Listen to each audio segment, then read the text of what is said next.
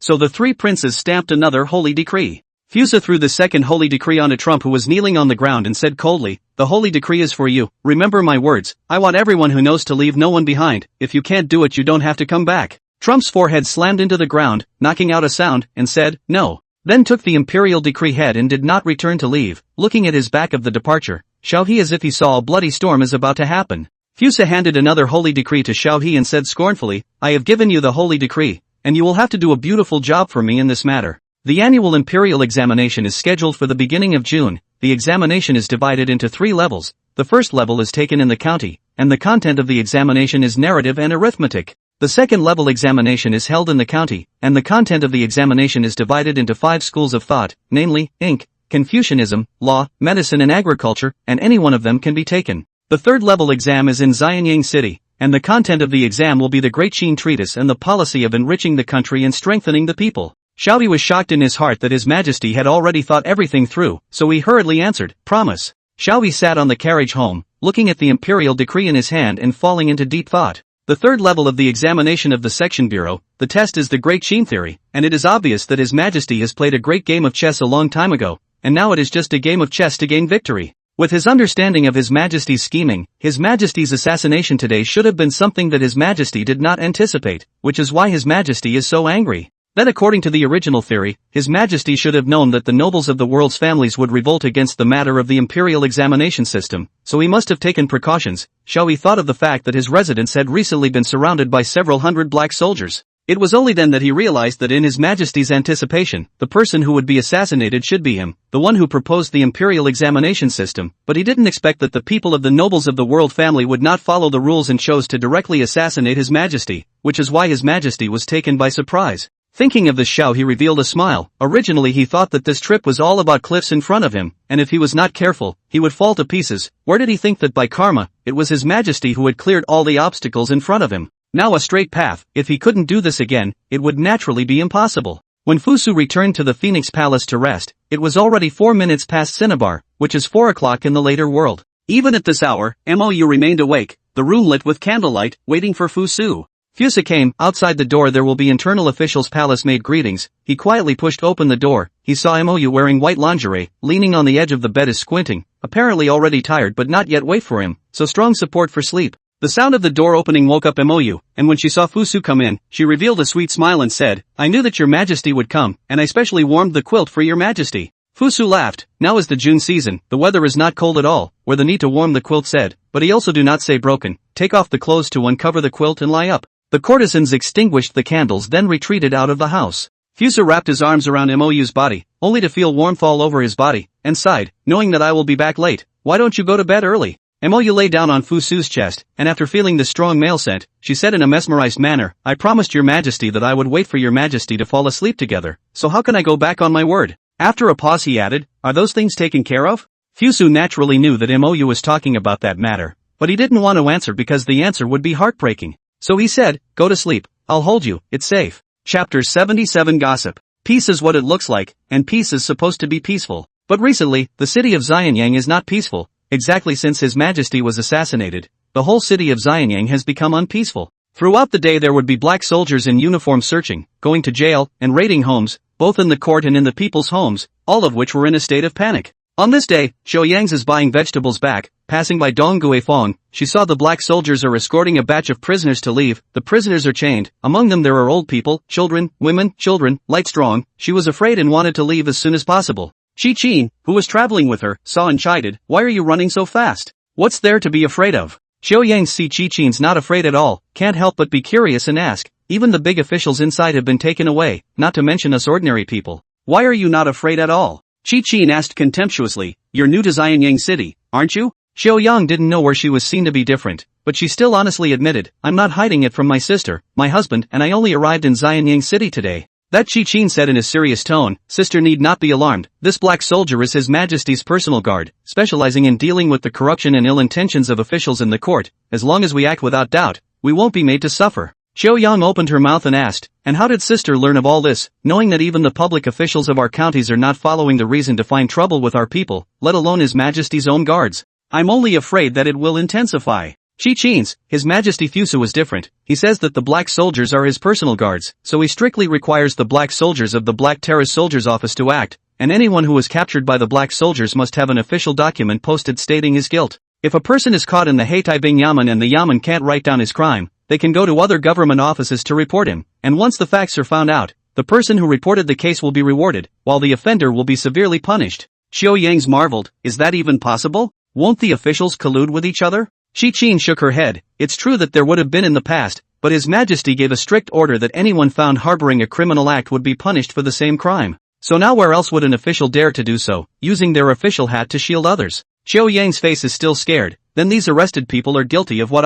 I've seen so many people arrested these days, there must be hundreds of them." Qin smiled coldly. "Did you hear about His Majesty's assassination a few days ago? These people are the ones behind His Majesty's assassination." Xiaoyang smacked her lips and said, "Your Majesty is such a good person, why do they still want to assassinate your Majesty?" Qin sighed, "When His Majesty is kind to us, there are always some family nobles who won't allow it. They feel that the people should be stupid and ignorant, so when His Majesty wanted to start the imperial examination system so that all the people in the world could become officials, they were unwilling. Not only are they rich themselves, not to mention, they want their children and grandchildren to be rich, but who thinks about the commoner's wealth? Luckily we still have His Majesty. He will think of us. By the way, I haven't asked my sister what kind of business she is doing here in Xianyang City." Xiaoyang laughed a little, then said, "My husband is in the paper business." Approaching home, the two hurriedly ended their conversation. "If you say what business is the best in Xianyang City, it would have to be the paper business. If there is any business in the world that is the best, it's still the paper business. Since the court announced that starting next year, it will hold the imperial examination system, where the people of Great Qin can pass the examination,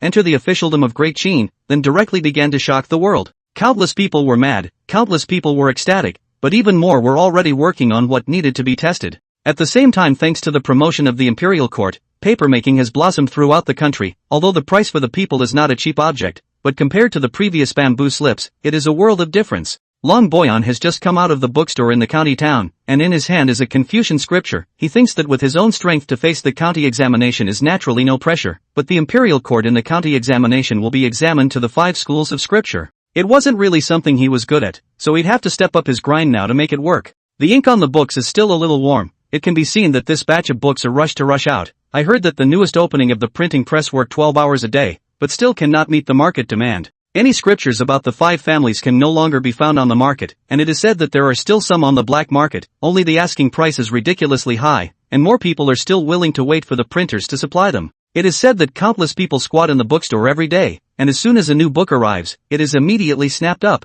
The one he had in his hands was still because a relative worked in a bookstore and purposely left it for him, and even the relative had charged twice as much. While looking at the books, he also thought about why the county examination test of Great Qin had to elect from the 5 families of ink, Confucianism, law, medicine and agriculture. Back home, a woman dressed as a peasant walked out. Even in her rough clothing she could not hide her own beauty. When she saw Long Boyan return, she revealed a sweet smile and asked, "My husband is back, did you buy the book back?" Long Boyan said with some embarrassment, "Let the lady worry, the book to buy is to spend more copper." Kushao said, "I heard that books are now very difficult to buy. The gentleman can buy is a blessing. Spend some more silver is also worth it." Kushao knows the skills of the Sangong. He was born to be a talented person, previously have been recommended to the county to do a minor official, only because I heard that you can refer to the imperial examinations, only to give up that rare opportunity. For the people, without the imperial examination system, a minor official is the biggest threshold that can be touched in a lifetime. Seeing his daughter-in-law doing housework, Long Boyan had the intention to help, but was stopped. Ko Zhao, the books that the Sangha has just purchased are also to be familiarized with in order to be good,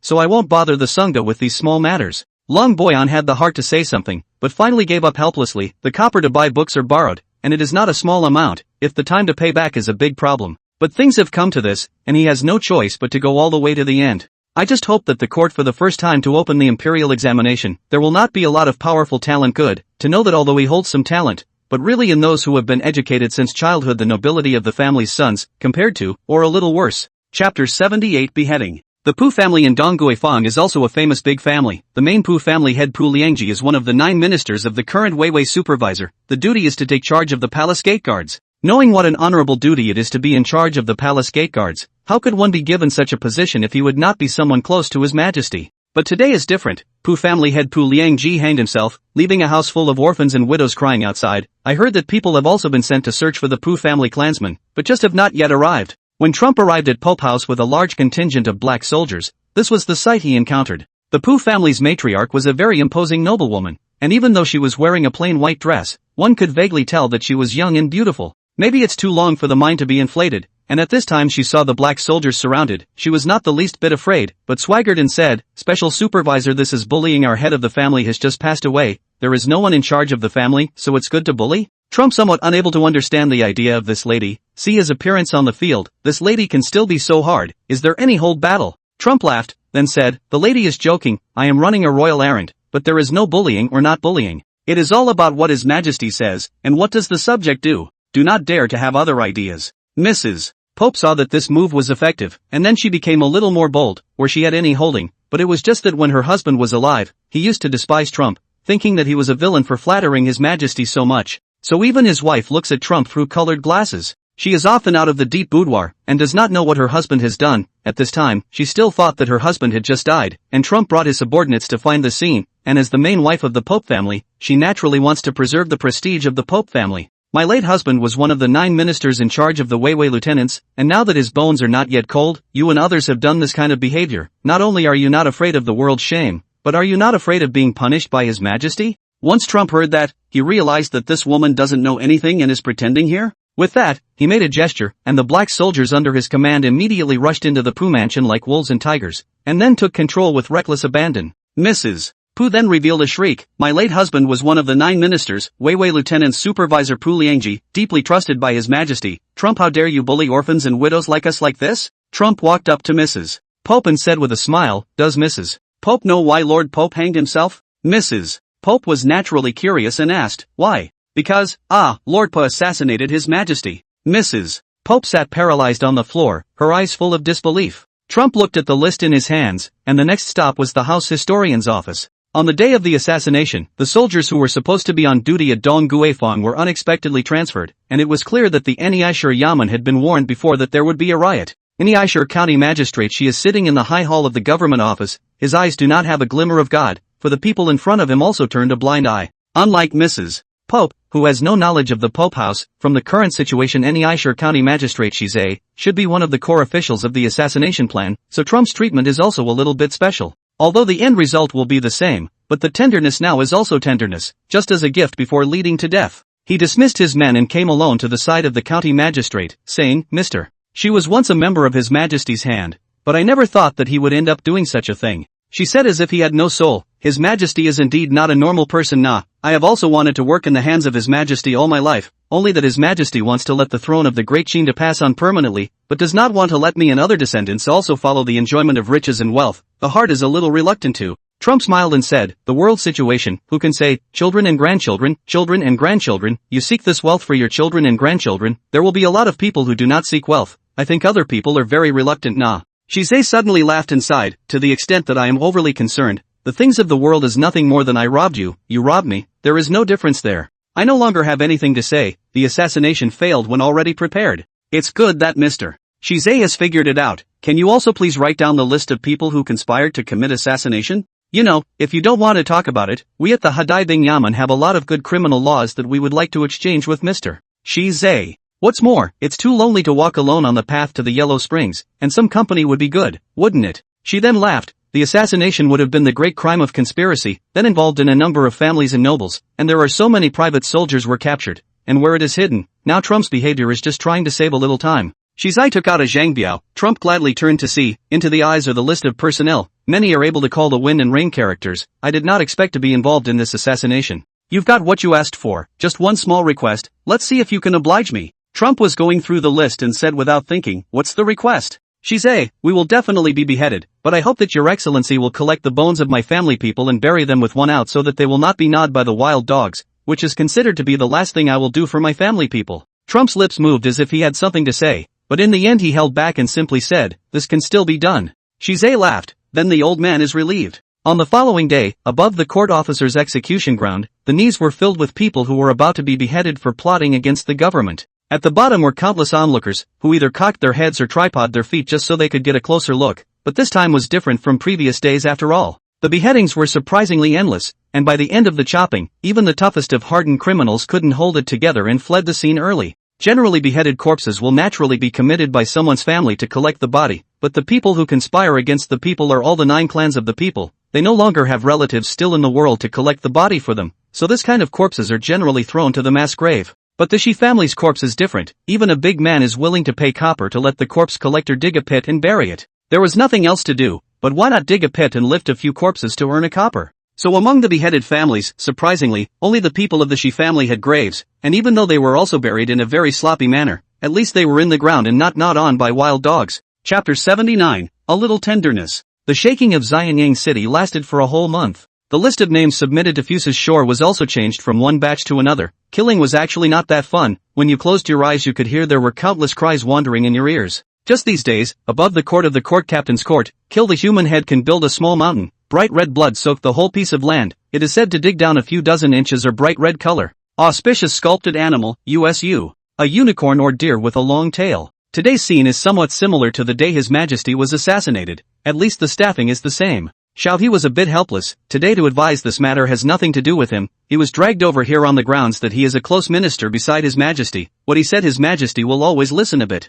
Fuso hasn't had a morning court since he was assassinated. Speaking of which, not going to the morning court was quite good. At least the time to deal with the Zhangfu came out more. So much so that during this period of time he was able to finish his political affairs in less than the afternoon. The third male stood straight, his waist and back seeming to bend a bit. Tell me, what is the matter? Everyone could hear the sarcasm in Fu Su's tone, but what they were bound to do on this trip? What was a little sarcasm? Prime Minister Wang Guan stepped forward and said, Your Majesty, many of the court offices in the court are already unavailable? Fusu snorted coldly and said, Does Lord Prime Minister mean that because there is no one available in the court, we should forgive those who conspire against us? Fusu said this to tell the King Pavilion how to dare to agree, although he did have a few of this meaning in his heart, but he could not say it openly. Imperial historian Meng Yi stood out and said, Back to your Majesty, Lord Prime Minister means that because there is no one available in the court, even we old bones can't hold out any longer, so I hope that your Majesty will see to it that we old bones still have a use for us and send us some manpower. It was only then that Fusu carefully gazed at the 3 Grand Dukes. It had only been a little more than a month, but they looked much older, with more patches of gray on their temples and more wrinkles on their brows. With more ministers removed from the court, and the fact that he had been reluctant to approve new officials to take office, a lot of the heavy lifting had been placed on the 3 Grand Dukes, who had been working very hard to keep the court functioning during this time. Seeing this scene, Fusu sighed, and then turned to Trump and asked, How is the matter of the rebellion being handled? Trump was prepared and immediately pulled out a folded sheet from his sleeve and said, Back to your Majesty, I have executed all the rebels on the list, and for the time being there are no more people who need to be executed. If your Majesty needs it, I can also still execute some people in the... Fusu opened the Zhengbiao, which was filled with stacks and stacks of red letters, each name representing the deaths of countless people, from the oldest to the youngest, from the top to the bottom. At the end of the Sangha, it was clearly written that 3,256 people had been beheaded and 26 million copper had been copied from the family. Fusu closed his eyes, he touched his swollen temples and said, Let's leave this matter here. Tomorrow I'll be at the morning court. What's the matter? Let's talk about it during the morning court. The 3 dukes saw that the purpose was achieved. Naturally they would not say much, and respectfully retreated, and Xiaohe was the one who was called over to stand on the field, and now that the matter was over, it was surprising that they retreated together. Royal Fishing Ground. Built next to the Xianyang Palace and right next to the Weishui River, the Royal Fishing Ground in Xianyang City is an unparalleled vacation spot. The people of Qin did not yet have the concept of a vacation resort, but there would be some people who liked to fish and wandered along the Weishui River from time to time. Usually it does not matter. Just recently this month, the royal fishing grounds near the often have a lot of forbidden guards patrol. The general public, in order to less provoke some things, naturally do not dare to stay more. So Fusu will be happy fishing a month of fish. Today is still the same, except that there is an extra troublemaker next to him while he is fishing, and that person is none other than the current Empress Mou. Fusu was lying on a chaise longue made by Xiaofu, comfortably enjoying the gusts of breeze coming in, his mouth chanting, "How does the Empress have the leisure to come out of the palace to roam today?" Mou lying on the side of the chaise longue, just lie down for a while and then sat up. She felt so lying, although it is very comfortable to say, but the behavior is too Tai have lost etiquette. She is the queen of the dynasty, how can you do so rude things, so again sit properly. When I heard that your majesty was not inquiring about the rebellion, I thought that your majesty had done a good thing, so I wanted to come and see your majesty. Fusu was a bit dumbfounded. Each and every one of you think that my heart is like a solid stone. In fact, I don't want to kill so many people, but if I don't kill these rebels, there will be countless people who have a heart of gold, and that would be a disaster. Mou said with a serious face, outsiders don't know how His Majesty feels, but my servant knows. His Majesty holds the people of the entire world in his heart. If anyone blocks His Majesty's path forward, His Majesty naturally wants to kick them away. Fusu looked toward Mou, only to see that her original delicate melon face has been somewhat rounded. Look, apparently the food in the palace is too good, so that she is a little out of control. Fusu suddenly revealed an evil smile, hooked his small hand towards Mou, and said, "Since the Empress understands me so well, she might as well come to my side of the chaise longue. I have some things I want to discuss with the Empress." Seeing Fusu smile, Mou felt bad. Every time Fusu wanted to make bad things happen, he would show this kind of smile. She felt happy and scared when she saw it now. Joy naturally means surprise, but fear is to think that this is not in line with the rules.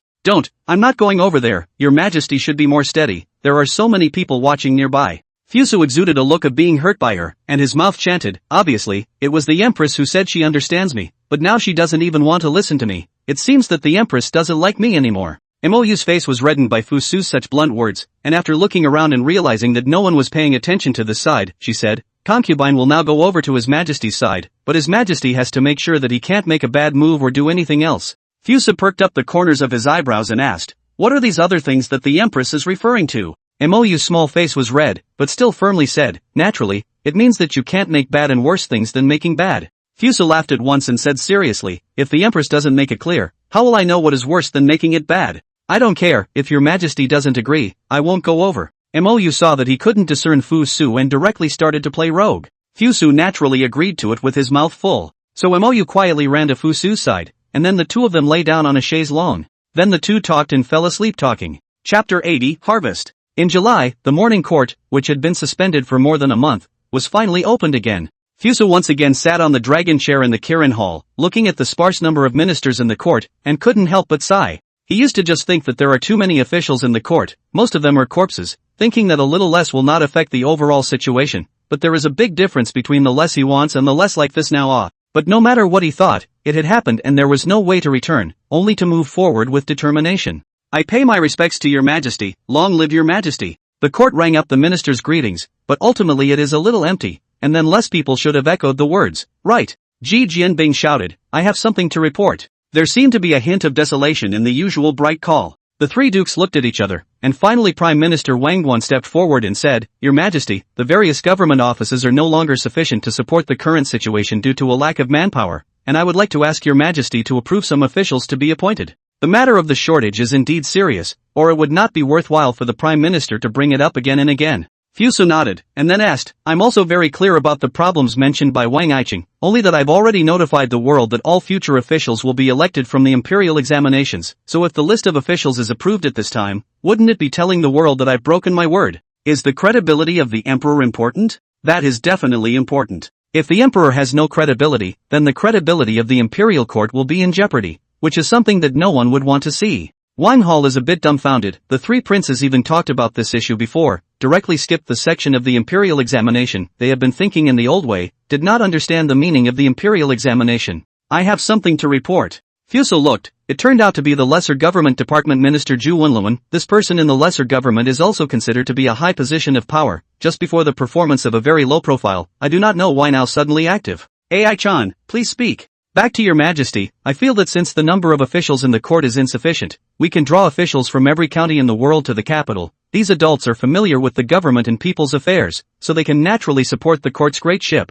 Zhu Wenluan eloquent, he would have been a small encounter with the nature of peace. The heart has not in the upward development of the goal. After all, he had just barely reached the qualification of being able to enter the court to face the Holy Spirit, and there were dozens of officials of his level in the court. Even if he had good advice, good ideas, they were either taken away from him by his superiors or suppressed by his colleagues. Could His Majesty really listen to a minor official like him? But that was all in the past. Since the assassination case, His Majesty was furious and directly purged more than half of the officials in the court. At this time, he suddenly realized that he, the originally small minister of the Ministry of the Young Household, surprisingly didn't seem to be so small anymore, and what's more, this proposal of His Majesty's, he also had an idea in advance. Recruiting people from outside the country into the capital to be an official is also the norm, only this time to recruit a little more people, which there are still a lot of problems need to be dealt with, fuses some intention. Do you have any insights into the proposal of the Zhou Aiqing? Back to your Majesty, I feel that Lord Zhu's words are inappropriate. Few words only fell. There will be a person stood out. It turned out to be the court minister Zhan Tianhe. See two people out of the column.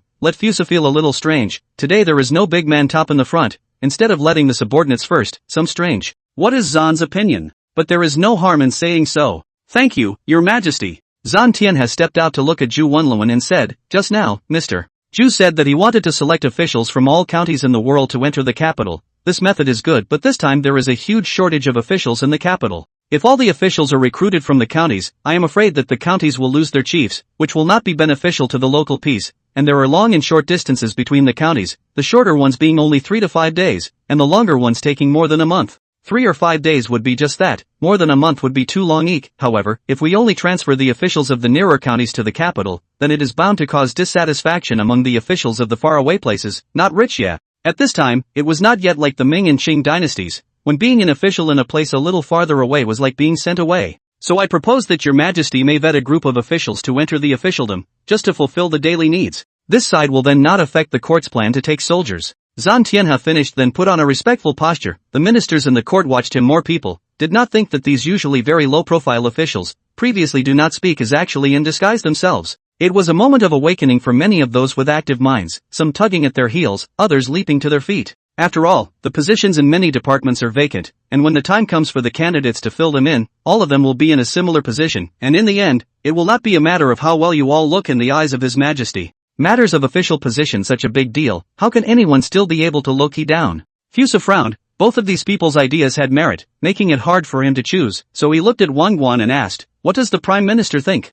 Wang Guan pondered for a little while, then said, why don't your Majesty let the two ministers go back and do some detailed totaling before making a final decision? Fusa thought, indeed, today this topic just chat open, not too clear, let them do some more research, but when in the conclusion is not too late. In this case, on the trouble of the Secretary Zhu and Zhan Aiqing each study some, tomorrow in the last folding, tomorrow in making a decision. Nah. Dynasty events, if not very urgent, not to immediately decide the results, many will be like this day, deliberations in making decisions. One thing passes and immediately moves on to the next. Xiao He stepped out and said, Your Majesty, I have something to report. Fu Su was still trusting of Xiao He and asked, what is it? Xiao He took out a zhang fold from his sleeve and said respectfully, back to your Majesty, this is the grain tax for the summer of the Tianqian Yuan year, and I would like to ask your Majesty to take a look at it. Ji Jianbing immediately presented the folding. Fu Su opened a look. Above is the world's various counties in the summer of the grain tax details. Digital records are very detailed. See, the assassination of the case of driving on his impact is very small.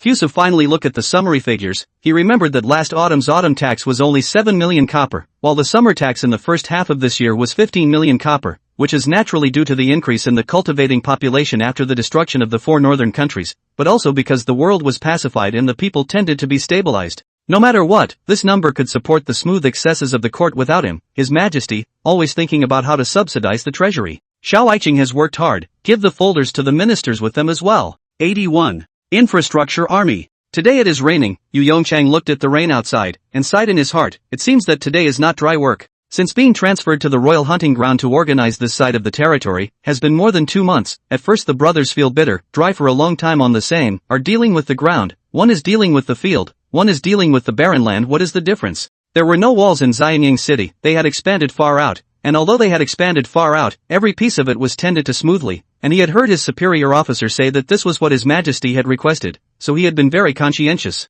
At that moment he saw a brother outside the window was rushing through the rain. He looked at the oil paper umbrella next to him and thought better of it. They wouldn't listen, instead they would feel uncomfortable with the umbrella. Their batch are all from Changsha County, belonging to the south from childhood through the water. The resistance to rainwater is better than the general public. Yu Yonglong recognized the outsider as his old family yard man Yuxai, usually also help him to manage the people of the infrastructure army. Other than all good is the nature of some Harry. See him come in such a hurry, then asked, "What's the matter, ah? Running over in such heavy rain." Yuxai took the towel and gasped for air, and before he could wipe the rainwater from his body, he said anxiously, "General, Superior Officer Chui is looking for you. Is there an urgent matter?" Chui Shangguan is Chui Haiyu, the Minister of the Ministry of Youth Affairs, and I heard that His Majesty has specially assigned him to be their superior officer, and they usually get along relatively well, so I think there must be something important to find him at this time. It is too late to think about it. Yu Yongchang picked up the oil paper umbrella and rushed into the rain, and said that others are not the same. In fact, he himself does not like umbrellas. Yu Yongchang came to the front hall. He saw that the superior officer Kuihiyu had already waited again. Seeing him up, Kuihiyu went up and said, "Later, our young house's director Mo will personally come to our place to inspect.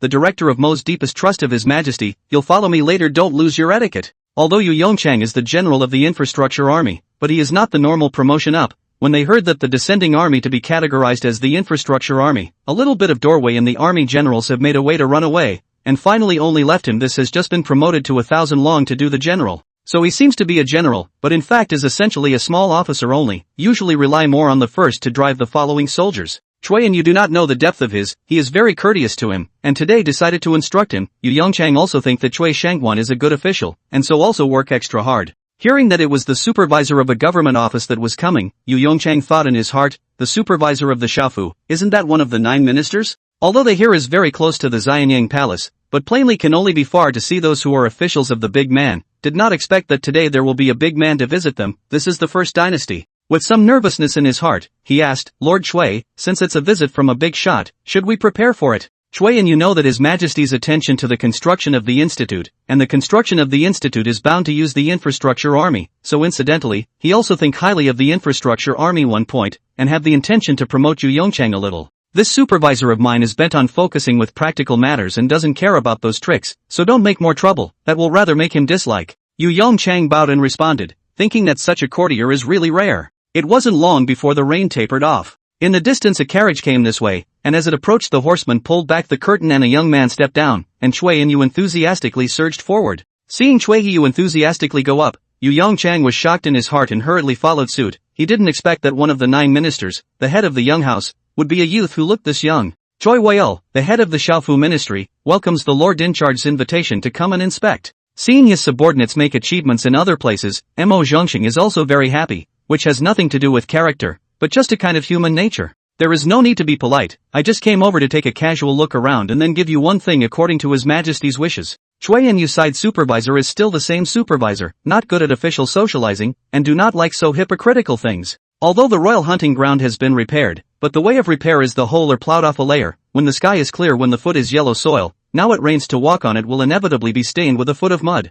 Mo Zhongxing didn't care at all, he knew that after the establishment of the institute, it would be a place for the brothers of the division to live and research, so he was looking a little more carefully at this moment, just that no matter how he looked at it, he had to admit that this piece of land was repaired very smoothly, and the foundation was dug very deeply as well. I was just supposed to come by today just to check it out. I didn't expect you guys to do a really good job. Good job. Choi and Yu immediately put on a serious expression and said, this is all what we should do. Yu Yongchang wanted to follow and agree, but then he thought of this supervisor's character, which seemed to be different from that of an ordinary official, and was afraid that if he patted the horse's ass on the horse's leg, it would be bad, so he kept holding back. Sure enough, the supervisor Mo eats this set of Chui Shangguan. It seems that it is still a cultural person who understands cultural people. After some inspections, the crowd finally arrived at the temporary office. Sitting here they could vaguely see the lofty towers of the Xianyang Palace in the distance, and the big red city walls. Mo Zhongxing took out a stack of white paper from his pocket. The white paper was densely filled with things. He spread the white paper on the desk, pulled out a piece from it, and said to Chui Haiyu, His Majesty asked me to give you something called cement. This thing is a mixture of several kinds of stone materials, at first like thin mud, to be over a couple of days it will be like a solid stone, strong enough to resist the steel.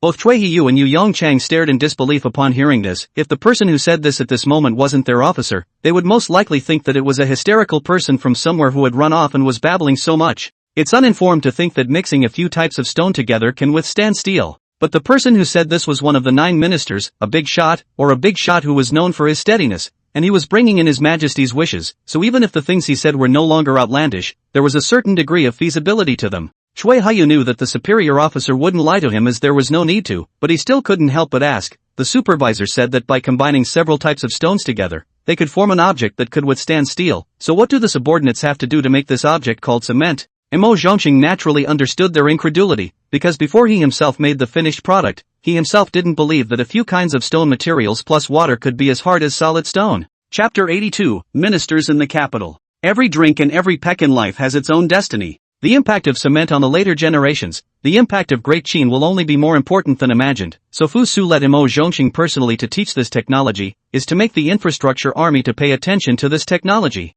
even worship this technology. Mo Zhongqing did the same, and it took him less than half a day to mix a complete cement from several types of stones. The crowd looked at the cement and dirt are the same as the thin poop appearance. No one at all believed that this thing will be harder than solid stone, but because it is the words of the Shangguan, everyone will naturally still want to listen to. As for a few credibility, that is not known. Mo Zhongqing did not explain, directly let people pour the unformed cement in the mold of the four sides, and then left, the rest of the natural only waiting, but he did not have so much time. He recruited Choi Wayel, explained that he would build the institute according to His Majesty's drawings, and then left. As soon as Mo Zhongqing left, Yu Yongchang approached Cui Haiyu and asked, "Sir, what do you think about this object named cement that Supervisor Xiao said?" Cui Haiyu narrowed his eyes and said, "What? You don't believe it?" Yu Yongchang said carefully, "It's not a matter of whether my humble servant believes it or not, but if that effect is not achieved, my humble servant will not have the means to get a foundation made of lapis lazuli." A trace of complexity flashed in Cui Haiyu's eyes, but on the face of it, he still said forcefully, "Since this method was given by His Majesty, it must be effective, and Supervisor Xiao has already tested it, so just relax." Cui Haiyu finished speaking and left directly. Yu Yongchang frowned and stayed in place. It's not that he didn't believe in His Majesty, it's just that using several kinds of stone materials stirred together to get as firm as a solid stone-like object, it sounds very unreliable. But who called him the smallest official here? When things go wrong, only he can top. Now he can only pray that this thing called cement really have to say out that effect is good, otherwise he is afraid that he will have to suffer the injustice. Hesitant to worry about the cement being destroyed, Yu Yongchang also deliberately selected 2 soldiers to sleeplessly watch over the molds, so fearful of the night past. Early in the morning, Yu Yongchang was woken up by his fellow countryman Yu Tsai, and at this hour the sky was not yet light, and the silhouettes looked all gray. Yu Yongchang then asked out the window, "What is it?" Outside the window came Yu Tsai's voice with some trembling, "General, that cement, it's really hard, harder than a rock." "What?" Yu Yongchang's mind went blank, he didn't even know how he got up, he only knew that the road under his feet had a somewhat unreal feeling. Came to yesterday's cement pouring place, Yu Yonglong look only to see in the mold does have a quadrilateral object, he touched with his hand, yesterday also soft as mud and water like things, now even has been unusually hard. He took the mold apart, only to see that the 4 sides of the cement block had formed into a mass, as if it had originally been one whole piece. Just then Cui Haiyu also came, he saw the object in Yu Yongchang's hand at a glance, and immediately broke into a smile, or asked, "Is this yesterday's cement?" Yu Yongchang had already returned to his senses as he held up the cement and said excitedly, "This is cement." The infrastructure army next to us were shouting, "Cement! Cement! Cement!" Fusu was sitting on the dragon chair to recuperate. Today will be resolved out of the Beijing officials to serve the matter, see out today's ministers to be in a better state than yesterday. With Ji Jianbing's shout, the morning court began. As soon as the morning court started, surprisingly no one in the court went up to the court, it seems that everyone was waiting for a good show.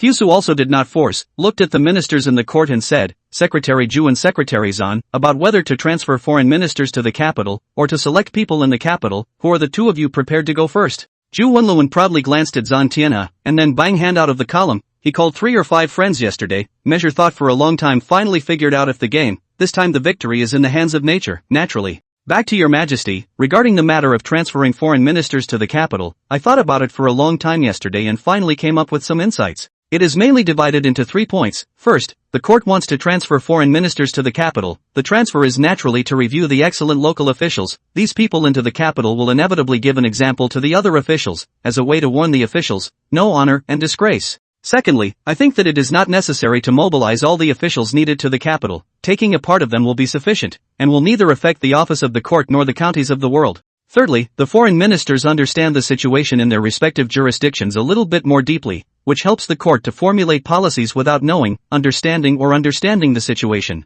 Zhu Wenluan finished. Many ministers in the court have nodded. These 3 points of view are clear, argumentative. If it was yesterday in the court to speak out, afraid that even today's debate has saved it. Zan Tianhe offered his hands and smiled slightly. Back to your Majesty, I have some differences in opinion with Lord Zhu, so I'll just analyze it briefly as well. Lord Zhu just said that transferring foreign ministers with excellent reviews to the capital can serve as an example for others, which is not wrong. But once such a system is put into effect, there will be cases where some local officials, in order to achieve the so-called examination results, will completely disregard others. These words made Zhu Wenluan's face look a little unsightly. If the people in the capital are selected, there are 3 advantages. First, the people in the capital are all people who know their roots, and some of them have been officials before, so such people will naturally need a lot less management and teaching. Secondly, the people in the capital are at the bottom of the eye, and if they are approved today, they can take office tomorrow, which can alleviate the urgent need. Third, because of the assassination case, the city of Xianyang is in turmoil. If His Majesty enlists the people in the capital as officials at this time, it will stabilize the situation in the city of Xianyang.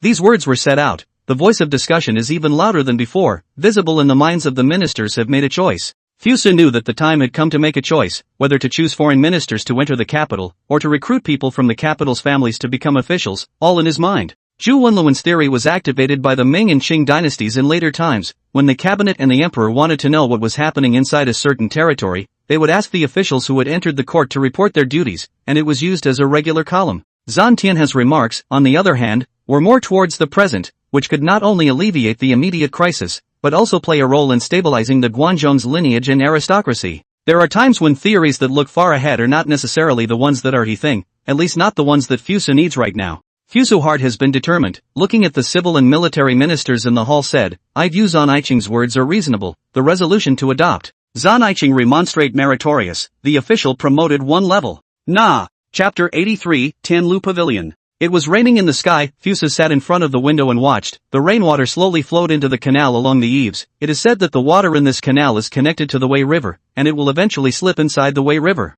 Fusu loved the rain in his previous life, and when it rained, it was like the whole world was being cleaned, and it would carry a refreshing and true. He remembers that he met his ex-girlfriend on a rainy day, and the two had the chance to bond because of a downpour. Ji Jianbing came over. See all Fusu looking out the window. Also do not speak, just stand on the side. Fusu just thought the rainy scenery was nice, but it didn't reach the point of obsession as he asked, what's the matter? Ji Jianbing bowed and said, back to your majesty. Wang Ji, the minister of the Department of Internal History of the Cornwall, seeks an audience. Wang Ji? Fusu remembered after a moment's thought, wasn't this the man he had asked to compile the Great Qin Treatise? He is now asking for an audience. Could it be that the Great Qin Treatise has been numbered? Beckon him in. Nah. Wang Ji respectfully walked into the Tianlu Pavilion. Originally, with his rank, he was not qualified to enter the Tianlu Pavilion, but since he was here to report on his duties, he was qualified. Wang Ji came to Fusu's front, folded his hands, bowed and said, I, Wang Ji, Minister of the Ministry of Internal History for the ruling of Korn, meet your majesty.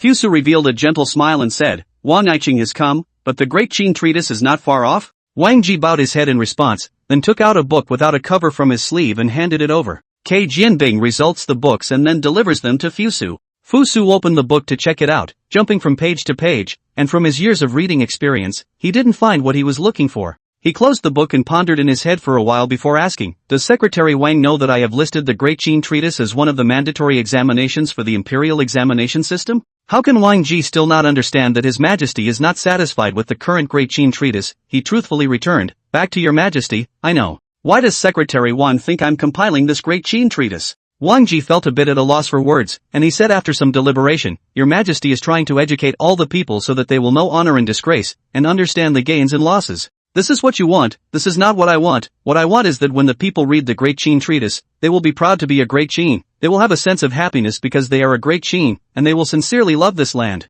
Wang Ji felt that his thinking had been shocked. The Great Qin Treatise that His Majesty wanted turned out to be like this, and shipping books could also record such things. Wang Ji's eyes gradually became firm from confusion, and he said confidently, I have already understood. Fusu also do not know whether he really understand or false understanding. Anyway, when the time comes to have their own gatekeeper, unqualified rewrite. As Wang Ji retired, Ji Jianbing came up again and said, Your Majesty, the Prime Minister seeks an audience. Fusu thought about it and didn't seem to be doing anything lately. What's the Prime Minister up to? Let the Prime Minister come in, then grant a seat for tea. Nah. Wang Guan entered the Tianlu Pavilion and saw Fusu arching his hand and said, Greetings, Your Majesty. Fusu took a sip of tea and smiled. What is it that Lord Prime Minister wants to see me about? Wang Guan sat on the royal seat and pulled out a zhengzhua from his sleeve, saying, This is the law of reforming the officials' duties as explained by His Majesty, please read it. Fusu received a folding look. The original is about the reform of officials' yamen law. The development of the Qin yamen is also based on the history of the slow evolution of the face of the minister. In the eyes of nature is impeccable, but in the eyes of Fusu this latter day, naturally, the loopholes are full of holes. And this reform law proposed by the Prime Minister, in Fusu's opinion, is still childish, not that he is poorly capable, but the limitations of the times constrain his development, which is unavoidable. After Fusu read it without words, he came directly to the desk and wrote on the white paper, 3 public officials and 6 ministries system. Wang Guan looked at the large letters on the desk and asked suspiciously, Your Majesty, what is the 3 public officials and 6 ministries system? The 3 ministers are the same as the present system of the 3 public offices, with the main change being the 6 ministries. I wish to change the system of 9 ministers to 6 ministries. One of them, the Yamen of the Neishur of the corn ruler, was changed into the Ministry of the Household, which is in charge of rent, tax, money and grain, as well as financial income and expenditure, and one of them, the Yamen of the Imperial Servant, was changed into the Ministry of War, which is in charge of the military administration of the world. Among them, the courtier's office was changed into the Ministry of Punishment, managing the world's criminal names. Among them, the Shaofu office was changed into the Ministry of Industry, cutting off all dealings with the imperial estate, and responsible only for the management of construction, logistical supplies, the construction of water conservancy, and the manufacture of weapons. Among them, the Dienkai office and the Bonchang office were merged into a single one, and were changed into the Ministry of Rituals, in charge of the examination of intercourse, the reception of foreign guests, and the banquet of meritorious ministers, and so on. Finally, in the establishment of the Ministry of Mandarins, responsible for the assessment of officials, promotion, management positions, etc. Each of the 6 ministries had a shangshu head, and under the shangshu there were the right and left supervisors, deputy supervisors, the minister of the ministry, the chief minister, and so on. There is a capital procuratorate, which is under the command of the imperial historian, and under it there are the right and left supervisors, the ministry chancellor, and the commander of the commanding general, and further down there are the county supervisory imperial historians, who are in charge of the inspections of each county. Set up the Dilizi, the highest appellate organ of Great Qin. Set up the Taishan Temple, in charge of ancestor worship and sacrifices. Set up the Guanglu Temple, in charge of royal banquets. Set up the Taisu Temple, in charge of the state's horse politics. Set up the Honglu Temple, in charge of entertaining foreign guests. Wang Pavilion face white, although in terms of system changes, will add many official positions to come. But this change has seriously disturbed the current Great Qin bureaucracy. Many Yamanchu removed, merged, change is too big. Wang Guan's wriggling lips said, I know that your majesty is a scholar of the heavens and also has a deep study of odd squares and foreign numbers, but the bureaucratic reforms have already covered every aspect of Great Qin, so please think twice before you act. Fusa revealed a sincere smile and said, I know that the Prime Minister is to understand my heart, that's why I will hand over the most difficult to the Prime Minister. The Prime Minister go back in the deliberation, can always think of a way. At this moment, Wang Guan just wanted to slam the Zheng into Fusa's face and yell, the old minister quit, Your Majesty, you can go to whomever you like. However, he couldn't do it after all, so he took the sonata in his hand and faded away. Fusa sat by the window and looked at the sky. The rain would eventually stop, and Ji Jianbing came around again. Fusa felt that today was a bit interesting. He just wanted to watch a rain in peace, but there were so many court ministers looking for him. Could it be that they came in a group? Fusu sighed. What is it this time? Ji Jianbing knew Fusu's nature, and did not dare to hide it. The special supervisor of the Black Terrace soldiers sent a message saying that he had found out something about state uncle Mi Wenbo. When Fusu heard it, he was suddenly amused. He had long suspected that this uncle of state was a fake, but with the current technology there was no way to prove it, and he didn't expect that he was still found to be broken by the Black Table soldiers. Chapter 84 Mi Wenbo. Since ancient times those who impersonate the royal relatives cannot be counted, Mi Wenbo is not the first, nor will it be the last. Fusu had no particular epiphany about it, just a kind of meaningfulness I've known for a long time. It is reasonable to say that such a serious matter, Mi Wenbo should naturally be strictly guarded. So how did he let the Black Table soldiers find out? How did the Kurotai soldier find out about Mi Wenbo's break? Ji Jianbing bowed aside and said, Back to your majesty, since Mi Wenbo became the uncle of the state, he has acted a bit ostentatiously, and recently he even took a concubine, and these words were said in the bridal chamber. Ji Jianbing so said is to let Fusu on the strength of the Black Table soldiers impressed, but even the information inside the people's cave can get. It seems that the assassination of the driving case to Trump sounded the alarm. More and more have grown. With a flash of gold in his eyes, Fusa suddenly came up with an interesting plan as he commanded, summon Trump here. It wasn't long before Trump arrived at the Tianlu Pavilion and bowed. I, Trump, see your majesty. Fusa glanced at Trump with a deep look in his eyes before he smiled and said, I heard that you've collected evidence of forgery from state uncle Mi Wenbo? Trump responded respectfully, Back to your majesty, I did gather it. Fusu revealed a pleased gaze and said, Not bad, not bad. It seems that there has indeed been some progress during this period of time. Trump faces still a respectful look, but in fact the heart of the happy flowers, since the assassination of the case after the incident, although his majesty did not punish him, and even his salary has not been cut, but also the back of the task of capturing the rebels to the Black Table soldier Yamen. Everything looked as if the holy favor was still there, but Trump's heart was terrified. His Majesty had given him the position of head of the Black Tablet soldiers, and what a dereliction of duty it was that he couldn't warn His Majesty ahead of time. Sometimes Trump woke up with a start, always feel that someone will come to arrest him, have been living in fear. Now His Majesty praised with him, it means that His Majesty did not revoke him at all, which makes him finally have a kind of living over feeling. Back to your Majesty, since that day, I deeply feel my own inadequacy, and now I have changed at a very deep level. When Fu Su heard this, he revealed an amused look and asked,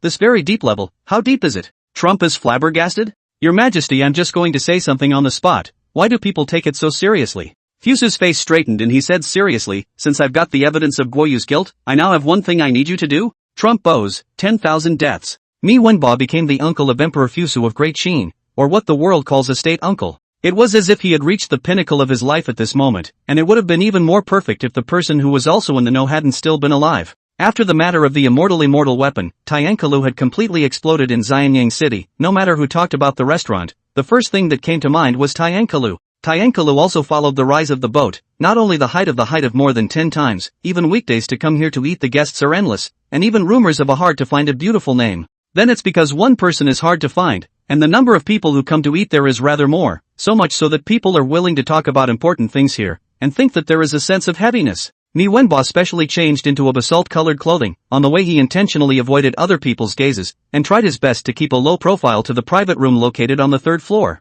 But these are his overthinking, he is even the uncle of His Majesty today, but only has a name of the clan, no real power, no position. In other counties can still bluff a bit of people, but in the city of Xianyang this kind of family nobles pile up the place, but also really general. After so many years into Qin, there were more than imagined in Xianyang City that could be related to Fu Su, and unless he was reused by Fu Su, no one paid any attention to him at all. Mi Wenbo pushed open a private room, there was already a person sitting in the room, and he wasn't surprised to see him come in. Mi Wenbo closed the door of the room, and it became a closed space again. The package room lit up, the candle is also bright. Mi Wenbo came to sit in front of the bank, and found that the bank placed some exquisite meat, looking at people's appetites. Mi Wenbo could not help but sigh. Tiankalu's success naturally has its success. As far as this matter of cooking is concerned, it is already top-notch, no less than the food he had eaten in the palace. But he didn't come here for the food, so he turned directly to the person across from him and asked, what do you want with me? The man sitting down on the opposite side suddenly laughed, then said in an aggravated tone, people like me, no matter if something is wrong or not,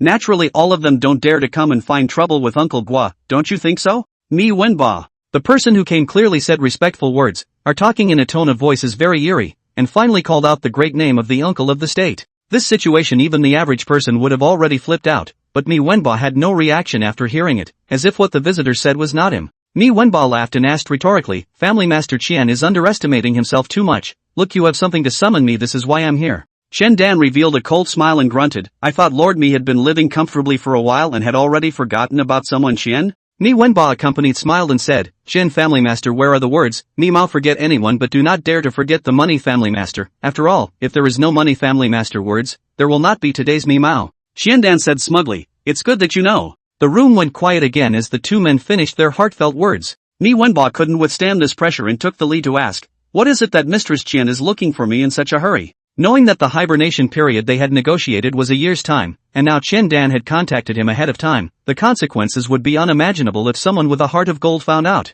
Chen Dan naturally knew that this was not the best time to contact him, but a recent incident in the capital made it impossible for him not to contact Mi Wenbo in advance. Chen Dan said meaningfully, do you know? His Majesty is going to recruit a group of people from the capital to serve as officials? Can be a liar is bound to be a person with a lively mind. Mi Wenbo frowned at the words, Qian Family Master wants to join the dynasty as an official? Shendan, not bad, the old man has served as a Zhang State young government supervisor, now the great Qin court is short of people, although I do not dare to say what to reside in a high position, but the general position, the old man naturally does not matter. Mi Wenbo continued to frown, does the Qin Family Master know that you were once an official of the Zhang State, and now you want to be an official of the great Qin after the fall of the Zhang State? It's not legally possible. Chapter 85, The Secret Room. Bright candles flickered and scattered light in the enclosed booth. Chen Dan took a bite of the meat, only to find it flavorful, while saying with his mouth, don't worry about the jurisprudence, Great Qin has many precedents of people from other countries serving, this point will not be a hindrance. It was only then that Mi Wenbo realized that today's matter was not a whim, but had been premeditated for a long time.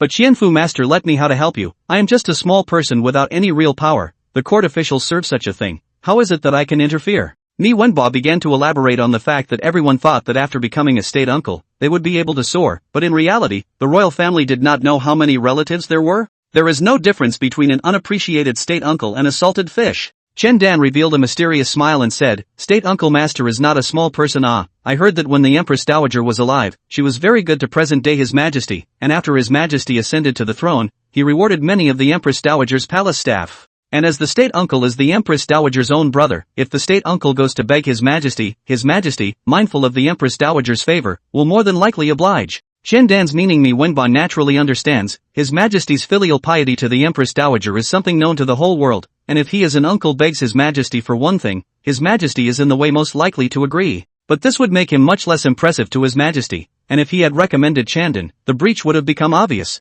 Mi Wenba suddenly revealed a cold smile and said, So is the Qin family master crazy? Now asking me to recommend you for an official position, is it because you think our relationship isn't obvious enough? Qin Dan's face blanched, then became tough. I also know that this will risk exposure, but you know what? His Majesty has enacted the so-called imperial examination system, and in the future, those who enter the dynasty as officials will need to pass an examination. And this recruitment will most likely be the last, non-tested opportunity to serve as an officer, and I won't get another chance in the future even if I'm thinking about it, so I can't afford to lose this opportunity. Mi Wenba gritted his teeth and said, Chance? Does family master Qian know that? Once His Majesty discovers our plan, we will only face extinction, not to mention opportunity? And we agreed at the beginning, give me 2 years' time to stand firm, I will naturally seek an official position for the Qian family head at that time. Qin Dan said in anger, What do you know? This time, because of the assassination case, quite a few important ministers in the court have been beheaded. If I can enter the court as an official at this time, I will definitely occupy an important position.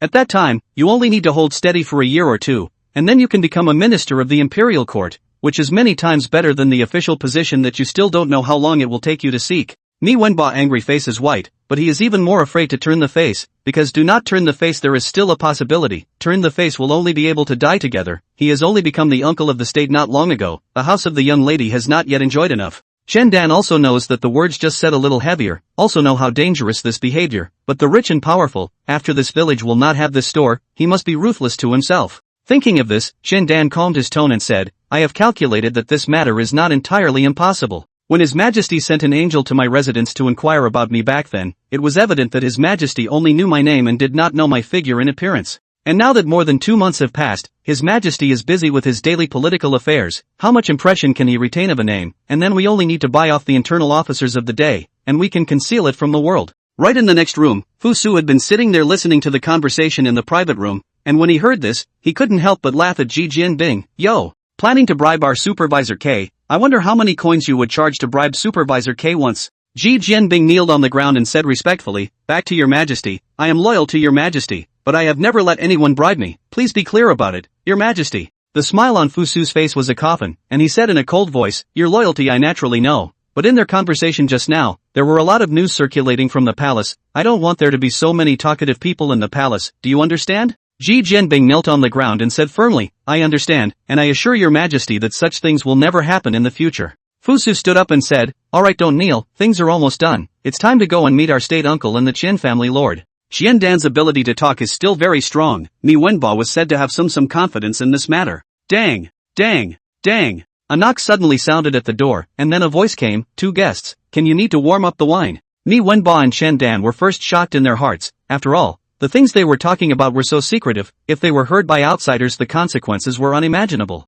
After hearing that the person outside the door was the Tiankalus Jr., there was another burst of anger, thinking that this Tiankalu didn't know the etiquette, without the guest's notification, how could they freely let the junior come? Mi Wenba was precisely annoyed in his heart, and directly spoke out, hurry up and get lost, we don't need it here. Under normal circumstances when encountering a customer's heckling, the junior would usually be in a state of shock and then retreat, but today's scenario was a bit different. The voice at the door suddenly hardened, that's not up to you. The words just fell, the closed door of the private room was actually used to vigorously pull open directly. We must know that the door of the private room is stuck with a pin, this person even pulled open the door with his bare hands with a pin stuck? Before Qian Dan and Mi Wenba could exclaim, Fu Su had already smiled and walked into the private room, followed by Ji Jinping. The big man who opened the door with his bare hands, after waiting for Fu Su to enter the private room, immediately walked out, then pulled the door of the private room closed, through which he could be seen standing at the entrance. Qian Dan has never seen Fu Su, but he knows Ji Jinping. At this time to see Ji Jinping is also a subordinate look suddenly brain blank. Mi Wenba, on the other hand, was much more practical. As soon as he saw Fusu come in, he directly fell to his knees on the ground in fear, and his entire body was as naked as if he were naked in the winter sun, trembling non-stop. Fusu revealed a gentle smile and said, "Master of the state uncle and master of the Qin family, long time no see." Mi Wenbo was shivering, and his mouth was still broken. Your Majesty, grass people know that they are wrong. I beg your Majesty to forgive me. Shendan was just a guess at first, but now that he received confirmation from Mi Wenba, his entire body was dumbfounded, and his knees could no longer support him, directly falling to the ground. But in the end, he was a person who had once been a country's 9 ministers, and immediately straightened his back again, saying, "My humble servant Shendan, meet your Majesty." This was a bit surprising to Fusu. Chapter 86 The Gonglong Family. When you go to a hotel for dinner, what matters most is, naturally, the atmosphere. Fusu then felt that the current atmosphere was good. He looked at Shendan with some surprise and laughed. The Qin family master is a tough guy. Shendan revealed a bitter smile. It's not that the grasshopper is tough,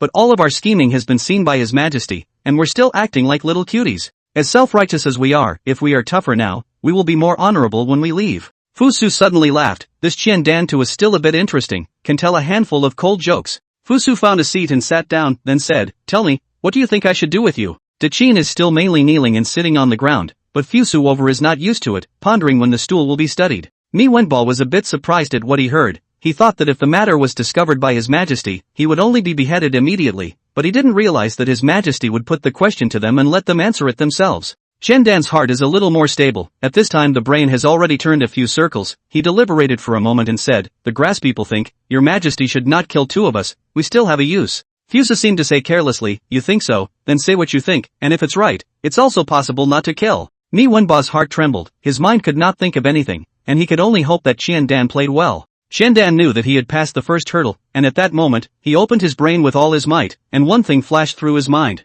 Suddenly brightening up as if he understood something, he respectfully said, "Back to Your Majesty, although my humble servant doesn't know why Your Majesty wants to leave the 2 of us behind, but I think the 2 of us are still more useful to Your Majesty if we are alive, not to mention that we have been seen by Your Majesty in secret, and there is no way back." Only then did Fusu give Shendan a high look. This man had an active mind and quickly saw his intentions, but as he said, his handle was pinched in Fusu's hand. Fusu wanted to kill him but it was just a backhanded effort. He didn't dare to have the thought of resistance. The matter of joining the dynasty as an official, don't think about it anymore. Now I will give you an account of one thing. If you do a good job, then there will be a reward. If you don't do a good job, then you will be punished for several sins. Shendan put his head down and said respectfully, "Please also command Your Majesty." Fusu looked at this scene with satisfaction and said, "I instructed Tao Reserve to contact the merchants in the city of Xianyang to form an alliance, but his foundation is too thin, and I am not too good at stepping in for some things, so I am now ordering the 2 of you to go forward to assist. Do you have confidence?" Shendan and Mi Wenbo looked at each other in the same way, then Cao and responded, "No." After Fusu finished his 2 sentences, he led the people back to the palace. His purpose today had been achieved, so he didn't have to stay long. Fusu just walked Mi Wenbo's side to a puddle of mud like paralyzed to the ground, mouth still chanting, okay. Shendan gave him a disdainful look, then calmly straightened up. He had figured the whole thing out. His Majesty needed to find some of his own people among the nobles of the world, but the nobles themselves were a monolith in the face of imperial power, and it was not easy to find people to betray. But he is different, because he has no way back. He must follow His Majesty to the end on one path, or else it is the difference between dying immediately and not necessarily dying. So what will he choose? This world has changed. The first to feel the change was Lu Xiaohuai's master, Lu Zhimao, who took his disciple all the way from Zhejiang County to Guangzhou, and what he saw and heard along the way was telling him of the change. Lu Xiaohuai pointed to a distant teenager who was squatting in a field and staring blankly and said, "Master, did senior brother run over there again?" Lu Zhimao walked over to take a look and realized that his disciple was gawking at the tool in the old farmer's hand, not for the first time. The closer we get to Guangzhou, the more popular this new type of agricultural tools will become. Lu Zhimao once studied a bit, obviously just ordinary changes, but the performance of the effect is surprisingly good. I heard that these new farming tools were all researched by His Majesty Fusu, which made him not so resistant to this trip to Xianyang. Lu Zhimao instructed his 2 disciples to bring back Lu 13, and then continued towards Xianyang city with his disciples. Walking along the road, Lu Xiaohuai asked curiously, "Master, are all these farming tools researched by His Majesty Fusu? And what realm has His Majesty reached?" The other disciples also perked up their ears, wanting to hear the comments from their master. Studying the realms was a way of advancing in the Gongfu family, and the further back one went, the more powerful they became. Lu Zhimao revealed a bitter smile and said, "Your Majesty's research realm, there is something I can guess. If I were to insist on speaking of a realm, it should be the realm of celestial beings." Lu Xiaohuai thought back and asked again, "Master, but I remember that in the research realm, there is no such article as the realm of celestial beings? Lu Zhimao revealed a philosophical smile and said, what master means is that His Majesty's realm has already transcended the realm. The eyes of Lu 13, who was walking, lit up as he muttered, celestial realm. Just then, Lu Xiaohuai's voice rang out again, and with a bit of disgust, he said, Master, that person from the Mo clan has also appeared. A group of disciples towards the direction she pointed to look, only to see the distant horizon. Some of the black dots slowly appeared, far away from the appearance of still cannot be seen, but from the behavior of human beings is undoubtedly. Lu Zhimao from the hands of Lu Xiaohuai took a delicate like a telescope utensil, whereon the eyes towards the distance, only to see the distance as a large caravan, toward the direction of Xianyang. The leader is the Mo family elders Gu Hamiao. He knew all the chiefs and elders of the Mo family. In the spring and autumn and warring states period, the king of Chu wanted to lead his army to invade the Song dynasty, and when Mozi heard about it, he went to stop them, and the king of Chu asked Gong Shoban and Mozi to conduct a simulated attack and defense. And Gong. Lu Zhimao naturally saw the silhouettes in the distance as well, and with a solemn expression, he said, everyone from the Gongshou family should speed up their pace a bit, don't let the Mo family's disciples catch up. The disciples replied back, no. At the same time, the Mo family's disciples also discovered the Gongshou family's people, and a disciple reported to Gu Hamiao. Gu Hamiao is a bit dismissive of these things. This trip is under the orders of the Mozi vantage point, to the city of Xianyang to build a great cause, with the Gongshou family of that little thing is nothing? Besides, when the simulation of attack and defense was won by Mozi, the winner should have a winner's demeanor, so he instructed the children of the Mozi family not to have to catch up, just keep it steady. Chapter 87, Lu 13. Fusu received the head of the Gongshu family at the Tianlu Pavilion, and the two sides had a long, deep, and insightful conversation about employment, at the end of which Lu Zhimao was happy to leave the palace. Lu Zhimao was very happy lately because His Majesty promised that he would give him the same respect as the Gongshu and Mozi families. This was the first time he had the opportunity to show his strength in front of the world after his Gongfu family had been defeated for so many years, and he must seize the opportunity to wipe out his ancestors' shame. Returning to the inn, Lu Zhimao realized that his favorite disciple, Lu 13, had disappeared, so he found the other disciples and asked, where is 13? Where did 13 go? The disciple who was asked hurriedly said, Master, 13 went to the royal hunting ground, and heard that there was a spell to turn stone into stone there, and 13 ran over to see it. Lu Zhimao frowned at his words. What kind of spell that turns stone into rock? He didn't believe in it. In his thought, this kind of thing is mostly the stuff of the Jianghu Lingji to cajole children. He has seen a lot. 13 is also an adult. There is no harm in going outside more, so he did not put it on his mind. At this time, Lu 13 is squatting in the open space of the former royal hunting ground, watching the infrastructure army laying cement. There are a lot of people who come to watch. Lu 13 is just one of the inconspicuous ones. Since that day of discovering the wonders of cement, the name of cement has spread within the infrastructure army. You may not know what you are going to eat for lunch today, but you have to know what kinds of stones cement is made of. With the proficiency of cement technology, the foundation work was being carried out in an organized manner, and the people of the Western marketplace woke up one day to see countless infrastructure armies working on laying cement. They had never seen cement before, and when they went up to ask about it, all of them would be disbelieving when they learned that this gray solid, which looked just like dirt, would become as hard as stone when it dried out. It was not until the next day, when they saw the air-dried cement, when they touched it with their hands and felt the touch of the stone, that they awoke with a sense of shock to realize that there really was such a thing in the world. The story has spread throughout the city of Xianyang, and there is an endless stream of sightseers coming here every day, and it has even become the best place for families to take a walk after dinner. It's only these days when more people have seen it that the crowds are less. Lu 13 just squatted and watched without saying a word. Kiji and Jun was looked at for so many days has long been accustomed to see as a young and clean scion, also do not think. Continue to start laying the cement of the smooth. I could just see a team in the distance picking up cement on a stretcher and pouring it over the joints, which were immediately fitted with molds and the creases pushed flat. The whole process flows with an industrialized beauty and brings a surprising efficiency that spreads far and wide at once. Lu 13 touched the hard cement under his feet with his hands, and the curiosity in his eyes grew more and more prevalent as he looked at the gray mixture of mud and water that had yet to air dry in the distance. In the Tianlu Pavilion, Fusu was in the process of reviewing the Zhangji. As his strength increased, now once he started reviewing the Zhangji, he would have to have 4 internal officers take turns reading the folders so that he could keep up with his speed. Ji Jianbing walked to his side and said softly, Your Majesty, the Prime Minister seeks an audience. Fusu pondered for a while. There were more things handed over to the Prime Minister, and he didn't know which one the Prime Minister was here for, and it wasn't even good to make preparations in advance. In the middle of his thoughts the Prime Minister had walked in and bowed. Greetings, Your Majesty. Fusu sat upright and said, What is the purpose of the Prime Minister's visit? Wang Pavilion was prepared, took out a zhang fold from his sleeve and said, This is the old minister, and all the ministers submitted up the list of candidates for the recruitment of officials, but also please Your Majesty over the eyes with the chapter. Fusu frowned, not knowing whether the ministers and the Prime Minister's words were the other 2 Grand Dukes or the group of officials in the court. Fuso flipped the list over to have a look. Each small cell was a person's resume. For example, K-Wise, the former Yen state court officer in charge, in office for 5 years, how many things to deal with, the character of the rigid indecisive, the achievements of so-and-so incident, so-and-so case. Suwonshu, the son of the former head of the former governor of Tsuneshi, has a gentle character and treats people kindly, and is quite accomplished in counting. Fuso cannot help but sigh. Personal resume has already appeared in Qin. Just to choose the official this kind of thing or to be practical is good, otherwise the harm is still the people. Fuso took a rough look at the people on the list, and then up to the Wang Pavilion said, the Prime Minister gave me a list, that is, I want to choose people from the middle, but I would like to ask how to ensure that the election of the people have real talent? Wang Guan was a bit speechless, and could only say, all dynasties have been so recommended, and there has not been anything wrong with it. This is to advise His Majesty not to fool around. This is how it used to be played and what can go wrong. Fu Su laughed. The matter of the list is checked by people, and how can one guarantee that the person checking the information will not be bribed? Wang Pavilion is about to go crazy. He feels that Fuso just wants to make things happen. He has never been allowed to recruit officials before, and now it is hard to recruit officials, and he has so many problems. Wang Guan took a deep breath and said, then, according to your Majesty's meaning, how should we choose the candidates for the recruitment of officials? Fu Su revealed a winning smile and said, it's simple, an interview. An interview? Feeling like there were many question marks in his brain, Wang Guan couldn't help but ask, may I ask your Majesty, what does this interview mean and what does it mean? Fuso very patient said, interview is a face-to-face examination.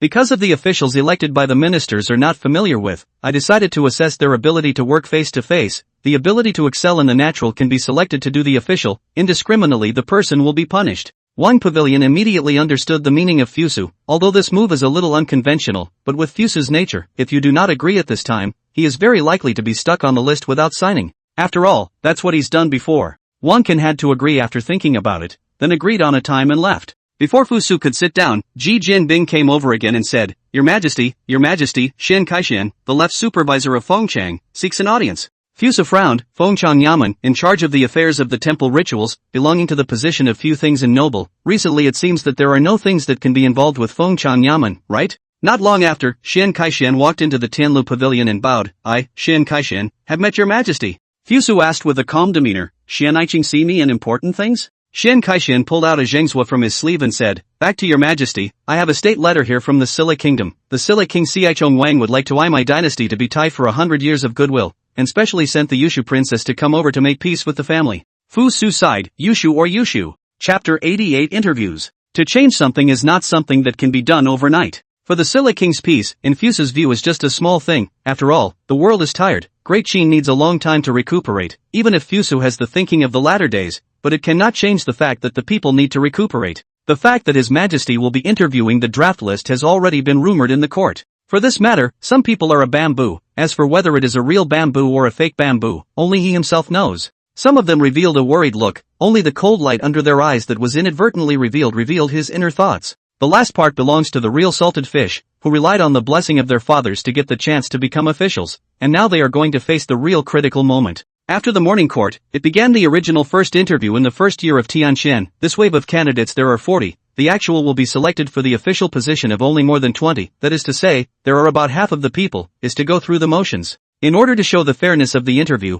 Fuso specially invited the Prime Minister Wang Guan and the imperial historian Meng Yi to join him as the chief examiner. The questions that will be asked in the interview have been placed in front of the examiners in advance, and the examiners will rate the selected candidates based on their preferences and the data they have received, and the final score will be the average of the 3 examiners' scores. Fuso felt that everything was quite fun, and it had the flavor of going back to the latter part of his life to watch the show, only this time he was the one sitting up there reviewing it. Wang Guan and Meng Yi both had cold faces. It was fine to ask them to accompany His Majesty's fooling around, but it was simply impossible to get them to show their expressions. They had both figured out that they must stop His Majesty's fooling around when necessary. Of course, must also be the talent selection. As to how to operate, or to see the actual situation. Feel everything ready. Fu Su toward Ji Jinbing made a look. Ji Jinbing immediately shouted, Great Qin Court officials recruitment meeting, now officially started. The following please the first player on the stage. K wisely straightened his crown, confirmed that there was no mistake, and then walked into the legendary Tianlu pavilion with his head up and chest out.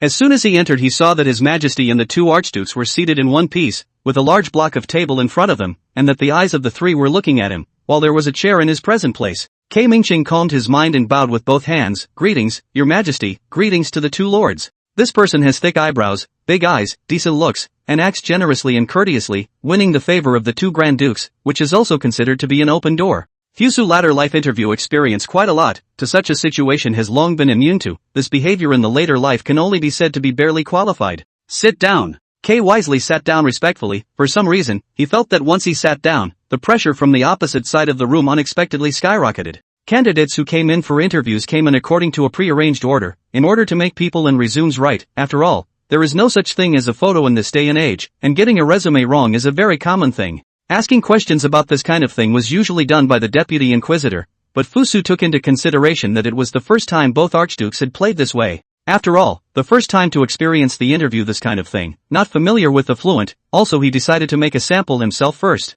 From the resume, Mr. K once held the position of court officer in charge in Yen for 5 years. Can you tell us about Mr. K's last, why he left his job? Fusu felt two shocked gazes looking at him, which came from the two Grand Dukes, and one dumbfounded gaze looking at him, which came from the opposite side, and he realized that he had just said the words smoothly, and gave out the customary terminology of the latter days. In these days when the official that is a lifetime, usually leave only two reasons, one is old age, the second is because of the offense, was a jerk. The others are there but few, while K-Wise belongs to the third type, the one whose country was destroyed. You ask people why they left their jobs at this time, there is a suspicion of face slapping, that's why the crowd's eyes are so complicated. Fusu revealed an awkward smile and said, I am asking Mr. K if he has encountered any more complicated cases in his 5-year career? K-Wise wiped the cold sweat from his forehead. For a moment he thought that His Majesty didn't want to recruit officials at all. Now this problem is fine, at least it's still a problem in this job. His Majesty asked this because he wanted to inquire about some representative cases, and K wisely, after a little reflection, had an answer.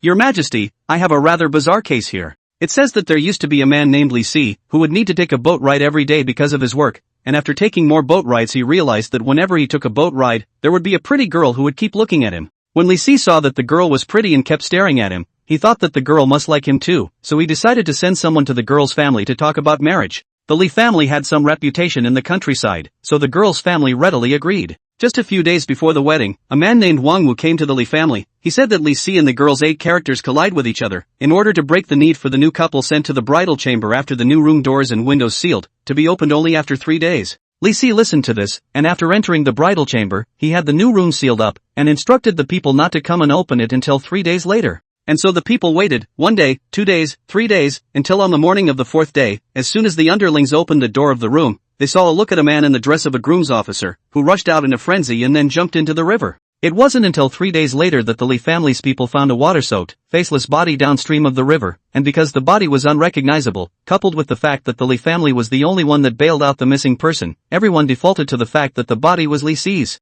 The cause of death was said as death from hysteria. Such a case is naturally suspicious in Fusu's view, but given the insights of the Qin era and the level of superstition, people will only think that the girl's 8 characters are too hard for Li Si to withstand, and therefore suffered a disaster. But since K-Wise was telling this story, it meant that it wasn't the end, which gave Fusu a bit of interest. The grass people at that time served as the Yen state court officer in charge, went to the court when he passed through the local magistrate and the grass people have an old friend, in the banquet on this matter as a joke to say with the crowd to listen to. At that time, I heard something wrong, so I inquired in detail about the details of the trial. Recently there are still no missing persons reported. The county magistrate said that recently a woman reported that her husband had disappeared for several days and did not return, but his husband was a famous local streamer, so the county magistrate looked for a few things and then no longer pay attention to it. And this missing person is none other than Wang Wu. Chapter 89, The Warm Book of Succumbent. Later, I persuaded the magistrate to reopen the case, focusing on the trial of Li Si's bride. That bride is only a woman's family. A little interrogation will be all confessed. The original surface appears to be Li Si hysteria suicide. The actual background is a murderous murder case. It turns out that Li Si every boat ride will always think that the bride towards him to sea, in fact, the bride to sea is to support the boat Zhang San and the bride to each other for a long time, but Zhang San is only a boatman. The bride's family even more would not agree to the marriage of the two. And Li Si made a fool of himself, thinking that the bride liked him, and had someone go to propose marriage. Seeing that the wedding date was approaching, Zhang San approached Wang Wu and gave him a heavy amount of money to go to Li Si's residence to spread the word that the 8 characters did not match. Wang Wu, a runt, took the money and went to Li's house, which Li Si believed in all seriousness, and also sealed the doors and windows after entering the new house, and then was killed by Zhang San and the bride, who had long been hidden inside, and whose bodies were buried under the bed. Fusu was shocked in his heart. This young couple was ruthless, because they couldn't change the facts, they just started killing people. On the morning of the 4th day, as soon as the gate was opened, Wang Wu rushed out of the gate in the groom's costume, and then jumped into the river. But he was a man who lived on the water, and naturally had excellent water skills, and while everyone wasn't paying attention, he had quietly sneaked back to his house, and then killed Wang Wu, who had come to get the money, and his body was soaked inside the water. It was only on the third day that Wang Wu's body was placed in the river, disguised as Li Si's, and successfully concealed from everyone. In the end the truth came out and Zhang San and the bride were sentenced to death for murder. KY said slowly. Fuso heard from the story, this KY has an unusually sharp sense of smell, can find some details that ordinary people are difficult to find, as well as some bold speculation, is indeed a good material to do criminal investigation. Looking at the two Grand Dukes, he faintly asked, what do you two love ministers think of Mr. K? Prime Minister Wang Guan was somewhat moved in his heart, but kept his face cold and said, Your Majesty's resolution is sufficient. Imperial historian Meng Yi, on the other hand, said with a beaming smile, my old minister feels that this KG Wei is sufficiently qualified for the position of court captain Yamen. According to the vote, this is already 2.5 votes, out of no accident KYs can be mixed with an official one, but Fusu also have some other ideas. I do think we can put Mr. K in the Delizi Yamen. The main appeal of the Delizi Yamen, if someone has a different opinion on a case, it is possible to appeal to the Delizi. Meng Yi revealed a face of black question mark? The Delizi Yamen is that Yamen, why is it that he, who is the Grand Duke of the court, has not even heard of this Yamen, is he missing something? The corner of Wang Guan's mouth twitched a little, still coldly said, later things will be said later, we still need to be destined for the present to be good. The reorganization of officials is still only in the planning stage? Your Majesty, can you manage the affairs of the court first? Fu Su does not care at all, signaling Ji Jianbing to start the next interview of the subject. Su Wenshu was a man in his 30s, and he wore a gray garment, so he looked somewhat shrewd. He stepped forward and said respectfully, greetings, Your Majesty, and meet the two lords. As soon as Su Wenshu came up, Fu Su noticed that Wang Guan and Meng Yi's expressions had obviously eased a bit, and it was obvious that they used to know each other, at the very least with his father.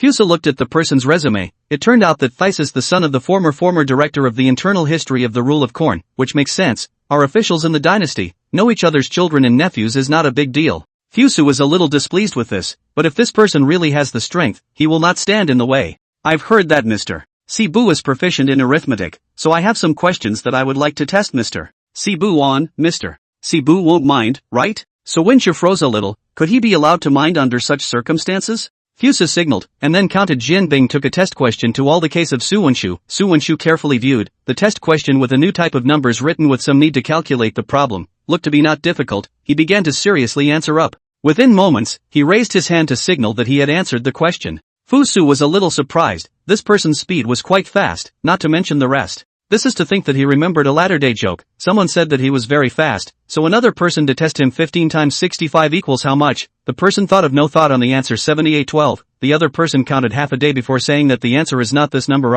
and the person said I just said that I am very fast, I did not say that I am fast and right. Su Wenshu's answer was handed over, although I don't know what method he used. But just by looking at the numbers, the answer is right, and the handwriting is also very neat, not bad for a son of a family. The two Grand Dukes also revealed looks of satisfaction, apparently recognizing the strength of Su Wenshu as well, and Meng Tian said, this son's talent is sufficient to serve in the office of the internal historian of the Korn ruler. Fuso eyes turned, suddenly voiced, I also think that this person is quite talented, just real gold is not afraid of fire, I still want to test him again. Wang Guan's lips moved, but in the end he held back the words that came out of his mouth, while Meng Tian kept his eyes and nose quiet, as if the person who had just spoken wasn't him.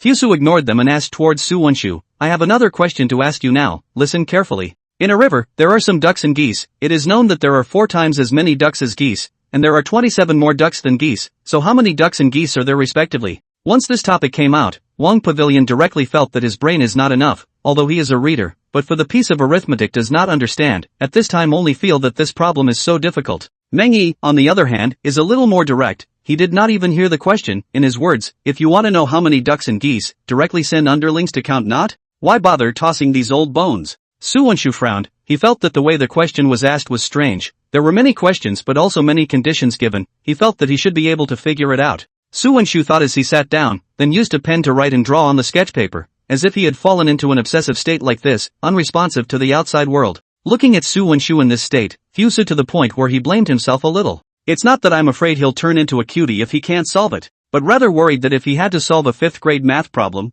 wouldn't it be a particular waste of time if he had to solve it for half a day? This person's strength was already up to par, and now that he was delayed because of Fusu's problems, Fusu felt so annoyed with himself. Why do something thankless and then decide to take a cue? Chapter 90 changes. In the end, Su Wenshu did not let Fusu and the two Grand Dukes down, but it was only at tea time before he figured out the answer. When his answer was handed over, Wang Guan was still mulling over it until he saw the number. Meng Yi on salty more, has been smiling and watching, but also do not speak, exudes from the scum of the fearless. Another person came up. Fusa looked at the resume. This person's name is Yang Xiang, is the left supervisor of Chu's imperial servant Yamen. Taisu Yamen in the time of Great Qin is to manage the palace imperial horse and national horse politics, and does not have the authority of the Ministry of War in the Ming and Qing dynasties, so for this person's ability, Fusa was also very curious, whether he can raise horses? Or will he be able to fight a war? My humble servant Yang Xiang greets His Majesty and meets the two Grand Dukes. Fusa looked at Yang Xiang and felt that he looked like an honest farmer, so it was not that farmers were bad, but Fusa did not know Ma Zheng very well, and at once he did not know where to speak. The other two Grand Dukes had no sense of being deputy inquisitors, and both looked as if His Majesty was the main focus, and the atmosphere was instantly quiet.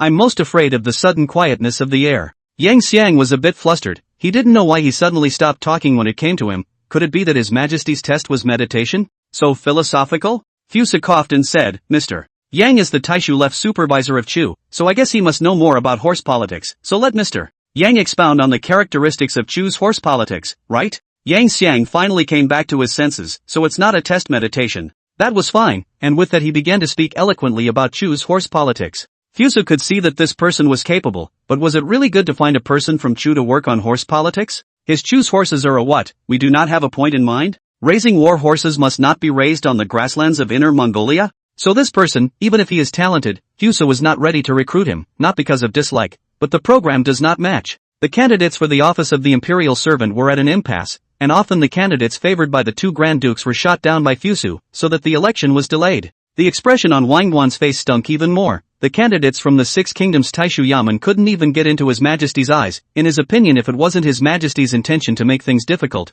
then it could only be that His Majesty couldn't even look at the Taishu Yamen's people from the Seven Kingdoms. His Majesty is going to heaven. Fusa suddenly thought that if you want to raise horses in Inner Mongolia, the entire Great Qin seems to be only bold and suitable. He himself is a person on the grassland, for the horses naturally familiar with cannot be familiar. Thinking of this, he said, I propose to enlist 1,000 generals, Bolden, into the imperial servant Yamen. He is familiar with the grasslands, and is naturally at ease with horse raising. Wang Pavilion and Meng Yi looked at each other. This is what they did not think of, to say appropriate. Only the body position of the grassland people of the Bolden is the most suitable, so to servant Yamen this article is considered to be over. The next step is the reception of the remaining candidates, like Ke Jiwei and Su Wenshu. Such talent is still small. The vast majority of people are slightly talented, can only serve in the office. Such a candidate Fusa was not to see, but the two dukes desperately blocked, to the effect that if there is no fresh blood into the dynasty, many political affairs will be delayed. To the Great Qin, the people are harmful. Thinking of the people of Great Qin, Fusa only had to listen patiently, and finally the three selected the 20 best candidates from 40 people, wrote the royal decree of the enthronement of the officials, and then signed the interview with the vermilion pen. Is considered to be the end of the interview.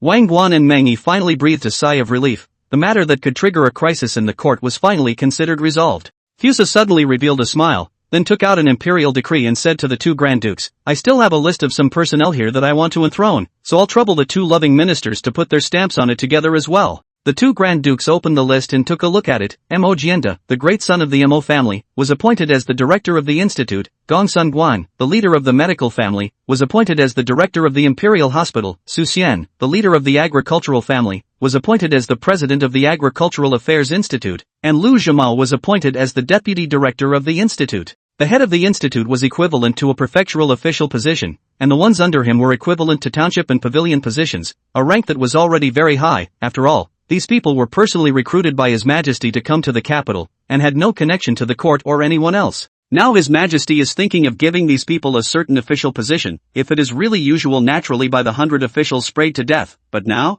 See all Wang Pavilion face uncertain. Meng Yi could not help but persuade. Today's matter has become, why don't we each take a step back? Anyway, just a few imaginary positions, does not affect the general situation of the court. Wang Taosher when the big picture is the most important. Meng Yi's words finally worked, and the Wang Pavilion finally used its seal and then sailed away. Fusa's ploy succeeded. Naturally will not care about these trivial matters. He carefully examined the imperial decree. Although the official positions given to the various schools of thought are still small, but these are not the most important. The most important thing is that they are now an official body. In the future, as long as the merits want to promote is not a water to the things, so the starting point is a little lower and will not affect their promotion. The entire Great Qin is also the only one who knows how much these genres will affect the people of Great Qin, and he has a deep, deep loneliness when he thinks about it. That little brother came to see the cement again.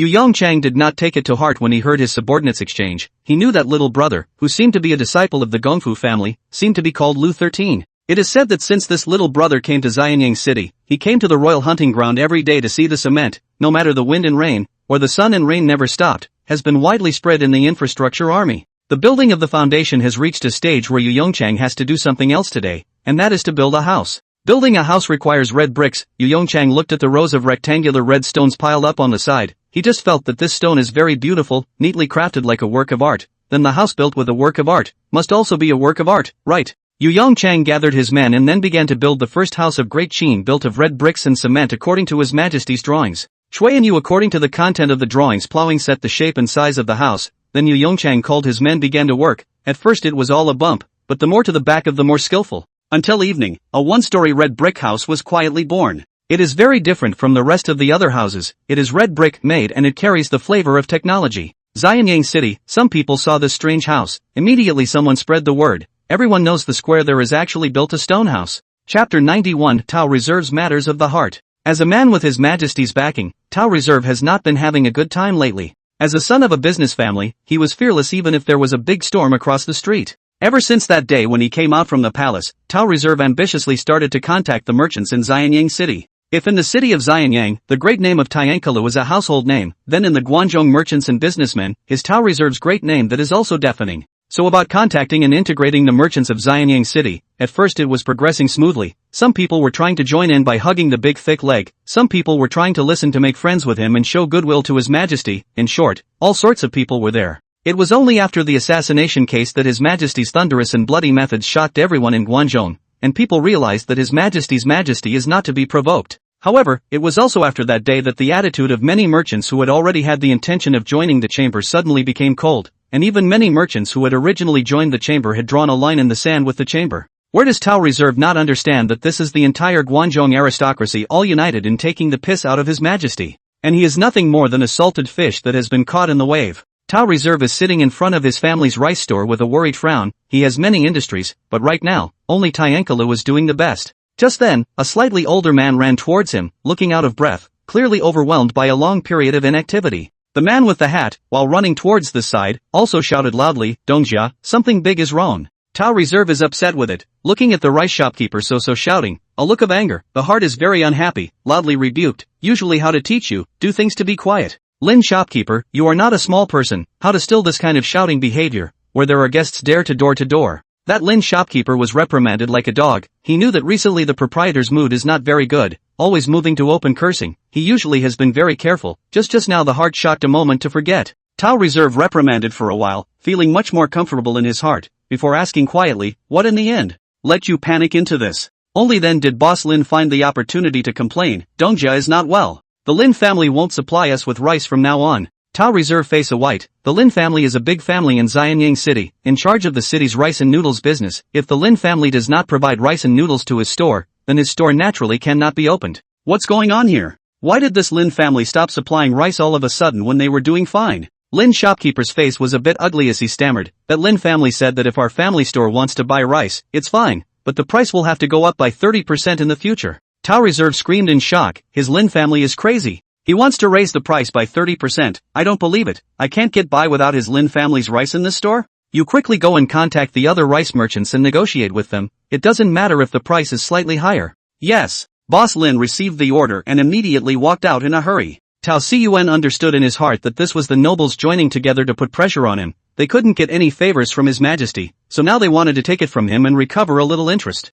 No, but Tao Reserve were no way at all. This time people with as a formal business means, neither forced to buy and sell nor bullying. You say where to go are not good. Once Boss Lin went, he didn't come back, which naturally wasn't a security issue, but represented that things were troublesome, and the rice merchants were all on the same page. Because of the absence of the Lin shopkeeper, Tao Reserve took the place of the Lin shopkeeper and acted as a shopkeeper in the rice store. In the afternoon, some people came to buy rice. The most impressive to Tao Reserve is the two beautiful women. They came in pairs. It's not that Tao Reserve has a heavy heart, but it shows that men are naturally more invested in matters of beauty, and it has nothing to do with being good or bad. It's written in the genes crave. Qin wanted to buy rice and grain, but she was new to Xianyang City and was not yet familiar with it, so she begged her next-door neighbor Qiaoyang to show her around, and Qiaoyang, fortunately, agreed. While talking, the two of them generally came to the rice store where Qiaoyang sang to. Because the rice quality of this rice store is very good, and the price is also very fair, so Qiu Yang's is the old customer of this rice store. But today is a little strange, usually familiar Lin shopkeeper is not even there today, but a slightly younger man sitting at the counter.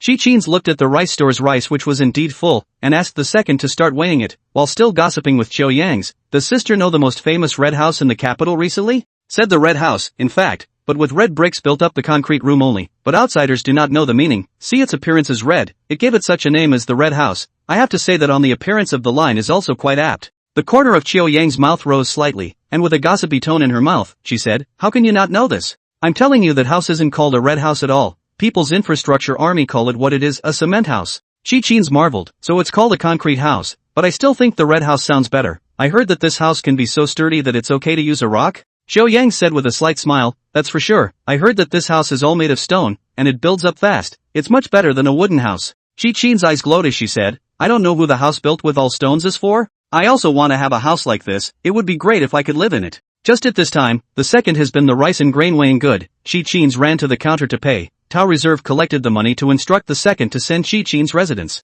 Many rice stores do have a home delivery service, and for a small fee, you can have a second person deliver to your home. The two little ladies said gossip and went out the door. If it is the previous Tao Reserve will naturally be interested in, so that recently happened fresh things, but today's Tao Reserve has been annoyed by the rice store food cuts. Even look at the beauty of the minder down, there will also care about what the red house is not the red house. It wasn't until late afternoon, when all the families were closing their stores, that the hooded boss Lin came staggering back. Before he entered, Tao Reserve impatiently asked, Boss Lin, are there any rice merchants willing to cooperate with our rice store? Chapter 92, The Fourth Floor. Lin's shopkeeper, even a cup of water was not yet drunk, will be the proprietor grabbed to ask questions. His mood is also very irritable, but he also knows the importance of the matter. Do not dare to slack off, said proprietor. The old Lin searched the entire Xianyang city, have not been able to find a willingness to supply rice at a flat rate to our rice store rice merchants, but there is a person so the supply of rice, but he wants to proprietor to go to his residence to talk about it. Tao Reserve heard the first half of the heart is cold, heard the second half has frowned.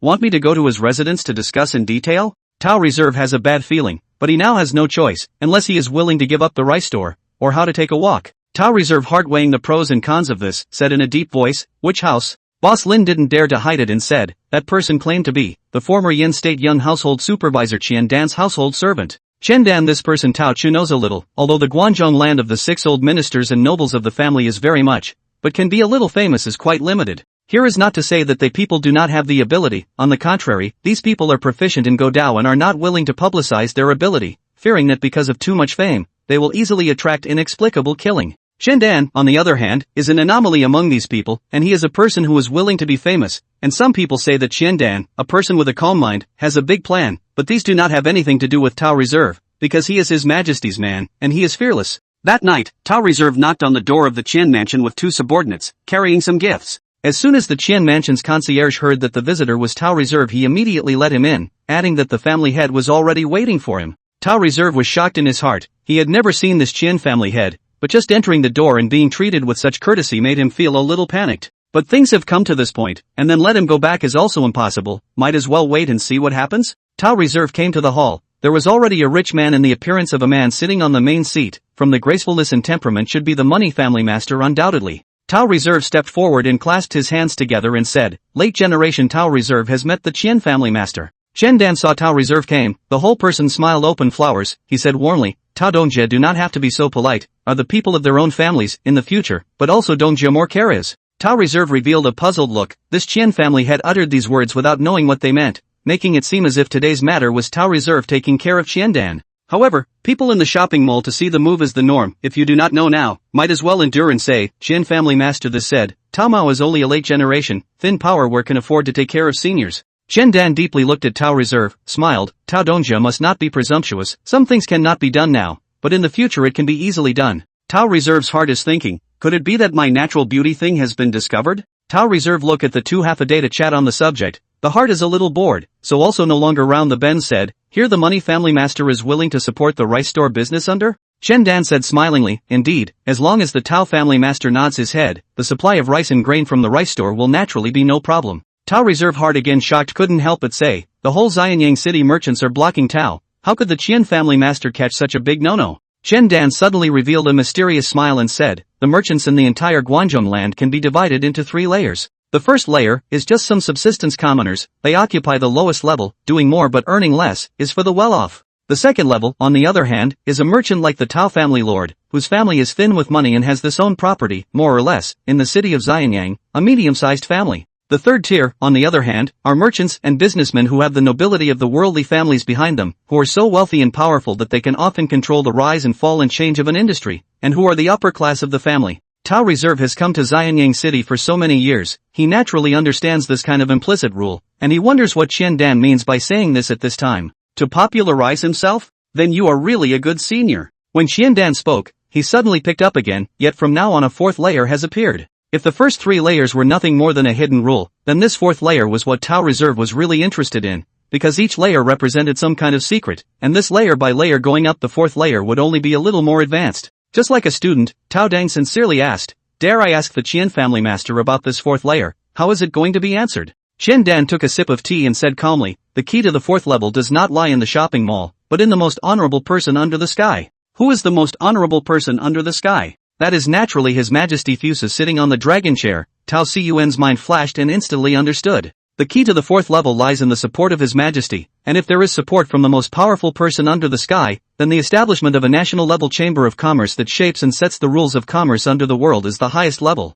These words finally answered the questions in Tao Reserve's mind. His Majesty asked him to contact the merchants in Xianyang City, and he has been doing so, but he has always been passive, and now that he understands His Majesty's meaning, he can turn passivity into initiative. Thinking of this, Tao Reserve respectfully said, "It is often heard that listening to the words of the king is better than reading 10 years of books. Tao Mao today is considered to have seen the high talent of the Qian family master, just Tao Mao after all, single power, but also please Qian family master to help me." Qin Dan finally revealed a pleased smile. He had said so much, not just for this moment. Dongjia Tao must not belittle yourself, you are the one His Majesty sees, sooner or later you will soar to the heavens, Qin is just trying to catch a ride. Once the words are said, one is intent on seeking advice, one is deliberately catering to, the atmosphere between the two is gradually warmed up. Conversation between Tao Reserve will recently encountered bottlenecks with Qin Dan. Listen, he has been worried about the matter of a lot of white hair, at this time encountered a high person is naturally open-minded to ask for advice. Qin Dan, since being tempered by Fu Su and understanding his own station, has made a profound study of the situation at hand, and in 3 words he figured out the dilemma that Tao Reserve is now facing. Tao Reserve is now facing a difficult situation to look at. In fact, the oppression of the nobles has also been the end, they have to consider the face of the dogmaster after all. But the Chamber of Commerce wants to make a breakthrough, but not easy, if slowly, spend a few decades as naturally can be done, but his view of His Majesty to do things, act decisively to do things in order, so His Majesty let the Tao Reserve composed of the Chamber of Commerce will have a deep meaning. Chapter 93 The Yellow River. Class is everywhere. Qin Dan pondered for a little while before asking, "Did His Majesty have any instructions when he met with you?" Tao Reserve frowned and thought hard for a long time before he finally said, "His Majesty once told me that there will be a batch of glazed artifacts sold at my sky guest house after a while, and that there will be a batch of glazed artifacts produced every time in the future." Qin Dan's eyes lit up and laughed. "So that's how it is, His Majesty must have mastered the way of making glazed artifacts, so the immortal artifacts in the first place turned out to be a good play, it's really a good maneuver. I have some understanding of His Majesty's mind, it's not hard to break this situation, you just need to be like this, like this." Qin Dan attached himself to Tao Reserve's ear and narrated, and the light in Tao Reserve's eyes grew brighter and brighter. Fusa sitting on the dragon chair, some overworked yesterday, resulting in today's morning court not much spirit. If it was before, Fusu in the morning court this way, the ministers see as to be a crusade, but now the ministers are much quieter. Fusu was now in the court of the prestige of the increasingly thriving. Ji Jianbing shouted, "I have something to report." Words just fell, there will be an official out of the column, this official tall and thin appearance. There are 2 whiskers on the mouth, looked to be a capable minister. I, Yura Kasafumi, the minister of the Royal Historian's Office, have something to report. Fusu yawned and said, "Say something straight." Pu Huffing said respectfully, "I have received a petition from the County Magistrate of Dong County and the County Magistrate of Shui County. This year since entering summer there has been an increase in rainfall. The river has risen sharply, the Yellow River has burst its banks. The number of people affected is uncountable. I also request that your Majesty make a plan as soon as possible." The words out of Fusu immediately did not doze off. The Yellow River is the people's mother river, is irrigated countless people along the banks of the river, but every year because of the dike and caused by flooding is also endless. In Fusu's impression of the Yellow River dike is in the Ming and Qing dynasties, have not been resolved, until after the establishment of New China has been effectively mitigated, so this is an absolute big problem. Fusu looked at Wang Wan and asked, "What is the constitution on the Prime Minister's side?" Wang Pavilion buying hand out of the column said, can order the local counties along the coast of the migration to save the people, and then the court exempted this year's taxes, allocated a number of disaster relief payments, so that the people can be relieved of the crisis. Fuso nodded. What the Prime Minister said was a standardized process of disaster relief. Because of the frequent occurrence of the Yellow River dikes, the process of disaster relief was already quite skilled. But is that all Fuso wants? Tell me, secretaries, how should this matter of the Yellow River governance be decided? The ministers looked at each other for this problem, but no one can make a reply. How the Yellow River floods for many years, if so good governance, will not be so famous. Seeing that no one spoke, Fuso had to start naming his generals. His eyes roamed between the group of ministers, and finally saw Ben Wenbin, the minister of the Ministry of Internal History for the ruling of corn. He remembered that this person seemed to have some vigor, so he asked, "Iching Ben, what do you think?" Ben Wenbin stepped out with a bitter face. How could he not expect so many officials in the court? Why did His Majesty choose himself at a glance? He is not false to have vigor, but this governance of the Yellow River, not just have vigor on the line Since ancient times, the Yellow River has been governed by a lot of people, and did not see that person with vigor to govern the Yellow River. Ben Wenbin deliberated a bit before saying, "Back to your Majesty, the sage is in the water treatment of people, but the face of the Yellow River water is also helpless, but instead of laboring to hurt the people and money, so I think that the Yellow River is a problem when the Su-Su in figure. It's best to leave alone." Fuso felt a little disappointed. He also thought that he had ordered a dynamic minister to hear something useful, but did not expect to hear some compromising words instead. Xiao Aiqing, what do you think? Xiao He was valued by Fuso not only because he was capable and did things well, but more importantly because he was familiar with His Majesty's nature. So he respectfully said, "Back to your Majesty, I thought the Yellow River trouble has reached the point that cannot be untreated. Every time the Yellow River breaks, the dike will be affected by several counties, and thus the affected people cannot be counted. It is a great scourge of trouble." Watching Xiaovi talk eloquently, but the ministers do not think. Everyone knows that the Yellow River is a great scourge, and even more know that if someone can manage the Yellow River, it will surely be able to be a good reputation for 100 years, but the premise is that someone has to be able to do it. Lord Xiao, don't just talk here anymore, Lord Xiao, go and do it instead. But we all know that Xiao He is His Majesty's beloved. Even if he can cure the water, His Majesty surely won't release him to cure the water. This is Jane in the heart of the Emperor. Fuso nodded with satisfaction, then asked, "Is there that minister who is willing to go to govern the Yellow River?" The ministers would like to turn into a transparent person at this moment, so as to avoid the vision of His Majesty. Water treatment is something that really can't be done by ordinary people. Just the field inspection would take quite a lot of time, not to mention proposing a strategy and then implementing it. Of course, if it is just this, there are still many ministers in the court who are willing to go. The biggest fear is that things are done, and then the Yellow River is still not governed. Consumed countless manpower and material resources, so hard labor running, the Yellow River is still not well managed. To give you a reward it you have no face to take, to give you punishment it is not quite appropriate. Trotting around for years, the best no credit, not to mention, there may be left behind a bad record, this fishing who do not want to do There is nothing Fuso can do. This matter can naturally be forcibly sent to govern, but if it is not well governed, instead of wasting money and manpower, and does not work, this is very meaningless. After thinking about it, he still decided to wait for Great Qin's science and technology in the development of some, in the governance of the Yellow River well, that time should be able to. The matter was closed, and the ministers' faces showed a look of relief. Even Xiao He's face had some. At this time, another imperial historian stepped out and said, "I, Kang Jinghuan, the minister of the imperial historian's office, have something to report." "Something's up." Kang Jinghuan bowed and said, "I have a letter here from Yizhou County, and the person the letter is addressed to is the rebel Lu Bang." It turned out to be a letter written by Pei Gong. Pei Gong, since entering the Yizhou County, has been no news. Yizhou County is mostly ethnic minorities, do not understand the customs of the Central Plains, do not submit to indoctrination. With Pei Gong as a front fortress, Fuso said, very relieved. Ji Jianbing presented the letter. Fuso checked it. The letter said that Pei Gong felt the Qin Fuso, His Majesty's benevolence, is willing to guard the land of Yizhou County for generations, to educate the people of the local cloud. That is, Pei Gong knew that there was no hope to seize the world, and was willing to live down in Yizhou County, but was afraid that Fuso would send troops to attack, so he wrote a letter of willingness to submit to the government. Fuso revealed a cold smile. The matter of Yizhou County will first be given to Pei Gong. Good, have him to help educate some of the future to be more convenient. Chapter 90 for the Red House. There is still a debate among the ministers of the court on the matter of Pei Gong, focusing on whether he should be recognized or not. De Qin has no such precedent, just that Yizhou County nominally belongs to De Qin. But the actual situation is the situation of the minority groups are governed separately, even if the change of De Qin's officials, but also cannot change this fact. In the end, it was Fuso's opinion that prevailed, and Great Qin recognized Lu Bang's position as the county governor of Yizhou County, and other officials at all levels were first recognized by the county governor. Two major events have already been dealt with in the morning court today, just when everyone thought it should die down. Prime Minister Wang Guan suddenly stepped forward and said, I have heard that the whole Xianyang city is spreading rumors about the Red House, and that stone materials can be used for the construction of houses in the future. I wonder if your majesty knows anything about this? Of course, Fusu knows about this matter, that is, he arranged it. I have heard something. Wang Guan revealed a mysterious smile and said, then what does his majesty think of this matter? Fusu somewhat froze. This Wang Hall actually want to set his low, that still have to, then asked in return, how does the Prime Minister think about this matter? I believe that whether something is good or not depends firstly on what its user says, and secondly on the need to try it out for oneself. Fusa gave Wang Guan a somewhat strange look, then said, what the Prime Minister thinks coincides with me, and since the Prime Minister is also so interested, why don't we all go on an expedition together? Since His Majesty wants to see it, the Minister naturally has no problem with it. Nah! A group of people did not even change their clothes, also straight out of the palace, to the square place. Choi and Yu, who were supervising the construction, were almost confused when they heard that His Majesty and the ministers were coming for an inspection soon. Everyone likes to be so sudden now. Without waiting for them to organize themselves, Fusu had already led the ministers to the square, and Choi Hayu led a class of people who respectfully said, Greetings, Your Majesty, greetings, ministers.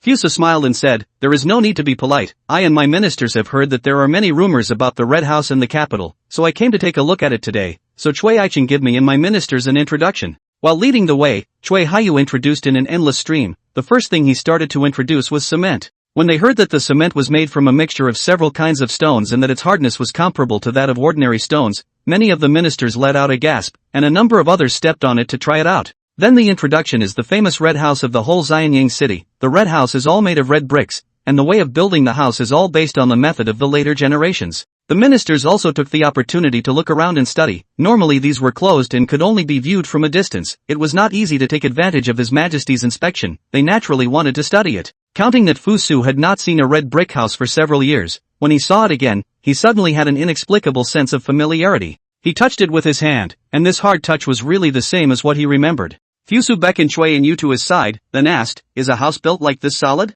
The ministers, hearing His Majesty's questions, also participated in the sidelines, as these questions were equally of interest to them. Choi Hayu said respectfully, back to Your Majesty, such a house is very solid. I have already tested it, and a house built like this, even more than 10 young hunks can't push it. Ah, is it even this solid? Isn't a dozen big men a bit of an exaggeration? The ministers began to argue about the long and short of it, and there was no shortage of words that disparaged what Choi and Yu had just said. It is important to know that since ancient times, houses made of stone are not unheard of. The reason why they have not become the norm is not only because of the high cost of construction, but also because they are not as stable as they are imagined to be. And now that this stone-built house was claimed to be able to withstand the push of more than 10 hands, the ministers felt that this was something that Choi Hayu had bragged about in order to increase his own merit. Fuso smiled, want to prove is not simple, so let the people from the ministers to choose 15 do not believe out of the test. Fusu and other ministers stood aside to watch. These 15 ministers are old and young, looks like usually pampered through, not good at sports. 15 people in order, arranged in the red brick room around, to a command, they began to push hard to squeeze the red brick room, during the period in order to better force,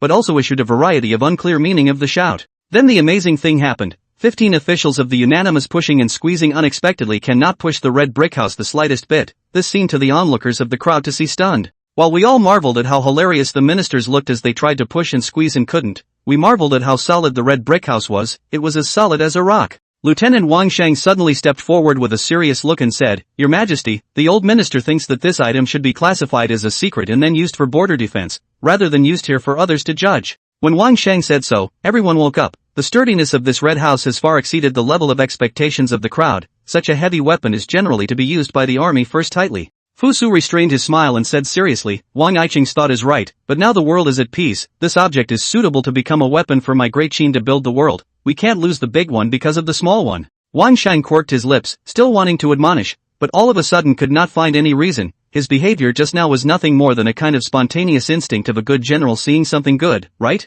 And it really doesn't make sense to hide such a good thing now that the world is at peace. Ignoring the panting 15 ministerial doors, Fusu continued to ask, how is this red house living? Choi Hayu bowed and said, Back to Your Majesty, ever since this red house was established, the micro-minister has been living in it, which provides shade when the sun is high without being hot, and protects from rain when it is about to rain without being cold. It was the time of the sun, and the crowd listened as they went into the house to try it out, and were surprised to find that it really wasn't hot. Ignoring the words of others, Fusu looked at the humble wall and suddenly felt that something was missing. After thinking for a long time, he woke up to the fact that it was less white. The red brick houses of the latter days have been used to putty powder, so the walls are all snow white, and now he is really a little uncomfortable to see this red and orange walls. But it had also been a very human treasure in the eyes of the others. Not only was it incredibly tight, but it was also a powerful shield from the sun and the wind, and if His Majesty hadn't been here, they would have started to ask the infrastructure army if they were taking orders. Wang Pavilion suddenly spoke up and said, "The old minister has recently had a mansion that has fallen into disrepair. I wonder if your majesty could send some people to help the old minister repair it?" Fuso looked at Wang Guan with surprise, so what he played was actually this idea. Chapter 95, Lack of Money.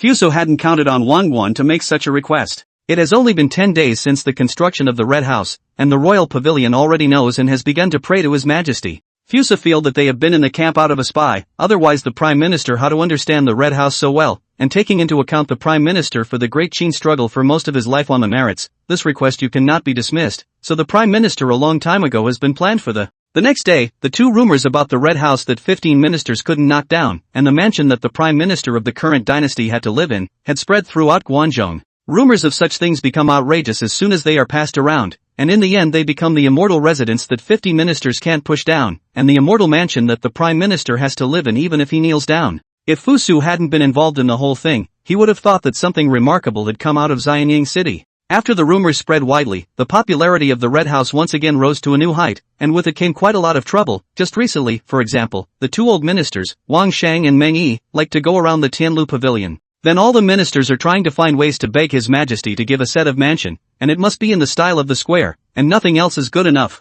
Fusu felt that he couldn't get the point of their thinking. Isn't it just a red brick house? As for making it look like a magical item, as a last resort, he could only split a part of the infrastructure army into the work of building the great beauty of his hometown, but fortunately, the number of the infrastructure army was very large, and a little bit less people did not affect the process. Ji Jianbing led the two inner officers through the darkened court to the Tianlu Pavilion. Inside the Tianlu Pavilion, Fusu was sitting on a chaise longue, shaking and listening to the contents of the zhenzhang that the inner officials were reading. This chaise longue is Fusu found the palace craftsman newly developed, and the later generation of rocking chair similar, sitting on it is quite relaxing, such as the craftsman to do a few more out, and the queen and a few grand dukes are sent over, we play together. When Fusu saw Ji Jianbing come over, he knew that there was something wrong with him, and the matter of approving the zhangji was not so urgent, so he summoned him to his side and asked, "What is it?" Ji Jianbing bowed and said, "Back to your majesty, I just received news from the Ministry of Internal Affairs that the silver money for repairing the Red House in the square is no longer enough."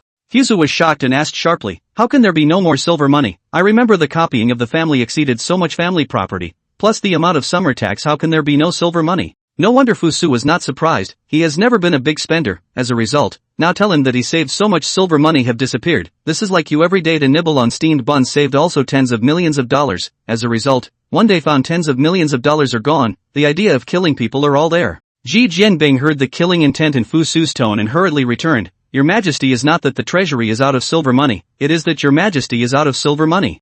Fusu face stunned looked at Ji Jianbing, only to remember in the Square Foundation repair house, with their own insider, so the ministers will be managed all the time, after all, His Majesty with their own silver, what do they have to say? But if His Majesty were to use the silver in the treasury, they would have a problem with it. After all, the silver in the treasury is public, and if His Majesty were to use it to build a house, that house would also belong to the public, and it would only work if everyone had the right to live in it. So much for his plans for the institute. Fusu pondered for a while and suddenly asked, "Didn't I borrow a sum of silver for the treasury for military expenses? Has this silver been recovered?" Ji Jianbing respectfully said, "Back to your majesty, this silver money has been recovered, and also all have been spent, and the ministers of the military expenses of the infrastructure army mean that your majesty will pay half of it."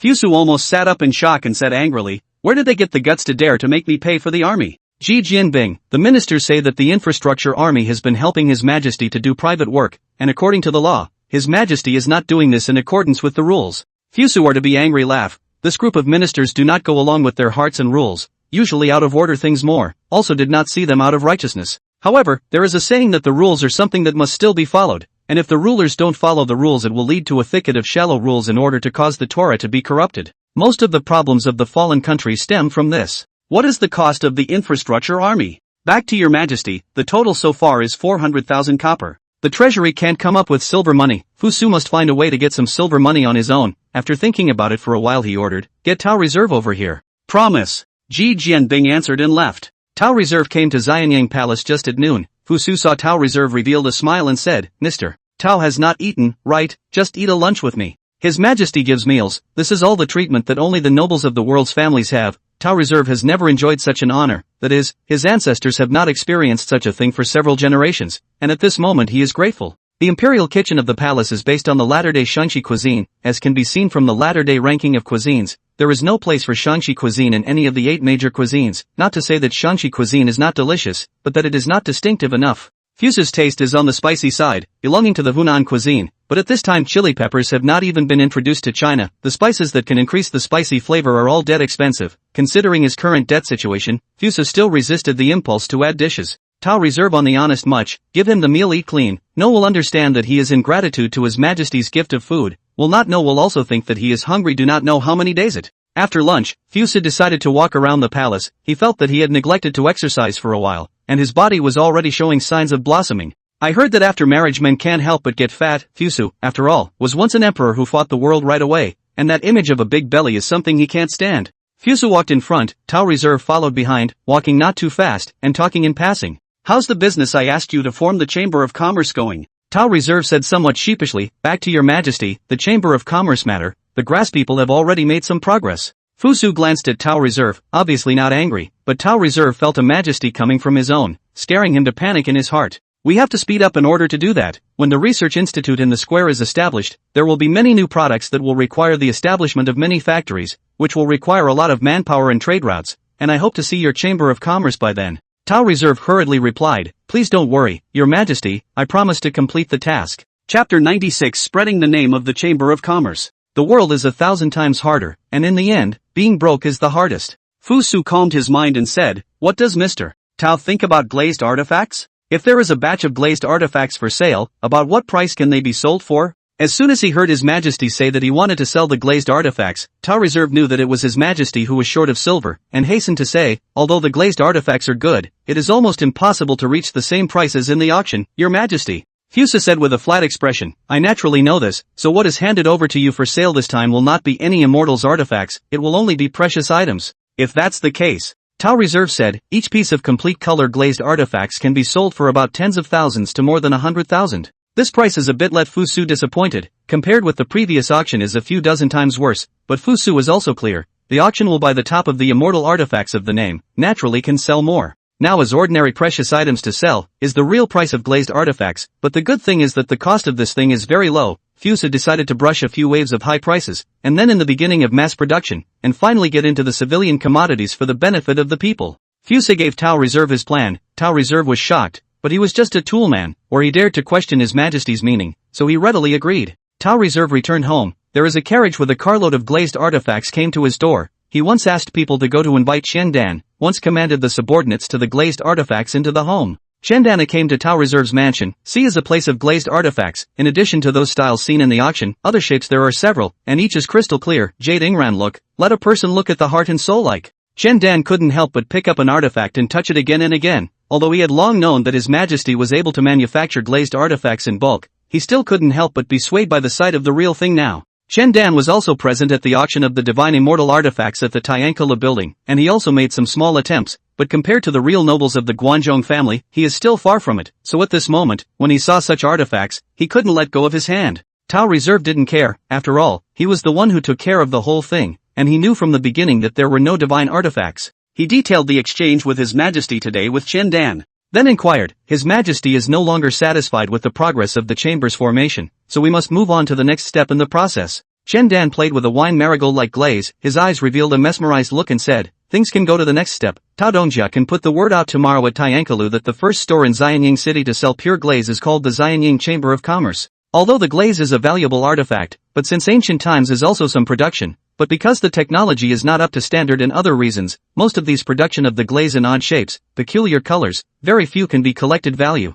On the second day, the guests at the Sky Guest House were informed of the news that a merchant group called the Chamber of Commerce of Xianyang had appeared in the city, and that they would sell pure glazed artifacts on the day of the chamber's formation in harmony. Someone snorted and said, pure glazed artifacts are artifacts that can only be used by immortals. Where would he have such objects in a small chamber of commerce? I think he's just bragging about his skills. Another person said, that's not so bad, the Chamber of Commerce emphasizes the matter of commitment the most. If this Chamber of Commerce is really boasting, wouldn't it be smashing its own signboard? There is a Chamber of Commerce there that dares to do so. The third person said, indeed, this Chamber of Commerce dares to make a big deal out of it, so it's obvious that the head of the Chamber of Commerce has a bottom in his heart. Maybe there really are pure glazed artifacts in the Chamber of Commerce. Everyone so analyzed, more and more certain that this is called the Chamber of Commerce of Xianyang Chamber of Commerce, really hide pure glazed artifacts, as for him to say that selling is just a means to cause buyers. Glazed artifacts again before this is not unheard of, just never appeared in auction immortals artifacts comparable to, or even close to, so when that pure and flawless glazed marigolds appeared, everyone will be unanimously recognized as immortals will use the artifacts, because it is too precious. In any case, it is also a pure glazed artifact, it is possible to go forward to view it, and if the price is right, it is not impossible to buy it. This brother is afraid to be a bit overthinking, right, if this kind of object is owned by me, naturally it is locked in the house, alone to appreciate is the joy of life. This is what you think is wrong. If this Xianyang Chamber of Commerce won't put their family's glazed artifacts out on display, they wouldn't dare to spread such news, or else when the time comes that they are all people who go to see the glazed artifacts only to find out that there aren't any, wouldn't they be deceiving the crowd? It is so that, no matter what, they will show the glazed artifacts on that day. This brother has a point. May I ask your name yet? This brother has a point. My name is Mei Qingye. So it's Brother Mei, I don't have a learned name. Since everyone is so interested in this pure glaze of the Xianyang Chamber of Commerce, why don't we form an alliance and go watch it together tomorrow? Very good. Good. Such conversations, I don't know how many in the whole Tiankalu, everyone has formed a group, decided to go to the store on the Xianyang Chamber of Commerce tomorrow to see this pure glaze. Tao Reserve sat in the elegant room and secretly observed, saw that the entire Tianka building was discussing this matter, and rejoiced, the great thing is accomplished.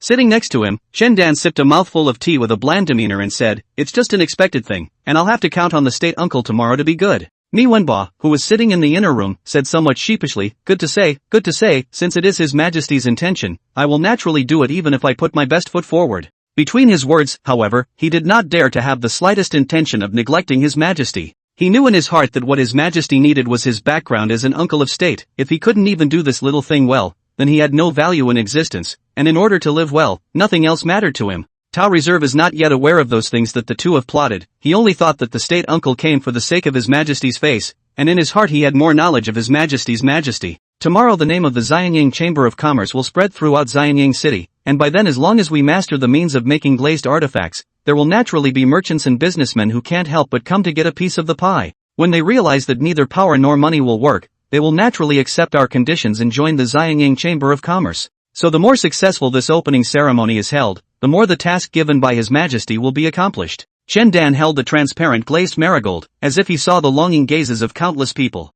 Chapter 97 Fusangoku. A cavalryman rode a fast horse on a galloping road, and the guards along the way saw from afar didn't dare to stop him, and had to hurry to open the railings of the block section to let him pass. A soldier on guard asked curiously, who is this person? How dare he gallop his horse on the galloping road and ask us to raise the fence to make way? A nearby one laughed, you're a fresh recruit, aren't you? The younger soldier said curiously, how did you know that? The one next to him smiled and said, the one who just passed, but all those who have stayed in the army for a long time know that it was the 800-mile expedited passing army. The guards along the way on each road not only have to release the pass ahead of time, the post station also provides him with good horses and good food for him to ride. Then with a light sigh, he said, whenever such cavalry appears, it means that the battle is approaching. On the Kirin Hall, Fusu was deliberating with the civil and military ministers. Fusu asked, Shaoiqing, how is the counting of the number of people in the world and the measuring of the acres of fields in the world accomplished? Shaoi stepped forward and said, back to your majesty, this matter has been mostly accomplished. There are still some counties that are a bit more remote and have yet to send over their yellow books.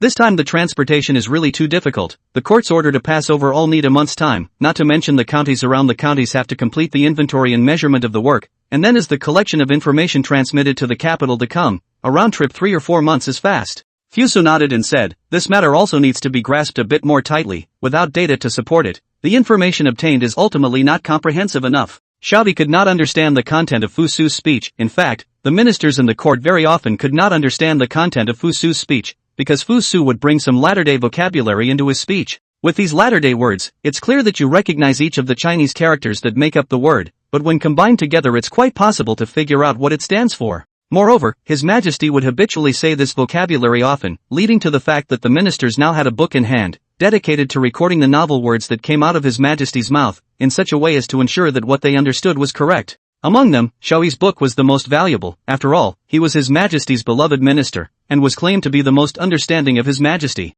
Nah, although Xiaohui didn't understand either, but His Majesty's meaning was generally understood by him, and returned to the queue, his mouth still silently reciting a few vocabulary words, the very ones that Fu Su had just said. Because he didn't understand, Xiaohui planned to write it down first, and when he returned to his house, he would slowly ponder over it. Seeing that the ministers underneath did not want to speak, Fusa suddenly said, I heard that in the East Land, there is a country named Fusam. Fusam land is barren, but there are a large number of gold and silver mines on the island. I do not know if there is a matter. The ministers look at each other, do not know what His Majesty is making a show. The East has Fusang country thing among the ministers know a lot, but above the gold and silver mines are a large number of gold and silver mines. They are still the first time to hear. Prime Minister Wang Guan stepped forward and said, I wonder from whom your Majesty heard about the large amount of gold and silver mines in Fusang? I've never heard anyone mention it before, so I'd like to ask your Majesty to call this person here, so that he can tell us about it face to face. These information are Fu Su through the later history records know. Fusang country has been by the ministers and people of the central plains of the land looked down on, for its understanding is even less known. Fu Su can find a person from there to understand the Fusang country. This is a little difficult to get, not to find a person like this cannot explain the source of the news, but if you find a person haphazardly, and how can deceive the old and cunning court ministers, Fusa feel that they want to do something, are so difficult. Fusa coughed and said, I have also heard it mentioned occasionally, since there is no such thing, I think I remembered it wrong. The ministers watched His Majesty's explanation with calm faces, only to be smiling in their hearts, to be able to see His Majesty being defeated in the courtroom, this was a great joy. Only Wang Guan's face was heavy, with his understanding of His Majesty, since His Majesty raised this matter, even if he has already denied it at this moment, His Majesty's heart is bound to be on this matter. This time it was given up early due to lack of preparation, so I'm afraid that when it is brought up again the next time, it will already have a very, very well thought out plan. For this reason, he felt deeply worried. In order to search for Mount Panglai, which is said to have the elixir of immortality, the first emperor spent a lot of money and material resources to form various fleets to go out to sea. And now His Majesty Fusa was also going to form ships to go out to sea, although it is in the name of searching for gold and silver mines,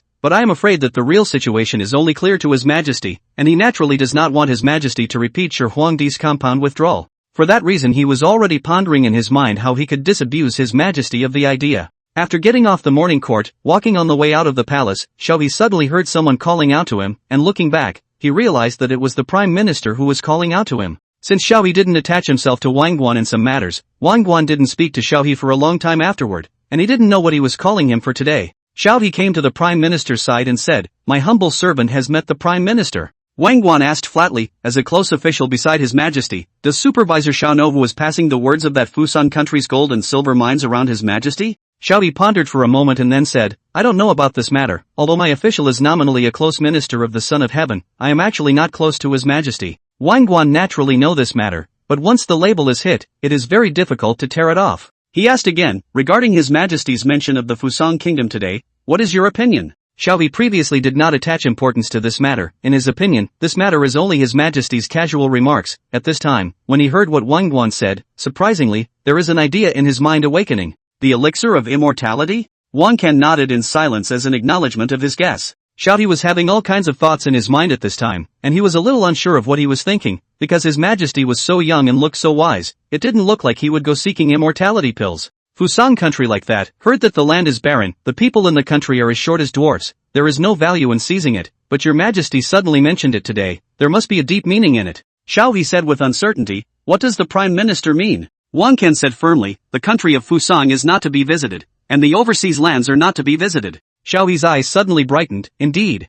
Fuso doesn't know that his number one horseman is planning to backstab him yet. Chapter 98, The General with the Troops. Just as a great duke of the dynasty and a head of the 9 ministers were about to talk in detail about the matter concerning the Fusan state, suddenly found that from the palace to come on the face of a lot of internal officers, at the head of His Majesty's personal officer Ji Jianbing, look at him in a hurry, as if there is a very urgent matter to go to deal with. Ji Jianbing obviously saw the two, he commanded the remaining officials a few words, towards the direction of the 2 ministers, while the officials behind him are still in a hurry to leave towards the outside of the palace, obviously each have their own important business. Can see the internal officials such a hasty scene is not rare. Looking at the Ji Jianbing walked over quickly, Xiaohui first asked, Ji Supervisor this is what is the matter? Surprisingly, such a hasty appearance? Ji Jianbing showed a difficult look and said, let the Prime Minister and Xiao Supervisor laugh, but the reason is not our family can say, but also please the Prime Minister and Xiao Supervisor to move to the Tianlu Pavilion, His Majesty has something to discuss. In the front, His Majesty had something to discuss, and in the back,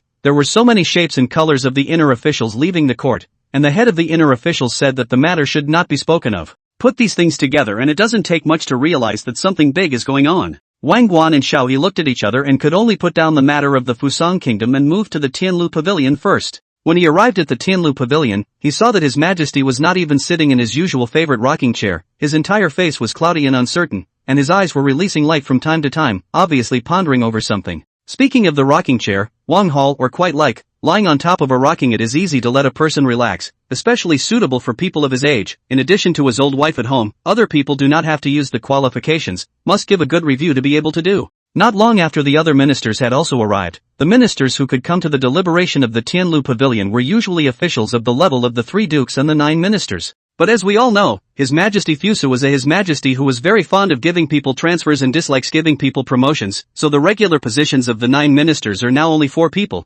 Xiao He, the head of the internal history of corn ruling, Mo Zhongxing, the head of the Xiaofu, Zhang Gaoi, the head of the orders of the Langsongs, and Zhao Boyu, the head of the Zongjing. But besides the 3 dukes and the 4 supervisors, Xiao He also found another official, who was Zhao Tuo, the left supervisor of the imperial servants, and he was the only official on the scene who was not at the rank of secretary. Zhao Tuo appeared here naturally has a reason to appear. From the official position and management of the affairs, the next thing to talk about is to have to utilize the warhorse, and the only thing that can use the warhorse is the war, so is it a war happened? Fusu looked at the ministers gathered here and said in a grave voice, "News has come from Shu County that the Yu clan and the Chang people have formed an alliance to lead an army of 100,000, and have begun to attack my great Qin in the land of the loathsome Rong. And the military information passed to Xianyang has been the past 3 days. I summoned all of you to come as to want to ask the strategy." A resolute look flashed in the eyes of the ministers. As early as when Zhao Tuo appeared there were already many who had guessed, only that the guess was confirmed at this moment. Prime Minister Wang Guan was the first to step forward and said, "My great Qin has always been at peace with the Yu clan and the Chang, and this time they formed an alliance to invade my great Qin. It must be because of the matter of the plague that occurred on the grasslands previously."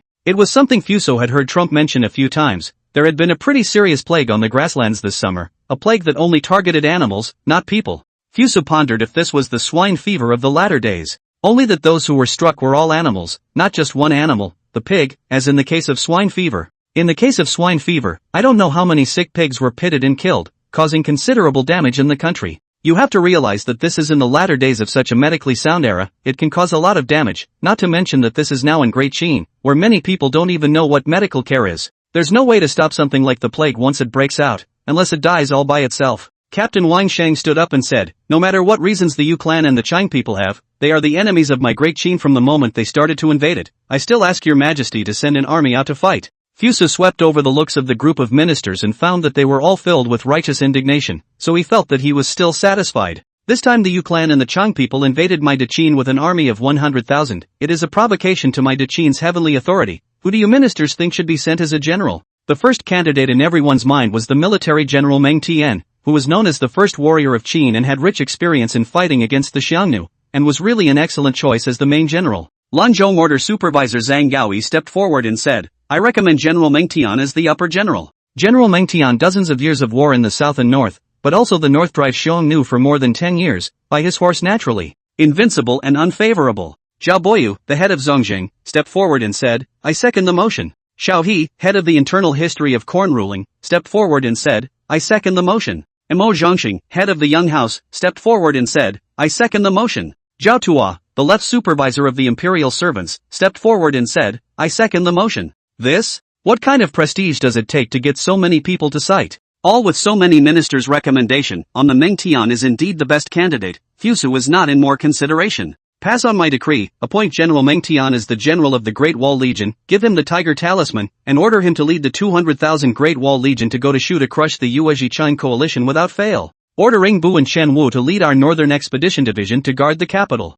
Nah! A holy decree is carried by an angel to the garrison of the Wall Legion. Heck! Hector! Fluke! The sound of roars emanating from the barracks was proof that the soldiers were training hard. The training officer's reprimand also came from the side. "Intensify your practice. Who knows that my great Qin army is broad? You and others still need to practice well in order to become a qualified soldier, and in the future it will not matter if you build up your career. You should know that if you work one more point hard today, you will have one more point to live in the battlefield. I think you don't want the merits that you have earned with your own hard work to end up only being cheaper for other people, right? Even if that person is your father, your mother, and your elder brother. Don't want to. Can't hear you, speak up. Don't want to." In the barracks Meng Ten was drilling novice soldiers in the martial arts field. wanting to integrate them into the army formation of Great Qin as soon as possible. When he saw the scene, he felt that the heart of the army was available. At this moment, a soldier who was on duty in the military camp suddenly came to Meng Tian and said, "Report, General Meng, an angel from Xianyang Palace is already waiting for the general in the camp." Meng Tian's first reaction was that something big had happened. His Majesty's angels don't come in and out of the barracks at will, and the last time something like this happened, it was at the Battle of Hango Pass. Chapter 99, Fu Su's Ambition. As a veteran general who has spent his entire life in the military, Meng Tian has fought countless battles in his life. So he has his own way of interpreting any wind and all kinds of unusual signals. Meng Tian came to the tent of the military camp. The inner officer who came to send the holy decree was already waiting inside. Meng Tian pushed open the cloth and walked in with a smiling face. The old minister Meng Tian has seen the angel. The angel's name is Lin Xinghe, and he is the first person under the head of the inner government. Lin Xinghe saw Meng Tian come in, immediately said with a big smile, "General Meng's big gift. I cannot afford I have a holy decree here, but also please General Meng all the decree." Meng Tian folded his hands and bowed. "Old Minister Meng Tian, here to receive the decree." Lin Xinghe opened the imperial decree and read it word by word. "Today, the Yu clan and the Chang people have violated the heavenly authority of my Great Qin. Their crime is unpardonable. I hereby appoint Meng Tian to be the general of the Great Wall Corps and lead 200,000 troops to guard the border. Yours sincerely." As early as when the angels entered the barracks, there was a suspicion in Monty's mind, and now it seems to be true. Meng Tan respectfully said, "Senior Minister Meng Tan, at your service." Lin Xinghe finished reading the imperial decree, handed him over to Meng Tian, and said with a smile, "General Meng had better hurry into the palace and resume his orders to His Majesty." Generally speaking, if the person who receives the holy decree is not in a place far away from the capital, then it is necessary to go back to the capital to resume the order. Unless you receive a mission that urgently needs your immediate execution, then you can handle it on your own. Meng Tian took the imperial decree and said, "As it should be." Meng Tan urgently recruited several generals and, after giving some instructions, entered the capital with the angel. Although he was in a hurry, but all the way to Guangzhou busy farming scene, or all into the eyes, to see everyone his hard busy appearance, Meng Tian will feel very comfortable. He remembers that when 400,000 rebels besieged Hango Pass, the people in the pass were so scared that they fled in all directions, or Fusa persuaded people to come back to cultivate little by little, so as to preserve the source of military food. Now that the world is at peace and the people are not affected, this is a great good. When Meng Tian came to the Tianlu Pavilion, Fusu was standing in front of a huge public opinion map, which plotted the entire territory of Great Qin, in deep meditation. "I, Meng Tian, see your majesty." Meng Tian said very respectfully, "Only people like him who have been with Fusu all along know how much strength Fusu has hidden behind his back, and this is also the reason why he is becoming more and more respectful." When Fusu heard this, he revealed a bright smile and said, "It's General Meng who has arrived. General Meng, don't be too polite. If it wasn't for General Meng's full support back in those years, there would be the Fusu who is standing here today." Meng Tian said seriously, "Your Majesty is overly concerned. Even without the support of the old minister back then, with your Majesty's intelligence and wisdom, you were bound to be able to save the day." This wave of boasting, Fusa said that he was very comfortable. Who doesn't like to hear something good? It's just that Fusa was able to distinguish how many points of hypocrisy others carried when they spoke. And Meng Tian is not the same. He is a soldier. Soldiers only believe in strength. Want to let the soldiers tout you, you have to have that strength to do, and Fusa does have the strength to accept this tout. Happy for a moment, Fuso returned to the point. General Meng also knows about the alliance between the Yuezhi and the Chang. Although the allied forces are 100,000 strong, I do believe in General Meng's experience and strength, so I'm not worried at all about whether or not I can win this. But there is a difference between victory and triumph. The victory that the ministers want is merely the expulsion of the invading enemy. The victory that I want is the total annihilation of this invading army, and then the occupation of the lands of the Yuezhi and the Chang people. Do you understand that, General Meng? Meng Tian's heart trembled. He didn't expect His Majesty's mind to be like this. His Majesty looks like he is discussing with you, but in reality, he is giving military orders, and Meng Tian knows that if he doesn't agree, His Majesty will inevitably look for all sorts of excuses to replace him as the commander-in-chief, and then replace him with someone who will carry out His Majesty's meaning to sit as the commander-in-chief. His Majesty will do it, he's done it before. Thinking of this, Meng Tian hurriedly and sharply said, "Promise." Fusu was satisfied with the veteran general's answer, then added, "You take 2 people with you on this expedition. One is called Han Xian and the other is called Li Zuoche. Just let these 2 people be the staff of the army." Meng Tian naturally does not understand the meaning of this, but with the army to bring 2 people, it is not a big deal, full of promise. Seeing that Meng Tian was about to leave, Fusu suddenly remembered something and asked, "Would General Meng be willing to teach others what he has learned?" Meng Tian was shocked in his heart and felt a cold sweat break out on his back. What did His Majesty mean by asking this question? Meng Tian deliberated carefully, then returned, "Fundamentally speaking, the old minister is naturally willing to have someone who can inherit the mantle of the old minister, but accepting a disciple is a very serious matter. Not only must one have extraordinary talent, but one must also be pure of heart. Such a person is really unattainable, so before finding the right person, the old minister would rather put his whole life with the study into the grave, but also do not want to call the ulterior motives of the people to learn to go. Fu Su felt that Meng Tian had misunderstood his meaning, but he was satisfied with this answer. I am going to establish a non-commissioned officer academy, and will gather young talents of the right age from all over the world to come and study in the academy, and at that time I would like to ask General Meng to be the vice principal of the academy? Meng Tian felt as if he had grown old, or else why was it that he could hear the names of all the words His Majesty said, but just didn't understand the meaning? He quirked his lips and said, "May I ask, Your Majesty, if this non-commissioned officer academy is a place dedicated to teaching generals how to march and fight in war?" Fu Su nodded seriously. "Indeed." Meng Tian said with a bitter smile, "Your Majesty, I don't think it's a good idea. Since ancient times, those who trespassed on the sword have not had a good ending, not to mention the establishment of an academy specializing in the art of combat, which is the root cause of the turmoil. Fu Su naturally know that this is the root of the problem of successive dynasties are blocking the military generals. Both cannot lack them, but also afraid of their momentum is difficult to block. This is why in the 5,000 years of history, all dynasties have died with weakness, except the Han Dynasty, which died with strength, because the Han Dynasty did not have a policy of blocking military generals. The world's situation will be divided and divided will be united. Even if there is a great Qin because of Fu Su's reason to be able to maintain a little longer, but who can guarantee that future generations will not appear in the descendants of a few mediocre people? So Fu Su from the very beginning of the one is not what Qin won sure. He was just going to want to enlighten the people, shorten the duration of the feudal dynasty in advance, and allow the people of Great Qin to enter the stage of industrial development more quickly. As long as he reforms enough and fast enough, coupled with his firm and unquestioning adherence as the supreme ruler for decades on end, the people of Great Qin are bound to be hundreds of years ahead of the world ranging. Chapter 100 Start of the Chamber of Commerce. What it was before is something we can no longer change, but what it will be in the future is something we can, in all probability, change. Fu Su never expected the ministers to understand him. After all, the gap of the times was there, and everyone would be fearful of what they had not experienced. But Fu Su is different. He is standing on the shoulders of giants to see the world. He knows the future direction of the world. His current behavior is just shorten the route that the people have to walk on this big road. Meng Tian finally left the palace. He didn't know if his words had impressed His Majesty. His Majesty's nature was known to him, and he was worried about it. To fight a war like this is never something that can be said to go, especially when it is also about the travel of 200,000 troops, so as the saying goes, before the troops and horses move, the food and grass go first. In this time of flurry, today is the opening day of the Chamber of Commerce in Xianyang. Tao Reserve has paid a lot for the Chamber of Commerce of Xianyang, and the most intuitive manifestation is that the location of today's opening is not an unusual wooden attic, but a sensational red house in Xianyang City. To know the red house, now only appear in the square in the home of the dignitaries, ordinary people only have the opportunity to look at, even touch cannot do. And he, Tao Reserve, today can directly use the red house as the headquarters of the Chamber of Commerce of Xianyang. The weight of this, had to let others think twice. Of course will think twice or ordinary people, Tao Reserve's behind the person who is, should know all know, to do things, they will still do. I heard that you can see or touch the red house here. Xianyang City do not know how many people I straight to this side. And the Chinese have a herd mentality, looking at a place lively, the more they like to go towards a place. So the opening ceremony has not yet begun. The location where the headquarters of the Chamber of Commerce of Xianyang is already blocked. Shoulder to shoulder are to see the crowd. Mei Qingye and Wu Shueming, with a few Tiankle of friends to the street where the headquarters of the Xianyang Chamber of Commerce is located. Into the eye is a glimpse of the crowd. No Shueming curiously said, "Why is this place blocked with so many people? Could it be that His Majesty is parading from this side?" The last time he had seen such a sight was the day His Majesty ascended the throne, so it was normal for him to have this question when he saw this scene at this time.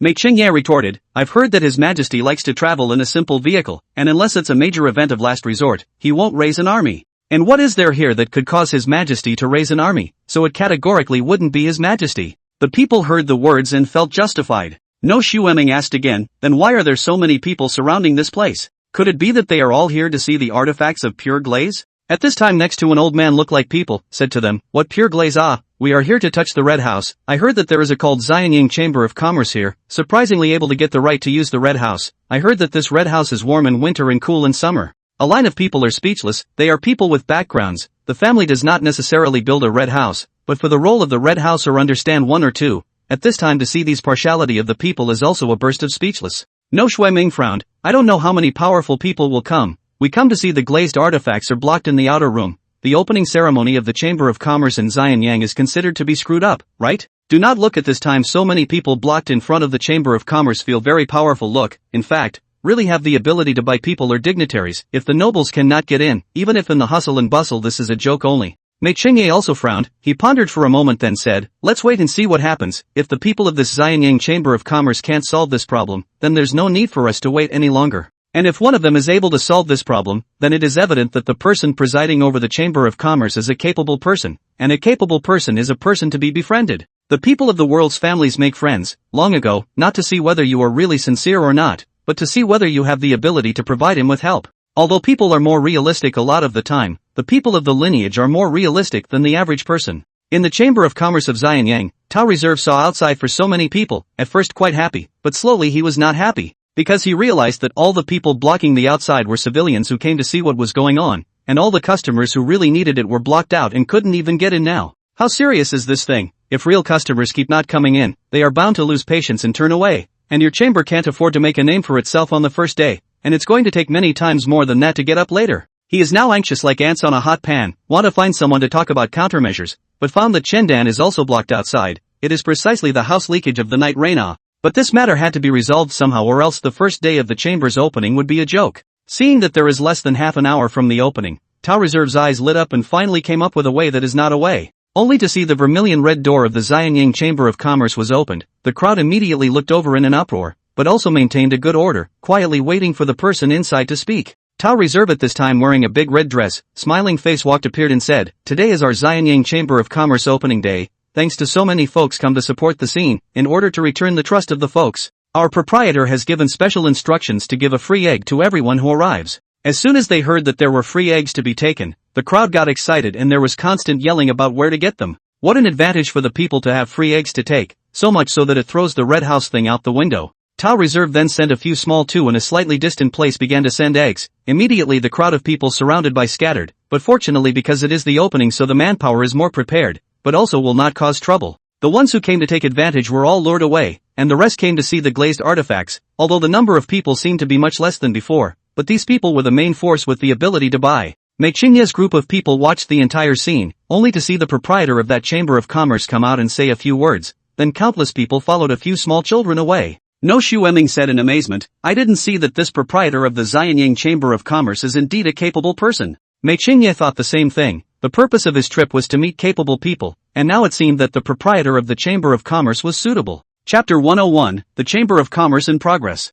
Just in time. A son or daughter of a noble family, either calling for friends, carrying their families, or alone, came to the place where the Chamber of Commerce of Xianyang was located. The people who came in front had all experienced the congestion incident, and at this moment, they suddenly developed a sense of ease after the calamity, while the people who came behind naturally knew nothing, but looking at the crowd's expression, they realized that they seemed to have missed something. Tao Reserve looked at the comers in front of him with a smiling face, not at all conscious of being the host family. He smiled and said, my humble self, Tao Reserve, is the proprietor of the Chamber of Commerce in Xianyang. Today the Chamber of Commerce is open, and there are many items within it, so I welcome you all to come and guide us. Never mention what just happened. The crowds were also genuinely interested in coming to enjoy the light, and those who weren't as interested had already left when they saw the congestion. The group of people intermittently walked into the Chamber of Commerce. Mei Qingye and Wu Mingyi followed with 3 or 2 friends. Their purpose is different now. They have changed from coming to appreciate pure glaze to making new friends. Tao Reserve stand in front of the Chamber of Commerce, and enter the Chamber of Commerce and the people greetings, come to the Guangzhong number of wealthy families. Tao Reserves are mostly recognized, even if they do not know the people are guests, do business, and how to slow down the guests. Arriving at the entrance of the Chamber of Commerce, what attracted the most attention, besides the red brick house, was a couplet hanging on the door curtain. The first couplet reads, a civilized business community is like a market in spring, and the second couplet reads, courteous treatment of customers is as warm as a family's heart. This is the first time that such a couplet has appeared in the Qin society, and it immediately gives people a bright feeling. All of you who came to sit are the sons and daughters of noble families and the readers of the Sarah. Just seeing the couplets you will feel that this trip is not vain, not to mention the other novelty objects. When he entered the chamber, he only saw some novelty objects discharged on a wooden carved stake of equal height, just like a museum exhibition hall in the latter days, only that it was directly exposed to the public because the glass had not yet been made. This is a refreshingly different arrangement, and the red house here has been carefully designed to maximize sunlight at this time of year so that it is not dark even indoors. Everything in front of them made no famous sound of amazement. All kinds of new and strange objects that had never been seen before seemed to be challenging their visual nerves, letting them be dazzled. Along the way, the first counter displayed a red brick,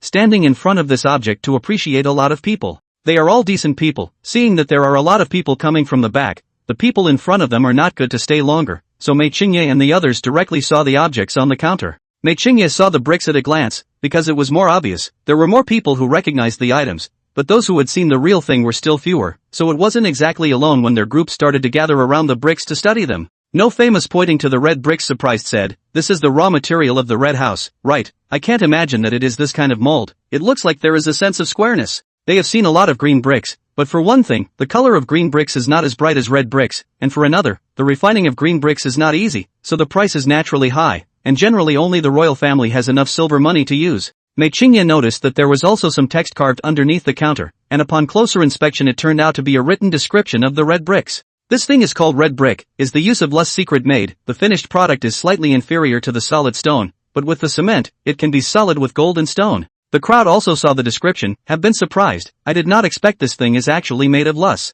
At this time there is another group of newcomers into the field, as decent people, they are not good and long surrounded here, so toward the back. During this period, some of the items on the counter might be good for the general public, but for the nobles it could only be poor, but when they saw the transparent glazed marigolds, they couldn't take their eyes off of it. No Famous is even more shocked. This, is not that immortal artifacts, is not said to buy the few dead collection at home? Why here actually have a piece? Could it be borrowed with the Chamber of Commerce's proprietor? The people are like this, but immediately feel wrong. Ask yourself, if they have this kind of treasure, is not going to take out to borrow people to appreciate, at most only 3 or 2 friends at home, secretly viewing just. Mei Qingye frowned and said, this one is not the same as the one at the auction. This word if let foreigners here is estimated to be a face of confusion, but good in doing are high talent. No Famous is asked, May brother, what high opinion? When Mei Qingye saw that all the people were looking over, especially since there were some of the family members who traveled with the adults among them also looking over, his senses were suddenly different. A man's gaze will only make you smug, while a woman's gaze can make you flutter, as has been the case since the beginning of time.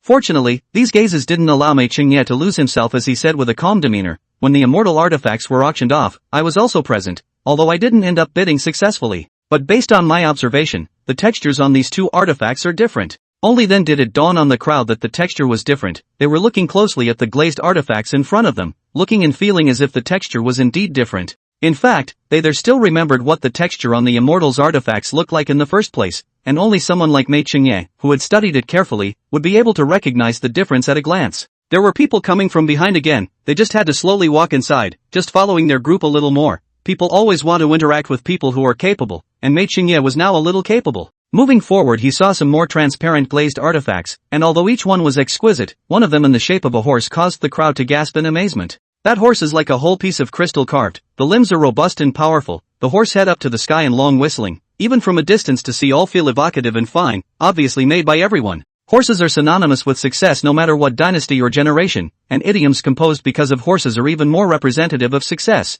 which shows how much the Chinese people love horses. And this horse is not only carved in a godly manner, hair details are staggeringly fine, more importantly there is a whole piece of crystal carved, just think about it, all feel valuable. And such a divine object, even just like this is placed on the counter above, this moment even in the sitting are the noble sons of the family, also cannot help but in the heart secretly think, how can this object to go along? Chapter 102 Yuan Kai. Faced with staggering wealth, some people are trying to sneak it for themselves, while others are trying to buy it through normal means. In any case, when people saw this complete, unadulterated glazed crystal horse, the first impression that arose was that they wanted to take it for themselves. It's not about anything else, it's just an instinct that's ingrained in the genes. Some people are able to control their instincts very well and are able to control their desires well after they get excited, while others are not. Some things are inherently unreasonable, and those who can control their desires are always more likely to face success. There were few who lingered here at the glazed crystal horse, and this was a moment when even the dignity of decent people could not stop things from happening. Mei Qingye was ultimately different. When faced with such rare treasures, he also had a brief moment of disorientation, but he quickly recognized himself, and the others, under his leadership, more or less regained their sobriety regardless of whether or not they gave up.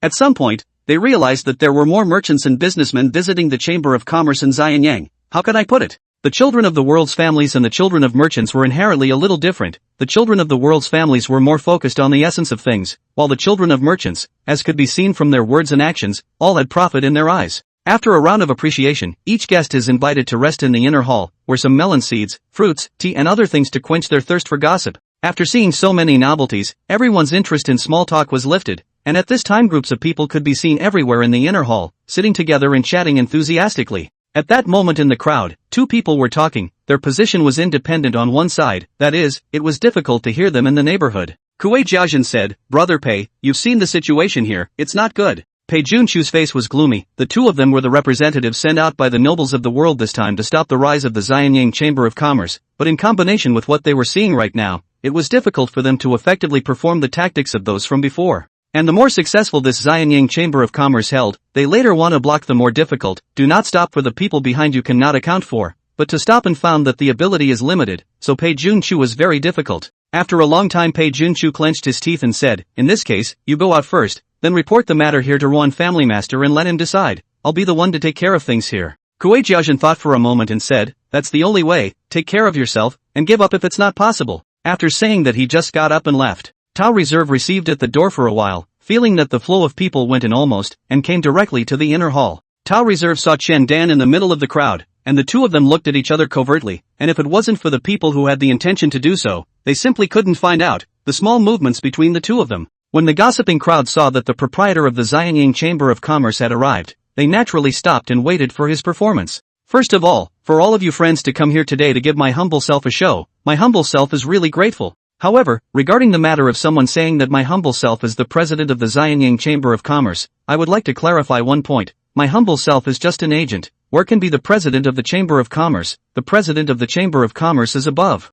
Tao Reserve even compared a hand to the above pose when he uttered the last sentence. The image was quite comedic and provoked a lot of laughter from the noble ladies present, while their husbands and fathers could not laugh, because they knew that the Tao Reserve's reference to the above was most likely a reference to the most honored person in the world today. All of you who have traveled all the way here have also seen the Chamber of Commerce's merchandise on display. You wouldn't think that those merchandise are to be taken and looked at, would you? I would like to announce once again that the goods you have just seen will all be sold later. Once this message came out, the whole place was stirred up. Just now when we saw those glazed products, we all thought that it was the Chamber of Commerce and the exhibition of their own strength. I did not expect that the Chamber of Commerce's exact purpose was to sell all of them. When East Master Tao says that, is it true that all the artifacts on display just now will be involved in the sale? As soon as Mei Qingye heard this, he understood that this was someone hitting on the idea of that glazed crystal horse. There was some contradiction in his heart. On one hand, he didn't want that glazed crystal horse to be sold, so as to prove that the diluted treasure was priceless, but on the other hand, he wanted that glazed crystal horse to be sold. That would mean that he would have the opportunity to buy this treasure in the future.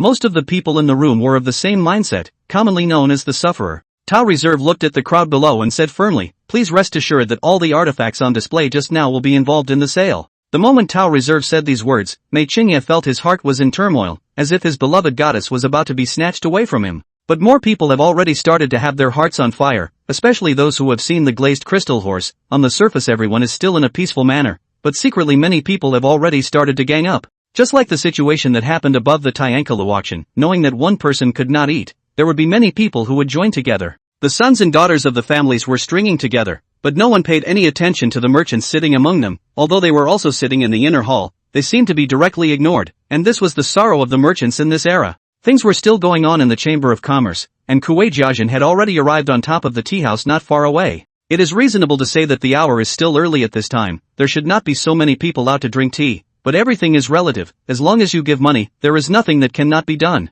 Kuei Jiaxin came to the elegant room of the tea house. There was a graceful middle-aged handsome man on this side of the window, sitting in front of the case drinking tea with a natural demeanor. This person was Ruan Yuankai, the head of the Ruan family. Kuei Jiaxin stepped forward and said, "Good day, Family Master Ruan." Ruan Yuankai must not have seemed surprised by Kuei Jiaxin's arrival, as he calmly asked, "Did you find out that things are not to be done, and so you have come to report?" Kuei Jiaxin was shocked in his heart. This soft family head was clearly not present, but he knew things like the back of his hand. So he didn't dare to hide it and said, "Indeed, that Xianyang Chamber of Commerce didn't know where to get a large amount of pure glaze, and just based on the opening ceremony of this Chamber of Commerce, it's very difficult to be stopped anymore." Ruan Yuankai said with further anticipation, "I've said it all before, this majesty of ours has a broad mind? Everyone doesn't want to listen, it's hard to touch it for good. Master Liao, the time has come when you need your people to step up." Chapter 103 Glazed Marigold. It was only then that Kuei Jiaxin noticed that there was a man sitting at the case next to him. This man stood up. His figure was a bit taller than normal people. If you looked closely, you could find that his left ear was missing a small piece. With his rough face, it was disgusting to look at. This person is Liao Qimai, the leader of the Black Tiger Gang, an underground force in the city of Xianyang, and wherever there is white, there is black. Even in a capital city like Xianyang, there is no exception. However, compared to the underground forces in other regions, if the underground forces in Xianyang city wanted to survive and develop, they had to attach themselves under the hands of powerful people, or else it would be very easy for them not to see the sun the next day. Liao Qimai stood up with a cruel smile on his face and said, "Don't worry, Yuan family master, we're familiar with this kind of thing and we promise to complete the task." Looking at Liao Qimai far away, Yuan Kai has not reminded a sentence since the beginning. In his opinion, these underground forces are nothing more than street rats, normal people who will care about the death of rats, dead. For a batches. Kuei Jiaxin asked curiously, "Is it possible to stop the opening of the Xianyang Chamber of Commerce with the presence of Liao Gangmaster?" Yuan Kai said with a calm demeanor, "You're talking about this matter. I don't know either." Kuei Jiaxin felt that his head encountered something incredible, staring at Yuan Kai with wide eyes full of unbelief. Yuan Kai said flatly, "To oppose the Xianyang Chamber of Commerce is to oppose His Majesty. His Majesty's ability seems so unfathomable to me. Facing such a person there will be no certainty of victory there." Next door in the private room, there is a cleaning. A small Tuol claimed to be listening to this conversation. He went outside the building from the arms of a flying pigeon now, and then released to fly out. Kira Daibi Yaman. Trump was taking care of business in front of the case when suddenly a black soldier walked in and then handed over the note in his hand. Immediately after Trump had consulted the information on the note, he recruited a black soldier and commanded, "Go quickly, and deliver this to the uncle of the state." Nah! The letter from the black soldier's men turned away. The opening ceremony of the Chamber of Commerce in Xianyang is still going on, but the session has now moved on to the auction step. In the case of public attention, the Chamber of Commerce finally began to be used as a display of artifacts out of the auction. The first auction is the first object is once in the Tiankalu auction sky-high price of the glazed marigold. Although there were also quite a few noble children vying for it, it was much worse compared to the scene at the Sky Guest House, and it was eventually taken by a young noble at a price of 100,000 copper. Anyone who has seen that glazed crystal horse knows that the final fight will be equally grueling. So the next auction of some of the glazed artifacts, a variety of shapes, many people with self-awareness will choose to start at this time. The price of the artifacts captured roughly in the 20,000 to 50,000 ranging. Mei Chenye also auctioned off a pure glazed artifact and spent 20,000 copper. Even though he was the eldest son of the family, there was only so much money he could use, and about that glazed crystal horse, he was just thinking about it. When the young and beautiful maid served the glazed crystal horse on the platform, the entire inner hall suddenly quieted down, as if the time-stop series. All the people here were suddenly quiet. Tao Reserve was satisfied with the way everyone in front of him was lost in thought, so that would explain how he was lost in thought in front of His Majesty in the first place, the way normal people were. This diluted treasure is named Horse to Success. I believe everyone has appreciated it before. I will not elaborate on it here. Horse to Success starts at 100,000 copper. Each increase shall not be less than 5,000 copper. For such rare treasures, even if the price was dauntingly high at the beginning, there were still many people who opened the bidding, and most of these people were those who had already begun to combine together beforehand. I'll offer 150,000 copper. I'll offer 180,000 copper. I'll give 200,000 copper. From the beginning of the auction, the horse to the success of the auction, directly into the climax, everyone as if the heavenly thunder hooked the earth fire, have killed up. I'll offer 250,000 copper. The appearance of a voice shocked everyone else. After all, the person who raised 50,000 copper at once was not able to do it except for the heads of the great families of the world. Tao Reserve looked toward the direction of the voice, only to find that the person who spoke was a young man. Young people spend money is no excuse, but young people spend a lot of money, generally signaling that he has a very good father. Tao Reserve's background after all is still not enough. At least he did not see out this young gentleman is that for the children of the great families, but he has felt bad, because everyone is this price bluffed. For a time there is no one to raise the price. I bid 260,000 copper. A voice broke the calm. Tao Reserve heart surprised toward the sound of the general direction to see as the smiling Qin Dan family master. A heart suddenly relaxed a little. The young man who shouted the price originally saw that the crowd was shocked by the price. His heart rejoiced, still thought that he could rely on this price to take this rare treasure. The elders of his family especially like horses. As long as he can take this treasure back will certainly be rewarded. There the thought of being awakened hard at the last minute made his face a little black with anger. After what just happened, the shouting continued to start again, and finally when the price came to 350,000, the person who shouted for the price was already 3 or 2 small fish. 355,000 copper. It was still that young man who was shouting the price, only his heart was dripping blood at the moment. If he had taken it at 250,000 copper at that time, then he would have 100,000 copper left now. 100,000 copper was not a small amount, even for a family like his. It would take more than 10 years to collect such an amount. 360,000 copper. A voice rang out. The young man didn't need to look to know that it was inevitably the one who had spoiled him the first time, and it was obvious that he also liked this precious item, but it was clear that the current shouting price was close to his limit. The young man revealed a sneer and shouted, 365,000 copper. He has already seen out. The person who destroyed his good thing's face has become ugly up, brows tightly wrinkled, is not thinking from where can still borrow a little bit of money, and then add a little bit more, with the accumulation of how can you be my Zhao family's rivals. Shen Dan's face was grave, portraying a man who hesitated, then made up his mind to clench his teeth and fight. I offer 370,000 copper. Together with one sentence it was as if they had uttered their entire fortune. The young man said with disdain, as if he had seen through his disguise, 375,000 copper. That number is enough to make the hearts of all those who are doing it tremble. Finally no other voices rang out, and Tao Reserve struck the wooden hammer and shouted, deal. Chapter 104, Shopping. In this world there is light and there is darkness. Where the sun doesn't shine is where darkness thrives. Liao Qimai is a rat living in the darkness. Of course, the name of the rat can only be said by those who are big shots, in their own acres and thirds of the land. Liao Qimai himself is also a big shot. Back to the Black Tiger Gang's quarters, Liao Qimai began to gather the brothers under his hand, scattered to dozens of people. This is not all the manpower. Although Liao Qimai is a rough man, but more or less a little bit of brain, no brain of the martial arts how can be mixed in Xianyang City. Since it is a big man to let him do this thing, then the big man's opponent is very likely to be a big man as well. A gutter rat like him, naturally no one cared in normal times, but if he offended a big shot, naturally there would be hundreds of ways to make his death less painful. He never took all his men with him just in case. After all, it was easy to capsize his ship by gathering all the men under his hand at once. There was a skinny kid who came to Liao Qimai's side, and Liao Qimai asked, did you find out any news? This kid named C is Liao Qimai's source of information, but because of the limited ability to find out the news is not necessarily accurate, no way can only talk about the use of. C is a beggar, under the hand also with a group of beggars, but his body is weak. With the beggars are mostly homeless orphans, so his team has always been the object of bullying. Good thing he still has some brains, through the collection of intelligence and other skills, but also in the city of Xianyang barely survived.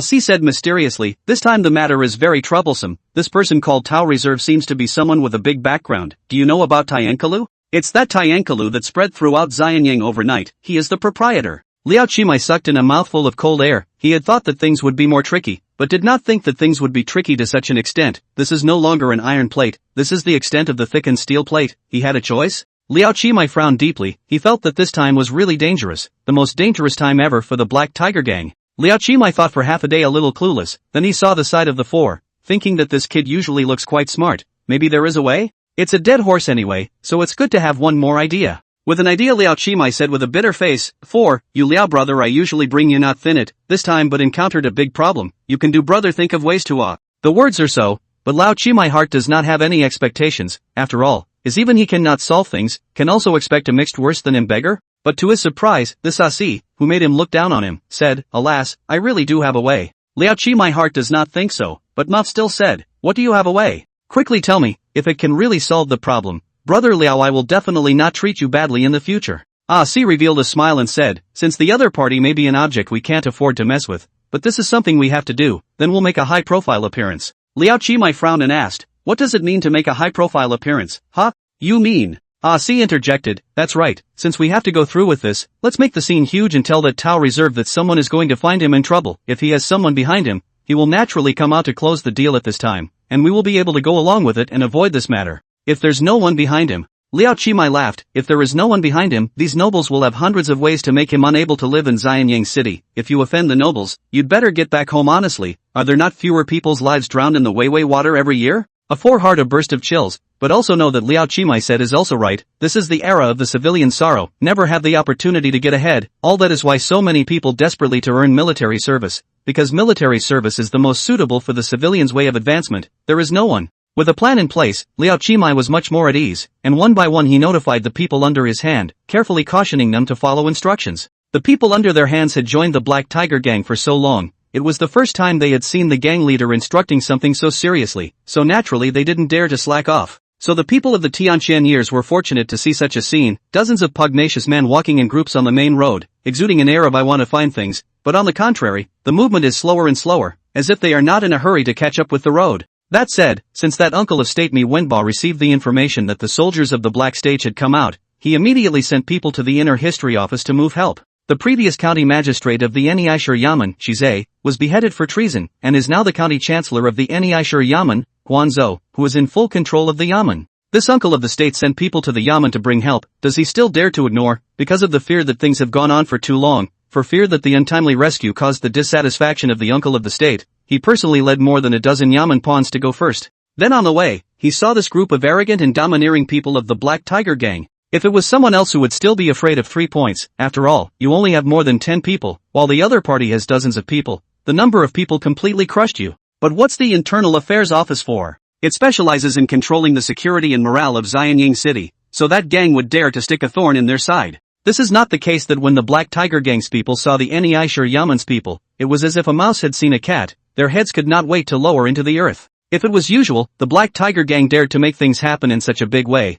Guan Post would naturally want to let them know what it means to have Qin law like a mountain, but today Guan Post was in a hurry and didn't want to care. But not caring doesn't mean you can let it go, or else people will join him and say that he doesn't care, so isn't that a rip-off? When Guangong came to Liao Qimai hurriedly smiled and said, "Good day, Mr. Guan." All of them were hanging out in Xianyang City, where could they not recognize the top steward? Pipe Post said with a black face, "Liao Qimai, you are getting more and more lawless, how dare you gather a crowd to cause trouble?" Liao Qimai hurriedly said, "Lord Guan misunderstood. I didn't just finish eating, I was a bit bored so I brought my little brothers out to go shopping." He didn't believe it himself when he said it, but he couldn't help but say it. Well, at least there was a reason, wasn't there? Chapter 105, Matters Before Departure. What's karma? Karma is when you don't expect to know someone even if they're in jail. Han Xian stated that sometimes fate was just so amazing, to think that he, the great general of the Northern Expeditionary Corps, would one day be locked up in a prison, and what's more, he would meet an acquaintance in the prison. Is there anything the gentleman would like to say? A slightly aged voice came out.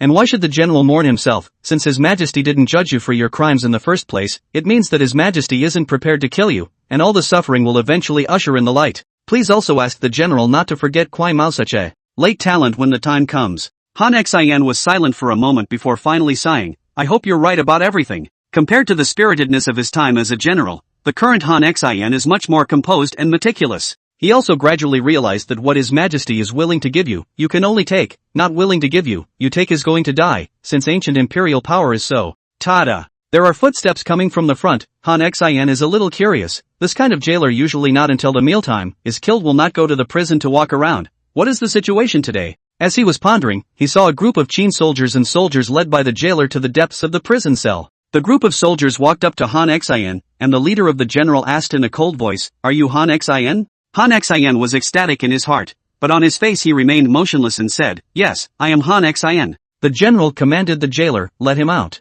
Then he turned to Han Xian again and said, "General Meng Tian wants to see you." Although Han Xian didn't understand why General Meng Tian wanted to see him, he did understand that this was a perfect opportunity to get out and did his best to cooperate with the operation. Han Xian walked out of the cell, and as he passed the next compartment, a voice suddenly came from far and near, "Don't forget the deceased." Han Xian's face changed slightly, but he didn't say much. When Han Xian was brought to the Great Wall Legion camp, he was surprised to see a glimpse of an old acquaintance, Li Zuoche, the former Guangwu ruler of Zhao. Han Xian was once also due to the time of Yen. Asked Li Zuoche about the strategy. The world has shifted, and when I saw him again, it was already this appearance. Li Zuoche watched Han Xian come in and bowed with both hands. "Greetings, great general." Han Xian smiled bitterly and laughed at himself. "How can I still call myself a great general? Now I am just a prisoner." Li Zuoche heard but still respectfully said, "No matter how the great general is now, but the general was indeed sheltered my old land of Zhao's stability. Li Mao, this thank you was not only for themselves, but also for the hometown of the father and the old man. Thank you for the great general's sheltering grace."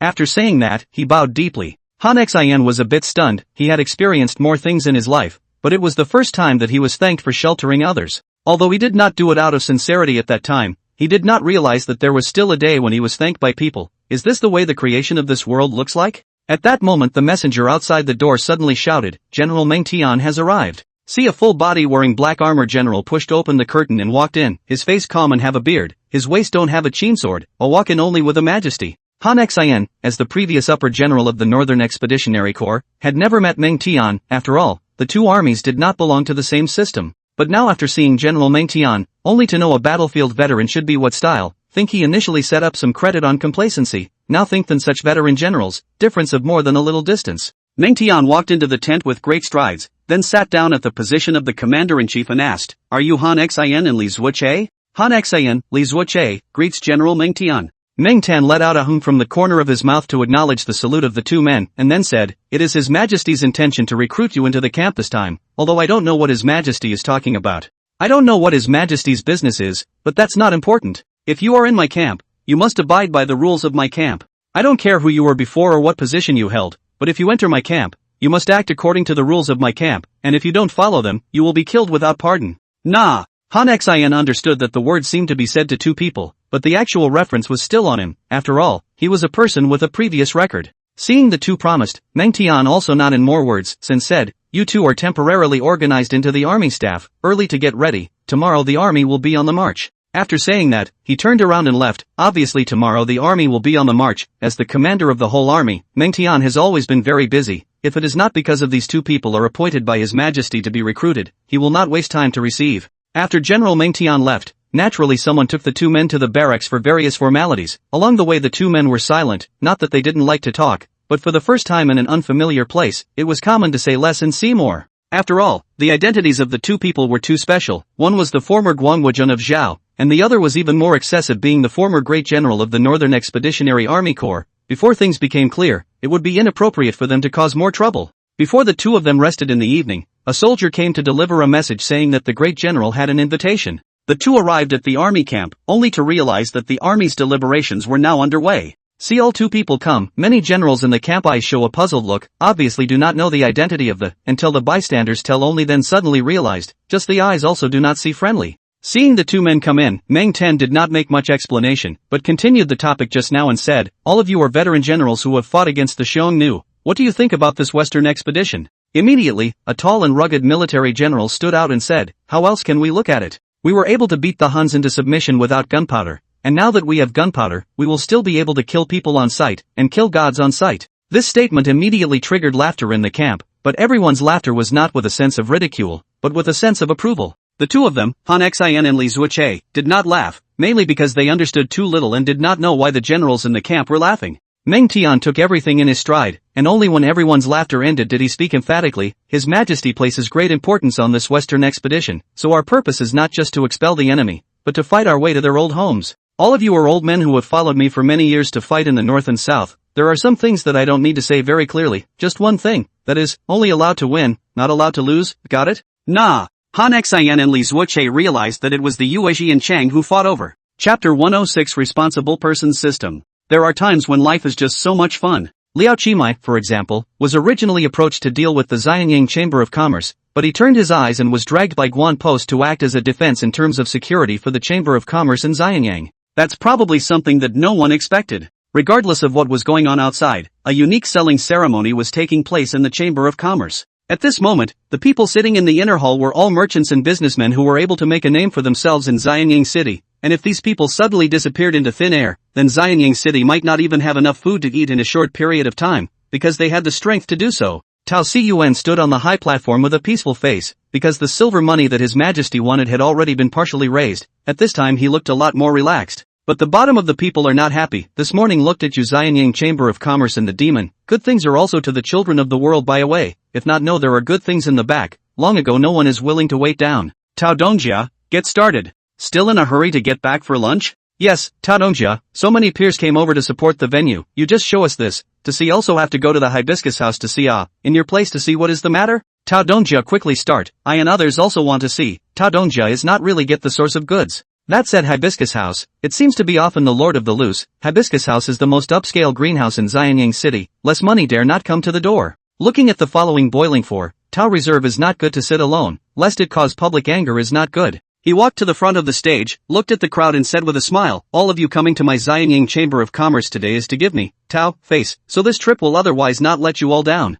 Please see. He took out a red brick and a piece of silver gray cement from under the case covered with a red cloth and said, these are the next objects that our Chamber of Commerce in Xianyang will sell, red bricks and cement. The eyes of the crowd under the stage are bright. The Tao Reserve on the stage said loudly, said that all the merchants of the Big Brother is looking at his face, only to come to participate in the opening ceremony of the Chamber of Commerce. In fact, Tao Reserve has a fart face. Wasn't the reason everyone came with bated breath to hear that red bricks and cement would be present at the Chamber's opening ceremony? These two items created a shockwave in the city of Xianyang, and the red houses built with them were sought after even by the ministers of the current dynasty, but so far no one has been able to find the source of the materials. Rather, some people say that these two things are from the lesser government yamen under the various workshops. The lesser government yamen tube is what, specializing in the royal needs of the mountain and sea, the tax of the pool and the government handicrafts. The government's handicrafts, that is not the government's things, the government's things that can just get? And the cement and red bricks aren't useful just because you've got a little bit of them. Is building a house just a little bit of work? Each of these boxes and frames is the root cause of the obstacles to human progress. What does a businessman do? People who drill when there is a seam, and create a seam to drill when there is no seam. What do you expect from a group of people who can't see a business opportunity of this magnitude? They've been using their influence and the influence of the people behind them for a while now, it's just that this piece of the shafu is too close to His Majesty, and they'd rather spend more time to reach their goal through other means than to have a hard fight with His Majesty. Because there is a blood lesson in front of us. Now the Xianyang Chamber of Commerce even had red bricks and cement, no matter what his purpose was, but now he was the only one who could come up with these things, no matter what it would be good to probe first, in case he would be willing to sell them. And it turns out he's actually willing to sell? Mr. Tao is willing to sell red bricks and cement, but what are the conditions attached? A voice asked flatly. Tao Reserve recognized the owner of this voice. This was an opponent that he could only look up to before. Now that he saw Tao Reserve again, he could already look at him flatly. Boss Jia is right, our Xianyang Chamber of Commerce can indeed sell red bricks and cement, but there is an additional condition, and that is that the purchaser must be a member of our Chamber of Commerce. The members of the business community sitting here have added up to a few thousand years old, and how can they not know where there will be a free lunch in the world, and if there is more than half of them are also leftovers from other people's food? Immediately, someone stood up and said, Tao Donjia's is too overbearing. If you want red bricks and cement, you have to join your Chamber of Commerce. Can't we develop these objects? Tao Reserve size two voices said disdainfully, if you do not believe that despite the imitation, such objects are developed by His Majesty together with the contemporary Maist grade masters, not that I talk big, even if I know the principle, to give you a year's time you may not be able to research out. The crowd was horrified at the sound of it. The reputation of His Majesty's skill in creation was already obvious to everyone in the world, and the children of the Mozi family were even more renowned for their organ skills with the world. And these objects turned out to be two of the most proficient people to study out. So think about it, if you do not know the pass, a year's time is afraid that can only figure it out. If there were no other people stirring up trouble, it would not be too difficult to spend a year or two on the study. And all the people sitting here are bigwigs in the business world, so they are not short of this amount of money and time. But the most afraid of nothing more than, all of you sitting here are not a heart. Some people during the day promised well, at night began to use all kinds of underhanded tactics. Do not come to the time when your things have not yet been studied. People have already occupied the market to the end. People's hearts are dark, not to mention the bigwigs who are fighting in the business world. At this time, Chen Dan stood out and asked, Tao Family Master, I can join your Chamber of Commerce, so how are you going to sell this cement and red bricks? Tao Reserve natural understanding, this is Chen Dan stood out to guide everyone to buy, immediately said, although it is an exclusive business, but in order not to hurt the peace, so our Chamber of Commerce will take the latest head of the system. The head system? What is that? Tao Reserve continued to explain, the person in charge system is to divide all the counties in the world into a person in charge. Just for example, Eniaishur County will be in charge of one person, Hanzhong County will be in charge of another person, and everyone will be in charge of their own area, which will eliminate the vice of robbing business. The people are old business people, or still do not understand the meaning of this one person responsible for a region. Only you have a source of goods in hand, when it is not what you want to set the price of what price. After all, Jia Yu is a big man standing at the top of the business. He immediately realized the problem, said that each person is responsible for a region, but the region can be the same between the region? It's like Neshi and Guilin counties, same two counties. Neshi isn't getting rich easily, but does anyone really know what cement and red bricks are in Guilin County? Chapter 107 Raffle. The world is a place of profit. The old ancestors have actually told us a lot of truth. As to whether we can realize it all depends on the individual. Everyone sitting here is a human savant. What Jia Yu can realize, there will naturally be other people realize, but everyone does not say anything and maintains a tacit understanding, but just to reduce the number of competitors. Looking at the crowd again, their eyes had become mesmerized, with much brewing and calculating in them. Pei Junshu also heard and understood. He felt that he had caught a loophole, smiled and said, this person in charge of the system we also generally understand. But this kind of system is already too unfriendly to us. If the counties in charge of the prosperous land is okay, but if it is a barren land will not let a person blood money. It turned out to be the Pei family's children. For their own several rivals, Tao Reserve can still do a good job. At this time to see Pei family's children to make a mistake, it cannot be said to be unexpected. Everything is in the plan. Tao Reserve revealed a smile and said, this Pei family's son, if the person in charge of the system has a problem, why don't you choose to abstain from voting, and which one chooses to abstain from voting, also please come forward together, we will never make it difficult. Pei Junshu full of confidence toward the crowd, in his opinion such a system as Tao Reserve empty words out, good or not, where there will be people promised, as long as they point out the pass, will certainly be from the cloud. Where did he think that when he looked toward the crowd, the entire inner hall unexpectedly no one to agree with him, and even more with a look at the little cute. The eyes look at him, as if he is a little cutie. The same as. Pei Junshu was nearly stormed out on the spot by that look, but it was only because he kept his mission in mind that he held back, only that he no longer dared to act in a high profile. Seeing that no one seconded Pei's son, Tao Xiyuan knew that most of the people here understood the power of the system of principles, and at the same time, he was deeply amazed by His Majesty's wisdom. The principal system has a new term in latter-day China, called dealers. There was a time when distributors controlled the prices of most commodities in China, and they wanted the commodity to go up as long as they controlled the quantity of the commodity in the area. In those days of lawlessness, dealer manipulation of commodities could be a lot more fun, and more importantly make a lot more money, than stocks and Bitcoin. Qian stood up and said in a graceful manner, Dong Jiatao might as well talk directly about how to become a dealer, everyone is waiting for it. Once Qian said this, the people underneath echoed, and it was clear that everyone's eagerness was the same. As a businessman, Tao Reserve naturally wouldn't go against everyone's wishes. He cleared his throat and said, in order to maintain the notarization of the head system, and in order to be able to let you all see the prospect of the red bricks and cement market, the first batch of 10 counties quotas, we will be elected through the way of drawing lots. Of course this quota is not permanent, it only lasts for a year. The entire inner sanctum stirred, some cringed, others leapt to their feet. There were many ordinary businessmen present in addition to the big men after, if it was done in the normal way, with their capital how to compete with more big men, but the lot was different. The reason why the lottery has endured for so many years is not that everyone has a heart to win, even if the odds are so touching, but also that so many people go out and give to the cause every year. But this lot drawing is different, this is something that is bound to come out, so many people present to compete for 10 places, how to see the probability is very big. Jia Yu frowned slightly. He had thought about many kinds of ways to occupy the quota, auction or exchange, resources or not, but the act of casting lots really stunned him a bit,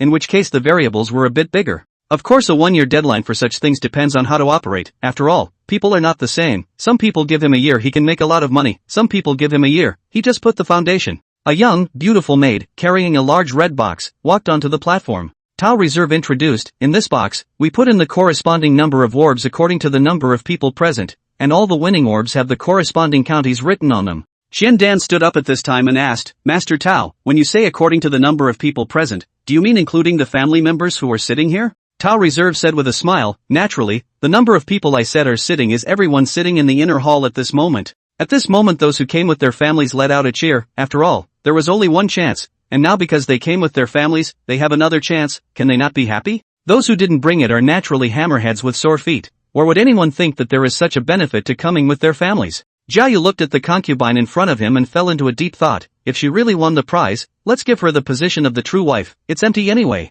After gossiping, the lottery ceremony officially began. Everyone began to shoot the line up to the high platform to begin to draw lots. Some people want to have ulterior motives, want to test a try. But the box closed intact, can only reach in an arm, and the inside of the orb are a mold. Touch has not touched the difference, but to eliminate the possibility of cheating. Once you touch the orb, you can see that if there is no word on it, then it means you didn't touch it, and if there is a word written on it, bingo, bingo, bingo, bingo, bingo, bingo, bingo, bingo, bingo, bingo, it's Hanzhong County. A surprised voice came out, and the crowd cast their eyes in unison toward the insider, only to see a disreputable merchant with a sparse top, holding an orb and cheering. The eternal pain of the middle-aged man is displayed in him. Everyone spits out his luck while thinking that if such a dropout can win the lottery, there is no reason why he can't win the lottery, and when he thinks about it, he suddenly feels good again. The raffle continued, and from time to time someone yelled out that they had won, and whenever this happened, it was a blow to those who hadn't yet drawn. After all, the appearance of one meant that a place had disappeared. Jia Yu stretched out and looked at the white ball in his hand for a while. He had a feeling that he might not be that lucky, but people would always have that slightest illusion of which lucky one they would be before the result appeared.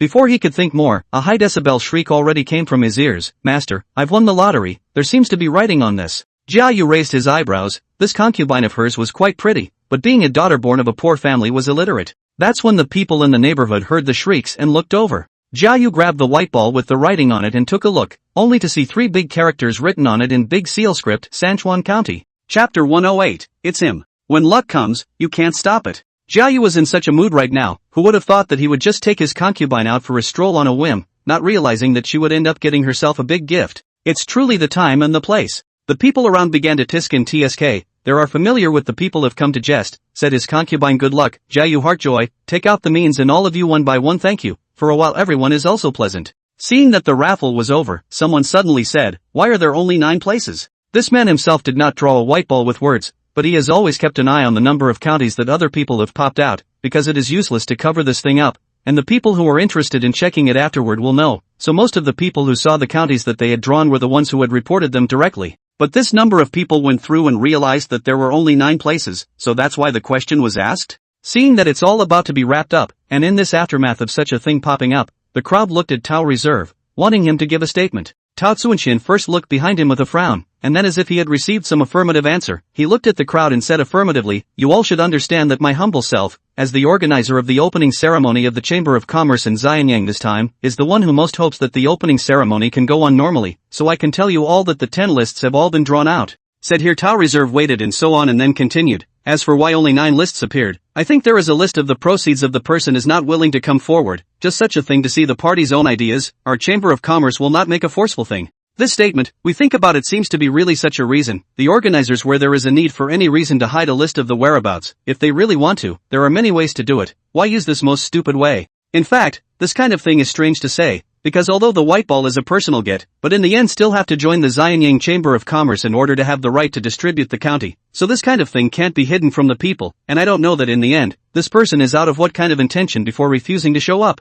Seeing that the time has come to midday, the crowd was about to disperse, Tao Reserve suddenly stood out and said, "Thank you for coming to the Chamber of Commerce today, I specially prepared a banquet for all of you in the Tiankalu, but also invite you to move forward." Everyone sitting there heard that there is such a good thing, in addition to really have urgent matters, the rest have agreed, a line of people have disturbed towards the Tianka building. The opening ceremony of the Xianyang Chamber of Commerce, which had been in full swing all morning, finally came to a close. Tao Reserve only at this time to see the door, do not know when even stood a lot of pugnacious man, the leader is the Nisher Yaman acting county magistrate tube post tube adults, although I do not know why the scene in front of me, but Tao Reserve is still very courteous to go forward and greeted, Herb Tao Reserve have seen the tube adults. Pipe Post is in the political center of the capital, naturally know the things in the capital like the back of his hand, so to His Majesty's fancy merchants do not dare to neglect, who knows whether it will be a colleague in the future. Master Tao is being generous, this official received a tip-off that someone would come to cause trouble during the opening ceremony of the Chamber of Commerce in Xianyang, so he lightly led his soldiers to maintain law and order.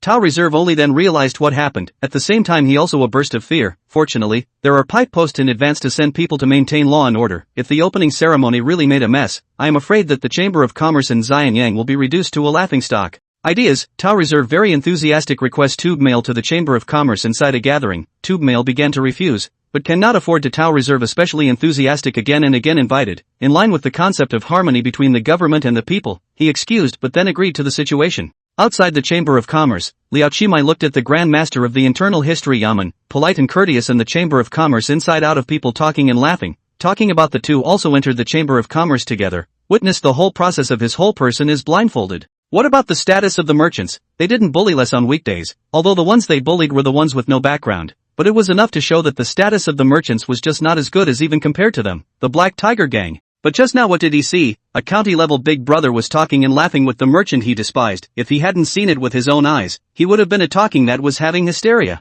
And the most frightening thing came, even the county-level big brother had to be polite, but was actually the target of their Black Tiger Gang this time. Liao Qimai could already imagine the consequences after things really happened. Thinking of this he could not help but feel a burst of happiness, fortunately more than one hard eyes, fortunately listened to the advice of the four, Liao Qimai decided to go back to burn a few more incense, worship God and Buddha in the sky to seek a peace of mind. Most of the guests who attended the opening ceremony of the Xianyang Chamber of Commerce went to eat at the Tiankalu, but there were a small number of people who didn't go, and among them was Pei Junshu. Bei Junshu walked all the way back to his home, although he tried his best to relax and make himself look the same as what he usually looked like, but he who was still inexperienced didn't know that the more deliberately he did something, the easier it would be to be exposed instead. Fortunately for him, no one really pays attention to a salty fish like him. When Pei Junshu returned home, he knocked on the door of his father, Pei Hongyi's room. Pei Hongyi in the previous state of Chu has served as the ministry of such a level of official rank, but after the fall of Chu because the roots are not firm, so do the business of the hook,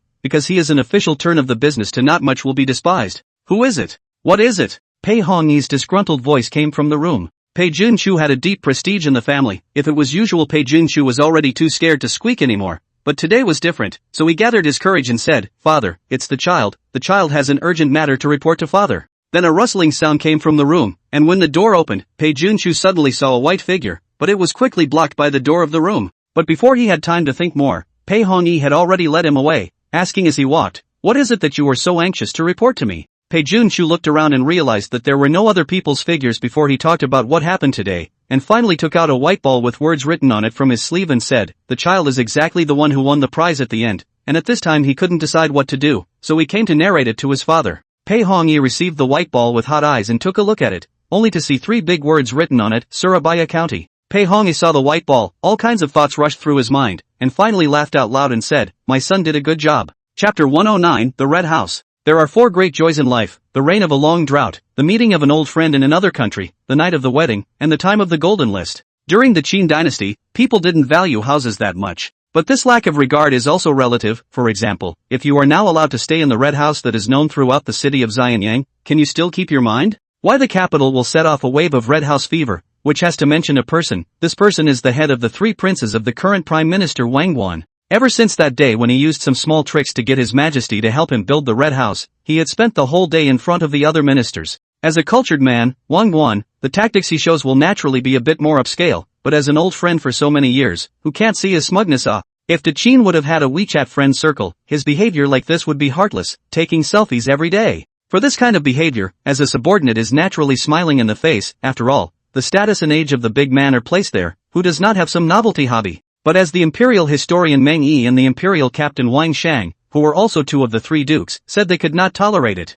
the two came together in front of Fusu, and by all means finally managed to get a permit to build the Red House. Fusu expressed some puzzlement. Isn't it just a red brick house? Is it necessary to make such a big deal out of it? Make it look like it's a rare thing. He did not know that the cement paved out of the ground is flat and smooth, living on it is both clean and comfortable, compared to spend a lot of money to use bricks to pave the ground. Do not know how much cheaper. The productivity of this era has a great limitation, limiting the lack of technology with the population. Even if the family nobles want to start luxury is extremely difficult to do. That's why the leveled concrete floor is eye-catching, not to mention the commoners, but also the nobles. This is why the plaza has been built for so long and still has so many people patronizing it every day. Today is destined to be an extraordinary day, because today is the much-anticipated move-in time for the Red House on the square. Countless people were waiting, all curious as to who the final occupant of this Red House would actually be. Some guess it's His Majesty Fusu of today. Others guess it's the ladies of His Majesty's harem. Some people even guessed that it was for the souls of the 7 countries who died in the war.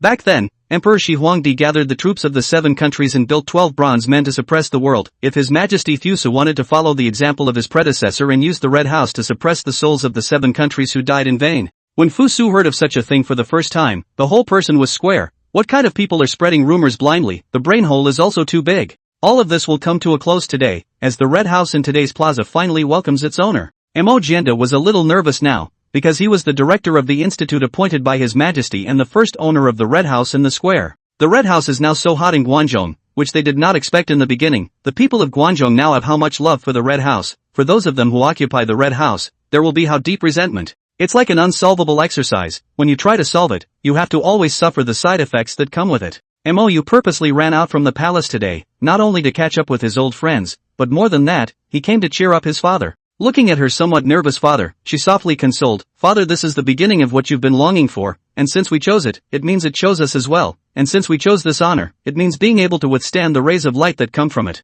Passing on the doctrines and ideas of the Mahists to the world, isn't that something you've been looking forward to?" Feeling the ardent gaze from his daughter, Mo Jianda was doubly pleased that the child who would only chase after his back and call her father had finally grown up. Mo Jianda looked into the distance and sighed. "It is not that my father is afraid of the light from glory or any other challenges, I just don't know whether this step will bring light or darkness. The future is too far away, and what my father can see is only part of what's in front of me. Although I have done what all the generations of the great sons of the Mo family have failed to do, but fortune and misfortune are mutually dependent, how can we know what's in store for us?" Mo laughed out loud. She knew it was bad, but she couldn't hold back. Since father has already done what all the successive generations of Maggia vantage points have failed to do, it means that such a thing has always been something that the children of the Maggia family have aspired to. There are 1,000 things in this world, and if we are asked to give up the things we aspire to because of safety, will that really make us happy? Is such security really what we want? These words said Mo Jianda thatched. It turned out to be that he was drilled into the bullseye. If there is a Mo family flute feel bad, he can leave.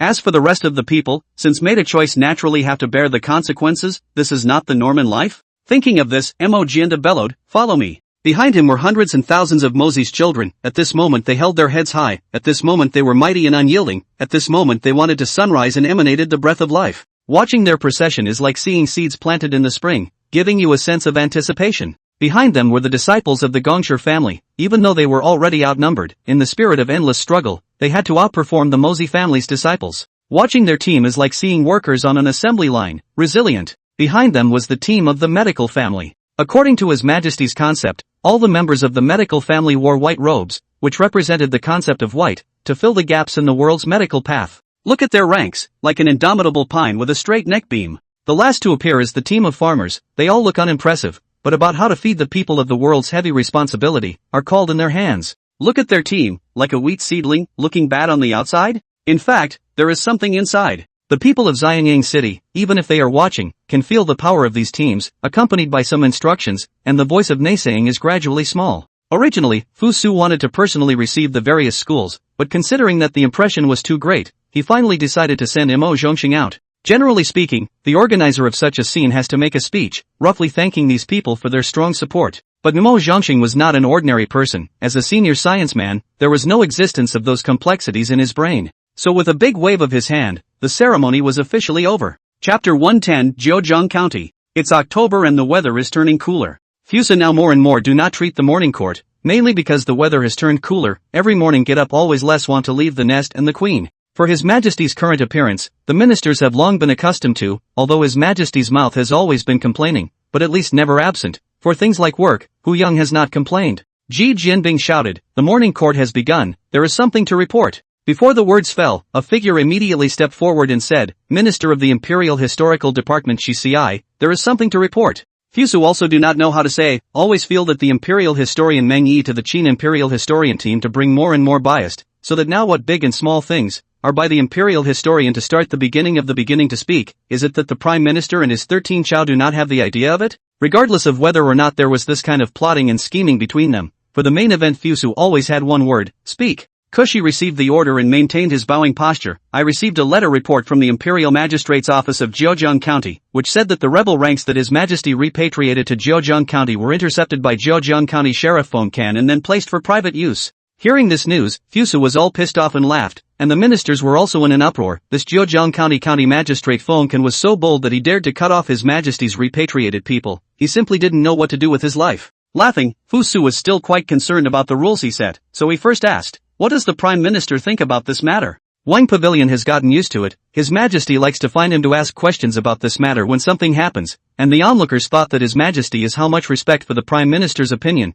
but something must be asked first. In actuality, only the Wang Pavilion itself knew clearly that His Majesty's behavior was only superficial. Once the Prime Minister's answer was not to His Majesty's liking, His Majesty would find an answer that was to His Majesty's liking. So many things, the ministers think the Prime Minister means, but in fact that's all His Majesty's will. He's just a backstabber. Wang Guan stepped forward and said, "I thought that this matter concerns a county governor and tens of thousands of soldiers, and it is important not to be biased, so I sent someone to investigate before making a final decision." The Prime Minister's words were naturally justified. The matter concerned a county supervisor and tens of thousands of rebels, and a poorly handled situation could easily cause local tremors. Without mentioning the others, the one about Feng Can privately gathering the rebels dispersed by His Majesty is enough to raise 3 clans. Fusa looked at Xiao He and asked, "How does Ai Qing think this matter should be decided?" Xiao He stepped forward and said, "Your Majesty, I think that regardless of the cause of this matter, Feng Can should be recalled to the capital for questioning, and at the same time send someone to tell the rebels to disperse, and then make a decision." 2 more men came forward and said, "I second the motion." Fuso looked. One is the rule of Corn Internal History Department Minister Ben Wenbin, is Xiao He's subordinates, as a subordinate out to support the boss is not wrong. The other person is Su Wenshu, the son of the former head of the Rizu Neshi, and the current head of the Rizu Neshi department, and interestingly both of them are officials of the Rizu Neshi Yamen. Obviously, this statement of Xiao He is very reasonable, but the only people in the court who support him are the subordinates of his own department, which is a very interesting thing. Fuso also once thought that Xiao He has the support of the Wang Pavilion, in the dynasty should occupy a part of the strength of the right, the results from the current situation, as if everyone is not very by the appearance, so, is which link out of the problem? Although not many people support Xiao He, but that does not matter, because the reason why the family world is called the family world, is that in the Qin Dynasty, the emperor alone has the final say in matters of all sizes. I Qing Zhao's strategy is excellent, since it can be so. Then which general should be sent forward to Jiuzhong County to demobilize the soldiers, do you ministers think? This is a simple matter but very difficult to deal with. First of all, those people were originally rebels, although they were defeated, but the essence of the soldiers will not change. Fusu although it was thinking of the principle of recuperation and rest before demobilizing them. If these defeated troops were broken up at their lowest point, then they were really broken up, but this Jiuzhong County sheriff even gathered them together at a critical moment, and after a period of recuperation, who can really say what the situation is now? Although they are taking in Great Qin's military might, they have a great probability of not daring to confront Great Qin again. But it doesn't mean that you can belittle these people. In fact, if we talk about the most suitable candidate, it must be the first warrior of Qin, General Meng Tian, who is the most suitable, but because of the invasion of foreign enemies and other reasons, General Meng Tian has already led his army to the battlefield. Besides General Meng Tian, other suitable ones are His Majesty Fusu, Fan Kuai, and Han Xian.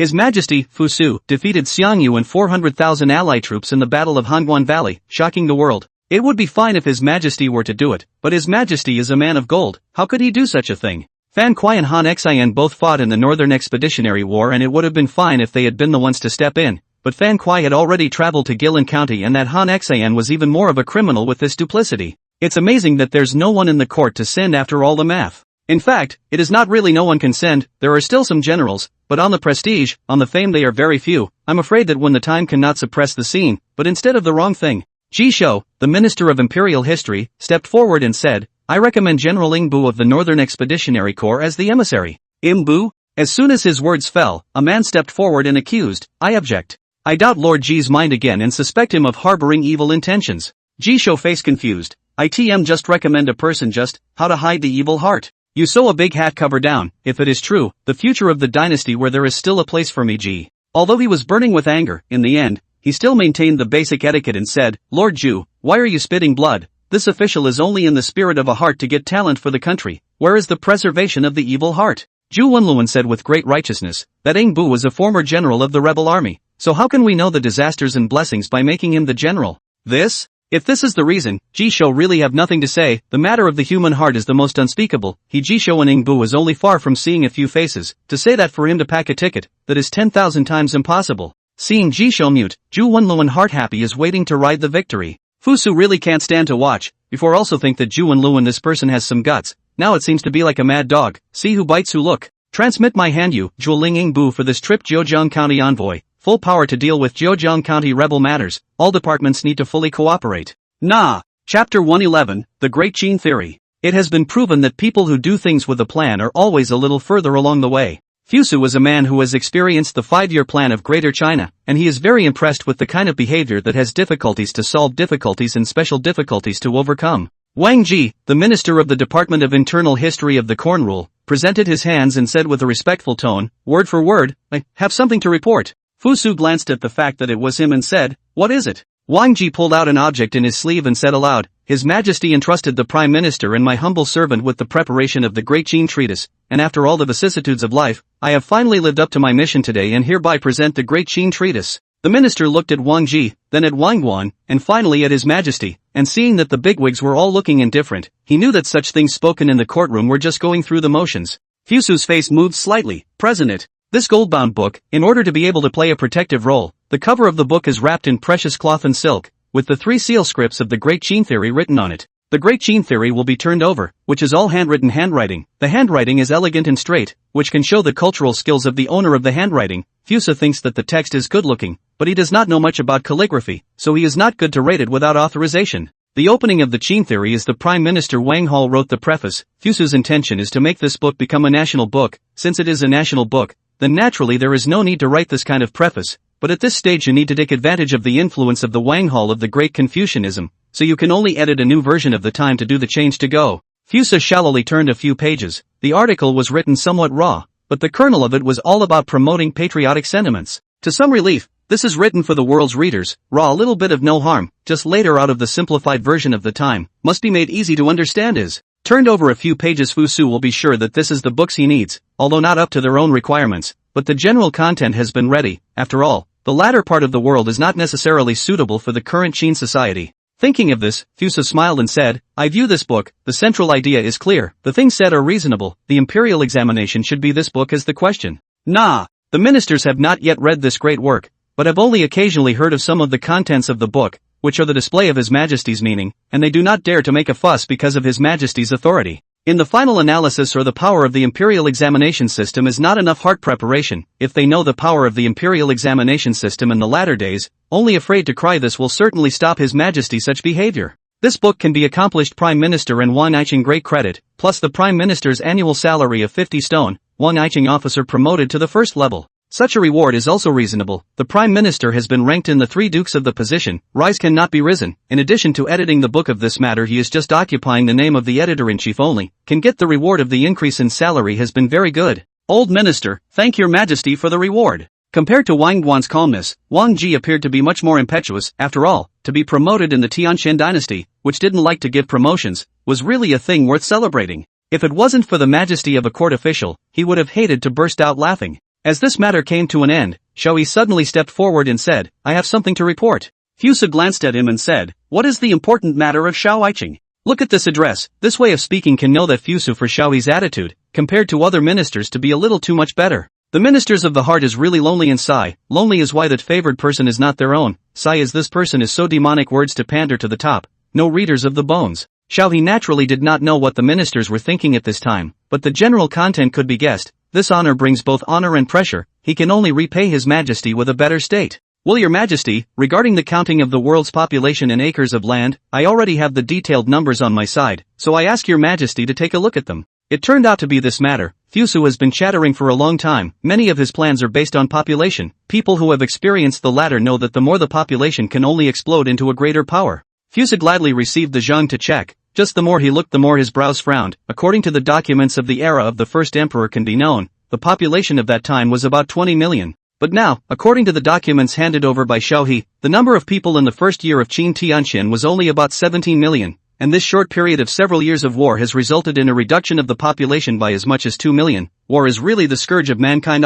Fusu's mind turned sharply, but there is no better way for such a thing, although he knows that war is bitter, but the occurrence of war is inevitable. Finally had to let Ji Jianbing will be the general situation on the Zhangjiang, recited once, although the reality is that there will indeed be underreporting, omission and so on, at least on the Lingnan Baihui land. Counting on the local officials can report clearly, it is too difficult for the people. The rules of officialdom are still open and shut. Although this data, not detailed enough, not quite complete enough, and can even be said to be quite rough, but this is now the most authoritative official data. After hearing this, the ministers went back into a joyous head-scratching time, as if not doing so was not enough to show how shocked and pained they were in their hearts, and as for how shocked and pained they really were, I guess only they themselves knew. Everyone thought that the emperor was the most powerful person in the world, so being the emperor could do almost anything in the world. If we were to ask Fusu to answer this question, Fusu would tell you that this is complete bull ********, and that there are many things in this world that even being an emperor cannot do. For example, now, he did not know that under the high platform, these one by one seem to be filled with righteous indignation of the courtiers. How many are sincerely sad for the 100 letters, and how many are pretending to do to others in the look, and how many are not in the heart of the mind, and even disgusted? There are many kinds of evil in this world, but it is the evil of human nature that is the most despicable. After the death of Zulong, the second succeeded to the throne. However, the second emperor was brutal and unkind, and he was harsh to the people, so that the world was in great turmoil. The lords rose up, and the people had no way to live. Since His Majesty Fusu succeeded to the throne, he has practiced benevolence, light labor, and great kindness to the people, and has been loved by the people of the world, which is a blessing for all the people. Xiaoyi stepped forward and said respectfully but firmly. Fusu looked deeply at Xiaoyi. These words are bound to be what he thought in advance, although there is the suspicion of flattering, but undoubtedly the words are to the point. Chapter 112 5-Year Plan. Fusu has never been a person who likes to make plans very much, but people are always making progress step by step, and since he came to the Great Qin era, the absence of cell phones and computers has given him a lot of time to start thinking about himself, and then he had the idea of making plans. The average person making a plan is just mapping out a person's future, but what if the individual making the plan is a country? What kind of chemical reaction would occur? Fortunately, Fusu had witnessed it in the latter days, and he had seen a great eastern country become more and more vigorous, energetic, and positive under the implementation of one 5-year plan after another. A 5-year plan? May I ask your majesty what a 5-year plan is? His Majesty's sudden proposal of a 5-year plan suddenly made the sitting ministers a bit confused. Making plans between individuals is something common, but making plans for the country as an individual is the first time I have heard of it. Just some sudden feeling. A person who has a plan to do things can make the best of things, and a country that has a plan to do things can make things happen. The ruling policy of successive dynasties has been based on stability. After all, the world is so big, and there is no value in seizing land elsewhere,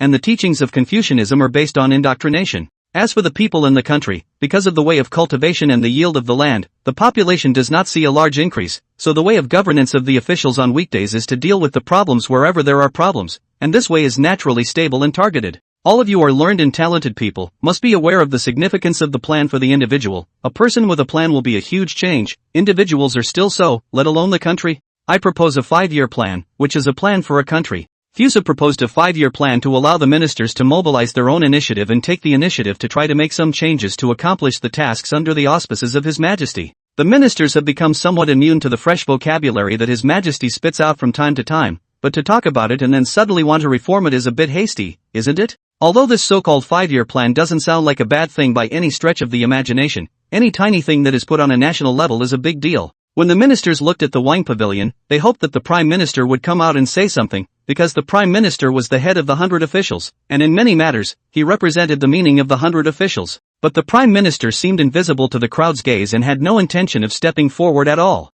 Seeing that the prime minister was not moved, the crowd turned their attention to the prime minister's successor. Xiao He, who was speechless. What are you all looking at me for? Why are you looking at me? Don't you know that I'm a member of the emperor's party? Why do you all look at me? Don't you know that I am a member of the emperor's party? Do you expect me to fight against his majesty according to you? Bottom of these things, Fusu naturally see clearly. This feeling is like in the classroom. Students are sitting in the small action, still think they do very hidden, but do not know that everything is the teacher to see in the eyes. Xiaobi finally stepped forward in a compromising manner and asked, "Back to your majesty, I would like to know what kind of form this 5-year plan will take." A lot of things seem to be fine, but when they are actually implemented, you realize where the problems are. That's why it's always prudent to be cautious about family and national affairs. Fusu pondered for a while then said, regarding a country's long-term plan, all of you can say 1 or 2 things about it, and this 5-year plan is a supplement to the long-term plan. For example, the population of Great Qin today is more than 17 million people, and given my Great Qin's current territory, even if this population were to be doubled several times over, it would still be no problem to try to support it. The purpose of the 5-year plan is to urge governance and implementation units to be able to carry out their tasks to the end in an organized manner, so as to ensure the implementation of the long-term plan. This way, the ministers will be much easier to understand, but still the same sentence, a thing often seems to be good, but only really implemented, you will know where the problem is, and the court of this group of officials, how many people will be sincere for the people to do things, or an unknown number. Xiaoyi said after some deliberation, Your Majesty's move is naturally excellent, but it's just that matters of family and state should be more or less prudent. Fusu revealed a smiling face and said, this is also simple to say, can choose a place as an experimental place, will formulate a plan in this place to implement, if the effect of the plan out of the remarkable, then it will prove that this method is available. Thinking in this way, the ministers again felt that it seemed appropriate. After all, the main reason for everyone's opposition was that they were afraid that the plan, if not implemented properly, would cause the country to be shaken and upset. However, if the program is only implemented in one place, then the uncontrollable factors are much smaller, and the risk can be controlled under a relatively large and small environment, so it can be said that there are no worries. The ministers looked at each other in disbelief, and the revolt then dissipated considerably. But a new question has arisen, over there about where the program will be implemented. To carry out the plan and to make sure that the full court is in full view, then distantly located counties are ruled out. With the current situation, the most suitable target is the land within the Neishire County. Firstly, it is very close to the capital, so it is convenient for the court to grasp the changes of all parties, and secondly, there are many armies stationed in the capital, so once something bad happens in the experimental place, it can also be suppressed in minutes. Of course, these were the thoughts of the ministers, and the exact choice still depended on His Majesty's thoughts, because His Majesty often spoke shockingly, so the ministers did not dare to conclude that His Majesty would agree with what they said. Zhu Wenluan, the minister of the Ministry of Shaofu, stepped forward and said, I wonder where the place that Your Majesty has in mind is located? Fuso didn't even think to spit out a word directly, Guanzhong. Many people had shocked faces, obviously shocked by the chosen place, and some others showed a look that it was really so, which was a blind guess of the location. Shang Yang was a good man before he changed the law, but he was a bad man afterward. Now the one who was going to preside over the change is His Majesty, so naturally no one dares to do such a thing to His Majesty. The land of Guanzhong, as the first experimental site of reform, how can we know whether it is a blessing or a curse? The ministers had the intention of stopping it then, but they just couldn't think of a suitable reason for a while. The usual reasons are not binding at all to His Majesty, and His Majesty is fond of making sudden events and leaving people unprepared. Seeing that the crowd had no reaction, Fusu then said in a dictatorial manner, since everyone has no objection, then the land of Guanzhong will be the experimental area, and the experimental area will set up an experimental chief, and all matters will be handled by the experimental chief, and no one else will be allowed to intervene. Nah. Chapter 113, Conspiracy in Gaorong City. Han Xian had been marching with the Western expedition for over a month now, and according to the progress discussed in their 3 to 5 meetings from time to time, there were still a few days left before they would collide with the allied forces of the Yu clan and the Chang people, and so the pace of marching slowed down in these days, and the number of scouts sent out increased. These are the proper meaning. The most taboo is to march blindly unclear. So Sun Wu will say know yourself and know your enemy will be able to win 100 battles. Han Xian and Li Zuoche, because of the same illness, have recently been familiar with this period of time, and regardless of other things, friendship is considered to have been established. That day after the garrison Han Xian found Li Zuoche, and the two sat in the camp to confer. Han Xian asked first, these days we are also considered to be familiar with each other. I know Mr. S ability. What kind of chapter do you think the Yuechang coalition is? Both of them would chat with each other when they were bored in the camp to corroborate their respective ideas. Li Zuoche deeply contemplated for a while and then said, although the Yuchang coalition army has 100,000 people, but the main force of the coalition army is mainly cavalry and has not had any large-scale siege equipment, which is enough to show that the coalition army is not aiming at attacking and pulling down the city. After the coalition army occupied the land of anaerobic Rome, it struck out in all directions to collect food from the neighboring regions, and the army of the ministry has been keeping its troops still, which is also in line with what was said before that because of the plague on the grassland. In order to survive, the people on the grassland had to think of every possible way to get the food for their survival. Han Xin laughed, Mr. Li has a very valid point, but I personally have a little bit of humble opinion regarding this matter. Li Zuoche also laughed, Mr. Han, don't humble yourself. With Mr. Han's skill, the words he speaks are bound to be justified. Mr. Li would like to hear more. Han Xin did not push back and said, although from the current actions, it seems as if things are indeed developing as Mr. Guess this, I always feel that there are some deeper meanings within this matter. For example, why has the coalition army been occupying the land of Anarong and not abandoning it? To say that the place where there is enough food is certainly not in the borderland of Anarong, but the main force of the coalition army has been staying in Anarong and not leaving. This point is very suspicious. Secondly, according to the habits of the grassland people, especially in the case of the plague, shouldn't they mainly aim at looting food? But by looking at their behavior in this invasion, we can see that they didn't just grab a piece of land and leave as they did in the past, but instead began to occupy the land, which is also very suspicious. Thirdly, the Yu clan and the Qing people have always been hostile to the grassland forces, this time but suddenly uncharacteristically united, although there is the possibility of suffering from the plague. But is there another possibility that there is a very powerful person behind the two races who is making plans? From this turn of phrase, we can know that Han Xin is indeed a lot of growth. 3 words before you can be from the complexity of the many clues, sampling, and nibbling like a rationalization of their own ideas. Li Zuoche froze a bit. Han Xin's words were something he hadn't thought about, but what couldn't be denied was that he was extremely reasonable. If the alliance between the Yu clan and the Qing people was guided by someone behind the scenes, then this operation was an outright conspiracy. Thinking of this, Li Zuoche composed himself and said, in that case, why don't Brother Han deduce with me what is the possibility that this time is a conspiracy? Han Xin smiled. This was originally his proposal. He naturally will not shirk. He had this idea before, just that he did not have the exact certainty in his mind, which is why he found Li Zuoche to discuss it together. He had learned to hide his clumsiness now, and knew how to make himself look a little more secure, all the result of learning from this month's confinement. The two of them discussed, compared and argued, and surprisingly, they really found some problems, and all the evidence was pointing out that the enemy was using the tactic of baiting the enemy, with the purpose of making the army of the Western expedition to be caught on top of the territory of the attack on the loathsome Rong city.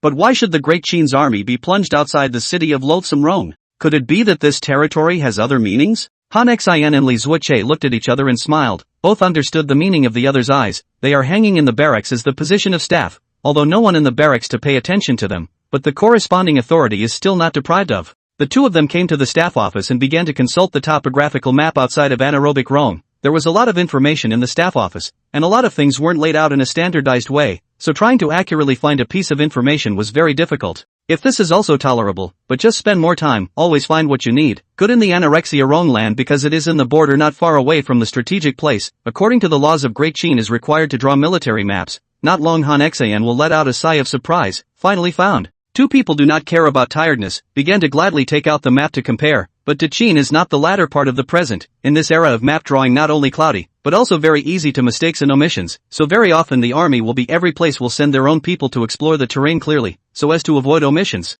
It was good that both of them were highly educated in military affairs, and even against the complicated and inexplicable map, they could distinguish some anomalies. Han Xin carefully consulted, and finally said with trepidation, outside of Anarong city is surprisingly flat, while surrounded by many high mountains, which makes it very conducive to hiding troops. By the time my army assembles outside of Anarong city, the Yuchang coalition will only need to send out a cavalry to charge down from the mountains, and will be able to cause my army to suffer a great defeat. Li Zuoche obviously thought of this as well. How could the people on the grasslands think of such a scheme? Could it be that there are people from our side who have thrown themselves into the grasslands? Such a thing is indeed possible. After the breakup of the Six Kingdoms, many of the nobles of the Six Kingdoms began to flee, and one or several of them fled to the grasslands is very possible. Han Xin summarized, no matter what, this western expedition was a conspiracy from the start, whether or not people from the Six Kingdoms flowed into the grasslands within. But one thing can be confirmed, and that is that the Yuchang coalition this time came prepared, and that there is a high-ranking person behind them who is guiding them. The two men looked at each other again, both sensing the caution in the other's eyes. This matter was of great importance and must be reported to General Meng Tian immediately.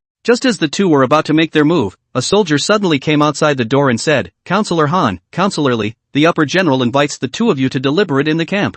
Although it is said that no one in the military camp valued the two men, but the respect that should be there, at least every time the camp deliberated, but there was no avoidance of the two men. The two didn't quite understand General Meng's approach at first. After all, what was the meaning of calling the two to the barracks but not reusing them? But then I heard that it was His Majesty's intention, so I was fine. His Majesty's mind you can't guess. Chapter 114. Han Xian and Li Zuoche came to the camp where the main account was located, and as soon as they entered the tent, they saw that the camp was filled with military generals, and at the top was the world-famous first warrior of Huaxia, General Meng Tian. At this time there is a person pointing to the version of the public opinion map to explain, this person is the Chief of Staff of the Western Expeditionary Army Luan Shun. Different from them this kind of unpopular water, as the Chief of Staff Luan Shun is very much valued by General Meng. Luan Shun pointed to the middle of the public opinion map and said emphatically, the information gathered by our staff at all was analyzed, and there is a piece of flat land covering an extremely wide area outside of Anarong, and there are many high mountains outside of the flat land. Luan Shun said while indicating out on the map,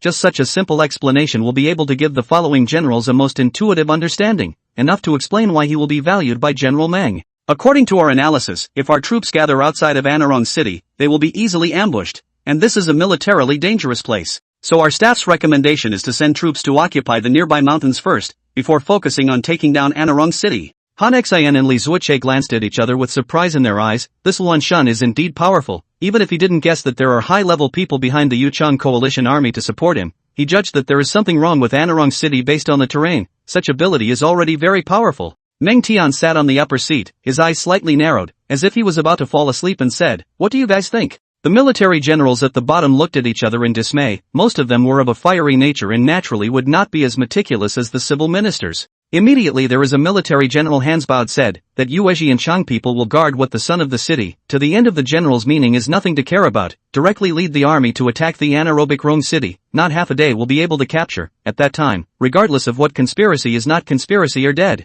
Yes, that's it, that's what the end of the line thinks. Reckless, this is going to be reckless again, this is going to be reckless. Defending the city is the skill of our great Qin people. What are they, the foreigners? Nothing. Reckless man named Xinjiang is a fierce general under the command of Meng Tian, although he does not like to use his brain when fighting, but he is very capable and has a rough character, deeply loved by soldiers and generals. Looking at the camp, these military generals haphazardly uproar. The staff of the Ministry of Staff is also a headache. The scheme are ready for them, they just do not listen, is like a hard steel, while there is also General Meng pressure, not so much as to let them go up to the sky. For the following people uproar this kind of thing, Meng Tian has been accustomed to. This degree of uproar is not at all a matter. He inclined his head to look at Han Xian and Li Zuoche and asked, "To have insights?" When these words came out, the cacophony in the battalion stopped. For these two extra staff officers, the top and bottom of the Western Expeditionary Corps were not looking down on them, but it was good that they came to the battalion and have always been quiet and calm. So everyone has no obvious good feelings towards them, but they have not deteriorated into a look of disgust either.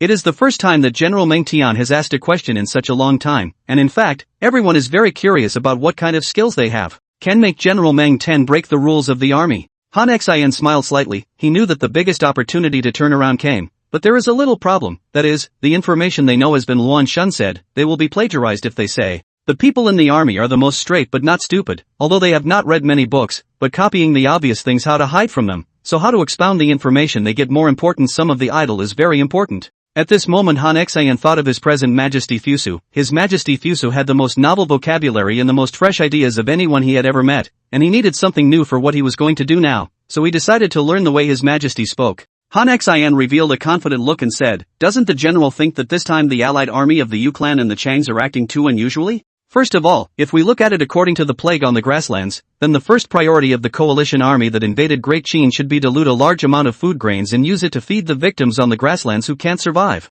But we have been marching for more than a month. Within this period of time the coalition army surprisingly did not return to the grassland, and did not go around to loot food and grain, but in the loathsome Rongqing stationed in the city, with they're not good at the defense of the city to deal with us. How to feel that there is a problem in this?" Luan Shun looked at Han Xian, the light in his eyes flashed. These two people actually use this way to interpret this matter, compared to this next approach of their staff department is a bit bland, less of a big picture. The generals present also nodded their heads, feeling that these words contained a lot of truth, and although they didn't understand them very well, they felt that they were indeed on the level. Seeing that the initial effect had been achieved, Han Xian picked up where he left off and said, according to Mr. Li and I's analysis, in the case of the plague in the grasslands, it's surprising that the Yuezhi and Chang didn't go to war. and even joined together to invade my great Qin territory together, and it's very likely that there is someone behind the scenes who is guiding the way. Since they've already spent so much time preparing, I'm afraid they've already prepared a big trap for us, so we should play steadily in this battle as the best strategy. The generals began to talk. This reasoning that Han Xin had explained to them was not complicated. What everyone was talking about was how high the chances of being ambushed were.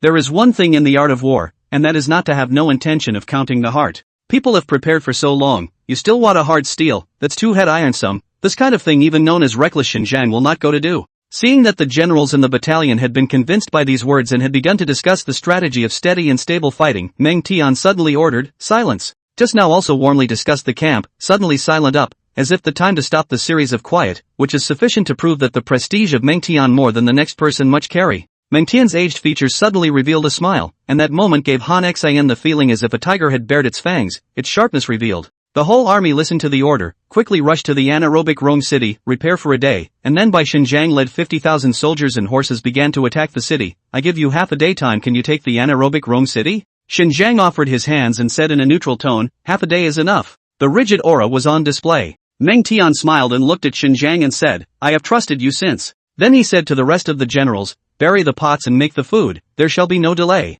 Nah. The generals obeyed the order, and then dispersed in all directions, leaving now only Han Xin, Li Zuoche and Luan Shun. Chapter 115, Son of the Gonglong Family. Throughout Guangzhong, a wall appeared on the most famous square in the entire city of Xianyang. This side of the wall is a blank space for the people to walk and play, and the other side of the wall is the research institute for the researchers. Research is never a quick fix, and he needs a very quiet environment to ensure that he won't be disturbed at a critical time. That's why the address of the institute was still a bit deeper, and being able to stay in a place that was the envy of the people of the entire Xianyang city already made the disciples of the Gongfu family feel happy. The only thing that was not beautiful was that it was surprisingly pressed again by the children of the Mozi family, that Mozi family vantage point, Emojienda, had actually achieved the position of the director of the institute, while the contemporary head of his Gonglia family was merely the deputy director. For such things, Lu Zhimao heart is naturally quite uncomfortable, but after learning that the cement and red bricks are developed by Emojienda, he can only endure this breath, and then urge his disciples to research some results out.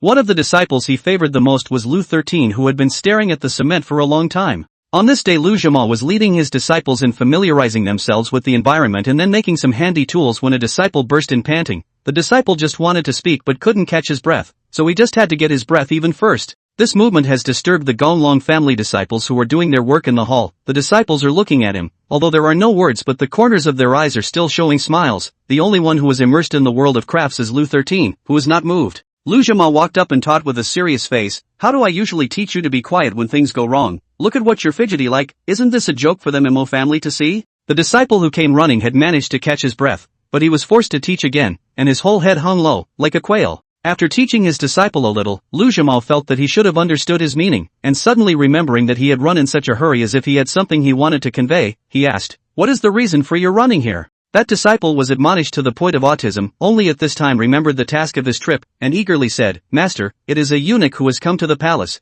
and he asked me to come to ask Master to go over. Such an important thing, you even speak only now, if it is not to know that it is all brought up by his own hand, Lu Zhimao is going to suspect that he is not an undercover agent sent by the Mozi family. Of course he will not remember his behavior just now. Thinking that it had all been a while, Lu Zhimao didn't care about the genteelness of the Gongfu family and pulled his legs out and ran in the direction of the hall. The disciple who watched the scene being disciplined scratched his head and said doubtfully, but Master must not be quiet even if he runs over like this? Lu Shaohuai put on a big sister's style and walked over, saying, can a master be the same as us? Masters naturally have master's reasoning, and when you become a master, you'll understand them. The disciples behind him immediately applauded, obviously recognizing the truth of what Lu Shaohuai said. Only Lu 13 was completely unaffected by external objects, focusing on doing his own handiwork. The disciple in training perked up and asked, then, senior sister, when will we become masters? This question could put Ru Shaohuai in a difficult position. Although she was the contemporary master sister of the Gongfu family, what she knew was also extremely limited.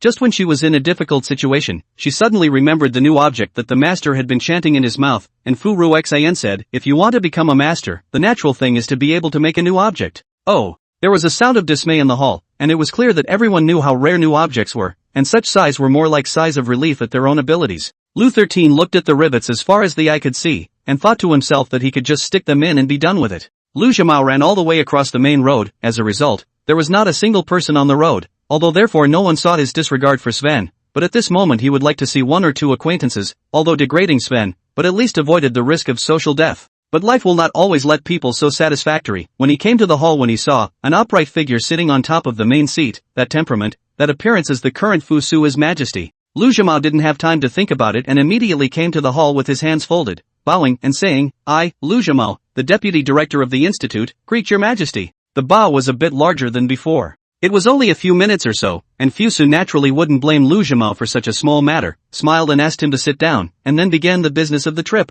Fu Su asked as if he were talking about family life, "Are you all used to living in this new home? What kind of experience is it for the head of a country to talk to you about your family?" The seated house lords sighed in their hearts at His Majesty's approachability while they were busy saying, "Life habitually, live habitually." Fu Su said with a big smile, "All of you will be the pillars of my great Qin. Even if you treat me poorly, I don't want to treat you poorly." When these words came out, the scene was a bit bad. 3 of the 4 family heads had a teary-eyed look on their faces, and the remaining one was still immune to His Majesty's old husband. Fu Su, which can think of him but casually a sentence, can cause such a furor, although the words as soon as the words are said out of the mouth feel that said some too sensational, but did not expect them to give a greater reaction. It was with great difficulty that the agitated crowd was calmed down, and Fu Su said with a straight face, "I have come here this time, firstly to ask you all if you are living appropriately. Secondly, I hope that you can contribute to the development of Great Qin." Of all the people present, not only was Mo Jianda the highest in position, even his kinship with His Majesty was also the highest, so everyone began to default to having him ask questions. Mo Jianda said after some deliberation, "When your Majesty speaks of contributing to the development of Great Qin, I wonder what specific aspects you mean."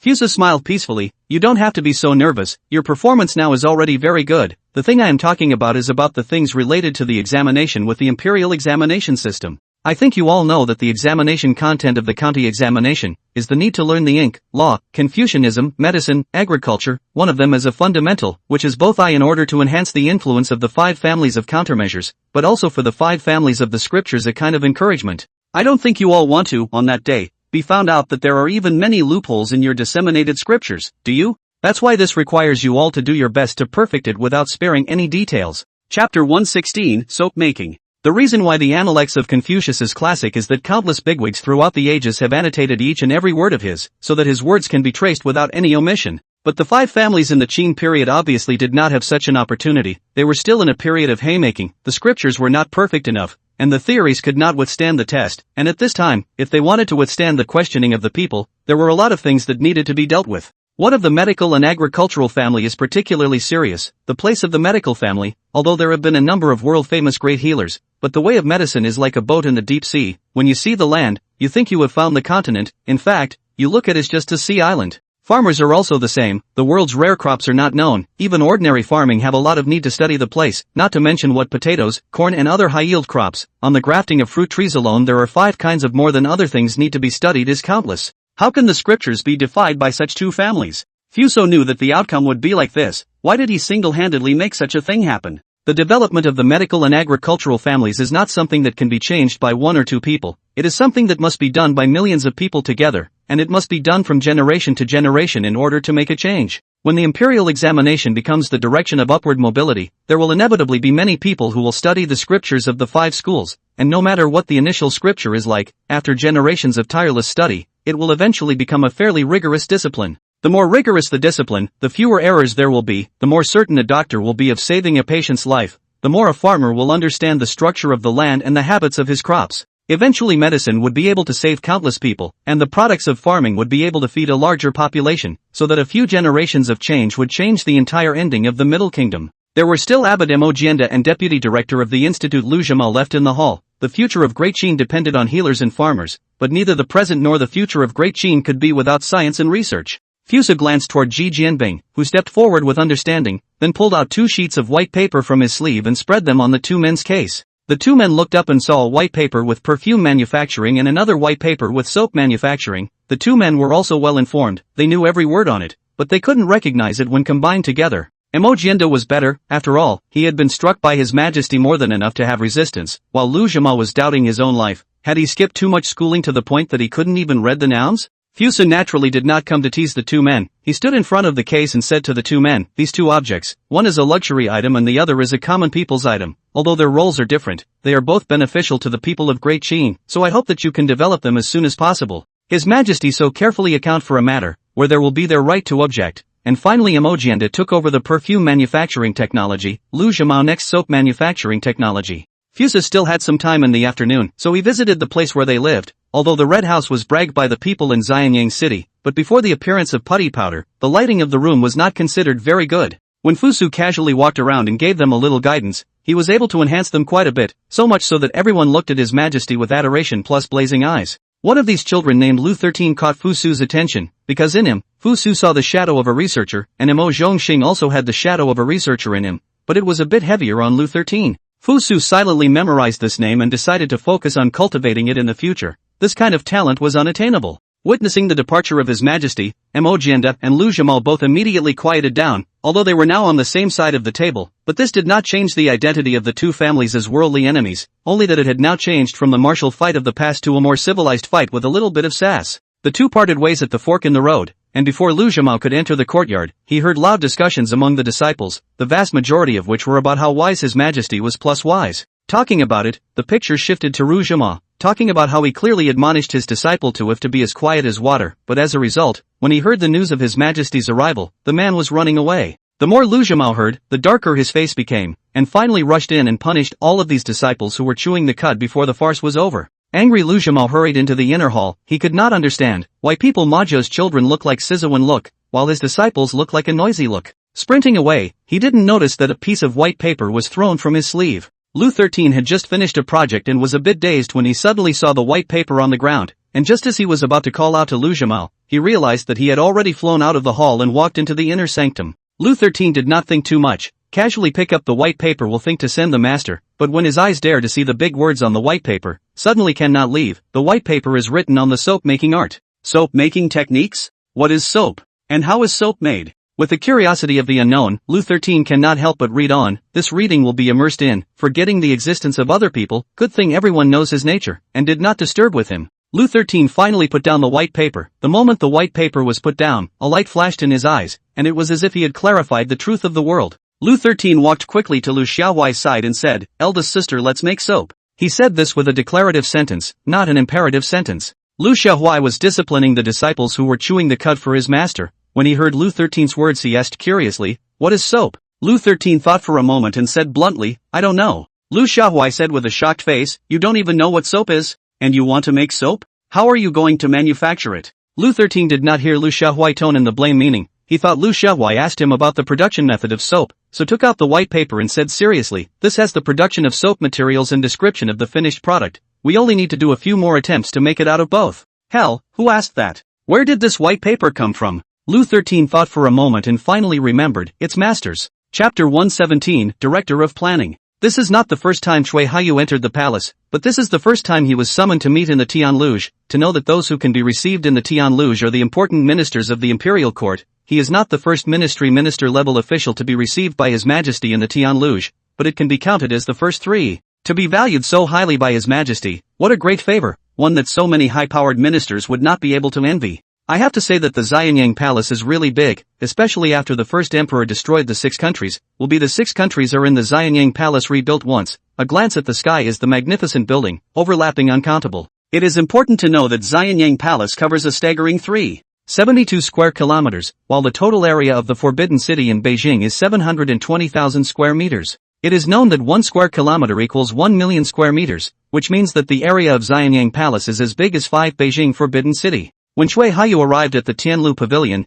Fusu was in the middle of reviewing the Sungde using his personalized method, and when he saw him coming he told the inner officials to stand down. Cui Haiyu was prepared for this. He came here looking like he was here to review the results of this period of time to His Majesty, but in reality how could he not have a little bit of new ideas? As an official in the Qin Dynasty, it's not really that important to be promoted or not, as long as you can be valued by His Majesty. Isn't it much better than a position with no real power? Cui Haiyu pulled out a jingji from his sleeve and said respectfully, "I have not dishonored my mission, and have finally completed the task Your Majesty explained to me, so please have Your Majesty take a look at it." Fusu took Ji Jianbing's hand of the zhangzhang open a look. A column of figures show in front of Fusu. Such a number in the latter days is not as much as the size of the volume of a city, but now it is the whole of the entire Qin's entire stock. In fact, Fusu do not need to see the zhangzhang also know the approximate figures. After all, is in the palace of the side of the big construction. Every day there are people to the Fusu report. Just not as detailed as the zhangzhang written on it. Having read the zhengzhua, Fusa smiled and said, "Cui Aiqing has been tired, That day from Jisu Yaman Waliching invited to preside over the construction of the square matter, some abrupt. Chui and Yu hurriedly said, not abrupt, can do things for your majesty, that is my humble servant's duty, talk about not hard talk about not suffer. Fusa deeply looked at Chui and Yu, no matter what kind of selfishness he has, at least this mood to do things is still good, he now has a lot of things that need manpower to do, and the officials in the dynasty that can be used are really too few. Shaking off the thoughts in his head, Fusa softly said, you come with me. After saying that, he walked ahead. Chui Hayu lightly knew a sound, and then followed closely behind his majesty. Tianlu Pavilion in the inner room a little actually placed a table. The table seems to be placed on something. Chui and Yu went to the near side to take a look. On the table was a public opinion map. There is no text description on the public opinion map. If it is an outsider may not be able to distinguish where the public opinion map. But Chui and Yu as an old Qin people, at a glance can see that this is the public opinion map of Xianyang City. Fusu walked to the side of the map and looked at Xianyang City and said, do you see what Xianyang City looks like? Although he had lived in Xianyang City for decades, not everyone had the opportunity to look at the whole of Xianyang City through the public opinion map, and His Majesty's move must have a deep meaning, so Chui Hayu stared at the public opinion map seriously, and the seriousness of his appearance was like doing math problems when he was a child.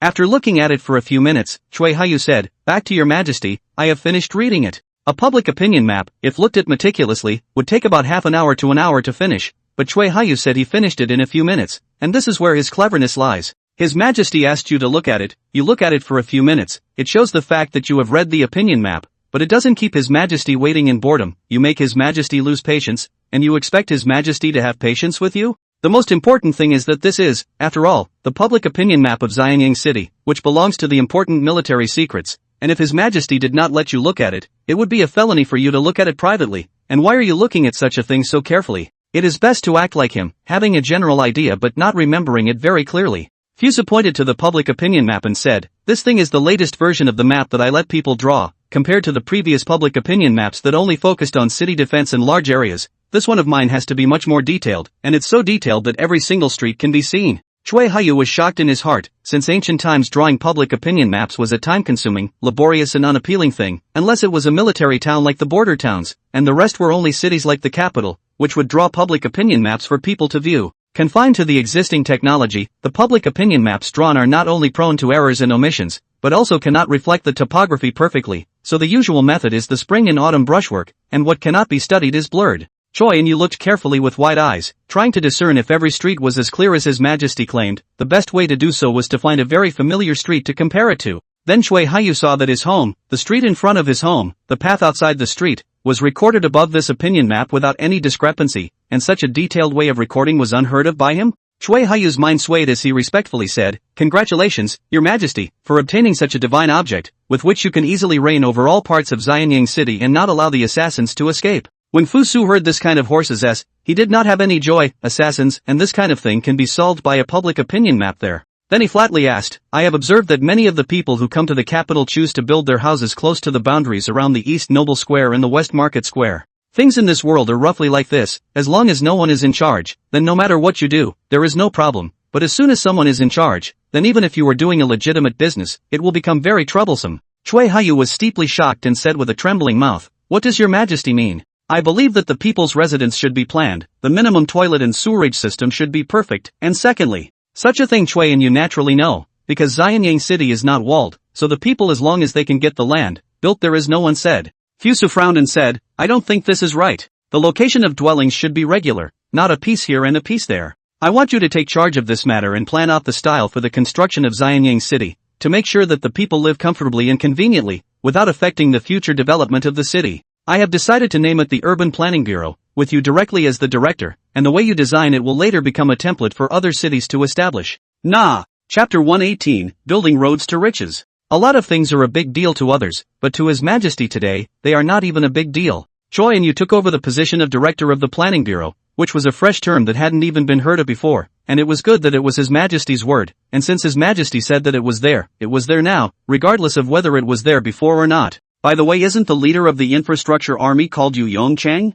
Fusu suddenly remembered this person. It seemed to be the one who had been following Chui and Yu, always standing without saying anything. Chui Hayu hurriedly replied, back to Your Majesty, the leader of the infrastructure army is named Yu Yongchang. For the fact that His Majesty could remember the leader of the infrastructure army, Chui Hayu was happy. He was happy for Yu Yongchang. After all, they had been together for a while and had some camaraderie. Fu Su let out a hum and then asked, Now that the plaza is nearing completion, what is the next task for the infrastructure army? For the situation of the infrastructure army, Choi, and you know as well as new, after all, when a long period of time as the head of the boss, do not understand the situation and how to get things done beautifully. Back to your majesty, I asked before, but the infrastructure army and the cantonment army belong to the supernumerary staff, and are no longer under the control of the imperial servants Yamen, and I have also discussed this with Yu Yongchang, and they may end up going back to the imperial estate to canton the fields. Choi and you said this with a bit of a sympathetic tone, and it was clear that he truly sympathized with what was happening to the infrastructure army. Fusu did not expect the infrastructure army even a place to go. He also thought that with the infrastructure army now mastered the technology of building houses, has long been scooped up by various people. This is to Fusu a little overthinking, to know that now the infrastructure army, although there is no department to want, but their attributes still belong to the military, how can the military be scooped up by other people? This is to lose their heads. Such skilled talents are in high demand there, alright. Fusu turned around and thought of a way to place them. You will divide the infrastructure army into two pieces. The lesser part will be placed in the capital and used to build the people's new living quarters. The more part will begin to build roads, first 4 roads leading to the 4 passes, and then roads leading to the various counties in the country. Road building is a good thing. To be rich first build roads. This saying vividly illustrates a good road for the benefits of connecting the north and south, active economy. Just while the treasury still has money now, vigorously repair roads, infrastructure, the thought of the future to engage in things, Fusu a bit of a headache. There are too many things to do in the future, but now the treasury's funds cannot support. Choi and you got what they wanted and immediately left in gratitude. Fusu looked at his small figure gradually far away, the whole body lying on the recliner slowly fell into deep thought. Do not look at his opening to say the road repair such a plan, but many times he said there is a layer of limitations. That's the Prime Minister and the 13 chows under his hand. The 13 chows are the work units under the Prime Minister, specializing in sharing for the Prime Minister the Zhangjian letters from all over the country, which are examined and approved by them before they are delivered to the Prime Minister's case. The Prime Minister will then sift out the important, urgent, and serious ones from these sifted and examined memorials for His Majesty's inspection first, and the Prime Minister can deal with the rest of the petty and trivial matters on his own. But the Prime Minister also has a very authoritative ability to veto some of His Majesty's orders that do not make sense, an ability that is quite counterintuitive and can be said to be the origin of the Prime Minister's authority. This ability is good but more dangerous. After all, accompanying the king is like accompanying a tiger is not just a saying, so whenever you encounter a situation that requires the use of veto power, then the Prime Minister will generally discuss with His Majesty, and discuss a result. Naturally, all will be happy. Fusu was now wondering how he should be able to tell the Prime Minister that building roads was a good thing. Just as he was deep in thought, the sound of footsteps suddenly came from the side. Fusu looked up, but Ji Jianbing came over, a cup of tea in his hand, and respectfully said, Your Majesty, Mr. Tao has been waiting outside the temple for half an hour. Do you think it's a good idea to let him come in? The one who calls himself Mr. Tao in the palace, isn't that Tao Reserve? Is Mr. Tao here? At the thought that someone had come to give him money, Fusu felt much better in spirit, and he straightened up and said, Please. Tao Reserve has stayed outside the Tianlu Pavilion for half an hour, but he did not slacken his heart because of the long waiting time, and still kept a careful look. After all, he is a businessman who survived the harsh environment. He knows that only by keeping a reverent heart at all times, he can lead a peaceful and stable life. An inner official walked out from within the Tianlu Pavilion. Tao Reserve recognized it just the same. This inner official was one of the inner officials who served by the side of His Majesty, and he didn't have any other great skills, but on the matter of remembering people, he still had a little talent. That even someone he met only once could be remembered in his mind for a long time, let alone someone like this who he had put a lot of thought into. The inner official walked to Tao Reserve's side, and before he could speak, Tao Reserve pulled out a few copper coins and said, I'm sorry to trouble you to come and pass on the message, a little bit of intention, please don't mind. The inner official named Chengwen, weighing the weight in his sleeve, the smile on his face became more and more amiable. As soon as His Majesty heard that Mr. Tao had come, he immediately let us come out to meet him. Such treatment is not a few people in the whole world, Mr. Tao is Jane in the heart of the Emperor Ah. The inner official received his silver money. Just say a few pretty words. Tao Reserve naturally will not take it seriously, otherwise why would he stay here for half an hour? But from the words of the inner officer at least got an important news. His Majesty is still in a good mood today. This is already excellent. His current position is like walking on ice. Need to be more careful. Tao Reserve entered the Tianlu Pavilion, saw Fusu sitting on a recliner, and said respectfully with a half-bent waist, Kerberos Tao Reserve has met Your Majesty. In the whole of Great Qin, there is only one person, Tao Cun, who salutes like this when he meets Fusu. Fusu is very impressed, and at the same time, he feels that this merchant is capable, respectful, and knows how to advance and retreat, and his senses towards him are even better. Fusu stood up and said smilingly, Mr. Tao finally came again. I am looking forward to it for a long time. These days of acting still smooth? His Majesty smiles at you. That's because His Majesty is approachable. You mustn't think it's caused by your own greatness. Having that illusion will only lead to a miserable death. Tao Reserve respectfully said, "Back to your majesty, although there were some twists and turns in the matter of the Xianyang Chamber of Commerce, it's good that in the end, it was successfully completed, and although there are not many members who have joined the chamber now, these members are all with strong strength." Fu Su nodded, "This is very good, since the Chamber of Commerce has already taken the first step, when the perfume and soap are developed, it should be the next step." Chapter 119, The Affairs of the Fusang Kingdom. What is the happiest thing in this world? That is of course counting money. Fusa spread out the zhangjiang in front of him. This is the Tao Reserve dedication up, glazed ware sold goods. 880,000 copper. Such a number, compared to the previous 3.5 million copper, is naturally much less, and this number will only become less and less in the future. The thought of his income will become less and less. Fu Su has a faint sadness. And this money has not even come to hand, have to set aside half for the military expenses of the infrastructure army. Fusa feel that his whole person is not good. While the business of the Chamber of Commerce was talked over, Fu Su thought of another thing, that is, the Fusang Kingdom suspended overseas with several gold and silver mountains on its island. There were so many reasons to conquer it anyhow. Mr. Tao comes from Surabaya County, which is not far from the East Sea, and has Mr. Tao ever heard of the Fusang Kingdom? Fusang Country. Tao Cun did not know the intention of Fusa's move, but still said seriously, "Back to your majesty, this Fusang Country is something that I have heard of. I heard that it's in a place eastward of the East Sea, with the entire East Sea separating it from Great Qin. And I heard that the Fusang Country is an island country. The island land is barren, the nationals are thin and unbearable. Even if they have the status of the people are not living as comfortable as my people in Qin."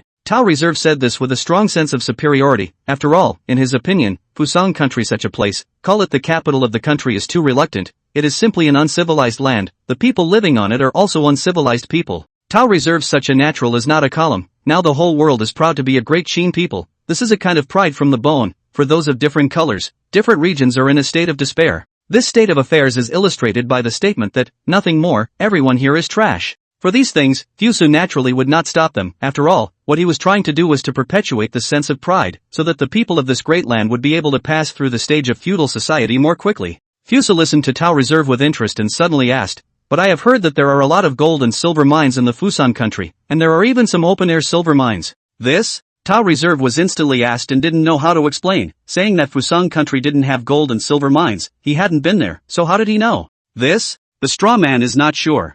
Fuso asked this originally not to ask for an answer. After all, when it comes to this era, there should be no one who knows more about the Fusang Country's gold and silver mines than him. I have always felt that let these gold and silver mines have been buried in the soil. This is not very good. After all, I am so short of silver. The people of Great Qin is so short of silver. I think that these silver also, if there is a conscience, but also will be touched by me and the people. Tao Reserve feels that his whole person is not good. In the end he heard what kind of words of the tiger and the wolf. There are still people in this world who can say the robbery is so refreshing, plus the atmosphere, simply in the refreshing of his worldview, values, and aesthetics. When Fusu said this, he suddenly looked at Tao Reserve and said seriously, "That's why I need someone who can sail far away." Tao Reserve hurriedly calmed his heart and said with difficulty, "When I used to be in Surabaya County, I knew some boat runners, but river boats are different from sea boats, and the winds and waves of the East China Sea are too big, so the slightest mishap will destroy the boat and kill people, so this matter will still need some time." Need some time is not a big deal. After all, Fusu now even sea ships have not been built. This step is even in advance under the sun of good.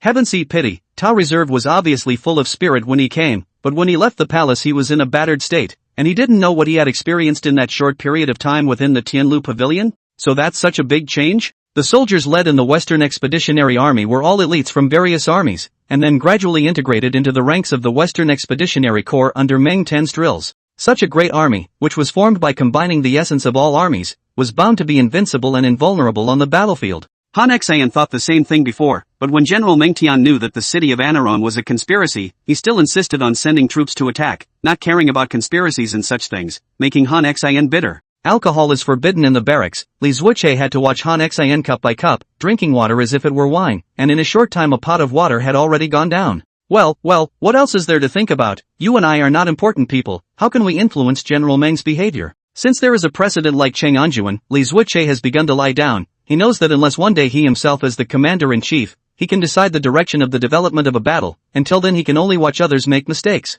Han Xian threw his wine cup to the ground and angrily got up. I'm going to meet General Meng and ask him why he still set his foot on Anarong City when he knows it's a trap. Li Zuoche said coldly, General Meng's order was issued in front of us. What kind of skill do you think you have to tell General Meng to withdraw his military order to attack? Han Xian sat withered in front of the case. He also knows that General Meng's such a character, where he can sway. Do not look at him before the same high position of the upper general, but his heritage compared to General Meng is not even a level. If he had half of General Meng's prestige in the Northern Expeditionary Army, he wouldn't have been taken down so easily by Fan Kuai, and in the end, it's still due to his lack of substance. At this time the curtain in the battalion suddenly opened, the two looked at the same time, only to see a civilian not in uniform walked in. This person is their nominal top boss, the Chief of Staff in the Western Expeditionary Army Luan Shun. Seeing that the visitor is Luan Shun, Han Xin and Li Zuoche are both a little surprised, because since they came to the Western Expeditionary Army, this is the first time that Luan Shun has come to the camp of the two men, which makes the two men a little unclear. But the etiquette should still be there. The two people have saluted. Luan Shun smiled and came to the case, picked up the kettle and poured himself a cup of tea. Han Xin and Li Zuoche saw this scene, his face was a little unnatural. Luan Shun picked up the kettle and poured half a day but to not out of the water, only to realize that the kettle was empty, running to the camp of others. But even tea cannot be drunk, this is no one. Li Zuoche slapped his forehead and felt that this time he lost all the face he could. Han Xin did the same, and as he grabbed the kettle, he said, "Wait a moment for me, I'll get a jug of water right away." After saying that, he hurriedly ran out of the camp, but how to look at that back is a bit of fleeing. Chapter 120. When the three of them sat down again, Luan Shun was finally drinking the sweet tea. I don't know where Han Xin got the well water from, but it has a sweet flavor, which is extremely rare in the borderland. Some things you have to bring up and it passes, some things you don't bring up and it passes. The trio decided not to mention what just happened and then it slowly passed. Finally, it was Li Zuoche who spoke. "What is the purpose of Counselor Luan's visit to our battalion?" Luan Shun drank 2 cups of tea in a row and savored it before saying, "Because the army will be entering anaerobic Rome City tomorrow, I purposely came over to pay a visit." When Han Xin heard about this, he felt that it was his chance to come, pulling Luan Shun and hurriedly said, "Please also ask Counselor Luan to go with me to see General Meng. With the two of us together to persuade him, we can definitely make General Meng change his mind." Luan Shun hurriedly stopped Han Xin, partly because he was not a good south wind, and partly because he did not agree with Han Xin's statement. "Do you two know General Meng's title?" Luan Shun asked with a bland expression, but the smile unconsciously raised at the corner of his mouth represented that his heart was actually very proud of General Meng. The two of them, although they didn't quite understand why Luan Shun asked this question, still uttered that familiar title, the first warrior of Great Qin. The corner of Luan Shun's mouth curled slightly as he said, "Since you guys know this title, do you know the origin of this title?" "This can be," Han Xin asked. "He contact with the upper class society after all, not too long. A lot of secret rumors have not yet come to know in a hurry." Fortunately, Li Zuo Station came out to explain. The title of General Meng was earned after Emperor Shi Huangdi unified the world and led an army of 300,000 to attack the Xiongnu in the north and recapture the land south of Hunan province.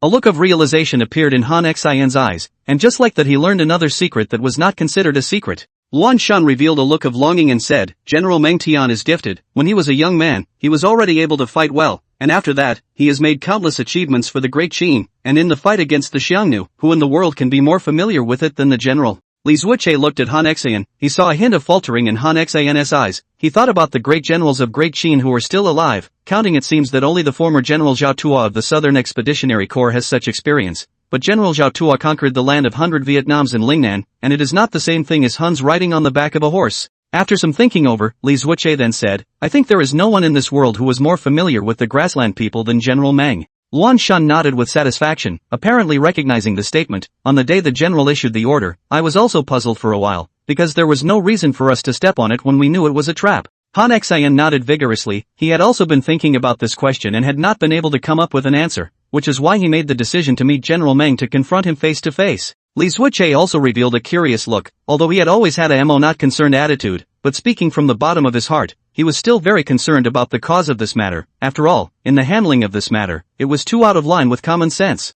Seeing that the two have already been hooked by their own topic of interest, Luan Shun also does not linger, directly said, "As you know, I entered the army to follow General Meng has been close to 10 years, about the general's temperament has also had a very deep understanding. In my opinion the reason for this matter is probably these kinds of. For one thing, General Meng knows that Anarong City is a trap, but he is fearless because the enemy is the Yu clan and the Changs, who are not good at defending cities, so our army can completely take advantage of the time lag to capture Anarong City, and then all the conspiracies and plots will be empty talk. Secondly, General Meng knows who that person is behind the allied forces of the Yuezhi and the Chang, and he has the certainty to withstand the pressure and buy the vanguard troops time to capture the city. Once the city is captured, those who are still in the city will become turtles in a jar and be slaughtered. Thirdly, General Meng's general array discharge outside the city of Loathsome Rong, this is for the enemy to see, if the battle once started, in the war scorching time, from the rear of our army suddenly rushed out a cavalry force, to have the heart to calculate the heart, in addition to the cavalry's ability to charge, will certainly be able to wipe out the enemy's men and horses. In a short period of time, it analyzed 3 hierarchical and clear reasons, and although it has the advantage of being familiar with General Meng Tian, this excellent analytical ability still makes Han Xian and Li Zuoche sigh.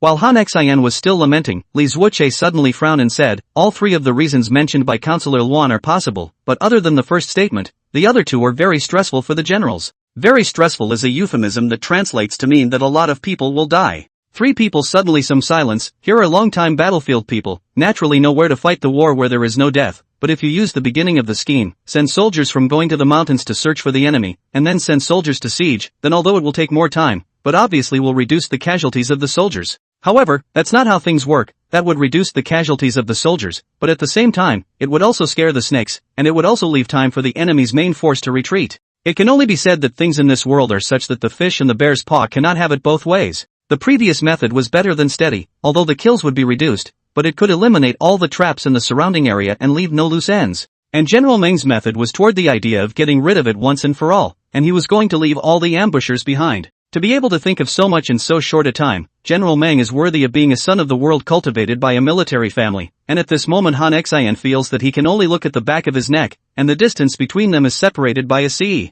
Actually, I have some general guesses about this. Han Xian and Li Zuoche looked at Luan Shun in unison. Hasn't this matter been explained clearly? And where did you come up with your conjecture? However, they also know that Luan Shun is not a person without a purpose, can say these words, there must be a certain reason. Luan Shun's eyes emptied, as if plunged into memories, and said, I had heard that before the army set out on the expedition, General Meng had gone to the palace to see His Majesty, and His Majesty had made 2 requests regarding the western expedition. Han Xian and Li Zuoche glanced at each other. They had also heard some rumors, and the rumor was that both of them were specially arranged by His Majesty to be in the Western Expeditionary Corps, although they themselves did not know why. But based on General Meng's past military discipline, it is very likely. After all, only His Majesty's Cypriot such a thing can be done so that even General Meng cannot refuse. Chapter 121, High Mountains and Flowing Water. There aren't many people under the sky who can make General Meng Tian give face, but His Majesty Fusu is definitely one of them. But this turned out to be only one of the 2 things that His Majesty and General Meng Tian said that day. The first thing that needs to be brushed to the face of His Majesty, then how amazing is the second thing. Thinking of this, Han Xian and Li Zuoche are both looking uplifted. Luan Shun slowed down before saying, the first thing I'm sure you all know something about? The 2 nodded in unison. No one could care less about something that concerned them. Luan Shun face calm, obviously expected. He paused before continuing, this second thing, the matter of confidentiality, even the generals are not with me in other details, just I deduced through the words themselves, specifically what kind of order, I do not know, you do not know. The 2 of them nodded their heads once again, busily claiming that they knew. Obviously such confidential information would not have been communicated to them in normal times. In the era of Great Qin there is no such item as confidential claims. Many things you know is to know and not to know is not to know. But people are curious, especially things that concern such big shots as His Majesty and the Great General. It would have been fine if I couldn't know, but now that I have the chance to know, it's like a cat's paw scratching at my chest, it keeps itching and it has to be figured out. Seeing the 2 men take a stand, Luan Shun also stopped selling. He stroked his beard and said, I found out that General Meng had mobilized a lot of horses and ordnance before the departure of the army, which naturally isn't considered strange. The strange thing is that I later checked the army registers, and found out that the number of horses that had been mobilized was 2 times more than the number of cavalrymen in the army. General cavalry, even if it is a hasty march, the number of horses required is only 1 person 2 rides, if more, the rider will not be able to control it, and then, not to mention the combat, like the normal rush will be affected. Horses in the army are divided into 2 kinds. One is the inferior horses used for transportation. Such horses are often not enough explosive power or too poor physical ability, or old, and finally only reduced to transportation. There is also a kind of as-2 servant yaman specifically raised out of the war horse. These horses must be fed every day on the good grass and soybean, to maintain its robust body. On a horse daily grain consumption, are worth a few soldiers a day needs. So the more war horses in the army is never the better. Only when they must be used will they be released. After all, out once is burning silver. General Meng, as a veteran general of many years, how could he not understand this reasoning? But he still chose to do so. Then it proves that things will develop to the back, will inevitably be useful to these war horses.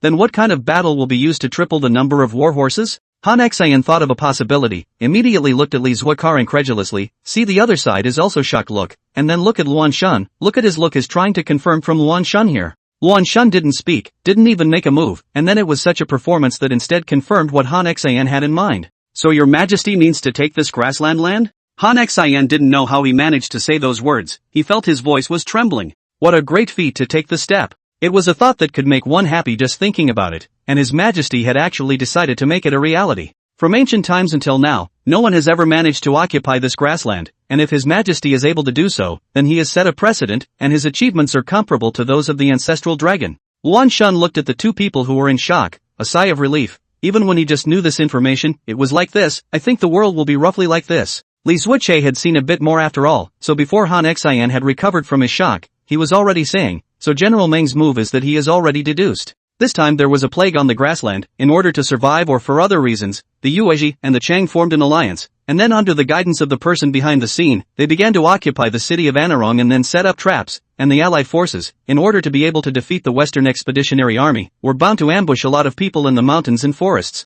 General Meng had already seen through the trap, so he decided to use the trick to send his army to capture the city of Loathsome Rome first, and then to wipe out the ambushers. Dang, that's a good spirit. Han Xian has admired the five body to the ground. This must have what kind of self-confidence, to design such a plan, know that the slightest carelessness is the situation of losing everything. He asked himself, and he realized he couldn't make that decision. It was at this moment that he realized that the origin of the title Great Qin First Warrior was really brave. Ignoring the shock too, Luan Shun smiled and looked at Han Xian, asking, so Mr. Han, do you still want to go and confront General Meng now? Han Xian's face was red with shame. Even when he was humiliated in the crotch, he had not been so ashamed, but today's thing did it. He turned his head, arched his hand, and said, shame on Han for wrongly blaming General Meng, or else would he have the face to question the general? Shame, shame. Li Zuoche is also a look of admitting fault said, although I am not as good as brother Han this look, but the heart is also not agree with General Meng, now Fong no. But also the heart is guilty. Luan Shun respectfully received two people salute. If it is single his own, naturally there is no reason to be saluted, but he is now on behalf of General Meng Tian, received two people salute, since it is no harm.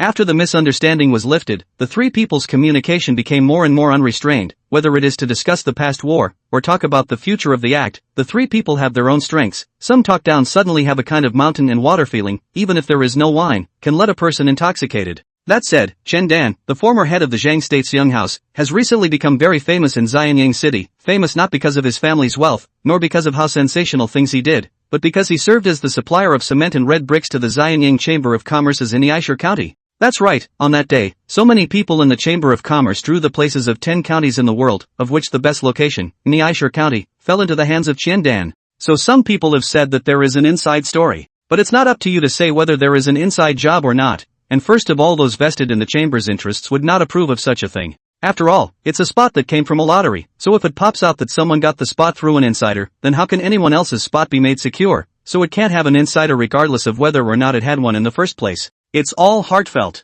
Chapter 122. Lord Qian, what do you think about this matter? A somewhat rich-looking middle-aged man said, judging from his clothes, he was the type of person who did not lack money. Chen Dan finally came back to his senses. It was an extremely impolite thing to suddenly go off in the middle of talking back to someone else. The rich man showed a huffy face, but in the end, he didn't snap out of it. Chen Dan revealed a smile with apologies and said, I slept a bit late yesterday, so I'm sorry to make Wang Gong laugh. Where were we just talking about? It was clearly a matter of extreme rudeness, but it was casually brought over by Chen Dan, but the rich man did not utter a word to make a sound, as if nothing had happened. We have just talked about the supply of red bricks and cement. A certain person would like to reserve 200 tons of red bricks and 200 tons of cement. The price naturally won't let Duke Xian suffer. It will be one layer more than the price of the factory of the lesser house. Ever since the possibility of being admitted to the academy at His Majesty's place was extinguished, Chen Dan had set his heart on the path of how to make his fortune. After a lot of maneuvering, I've finally achieved something, just a little too busy to stop now. Ever since he, the sole supplier of the Xianyang Chamber of Commerce's Neshi County, had settled down, there had been a steady stream of people coming to him to talk business, and the man in front of him was one of them. But this person in front of me is really powerful, relying on someone behind him, opening his 200 tons of cement, 200 tons of red bricks, to know that now the factory of the Shaofu's production is limited. 200 tons of cement and red bricks is almost the factory's entire share of 3 days. All the share said to the world's 10 counties supplier's share, divided into his hands is a month's share. This export is a month's share, and then give the price or factory price. With 12 such people coming, there's no money in this Neshikori County supplier business. Wang Gong is so elegant, why don't we go to Hibiscus House today to have a tour? The rich man finally couldn't hold back. He spoke to Chen Dan in such a polite manner, but Chen Dan had been talking to him right and left, and now he was even retorting to him in front of his face. To know Chen Dan, such 6 old ministers in Guangzhou do not know how many clouds. In the past he has not even looked at the look. Today he condescended to come to the Qian house with him to talk about it. He even is this attitude, which can make him endure. Qian family master, this kind of attitude really is not the way of doing business. Must know that business matters will be in with the discussion. Qian family master is not willing to discuss with me. There will be someone to come to the mansion to discuss with the Qian family master. At that time things will not be too good to say. The rich man wrapped his hands into his sleeves and said with a bland look, as if he had often done things like that, as long as he said so, the general people yielded to the power of the person behind him and would offer him what he wanted in a strange way. The reason why he made a courtesy first and then a troop is because the interests in the red bricks and cement are too big. Even the person behind him does not dare to take it all, so he offered a month's share. Chen Dan smiled faintly. He didn't know who gave this rich man in front of him the courage to run to the Qin mansion to threaten himself, but he knew that right away this man and the person behind him would be out of luck. Since His Majesty is very short of money these days, the consequences for anyone who stops His Majesty from making money won't be too good. The true dragon's scales. After dealing with things at home, Chen Dan came to the Chamber of Commerce in Xianyang, just saw the Tao Reserve back to the palace, walked up and asked, Tao President, cement and red brick expansion, how is the progress? The two men were talking about some of the suggestions on the development of the Chamber of Commerce that they had discussed beforehand when they met with His Majesty, of which the production of cement and red bricks was the most important.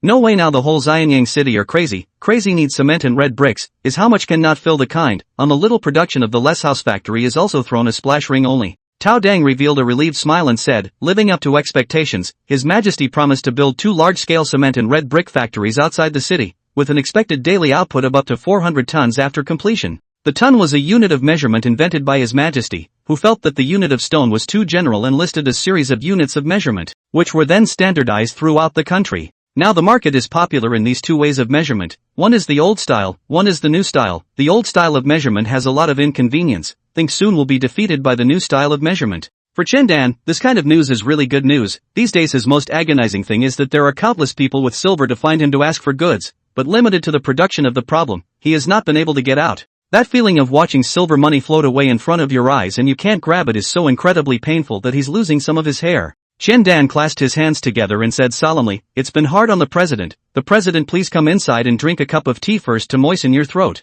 Tao Reserve suddenly froze. Did he have to tell the good news himself to deserve such treatment? This is the middle-aged man? So realistic? Tao Reserve walked to the inner hall and drank a cup of tea made by the maid, then frowned and said, although I was successful in convincing His Majesty to build a factory this time, I was also assigned a heavy duty by His Majesty. Chen Dan loved to inquire about His Majesty's affairs, and when he heard this, he became interested and asked, His Majesty seems to think highly of President Tao. I wonder what kind of heavy responsibility is being arranged? Originally, such a matter as talking to His Majesty could not be revealed to anyone, but both of them knew their roots and belonged to the same faction, so they had no concerns in this regard. Tao Reserve came close to Chen Dan's ear and said softly, His Majesty has heard that there are many gold and silver mines in the country of Fusang, and knows that I, a man of Surabaya County, was specially ordered to come early to a man who was good at making water. Chen Dan looked at Tao Cun with 2 dumbfounded eyes, his voice unconsciously raised an octave and said, Your Majesty said that there are many gold and silver mines in the Fusang country? Seeing Chen Dan suddenly speak loudly, Tao Reserve rushed forward to cover his mouth and said, Why are you suddenly speaking so loudly?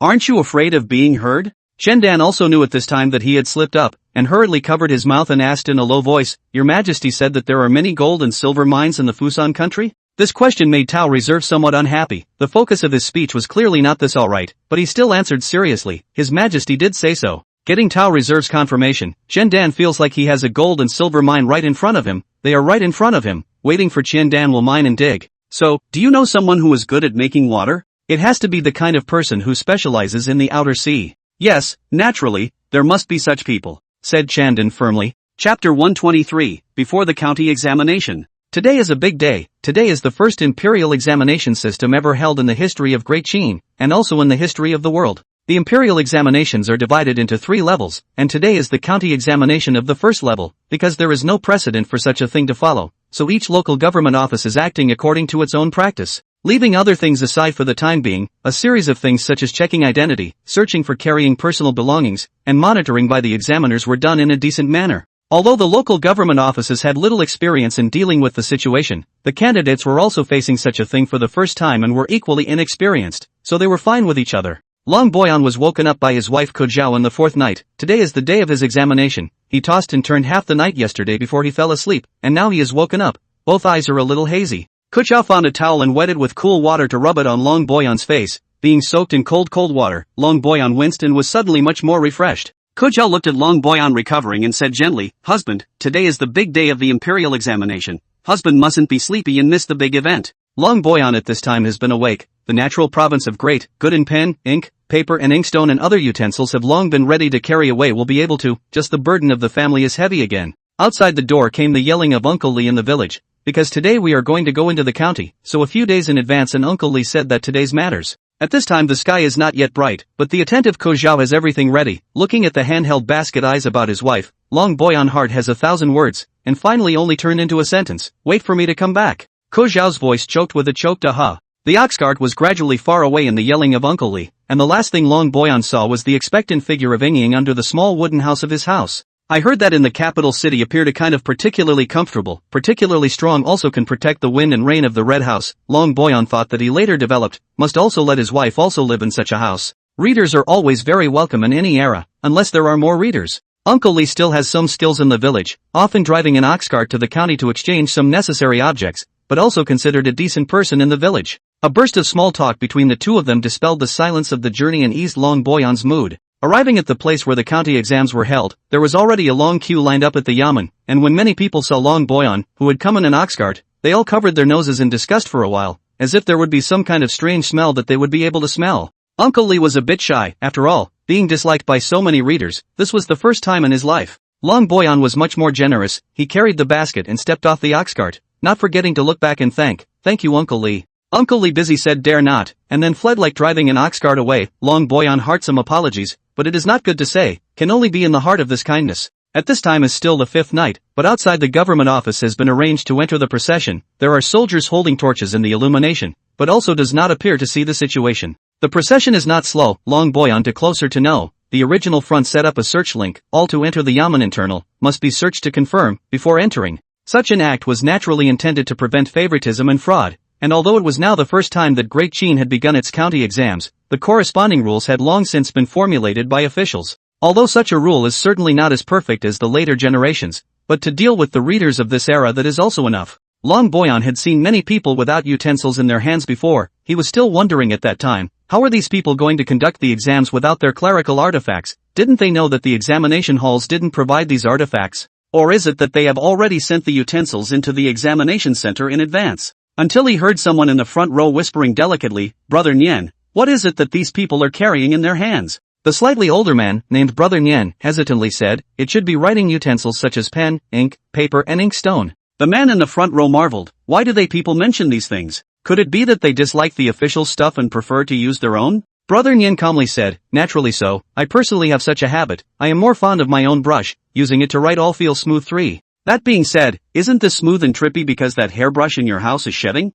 The person in the front row also agreed. Indeed, the environment is also very important. My favorite thing to do at home is to call on 1 or 2 mates to grind for me, so the inspiration will be like a spring of literary ideas, out of control. In Chuixianglu will not have this kind of feeling. Chuixianglu is the only restaurant in the county, and it is said that it also has some greenhouse hookups, so naturally a poor scholar like Long Boyan has never been there. Seeing the two people chat more and more crooked, Long Boyan do not want to listen to it, but these two people seem to chat more and more excited, but the voice is big, and see what they say the look of faith, is the examination room will really prepare for the examination with the artifacts? Long Boyan looked at the scholar standing in front of him, so he threw his prepared set of artifacts on the ground, and then strutted forward with his head on the case, quite a graceful appearance. Long Boyan looked at the basket he was carrying. It was indeed not very elegant, but the artifacts in it were bought with a debt. Even if he didn't treat it in his heart, he definitely wouldn't throw it away. The thought in his mind is, had I known that the yamen would have prepared the artifacts for the examination, these objects could have been exempted at that time, and spent some more wasted money. The crowd queuing for admission finally took Long Boyan's turn, only to see his basket being carried away by a constable, and then he himself was searched. The process of searching was very detailed, almost inch by inch from top to bottom. While Long Boyan didn't have a place to hide anything, so he easily got through it. Carrying a basket to the examination room put a lot of books on the case, one by one between the separation of some far, even if the eyesight is good people, can only see a rough shape of the word, want to cheat through this way, obviously does not work. Along with more and more passing candidates entering, the examination room gradually filled up with people. Because of the rules of the examination room, the scholars were not allowed to talk to each other or make loud noises, so a rare silence was maintained. Some people were sitting on their knees with an arrogant look, while others were looking around, full of curiosity, and some were impatient in their hearts, with a somewhat withered look. But the only person who was not afraid of unbearable, Long Boyan thought about himself, seems to be full of confidence, then it is all right. Chapter 124, County Examination. With the sound of a gong, the doors of the examination room were closed. A group of people walked in, the head of which was Shajin County's magistrate, Yue, who was followed by the magistrate's lieutenant as well as a group of yamen, who were obviously used to maintain law and order. County Magistrate Yue in Long Boyan is also known. At first it is Yue appreciation of Long Boyan's talent, recommended him to the county as a minor official, only later Long Boyan heard about the imperial examinations, they decided to rely on their own strength to seek an official body. Yue led a group of people to pass in front of Long Boyan, and as he passed by, he saw Long Boyan and nodded slightly. Long Boyan made a respectful gesture, already showing his respect. Then with the entrance of the chief examiner and a gong, the first imperial examination of the first year of Tianqian officially opened. There were government officials walking on the examination room, handing out the test papers printed with the questions of the examination one by one. Long Boyan took the test papers. The first thing was to examine the questions. It was not yet an era blocked by the 4 books and 8-legged essays, so the questions on the examination paper were still practical in nature, and the first part of the questions mainly tested the literacy and expressive skills of the scholars. The second part of the examination questions is the arithmetic chip class. In view of the scientific and cultural level of the Great Qin period, Fusu has put the county examination questions level down to the level of the first grade of elementary school students. Even then not too many students are expected to pass. Long Boyan carefully reviewed the topic. After reading it once his heart was greatly satisfied. Fortunately, all will do, and then began to close his eyes to conceptualize. Well, this belongs to his personal habits. He used to be written words in the mind conceptualization, and then in the paper, because this kind of writing out of the things, already played the draft, will not be a waste of paper. Just then the venue suddenly clamored. Long Boyan opened his eyes and saw that the troublemakers were the elder brother and his friends who were in front of him during the entrance row, as well as some of the children who were attached to him. The sound is a little big. Long Boyan far away also heard some, as if because there is no pen, ink, paper and inkstone problem. Brother and a group of disciples are in the magistrate of the reasoning. Although not at the crowd, but Long Boyan also can guess the specific situation, must be because the examination room needs to use the 4 treasures, and these students thought the official family will be prepared in advance, so they are not prepared. Exams you don't even have a pen and paper, you're naturally out of the game alright. I can see that these people's families are not bad. Self-esteem is inevitable, even if it is because of their own reasons and cannot get into the examination, they will think that it is the unfairness of the imperial examination system, not to mention that now even the examination are not otherwise they test. How can this be tolerated? Seeing that things were about to get bigger and bigger, Yue suddenly ordered, fork out all of these lawless people and beat each of them 10 times. The yamen, with their clubs and sticks, roughly drove the rowdy schoolchildren away. Among that group of people, Long Boyan also saw the scholar who stood in front of him before. That scholar himself had brought the examination utensils, only that he heard the conversation between his elder brother and his friend, mistakenly thought that the examination center would prepare the utensils, and then threw away the utensils he had prepared. It was all ready, and the opportunity was cut short because of a thought of his own. That scholar is probably crying bitterly in the outhouse right now. Of course he actually do not have to be like this. After all, even if the test, not necessarily will pass, even after this level, there will still be the next level, one level after another endless also. There is more to life than what is in front of you, there is what will be in the future. When the troublemakers had all left, Long Boyan finally started working on the questions. He started writing from the arithmetic chip questions first. After all, arithmetic chip questions are not complicated to calculate if you know the algorithm. It was most of the day for such an examination. At noon, the examination center would not provide lunch. Long Boyan took out a big cake from the basket and ate it with this fresh water, then continued to start answering questions. When it was 4 minutes past an hour, there were people who started to look around. These were the candidates who had already finished answering the questions, but could not hand in their papers early due to the rules of the examination center. Long Boyan checked his answer sheet again and again, confirming that there were no mistakes before he finally put his heart down. He had already done the best he could, and the rest was not good enough for him to say much. To the beginning of the U-time, with a gong, immediately there will be magistrates will come to collect the papers. After collecting the papers of the people have to leave immediately, not to stay in the examination room. Long Boyan left the examination room with the crowd, and it was not until the moment he stepped out of the government office that he finally breathed a sigh of relief. Of course it was not only him, most of the bystanders were also like this. Walked out the door, then looked at the village of Uncle Lee, and his general pulling ox cart. Long Boyan some joy, he thought he needed to walk back, did not think that Uncle Lee has not left. This is precisely the unexpected joy. Carrying the basket onto the ox cart gradually left under Uncle Lee's yelling. Only after getting into the car did Long Boyan ask, Uncle Lee, why haven't you gone back today? Uncle Lee smiled cheerfully, I sold some handmade objects today and was delayed for some time. I thought that you seemed to be going back at this time as well, so I waited for you here for a bit, so that you wouldn't have to walk by then. Can have a car ride. Long Boyan naturally very happy. As for Uncle Lee said handmade objects, is some bamboo woven basket or stretcher and so on, is one of the rural people cannot get extra money. As Uncle Lee was making small talk, he suddenly asked, Long Jerong, how did you do in today's exam?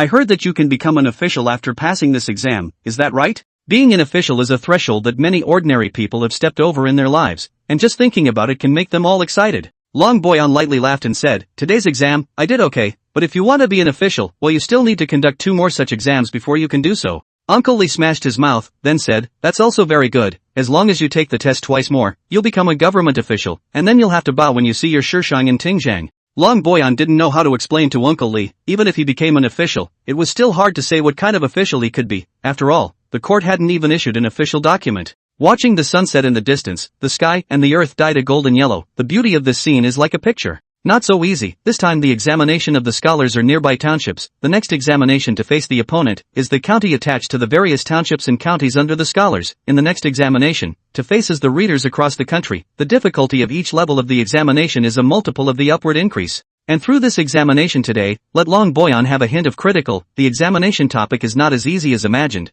want to take the examination behind, but also need to be stable and steady to be good. Chapter 125, Spring Jade Pavilion. The entire second generation of Guanzhong knows Meng Xinji, the son of the Meng family. After all, with such an illustrious father and the great uncle who was a great general in the army, even if he wants to lay low, he can't lay low. Just the Meng family's tutelage is more strict. Even if Meng Xinji has reached the age of the weak crown, still cannot be free to live. Sometimes I really envy you guys. When you want to come out, you can come out when you want to come out, which is like me. I still have to report when I go out, and I still have to cover up when I drink a flower wine. Meng Xinjian drunkenly said. Meng Xinji mood is quite bad. Others think that with his family and status, should be living a very elegant and comfortable is, but who knows, he is like a canary in a cage, good-looking fun, but cannot fly. Everyone knows that things come in groups. People are divided into groups. The second generation of government officials stayed around, that are not all second generation of government officials. You really don't say. I used to do whatever I wanted every day, and at that time, I just thought it would be good if my father could come back. After all, how can this family work without him?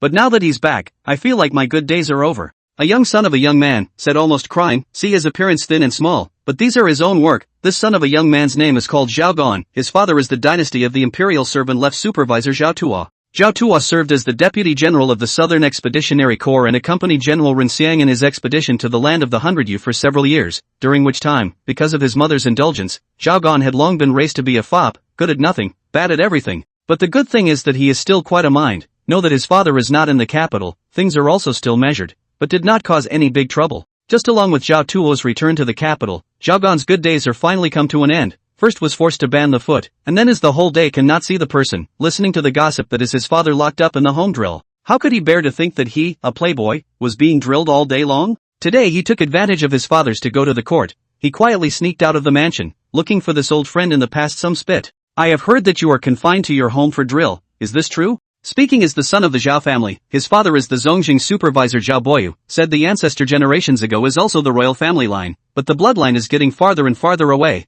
coupled with the skill is not good, usually is a bit annoying. As soon as these words came out, Zhao Gan was like a cat that had its tail stepped on, shrieking, who said that? How could I possibly be locked up at home? But it's just that my father sees that I don't know anything about martial arts, so he wants to teach me a few moves. Next to the second generation are laughing, but also did not speak out in saying something. The truth is what kind of actually no one cares about, everyone just think this is interesting, then set out to play just. Zhao Zhao looked at Meng Xinji and asked, why is Mr. Meng free to play here again today? This place is called Spring Jade Pavilion, it is the Zhao family's industry, it doesn't matter if it earns money or not, on weekdays it mainly receives the sons and daughters of nobles of the world, and it has a great reputation among the second generation. Meng Xinjian sip on a mouthful of wine, sighed, this is not to hear that Zhao Gongzi the Spring Jade Pavilion, is one of the best places in the neighborhood. Today there is time to come over to take a look at the chant, just after coming to let people some big disappointment. Immediately, someone beside him said, I can't be disappointed, isn't it the hour yet? By the time the hour comes, you'll know what it means to be in heaven and on earth.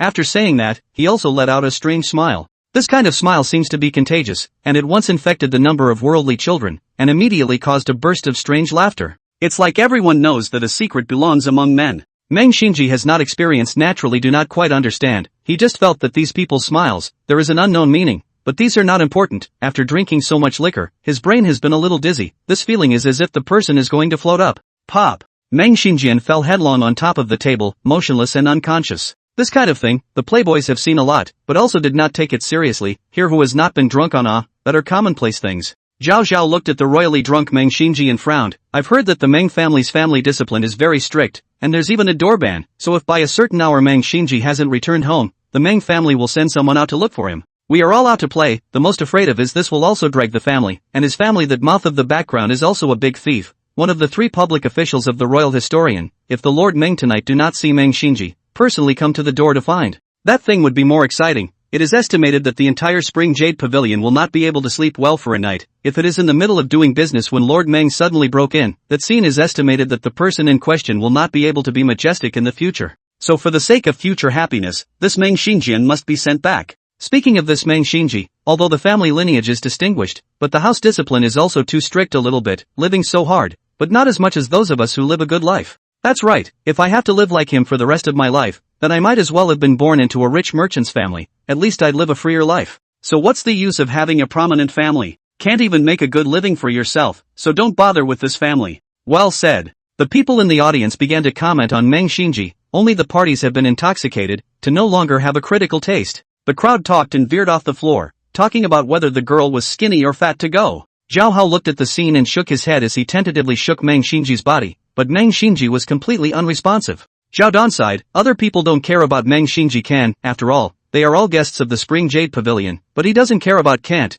because he is the proprietor of the Spring Jade Pavilion. Tonight Chinyu Pavilion want to clean, this Meng Xinjian is non-sent away. Thinking of this, he called for a carriage, then called on 2 helpers to carry Meng Xinji to the carriage, and finally 1 foot on the carriage, ready to personally send Meng Xinji back to the Meng residence. Xin time is a curfew, especially in Xianyang City, the defensive extraordinarily strict. If the middle of the night without a pass token walking in the street, the soldiers found as can be instantly killed. Of course these laws and disciplines were not very useful to the bigwigs, and naturally Zhao Hao couldn't do what his father had done to brush his face off, but because he had contact with a wider range of people. So many times his face is a little better painted than his father's. Chapter 126, The Death of the Spring Jade Pavilion. Zhao Dan was not the eldest son of Zhao Boyu, the head of Zhongzheng, and of course during the Qin Dynasty, there was no such idea as having a firstborn son yet. So normally speaking, he still has a chance to be able to share the family property. As to how much he can share, it depends on the mood of Zhao Boyu Lord Zhao, because there is also no property inheritance law to ensure his interests. Spring Jade Pavilion is the Zhao family's property, now handed over to Zhao Dan management. Under his operation, now the Spring Jade Pavilion has become the second generation must go to the place, no more people, is the network. Zhao Hao's original intention was to use the power of connections to pave the way for his future enrollment in the academy, but he had thought that His Majesty had decided to use the so-called imperial examination system to raise a scholar, which made his current actions somewhat meaningless. Send Meng Xinji back to Meng Mansion. Zhao Hao returned to Qinyu Pavilion under the carriage, encountered a few patrols along the way, relying on the ability to brush his face, but also safely through. Walking along the way, not yet gone to the Spring Jade Pavilion, will be in the middle of the road to see their own fellows. The fellows looked panicked, hurriedly rushed to Zhao Dan's carriage, said, "Proprietor, big trouble." This fellow Zhao Dan recognized, named Huaji, was originally his mansion of the family. He saw the person more clever, then led him to the Spring Jade Pavilion odd jobs to do some rough things. Having the forward carriage disturbed was not a very pleasant thing in itself, but Zhao was kung fu of cultivating his qi performed quite well, and he only reprimanded gently, "Huaji, what is the purpose of your coming here if you're not working in the pavilion?" Knowing that the matter was significant, Huaji didn't dare to hide it, so he told all he knew. Ever since the proprietor left, a middle-aged man came to our Spring Jade Pavilion, and he said he came to look for his son. Spring Jade Pavilion, in addition to receiving the second-generation sons and daughters, on weekdays will also receive some rich young masters. After all, the fastest to come to the money in addition to them who else, so on weekdays such a come to find the son of the thing is not uncommon. Generally, after hearing about the background of the Spring Jade Pavilion, such people will gulp out and leave. After all, how to play is just a day's time, go back to how it is not how to do. But there are always some exceptions, such as the middle-aged man, who claimed to be Zhao Tuo, the left supervisor of the imperial servants, who came here to look for his son Zhao Gan. What is the second generation's greatest fear? You think it's money and power? No, what the second generation fears most is their old man. As a person in the capital, how can the manager not know Zhao Tuo's name? That is one of the candidates for the next head of the imperial servant. That is to say, Fu Su is such a king who does not like to give his subordinates a promotion. If placed in other eras, that would have already been promoted to the post of head of the imperial servant. Such a quasi-minister bigwig came to look for his son, not to mention that there is one, or you don't have one, you have to help look for your son. The steward naturally knew the list of second-generation personnel who had come up to play tonight, placating the prospective 9 ministers' bigwigs over and over again and sending someone to the private room to bring Zhao Gan here. Originally such a thing should have ended here, but it was just out of the routine. Where did the son go? With such a big man personally, and with the careful cooperation of the Spring Jade Pavilion steward, but it is just to catch a second generation that ran out of the house. It is not easy to do so. But this Zhao Gan, the son of Zhao Tuo, somehow got wind of the news, and he wasn't even in the private room anymore. Things have developed to this point has been out of control, although the steward is trying to block, but he is just a merchant, in such a dynasty of the prospective 9 ministers in front of where to say. Zhao Tuo, who was anxious to find his son, rushed into the Spring Jade Pavilion with his family members and started searching one room after another, which immediately caused a big mess and was out of control. Imagining a picture like that, Zhao Hao sucked in a mouthful of cool air. He didn't expect that he had only left for less than a short hour, and such a big thing had happened to Spring Jade Pavilion. Spring Jade Pavilion was their family's property. No matter what, he as the proprietor of Spring Jade Pavilion could not let it go. He could only say to the horseman in a shocked voice, "Quickly, hurry back." The carriage traveled to the Spring Jade Pavilion, lifted the curtain. Zhao Don saw 2 dressed in wrapped clothes of the second generation fled from the Spring Jade Pavilion, ran out, and then did not look back to run far away. The 2 people are so flustered that even Zhao Don's call did not hear.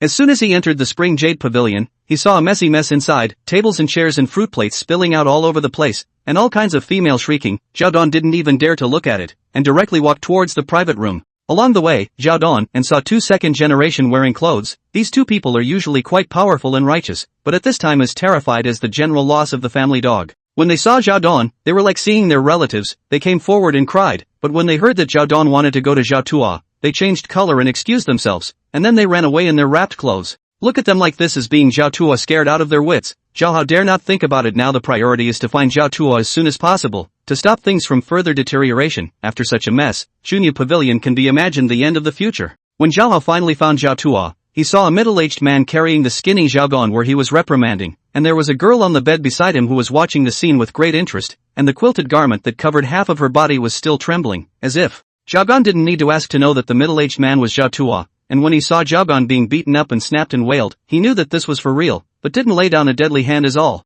He arched his hand and stepped forward and said, "Late generation Zhao Gon, meet Uncle Zhao Shi." His father was an official in the same hall as Zhao Tuo, so it was reasonable to call him Uncle Shi. Zhao Tuo turned around and stared at Zhao Gon with a serious face for a while before saying, "My son is stubborn and lacks discipline since he was young, and I heard that he has made some uneducated fox and dog friends outside, so I'm coming here today to kill the bully and see who of you dares to bring my son down in the future." Zhao Don, a mouthful of old blood are going to spray out. Together with your old tonight is to kill the chicken to warn the monkey.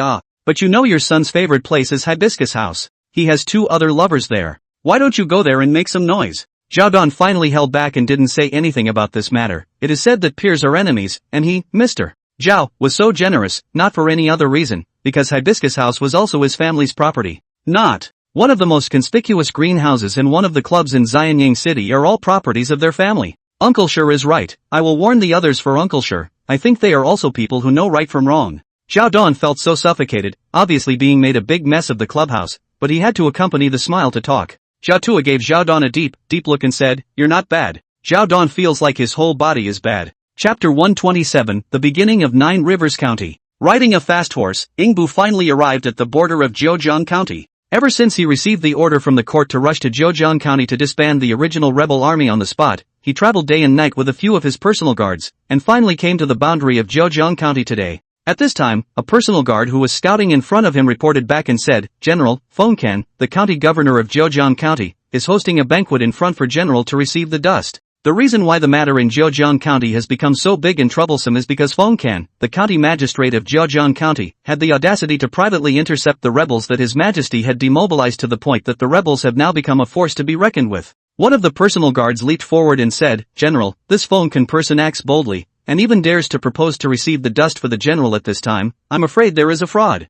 Ingbu came from the capital, naturally know what the pro-guard said. The court has given the order to press Fengkan this person to the capital, just because he ran faster, so the decree has not yet arrived now, but I think that the arrival of the time will be in these days. The best thing to do at this time was to wait for the people from the capital to take Fengkan down, and then he could easily deal with what came next. But there are 2 kinds of this. The first one, if this Fengkan doesn't have the intention of plotting a rebellion. If this Fengkan does not have the intention of plotting a rebellion, then he must have a reason for intercepting the rebels. What exactly is the reason that causes him to take such a great risk, but also to do what he wants to do? This is what Ingbu needs to figure out. The second one, if this Fengkan really has the intention of plotting a rebellion. If this Fengkan really had the intention of plotting against him, then his acceptance of Fengkan's banquet now would be equivalent to going forward to commit suicide. Now the best way is to let the people of the capital first go to explore the road. If Fengkan really have a rebel heart, he will not be captured. Then as long as the angel of the capital cannot come back, it can be deduced that Fengkan's mind, he can also make a decision. Thinking of this, Ingbu decisively ordered, "You guys find a few former brothers and go to the rebel camp to poke around for news. It's best if you can find familiar generals and the like,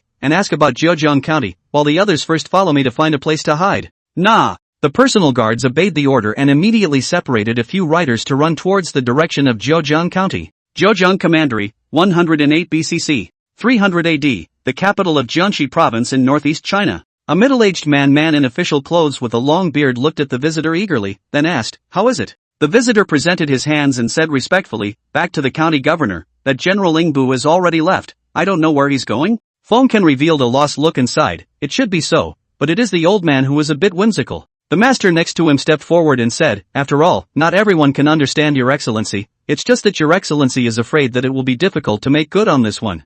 Fengkan said with determination in his eyes, "As long as it can be good for the people, even if it is at great risk, I am determined to do it." Master Shifu let out a sigh from the side. If he was able to recruit General Ingbu to Zhejiang County, things could be made clear, but the situation was gradually getting out of control, and once the angel from the capital arrived, things would be a lost cause. At night, Ingbu and a few of his personal guards to find an unnamed valley perched. Look at today's sky color, thing should be no rain, so in the wild camping overnight is not a big deal. Just when the bonfire had just been lit, the sound of horses' hooves suddenly came from the distance. A few of the personal guards were immediately alerted and straightened up, then drew their swords to form the army's defense formation. After hearing the hoofbeats of only one horse, his expression relaxed quite a bit, but the warning that should be there was still there. The sound of horses' hooves came closer, and one of the guards shouted, "Who is that in front of you? There is a nobleman here, please stop." The horses' hooves didn't stop, only a young voice from above said, "Big brother Chu, it's me, I'm Jane Fong." "So it's Jane Fong. All put down your swords, don't injure your fellow soldiers by mistake,"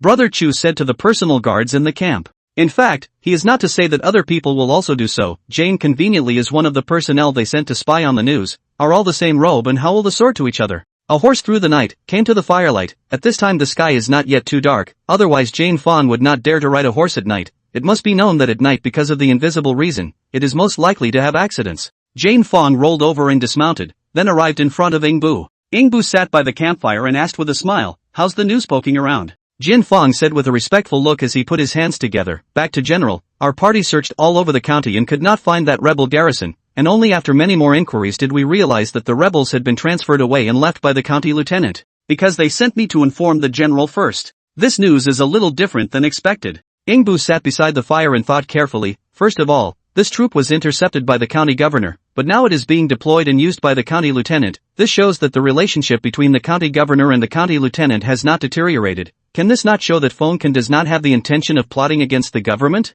Of course, it is also possible that the county governor and Fengkan belong to the same mind. Secondly, the number of rebels and the problems that existed in Zhejiang County had not been probed, but this was normal. They were all outsiders, where they casually probed all the information. However, there is also a good information, that is, the rebels are not near the county town now, although there are still 2,000 county soldiers guarding the county town. But how can the county soldiers be compared with the war soldiers? With his ability, it would not be easy for him to leave when the time comes. He is now more curious about what has happened in this Zhejiang County. Why did he dare to be so bold? After thinking about his plan as if there were no mistakes or omissions, Ingbu ordered, "Get some early rest, tomorrow we will head to the county." Nah! On the following day, Ingbu led his personal guards to a hillside not far from the county town, then left 2 people to watch the horses, while the others disguised themselves, then silently sneaked into the county town of Luling County. Entering the city, one can see that the people are peaceful and stable, the more vibrant the market is, and although Ingbu does not know how to manage or civilize, he can feel that the city does not look like it is about to carry out a rebellion. With doubts in his heart, Ingbu came to where the county government office was located, and there were county soldiers stationed in front of the county government office. Seeing someone coming up, immediately stretched out their spears and drank. "This is the important place of a county. Who are you? Who are you? How dare you trespass?" Ingbu glared with both eyes and said with a fierce look on his face, "I am Ingbu, the Zhongguang waiter, and now I want to see Fengkan, the county governor of Zhejiang County. How dare you block the way?" The 2 soldiers have never experienced the war, at this time encountered this kind of murderous. Ingbu actually did not dare to stop. Chapter 128, The Death of Jingzan. That said, although the 2 soldiers did not dare to stop Ingbu and the others, but the matter of alarm was still done. Ingbu and the others only entered the hall was rushed to the dozen county soldiers surrounded. The leader is a general with fierce eyes. He stared at the leader Ingbu and said, "Who is here? How dare you trespass into the county residence? Do you know that this is a capital offense? Do you know that this is a capital offense? Don't you quickly tie your hands and catch me, lest you implicate your family." This set he often used. Some people were naturally not afraid of death, but they were just afraid of harming their families. But he was destined to be disappointed today. These people in front of him were surprisingly unmoved. No need to explicitly say that he also knew that he had encountered a tough opponent. These people in front of him to cooperate freely between the action, or exudes this amazing aura, which must be a knife licked the blood of the generation to be able to do. Such people he has only seen on the side of a few generals, belonging to the general's personal guards. On the contrary, on his side, they are all some county soldiers who are negligent in exercising. Dealing with the civilians is still okay. Once the real fight, I'm afraid that in 3 or 5 rounds, they will die out. At this time, a middle-aged man in official uniform came out from the inner hall. He looked at the two sides of the confrontation and said, "This official is Feng Kan, the county magistrate of Zhejiang County. Who are you people? Why are you trespassing the county government office?" When Ingbu heard this, he looked at Feng Kan with 2 burning eyes, and when he saw that he had a righteous look on his face, he took the lead in asking his men to put down their clubs, and then politely said, "My general, Ingbu, I have met Lord Feng Kan. In terms of official position, he is a bit smaller than Feng Kan, but he has His Majesty's imperial decree on him, and according to the decree,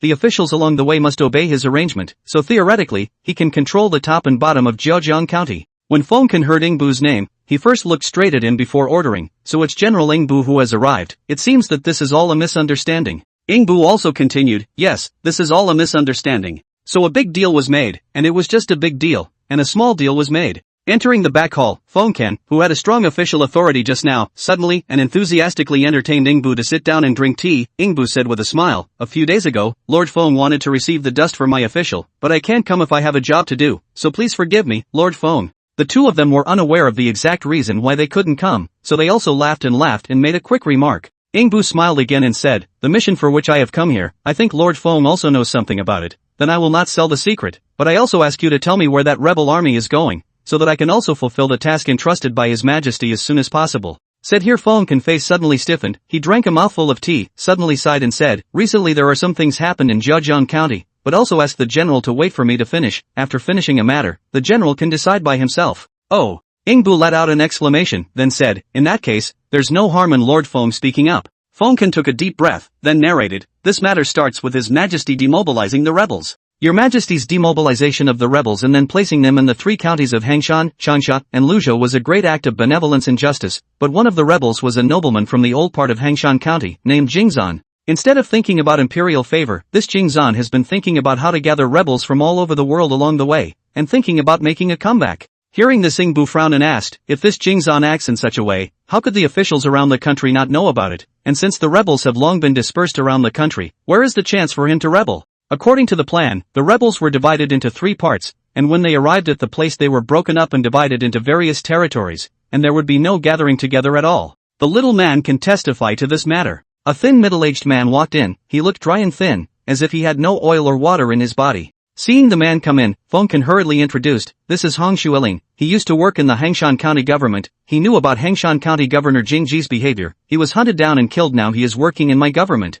The things that can happen during this period you just do not say. Ingbu can feel that there must be a very deep hidden feelings, but you, a Hangshan County as an official, just went out of the field, can immediately find another Zhejiang County errand. This is very excellent. Chen Duxiu's show. Hong Xuelin arched his hand, then said, "When my humble servant used to be an official in Hangshan County, I occasionally learned that among the rebels, there were people who were actually turning back those surrendered pawns, and I was surprised. Then I passed the news to the county governor, Jing Ji, overnight. Jing Ji's reaction at the time was very flat. He just said that he already knew and told me to go home and wait for the news. I felt something was wrong at that time, so I took my family and left in the night. Sure enough, a few days later came the news that I, Hong Xuelin, had colluded with the rebels and deserved to be executed, and if I hadn't escaped in advance, I think I would have been silenced by this time. It was also at this time that I learned that Jingzan was actually Jing Ji's nephew.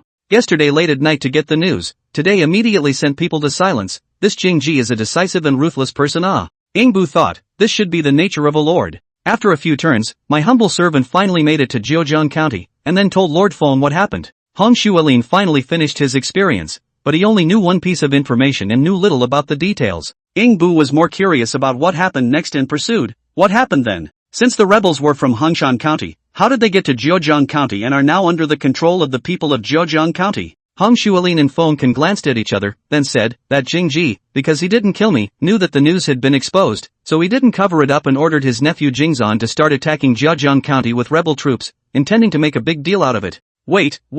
Ingbu felt like his brain wasn't enough. Why was this story getting more confusing the more he heard it? This matter is making such a big deal. Why haven't I seen any Zhenzhua from Hangshan County? And didn't Jingzan lead the rebels to attack your Zhejiang County? Why are the rebels in your hands now instead? Said here, Hong Xuelin and Feng Kan suddenly laughed. This inexplicable smile made Ingbu feel a moment of speechlessness. Obviously everyone is talking about very serious things, okay? What is the meaning of this smile? Are you guys floating too much, or is my Ingbu's sword not fast enough? After laughing for a while, Fengkan said, when that Jingzan brought 30,000 rebels to attack my Jiujiang county, I was also disheartened. After all, with my whole county's men and women combined are not necessarily as many as 30,000, not to mention that these men and women are still not on the battlefield of the county soldiers. Who knows that later on, when they faced off against each other, the rebels naturally surrendered directly and brought Jingzan's head. Chapter 129, Arrival of the Holy Decree. After living for so many years and experiencing countless battles, Ingbu had always felt that he had seen enough strange things, but today he was still shocked by what his ears heard.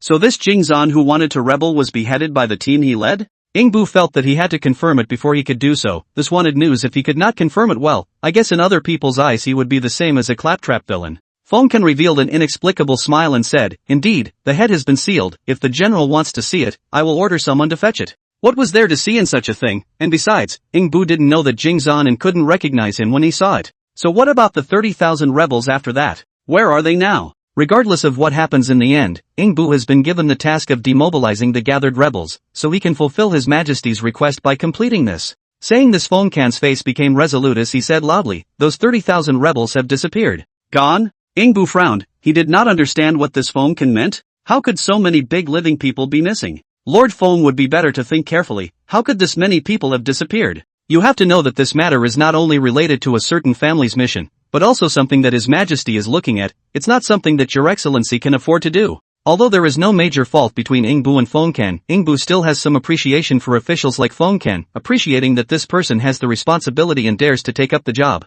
But appreciate to appreciate. You are now doing this obviously already national boundaries. Okay, you're so screwed up. Will die will be a lot of people. Even if you don't want to live, you can't drag a group of people down with you. Even if Ingbu liked this statement, this matter among the powerful relationship, Fengkan is still a look of oil and salt, water and fire do not invade the appearance. Ask him to say I do not know, completely put out a pair of rogue's posture. Ingbu was open to the eyes. The original Reader's Play hooligan is actually this look. This trip to Jiujiang County trip is really up a lot of insight. But I'm not here to travel, I'm here to demobilize the rebel ranks, and if this thing doesn't work out, when we get back to the capital, His Majesty will ask why you're needed if you can't even do something like this, right? Should I choose to die standing up? Or should I choose to die lying down? That Fengkan was dead set on not opening his mouth. Ingbu really had no choice. If he could not get him to open his mouth now, waiting for the court's angels to come, he would be escorted to the capital. Then even if he wanted to open his mouth, it would be useless. Who could have thought that the county magistrate who was originally thought to be a dragon pool and tiger den was just an empty shell, and the one who was originally thought to be very good to deal with the county governor was a rolling knife that could not be used for oil and salt, and Ingbu was a little bit desperate to cry. He summoned a few generals and secretly commanded, you and the others go out of the city now, and then mobilize all the manpower that can be mobilized, and make sure to find out the movements of this 30,000 rebels. It is inevitably impossible to hide the actions of so many people, so you only need to probe carefully. This time the ministers and generals that Ingbu stayed in Jiujiang County are all his personal guards. These people's honor is tied to Ingbu. The better Ingbu mixes, the more resources they can get. So at this moment when Ingbu gave an order, they went to execute it without saying anything, and they won't even ask a single more question. After explaining the ministry, although it is said that the chances of probing out in that way are very high, but now Ingbu still feels that it is not enough insurance. God knows that the biggest problem of his mission is not even to go to hook up with people to compete with bravery, but how to make a middle-aged old man talk. This is really the first time in decades. If Lord Fan was here, it would have been easy, right? After all, readers know best. The days that followed are a history of resistance. The crowd had the honor of witnessing how indomitable General Ingbu was. No matter whether he was eating, drinking, bathing, sleeping, or using the toilet, Ingbu followed Fengkan's side without moving an inch. With such a door god by her side, Fengkan doesn't even dare to have the thought of having a third child. Who knows whether the child will still be her own at the end of the day. However, no matter how dedicated General Ingbu is, Fengkan always looks like a rolling knife, no matter how you are. Anyway, I just don't say, and I am a minister of the court, a party official. Before His Majesty's decree arrives, I am even still your non-immediate superior. That's a tough one? Ingbu let out his 20th exclamation of the day. He looked at Fengkan who was sitting aside to deal with official documents and said, why is it necessary for Lord Feng? Why do you make things so difficult for me? I am only acting according to my orders, and since His Majesty thinks so highly of me, if I fail to accomplish my mission by then, I will be punished by military justice. He would like to go over and threaten Fengkan as a way to coerce him to surrender. But what kind of person is Fengkan? This is a person who even dares to take on such a crime as stopping the rebels. Would such a person be afraid of danger? Seeing that the time is getting closer and closer, but there is still no news coming out from the side of the personal guards, Ingbu's heart is also getting more and more anxious. But after being honed in the army for a long time,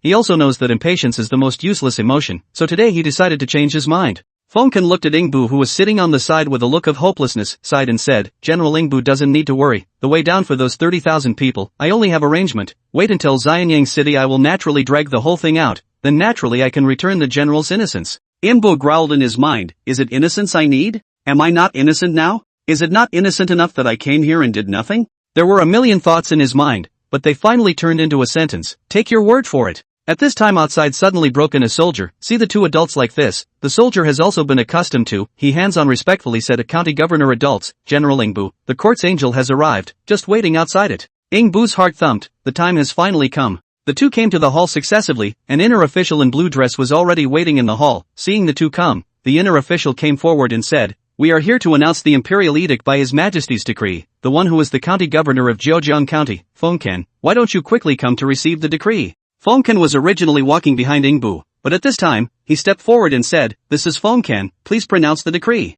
The inner official looked at Feng Can for a while, then took out a kind of bright yellow imperial decree from his sleeve and read, I have heard that Feng Can, the county magistrate of Zhejiang County, intercepted the rebels with ill intentions, and now I am ordering Feng Can to enter the capital to be tried. Chapter 130. The third watch builds the meal and the fifth watch marches. The large city in the distance that Meng Tian gazed at while riding his fine horse was the destination of the trip, the city of Anarong, which had been occupied by the allied forces of the Yu clan and the Chang people. Woohoo! With a horn, the left flank of 50,000 soldiers and horses, with a due of siege equipment, toward the Lothrong city, the leader of the general is Xinjiang, who has the reputation of being a reckless man in the middle of the army. The 50,000 great Qin soldiers were arranged into several square formations, in which the sword and shield soldiers were in the front, the spear soldiers were in the center, and the long shooters were in the back, and all kinds of large-scale siege equipment were scattered in the camp, among which a few small stone throwers were the most eye-catching. Heaven and earth seems to emanate a murderous atmosphere, even the wind has not been the previous day's clamor, only occasionally hanging up the sand, easy to charm people's eyes.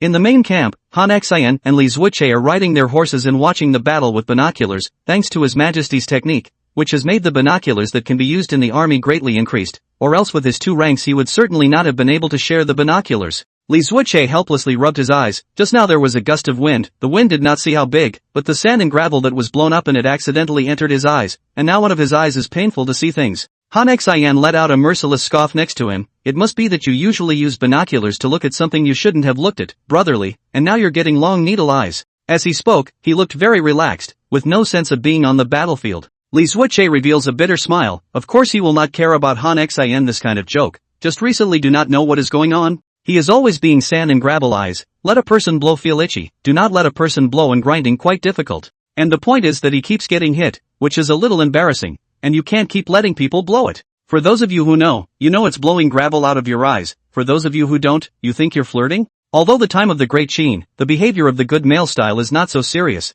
but the bar cannot guarantee that the barracks are really no. Li Zuoche rubbed his eyes, although they were not completely healed, they were no longer that uncomfortable, he asked, what do you think about the war? Han Xian said with a somewhat gloomy expression, I'm afraid that the battle for the siege of the city won't be over so soon, although the battle plan formulated was to break through Anarong city in half a day and the opponent was the Yuecheng coalition army which is not good at defending cities, the defending side would have had a natural advantage, and even those who aren't good at defending cities are still able to bring out a great combat ability. Li Zuoche nodded. Han Xian said this is extremely pertinent, since ancient times to attack a city to pay a great deal of effort to break the city, and because of the great difficulty of breaking the city, attacking the city of both the enemy and the enemy are under great pressure, so after the city will often choose to let the people under the kill, has released the pressure of the heart. But that was all acting in the past. As Han Xian's words fell, he turned his head and threw out another theory. Ever since His Majesty invented black fire powder, after so much improvement over time, I've heard that a type specifically designed to break down cities has already appeared. Li Zuoche listened with curiosity and asked, is this black fire medicine the thing of divine punishment used by the Qin army that day?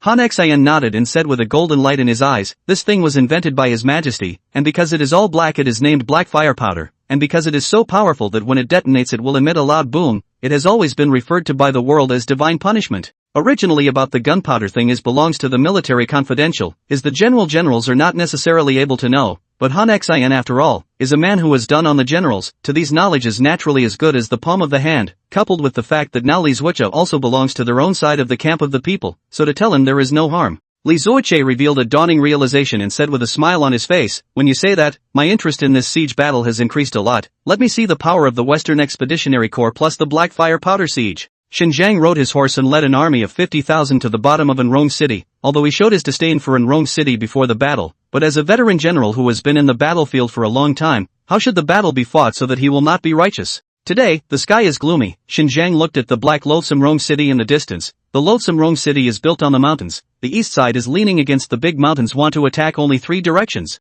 Thinking of this, Xinjiang drank, Cui Zhizhuan, Du Ziyu, Pu Cheng. The 3 armored military generals under his command rode out and went up and said, "The last general is here." Xinjiang pointed at the distant anaerobic Rong City and said, "You and others will each lead 5,000 men and horses and start attacking from 3 directions, and you can be satisfied with all the instruments and supplies." Nah! The 3 generals took the military order, then they rode into the formation, and in a short while the formation split into 3 groups and attacked towards the distant loathsome Rong City. Luan Shun saw the scene from afar and sighed, "It's quite moderate. In the rules is not a pejorative term. We must know that the marching and fighting is often tens of thousands of people's life and death. In the rules of behavior is to show that it is very in line with the rules. Those who do not worry about the set of cards. Most of the graveyard grass has been unable to find the genius of the generals after all, just a few only." Han Xian was curious about Luan Shun being able to come at this time, so he asked, "Don't you need to be in front of General Meng to take orders at this time? Why are you free to come to us?" Luan Shun sighed bitterly and said, "General Meng is different from the average general. The average general fighting a war may need to find a staff officer to ask for advice because of the difference in the situation, but General Meng is different. He trusts his own judgment more." Han Xian and Li Zuoche gave Luan Shun a sympathetic look. Having a general like this is both good and bad. The good thing is that if you follow an ever-victorious general like General Meng, you can basically win any battle. The bad thing is that in this way, the staff's job is only to come up with a plan before going to war, and the military honors are all based on minimum standards. Such a gaze Luan Shun is very familiar, mainly under the banner of General Meng stayed a long time, are already accustomed to. Li Zuoche opened his mouth to receive the previous topic and said, "After all, anaerobic Rong City is a big city, using 15,000 men as a test in order to test its reality. Such a number of people will be under pressure, depending on how the enemy responds. There are many ways to play the battle of siege. The most important aspect is to test out the enemy's reality, and then pick the weakest place in the opponent's defense to attack, and take the city in one fell swoop. If the enemy general defending the city is an experienced man, he will not lay some false traps to make you think that the place is defenseless and to make you think that it is an opportunity. At this time, he will reinforce his troops here and drain your viable forces." Chapter 131, LV Gongcheng. Wind. With a command from the chess officer. Wind. The longbowmen in the Qin army camp began to set up their crossbows, and then there was a burst of arrows like raindrops that flew towards Anarong City. This is a reserved item in the Qin army, a strong crossbow to open the road. There were not a few frictions between the Yuchang coalition army and the Great Qin, and they also had a certain understanding of the Qin army's way of fighting, so in this round, apart from some of those who were too late to defend themselves, those who ran slowly, and those who were shot to death with arrows at a tricky angle, the general situation was fine. Such a situation has been within the commander's judgment for a long time, so you think you'll be given a paper to burn to celebrate? It's still not what it's supposed to be. After all, not every territory had as many bows and crossbows as Great Qin. Kill! The generals shouted and then attacked towards Anrong City, which constantly had arrows shooting towards the people below. The Yuchang coalition army was originally a grassland race, and was more familiar with the bow and arrow than the Qin people. The charging generals could only hold their shields and advance slowly, and if they were not careful, they would be pierced by arrows, which not only greatly slowed down the speed of the attack, but also made it difficult for even the siege equipment to advance.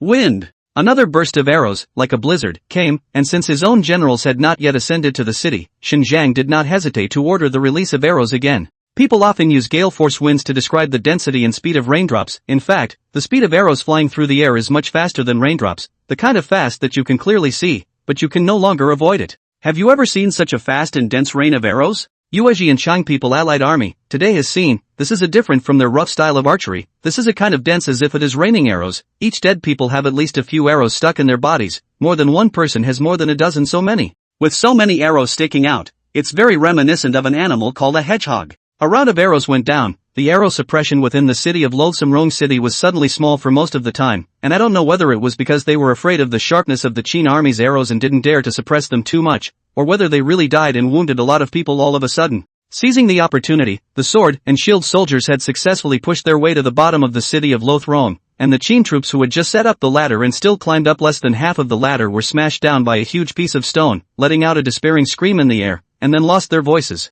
The most brutal siege battle of the Cold War era is exactly what kicked off. One by one, the ladders were mounted on the city wall, and then smashed, leaving a lot of casualties in vain. The battlefield looked like a hot fight, but in reality, the generals of both sides knew that this was just a small dish before the big battle. That is, until a couple of massively stylized Lugo masters enter the fray. The Lugongche is a kind of long pillar-shaped cube, its height is equal to the city wall, the upper and middle layers can stand a lot of soldiers, its feet have axles and wheels, the battle will be pushed by the generals to attack towards the city of Anjin. Such a big artifact, usually looking at it, feel scared. This siege, a one-time surprisingly appeared 5. For a moment Great Qin's generals have jumped up and down, while the allied forces side is also a pessimistic. Right at this moment, the garrison general in the city of Loathsome Rome City slowly stood up, and judging from her slim figure, the garrison general was actually a woman. How can I put it? Whether in Great Qin or above the grasslands, the status of women is far inferior to that of men. Great Qin aside, on top of the grasslands, it was very difficult for a female to gain respect, let alone what kind of prestige one would have to achieve to be a general who dominated a coalition army of tens of thousands of people. Seeing the general stand up, the sidekick general next to him asked, "Does Zatsi Gyatso have any orders?" Joshi Gyatso's beautifully embroidered eyebrows furrowed then said, "Send people down to prepare kerosene and rockets, and when the enemy's chariot comes a little closer, use the rockets to burn it down." That partial general's eyes lit up before he respectfully said, "Yes." After the biased general left, Joshi Gyatso came to the top of the city wall, looking at the constant killing below, fell into a deep thought. She does not like to fight at all, but this year, the grassland plague, I do not know how many cows and sheep just die alive. Her father told her that this was the only way she could lead the clan to survive. Her father was the wisest man on the grasslands, so it must have made sense for him to say that. There was just a few moments of unease in Zatsi Gyatso's mind, as if something bad was about to happen. The Lugong cart slowly approached the Loathsome Rong City. The tall building along the edge of the building, at a glance, gave people a huge sense of oppression. The generals of Great Qin began to work together to push the Lugong cart forward. The Yuchang coalition army began to fight to stop them, but the arrows that were shot were all blocked by the iron plates on the car, and being so far away, even if they wanted to throw stones, they couldn't throw them that far away, and with all their methods exhausted, they could only watch as the Lugong car slowly approached. Then just when everyone had already been able to ascend to anaerobic Rong City this time, a team with kerosene appeared on top of the city wall. They first shot at the Lugong cart with .1 rockets, but the Lugong cart was cloaked with a layer of iron on the outside, like a layer of armor, defending against this various arrows. The soldiers inside the Lugong car were also scared for a while when they saw the rockets. After all, although this Lugong car is covered with iron, but its bottom is still made of wood, which can instantly catch fire once it encounters the arrows ignited by kerosene. It was not until the later generations that the real meaning of fireproof materials appeared. As for the current Qin, it is good to be able to prevent fire. Lu Chang was one of the crossbowmen riding on top of the Lugong cart this time. When he saw the enemy troops on the city wall preparing the kerosene, he felt that the big deal was not good. But now that the Lugong cart was almost close to the Lothrong city, there was no more retreat to choose from, so he called on a few crossbowmen to start shooting under the cover of the sword and shield men towards the enemy troops on the city wall. But even with the cover of the sword and shield hand, still not someone was hit by an arrow, and the opponent's archery were all strangely accurate. After all, being a race on the steppe, the way of archery is the root of their survival. Don't challenge someone else's survival with your career pairs or you'll die a horrible death. Lu Chang didn't understand the meaning of this sentence before, but he did now. But war is so cruel, he and a few crossbowmen must shoot all the people on the city wall one by one before the Lugong cart reaches the other side city wall, or else when the time comes the ignited kerosene is poured onto the Lugong cart, a cart of people will be burned alive. The pawns in the car knew this, so even as people kept dying, new ones would immediately come up to fill the gaps, and everyone was fighting for a chance to live. Chapter 132, Mining. Ah! It was the sound of someone getting hit with an arrow. Ah! It was the sound of someone falling. Kill! It was the sound of someone charging. All sorts of sounds were constantly coming from above the battlefield, but Lu Chang could only see one sound right now, and that was the sound of the constantly lesser people on that piece of wall in front of him. Seeing that under the cover of his fellow soldiers' desperate efforts, the enemies on the city walls were finally reduced to the point where there weren't enough people to defend, Lu Chang couldn't help but say, quickly, faster, they can't hold it anymore. Because he knew that such an opportunity was very rare, the enemy's reinforcements would soon be coming up, and he must seize this opportunity in order to have any hope of victory. Immediately there is a messenger officer to spread the news to the soldiers of the cart. The soldiers also know that success or failure is here to stay. They have used all their strength, clenched their teeth with a reddish color to push the Lugong cart forward. It was under their efforts that the originally slow-moving LV bus, surprisingly, also appeared to have a short period of fast-moving process. The generals defending the city were so shocked and sweating when they saw this scene that they couldn't even care about commanding the battle and hurriedly drew their swords and rushed up to defend the city, but Lu Gongche was already very close to the city wall by this time. One of the soldiers stood at the edge of the car, looking a little anxious, and even jumped straight over with both feet. If it was an unusual situation, such a distance he could naturally jump over, but he forgot that he was wearing armor for combat, and a bang of armor weighed dozens of pounds, and just like that he fell straight down. There were also terrified screams left along the way. This scene directly caused several soldiers who were eager to try to pause. After all, this kind of joking with their lives was still not worth it. Xinjiang also saw the scene. This Lu Gongju was the one with the best form on the entire battlefield right now. If he could open up the situation from on top of this Lu Gongju, then this siege battle could be taken. Then just then, a shocking scene appeared. That general defending the city, seeing that the Lu Gongche was about to approach and that the support had not yet arrived, made an unthinkable decision. He actually poured the still unlit kerosene on his own body. This is? Lu Cheng also saw this scene. He sensed that something bad was happening and immediately raised the crossbow in his hand to shoot towards this general. But this general was obviously a general of rank, and the armor on his body blocked the arrows that were shot at him. Even after being hit by several arrows, his figure remained unshaken. Lu Cheng saw his face. This a man from the grassland. The constant wind and sunshine made his skin so dark that he couldn't see it anymore. But he had this mouthful of bright teeth as was smiling towards the side. That general ignited the kerosene on his body, and then an acceleration toward Lu Gongche defiantly lunged over, although his fellow soldiers tried their best to block his body in mid-air, but the kerosene on his body and the burning flames had already spread out on Lu Gongche. Xinjiang watched the scene in silence, and finally gave the order to sound the retreat. This Lu Gongju was already the last hope. As for the others, they had all been destroyed before.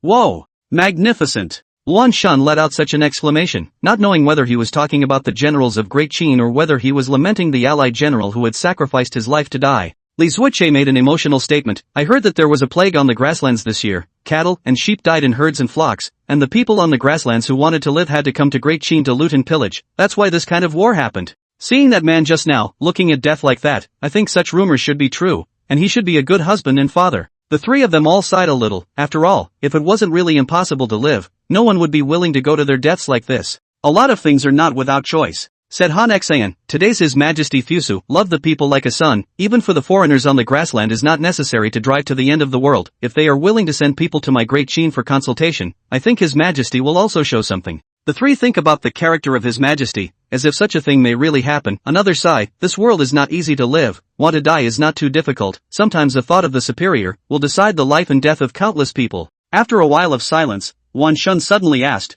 what do you think about this battle? Li Zuoche thought for a while then said, the first thing that can be ascertained is that this general who was guarding the city is a talented person. Although he is not good at guarding the city, he is familiar with all the scheduling about the military affairs. Indeed. Han Xian continued, when our army attacked the city, although he didn't use some false traps, he ensured that the number of soldiers on top of each wall was maintained within a certain level, which is already rare. Speaking of which, the three of them frowned again. Since it proved that the enemy generals were formidable, it also proved that the difficulty of this siege would be elevated a lot, and it also indirectly proved that the person behind the curtain was bound to not be a watered-down person. And for such a person who was not a water carrier, the traps he set up would definitely be of some considerable caliber, which meant that Great Qin's army could face a huge threat. Hansen's mouth opened for a moment, then closed again of its own accord. Li Zuoche happened to see this scene and asked, what's wrong with you? It looks like you want to say something. Han Xian revealed a bitter smile and said, I just now entertained the thought of reporting to General Meng again, but then I thought that such a thing that we can all see, would General Meng not know about it?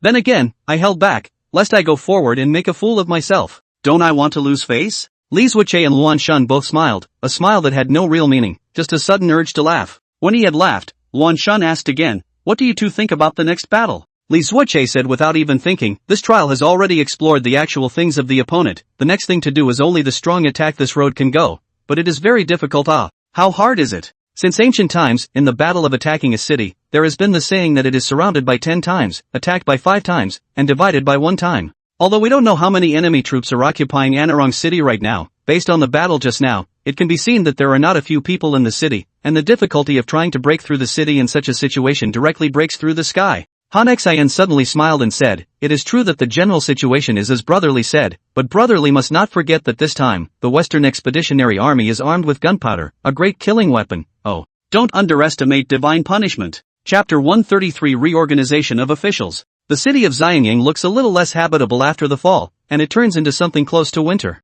Waking up early every day to attend the morning court in this kind of weather is not only a kind of punishment for himself, but also for the ministers, so Fusu was thinking about whether it is more appropriate to change the time of the morning court to once every 2 days. Fusu sat on the dragon chair, bored with his thoughts. Ji Jianbing shouted from the side, the morning court has begun. There is something to report. As soon as the words fell, it was seen that the hall seemed to be relatively quiet, and for a while there was surprisingly no one who took the initiative to step forward. But things like this were normal. The Kirin Hall was after all a place to discuss big events, but a country where there came so many big events every day, and most of them had already been dealt with. This is exactly one of the reasons why Fusu has been thinking about having an early morning court once every 2 days, because every time there is nothing to do after the court, it's quite troublesome to sit for a couple of minutes and then have to break up the court. Isn't it good to stay at home? Seeing no one speak, Ji Jinping was about to open his mouth. Suddenly an official out of the column bowed and said, "I Imperial Palace of Justice Department of the Prime Minister Pu Hifeng on the Yellow River flooding, specially come to report." Once Fusu heard that it was the matter of the Yellow River flooding, he was still calm inside,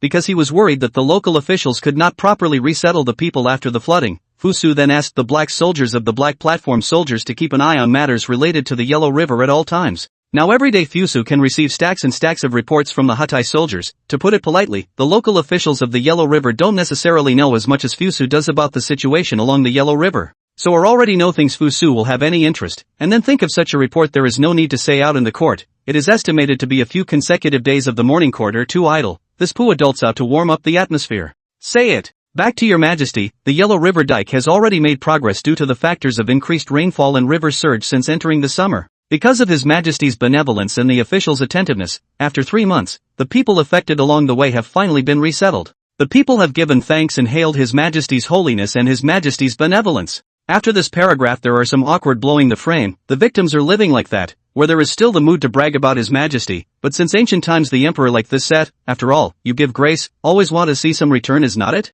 Even if you know that these are all false, but in the heart is still quite agreeable. However, Fusu after all, is not such an emperor. For such a boast he only felt diaphragmatic, as if mocking him, a traveler, knows so many things, but still not able to save the people? Ministers in the court of many people elite, at this time to see His Majesty is different in many people. Many in the people in the heart complained that this Pu in the wind nothing to find some things to say, and now also to His Majesty annoyed, really make Pu Hifeng was also very aggrieved. What the others could feel, he at the center felt even more so, or he knew that what was supposed to be some act of singing praises would even cause His Majesty's displeasure. His Majesty's mood was really complicated. Just then, Prime Minister Wang Guan stepped out. He folded his hands and bowed. The old minister has something to report. After what happened in front of him, Fusu wasn't interested in anything right now, so his attitude wasn't very good either. Speak. Wang Pavilion, such an old man, naturally will not care about such a small mood of His Majesty, only to see him pull out a letter from his sleeve and said, "Back to His Majesty, the old minister by the order of His Majesty, the law of reforming the official system of the Imperial Court, and now there are already some brow, but also please Your Majesty to read it." Fusu heard that it is the reform of the official system. There is a spirit. This Wang Hall is worthy of the 3 dynasties of the old ministers. Obviously there is already a complete ordinance. Hard to say that into some brow. This is the words of the old adult holding the country? Fusu will be spread out a look, the general content of the reform and their own imagination, but there are some details made changes. After all, now is the Qin period. There are many things and the Ming dynasty is still a difference. Fusu roughly flipped through the general, then ordered down to let the ministers are to see, such things relate to all people, early to know, late to know, or to know, might as well know now, but also can be focused on the problem to solve it. The ministers had already been floating with enthusiasm as early as when they heard of the law of reforming the official system, and when they heard His Majesty's order, they could no longer keep order, and began to consult the Wang Pavilion Sangha one after another. The number of words on the petition is not much, only a few hundred words. For all the ministers who have read the official documents, it is only a few minutes. But the ministers were inconsistent? There are people who beat their chests and feet, cursing the king's pavilion, which is demoted, and there are people with a happy face and a bright spring, which is favored, and there are also silent and bland, which is unaware of what is going on. The Kirin Hall was suddenly bustling with activity. Fusu watched the scene with interest. When was the last time it was so lively to go? It seems that Zhao Liangji, the right supervisor of the Zongjing Yamen, beat Xiaohe, the supervisor of the internal history of the cornucopia. The final result is Zhao Liangji was deposed from the official position, so this time the matter of the people make a fuss, but the hands of the people are not, at least the image as a good civilized people should look like. Looking at the noise is getting more and more powerful. In the development of the trend of war, Fusu had to force to stop down. All silence. Fusu's words, in the vast majority of the time, were very prestigious, and the ministers didn't dare to disobey them, and returned to their respective stations in accordance with their original positions. For the matter of reforming the official system, all the ministers have what they want to publish, they can all say it, pulling what is decent. Your Majesty, doesn't your conscience really hurt when you talk like this? Just now you were the one who had the most fun watching the fun, and now you're the one who's talking back, so you've said all the black and white. Please be a human being. Regardless of what people think, there is one person who finds it unbearable, and that person is the head of Zongjing, Zhao Boyu. As an official in charge of the royal clan and a relative of His Majesty, Zhao Boy should not logically have objected to His Majesty's opinion when he knew that His Majesty had already agreed to it. But the truth is, according to the account of the law of official system reform, in the future, the magistracy of Fengchang, Langshanling, Waiwaiwei, Dianka and Zhongzheng will not belong to one of the 9 ministers, especially his Zhongzheng magistracy, which was even demoted by one whole level. How can this be tolerated, his royal children, the status of noble, now even to be suppressed by other people a whole level, and in accordance with the reform of the law, the future of his Zhongzheng Yamen, the highest level of officials,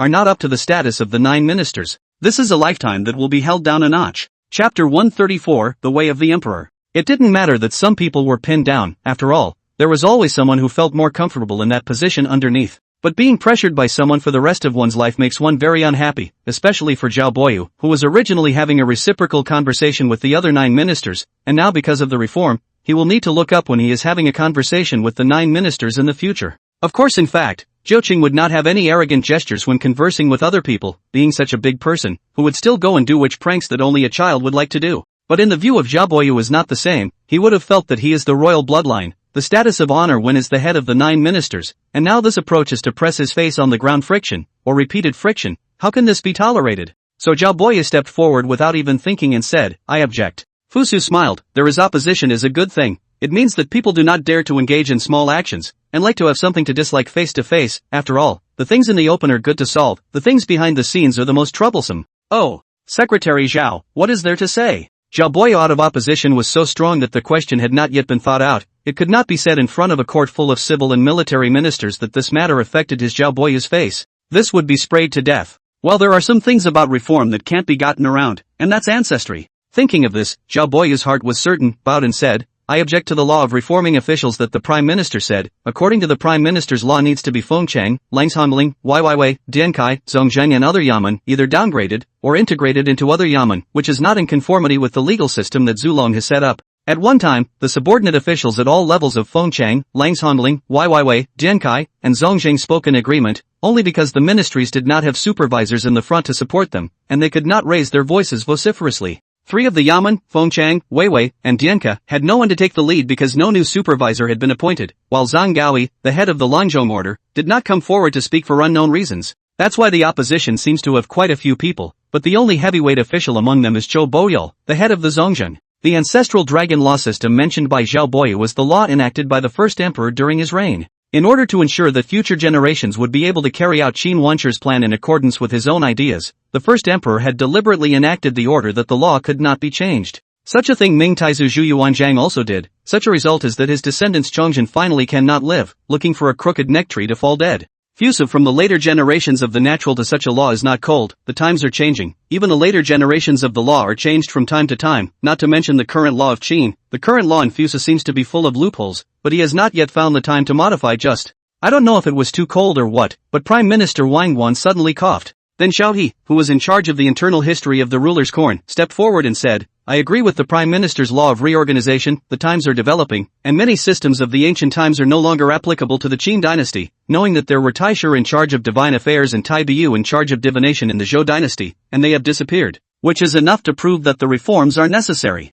In fact, there were many other bloody posts that existed in the ancient past, just not quite so harmonized that they need not be exemplified. With Xiaoyi's appearance, many more officials appeared to concur. Among them were those from the imperial servant Yamen, the court captain Yamen, the Yamen of the internal history of the corn ruler, and the Xiaofu Yamen. After all, according to the law of reforming the officials, the power of their Yamen would be much greater after the reform. With the crowd of people out of the line, still remain in place very few people. About these people is a what kind of heart, Fusu also do not want to know. Just now there are so many ministers in the court against a thing, but quite troublesome. From the point of view of the number of persons confronting it, the opposing side was a little more. After all, it stood 5 out of 9 departments, but from the point of view of the number of officials at the level of the 9 ministers, the approving side was a little more. After all, Zhang Gaoi, the head of the Lanzhong order, did not come out to take a stand. But politics is not dealt with on the basis of how many or how few people there are. There is something very complex about it. So Fusa decided to ask the army's opinion. After all, they have not been talking, have been watching the show. But how to watch the show all the time? Fusu also has a plan for the reform of the army, must stir up the water, good operation in the future. Thinking of this, Fusa said to the imperial captain Wang Shang, how does the imperial captain see the matter of reforming the officials? Wang Shang actually do not want to care about this matter at all. What is the relationship between the bickering of you civil officials and my Ministry of War? but in the reform of the Prime Minister will appear in the Ministry of War as a department. The future promotion of the troops personnel have to go through the Ministry of War Yamen to be able to do so. This is a change of direction to limit the ability of the army. His Majesty's wisdom would not be unaware of the significance of this matter, but His Majesty did not show it, so the matter of reforming the system of officials, looking at it as a proposal put forward by the Prime Minister to adjust the authority of the officials. In fact, it is also a proposal used by His Majesty to test the minds of the ministers. A short period of time was just enough for Wang Shan to think about so much. Wang Shang cleared his thoughts and bowed. Back to your Majesty. Regarding this matter, the old minister also agrees with the Prime Minister's intention. As soon as these words were uttered, the opposition was like going down the spine and instantly became hardened. After all, 2 of the 3 dukes were on the side of the approving party, and the other party's power wasn't too bad, so there was no chance for them to roll over even if they wanted to. Zhao Boya's face was red. He wanted to say more several times, but in the end, he forced himself to hold back. Only his gaze towards the crowd was not as polite. I think he hated these people. There was also a sigh of relief in the opposition camp, but the rules of the court are like this: if you lose the struggle, you have to recognize the punishment, and then it's not that you can't be an official, it's just that some departments have been merged. Seeing the dust settling, Fusu finally smiled and said, since this matter has been decided, I will issue a decree later. All of you are my subjects, so don't hurt the peace because of this. Ji Jinping ordered, retreat. Walking at the end of the line according to the usual practice were still the Prime Minister Wang Guan and Xiao He, the head of the internal history of corn control. Wang Guan said with a calm expression, you did well today. It was clearly a word of praise, but coming from Wang Guan's mouth, there was no hint of praise. Xiao He naturally didn't care, he was already happy to receive praise. Thank you Prime Minister for your compliments. Then he thought of something and asked, Your Majesty's last words seem to have the suspicion of arching fire? Wang Guan smiled and said, this His Majesty of ours. He knows the way of the Emperor, you'll have fun from now on. Chapter 135 The Power of Gunpowder. War is never an easy thing. Within just a few hours, more than 2,000 generals of Great Qin died in the Battle of anaerobic Rome City. Xinjiang was silent, although he could still afford such losses. Each number was a departed Great Qin general. They were brave and fearless, but they died in battle. Naturally, such a thing could not just be left alone, and he was determined to make the races of the steppe pay. Woohoo! The horn for the siege was blown again, less than an hour after the end of the last siege. This time the group attacking the city had expanded to 30,000 men, which was double the previous formation. 30,000 soldiers and horses like a tidal wave towards the anaerobic Rome city. This time the battle just started to enter the blood and flesh mill like meat stage. The soldiers of the Great Qin as crazy as a general towards the anaerobic Rome city crawling, as if completely do not fear of death. If the time was normal, facing such an enemy, the Yuezhi and Chang allied army would have already avoided the front, but this year, the plague on the grassland was just too severe. It is so serious that the living are eating grass, cannot save the cattle and sheep. In the grassland tribe without cattle and sheep, a tribe will be annihilated. In order to let the remaining can live, they are equally not afraid of death.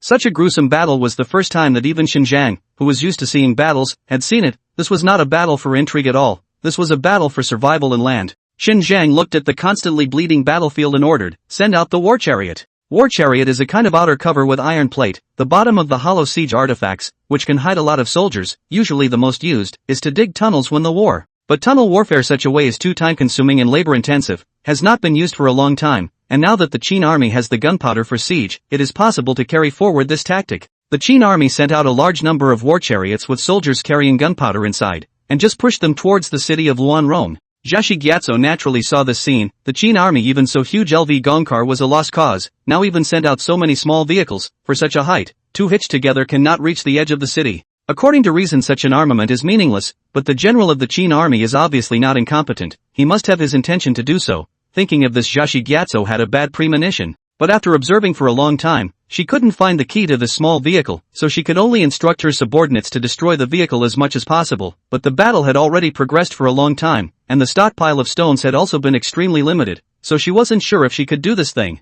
The war chariot rushed to hurry, finally drove to the bottom of the city of loathsome Rome. At this moment the city's defenders erupted in strong enthusiasm. All kinds of large and small stones, don't want money to throw down in general. Throwing those that were not allowed to be thrown, 7 or 8 war rigs were immediately smashed, and their occupants were almost completely wiped out. The following 4 or 5 war wagons were destroyed one after another, but finally there were war wagons close to the city wall. The defenders looked helpless. The war wagons were plastered with iron, bows and arrows could not be shot into it at all, and the kerosene was also almost used up in the previous battles. Even though they knew that the war chariot was right under their eyes, there wasn't anything they could do about it now. The war chariot had finally arrived under the city of loathsome Rome, and it took both hard work and luck to make it this far, so it was good that they were relatively lucky. Quick! Quick! Hurry! Even though he knew that the generals were already working as fast as they could, chiseling out a gap, Xiao Jingtongren still couldn't help but urge on as he saw the other war wagons being destroyed one by one, as if there was a great horror that was about to appear. Xiao Jingtong was a gunpowder soldier, which was a type of soldier that had never appeared before, and because of the mysterious nature of the soldier, even an ordinary soldier was at least a general at the level of a canton commander.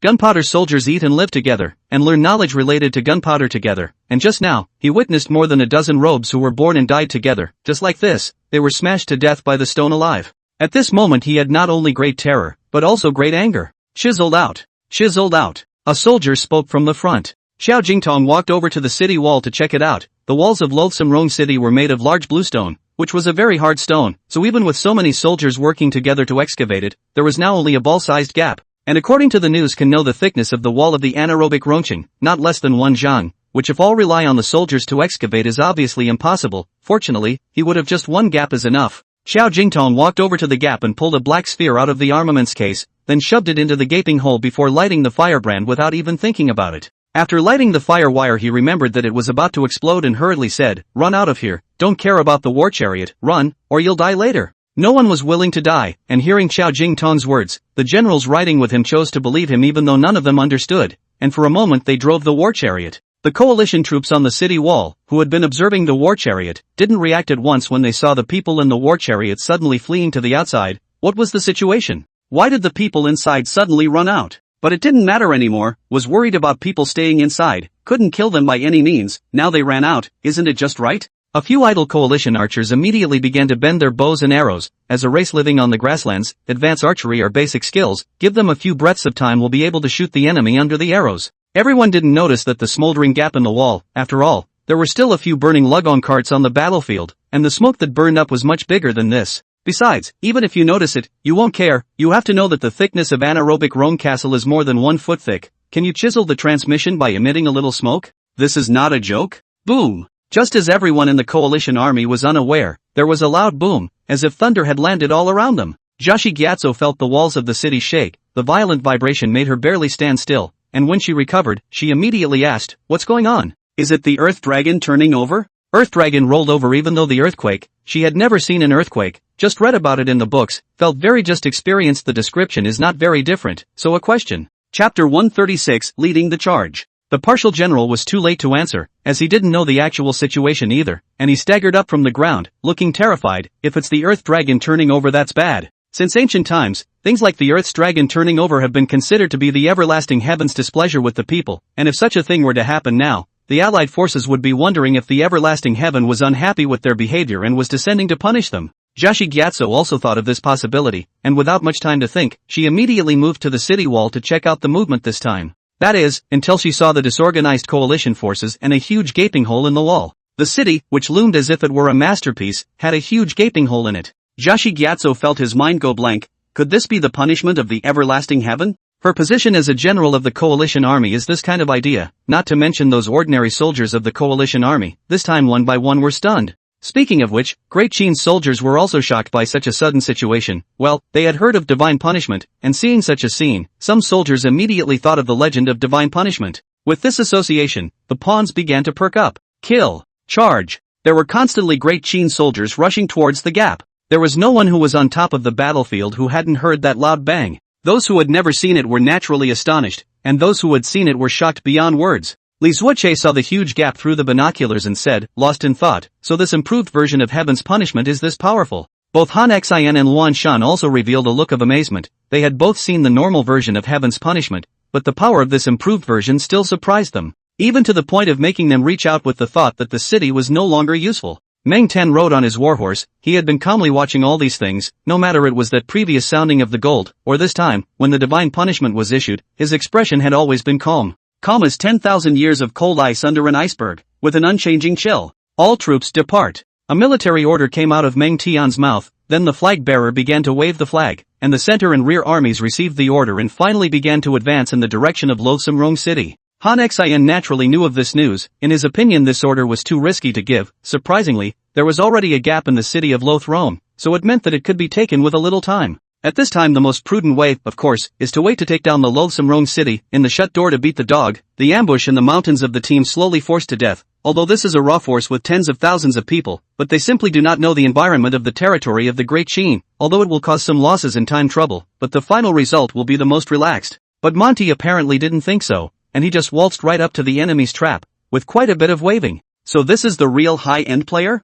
I knew it was your trap but I stepped on it anyway, so now you're moving to use your trap? With such a crude trap, Only said that Meng Tian shouldn't have been hit, but he was still hit, and so obviously, which should have included some brilliant heart tactics that Han Xian hadn't sorted out for the time being. Not to worry about the center and rear troops, Xinjiang now encountered some trouble. Originally the city wall revealed a gap, think it should be a very easy thing to take down. But reality tends to be more in your face. No matter how the Great Qin soldiers attacked, that gap was always well protected, and in a short period of time, a layer of corpses had been piled up at the gap, both from the Great Qin soldiers and the Allied forces. Everyone was fighting desperately, but they just couldn't break through this exit, and even because of the existence of this gap, it guided a lot of soldiers to come this way, and left the enemy with excellent good targets. Xinjiang's frown, he didn't know how many times he had frowned today. Every time he frowned it meant there was something bothering him. He didn't like the feeling of frowning, but today's situation was a bit out of his control. The police station has a war chariot. The flag officer was a bit hesitant when he received the order, because sending out all the war chariot would mean that there would be no more siege implements in the Dechin camp, and if in the end this batch of war chariot couldn't serve the purpose it was supposed to, then if the Great Qin soldiers still wanted to attack the city, then they would really have to use human lives to pile up. However, he was just a flag officer, where was he able to make a decision on such a matter? So with a wave of his hand, more than a dozen more war chariots drove in the direction of loathing Rome City. Such a decision to let go of the fight had appeared many times in Xinjiang's conquering career, but there had never been a time like this one, so bottomless. Great Qin soldiers are all good, with so much damage, they are still fearless and blindfolded, but the toughness of the coalition army is also more than he expected. Even if the city wall has broken through such a big hole, they are still in a fearless manner. These are two armies with a conviction that has sustained them in life, and that will sustain them in death. Xinjiang ran out of just the right way, so this time he's going to do his best. The whole army, no one will be left behind, either he dies or I die. With the certainty of victory, or the belief of certain death, Xinjiang began to lead the charge. Not a single one of the 50,000 men was left behind to charge towards anaerobic Rome City. Have the main general to take the lead, in the era of cold weapons for the morale of the soldiers to improve, almost unimaginable. Great Qin's generals are almost howling in general, towards the direction of the enemy rushed, as if rushing over the direction of not going to be a big fight, is rushing towards the hope of tomorrow. Jiashi Gyatso naturally saw this scene. As a girl of the grassland she naturally comes with a wild nature. She came to the top of the city wall, drew the dagger in her chest and shouted, "Blessing of the everlasting heaven." The generals in the allied camp, seeing their lord general act in this manner, also raised their blades and shouted, "Bless the everlasting heaven." The last batch of war chariot, hurriedly rushed, finally arrived at the city of loathsome Rongqing. This time although the coalition army has had some preparation, but after all, the battle fought a whole morning, and is the intensity of the battle so fierce, and the coalition's inexperience in defending the city threw out all the stones too soon, and although some of the buildings were later demolished to be used for stone, it was simply not enough to sustain the battle in a short period of time. So this time the war chariot, there are 8 arrived under the city of loathsome Rome City. Xinjiang saw this scene, the whole heart and soul are seized together, the victory or defeat is in a moment, this time he will lead the charge. Chapter 137, Entering the Trap. Boom, boom, boom. There were several more loud sounds of heavenly punishment that resounded through the sky. Even though Jiashi Gyatso had already prepared his mind to a certain extent, he was still shocked and shaken by the tremendous vibration. She was a woman in the end, even if she was forcibly disguising herself. There was always tenderness that inadvertently came out. On top of the battlefield, it is as if the narrow road is won by the brave. Once the heart is deflated, it will not be able to recover within a short period of time, and this is a major taboo on the battlefield. There were several more large openings on the loathsome Rome City, and the originally lofty and large city was now like a broken pocket, with openings everywhere. Xinjiang raised his arm and shouted, "Charge with me." Then he led his personal guards to gallop, forming a formation of arrows, using himself as the arrowhead, and charging towards Anarong City with an unrelenting momentum. It was well known that once the cavalry charged, if it could not be resisted, the powerful impact was simply not something that could be stopped by human power, even if these people were the most familiar horse herders on the grasslands. The war had already been fought to the point of killing, but the sound of the vibrating hooves of the cavalry charging was like the sound of a drum beating on the heart, and the closer it got, the more powerful it sounded. The generals of the allied forces spontaneously guarded the gap. Without the wall, without a block, they set out rows of spears, forming a human wall, using the sharp edges of the spears as a block,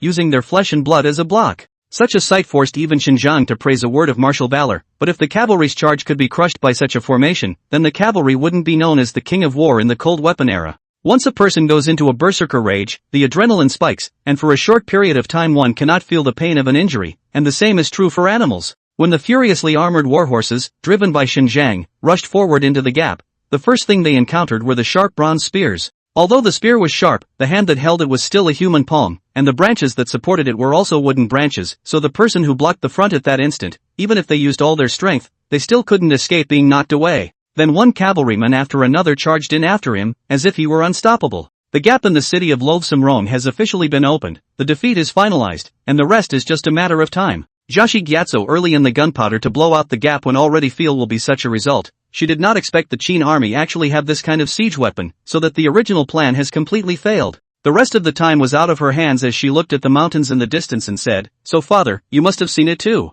My daughter tried her best." The front and center armies walked steadily into the flat ground outside the city of Loathsome Rome. The period of Great Qin is not like the modern society. The march of more than 100,000 large armies is simply uncontrollable. Only one square formation was seen to be majestic and solemn, carrying the unique solemn and murderous aura of the Qin army, intimidating the four directions. Meng Tian rode through the center of the army, and the nearest to him were not his personal guards, but the flag officers who gave military orders in the army. Above the mountains, there are tens of thousands of cavalry in full gear, headed by a middle-aged man, always paying attention to the movements of the Great Qin army formation under the mountains, and at this time, he saw the Great Qin army entering the trap. One of the taller generals happily exclaimed, "It's coming, it's coming. Those Great Qin people have entered our trap. Is it time for Big Brother to attack?" The man at the head of the group was none other than Zhaxi Gyatso's father, named Zhaxi Qimai, the Khan of the largest tribe among the Yuezhi, and the true commander of the group. Unlike his younger brother Zhaxi Ruihan's principle of the supremacy of force, he is a rare wise man in the grassland. The scene at this time makes him a little puzzled. According to his plan, the Qin army has been in the case of consecutive days cannot attack the anaerobic Rong city, has been to increase the troops until the breakthrough of anaerobic Rong city until the end.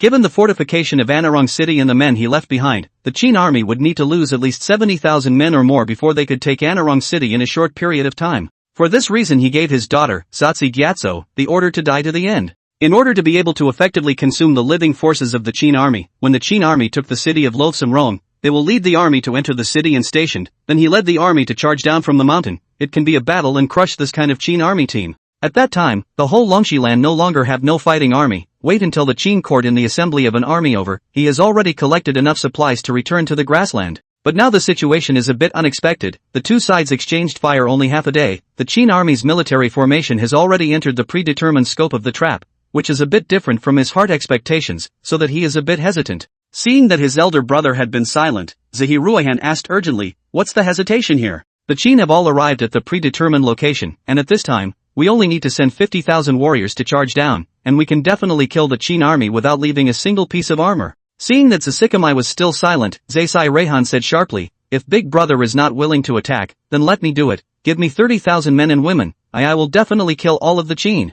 The generals under their command each began to ask for battle. In their view this was the perfect opportunity to crush the Qin army, as long as they charged down through the mountains. With the powerful charging ability of the cavalry, there was certainly nothing that could stop their advance. Zhaxi Qimai sighed. How could he not know this? Just because things had changed beyond his control, so he had to think twice before doing so. After all, behind him there were tens of thousands of cavalry and hundreds of thousands of herdsmen to feed. With a plan as crude as his, it was reasonable to think that the enemy would be able to find out what was wrong with it with a little bit of research. But the enemy had just so obviously put their foot in it. There were only two possibilities for this kind of behavior. The first possibility, the enemy general was a person who didn't know about the military, so he simply ignored the trap. But as an old rival of Great Qin, this possibility was the lowest. The second possibility, the enemy general knew about the trap, but he stepped in with one foot even though he knew it was a trap, which meant that he must have relied on it, and that was the reason why he hesitated to give the order. Big Brother. Seeing that the Qin army's center army had already passed by the bearing of the high mountain, Zhaxi Ruihan couldn't help but shout once again.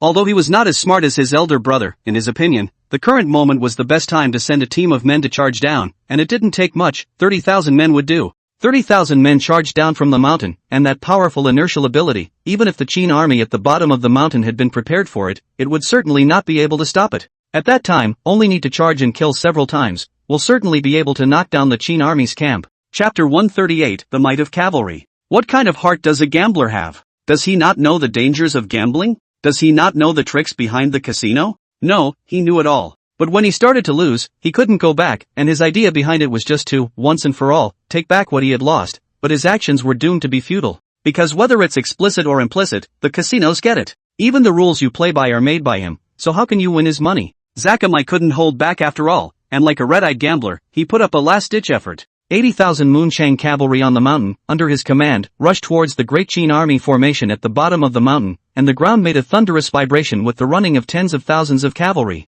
The scouts in the Qin army were the first to discover the commotion, and then rushed to pass the news toward the rear, and after passing it from one level to another, it finally came to Meng Ten's hands. Meng Tian picked up the binoculars and looked toward the mountain above. Into the eye is the dense cavalry, rushing down from the mountain, because the mountain to the mountain originally no road, so this section of the charge is not a smooth process. From time to time, there were cavalrymen who were hindered by various obstacles, blocking their way, and there were even those who could not dodge in time and hit the rocks, but they all had a belief that they wanted to win. Meng Tian suddenly smiled. Even when the city of Loathsome Rome was broken he had a serious face, but he actually showed a smile when the enemy cavalry rushed the line. Swords and shields move forward to form a shield formation, cavalry begin to assist the run, gunpowder soldiers prepare to cut off the rear. As soon as the military order was given, the flag officer immediately passed the order down, and the marching Great Qin army formation immediately halted, and the Great Qin soldiers close to the edge of the mountain immediately replaced with sword and shield soldiers, and then layer by layer, they formed a human flesh city wall. Faster than them were the crossbowmen of Great Qin, whose name was known throughout the world, only to see that this phalanx had adjusted and prepared its own crossbow bow in the turn of an instant.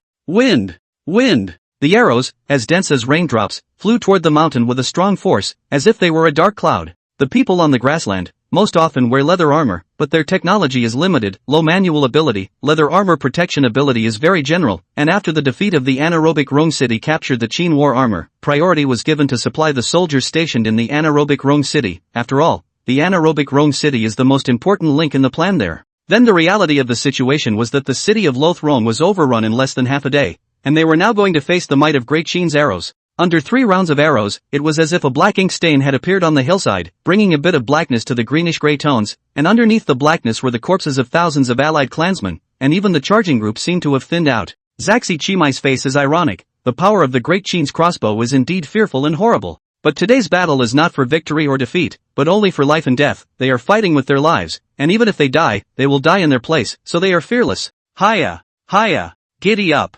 More Union clansmen, on war horses, rushed down the mountain, and they passed by the black ink blotches before they covered right over it. The foremost troops had already rushed to the bottom of the hill, and although their remnants were few in number, their momentum did not fall at all, roaring straight toward the Qin army's camp, with no intention of waiting for the troops behind them at all. The powerful force of the charge, even the Great Qin soldiers holding shields, could not withstand it, only to see the moment of impact, the shields shattered, and the soldiers in the back were directly hit and flew out. Cavalry charge is really powerful, until the 5th layer of shields, the horse cannot withstand the pressure. Bang sound fell to the ground, mounted on the Yuezhi people turn over to dismount, but also want to move by a few blades stabbed and died. The first group of allied clansmen to charge ended up like this. The cavalry opened a gap but got in the way of the followers who didn't keep up, so that the whole army was wiped out. Such crossbow tactics were surprisingly capable of restraining cavalry. But normal people know that the conditions for the use of crossbows and arrows are very harsh, even in the Qin army. The number of times the crossbow legion can shoot crossbows and arrows for a period of time is only 3 times, so there will be no crossbows and arrows to support them for the next period of time. And now the situation was that the next batch of allied clansmen were about to charge down, and this time, because of the lack of crossbow support, their formation would be continuous, while the sword and shield formation on the Qin army's side, because of the lack of cushioning, would inevitably not be able to hold. The situation seems to become critical again in an instant, which is exactly the result that Zasekmai wants. As long as the cavalry rushes through the gap, after that, the formation is a one-way street, and there is nothing more to stop it. When the time comes, we only need to go straight into the center camp and behead the main general to win this battle. Jashi Ruihan is the executioner of this plan. He is the most courageous warrior in the clan. Moreover, he is known far and wide as a warrior, and he has already seen the marquis in the army of the Qin Dynasty. Where the marquis is located, it is inevitable that the generals are located, and he has already been prepared for that. Wind! Another shower of arrows sped out, but the generals present understood that this was overdrawing the bowmen's physical strength, and if they encountered an enemy, they were now unable to even hold their blades, which was a tactic that was never to be used until something special happened. The crossbow arrows were still powerful, but this time the charge was a bit more decisive. A continuous stream of allied clansmen charged down, filling the vacancies in the blink of an eye, and judging from the number of enemy cavalry coming down, the enemy cavalry was not few in number. Shield! Shield! A loud shout from the general in the battalion instantly triggered a chorus of shouts from the sword and shield soldiers, and in an instant the momentum was like a rainbow. But this thing of momentum sometimes does not change the relationship of restraint between the types of soldiers. Cavalry, as long as the charge up, inherently restrained the huge majority of land-based soldiers. Sword and shield soldiers are also among them. A cavalry, such as a tiger downhill like rushing into the Qin army of sword and shield soldiers, even if the sword and shield battalion of soldiers how to fight to block, but the strength of the people is ultimately no match for the horse's acceleration of the force. A moment of sword and shield battalion broken. After breaking through the sword and shield camp, the Allied forces slowly redirected their defenses, targeting none other than the main general, Meng Tian, who was sitting in the middle camp. Along the way, there were constantly squares blocking the front of the formation to stop it, but no matter what squares, they couldn't hold up for more than a single turn in front of the cavalry in a charging state, and cavalry was the only thing that could stop it. In the distance, a group of cavalry rushed towards this side, looking at the full armor. It was the elite cavalry of Great Qin. Jiaxi Ruihan was not prepared to care about the cavalry behind him. They were naturally left to the followers. He had only one mission, and that was to capture the center camp. Chapter 139, No Reinforcements. Meng Tim had spent his whole life on horseback. How could he have imagined that in his old age, there would be a day when he would be rushed into battle? That cavalry array, swarming, along the way of the people do not dare to block, is really like a no man's land, and even the cavalry arranged in advance, are blocked by the subsequent team. In front of the eyes of this cavalry is about to rush into the center of the army camp. Meng Tian suddenly conveyed the military order, gunpowder soldiers, cut off the back road. The messenger looked at Meng Tian with disbelief. In such a crisis, what was in General Meng Tian's mind was this? Was the general not worried at all? Had the general been calculating all along? It's just so upside down to the normal human perspective. The messenger looked at the coalition cavalry galloping not far away, swallowed a mouthful of saliva, and said with difficulty, General, I think we should avoid the front line for now, and deal with the urgent matters as a matter of priority. I would like to take over for the general in the army, as long as the general lives. Meng Tian said with an iron color, Do you know what you are saying? Do you know what you are doing? Do you know what position you hold? Are you questioning my orders? Meng Tian's 4 consecutive questions directly stunned the messenger, and he realized that in his haste, he had made the biggest mistake in the army, doubting the opportunity of war. Seeing that his face was white, Meng Tian obviously understood the importance of the matter and said sternly, Don't go and convey the military order yet. Nah. The crier took one last look, then heaved and left. The military formation was in disarray, but the gunpowder soldiers remained in intact formation, and as the flag officer's order was given, dozens of wagons pulling the new type of cast iron and steel stone throwers arrived on the battlefield.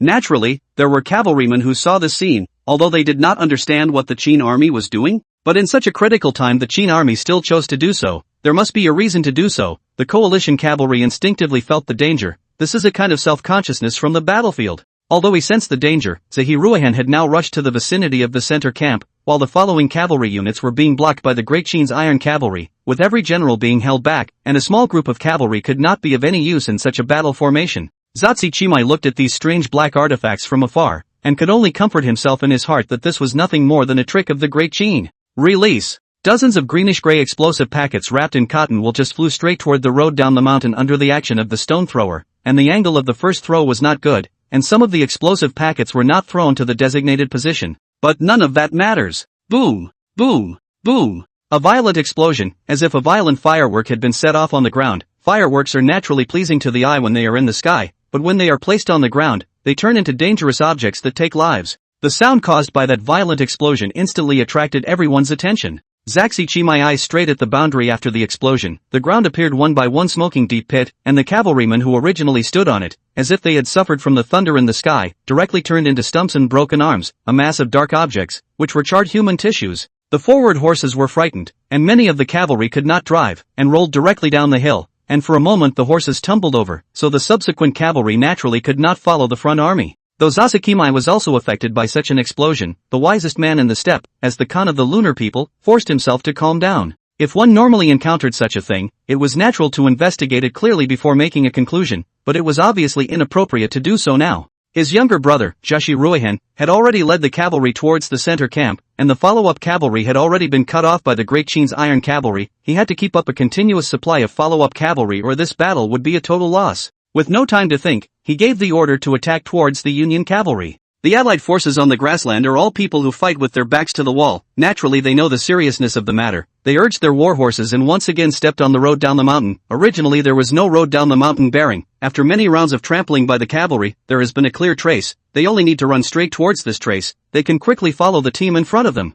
Only this time some care was needed, because the explosive packets had blown some deep holes in the road, and such deep holes were very dangerous for war horses, which could break their legs if they were not careful. Soon they didn't need to think about it, because dozens of smoldering packets of explosives were flying in from midair with a whoosh. A cavalryman is a good rider and shooter. When he saw the dynamite packets flying in the midair, he didn't even blink, and directly bent his bow and arrow towards the dynamite packets. The arrow hit the cotton wool, but the kinetic energy of the arrow was not as good as that of the catapult, and it could only change the dynamite packets' movement a little bit. Boom! Boom! Boom! Essentially, this batch of explosive packets was thrown at a much more precise angle than the previous one, and it seemed like it was a valid statement that war could make technology advance. What was a technological advancement for the great Qin gunpowder soldiers was more like a punishment from the everlasting sky for the allied cavalry on the steppe. Many of the cavalrymen who had not yet descended from the mountain, seeing this ghostly scene, immediately dismounted and knelt down, pleading for everlasting heaven's forgiveness. In their opinion, only the everlasting heaven can use such means, so this must be the punishment of the everlasting heaven. In the grassland it is the plague that makes the cattle and sheep die, here it is this divine punishment that makes people die instantly.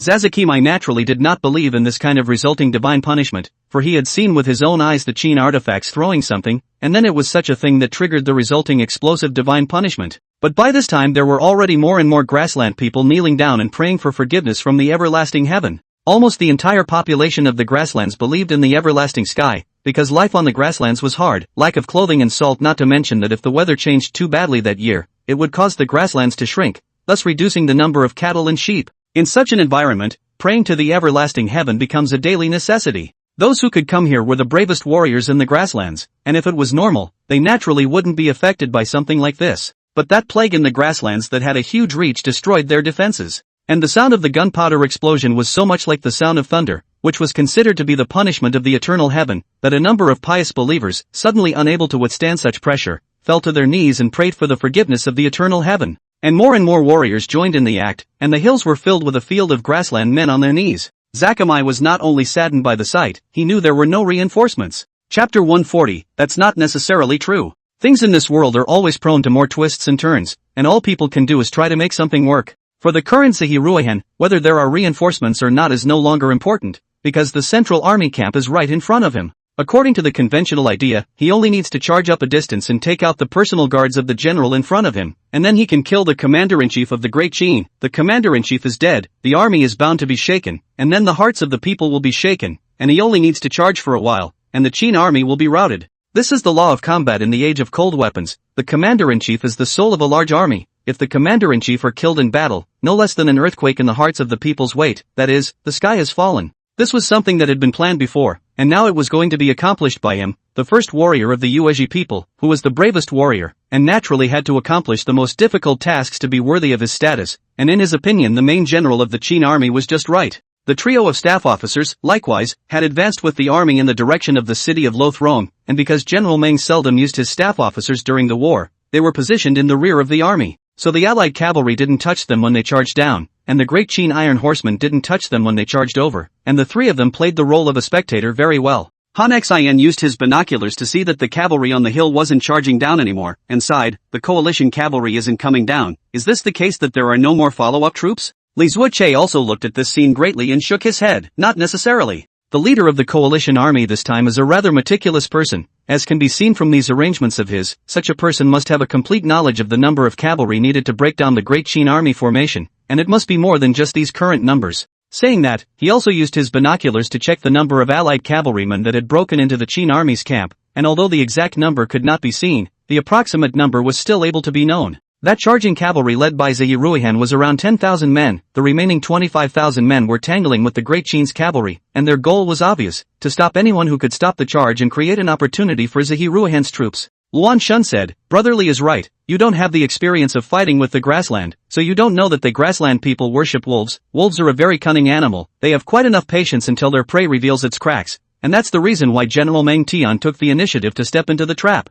Although wolves are cunning, they are also extremely smart. If they don't have enough strength to hunt down their prey, they would rather give up their prey than choose to strike. That's why this time the enemy even dared to choose to strike. Naturally they have an inevitable certainty. It's just that their wishful thinking was hardened by the appearance of gunpowder. Three people stink. Usually speech is not between the upper and lower levels of separation, are called brothers. Han Xin and Li Zuoche still really have no experience in fighting with foreigners, and at this time, when they heard Luan Shun's words, they had some growth. The mountain support has been cut off, but these cavalry under the mountain is not good to deal with. The 25,000 cavalry do not have to pay attention to it, but the 10,000 cavalry led by Zhashi Ruihan is with a momentum like a bamboo, towards the center of the army camp rushed. On the way to the center camp, along the way, they went through a total of 5 squares, and the soldiers in each of them looked like they were defiant and courageous, but the role of the cavalry lies in charging forward. Charging all the way through, although they paid the price of a full 3,000 men, but before them, there was no more military formation that could stop the charge. As for the rest of those personal guards, naturally, they were not put in their hearts.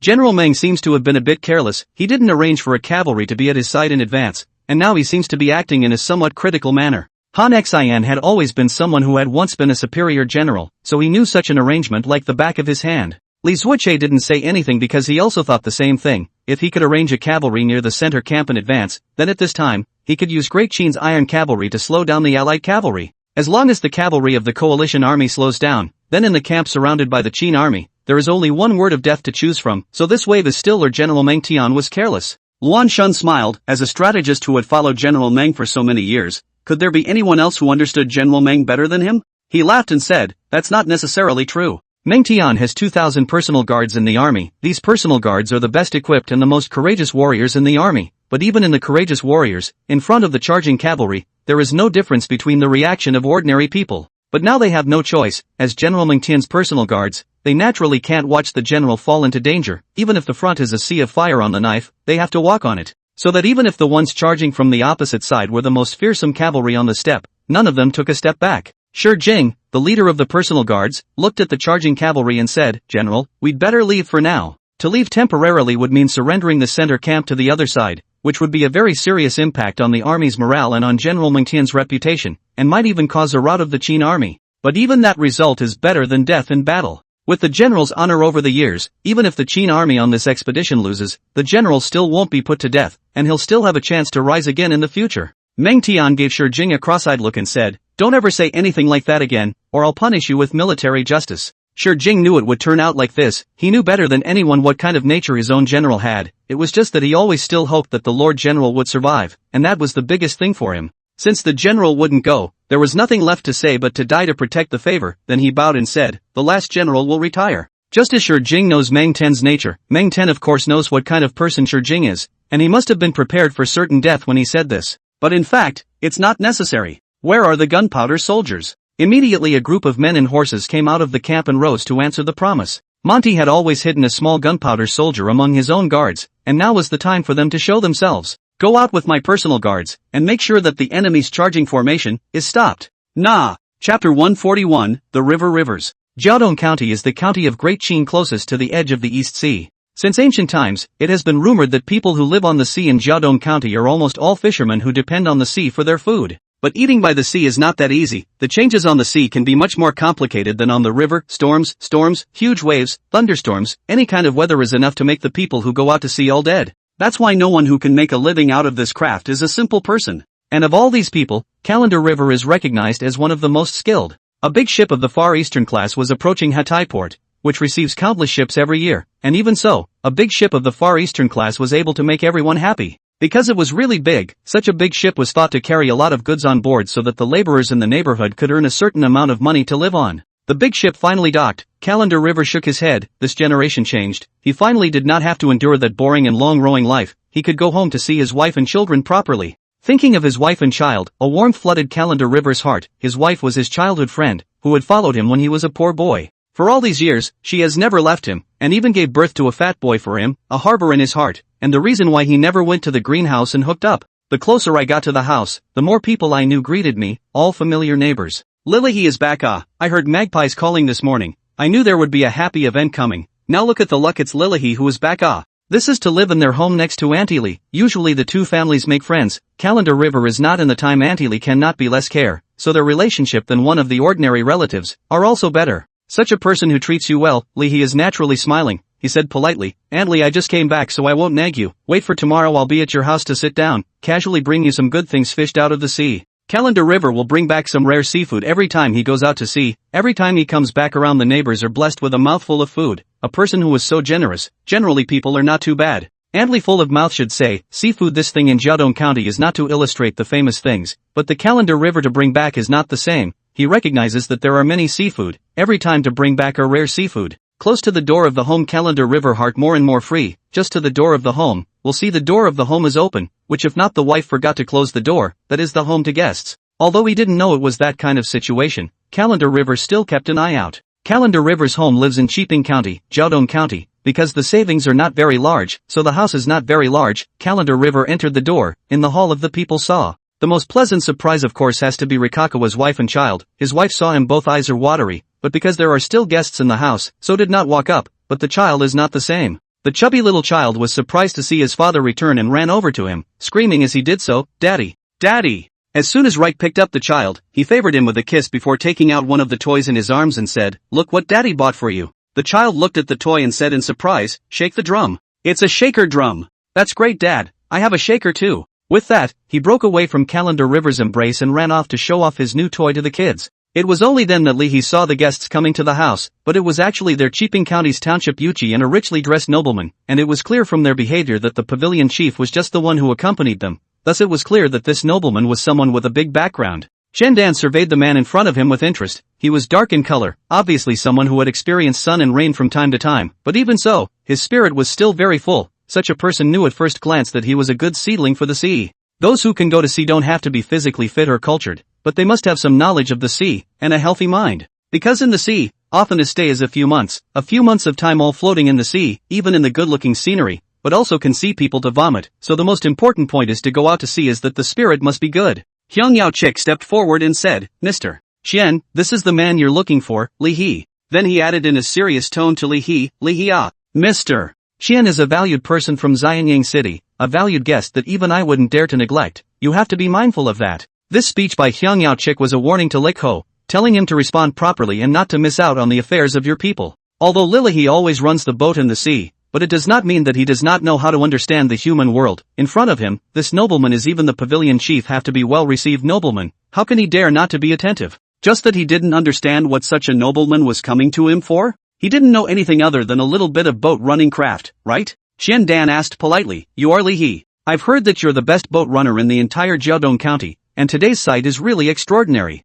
Although Rikakawa didn't understand this nobleman's meaning, such obvious approval was obviously not a bad thing, and he settled down for the time being. "Your honor is too flattering to me, just a boat runner. How big is the whole Jiaodong County? Can't dare to claim to be the most powerful person." Seeing Reich talking like this, Xiang Yuqi hurriedly came out to round up the situation and said, "Mr. Chen, this is Reich being too modest. Who in the entire Jiaodong County doesn't know that? He is the one who survived the storm. If he is not the most powerful in the whole Jiaodong County, who else is the most powerful?" Chandan's eyes lit up. Someone who had survived the storm, someone like that was exactly what he was looking for. Calendar River is also the first time to see the countryside rank so low. Look, to know the countryside rank is already the biggest figure in the township, and then up that is the county magistrate. Even if you see the county magistrate countryside rank is not such an attitude, the heart of the status of the nobility has risen by a step. Shendan naturally didn't know what was going on in Lihe's mind. He had traveled thousands of miles to come to Jiaodong County precisely to complete His Majesty Fusa's mission of searching for people who had left the sea. He had met a few people before Calendar River, but they didn't really fit Shendan's requirements. But this Calendar River Shendan looked good. Chapter 142 Golden City. It's also rude to let guests stand outside all the time. The crowd returned to the house and sat around the only table in the hall, which looked a little old, but still looked sturdy and had a clean polish on it. Calendar River's wife took out a pot of tea from the inner room, and then poured tea for several nobles, with her mouth still chanting, "A small tea in the countryside, please don't mind several nobles." Shendan was a little puzzled. Although this woman is not beautiful, but she is very good at dealing with the world, receiving and treating people, and is very different from the average peasant woman, but this belongs to the family's household chores, and there is nothing to be said about it. After drinking a cup of tea, Hyung Yao Chik was the first to come forward and said, "Lik Hia, your honor has come this time because there are some things he wants to ask you. You must speak truthfully so that you won't miss your honor's business." These words were cautioning Rikuhi, but in reality, they were also afraid that Rikuhi would then agree to something he couldn't do haphazardly because of his greed for the nobleman's possessions, which would not only harm him but also implicate himself at that time. Shendan saw that Hyung Yao Chik had already warned in front of him, so he did not do more in this regard.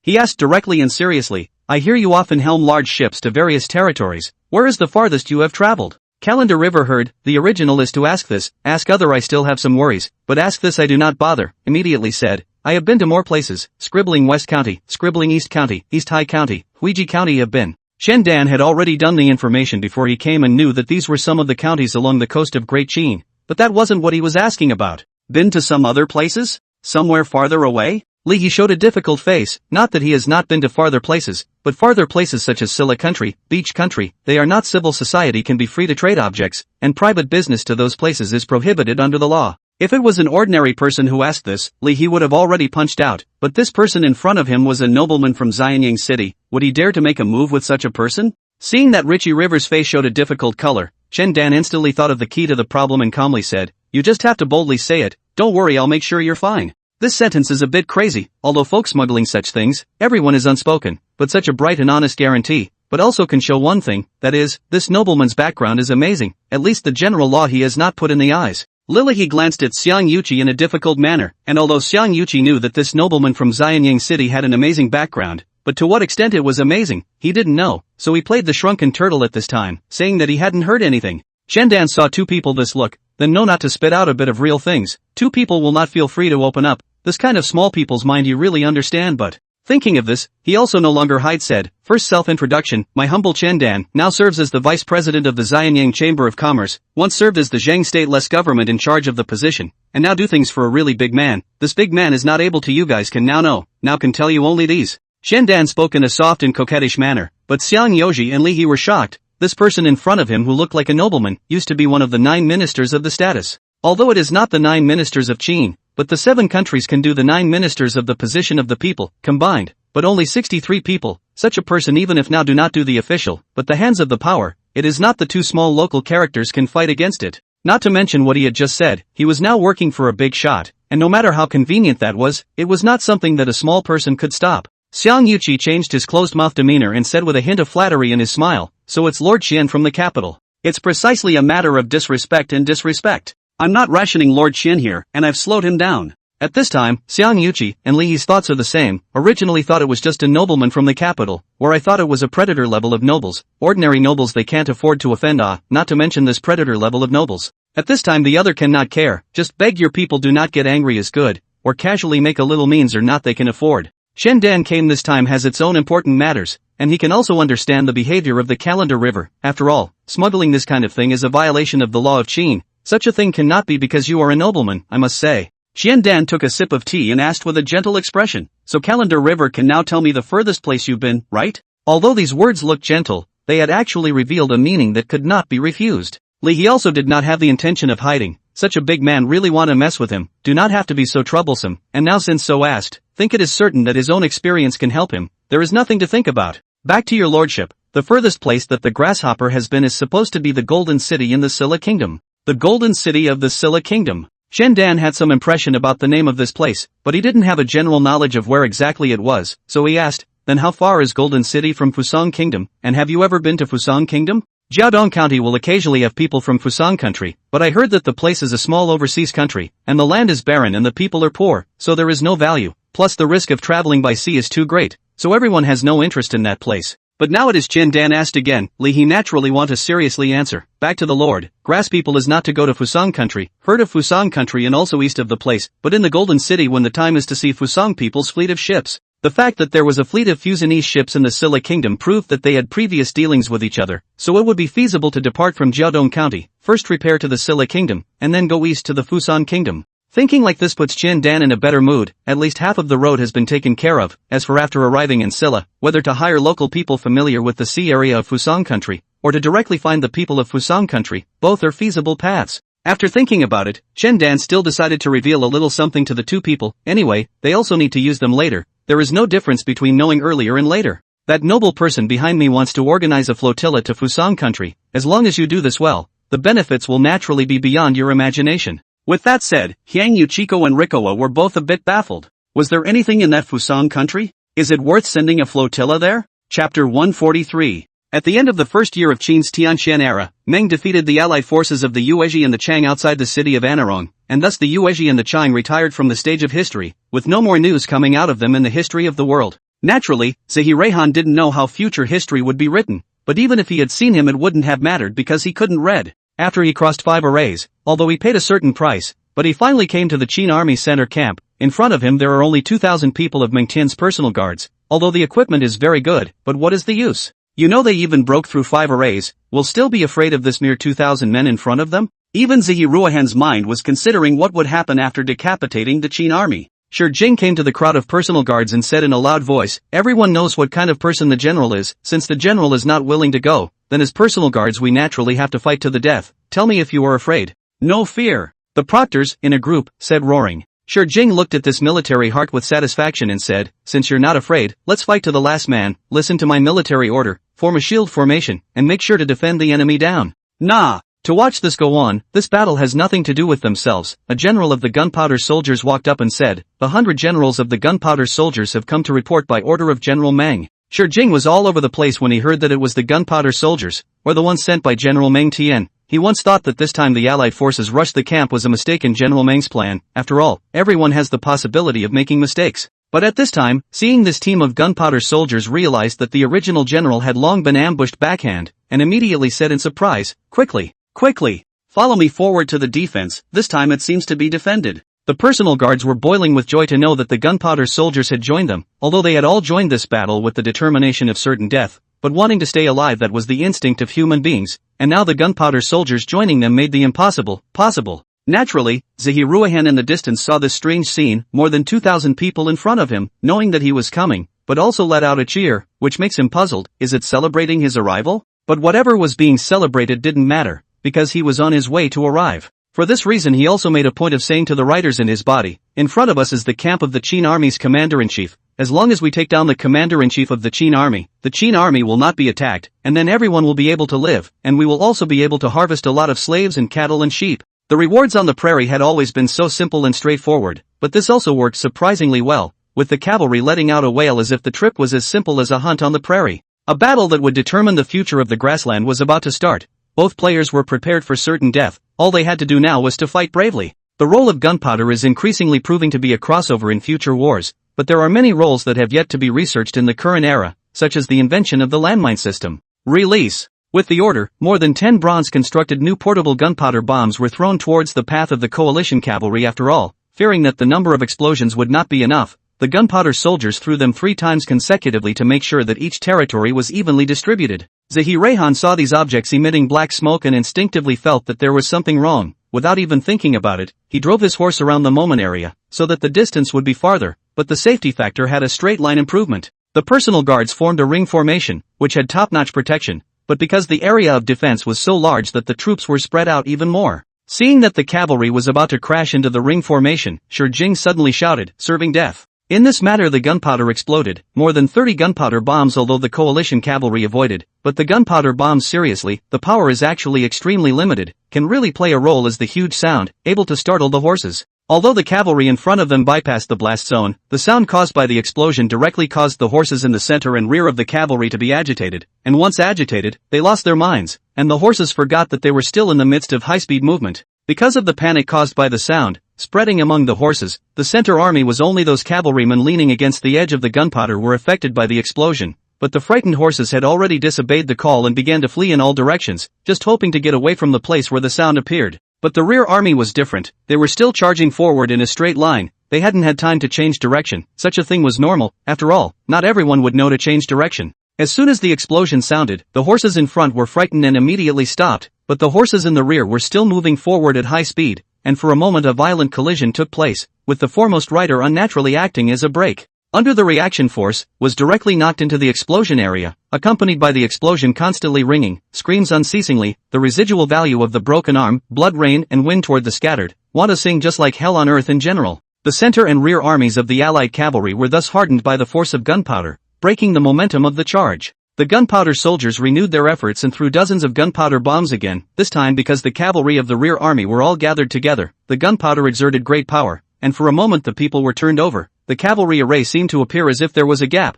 and immediately began to scatter in all directions. At this time, acting as the vanguard of the Zaxi Ruihan already couldn't care less. He led more than 1,000 cavalry has rushed to the ring formation. The cavalry's charging ability is simply horrible. Even though the sword and shield soldiers stuck their shields in the ground and utilized the force of the ground, they still couldn't stop the advancement of the charging mile. The force was just like that of a high-speed lorry, directly crashing through dozens of robust shield soldiers, and there wasn't much change in the attack. Shi Jing clenched his teeth before he didn't let himself shout out. As early as when he knew that the cavalry charge was coming over, he made a good arrangement. He knew that the coalition cavalry was in a hurry, then there was a great possibility that they would choose to charge from the front, so in order to enhance the defense, he arranged all the personal guards in the front as to do the last desperate fight. In order not to let a breakage be seen, he also split out a portion of his power to make it look like it was a ring formation, and since it was a ring formation, it was the same from wherever he attacked. It must not have occurred to Zahir Rayhan that if he had attacked in a different direction, he would have been virtually unhindered, but by choosing to attack straight ahead, he had to deal with almost all of the defenses.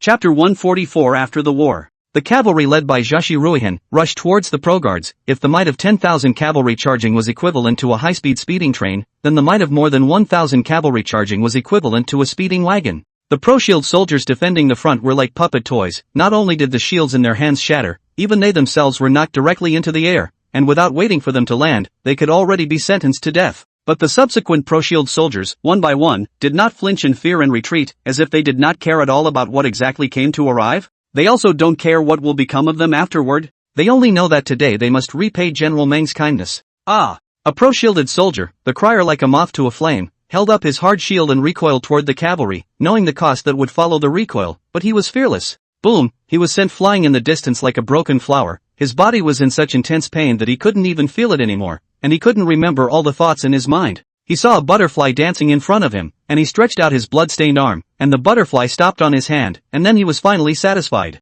Ah! Another pro-shield soldier, the crier rushes forward. This moment there is no national hatred, this moment there is no goodness or beauty, this moment there is no money or profit, this moment there is only the unyielding soul. He is in resentment. He is roaring. He is shouting. Meng Tian watched this scene, his wrist shook inadvertently. At this moment he had some regrets. These were the bravest warriors on the war, they should not be killed in battle because of his selfishness. The three men from the staff office in the distance silently watched this tragic scene, and Han Xian said sorrowfully, with such generals protecting me, this life is enough. Li Zuoche and Luan Shan looked at each other the same way and nodded their heads in acquiescence. Shi Jing looked at the scene in front of him and was already in tears. That one of the generals who generously went to their deaths were his comrades, his fellow soldiers, his brothers, and he only hated that he had to stand as a commanding officer right now, preventing him from going to his death together with his brothers. At this moment all the great Qin generals who saw this scene were furious and high in fighting spirit, hating the fact that they could not fight the enemy to the death right away. Zahir Rayhan watched these personal guards, one by one, shouting and then stoically charging up, as if completely unaware of what life is. At this moment he was a little timid. As the number one warrior among the Yuezhi people, he was the one who had faced the wolves alone and still survived. But at this moment, seeing so many people who defied death, so many people who had gone before and after him, he chickened out. Of course he knew what was going to happen if this went on, but he couldn't control it anymore. There was no one in the entire cavalry who could control a situation like this. And when did this start? It seems to have started with the first pro-shield soldier who countercharged. Zahir Rayhan remembered him as young, with a boyish face, and was it the light of hope that shone in his eyes as he rushed forward? Even if he was unwilling to do so, the charging coalition cavalry finally stopped, and at this moment he was less than 100 paces away from the commander-in-chief of the Qin army, and he saw the old man standing on the high platform, and his eyes seemed to contain some guilty light. It was the closest he would ever come to victory, and it would be his last kill. Cavalry that couldn't charge were actually just a little stronger than ordinary soldiers, but this team of cavalry had lost their heart, and a team without heart was just waiting to die. Zhashi Ruihan laughed loudly. The smile has bitter and astringent. There is also the unbearable. Sons and daughters, today we are destined to die. So what?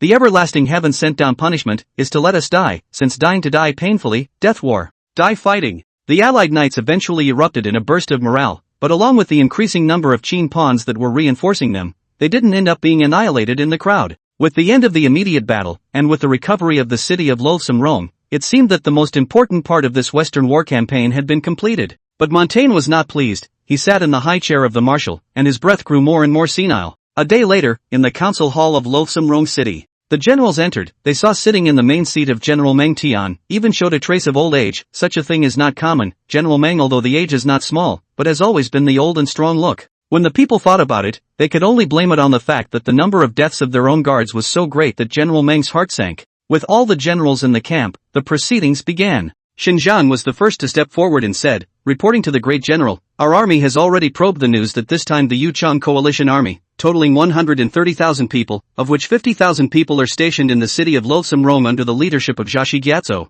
The other 80,000 men, led by the Khan of the lunar people, Zaxi Chimai, and his brother, the first warrior of the lunar people, Zaxi Ruihan, will lie in ambush on top of the mountains, waiting for an opportunity to charge our Qin camp. Of these, nearly 40,000 cavalry led by Zaxi Ruihan have already been decimated and taken into custody by our troops, and now only 40,000 of Zaxi Chimai's cavalry remain above the mountains. The generals in the battalion immediately discussed, not expecting that this time the grassland people even used a ploy, and the promised 100,000 men were just a smokescreen. Seeing that Meng Tian did not give any instructions, Xinjiang said with a request for instructions, I would like to lead the Great Qin Iron Cavalry to go and besiege Zaxi Chimai, please approve it, General. The generals in the battalion took a look at this. Xinjiang has already made such a great achievement, but even want to come to grab the credit for the siege of Zaxi Chimai, and immediately refuse to do so. The credit has been grabbed by you, and what do other people still do? The first thing you need to do is to drink from the northwest. Have also begun to speak up, stating that they are the qualified candidates for the siege. No matter how noisy it is underneath, everyone knows that the only person in the army who can set the tone with a single punch is General Meng Tian, and General Meng Tian's deliberations today seem to be completely absent in spirit. General? Meng Tian came back to his senses and realized that he had lost his concentration during the deliberation. As the commander-in-chief, he didn't need to explain anything. After re-listening to what the generals were discussing, Meng Tian said calmly, let Xinjiang lead the cavalry to besiege Zaxi Chimai, while the others rest for 2 days, and then follow me in 2 days to attack the Yuezhi territory. Lunar territory? The generals wondered if they had heard wrong. The Yuezhi lived in the middle of poor mountains. What was there to occupy in that kind of territory? But the general has spoken, they have only to accept the order. Chapter 145 Misunderstandings. The weather is getting colder and colder. Fusu sat in the Tianlu pavilion roasting a fire, looking out the window at the snowflakes falling down in droves, mesmerized. Tianlu's up in the Carbon Basin is naturally not cold, although the snow is a good year, but this kind of weather, for the people of Great Qin is not a good thing. With the textile technology of this era, cotton wasn't the most common crop, and people preferred to use linen to make clothes and quilts, but those two things were really just average as far as cold resistance went. So this winter is destined to have a lot of people freezing and suffering from cold, although the medical practitioners of the medical family were ordered to study the medicine for typhoid fever, but forced by the way of circulation, it is not an easy thing to spread to the world. Although the world has been governed for a year, but there is no silver in the hands, a lot of things cannot sit, good thing that the foundation has been laid, and now it is just waiting for power. Your Majesty, Your Majesty. In a trance, Fusu felt someone calling out to him, and turned his head to see that it was Ji Jianbing, the head of the inner officials, and the only one among the inner officials who had the guts to disturb His Majesty's contemplation. Although Fusu is not a person who likes to kill, but the majesty that is increasing with each passing day is still shocking all the internal officials around him. Fusu felt that one side of his thigh was not roasted to the fire and was a bit cold, then he switched to a more comfortable position and said, what is it? As His Majesty's side of the closest officials, Ji Jianbing is aware of His Majesty's habits. His Majesty has a strong desire to control, do not like flattery, and do not like to talk about people dragged, but treating people is good. He respectfully said, Zhenghua Hoingbu seeks an audience. I heard it's about the matter of Zhejiang County Sheriff Feng Can intercepting the rebels. It was this thing, and while he'd already heard Trump's report, the Black Desk soldiers, to which the Black Desk soldiers belonged, didn't pry into everything, so it was nice to hear the person in question's side of the story to get a fuller picture. As a man of the latter days, how could such a thing as partiality happen to him?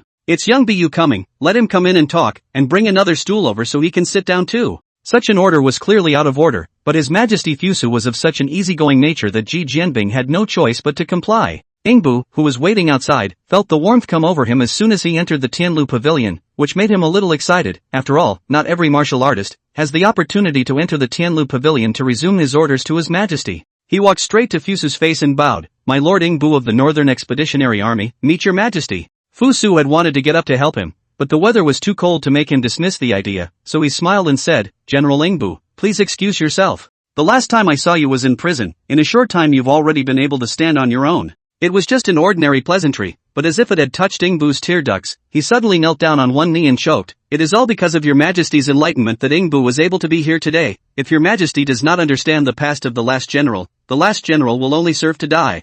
Fusu some embarrassment, his intention is to catch up just, where to think of Ingbu's reaction was so big, only to comfort said, you just need to do a good job for me, that is, the best reward for me. Ingbu was grateful and decided that he would definitely take the knife for His Majesty when he had the chance in the future. After a long time waiting for Ingbu to recover, Fusu finally had the chance to ask, this trip to Zhejiang County to demobilize the rebels, is it still going well? At these words, Ingbu fell to one knee again, and he said with a reddened face, I'm guilty, I've messed things up. Fusu faced a question mark, although he knew some news from the Black Table soldiers, but the news is not indicating that the rebels have been demobilized? How to Ingbu so he said is to give a bad. You tell me in detail, no hiding. Nah. Ingbu was already guilty in his heart, ashamed of His Majesty's trust, so he told the whole story one by one, including his behavior, including Feng Can, the county governor of Zhejiang County, and including Jingji, the county governor of Hengshan County.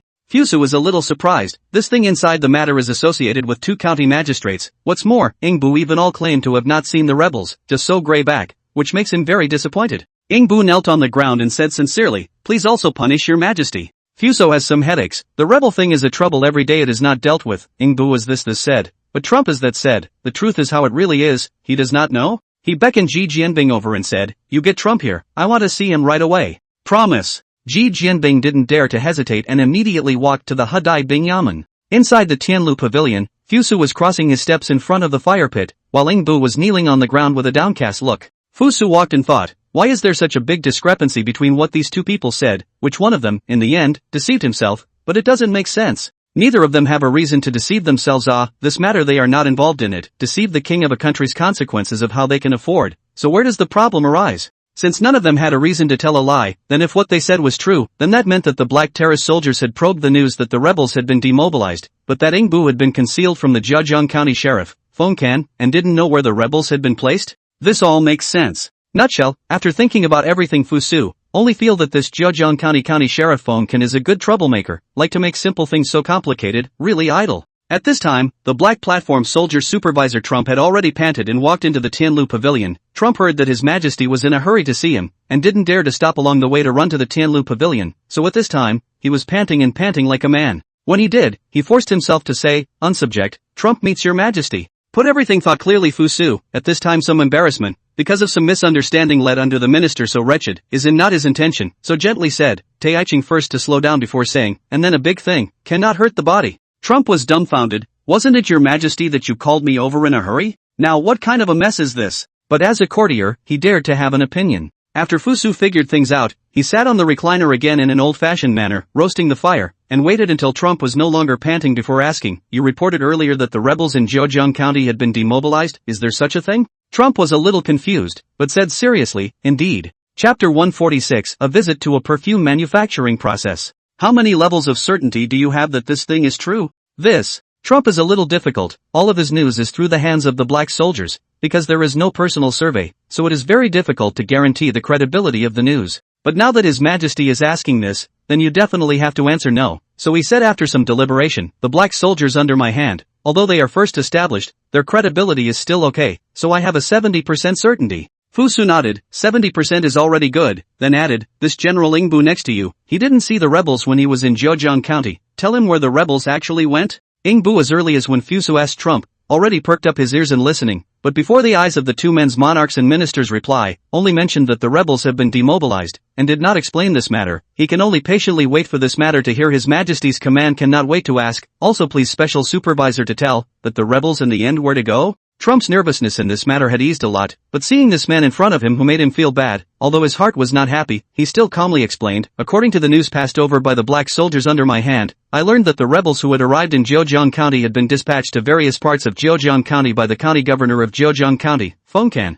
So that's how it is. Ingbu suddenly came to his senses. No wonder the personal guards he had sent out had not been able to find anyone, so they had been split up and dispatched to various places. He's also been looking for a large military garrison, and how is that going to be found? Ingbu's arrived at the answer and said in a stale voice, thank you, special supervisor, for telling me. Trump saw that he had such a good attitude, but it was not good to be blaming him anymore, and at the same time, seeing that he could be summoned by His Majesty, he thought that he was also someone that His Majesty valued, and he had a hint of friendship in his heart. Seeing that the matter has been clarified, although this matter has many external factors, but Ingbu is not good at doing things, which is obvious to all, if he is not punished in the future, and how to convince the public. Thinking of this, Fusa said with a serious face, Ingbu. Ingbu knelt on the ground and bowed in response, the last general is here. Ingbu has a heavy responsibility, although there are external reasons, but his responsibility is still inescapable, punished with a salary for half a year, as a warning to others. Ingbu was overjoyed. He was sure that there would be a heavy punishment since he had made things like this. He didn't realize that it was only a punishment of half a year's salary, which was already a very favorable treatment, and happily answered, promise.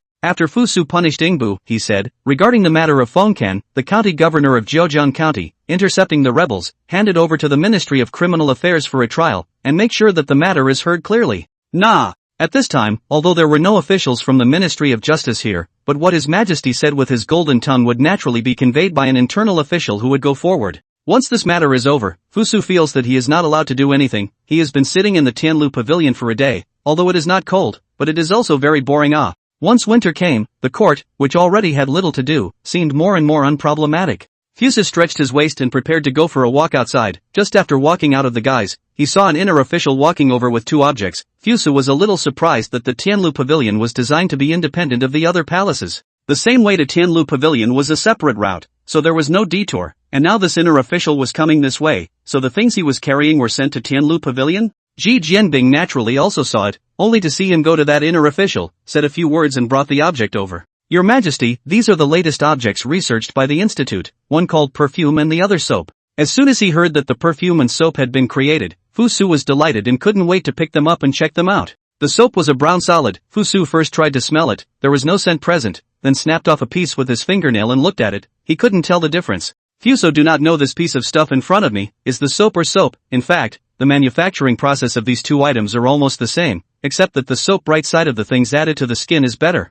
Having doubts for the time being, let's not look at it for now. Fusu had opened the vessel holding the perfume, and there was a strong scent coming out of his face. This flavor is so fragrant, it is the flavor of the rose fragrance. It smells good, but the fragrance is a little too strong. It is not Fusa's dish. Fusa still likes to be a little more fragrant. These two items piqued Fuso's interest, and Fuso decided to visit the institute. It's the same place as last time, the same people as last time, and this time Ruzimo finally didn't make a joke. Fusu looked at the two and said happily, I have seen the finished product you have made. Fundamentally it is very close to the requirements, but there are still some details that need to be dealt with. Mo Jianda and Lu Zhimo said respectfully, please also instruct your majesty. Let's talk as we walk. Fusa got up then said, it's just as well for me to meet the place where you processed it. Such a thing, the two of them naturally would not stop it. It was rare that His Majesty was so interested in these things. The more interested His Majesty was, it meant that the more attention would be paid to them. This was something that no one else could even beg for. The first visit is the state abbot Emojienda's perfume processing plant. The factory are all the sons and daughters of the Emo family. Everyone is a look of excitement. There are a few young girls, but also to reveal a look at the style of the stars. So chasing the stars of this kind of thing, is a woman's nature since ancient times?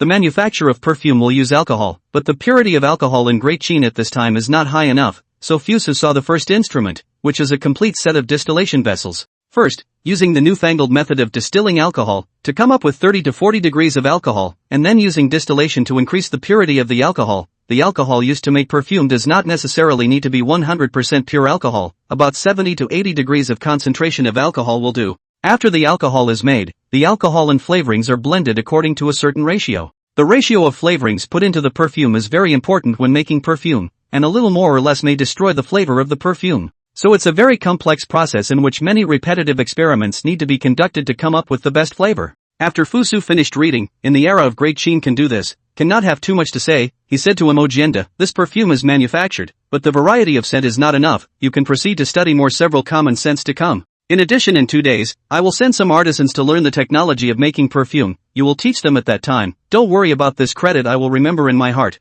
Surely will not be treated poorly by the children of the Mozi family. Chapter 147 Manpower Issues. After watching the perfume manufacturing, Fusu spoke with the disciples of the Mo family for a while, mainly to brush up the goodwill and motivate the young people. After strolling over there, it was time to go to the Soap Development Center. Compared to so many sons of the Mo family, the population of the Gongsho family is much smaller. Lu Zhima walked all the way to introduce words both to improve their own merits, but also do not forget to hit the Mo family sons. Along the way, in the face of Lu Zhimao's various sarcasm, Mo Jianda is silent. Fusu looked at the funny, this Lu Zhimao big picture is still too small, indulged in with such a small matter inside. In the future it is difficult to become a great man. However, Fusu thought on second thought, why does he, Lu Zhimao, need to become a great man? He's a researcher, just do your research properly. Why do you want him to become a great man? To engage in politics? Fusu was suddenly amused by his own thoughts and almost laughed out loud, and as soon as Lu Zhimao saw that His Majesty laughed, he thought that it was His Majesty's acquiescence to his little action, and his movements became even more arrogant.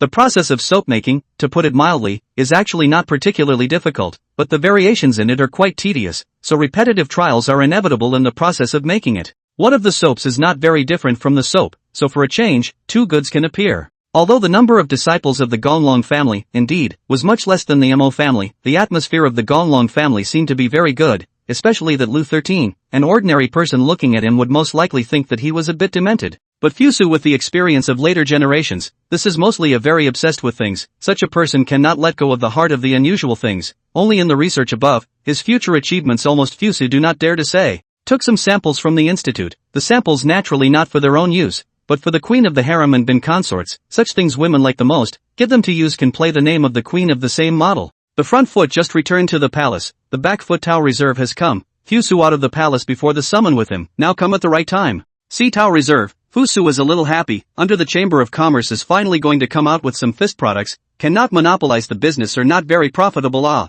come, Mr. Tao come and take a look, this is the latest product developed by the Research Institute, let's see how in the end it should be sold. The merchant who can get such favorable treatment from His Majesty, he is the only one in the whole of Great Qin, although he is happy in his heart, but he never forgets the rules, the first thing he picks up is the soap. Fusu explained, this thing is called soap, the role is to wash the clothes on the stains and oil stains, with it to wash clothes can be twice as effective. Then let Tao Reserve wash his hands to try. Tao Reserves in the copper basin used for a while, after washing, and found that the hands are indeed not in the greasy, refreshing, the effect is surprisingly good. This is really good at cleaning up grease, and is sure to be loved by women. Tao Reserve was surprised in his heart, but His Majesty asked him to try 2 items, so he picked up the vessel containing the perfume and asked, and a strong fragrance of roses came to his nose. Fragrance has been loved since ancient times, from kings, grandchildren, and nobles down to commoners, they all find ways to smell better, but there are very few things that can give off a scent in this day and age. The ones that can be preserved for long-term use are even fewer, among which rouge is considered the most famous one, but the fragrance of rouge is not really strong. Such a strong fragrance, Tao Reserve, or the first time to smell, more importantly such a strong fragrance, as if it is still liquid? He couldn't suppress the surprise in his heart and asked, Your Majesty, what is this thing? Surprisingly, it can emit such a strong fragrance. As soon as he finished his words, he realized how unreasonable his current behavior was.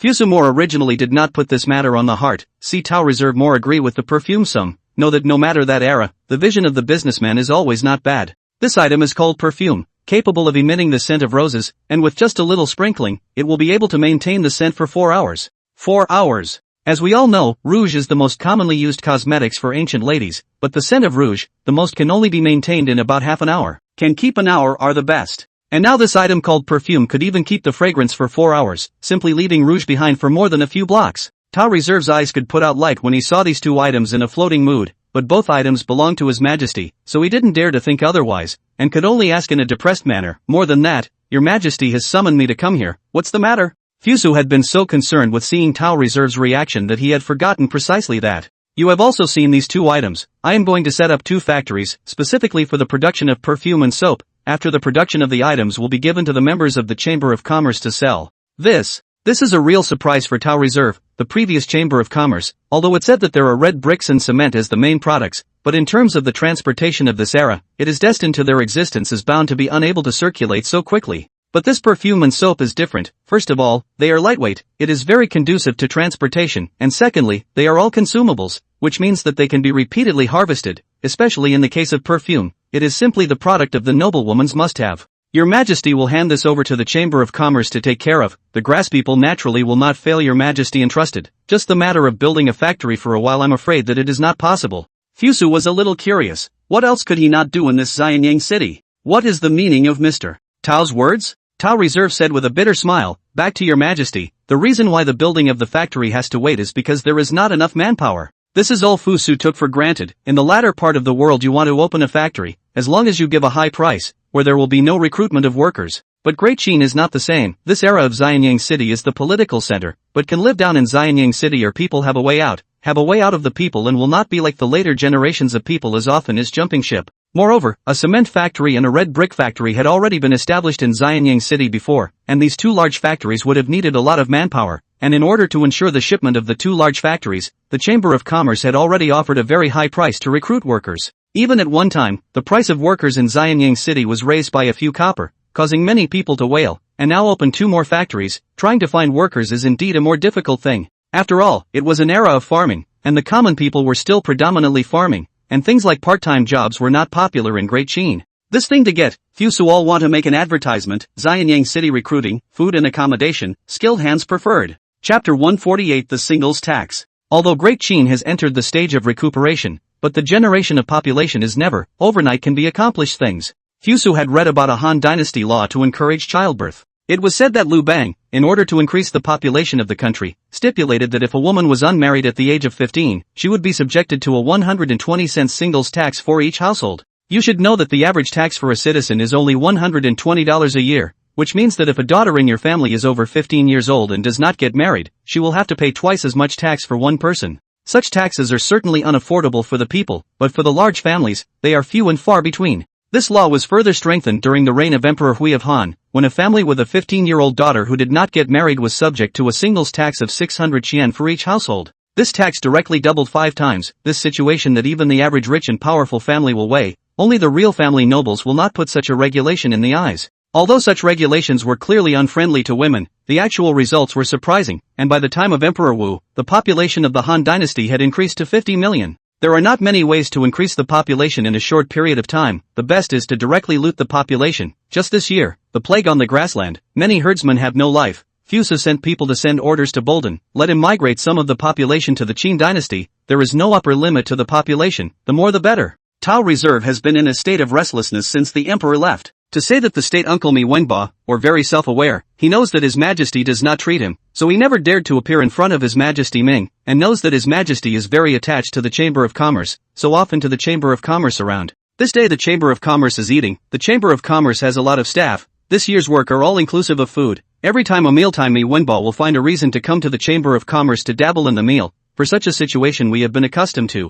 Seeing Tao Reserve's unsettled appearance, Mi Wenba sat beside him with his rice bowl and asked, "What's wrong with you? You're restless after a trip out. Is someone going to play a dirty trick again?" The development of the Chamber of Commerce is not smooth sailing. Although the Chamber of Commerce in Xianyang has the care of the state uncle on the surface and His Majesty's backing behind his back, but everyone is a proficient old man in business warfare, and all kinds of small tactics are endless. It is the kind of thing that makes it difficult for you but has no major impact. Tao Reserve ate the meal in front of him forlornly and said with a bitter smile, "I was at the Tianlu Pavilion today and held off on one of His Majesty's proposals." This said is the Mi Wenba to the town. He knows how powerful Fu Su completely is to play people in the palm of the hand. Every time he thought of when the restaurant deliberations in the full name was Fu Su heard, feel all the body is a cold sweat. The kind that can't be stopped. Now listening to Tao Cun said, he suspended one of Fu Su's proposals. The astonishment in his heart couldn't be stopped, and he asked curiously, "What proposal did you suspend, His Majesty?" And His Majesty didn't get angry. Tao Reserve's face became even more bitter upon hearing this. It would be fine if His Majesty was angry, but His Majesty just let me leave very smoothly and said that he would think of a way regarding the population.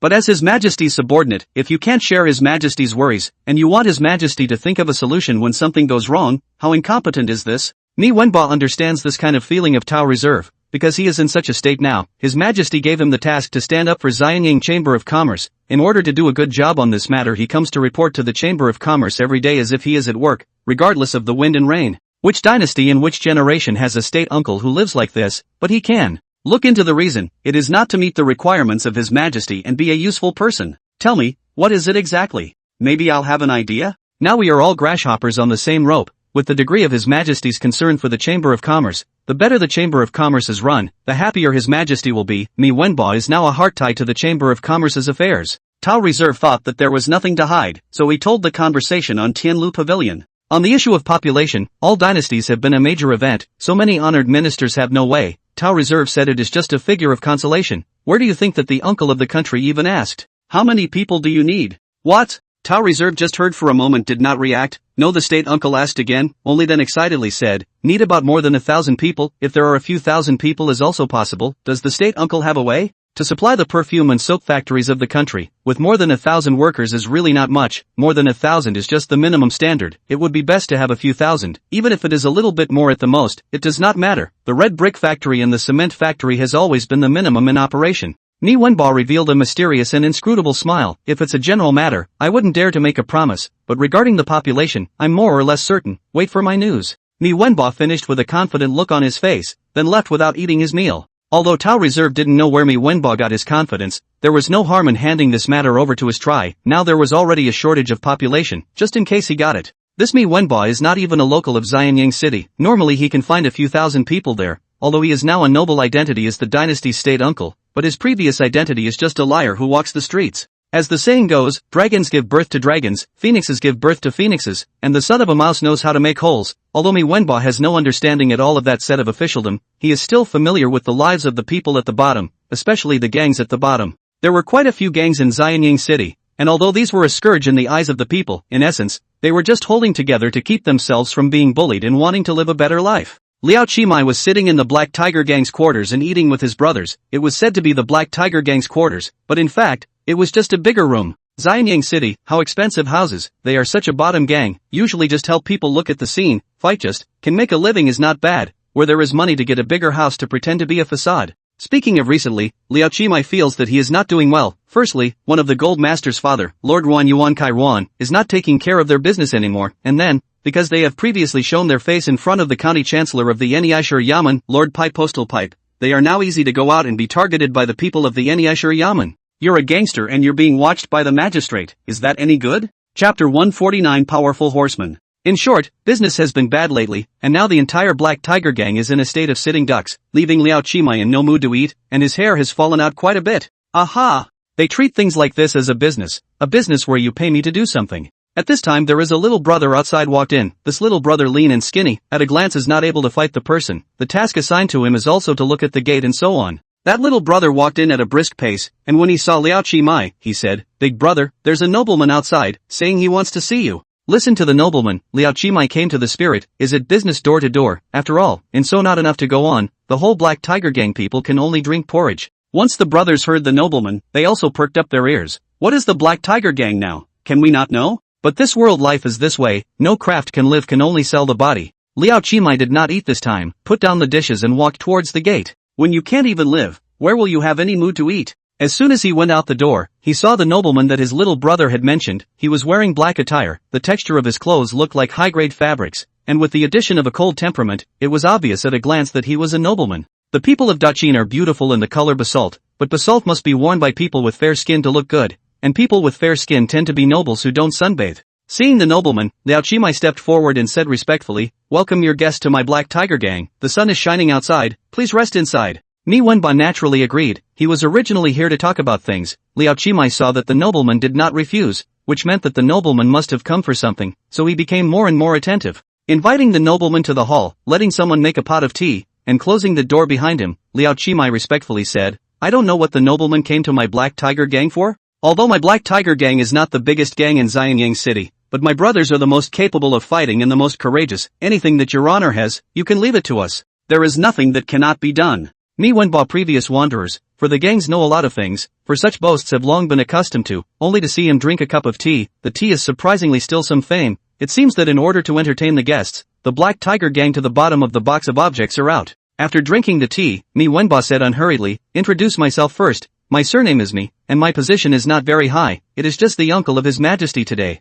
Liao Qimai felt his two legs are a bit unable to sit. The person in front of him is actually the dynastic uncle of the state. More importantly, why would a big shot like the dynastic state uncle come to a bottom-feeding gang like them? He didn't think anyone would come here to cheat him, mainly because their Black Tiger gang is already poor. Can they still squeeze out the oil? Ha! Liao Qimai wanted to laugh twice to show his bravado, which used to be quite a popular trick, but once he thought that the man in front of him was the uncle of the state, he put a stop to the idea again, and then he let out a ha. After finishing, Liao Qimai immediately opened his mouth and said, "State uncle's presence in the Black Tiger gang is a great honor. It's a great honor to be here. I don't know what Master State Uncle has to do, but I'm afraid that they are not strong enough to do the right thing." Mi Wenba laughed lightly, his eyes teasingly saying, "Gang Master Liao, just now didn't you say that there is nothing you can't do in Xianyang City? How come you're not strong enough now? That's not good." Liao Qimai said with a bitter face, "Let the State Uncle see you laugh, all are some bragging stuff. Do not dare to disgrace yourself in front of the State Uncle, but also please the State Uncle High Station, do not with us these rough people general understanding."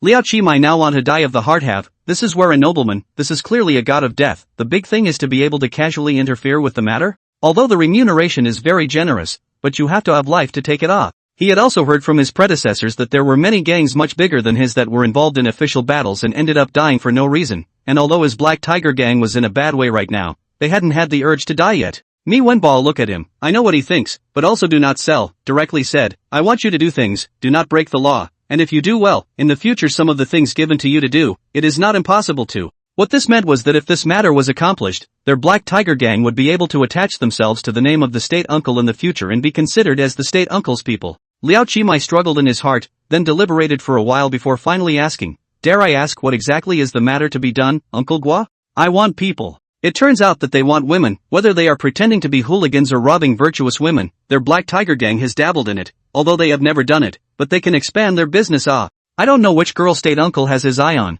As long as it's ordered by State Uncle, all of my Black Tiger gang will naturally follow orders. Mi Wenba knew that Liao Qimai had misunderstood him and could only say emphatically, I want people, both men and women, all of them. Liao Qimai heart lump a sound, long heard that the nobles are very bad, not only like women, but also like men. Today he is to see, he was a little afraid, but the thought of his so big and thick appearance, certainly not into the eyes of the nobles, but also at ease a lot. Please don't worry, Your Honor, whether it's a man or a woman, we can take them all. Please instruct Your Honor. What kind of chapter is it? Looking at Liao Qimai's grandiose face, Mi Wenbo wanted to die. He directly stretched out his foot to tuck in 2 feet on Liao Qimai's body, and then said, what the hell is going on in your head? This uncle needs a lot of manpower because this uncle wants to open a factory and needs workers, you know? Liao Qimai only then realized that all is their own thought fork, but he is big and thick look, received 2 kicks a little thing, and now it is a silly smile, and do not say anything, put on a naive look. Mi Wenbo kicked 2 feet and felt thirsty again. Liao Qimai very doggedly made tea, then sat down and asked softly, if you want someone, you can go to the Powerful Horse Club, ah?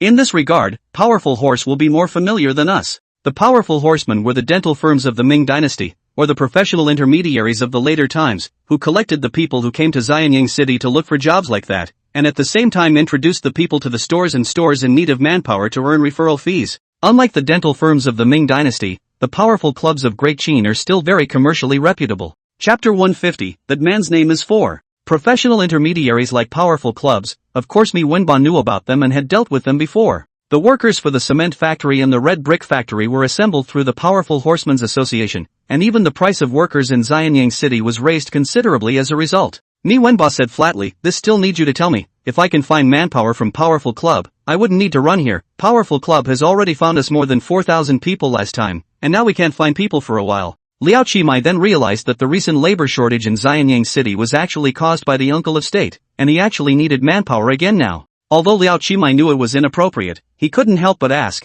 dare I ask if that cement factory and red brick factory are the property of the state uncle? It was impossible to hide the fact that the cement factory and the red brick factory had gathered so many workers in Xianyang City, and Liao Qimai naturally knew about it, hearing that although working in the cement factory and the red brick factory was a bit tiring, he earned much more than in other places. Mi Wenba glanced at him and said flatly, the cement factory and the red brick factory are the properties of the Xianyang Chamber of Commerce, and I'm just a shareholder of the Chamber of Commerce in Xianyang. Such words Liao Qimai cannot understand, he only knows that the cement factory and red brick factory is the Xianyang Chamber of Commerce, and the state uncle is also the Xianyang Chamber of Commerce, so the cement factory and red brick factory is also the state uncle. There's nothing wrong with it. So how many men does the state master need this time? At least 1,000 at first, if we can get a few thousand that's fine, more can be useful. To be honest, the laborers in Xianyang City had actually been recruited out last time, and you'd have to find another strange way in order to find them. Any requests for workers for this one? Mi Wenba thought about it. Unlike the last red brick factory and cement factory, which had to be a strong man to be competent, this time the production of perfume and soap are lightweight things, the physical requirements of the personnel are not high.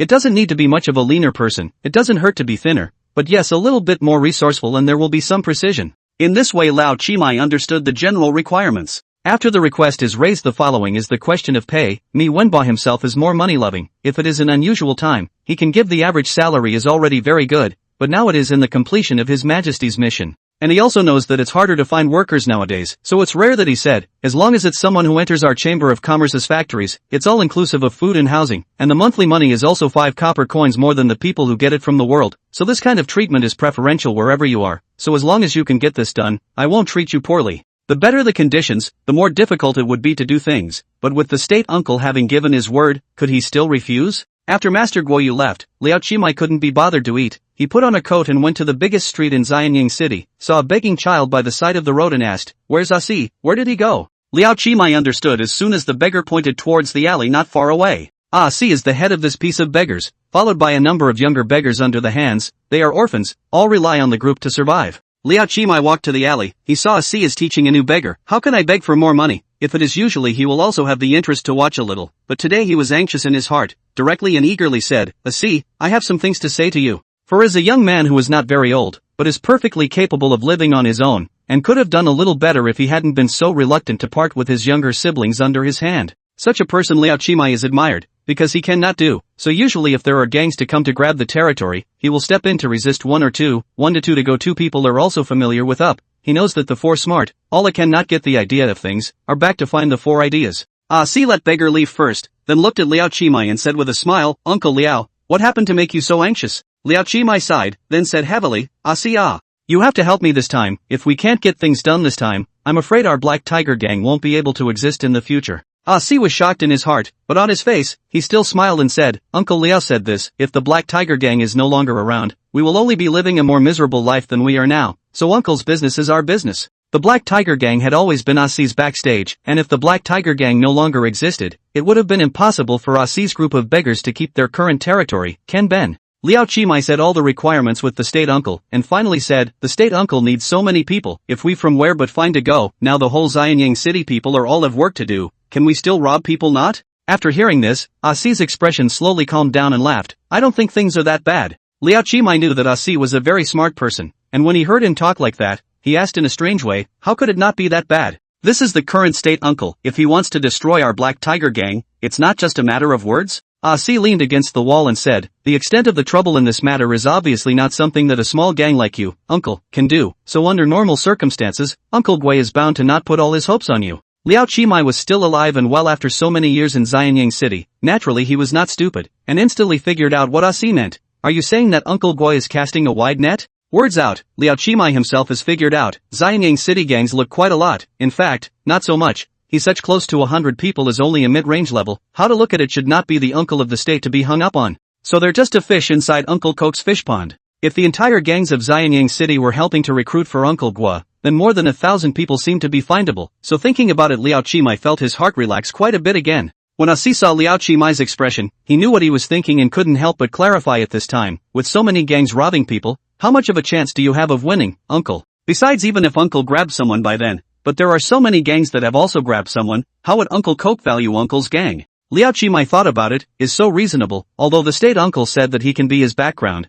that is based on the case that he recruited a few thousand people, if he only recruited a little, he has the face to talk? So Uncle must do this independently. Chapter 151, Prince Zhao Gan. Zhao Gan was lying at home recuperating, since that day when he was personally captured by his old man from the Spring Jade Pavilion and beaten up. His Zhao Gongzi's great name had already spread among the second generation of the capital city, spreading out. What's more, on that day, I don't know how many usual buddies and brothers were pitched, and he now belongs to a stream of the second generation of the capital, in the kind of that no one plays with him. To say that this Zhao Gan some of the cultural governance or martial arts are good, stay at home and read well or hone their skills, but he himself is a non-study of countless disciples, the text is not a martial arts is not good, it is outrageous. His father Zhao Tua took a whip behind him, cannot let him up, the heart is also bubbling with real fire, punished him at home closed door to contemplate, cannot go anywhere. Zhao Gan is a more stubborn person, and this age also belongs to the rebellious period, as long as his father is not at home, he will always think of ways to sneak out of the house, but his father has long been preventing him from this trick, outside the walls or arranged manpower patrols, simply did not give him the opportunity. Zhao Gan looked at the beautiful maidservants serving tea and pouring water in front of him, and instantly became enraged, suddenly knocking over all the tea and porcelain, and angrily shouting, call the butler over to me, what the hell are all these things? The maid didn't dare to retort and hastily retreated. Not long after a wide-bodied and fat middle-aged man came to Zhao Gan's residence, the man's name was Zhao Qingye, he was the butler of Zhao Tuo's residence, he had been working in the Zhao family's residence for more than 20 years, and it could be said that he was a person who was very valued by Zhao Tuo. Zhao Qingye came to Zhao Gan's side and said with a smile, what's wrong with your excellency? But if the subordinates have been poorly entertained, just say so, your excellency, and I'll be sure to punish them heavily. Zhao Gan said angrily, it's not a case of poor hospitality, it's simply that you don't have me in your sights. I said I wanted a manservant, how long has it been since I said that, why is there still no one? Do you still see me as your master? Zhao Qingye inexplicably asked, the young master's personal servant has always been a maid, why do you suddenly need a manservant? Does this need to concern you? Young master, I can find a maid if I want to, and a manservant if I want to, do I need a reason? Zhao Gan was a little alarmed in his heart, but still hid himself well, as the days in the mansion grew longer and longer, he was more and more unable to stay in this house. So he would find a manservant, then exchange identities with the manservant, and finally, after devising a series of accidents, sneak out of the mansion to have some fun, which he figured was the most likely way for him to get out of the mansion. Although Zhao Qingye feels that the idea of the prince is not so simple, but he is only a subordinate, or he can ask the prince to act, just think that we must find a servant with the same ugly face to be good, so that the prince will not have two good ideas. Seeing that the butler had been silent, Zhao Gan asked forcefully, what's wrong? Now my words don't work anymore? Can't even be satisfied with such a small thing? Zhao family is the experience of several generations of nobility, home servants are dozens of bottom, but these people prince do not want, hard to go outside to recruit a new one back, which is not a big deal in normal times, but recently. Zhao Qingye smiled bitterly and said, back to your excellency, it's not that I don't find servants for your excellency, but I can't find any? What? Zhao Gan became enraged. Don't you even need to think of a reason to lie to someone nowadays? The entire Xianyang city is so big, you're telling me that you can't find a servant? Do you think I'm easy to fool because I'm young? Zhao Qingye called out that he didn't dare to do so, and finally explained that all the idle people in Xianyang city had been recruited recently, and that he really couldn't find any servants for a while. How could Zhao Gan listen to such words? He felt that it must have been his old man who had given the order, or else the butler's guts would have never dared to deceive himself with such lies. When he thought that he still didn't know when he would be able to get out, Zhao Gan felt bad for the man, kicked everyone out, and then got into a huge rage in his room. The day after the fire still had to be lived, Zhao Gan suddenly thought, now that everyone knew that he was on fire, there must be no one close to his house in a short period of time, why not take this opportunity to run out and try? It was with this in mind that Zhao Gan opened the window of the house and then tiptoed across, almost hanging his egg because of his unskilled movements. Zhao Gan heard a burst of fear, this if accidentally hurt the egg that also, but he is still young, will not go to consider too right, and this sneaky behavior he is still the first time to do, to say, or a little excited. The dodging and hiding along the way really allowed him to avoid the sight of the underlings, only that the comments the underlings made about him and their casual conversations along the way caused his chest to explode with rage, and if it wasn't for the fact that such an opportunity was rare, he wouldn't have been able to resist rushing up to the person who had slandered him and violently beating them up. Forcing himself to endure the humiliation, Zhao Gan finally arrived at the high wall of his house. He first probed to make sure no one was watching, then it was a few sprints that finally allowed him to climb up the wall. After he climbed up the wall out of breath, he was surprised not to see any patrolling houseguards outside the wall, which could only mean that he was too lucky and just happened to seek out a gap where the houseguards were turning in for their shifts. Not seeing anyone patrolling, Zhao Gan was so surprised and ecstatic that he hurriedly rolled and climbed down the wall, then because of his unskillful movements, he fell directly to the ground. I don't know whether to say that a young man's body is just fine, or that personal obsession is important. Even after suffering such a thing, he still insisted on limping away from the Zhao house, and the figure of his walking with a crutch under the sun all carried a sense of firmness and unyieldingness. And just as he had left on the front foot, the house guests who had turned in their shifts on the back foot had already appeared, only that they had arrived a little bit later and just missed the live performance of Mr. Zhao. At this time the Zhao house is naturally unaware of their family's son has fled out. Butler Zhao Qingye received a scolding from the son. The heart is also harboring a bellyful of fire. The son's front foot has just left. He also followed the back foot left. Just two people are not clear to each other just. The young man's body is naturally good. Only a short time later, Zhao Gan feels that his waist does not hurt, his legs do not hurt. The whole person is refreshed. Although it is not to walk on the road that usually often walk, but with his familiarity with the capital, where there is anything that can be difficult to stop him. When he traveled on weekdays, he took the carriage a little more, but this would be a trip for just him, and there was even a subordinate, so where would he get a carriage? He had heard of places that rented out carriages, but he didn't know about it. So it was just a matter of taking two legs, one step at a time, towards the city. The sun was poisonous at this point, but he forced himself to endure it all in order to be able to go and play. Chapter 152, Incidents of Heatstroke. Zhao Gan never thought that he would one day be tormented by the sun. Luckily, he finally came to the Spring Jade Pavilion with his tenacious will. The two guarding dudes at the door naturally saw this strange male. If it was an ordinary person, naturally they would have gone up to reprimand him and then let him leave. But this gentleman was dressed in the finest attire, and it was clear at a glance that he was the lord of the rich, and such a man was there for them to reprimand. But there was something odd about his behavior, so the two men glanced at each other, and one of them ran inside. Once the steward heard that a strange gentleman had come outside, he was also curious in his heart. He had seen a lot of gentlemen who could come to the Spring Jade Pavilion. What kind of strange gentleman hadn't seen before, and how strange could it be? Going out to see the gentleman, the top of the hot sun step by step to this side, the whole cheeks are wet with sweat, the spirit of looking at some of the trance. This is not afraid to heatstroke. This is not good. This look no is a nobleman. If let the nobleman in front of the Spring Jade Pavilion heatstroke, but also out of the problem. His Spring Jade Pavilion had no reputation. I'm afraid that instantly will be the bottom of the valley. Regardless of the reason, he couldn't let anything happen to the nobleman here. Greeted the two gatekeepers to carry the nobleman to the hall, opened the space for him to dissipate the heat. The steward was just about to move, when he suddenly realized that this nobleman looked more familiar, and then he took a look and remembered at once. Wasn't this Zhao Gan, the son of Zhao family? Spring Jade Pavilion had been established for so many years, and the steward hadn't seen any people, but if he made an impression selection of all the people he had seen, then Zhao Gan, the son of the Zhao family, would definitely have to be ranked second, because the first one was his old man, Zhao Tuo. That day Zhao Tuo in the Spring Jade Pavilion 7 in 7 out, directly killed the entire Spring Jade Pavilion through. Do not know how many second generation unclothed running in the street, for a moment fell into the capital of the laughingstock. The Spring Jade Pavilion, which was the place where the incident took place, was also greatly affected, and its business was in tatters. With such a thing affecting them, could the steward's influence on them not be profound? So at this moment, seeing that this gentleman lying on the ground was actually Zhao Gan, the steward's heart was first shocked, and then he couldn't restrain his fear. What is this?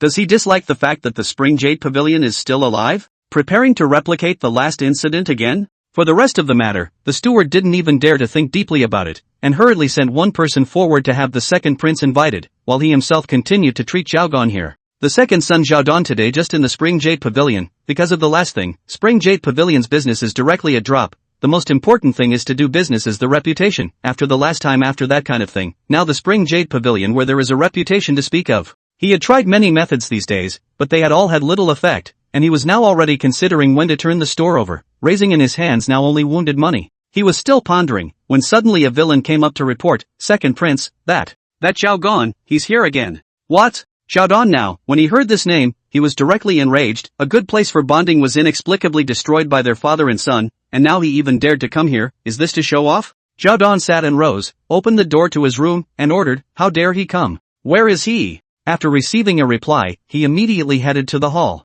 Along the way he was calculating how to vent his bitterness, until he reached the hall and realized that the man was lying down. How is this? Bumper sticker. How could it be? Why is he lying on the ground? When he came, he had been thinking about how to arrange Zhao Gan in order to get out of the heart of a mouthful of bad anger, but really see Zhao Gan this appearance. But the heart is panicked to the point of not being able to, just to come to the Spring Jade Pavilion to stroll around. His father are so reckless. Look, if Zhao Gan really in the Spring Jade Pavilion out of something, Zhao Gan's old man really will not lift up the long knife, rushed through the cut him? The steward also knew the importance of the matter and hurriedly explained, "Mr. Zhao was hit by the summer heat. It has nothing to do with our Spring Jade Pavilion nah. It turned out to be in the summer, is not a big problem. A good recuperation will be good, and then some worry, recuperation will have to find a room to arrange a little." Zhao Gan last sleep in the Spring Jade Pavilion scene is still vivid in my mind, which if he still let him sleep in the Spring Jade Pavilion, that is not the sky turned upside down, but Zhao Gan now heatstroke into this kind of appearance. If you insist on moving him away, lest the condition will be aggravated, when things are afraid of will be more troublesome. With no choice but to arrange for Zhao Gan to rest in his room, Zhao Dan then sent two of his gatekeepers to visit him on the road leading to the Spring Jade Pavilion, and once they saw Zhao Tuo coming, they immediately stopped him, and if they really couldn't stop him, they had to send someone to notify Zhao Dan ahead of time, so that Zhao Dan could make preparations ahead of time. Zhao Hao had already prepared for the worst, and it was a good thing that Zhao Gan came to his senses before the most feared thing happened. Zhao Dan's heart settled a lot. As long as the person is still well, at least when the time comes the reasoning will make sense. He came to the room that housed Zhao Gan. Looking at Zhao Gan who was still a little weak, he asked affectionately, "Zhao Gongzi, what is wrong? How did you still give yourself a heat stroke?" Zhao Gan's face flushed red. He usually traveled in a carriage and horse. How did he know that traveling with the sun, he would even suffer from heat stroke? But how can such a thing be said, only to say, "This is not miss all the brothers. Walked a bit hurriedly, have forgotten the sun?" How could Zhao Hao believe such ed-up words? But as a long-sleeved man, he naturally wouldn't try to expose other people's shortcomings. At that moment, he looked depressed and said, "I'm sorry to trouble Mr. Zhao for hanging around. It's just that this Spring Jade Pavilion of mine hasn't had any noble visitors lately, so it's a waste of time for Mr. Zhao to make a trip." There was a hint of driving people away in those words, but Zhao Gan didn't hear it, and he asked curiously, "So what's wrong?" Zhao Dan heart annoyed, "What's wrong? You have no points in your heart." But look at Zhao Gan unknown look, or explain a bit. "Since your father last time after a mess, the nobles are afraid to come to the door again, for fear of encountering such a thing. After all, we all want a face, don't we? No one feels good after being punched in the face and thinks about being punched a second time, right?" Zhao Gan was a little ashamed in his heart. It was surprising that it was because of him that the current situation was created. He said guiltily, "It's all because of me that this happened. I'm ashamed of my brothers." Zhao Dan to see him admit his fault expression does not seem to be a fake. To also slowly agree with him, at least his nature is not bad.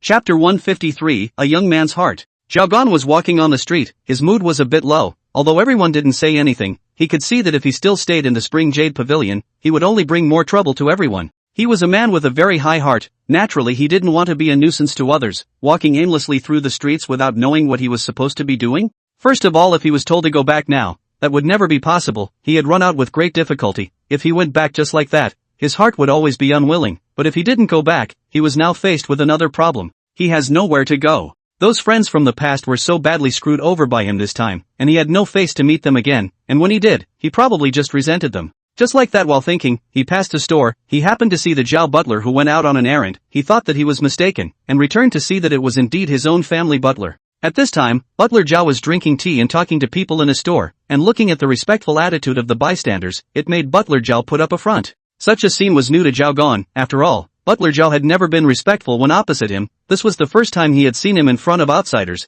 This was what he was supposed to be, right? Such a scenario made Zhao Gan have a lot of interest, so in order not to let the people in the store find out about him, he quietly leaned against the door panel of the store, perked up his ears and started to eavesdrop. The buildings of the Great Qin period were all made of wood, plus the two people in the room had no idea of lowering their voices, so roughly he could hear the sounds. Inside the house, Butler Zhao took a sip of tea and said with a scolding tone, "Shopkeeper, what is going on here? Why can't you recruit a single slave for our mansion after so long? Could it be that my mansion has ever been short of your money?" Li shopkeeper sat aside, said with a sad face, "We are such a small family, usually rely on all the old customers to take care of, and how dare to slow down all the adults, is really recently unable to recruit I'm not hiding it from Butler Zhao. In order to find a suitable slave for the requirements of the house, I've sent people to the countryside in Guangzhou to look for someone, but there's been no response, and what I have in my heart is also helpless Besides, this person was personally requested by Mr. Zhao, and I wouldn't dare to recommend him carelessly without finding the right person." Zhao Gan listened outside to understand, so this store is the legendary employment agency, powerful Zhao Butler came here for the slave that he asked for, and did not expect to be really unable to find it, not Zhao Butler is deceiving himself.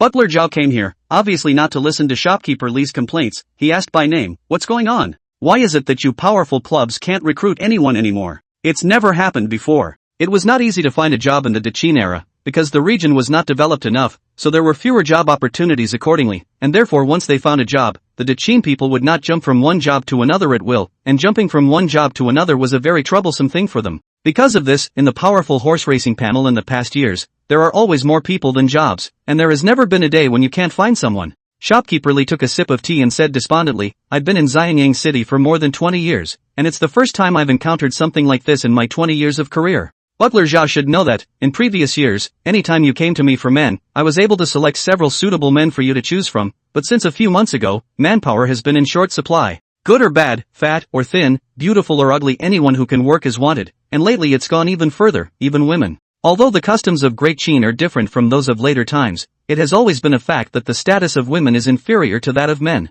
Spending the same amount of money on labor, would you rather find a strong man or a weak woman? And because of the limited number of positions that can be worked, it further restricts the outlets for women to do labor. After all, men's heart resistance will be better, and in some cases can be used as livestock, while women can only be used as men." This kind of news as the Zhao housekeeper was stunned, although he is backed by the Zhao house, but usually also ought to act, for the market above the situation is also clear. Some places do recruit some women, but most of them are like the Zhao mansion, recruited back as maids, and this is the first time I've heard of someone looking for women as workers on a large scale. So he asked curiously, "What is all this about, and why do you need women to do labor, and what can they do?" The words ended with contempt for women. It's a common trait of men in this day and age that they don't think much of women. Shopkeeper Li frowned, said with a hint of uncertainty, "I heard that it is a factory in Xinjiang, in the production of what perfume or soap to go, anyway, it is something unheard of." Butler Zhao made a calculation in his mind before asking, "That would require recruiting quite a few people, right?" Shopkeeper Li said flatly, "It's quite a lot of people. I heard that we need more than 1,000 people in the early stage, and it said that we need a few thousand more in the back?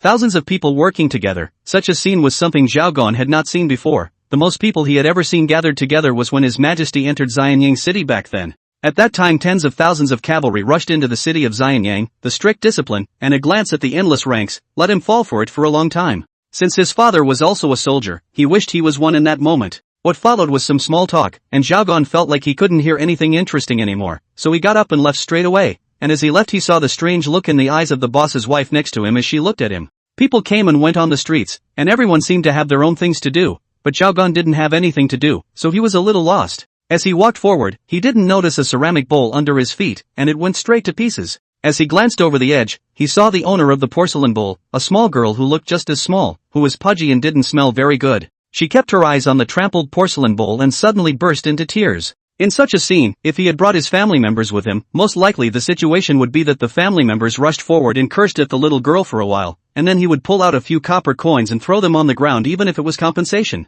Only now there was no houseboy around, so he reacted all the way a teenager should, and he went up to comfort him. "Don't cry, I'll buy you a new porcelain bowl." The little girl managed to stop her tears and said, "Really?" Chapter 154, The Western Regions. More than 10 days have passed since the Battle of Anarong City. After the Battle of Anarong City, except for the cavalry led by Mengfu Xinjiang, who had to deal with the remaining grassland cavalry led by Zexikamai in the city, the rest of the Western Conquest Army was taken to the grassland above. Said the grasslands, in fact, is the latter part of Gansu and other places, the more to the grasslands, for the pressure of logistics is also the greater, well because of a series of things that lead to the treasury silver enough, but also can support the rest of the war. According to General Meng Tian's instructions, the people just kept on walking, and along the way, they encountered some tribes on the grassland, but when they saw the large army that was speeding towards them, they were all just scared and fled. After traveling for 10 days or so, and about 400 miles, a routine meeting was held in the army on this day. General Meng Tian is still sitting on top of the main seat, his eyes are godless, apparently he does not know what he is thinking about again. The generals and staff officers at the bottom were acting unusually quiet, which was a rare sight on weekdays. After all, there were always conflicts between people, and to be able to be like this now, it was obvious that there was something clear that had suppressed their temperament. Meng Tian suddenly came back to his senses, and then he saw the peaceful and quiet camp, and apologized. "I'm sorry, when people get old, they just get distracted easily. We talked about where we came from." Luan Shun, the chief of staff, stepped forward and kindly reminded, "General, we haven't even begun our deliberations yet." "Oh, that's right." Without a trace of embarrassment, Meng Tian said seriously, "Then let's start now." If such an attitude is replaced by a general commander-in-chief, even if the people below don't say it to his face, they will definitely count it in their hearts, but it won't be the case in the camp of the Army of Conquest of the West, because everyone sincerely admires General Meng Tian, so even if he does so, everyone already loves him very much. Han Xian enviously looked at such a scene. Such a scene is what he was looking forward to. He now knows where he is poor. If last year when he can have half of General Meng Tian's prestige, half of the collection of people love, although the final end will not have too much change, but also not so later in the prison, only a rebel old man read him. To sum it up, it's a failure to be a human being. When Meng Tian did not speak, Luan Shun, the chief of staff, would act as a spokesman, only to see him come to the huge maps of public opinion in the battalion, pointing to the position on them. After 10 days of marching, we are now in a position where we are about this place, and where we are going, is here. The generals looked at Luan Shun with a dumbfounded look on the top of the opinion map to illustrate. It can't be said that they can't understand it at all. After all, those who are sitting here are generals who have been through hundreds of battles, so they can't understand it and they will pretend to understand it. After all, they seldom understood it in the past. It was a general who stepped forward and said, "There is one thing that the last general does not know." Luan Shun said calmly, "What is it that General Bai does not know? Please speak." General Bai was named Bai Bali, a descendant of Bai Qi, the god of killing in Qin. General Bai crossed the crowd and came to the opinion map, pointing to the place on it and said, "This area seems to be very far away from the boundaries of my great Qin, doesn't it? Moreover, at this time, the wind and sand are enormous, the land is barren and lacks water, and the land seems to be less useful than my great Qin's wasteland, so what are we doing here?"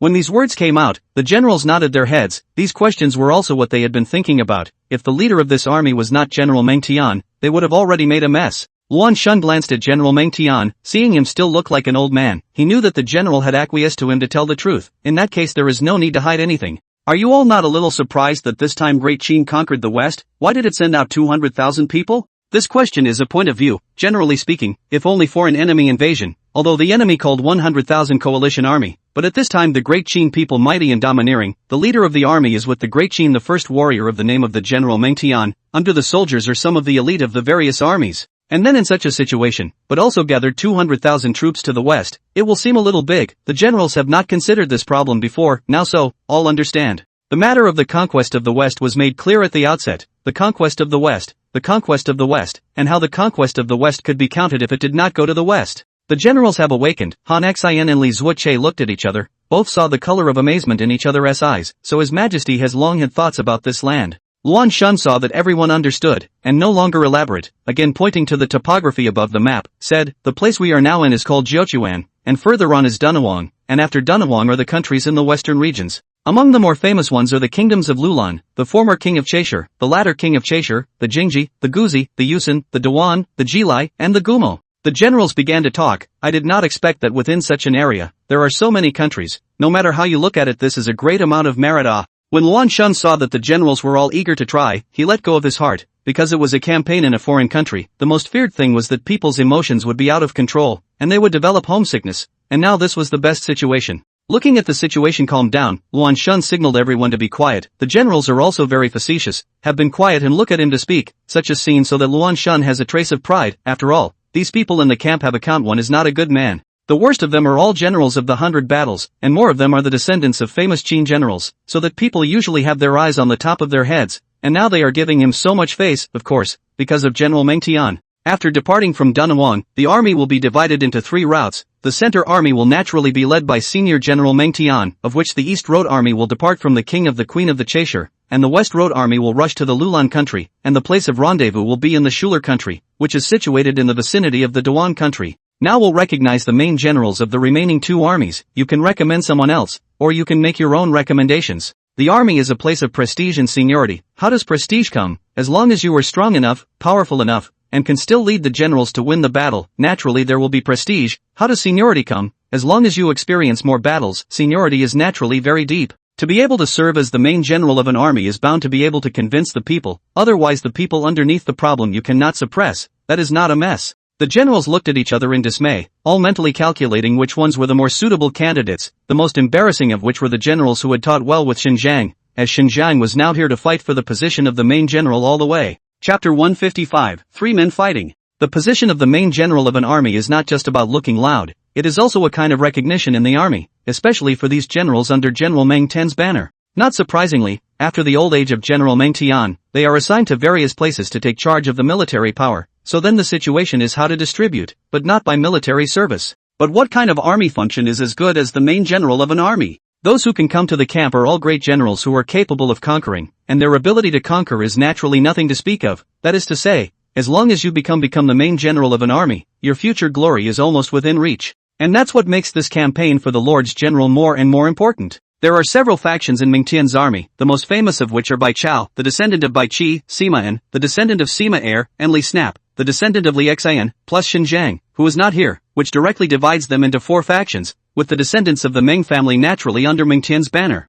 With three factions vying for the position of two main generals, the form was naturally not optimistic. Bai Chao, Sima En, and Li Snap looked at each other and could see the full fighting spirit in each other's eyes, and the crowd looked towards General Meng Tian, only to see that the general seemed to have not seen the scene in front of him where heavenly thunder hooked up with earthly fire, and didn't react at all. In fact, there is no reaction, is the biggest reaction. The camp happened such a big event, how could General Meng Tian not know? But in front of these three are a party of handsome, if Meng Tian forced to intervene, will inevitably lead to one of them to lose the election. Failure to choose that person other than the heart will naturally have resentment. In front of these people are the future generals of Qin. Meng Tian is not bare to see them folded down in this place, so the solution of the matter to teach them to their own, so that they go to make a decision. So that the defeated person will have nothing to say, which there is nothing to say. The army is the most worshipped as the strong, after all, it is their own strength is not good. The three of them came to the martial arts arena, and below them were the watching generals and personal guards who had gathered together in a circle to surround the three of them. Among the three, Bai Chao was the most unafraid to fight, because his physical ability and force were the highest among the three, so he was very confident that he could take the match, and in his opinion it would be better for the remaining two to directly fight for the final place.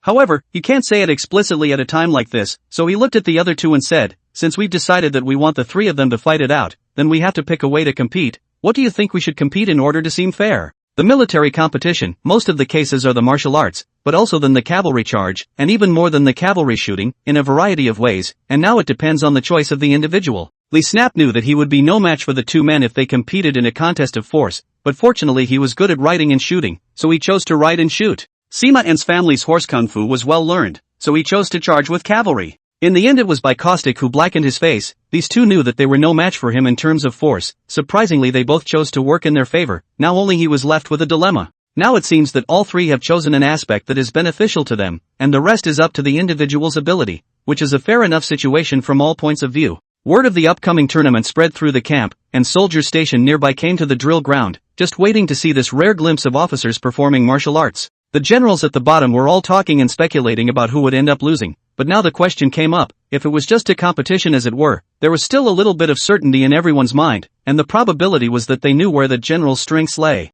But now it's a contest of three sorts, each of which is good at one thing, and now the situation is a bit confusing. The trio from the staff department also gathered together. Luan Shun sipped a cup of tea and looked at Han Xian, who couldn't stop looking toward the outside, and said, such a thing has nothing to do with us either. What are you so concerned about? Like him, Li Zuoche also had a bashful look on his face. Although Li Zuoche was also able to lead his troops into battle, his personal martial valor was actually average, and more often than not, he was still good at scheming a bit, so scenes like this didn't have that much of an attraction for him. But not so for Han Xian, who was born in a small place and grew up enjoying watching the action, especially a big event like this, which he could never let go. Only after seeing the three set the regulations for the match and then begin to prepare to go did Han Xian return to the camp and say, I now realize that choosing a main general in the army can be like this. This aspect of things Luan Shun is the most vocal, not only because he is a Qin officer, more importantly, he has a good understanding of the situation in the army of the Western conquest. In fact, Such a situation is also painful for the upper general. These generals in the army are all after the great generals of the previous generation, and the upper general had more or less received their grace back then. If we let the upper general step in, no matter which one is sifted out in the end, that person will not be convinced and will still complain that the upper general is looking down on him, thus laying a hidden danger. But now it's different, the rules are made by themselves, the person who performs the martial arts appearance is also themselves, and in the end, if they lose, they will only blame themselves for their lack of strength, and the hidden dangers are naturally smaller. Han Xian and Li Zuoche nodded, understanding that things are indeed as Luan Shun said, the world has never been like this, where there will be no fights and no hidden dangers, but it is hidden, waiting for the time to explode. All they have to do is get rid of the hidden dangers before they break out. Han Xian suddenly squeezed his eyebrows and asked, by the way, of these three, who do you favor the most? And who do you think will be the one eliminated? The result of this matter is the camp everyone cares about, the army, and they get along with the longest time. In addition to General Meng Tian, there is only Luan Shun, so this ask Luan Shun, that is asked the right person. Li Zuoche also revealed a curious expression, although he didn't quite see their way of using force to fight, but gossiping was human nature, he was still curious about this matter. This question stumped Luan Shun. He pondered for a while, then said, among the three, Bai Chao's force is the strongest. He once had the record of fighting a fierce tiger without losing. Fight the tiger. This kind of combat power makes Han Xian and Li Zuoche directly staggered. They are naturally considered to be people of martial arts and courage. If it is a lone wolf, they still have the confidence to fight, but if the object is a fierce tiger, it is better to forget about it. After all, it's not a good thing to keep feeding the tiger, it will make the tiger grow fat, and if the tiger grows fat, then can it still be called a tiger? Chapter 156, sounding like a frightening dragon. Of the three, Li Snap is the most skillful in mounted archery, and his bow and arrow shooting is good enough to penetrate a poplar at 100 paces. Many people heard that Huang Zhong in the Three Kingdoms period could pierce a poplar at 100 paces and thought that his archery skills were very powerful. In fact, there were many famous generals in ancient Chinese history who could pierce a poplar at 100 paces, so pierce a poplar at 100 paces is actually not that powerful. What was really powerful was still Lu Bu's regulus shot, which was equivalent to challenging the limit of operations that could be shot from a bowstring, so it stunned Zhang Fei at that time.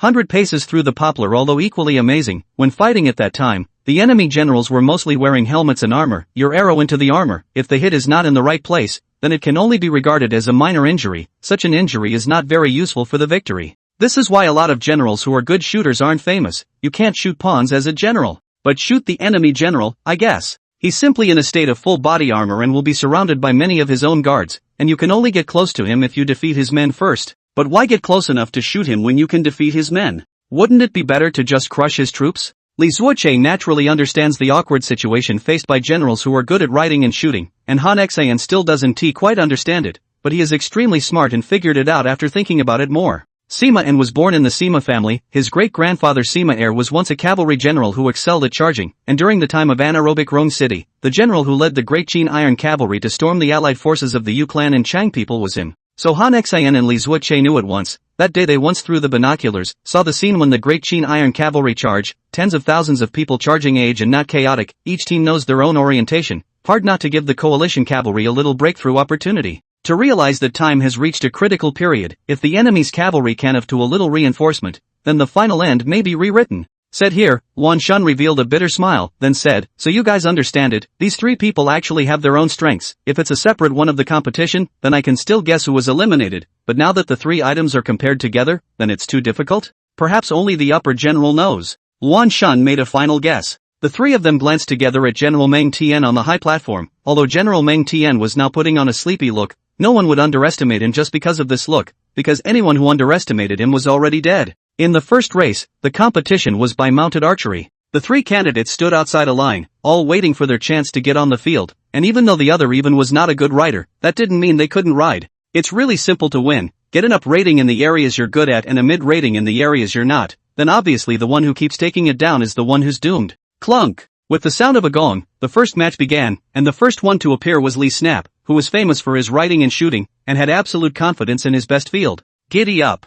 Giddy up! Li Snap ran from a distance on his warhorse, and as he passed by the haystacks, he directly shot in succession without stopping, as if he were a series of bullets, shooting the arrows out one by one. His movements were simply flowing in a single motion. Good! Good! Yes! There was an endless stream of hoots and hollers from all parts of the camp. Such a scene, even the trio from the staff department was stunned, although they didn't really look down on the way they fought the war, but they had to say that this hand of archery by Li Primrose, it was really a superb skill, just like art. Immediately a messenger reported the scores, all 10 arrows hit, a rightfully superior rating. No one would be surprised to have such a rating. After all, he was a man with a reputation for mounted archery, and it would only be a surprise to everyone if he got any other rating. The next one to appear was Sima-en, who was also good at riding horses, and although he could not talk about how proficient he was at riding and shooting, he still had some insights. Only to see him riding longitudinally, and then began to shoot continuously. The posture is not as natural and graceful as Lee Snapdragon's, but it is also called moderate and plain, and in the end, his achievement is to hit 7 arrows. The last appearance is White Caustic, although White Caustic is not very good at horse station, but that is only relatively speaking, as a general bow horse skillful, that are necessary skills. When it finally came time for him to get out of his horse, he rode slower and shot 10 arrows moderately well, but hardly anyone looked at him because they all knew it wasn't something he was good at. But no one noticed the inexplicable smile that appeared at the corner of Bai Chao's mouth after the game. The final result was 8 arrows. Surprisingly, White Caustic, who was considered to be not good at riding and shooting, had shot 8 arrows, surprisingly one more than Sima-en. Sima-en's entire face darkened when he saw this score. He actually lost to Bai Chao, who was not good at riding and shooting in this session. Who would have thought that this Bai Chao had hidden a hand? This scene caused the crowd of onlookers to show their astonishment, obviously not expecting Sima-en to lose in an area he was good at, which meant that the next situation was very bleak for him. Luan Shun was dumbfounded for a moment before saying, "I didn't expect Bai Chao to be good at riding and archery as well. Other than that, his mind is the deepest of the three." Han Xin and Li Zuoche, as later personnel, do not have much contact with Bai Chao, and this feeling is not deep, can only fool the teammates who have been living together, enough to prove that this person has a meticulous mind.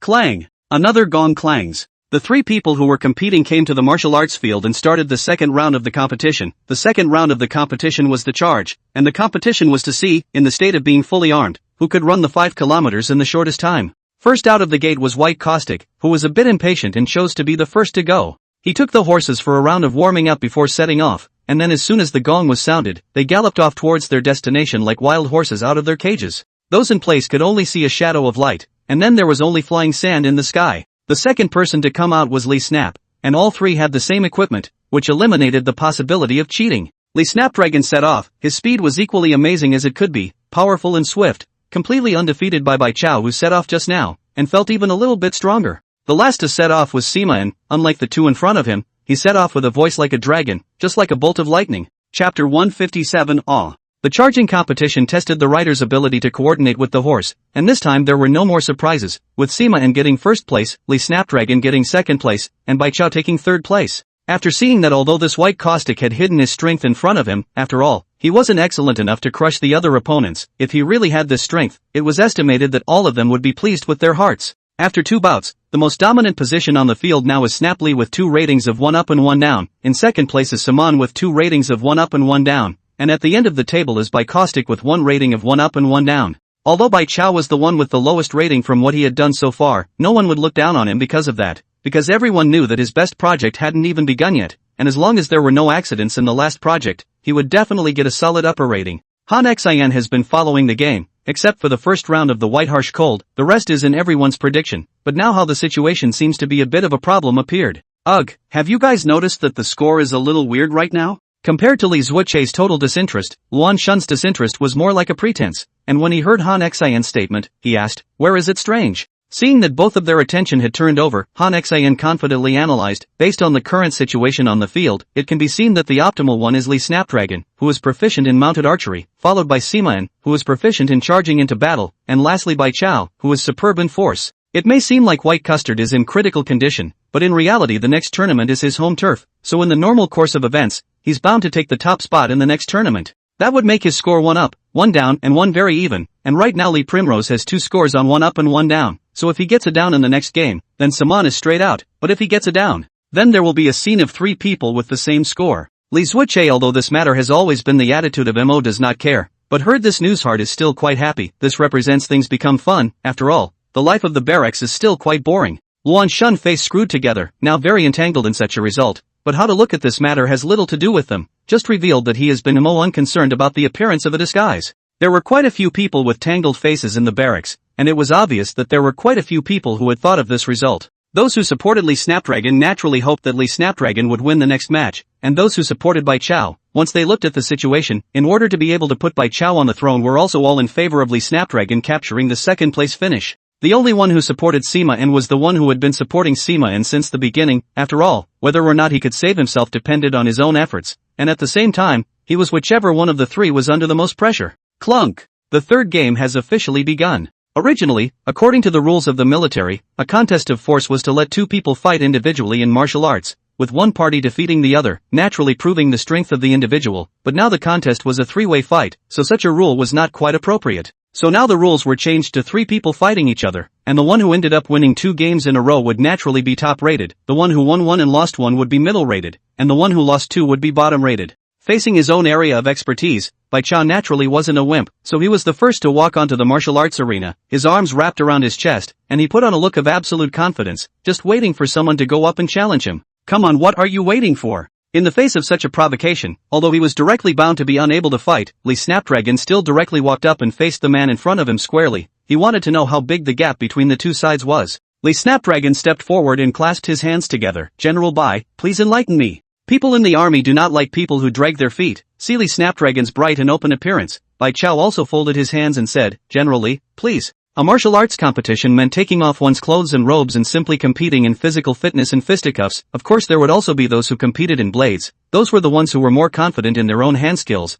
but neither of the two men at the moment were. At the beginning of the match, Bai Chao directly attacked. He was originally a strong party. Naturally, there is no intention to delay, only to see him waving a pair of iron fists directly this towards Lee Snapdragon, as fierce as a tiger down the mountain general ferocity. In terms of force alone, Lee Snapdragon is naturally no match for Bai Chao. But force is not brute force, it can be skillful. Lee Snapdragon took a few steps back to distance himself, then used his family's joint technique to wrap himself around Bai Chao's joints. Lee Snapdragon's joint technique was really good. Bai Chao had no defense for a moment, and his left arm was trapped. If it was an ordinary person, I'm afraid that he would have to surrender directly in the face of this kind of joint technique, but Bai Chao was not an ordinary person. Only to see him bellowing, his waist and abdomen exerted force, swinging up his left arm, and surprisingly lifting up Lee Snapdragon, who had bound his arm. Wow! The people who saw this scene, all of them marveled in astonishment, although everyone knew that Bai Cao Cao's force value was very high, but I didn't expect it to be so high that it could lift a person's single arm up. Saying that it was born with God's power was not too much to ask. As one of the parties involved, Lee Snapdragon was also stunned. Encountered such an opponent, how can you still fight against? This is not even a level. He too also naked, directly let go and admit defeat. Although he's so dry to admit defeat, but everyone will not because of his surrender, and feel that he is a coward. After all, the two sides of the battle is not even a grade. Instead, this is not a life and death battle. Fight on in addition to get hurt themselves, can have what good? The next to go to the ring is Sima An's turn. But just as everyone was waiting to see what would happen, the news came out that Sima An had directly conceded. Such behavior was naturally permissible. After all, it was just a competition, and if one side conceded defeat, the other side would naturally have nothing to say. That's what the words say? But for him to admit defeat so decisively and directly, I don't always feel good about it. Han Xian said as he sat on the side with a frown. Li Zuoche, after all, was born into the nobility and naturally understood the meaning of this behavior, sneering, he is merely conserving his strength. This kind of thing was often done by the nobles of the worldly families, and they always acted with reason. Luan Shun's face didn't look too good anymore. He let out a long sigh and said, there is nothing wrong with Sima An's idea, but this isn't the land of the nobles, this is the camp of the Western Expeditionary Army, and although he has preserved his strength, he has lost the fear of the generals. Chapter 158, Neat Battle. The military has always been honored by strength, but when faced with a challenge, you can't beat it can directly admit defeat. Like Lee Snapdragon, everyone is to see the scene, will only think that he made the right decision, will not ridicule with him. Since it wasn't a life and death battle, there would be no point in fighting any longer, but people wouldn't doubt that when Lee Snap faced a life and death battle, would he really not be ruthless? With his performance, the probability is that he will be a ruthless person who will ruthlessly tear off a piece of meat even if he dies, right? The army can really face death of the warrior is actually not so much. Most people have a cavity of blood courage. You let him look at death he cannot do, but you let him fight bravely, he is also able to tear off a piece of flesh and blood. But there was a big problem with Simon's performance, as he simply chose to surrender in order to save his strength. This is a good option for Simon, but in the eyes of the generals, this is a sign of his cowardice. In the army you cannot be strong enough, you cannot be martial enough, you can be short in stature, but the only thing you cannot be is cowardly. Because cowardice means you don't even have the courage to face the enemy. Cowardice means your comrades can't even give you their backs. Cowardice means your men don't even dare to trust your orders. An inexplicable emotion spread through the military camp. Sima An didn't even know about it. He grew up in a noble family, so naturally he acted in a noble scheme. In his opinion he did well in this matter. All he needed to do now was to prepare fully for the fight and then beat Snap Lee to make the scoring a draw, and finally go to the overtime stage. Everyone did not notice that General Meng Tian, who had been drowsy all along, suddenly looked in the direction of the martial arts arena and smiled, and that smile was so light that the general public could not even notice it.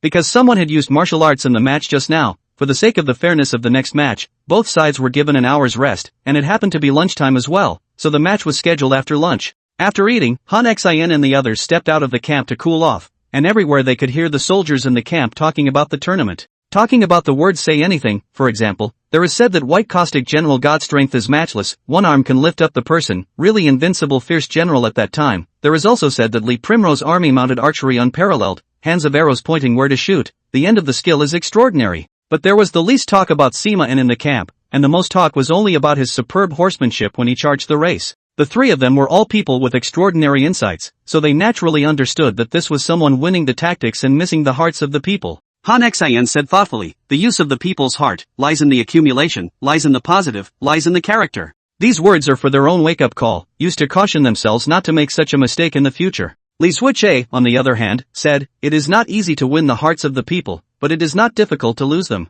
Luan Shan looked at the sentiments of the two men and suddenly laughed. What's the use of talking about this? Is this all something the general should be thinking about? He didn't know the two men's previous identities, and thought they had been planted in the battalion as nothing more than a staff officer with him in general. Such a thing, Han Xian and Li Zuoche naturally will not go to explain, because if they explain it now, it seems to be a little bit of bragging. One thing makes the two men feel many things, and the final match is just about to begin. Standing on the field were Li Snap and Sima, and the duel between them would determine who would actually win the position of the main general of the two armies, or whether or not overtime would be needed. Li Primrose took the lead on the field, and when he saw the visitor, he folded his arms and said, General Sima, please teach me. This etiquette was certainly beautifully done. Sima didn't dare to be arrogant and returned the salute, General Li, please enlighten me. After both sides had spoken, it was officially time for the match. Unlike Bai Chao's first move in the previous match, when Li Snap and Sima were playing both of them were holding their ground and waiting for the other's move, which showed that the difference in strength between the two wasn't that big, so now it belonged to the tentative stage. Li Snap struck first, his family's joint technique belonged to grappling means, so he was bound to get in close first. As soon as Li Snap attacked, Sima kept retreating, as soon as he attacked, he retreated, the field appeared stalemate. This was the most correct choice for Sima. He was aware of the power of the Li family's articulation technique, until he found a breakthrough, he would not directly go up to the fight. But this behavior became a sign of his retreat in the eyes of the generals, knowing that in the previous match between Li Snap and Bai Chao, in the face of Li Snap's knuckle technique, Bai Chao didn't even move a bit, and directly let Li Snap's hand, before winning directly with hard power. Now to Sima here is good, now his encounter dare not touch a bit, hand to hand or not exchanged directly back. If there is no comparison can also be shown that this is tactical, but there is a previous experience and now everyone in the look, it will only be considered Sima strength is not good, not even a hand of others then. What others thought, Sima naturally didn't know and wouldn't care, he only felt that he had seen through Li Snapdragon's reality, and then with his feet planted on his horse, his hands were as fast as lightning, and he fought Li Snapdragon in a sparring match. This is a move that Li Snap didn't think of, after all, the joint technique depends on the hand speed. If you don't have fast enough hand speed how can you grab others and lock the joints? Although he didn't expect to encounter such a move, but that didn't mean that Li Snapdragon didn't have a way to crack it, he directly and forcefully bullied his way through, and with force to break the trick he was going to take down Sima's joints. Sima had expected this change, and directly forward was an iron mountain leaning, knocking Li Snapdragon, who had not yet stabilized, to the ground. Good. This wave of maneuvering mind tricks were top-notch, and there were quite a few people who shouted good from the generals, although some of them didn't have a good feeling towards Simon, but that didn't stop them from watching the match. Li Snap stood up, he smiled and didn't get angry about being knocked down. In his opinion if the situation was lopsided, it wouldn't have been fun, the current situation was just fine. Again! Li Snap roared, then charged towards Sima, who didn't dare to show weakness and met Li Snap. This time the two fought could be much more exciting, one was a fierce and violent fighting style, the other was a fighting style with trickery. At first there were some chapters in the fight, but because the two people's strength was equal, in the end, the fight not only became bruised and swollen, but also developed into a slugfest. You hit me a punch, I hit you a punch, this kind of pure physical combat. But this final contest of wills was what the generals liked to see, so they began to cheer and leap. Chapter 159, The Army of the West. Some people say that force can't solve all problems, so others say that's because your force isn't strong enough. For the Western Conquest Legion, this bout has been carried to the final stage. The two men of the bout, Li Snap and Sima, from the fighting style of an army general, fighting intensely to the end, using the physical combat of a street gangster, which is enough to prove that it did fight to the limit of their physical ability. This kind of behavior has made many people change their image of Sima, and it is a real man who can desperately insist and fight to the end. Crowds of onlookers cheered the dueling duo, as well as supporters who cheered for the two, with the majority cheering the name of Li Primrose. Li Snapdragon felt that his left eye was swollen, which made it a little hard for him to see, but the opposite side of Sima wasn't much better. the corner of his mouth was swollen up in a big chunk, and he didn't know if he had lost a few teeth. But now the situation is not too good, the fight to this point, all relying on a faith to support. Lee Snapdragon felt that his body has already reached its limit. If he continues to fight, the probability is that he will be directly unconscious, so he decided to use the last move. It was already extremely amazing for both sides to fight to this point, and right at this moment, Lee Snapdragon suddenly raised one hand, then raised his middle finger towards Sima and roared, "Come over here." Originally the spirit of some trance Sima and, see the scene, directly from the heart of anger cannot be blocked, fighting to this time, he has no way to consider the rules of the army, he is now the only thing he wants to do, is to kill in front of this dare to provoke him, never mercy. Lee Snap looked at Sima and's angry look and suddenly smiled, he knew that his plan had succeeded, all he had to do now was to complete the last step of his plan, whether it would succeed or not would depend on the will of heaven. Sima and saw Lee Snap smirk and felt even more that it was mocking him. At this moment his sanity was burning away, he bellowed and charged directly towards Lee Snap. Although his remaining sanity told him that there was a fraud, he chose to listen to the will of his instincts. Lee Snapdragon also rushed up. Both sides had no extra physical energy left. This collision was most likely going to determine the final winner. The crowd watching were all pumped up lest they miss this rare scene. Han Xian was also on his tiptoes checking it out. From his position he could just about see what was going on in the arena. He wasn't concerned about who won in the end. What he was interested in was the way it was won in the end. Ah! Yikes! The two sides of the sparring match finally came to a final showdown. Facing the incoming Simon's violently swinging fist, Lee Snap chose to block it with his left arm, then endured the conical stinging pain and backhanded Simon's head. Sima and was already at the end of the bridge, and at this time was punched in the head, finally could not support, sprawl fell to the ground. Seeing this scene, the referee who was on the sidelines immediately stepped out and lifted up Lee Snap's one hand and said, "I declare the final match to be won by General Lee Snap." Oh! The army immediately boiled over, countless people rushed up. They lifted Lee Snapdragon's entire body and then threw it up high, as if they were greeting a hero. Lee Primrose was too late to be surprised, thinking he had passed out the moment he was thrown. Seeing everyone welcome Lee Snap so well, Bai Chao was still a little jealous. Obviously he was the one with the strongest force, but now the one enjoying the hero treatment was Lee Snap. However, he still has some admiration for Lee Snapdragon, because this person is open and honest, and uses the strength of the hall, so what else can a defeated person say? When Lee Snap woke up again, he found himself sleeping in the middle of the camp. Seeing him wake up, his personal guards who were on the sidelines rushed forward and said, "General, you're awake." Primrose Lee rubbed his somewhat aching head and asked, "Where is this?" The personal guard said respectfully, "Back to General, the army has arrived at Dunhuang." Lee Snap was shocked in his heart, he had only fainted for a while and the army had already reached Dunhuang. It was only when he straightened up that he realized a pain coming from his left arm, and when he looked at it, he saw that the entirety of his left arm was bruised and purple, as if it had grown a few yards larger out of nowhere. Seeing that Lee Snap saw the arm, the personal guard said comfortingly, "General, please don't worry, the military doctor has already looked at it, there's no problem with your arm, you only need to recuperate for a few days and you'll be fine." So said, Lee Snap is relieved, if this armpit's thus out of the problem, then he will be mine to blow up. After his own business was taken care of, Lee Snap asked, "What kind of scene is it in the camp now?" The personal guards naturally knew what their own adults were most concerned about and said directly, "General Meng Tian has already appointed the general as the main general of the West Road Army, and the main general of the East Road Army is Bai Chao, who has already led the army towards the East Road, and General Meng Tian has also led the Middle Road Army to set off. Only the general has not woken up yet, so, because Lee Snap didn't wake up, so naturally the West Road Army hadn't set out yet." At this time the curtain in the camp was suddenly lifted, and a man with some earthy air walked in, and seeing Lee Snapdragon lying on the bed saluted, "Han Xin of the staff department, meet General Lee Snapdragon." This person Lee Snapdragon had heard of, said to be one of the staff officers specially recruited by His Majesty into the Western Expeditionary Army, but usually only met in person. Although Lee Primrose had just woken up, he knew that he had become the main general of the West Road Army, and there had been a change in his mindset, so he smiled and said, "I've heard of your name, sir, I don't know what I'm talking about?" Han Xian was still pleased with such flattery, so he also asked politely, "I am now a staff officer under General Lee's account, and having heard that the general has awakened, I now come to ask the general when the West Road Army will depart." Lee Primrose so listened to all understand, feelings Meng Tian general will staff department of the people are split up, and then to the three big army are assigned some, divided into his hands is in front of this Han Xian staff officer. However, such a thing as going on an expedition is indeed advisable sooner rather than later.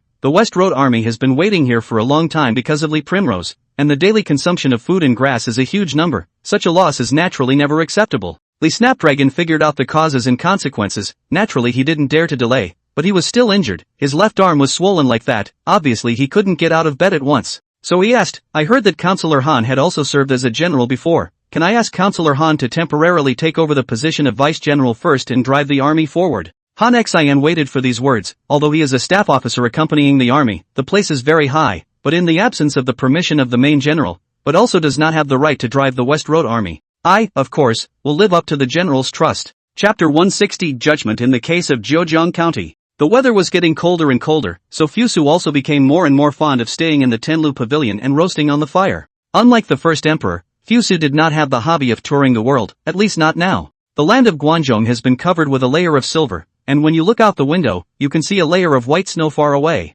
The palace was naturally different from other places, and the snowflakes that had fallen were already being cleared. Pu Kongtai walked in the palace to see such a scene. Countless soft appearance of the palace is sweeping the morning snowfall. Heard that his majesty is not good, women's only favor the queen. Even in the palace of the other Beanfei also favored very little. He sighed in his heart, a pity for these young and beautiful palace girls. When he came outside the Tianlu pavilion, the inner officer who let him in had already gone in to report, so he stood outside and stayed there, and in a short time the inner officer came out and said, His Majesty has asked you to go in. Into the Tianlu pavilion, will feel the warmth. At this time His Majesty also did not sit high in the dragon chair. Majesty, roasted the fire. He looks more like a handsome fluttering gentleman. Fusu was sitting by the fire reading a book. When he saw Pu Kongtai walk in, he said flatly, Secretary Pu came to me at this time, but there is a conclusion when it comes to Zhejiang County? Pu Kongtai said respectfully, back to your Majesty, exactly. I have carefully interrogated the matter of Zhejiang County, and the ins and outs of the period have been clarified. Please check it out, your Majesty. Ji Jianbing turned out the zhangjiang, and then handed it to Fusu's hand.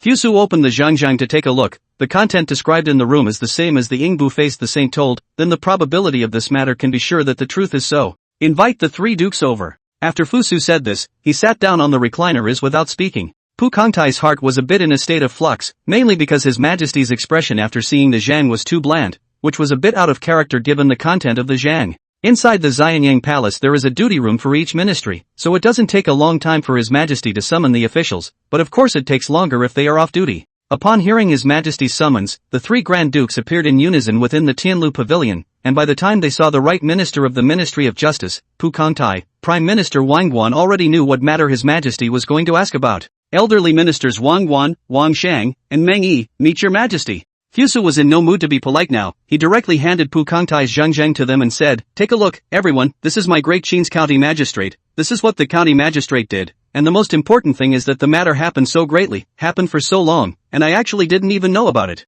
The court even didn't know. This. Your Majesty, haven't you gotten the order wrong? Shouldn't the court know first, and then your Majesty? Wang Ken had long since learned the story through other channels, and had the other two Grand Dukes wanting to see it, mentally thinking about His Majesty's questioning and how he should respond. After Wang Shang and Meng Yi read the report, they both showed a shocked look. They also did not think that Hangshan County Sheriff Jing Ji was so bold, not only intercepted His Majesty's demobilized rebels, but also let his own nephew as a general, which is obvious that there is a rebel heart. A case like this hardly even needs to be looked at for a death sentence to be pronounced. The ministers in the Qin Dynasty all know that if His Majesty is angry about something, then he scolds you and scolds you only after that. But if His Majesty does not scold directly, but speaks in a very plain tone, then you have to be careful. Meng Yi, as the imperial historian, the chief of all the imperial historians in the court, naturally could not absolve himself of the blame in the face of such a matter, and said bitterly, the old minister is guilty. It is the old minister who was lax in supervising the situation. I also ask your Majesty to chastise.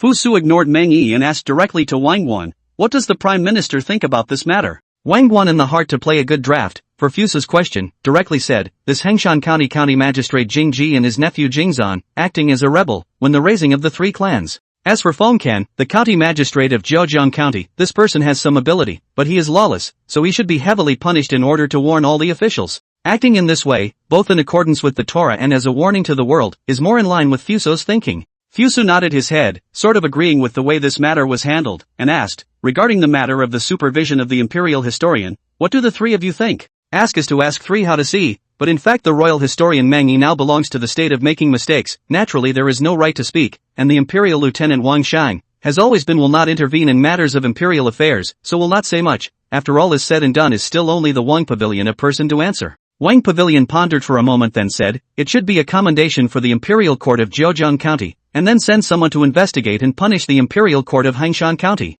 This was a moderate solution, but it was clearly not the answer Fusu wanted. Fusu calmly said, I have always felt that if a local official has a problem, then the probability is that there is a problem with the soil somewhere, or there is a problem with the court's guidelines. This, Wang Ken can't even answer. The truth is that His Majesty is right, but many things are unavoidable. The In the Qin period, officials are mostly elected system elected, so it is inevitable that there is a lot of nepotism, and even as long as your family has existed long enough, and the local influence is big enough, is able to compete with the court officials. As for the court's approach, it's possible to figure it out. Please, Your Majesty, Count. Fuso understood that if he wanted to make the soil better, he had to make the magnates everywhere become uninfluential in order to do so. The reason why the magnates were so powerful was just because they held the resources needed for the people's lives, so that the people had to listen to them. So as long as he was able to provide the people with the resources from elsewhere, he would be able to minimize the magnates' influence. As for the court's approach, I feel that if the imperial historians in various places do not do their jobs well, it is inevitably caused by the lack of supervisory power, so the imperial court should regularly send imperial historians to various places to inspect the work of the imperial historians,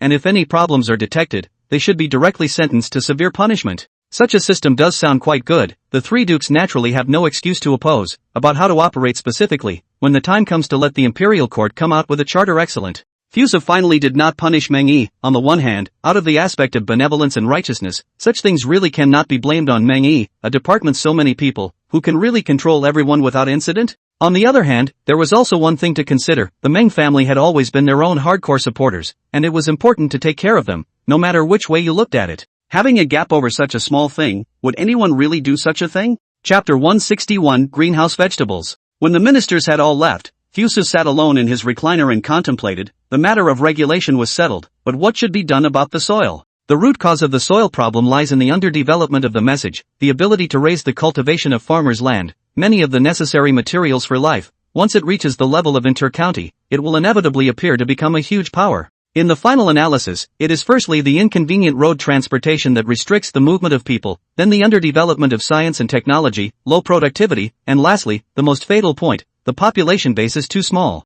Later generations of China can rise in such a short period of time. So many people play a decisive factor. The existence of the population represents the need for a variety of materials, will inevitably lead to the demand for all walks of life. And it is precisely the population that is lacking in Great Qin right now. While he was fuming, Ji Jianbing walked in from outside, and behind him he brought two inner officers, both of whom carried a plate in their hands with green greens on top of it. Ji Jianbing joyfully walked to Fuso's side and softly called out, "Your Majesty, Your Majesty." Fuso was scattering his thoughts when he suddenly heard Ji Jianbing's call and came back to his senses and asked, "What is it?" Ji Jianbing couldn't suppress his joy and said, "Back to Your Majesty, Su Xian, the head of the farming family, just now came into the palace and brought some good greens. Your Majesty, please look." Fuso looked along with the direction he pointed to, only to see that what the two inner officials were carrying in their hands were indeed green greens, and his heart was immediately surprised. For Fuso, the most difficult thing about the winter of Great Qin is not the cold, but a few months in a row, there is no green vegetables to eat, every day to gnaw on the meat of the day. It looks quite good, but who knows?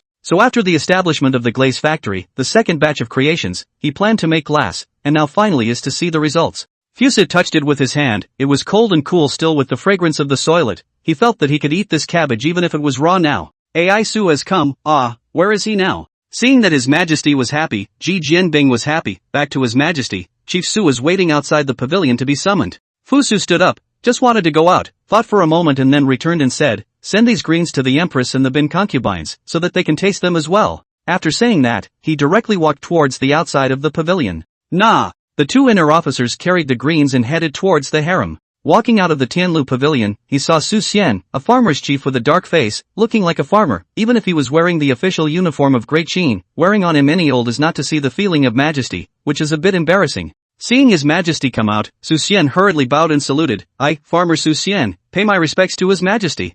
Fuso happily walked up to him and asked, "Aki, excuse me, is the shed developed?" Su Xian's heart was a little flustered, but he still respectfully said, "Back to Your Majesty, it was indeed developed, but there was some initial entry with what Your Majesty said." Oh? Fuso only knew the general direction of the shed technology. As for the specific practices he was naturally unclear. Hearing Su Xian's statement, he naturally said, "I want to go to the base to take a look. Let's talk about it as we walk on the way. May I ask who in heaven would refuse such a request from Your Majesty?" The base of the farming family, also in the group of red houses behind the square, was an honor given by His Majesty, so they all cherished it especially. It was only through chatting with Su Xian along the way that Fuso finally realized how naive he had been in thinking that with glass he could get the greenhouse vegetables out. In fact, the planting of greenhouse vegetables this inside the learning is really a little more, such as the sun problem. First of all, is to ensure that the vegetables in the greenhouse with sufficient sunlight temperature is not high. There is no matter, because the temperature in the greenhouse is very high, so even if it is a low temperature sun exposure, the temperature is also enough. The role of the sun is mainly to provide the plant photosynthesis. The second is the temperature problem. Sunny days, rainy days, cloudy days, the temperature in the greenhouse is not the same. This time you need to control the temperature according to the situation, especially in winter. The temperature difference between day and night will be a big change. Asked to cope with this situation, the farmer's family placed a lot of water tanks in the shed, using the water to absorb heat during the day, and at night using the water to release heat, but really messed up the greens. Fusa know what is called the art of specialization. His ideas are good, but obviously not tested. Is about to let him to produce greenhouse vegetables. Not a year or two is not possible. When he came to the farm base, he saw many people working in front of a large glass-made warming house, which was quite large, covering an area close to 1 acre, and there were also many people laboring inside, and he could see all kinds of green vegetables that were still thriving in the ground. Seeing that there was Fusa coming, the people of the Nong family all put down the fellows in their hands, bowed and saluted. In fact, the rules during the Great Qin period were not as strict as those of the latter days, so if they chose not to salute, there would not be any problems. But the people of the Nong family were different. They respected His Majesty Fusa so much that one by one they had to salute. Finally came to the shed. Outside it was now around 0 degrees, but in the shed Fusu immediately felt the heat on his face. He had to take off the plush coat outside. Su Xian led the way in front. Fusu walked all the way to see. The shed planted several kinds of vegetables, which is the fastest growing is the pine cabbage, that is, the cabbage in the latter part of the world. The cycle of the cabbage was originally short, so now it seems to be a normal phenomenon. Next there were some cucumbers, celery, lettuce and the like planted, and you can see the beginnings of baby cucumbers already appearing on the vines. Fusa touched it with great interest. Some spikes were born on the outside, but they were not too hard, and according to the situation, it would be possible to pick it and eat it in another half a month. Fusa looked around before he complimented, "Iching has done a good job, so that the people of Great Qin will finally be able to eat greens in the winter, too, in the future." Su Xian respectfully said, "I wouldn't dare. I was able to achieve this all in accordance with your Majesty's wishes. Without the methods and materials provided by your Majesty, I would never have been able to do this. If it was an ordinary person who was praised so much by His Majesty, he would have been too happy to find his way out. But Su Xian is different. Su Xian is still a very self-effacing person, or is it true that all people in farming families are so self-effacing?"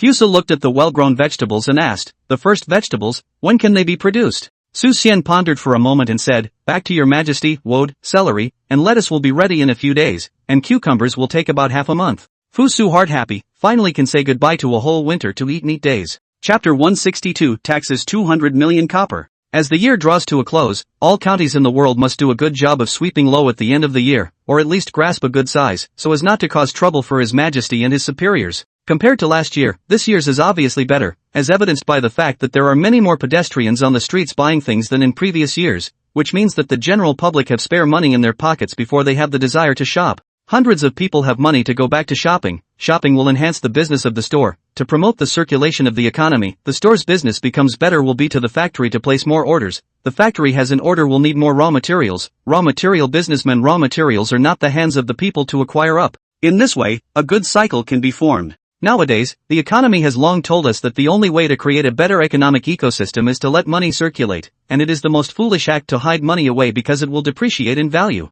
There was no such thing as devaluation in Great Qin, so hiding money was one of the most common things that the nobles of the families did, so Fusu had been conceptualizing the establishment of a central bank. As long as the bank is established and directly issues paper money, then it can directly override the position of gold and silver as the right to issue money, and directly allow Great Qin's finance to enter the period of modernization. These are all things that His Majesty would consider, and for the officials, it would be a great merit to stabilize the court, keep the world free from war, and allow the people to eat and drink enough. For the people, to be able to reduce taxes, reduce the corvée, there is a surplus of production capacity in the field, the new year can eat meat, energy saving to buy clothes is a very good year. For the aristocrats of the world, they don't care what the world is, whoever is the emperor is the same to them anyway, they are the high and mighty aristocrats, they have huge family estates, and they are destined to enjoy glory and wealth. Regarding the morning court, it was eventually changed to once every 2 days by Fusu, although there were many ministers who objected to it, and they objected on the grounds that they were worried that His Majesty would develop a slack mind. We should know that once the example of laziness is opened, we are afraid that it will not be able to be stopped in the future, especially with the prestige of His Majesty Fusu. Since His Majesty can implement a 2-day morning court today, does it mean that in the future, he can implement a 3-day morning court, a 4-day morning court, or even a weekly morning court? That's why their strong opposition was well founded.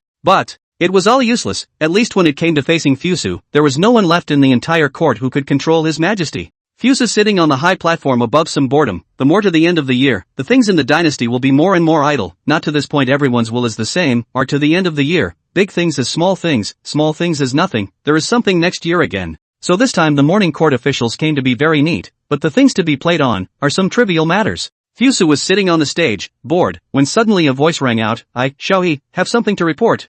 Fusu heard this voice immediately beat up the spirit. Xiaohe is different from the others, not a big deal, he will not be uploaded, so he said, "Xiaoiqing, what is the matter to be played?" The ministers all reacted in the same way, but they were not curious, but they were a little disgusted that Xiaohe had destroyed the rare tacit understanding of everyone in the court at the end of the year and did not play things. As if he couldn't see everyone's reaction, Xiaohe pulled out a zhengzhua from his sleeve and said, "Back to your majesty, I have here the report of the world's field tax revenue in the fall of Tianqian Yuan year." Oh, so this is the thing. We all had the same reaction to this thing, year-end wrap-up. The Ministry of Household position in charge of the world's granary tax department. The end of each year is a major event. How much tax collected determines how much the next year's court of Great Qin can do, so this time of year is the most important thing. Thinking about this, the 100 officials were a little excited. After all, this year, although the local areas still have disasters, but the vast majority of the region is still flat and stable. This is the results of everyone's efforts for a year. Now is the time to read out the results. Is an individual or more like to be complimented it?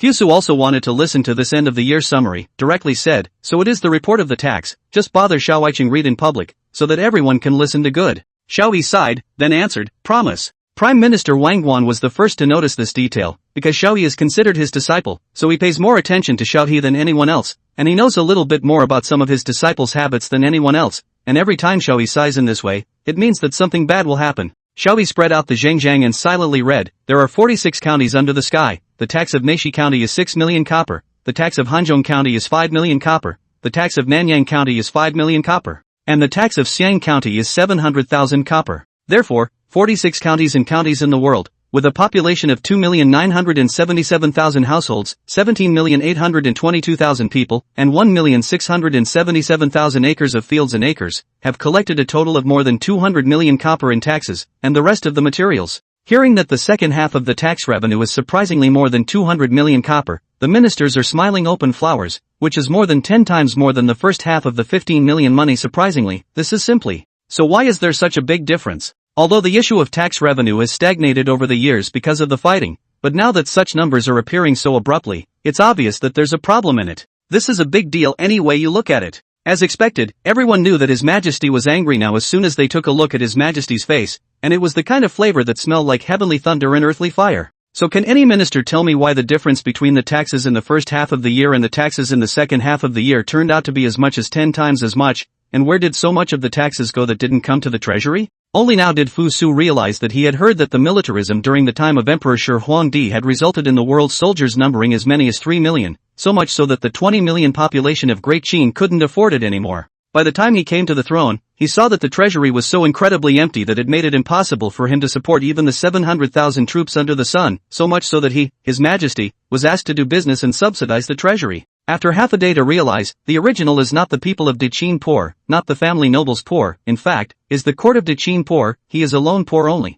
In the face of His Majesty's questioning, the civil and military officials were silent, and they certainly knew that there were many reasons for this, such as the problem of war that led to uncultivated land, such as the fact that the various vassal states each had their own taxes. But none of this explains the current problems encountered. Chapter 163 Removal from Office. Shi Huangdi raised 3 million soldiers, built the Qi Road, the Great Wall, and the Afang Palace, but the history books did not say that the Qin Dynasty died because of excessive taxation, and the most talked about was the tyranny of the Qin Dynasty. In fact, if you check history, you can know that the Qing Dynasty was blown up to the sky of the apportionment of the acres of land, is the number of acres of land owned by an individual to collect taxes, but this way is not the first Qing Dynasty. As early as in the Qin Dynasty, the rulers have always been the use of this way in the collection of taxes. It was not until the end of the Eastern Han Dynasty that it was replaced in Cao Cao's hands by the way of the manpower tax, because of the court's series of policies to cultivate the sound, so that the number of acres of land in the world has increased dramatically. Because of the increase in acres of land so as to lead to the enhancement of taxes, it seems that everything is reasonable and rational, but this increase in the number of times the tax is really not a problem? Why did the tax suddenly increase so much? Apart from the above factors, in Fu Su's opinion, the most important part was because the imperial court had counted the population of the world and measured the land of the world. The population and land are all here, you can't get the taxes you collect right, cutie. They all saw that there was a problem, and it caught the people who had fudged before off guard, and there was no way out. They had to pay the taxes that they hadn't turned in before. Because of various reasons, that's why the second half of the year's tax revenue is as much as 200 million copper. Does the Prime Minister know about this? Since no one was willing to come out and explain, Fu Su had to start naming the generals one by one. Wang Pavilion sighed deeply. As an old man who has been through 3 dynasties, he certainly knows that the tax revenue in the first half of the year is too little, a little less than outrageous, but at that time the political situation of the court was not very solid, and there are still several vassals in the vicinity of the tiger eyeing the tiger. In the face of such a situation, although he knew that the number of collections was incorrect, he could only choose to turn a blind eye, and use the attitude of resting on his laurels to exchange for the support of the nobles of the world's families.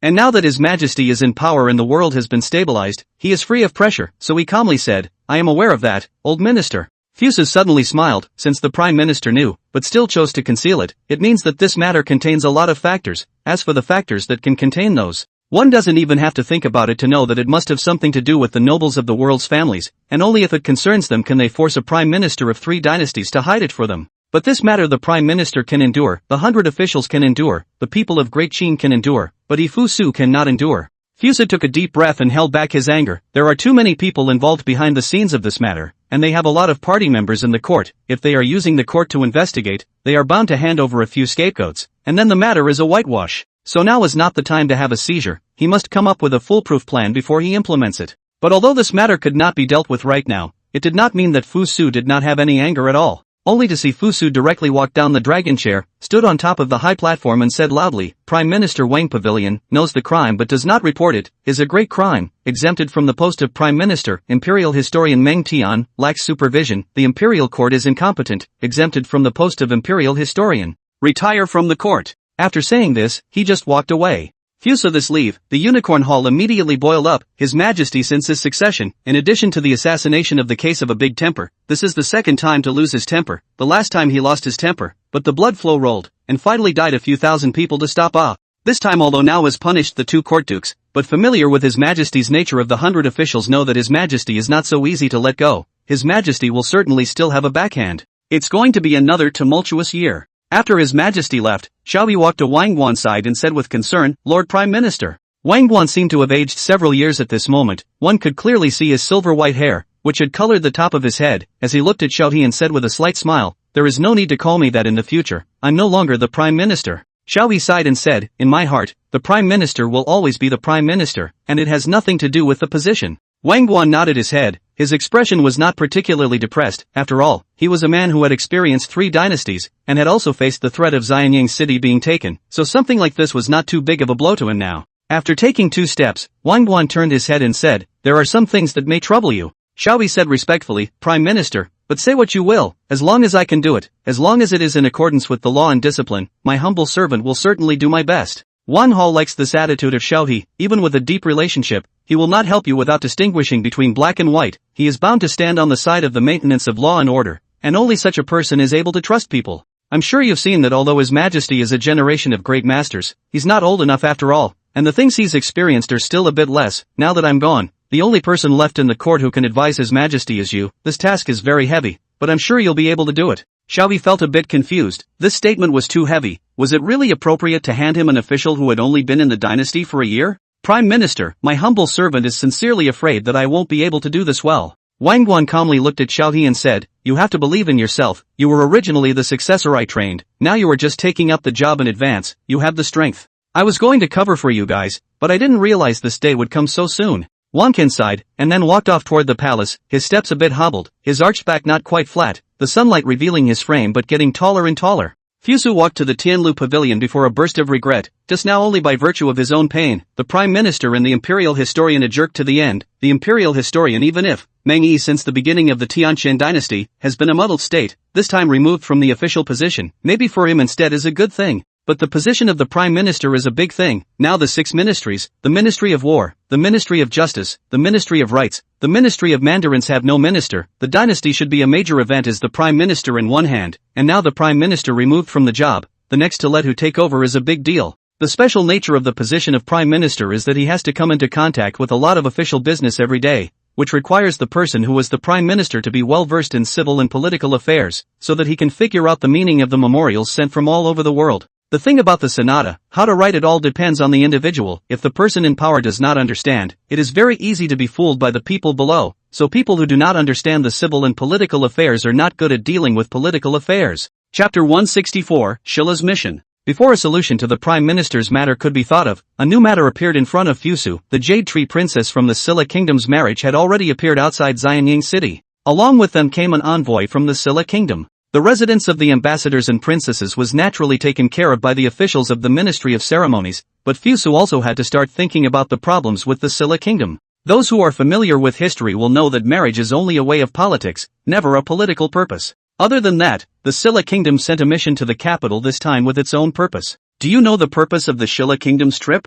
Fuso asked to Trump, who was next to him. As early as when they knew that the Silla Kingdom was going to send a princess to make peace, the Hudai soldiers had already begun to develop scouts in the Silla Kingdom, but after all, they were in other kingdoms, so the information they received was rather sporadic. Trump respectfully said, "Back to your majesty, I have received some rumors from the folk of the Silla Kingdom on my side. And the rumors say that King Xiachang of the Silla Kingdom, who is young and strong and still has ambitions, seems to want to borrow our great Qin's national power to annihilate the two countries next to the Silla Kingdom. As for the news inside the officialdom for the time being, I haven't been able to inquire about it yet. Usually rumors like this one from the folklore were deeply limited, so they couldn't be counted, but the progress of the Black Platform soldiers in the Silla Kingdom was too slow, so Trump had no choice but to put out this not quite information. There is homesickness in this day and age, and even a normal job away from home would be too much for many people to bear, let alone leaving one's own country and going to other seas, where the difficulties faced would only be more than imagined. So Fusu knew the difficulties of the Black Table soldiers, and asked this question just to see if there were any accidents.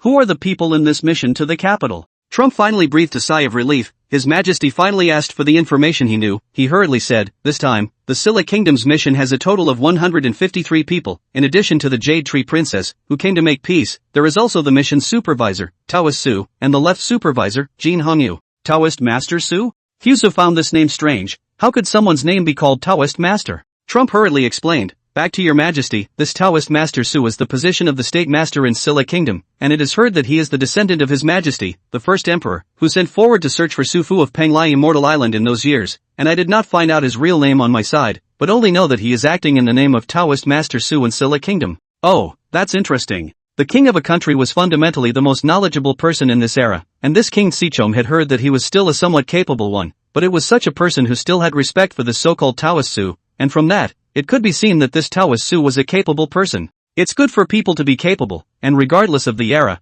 capable people are the ones that the upper class needs. Silla's delegation has entered the capital. The most intuitive manifestation of such a thing is that His Majesty's personal guards sent a team to open the way for the delegation, which is considered to be giving face. However, this incident did not have any effect on the people of Xianying City, because His Majesty Shi Huangdi had married Princess Li of Goguryeo when he was on the throne, so His Majesty Fusu's marriage to a princess of the Silla Kingdom was commonplace in their eyes. For the people, no matter whether it is the foreign envoys coming to the capital or not, or the shaking that happened in the court of Great Qin, it has no direct relationship with their lives, because they don't even have the right to know. The next day was a day of rest. Originally, according to the rules, the delegation was to go to the palace on the next day to offer gifts to His Majesty Fusu, but according to the current rules of Great Qin, there is only one morning court in 2 days, so all matters have to be backed up for a day. Inside the place where the Ministry of Rights had placed him, after being informed by the officials of the Ministry of Rights that he would not be attending the court today, left supervisor Jin Hongyu was worriedly saying to his supervisor, Taoist Master Su, what does the Taoist Master think about this matter? Is it that the Emperor of Great Qin knows the purpose of our trip, so he doesn't want to see us? Su Taoist said, Jin left supervisor need not be alarmed, although this matter in our domestic know a lot of people, but in the Qin think where no one knows, so the Emperor of Qin is naturally not know this matter. I just have gone to ask.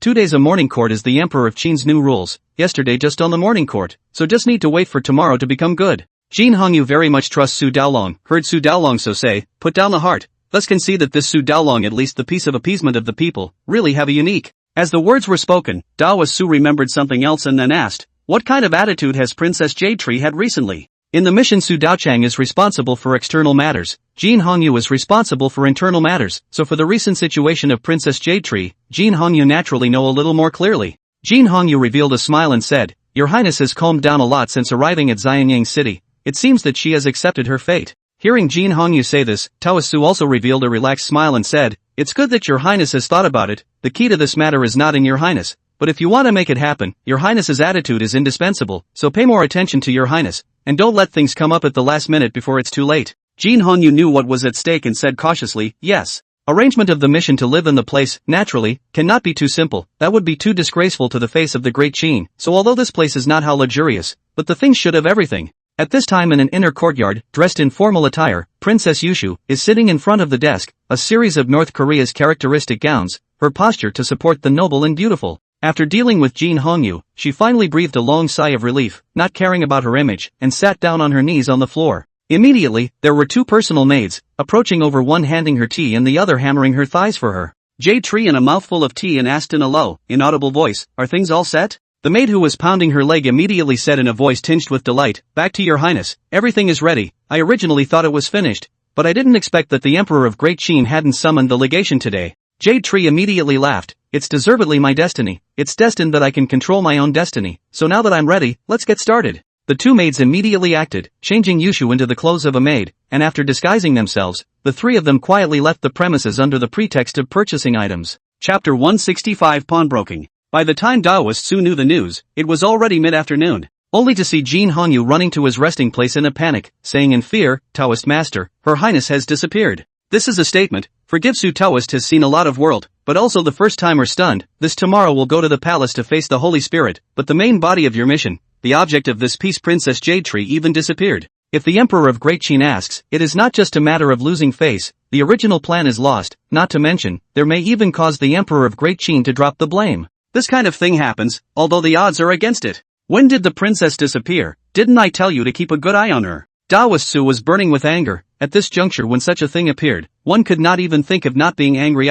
Jin Hongyu kneeled on the ground, full of fear, said, "But also please Taoist priest to save me. I also went to the princess's bedchamber in the morning to see, that time the princess is in, were thought a turn of the eye of the kung fu, the princess has disappeared." Princess lost such a thing, obviously a big thing, so Jin Hongyu, such officials are doomed to take the blame, cannot help but be terrified. Taoist Su is going to be in front of this bastard angry, but being in Great Qin, he can use the person was not much, so he also had to calmly said, "You first get up, now is not the time to accountable, now the priority is to get the Princess Royal Highness back. If the Princess Royal Highness back, okay, if the Princess Royal Highness cannot be found back, by then things are not at all you and I can solve." Although Jin Hongyu behaved so poorly, it was only that he was dominated by great fear. Can the person who can be sent as the left supervisor of the mission be a waste? He calmed down a bit and suddenly his whole person looked much better. Taoist Su nodded. Jin Hongyu was somewhat of an aristocrat at this moment, then he inquired, "When did Her Highness run away?" Jin Hongyu thought for a moment and said, "I also made a special effort to visit Her Highness before noon, and when I went back at an hour, I could not find Her Highness's silhouette, and only found Her Highness's clothes in the bedchamber." Taoist Master Su nodded. This Jin Hongyu is not rigorous enough to do things, but at least he is still obedient to his orders. If he finds out later, then things will be difficult. Let's just deduce that Her Highness left from the bedchamber after you left, then it's only 2 hours until now, and Your Highness can recognize people in Qin? Jin Hongyu thought for a moment then said, "Your Highness has grown up in the palace since she was a child and does not know anyone in Qin. Ordinary people hear this kind of information, only to be worried about a face. If the princess has to know people in the big Qin, okay, at least there can be looking for clues. For fear of this do not know anything, then you can only be in the Xianyang city to look for a large number of people." But there were so many people living in Xianyang city, and with the 150 people of their mission, they were afraid that it would be as difficult as trying to find a needle in a haystack. But the revered Taoist Master Su was different. As soon as Taoist Master Su heard these words, his heart immediately made up its mind. He calmly said, "You send someone to the intersection to inquire about 3 women traveling in pairs, preferably the kind with a veil." Although His Highness ran away, in this unfamiliar place of Qin, there are no people he knows and no familiar places, so he will probably run away to a farther place to hide. But one thing they overlooked is that the 3 of them are too conspicuous together, so you just have to follow that lead to find it, and if you can't find it you can contact the local gangs, they're much more sensitive to strangers than we are. Jin Hongyu's eyes brightened up. Before he could think about it, Taoist Su had already proposed a complete program. With the program Jin Hongyu's confidence doubled, and said loudly, "Please rest assured Taoist, my subordinate will definitely complete the task." Taoist Su smiled and didn't say much. Then again he seemed he had sorted everything out. If Jin Hongyu still couldn't catch anyone, then it would be too incompetent. Yushu took 2 maidservants to disguise themselves, and after leaving the residence of the mission, they kept walking in the direction of the east. They didn't know about the others, but when they came from the direction of the east, so going back should also be from the east to go back. Unfortunately, Princess Jade Tree overestimated her own ability. Only after walking for an incense stick of time, they had already softened their legs and couldn't even walk, plus they had been wearing masks. People passing by were always staring at them. If they didn't see that the 3 of them were women, they probably would have thought that they were criminals hiding their heads and tails. This is obviously not the way to go on. Yushu looked at the 2 maidservants' weak appearance. There is no way but to find a place to rest first. In fact, she still has a plan. She brought a lot of belongings, as long as a pawn place for money, and then buy a carriage can directly leave Xianyang City, as long as the departure of Xianyang City. Any mission how hard it is impossible to find her, just the idea is beautiful, but the actual ability to take action is still much worse. Finding a tea house to rest, Yushu saw that there was a pawn store next to it, so he instructed this maid to go forward to exchange the silver of Great Qin. The maid was confused, but she had been in the palace since she was a young girl as the princess's maid. She had no idea about the law of survival that was described outside, and now that she was asked to go to a pawn store to exchange for money, it was simply a brand new challenge. But she could not disobey the princess's order, so she could only gather her courage and walk towards the pawn shop. Entering the pawn shop, he saw a rather rich man standing above the counter, and when the man saw someone coming in, he smiled and said, "Does this young lady have something to pawn?" The maid had lived for so many years, it was the first time that no one had called her miss. She somewhat wanted to retort, but then she thought that she was now here to pawn things, not to argue with people, so she calmed down.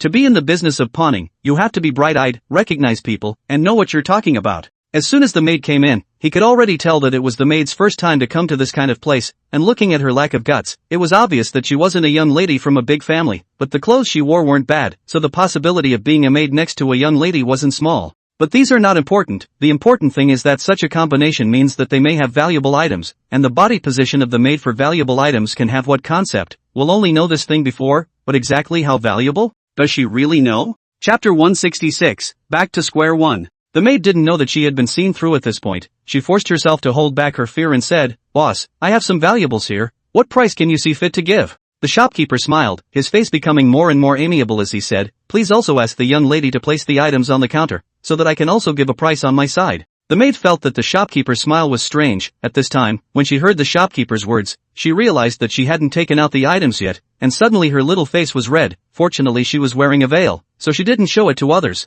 The shopkeeper took the valuables in the hands of the maid and took a look. It was actually a hairpin made of gold. Such things were not available in the average family. It must be a family of great wealth that would have the spare money to create such an extravagant item. However, although he didn't know whose maid the person in front of him was, the accent of the maid when she spoke just now had already revealed the problem. They were not locals, and since they were from a wealthy family from outside the country it didn't matter. In this piece of territory in the capital, even if the outsiders are more powerful, they are dragons that have to be coiled, and tigers that have to be according. The shopkeeper's mind turned sharply, but on his face he still smiled and said, "May I ask if this young lady is a live pawn, or a dead pawn?" The maid was a bit puzzled by this question. It was good enough for her to know about pawn shops, or else would she know what a live pawn was and what a dead pawn was? The shopkeeper's smile became more and more amiable as he explained with a smile, "What about live pawning? That is, pawning the item at our pawn shop. We will issue you a list, and then you can buy the item back by virtue of the list. What about dead pawn? It means literally, it represents selling the item to our pawn shop. Then this item will have nothing to do with you in the future, but the corresponding pawn price will naturally be higher."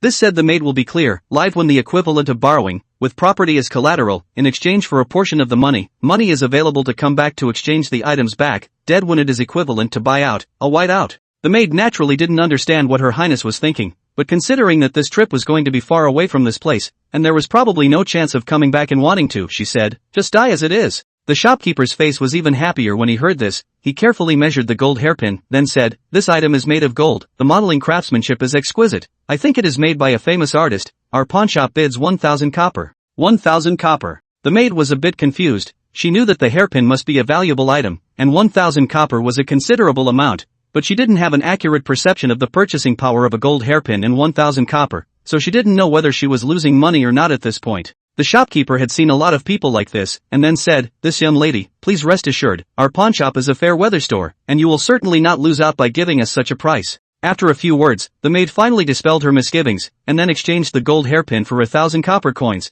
which was a bit much, and the pawnshop even sent a special parcel for her to put it in. This effort to come down, and spent more than half an hour. The two people waiting outside had long been impatient, before finally seeing the maid carrying a package out. The maid returned to the tea house and had just sat down when Yushu asked anxiously, "How was it?" It was no wonder that she was in such a hurry, for the success or failure of the pawn represented her hope of escape. The maid put the parcel on the table and opened it straight away, only to see that it was yellow and orange with copper coins inside, which instantly attracted the attention of the crowd. After all, Yushu had seen a bit more. She instantly noticed the malicious gazes of the others, and hurriedly surrounded the package, then led the two maids directly away. Right after the jade tree left not much time, Jin Hongyu led the people of the mission, followed the track to the tea house, after making a little money to communicate over the no, not long ago there are really 3 girls came here, just as left. Jin Hongyu, a burst of regret, almost could have blocked the person, now it is more troublesome, but taking into account that Princess Jade Tree has never suffered like this, I think it will not run far, and immediately arranged for the manpower to start searching around. Yushu walked along the street with her two maidservants, looking for a place to sell carriages as she walked, but she was unfamiliar with Great Qin, and simply did not know that such a place would not be found on the street, and that the place that would sell carriages would only be outside close to the Donggui Fong. Carriage in this era still belongs to the expensive goods, can afford to buy that must be the powerful nobles, and the place where the powerful nobles live is Donggui Fong. Since she didn't know, she took her two maids and searched all over the street, but all to no avail. Normal people who couldn't find a place would naturally go to find someone to ask, but Princess Jade Tree and the two maids of honor, who usually stayed in the palace garden, and were not at all good at human communication outside, were now in a rather awkward situation. Just when Yushu made up her mind and was ready to find someone to ask, the shouts of the guards suddenly came from behind her, and when she looked back, they had unexpectedly been surrounded by the guards without even realizing it. Jin Hongyu walked to Yushu's body with his guards and said with forced anger, "Your Highness, don't make a scene, quickly go back with me." Having come to this point, Yushu naturally knew that there was no longer any possibility of escape, and after this incident of escape,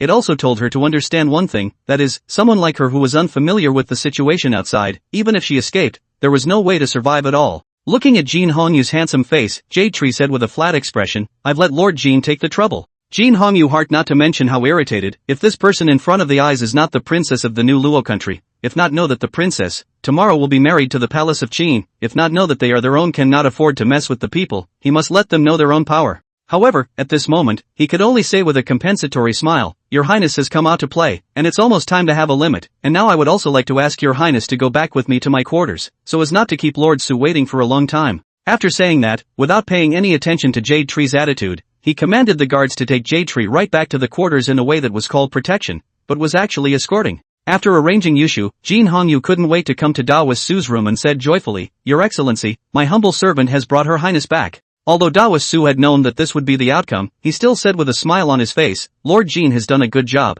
to the point of eliminating the danger of this matter." Jin Hongyu heart is also happy, the two sides carried out some business mutual admiration. Chapter 167, Above the Court. The next day, in the court, Fusa looked at the three dukes of the position left only the Lieutenant Wang Shang, the heart is still a little melancholy, are the pillars of the great Qin, did not expect to retire in such a way. The atmosphere of the ministers was much more depressing today as well, apparently no one would stroke Fusu's dragon's whiskers at this time, and the main event of the day wasn't them, so they were guilty of running up to face His Majesty's wrath. Shin Hongzhuang, the current right minister of the Ministry of Ceremonies, who was the guest left supervisor of the front hall, stepped forward and said, "Your Majesty, the Silla Kingdom's envoys are already waiting outside the Great Hall, please instruct Your Majesty." These words were actually a polite remark. If His Majesty didn't want to see the Silla Kingdom's envoys, there wouldn't have been a chance for them to enter the palace at all, not to mention something like waiting outside the Kirin Palace even now. Life has been a bit boring lately, and the people from the Silla Kingdom coming to have an audience did make Fusu a bit interested, so he said, "Pass it on." Ji Jianbing received the order and began to shout, "Declare an audience with the delegation of the Silla Kingdom."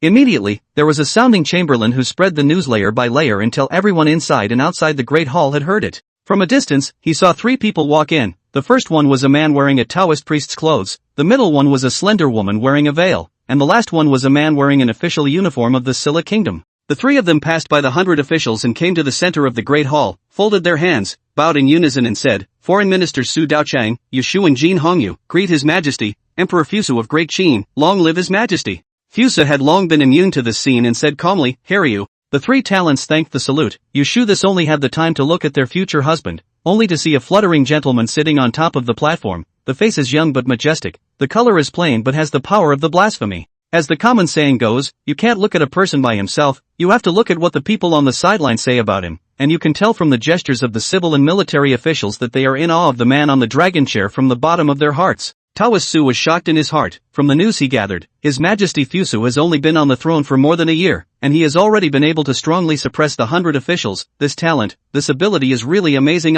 After thanking him for his salute, he began to talk about the main event. Taoist Su took a step forward and said, "By the order of the King of the Silla Kingdom, King Sichon, the foreign minister will bring Princess Jade Tree to Great Qin to come to make peace and conclude 100 years of goodwill between His Majesty and the princess." Speaking of which, Princess Jade Tree took a step forward, although veiled, but the delicate figure is all enchanting, can be seen as a big beauty, such a body, as long as the face can generally be called a beauty. The Silla Kingdom has come from thousands of miles away for the sake of the matter of peace, so naturally, they will not do anything in this regard, so it can be concluded that this Jade Tree princess must be a great beauty.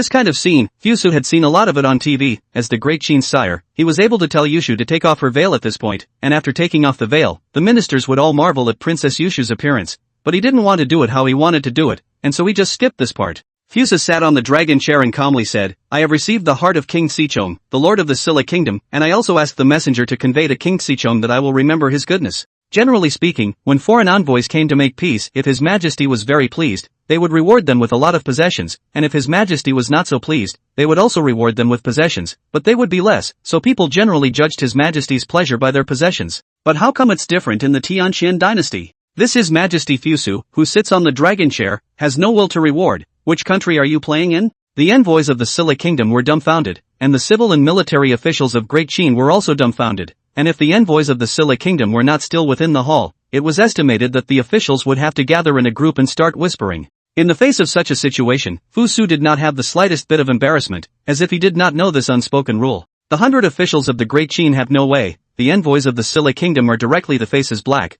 but they have no way, the form is stronger than the people, not to mention that they have other purposes at this time. So there was a weird scene in the hall today. The ministers of the dynasty and the envoys of the Silla kingdom seemed to skip the link of returning the gift directly, as if this link never existed. As long as it didn't exist, everyone wouldn't be embarrassed. As the head of Silla City's mission, Taoist Master Su was in charge of a heavy responsibility, so even if the form was in bad shape, he would definitely stabilize it. The foreign minister will convey the wishes of His Majesty de Qin Fusu to my king. However, this time, the foreign minister has come with another mission. Here is my king's state letter, and I would like to ask His Majesty de Qin Fusu to take a look at it. Ji Jianbing inspected the state letter and confirmed that there were no problems before submitting it to Fusu.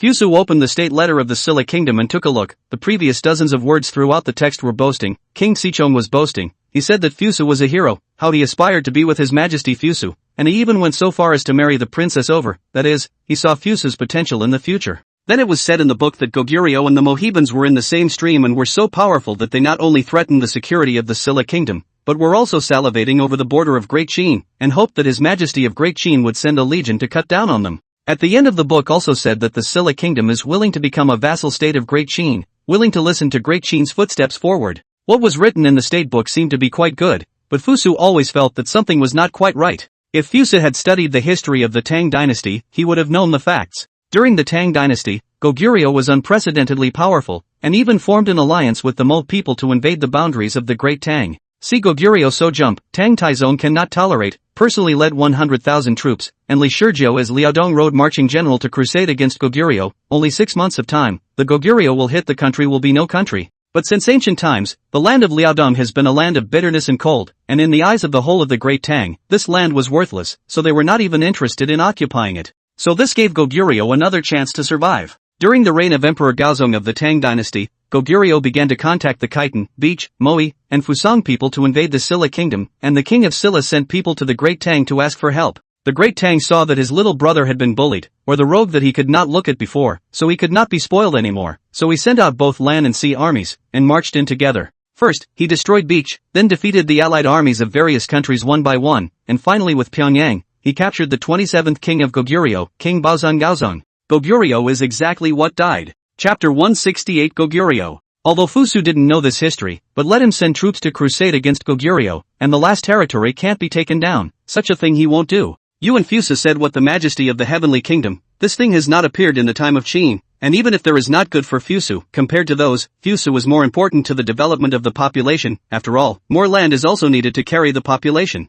Fusu put the state letter away and said flatly, I have already read the state letter of the Silla kingdom, I need to think about this matter, and I will naturally give you an answer when the time comes. His Majesty said that it would think means it's possible, and the supervisor, Taoist Master Su, respectfully said, the foreign minister thanks His Majesty for his great kindness on behalf of the king, and waits for His Majesty's good news. Seeing Taoist Su dripping with water, Fusu sighed that this was indeed a talent. Just then an inner official suddenly came to Fusu's ear and whispered something. The ministers and envoys all saw this scene but wisely chose not to see it. Anyway, His Majesty Fusu has done more than enough unorthodox things today, so it's not that bad. After the inner official finished speaking, immediately bowed and retreated, Fusu listened to the content of the inner official's statement. His face did not change, which makes the people who want to probe the news good or bad, a little disappointed. Fusu suddenly smiled and said, I have heard that a little interesting thing happened in the mission yesterday. I wonder if Supervisor Su has ever heard of it? The ministers of the full court heard the key words in it, keywords related to missions and to fun, and that was interesting. Missions represent the face of a country, so they have always had a serious image, and if fun and seriousness are paired together, it must be a very interesting thing. Dawa Su, Jin Hongyu, and Princess Jade Tree all had their backs tightened after hearing this, especially Jin Hongyu and Princess Jade Tree, one as a person involved and the other as one of the people in charge, were even more frightened and sweating at this time. Princess fleeing such a thing can be big or small, to say in a big way, this kind of behavior is disrespectful to His Majesty of Great Qin, Hidden Heart, to say in a small way, but it is just that Her Highness went out to take a walk. Even if it has been calm and self-contained, Tawas Su, at this time also could not help but break out in a cold sweat. After yesterday's incident, he has blocked the news. I did not expect that this just less than a day's time has already been known by the Emperor of Great Qin. This intelligence ability can be described as horrible. Tawas Su forced his mind to calm down, bowed with an unchanged expression and said, "Back to your Majesty, a small incident did occur in the mission yesterday, because Her Highness admired the culture of Great Qin, so the first time she came to Great Qin she could not help but be attracted by the prosperity of Great Qin. Because of the foreign minister's disallowance, Her Highness ran out of her chambers privately yesterday, such a lack of etiquette, I beg your Majesty's pardon." The minister looked at Su Daochang's eyes are not right, the ambassador's princess privately ran out of the bedchamber. Such a thing can be big or small, if you did not chase the person back. It is the crime of dereliction of duty for poor guarding. If His Majesty insisted on pursuing the matter, it is also can be recognized as the crime of contempt for the Great Qin. But now looking at the slim figure standing in the temple, how it does not look like a disguise, I think it is to get the person back, missed a big show. I am not very satisfied with this matter. I feel that King Sishan should give me an explanation. Even though Fu Su was just flatly saying these words, the powerful pressure still made it difficult for Dawa Su to breathe, and the remaining two, not to mention the rest, were just forcibly holding back from kneeling down. Dawa Su immediately said respectfully, "The foreign minister will report my family's great king, His Majesty's meaning." Aha! After the morning court was dispersed, several ministers in the court were kept by Fu Su, and were now gathered in the Tianlu pavilion to discuss important matters. Because the three dukes had dismissed two of them, this time Fu Su also summoned the officials of the 6 ministries to come and confer. So the officials who came this time were the Lieutenant Wang Shang, the Minister of Households Xiao He, the Minister of Works Mo Zhongxing, and the Minister of Military Affairs Zhao Tua. Right, Zhao Tua was precisely appointed as the Minister of Military Affairs. As for the other ministries of rights, mandarins, and criminal affairs, since there was no minister to take up the post, they did not have the qualification to deliberate. Fu Su, who was sitting on a recliner and roasting a fire, directly threw the Silla Kingdom's state letter on the case and said to the waiting ministers, "Look at them all. Wang Shang's seniority is the oldest, but also the side officials in the highest rank. Naturally, of course, do not let the look up, but his face is very calm, until the state letter finished, but also do not see a trace of change." This caused those who wanted to see something in his demeanor to be somewhat disappointed. The 4 of them went through the state books one by one, and each of them had different expressions after reading them, but none of them opened their mouths to speak. Fu Su's greatest impatience was this kind of scene. One and all were pondering his meaning. How could he have so much meaning? What does Xiao Aiqing think of this matter? Wang Shang had already prepared himself, but he didn't expect that the first one that His Majesty inquired about was Xiao He, which made him depressed. In the past, when Prime Minister Wang Guan was around, Wang Guan directly suppressed him. Now that Wang Guan was no longer around, His Majesty directly skipped over him. So love goes away, right? Xiao He also did not expect that His Majesty had skipped Wang Shang and directly inquired about his meaning. Although he was a bit surprised, he immediately adjusted and said, "Back to your Majesty, I think this matter should still be discussed in the long run. The expedition is not only laborious, with my domestic is no benefit, and Liaodong land barren, not conducive to the growth of the people, can be said to be a chicken ribs land, with the lives of the generals to exchange for a piece of chicken ribs land, when it is the next best thing." Xiao He's meaning represents the mainstream thinking in the country of Qin, and even Qin would not necessarily want such a territory if it was given to it. Fu Su was also more agreeable to this opinion. Now the population of Great Qin is still small, occupying so many places. It is necessary to send people to garrison. In order to transform the local people, it is necessary to migrate the population over. The land of Liaodong is already sparsely populated, and mobilizing manpower to occupy the land of Goguryeo will only make the defense of the land of Liaodong even weaker, coupled with the fact that the current food production cannot be raised, and the population is too large to feed. Even with that thought, Fu Su decided to listen to the others. What does the lieutenant think of this? Wang Shang let out a long sigh. Is this His Majesty finally thinking of his old man? Wang Shang stepped forward and said, "The old minister also does not agree with the matter of going on an expedition now. For one thing, my Great Qin Western Conquest Legion is now on an expedition to the western regions. The daily grain and grass required is not a small amount. If another legion has been started to crusade against Goguryeo at this point in time, the pressure on the state treasury will be very great.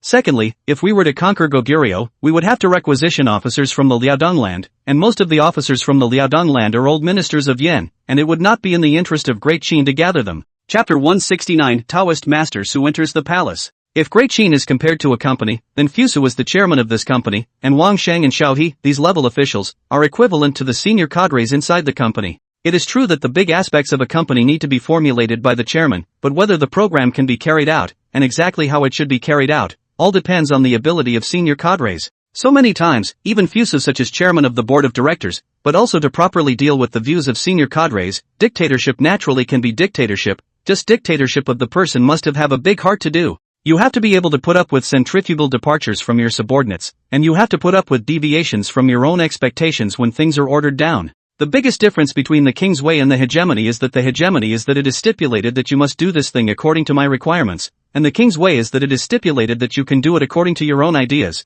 but the final purpose achieved must be the same as what I have asked for. The required result is the same, but using the king's method often leads to unexpected surprises. Since we are all so close to the same idea, let's proceed with this matter along those lines. After the ministers had left, Fu Su suddenly asked, "Where does that Princess Yushu live now?" Fusu looked like he was talking to the air, but the actual person asking the question was Ji Jianbing, the internal official in charge who had been following him. Ji Jianbing respectfully said, "Back to your majesty, Princess Yushu has already entered the harem, and according to the regulations is going to stay in Xuanwu Palace." Fusu's favorite thing is Ji Jianbing's point, always so respectful, ask questions and answer them, but will not talk too much. Xuanwu Palace is the four major palaces of the harem ranked the most back, generally for just entered the palace of the nobles, talented people live in the place, the environment is actually not bad, but because of there, are not His Majesty's favorite people, so the status of the four major palaces has always been at the bottom of the list. Fusu nodded his head to indicate that he knew, and Ji Jianbing added at this time, "Your Majesty, the farmers have sent a lot of greens, do you think it would be good to add a bit of greens to the lunch?" Fusu has been salivating over the greens for a long time, the last time it arrived was only so little, and it was gone after eating casually, and now when he heard that the farm family had sent a lot of greens, the whole person was a lot happier. Although there are a lot of greens, but as the emperor cannot eat alone, Fusu thought for a moment, then said, "You will divide the greens into 3 parts, I will be alone in 1 part, the harem will be divided into 1 part, and the last part will be given to the 3 Grand Dukes and the 6 departments of the ministers to send it." Ji Jianbing froze, then carefully asked, "Your Majesty, of the 3 Grand Dukes, 2 have already given up their posts, should they be sent as well?" Fusu looked at Ji Jianbing, his eyes burning said, 3 Grand Dukes have been working hard for Great Qin for so many years, even if the job is now leaking, is it not Grand Dukes? Ji Jianbing respectfully said, "Promise." Ji Jianbing knew that this behavior of His Majesty gave a warning to others, telling everyone that even if the Prime Minister Wang Guan and the royal historian Meng Yi and their posts were leaked, His Majesty still holds the 3 dukes in very high regard. Just as Ji Jianbing was about to go into action, Fusu suddenly called out to him, "Wait, you summon the head of the Silla Kingdom's mission, I want to question him." Although he didn't know what His Majesty meant, K. Jianbing still said respectfully, "Promise." That is to say, this Su Taoist had only returned to the resident, and Jin Hongyu put the door on up to discuss up today's things. Jin Hongyu said with a sad face, "My lord, what can we do about this? We've messed up this thing before it even started." Compared to Jin Hongyu's impatience, Taoist Su appeared much more calm. He said, "Before this matter came, I had discussed it with the state lord, it's not that big of a deal, if the emperor of Great Qin agrees to send out his troops because of a woman, it can only be considered an unexpected blessing." Jin Hongyu heard Taoist Su say so, his heart is a lot more comfortable, at least when things go wrong there are people in high positions to take the blame. It's just that the emperor of Great Qin asked us to give an answer in the morning court today, so how should we go about it? Without even having to think about it, I know that this news will definitely cause numerous dissatisfaction of the king and ministers when it is sent back to the country, and they naturally do not dare to say anything more to Great Qin due to its might, and will still go along with Great Qin's intention to deal with this matter. But as the mission that had brought things to this point, they naturally wouldn't be in such a good mood, and being rebuked to their faces was pretty much to be expected. Taoist Su frowned for a moment, but then immediately recovered and said, "These are trivial matters, although the king and ministers will be unhappy, as long as we collect enough, they will naturally not entertain ideas." Thinking of the things he needed to collect for his trip to Great Qin, Taoist Su asked again, "Go down there and ask to see if His Majesty has sent over the return gifts?" Jin Hongyu obviously also thought of this key, a trip to Qin, back to the gift is not heavy as the key, but in the court, we do not ask, that is to take into account the face, but also did not think of his Fusu, His Majesty, temporarily forget the return of the matter of the sake of the gift, and now back to the resident naturally want to ask about it is. Just as Jin Hongyu left the hall, a guard came to report that a Qin's inner official had come to summon Taoist Su to the palace. Taoist Su didn't think much about it. Usually when an envoy has an audience with the emperor, if the emperor is interested in the country where the envoy is from, he will look for the envoy to ask some questions, although it's not common sense, but there are many precedents. Taoist Su walked with the inner officer in the Xianyang Palace. The scenes he saw along the way made his jaw drop. He had already imagined the Xianyang Palace to be incomparably brilliant, but he didn't expect to actually see a scene that was even more majestic and overbearing than he had imagined. The Kirin Hall, as the place where the court deliberated, was not too far away from the palace gate, so the view that either the ministers or the ambassadors could see was actually limited, and the place where they could really have a full view of the Xianyang Palace was the Tianlu Pavilion, where His Majesty handled political affairs. From here, you can look at the appearance of the old capital of the 6 countries, all the bottom of the eye, the end of the lofty standing, heavy and stacked at a glance cannot be seen, as if caught in the labyrinth created by the palace in general. Su Daolong's heart trembled slightly. This has to be how domineering, in order to create this kind of mighty building. This has to be how rich, in order to build a high-rise. This how the mighty world, in order to drive the 10,000 people such as the palm of a hand.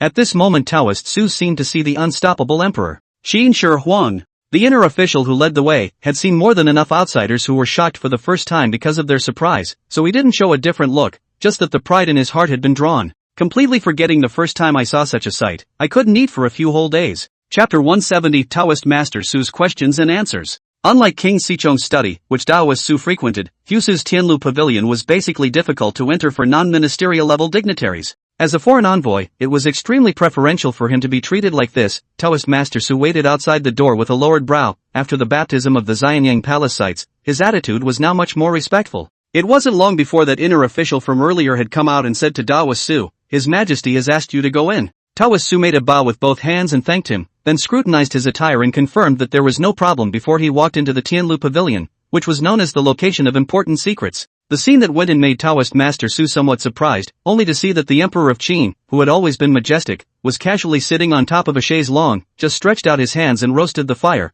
no different from a rich son of an ordinary big family. When he was in Silla, every time he met with the king had to sit on a high platform, as if it was not enough to show his authority, but that was just a bluff in his opinion. Today saw the Emperor of Qin, only to know the real power, how it should be like this, ordinary as ordinary people like sitting, but its body comes with a regal god's power. Taoist Master Su gathered his strange feelings, folded his hands, and said respectfully, Foreign Minister Su. Taoist Master Su, the head of the Silla Kingdom's mission, greets His Majesty Fusu of Great Qin. When Fusu saw Taoist Su coming, he said in surprise, Mr. Su is here, come on people quickly give Mr. Su a seat. This weather is like this, it's better to be comfortable by the fire. Immediately, a chamberlain brought up the seat with him, apparently having prepared for it. Taoist Su hurriedly thanked him for his kindness, but only dared to sit halfway up, barely maintaining a seated position. Face degree such a situation, Fusu has seen a lot of people come to face him, rarely have the first time all sit down people, of course, except 3 Gong. Seeing Taoist Su sitting down, Fusu smiled and said, Mr.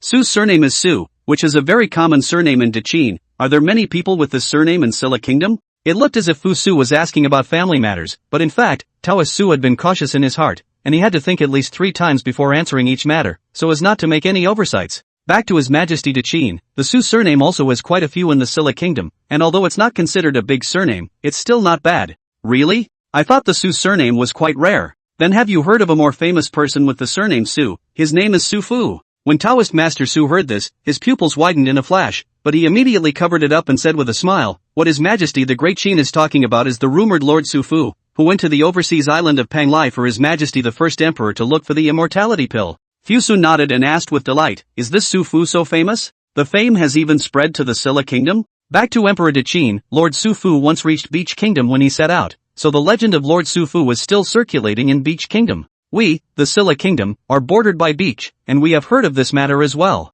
Fusu nodded noncommittally, indicating that he was clear about the cause of this matter, and suddenly asked, then Su Fu never came back after that? Taoist Su's heart trembled as he intuitively sensed that Fusu had already sensed something, he just didn't say it out loud. Facing the masked inquiry, Taoist Master Su smiled and said, after that, I have never heard of Lord Su Fu. The sea is much in peril, I think he has met with an untimely death. Really? Fusu revealed an expression that seemed like a smile as he looked at Taoist Su and said, that would be a bit of a pity, I still want to take a look at the legendary immortality pill? After saying this topic, the field immediately quieted down. Taoist Su felt a lot more comfortable physically, but his heart became more and more unsettled. Fusu's next questions were mainly inquiries about the geographical location of the Silla Kingdom, and the habits of its subjects. These questions are not confidential, Taoist Su naturally knows everything, but when it comes to the oppression about Goguryeo, there is some righteous indignation again. Fusu naturally knew what Daoist Su meant, but he had already set his strategy with the ministers, so naturally he wouldn't change it, plus that piece of land didn't have much potential right now, and he wasn't interested in it, so he directly skipped over the topic. Then talked about the Jade Tree Princess. From the mouth of Su, Taoist learned that the Jade Tree Princess is Ci Chongwang's favorite jewel in the palm of his hand, since childhood, so the character of the naughty and therefore will be guilty of fleeing from the resident of that kind of thing. The words are so, but what does this Fusu have to do with it? The one who sent the Jade Tree over is King Xichong. He just passively accepted it. The big country can be a world of pressure, the surrounding small countries do not dare to submit, small countries can only survive in the cracks, the critical moment can only seek refuge in the big country. It's a good thing that Great Qin was already strong enough, and all Fusu had to do was to make it even stronger. Taoist Master Su forced himself to hold back the discomfort in his heart and respectfully said, I wonder what Emperor de Qin thinks of Princess Jade Tree. Fusu has not seen people, just see the figure, at this time let him evaluate, but some difficulty, thought directly said, I have no preference with the female color together, but from the figure, think it must be a beauty undoubtedly.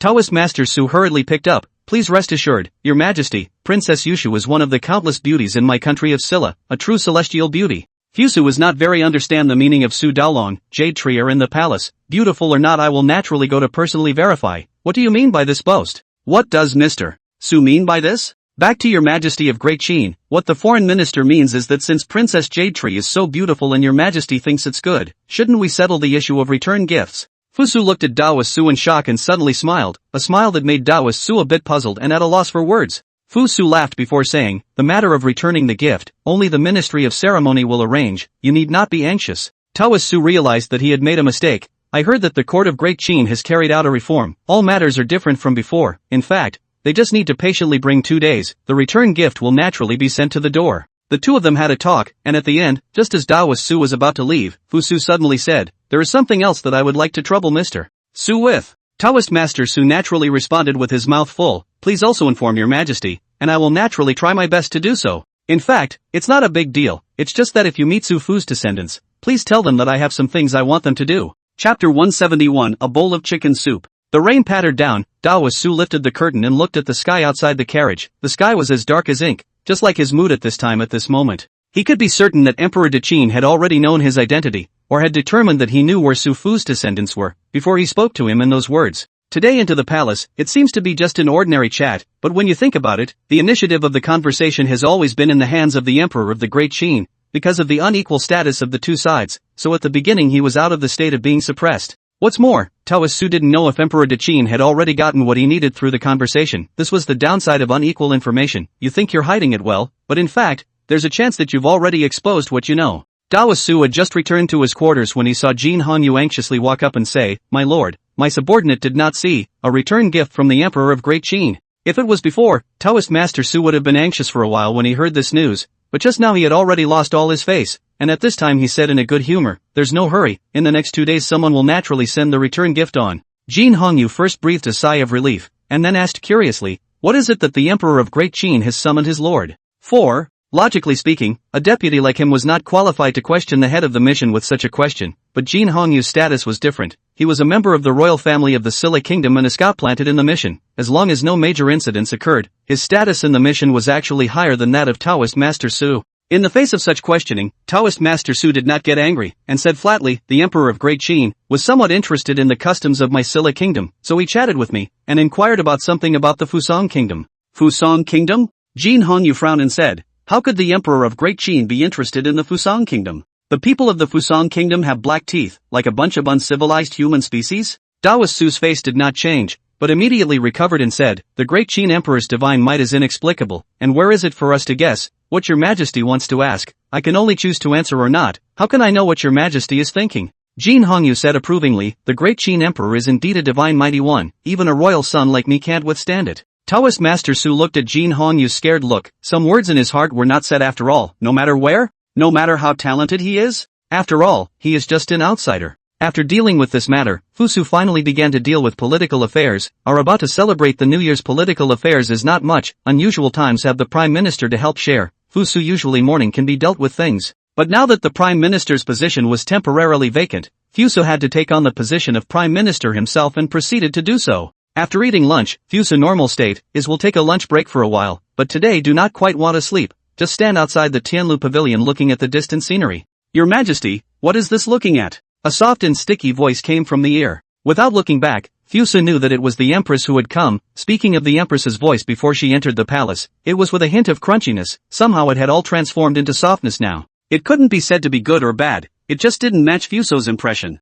Fuso woke up from his contemplation and said with a smile, I have not napped today, and I suddenly went out of my mind when I saw the great mountains and rivers, and I don't know who will dominate this heaven and earth after 1,000 years? Even though Mou is now the Empress, her own nature is still there, and after hearing Fusu's words, she said with a delicate smile, Your Majesty always likes to say some inexplicable words to make me happy, but please rest assured, Your Majesty, that my concubine is very happy today. Men know that a woman's mind is to let a person cannot guess, while Fusu was after the information explosion era inculcation of people, since it is impossible to guess their minds, then I just do not guess, and say some paragraphs to laugh about it. So being Fuso's woman in this day and age is the best in every sense of the word. Seeing Mou happy, Fusu felt his mood change for the better, then asked, Empress, why are you free to come here to see me today? Speaking of business, Mou's face suddenly converged his smile and said with a slight seriousness, It will soon be New Year's Eve, and I heard that His Majesty didn't even prepare a banquet in the palace last year, and this matter is said to be extremely disrespectful. I have come here to ask Your Majesty whether we should organize a banquet in the palace this year? Last year's New Year's Eve, Fusu was alone. The New Year's Eve is not in the mood to see the mouth of the ministers, so it directly cancelled the banquet in the palace. But this year is different. This year's harem is no longer his say, naturally, to respect the decision of the mother of the family. Just let the queen make all the decisions this year. Mou faced joy added a lot, suddenly thought of something, then said, and His Majesty talking almost forgot, also gave His Majesty boiled soup. Then ordered the palace maid behind him, quickly bring it up, don't get cold when it's cold. It was only then that Fusu noticed that the palace maid behind Mou was still carrying the teacup. As the palace maid served the teacup, Fusu said snidely, It's only at this time that I remembered, why do I feel that the Empress is doing this on purpose? Is it that if I don't agree to the Empress's request, the Empress is not going to let me drink this bowl of soup? In the face of Fusu's jab, Mou directly shouted out daintily, Your Majesty. That voice could make one's bones crispy. Fusu's favorite thing about Mou was that he spoke in that voice when he was in bed, it felt so different. Feeling molested almost, Fusu directly picked up the teacup, and then a mouthful of drink. The soup should be chicken soup, but the soup color is slightly yellow, not fishy, and not greasy, extremely delicious. Although the soup is excellent, but because of some cold sake, not as good as hot, but this is Mou's heart, Fusu naturally will not show it. Seeing that Fusu finished the soup in one gulp, Mou revealed a bright smile, just like a virtuous wife who just watched her husband drink the soup she made. In fact, the meals in the palace are from the hands of the imperial chef, including so the soup is the same. After finishing the soup, Mou still didn't have the intention to leave. Fusu couldn't help but ask curiously, Is there anything else for the Empress? Mou looked at the others somewhat shyly, then leaned close to Fusu's ear and said, My concubine's Tian quite just left. After saying that, he fled. Fusu looks at the chicken soup in his hand and falls into deep thought. Chapter 172, The Man Who Has Been Throwing Up for 20 Days and Hasn't Died Yet. Qin Dan finally know what is called life is worse than death. This month he already do not know how many times he threw up, often just after throwing up, immediately followed by vomiting, every time vomiting dizzy. Even the longest cruise time calendar river also said straight to the first time to see such a situation. Unusual people vomit a few days on the good, the most powerful is only to vomit 10 days, like Qin Dan, so vomit more than 20 days still alive is really the first time to see. Of course, ordinary people are very likely to live less than 20 days, usually more than 10 days do not see improvement. Everyone will give up on him, but Qin Dan is different. First of all, he is a very good position, and secondly, he is also one of the proprietors of the boat trip, so he was not destined to be given up like an ordinary sailor. But to be able to vomit at sea for more than 20 days and still be alive, it depends more on the individual's will, and the only person with a strong will is the one who can survive in such a situation. Qin Dan opened his slightly squinted eyes and his eyes were greeted by the gray and brown bedpan. He had been throwing up ever since he boarded the ship, and except for the first few days when he was still thinking somewhat, the rest of the days he was in a trance-like state. So now Qin Dan appeared to be in a state of haze. He had a good run through his thoughts, based on the style of the room, if not wrong, he should still be on the big ship now. But now he was surprisingly not that uncomfortable. So that's what they're saying, having acclimatized to the sea? Chandon was a little elated, more than glad to have survived the robbery. That's when a voice suddenly came from beside him, You're awake. Qin Dan looked back over, it turned out to be Xiaomu. Xiaomu is a very young sailor, also grew up on the beach since childhood, so he started to follow the ship running at a young age. Running a boat is a very deadly and boring job, but it earns a lot, so there is always an influx of young people into the industry. They won't necessarily be able to endure the loneliness or make it back alive, but they will certainly have more money than other people their age. Xiaomu was one of them, but he was a patient man, so this was his third time running the ship, and because he was the youngest one of the crew, he was assigned to take care of the seasick Qin Dan. For more than 20 days, it had been Xiaomu who had been taking care of Chandon, and he knew that Chandon was a big man, so he took care of him more attentively. Seeing Xiaomu's glowing eyes, Qin Dan pursed her lips and said, "Thank you, Xiaomu, thanks to you during this time." Which knew that Cookie didn't even hear the speech, and seeing that he was in better spirits, he immediately shouted, "Captain, that nobleman has woken up and looks much better. The whole ship is so big, the sea days that is boring to the core, so Qiandan, such a person who vomited for more than 20 days is still alive nobleman, has long been known, and now suddenly heard that this nobleman even recovered, all people are interested." When Rikawa came over, this was the sight he saw, all the sailors were rushing to this side of the cabin, just to meet the nobleman who was still alive after throwing up for more than 20 days. Some people say that those who are still alive after throwing up for more than 20 days have a really hard life, so it's good to go and get some good luck. Most of the boat runners are particularly superstitious, because other people encountered, at most, only once in a dozen years of natural and man-made disasters, while every time they go to sea, is the life hanging on the waistband of the pants, high mortality rate and high danger, so the chances of them seeking God is also high. Riku, he was the captain of the ship, naturally he had the priority to see people, he squeezed through the crowd that surrounded the city and finally saw the nobleman from the capital. At this time Qiandan's appearance is very bad, more than 20 days of vomiting, causing him to lose more than dozens of pounds violently, although now thin into a bamboo pole, but it seems that his spirit is still very good. Li, he asked uneasily, "Lord Qian, how do you feel now?" Qiandan is a bit lost, looking at his own bamboo pole-like figure, want to cry or a bit unable to cry, once the fat is his most proud of the proof. He killed would not have thought that the cost of a trip to the sea is so big. Qiandan pursed his lips and said, "I'm a little thirsty and hungry right now, is it better to get me something to eat first?" Calendar River looked at Xiao Mu and reprimanded, "Don't go get some food yet." Then he smiled at Qiandan again and said, "Seeing your lordship in this state, I am quite relieved." Qiandan naturally know what Calendar River said is the meaning of his position in the capital to the nobleman. If the disease died in the big boat, Calendar River although is not directly responsible, but the reason is not so, if someone really want to blame them can also do. After all, there is no reasoning for the little people in this day and age. So Qiandan's situation on the big ship, besides himself, the person who cares about him the most is none other than Calendar River. Qiandan naturally knew such a situation, he looked at Calendar River and asked with a smile, "Where are we now?" Ri thought for a moment then said, "We've been traveling towards the Silla Kingdom for more than 20 days now, and based on past experience, if there are no accidents, we'll reach our destination in about 3 more days." Qiandan sighed in his heart, he felt that he was just such an eye-opening and eye-closing effort, more than 20 days of boating career is coming to an end, it's impossible to say that you can't bear to part with it, after all, it's almost died here. Just at this moment, Shamu came to Qiandan's side with his meal, which was mainly light rice porridge. After all, Qiandan now belonged to the just recovered from a serious illness, and his intestines and stomach were not at all suitable for eating spicy and hard things. Qiandan just woke up and did not feel anything. At this time, as soon as he saw the food, he felt that his stomach seemed to have a burning hard, and he did not care about anything else, picked up the rice porridge, and went down in 3 or 2 mouthfuls. It was only after drinking the rice porridge that Qiandan felt a little more comfortable in his stomach, and suddenly a wave of sleepiness came back. When Li saw Qiandan's appearance, he knew that the patient was in need, so he drove away all the people who were watching, so that he could lie down quietly and rest. This rest was the passage of several hours, and when Qiandan woke up again, he was seduced by the aroma of food, and when he lifted his head to look, he saw Xiao Mu, who just happened to be carrying fragrant rice porridge and rice-white fish soup as he walked in. As soon as Qiandan saw the food, he already had a big appetite, and he didn't care about talking to Xiao Mu, so he directly took the rice bowl and ate. Qiandan never thought that he would one day be able to take ordinary rice porridge and fish soup and make it taste like a dragon's liver and phoenix's marrow, but he really ate this meal so cleanly that he was close to licking the bowl, because his reason told him that would be too shameful. Chapter 173, Smoke from the Ancestral Tomb. The view of the sea is truly picturesque. Over the next 3 days, Qiandan was finally fortunate enough to see the full maritime landscape. 3 days was not enough time to get tired of the seascape, but Qiandan had to stop himself, for their big ship had finally arrived at the destination of the trip, the Golden City in the Silla Kingdom. Setting foot in a foreign country for the first time, Qiandan's heart was still a bit strange. After all, it was in an unfamiliar place, a place very different from Great Qin. The sailors on the ship, all of whom were old acquaintances here, naturally did not show any other emotions, but even so, the heel they showed was still surprise.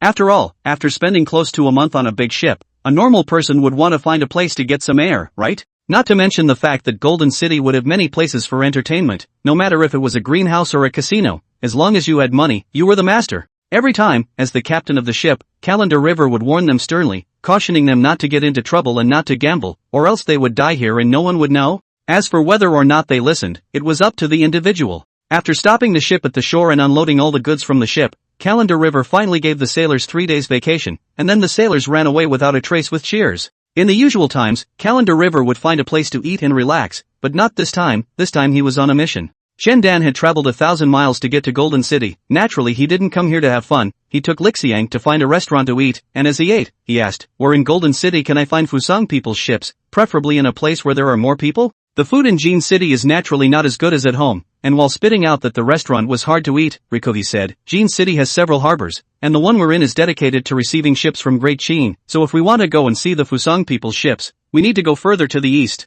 Dan nodded his head. This was also the reason why he had to follow Calendar River along. If there was no familiar person to lead him, in this era where the language was not understood, just like him it was estimated that he would be starved to death in this place. After eating a difficult meal, the two of them came to the Du-Che horse and carriage house to rent a carriage, and then they headed in the direction that Rikoa had said. Along the way Dan is considered to have seen a lot of exotic customs, although we look at all people, but the way of life is different, for the land of the way to serve is also different. The land of Guangzhong has benefited from the agricultural tools made by His Majesty Fusu, so the way of farming has long been on a new level, but in this part of the Silla Kingdom, the people still use the old manpower way. When he saw this, Dan felt a leisurely sense of pride with the power of Great Qin, pride with the gift of His Majesty Fusu. The carriage ran for several hours, and finally came to another harbor. Dan and Li stood in the harbor and looked out. The harbor brought quite a number of ships. The wharf people come and go. The ships of the Qin period were not like those of the later times, which would have their names engraved on their hulls, so that other than the person himself, other people would not be able to tell which were the ships of the Silla Kingdom,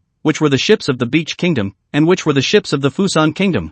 Dan looked at the scene in front of him a bit dazed. He had thought that when he arrived at the harbor there would be a way. Where did he think that when he looked at the scene from the past, all the people he saw looked alike? At this time, because of the problem of food, so the Silla people and Fusang people look similar. Similar means, compared to the same period of the Great Qin people, the Silla people and Fusang people will be shorter than the same period of the Great Qin people, 7 or 8 centimeters like. So the appearance, it is even more difficult to see the difference between these people, but it is the two of them because of the height of the reason, always will be looked at, in the Silla country can be so tall, only those who are nobles. What to do? How can we tell which ones are Silla people and which ones are Fusan people? Seeing that he was about to find the rightful owner, at this time a moth appeared. This was something that Dan could not endure. Calendar River thought for a moment, then asked, "May I ask your excellency, what exactly is the reason for looking for the sailors of the Fusang Kingdom called for? If your excellency can tell us precisely, perhaps the straw man will have a solution." Dan thought for a moment, before since he had already said a little, now it seems that this Calendar River is also a credible person, and tell him a little also no harm, so looked calmly said, "I'm going to say the following words, belongs to the national level of confidentiality. If these news spread out,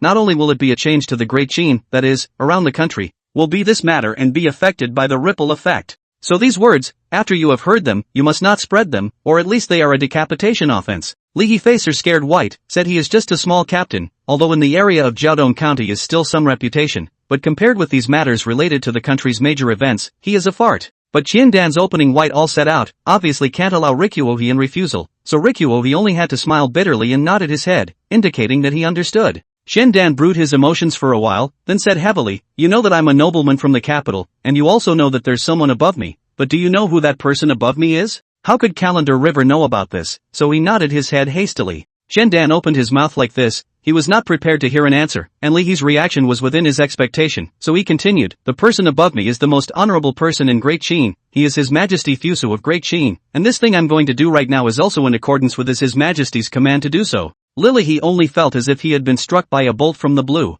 and his entire being was in a state of confusion. He had heard Dan say that the person behind him had a great background before, and at that time, he had already thought that the person behind him might be one of the kings and grandchildren of the nobility, or one of the noble families with amazing power. But it never occurred to me that behind Dan was Qin's present-day His Majesty Fusu. Even when Li was far away in places like Jiaodong County, he had heard of His Majesty Fusu's great name. It is said that His Majesty, Fusu, not only single-handedly defeated Chu Bawang's 500,000 allied forces, but also, in a short period of time, pacified the aftermath of Shi Huangdi, the world's great turmoil. Known as the class ancestor dragon of many eek. Just such a top big shot in the theater, now even have so a trace of correlation with themselves, although only so a trace of correlation, Li also already feel themselves floating all over the body, as if they are going to ascend to immortality in general. Calendar River think must be their own ancestral graves on fire. Smoke cannot be, must be on fire to have such an opportunity. Chapter 174, The Tavern. Riche never thought that he would one day be able to stick with the big names in the theater.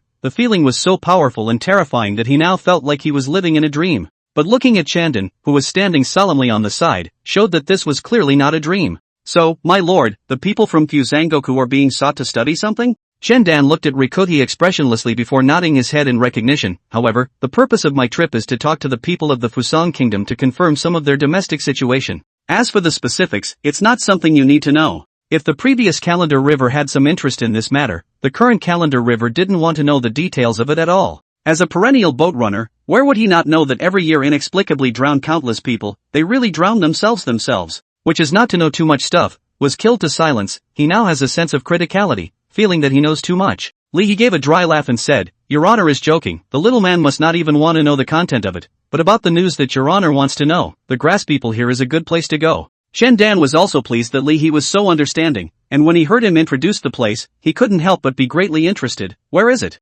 He also did not dare to sell a secret, directly said, Back to the Lord, it is the tavern, the people who run the ship all year round, most of them like to drink, but in their country, the land is barren, and even food is a problem. Naturally there is no grain to make wine, so Great Qin's wine is very popular here. I happen to know where there is a tavern in Golden. Wine is something that has always been banned by the rulers because it requires a lot of grain to brew, and all taverns are also mostly illegal industries as well. Because it was an illegal business, it was also regulated quite strictly, and anyone who wasn't familiar with it wouldn't even know the exact location. Shendan looked at Li's light and familiar appearance, obviously does not look like the first time, and it is even possible that Li's boat-running career, there is a high probability that there is smuggling of alcohol this item, but what does this have to do with the current him? The purpose of his trip was merely to complete His Majesty's inspection. Where would he have time to concern himself with smuggling? And other than that, Calendar River was still of great help to him now, and if the purpose of the trip was accomplished, it would be of great help in the future as well. How can he possibly fold in the people he needs just because of some small thing? Isn't that cutting his own throat?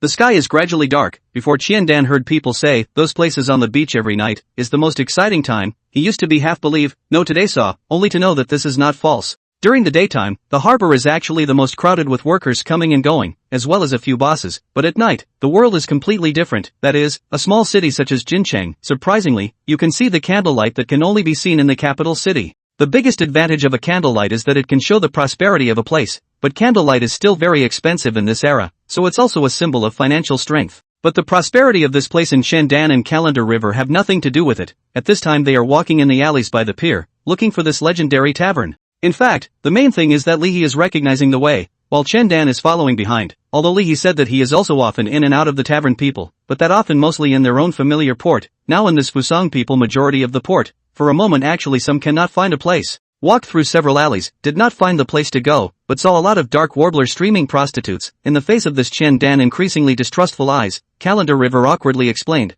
this side of the area is not very familiar, if it is the daytime is better to find some. But taverns aren't open during the day, okay? Finally walked to an alley again, before going in Calendar River smelled a smell of alcohol, although not strong, but have overflowed into the alley. It is enough to prove that to the right place. Leading Qiandan toward the inside, the alley is small, but surprisingly, someone has lit candles outside. Just as they head inside, suddenly popped out from the dark corners of a few people. Look at their fierce face, at a glance, it is not a good person. Shendan was a bit flustered at the sight of this scene. He is a family of poets and scholars. How has he ever seen this kind of scene? On the contrary, Ri still smiles as if he is accustomed to all these things. The few people on the opposite side first sized up Qiandan and Li through the candlelight before asking, what is the purpose of my friend's visit here? Calendar River walked up and said, I have a big boat and came here to drink and brag. The man on the other side looked at the Calendar River and asked with an unchanged expression, how much does the boat weigh? Calendar River laughed and said, the water is 3 feet deep. The man across the room finally laughed, then left with the others. Shendan watched the maneuver with dumbfounded amazement, and it was only when all the people on the other side of the room had left that he came up and asked, what was that all about just now? He led Shendan inside while saying, just now I spoke the black language of this place. He asked me what I was doing here, and I told him I was a boat captain who came here to drink and spy. Then he asked me how big the ship was, and I told him the water was 3 feet deep and a ship piled high with cargo. Although he didn't quite understand this maneuver, Shendan also knew one thing, that is, the boats with 3 feet of water depth are big boats, even still the top big boats. So those people just now weren't just janitors, they were also used to filter out ordinary people. Walking further, the two finally saw a small door. The outside was not flashy, one could even say it was plain, but inside, the sound of clamor could already be heard, so the place should be here. So who would have thought that a tavern would exist in such a small alley again? Shendan followed Calendar River to go inside, the outside of the tavern and looking not big. In fact, inside are a lot of buildings open, so although there are quite a lot of people, but does not seem crowded, plus lit a lot of candles, so does not seem dim. Shendan didn't know anything because it was his first time here, so he followed closely behind Rikawa. Li He came to the front desk of the tavern. The front desk was a middle-aged man with two hold mustaches. He looked at the two over and said with a smile, "What do the two guests want to order?" Either way, harmony is the first ingredient. Calendar River had been here so much that he naturally knew the rules of the tavern, so he said, "Give us a jug of small wine and choose a table." Chapter 175, The Ground Snake. Immediately, a junior came and brought the two to find a clean table, and when the two sat down soon after, someone served a pot of hot wine and a few small dishes came up. Drinking this kind of thing was nothing more than an ordinary thing in terms of Qin Dan's status, so his excitement was actually not high, but for Li He, it was an extremely enjoyable thing. Only to see him first take out two cups, then fill them up, then bring up his own cup and take a fine sip, then close his eyes and slowly reminisce. With that intoxicated look, those who didn't know would have thought he was drinking some kind of agar jelly. Shandon was looking around. He looked at the number of people drinking nearby, but they were generally not very tall, so he couldn't tell which ones were Scylla and which ones were Fuso. We're all the way to the tavern. What's the next plan? Shandan had looked around for half a day and found nothing, so he couldn't help but prod. Calendar River looked at it for a moment, then said, "Eat your food first, and talk while you eat, or you'll draw attention to yourself." Shandan thought it was right. Other people came to the tavern just to chat or drink. He was the only one who kept staring at others. It was indeed too conspicuous. Plus he was also hungry after traveling all the way, so he started to eat the food. As the two men drank and ate, Rikawa suddenly said, "Actually, it's very simple for your excellency to tell which ones are Scylla and which ones are Fusanese. Just look at the teeth." Just look at the teeth? Shandan had thought of many kinds of methods, but he didn't realize that in the end, what Calendar River proposed was such a method. Calendar River pointed to the table diagonally across from him and said, "Please see, my lord, if the speakers at that table all have black teeth." With a pointing target, Shandan immediately noticed the truth of the matter, that the people at that table were really just as Calendar River had said, everyone's teeth were black. Why is that? Calendar River drank a glass of wine and said with a smile, "That's because the Fusang people regard black teeth as beautiful, so anyone who can afford it will blacken their teeth as a way to show their beauty." The news of the Fusang people was not widely spread in Great Qin, so it was the first time Shandan had heard of such a rumor,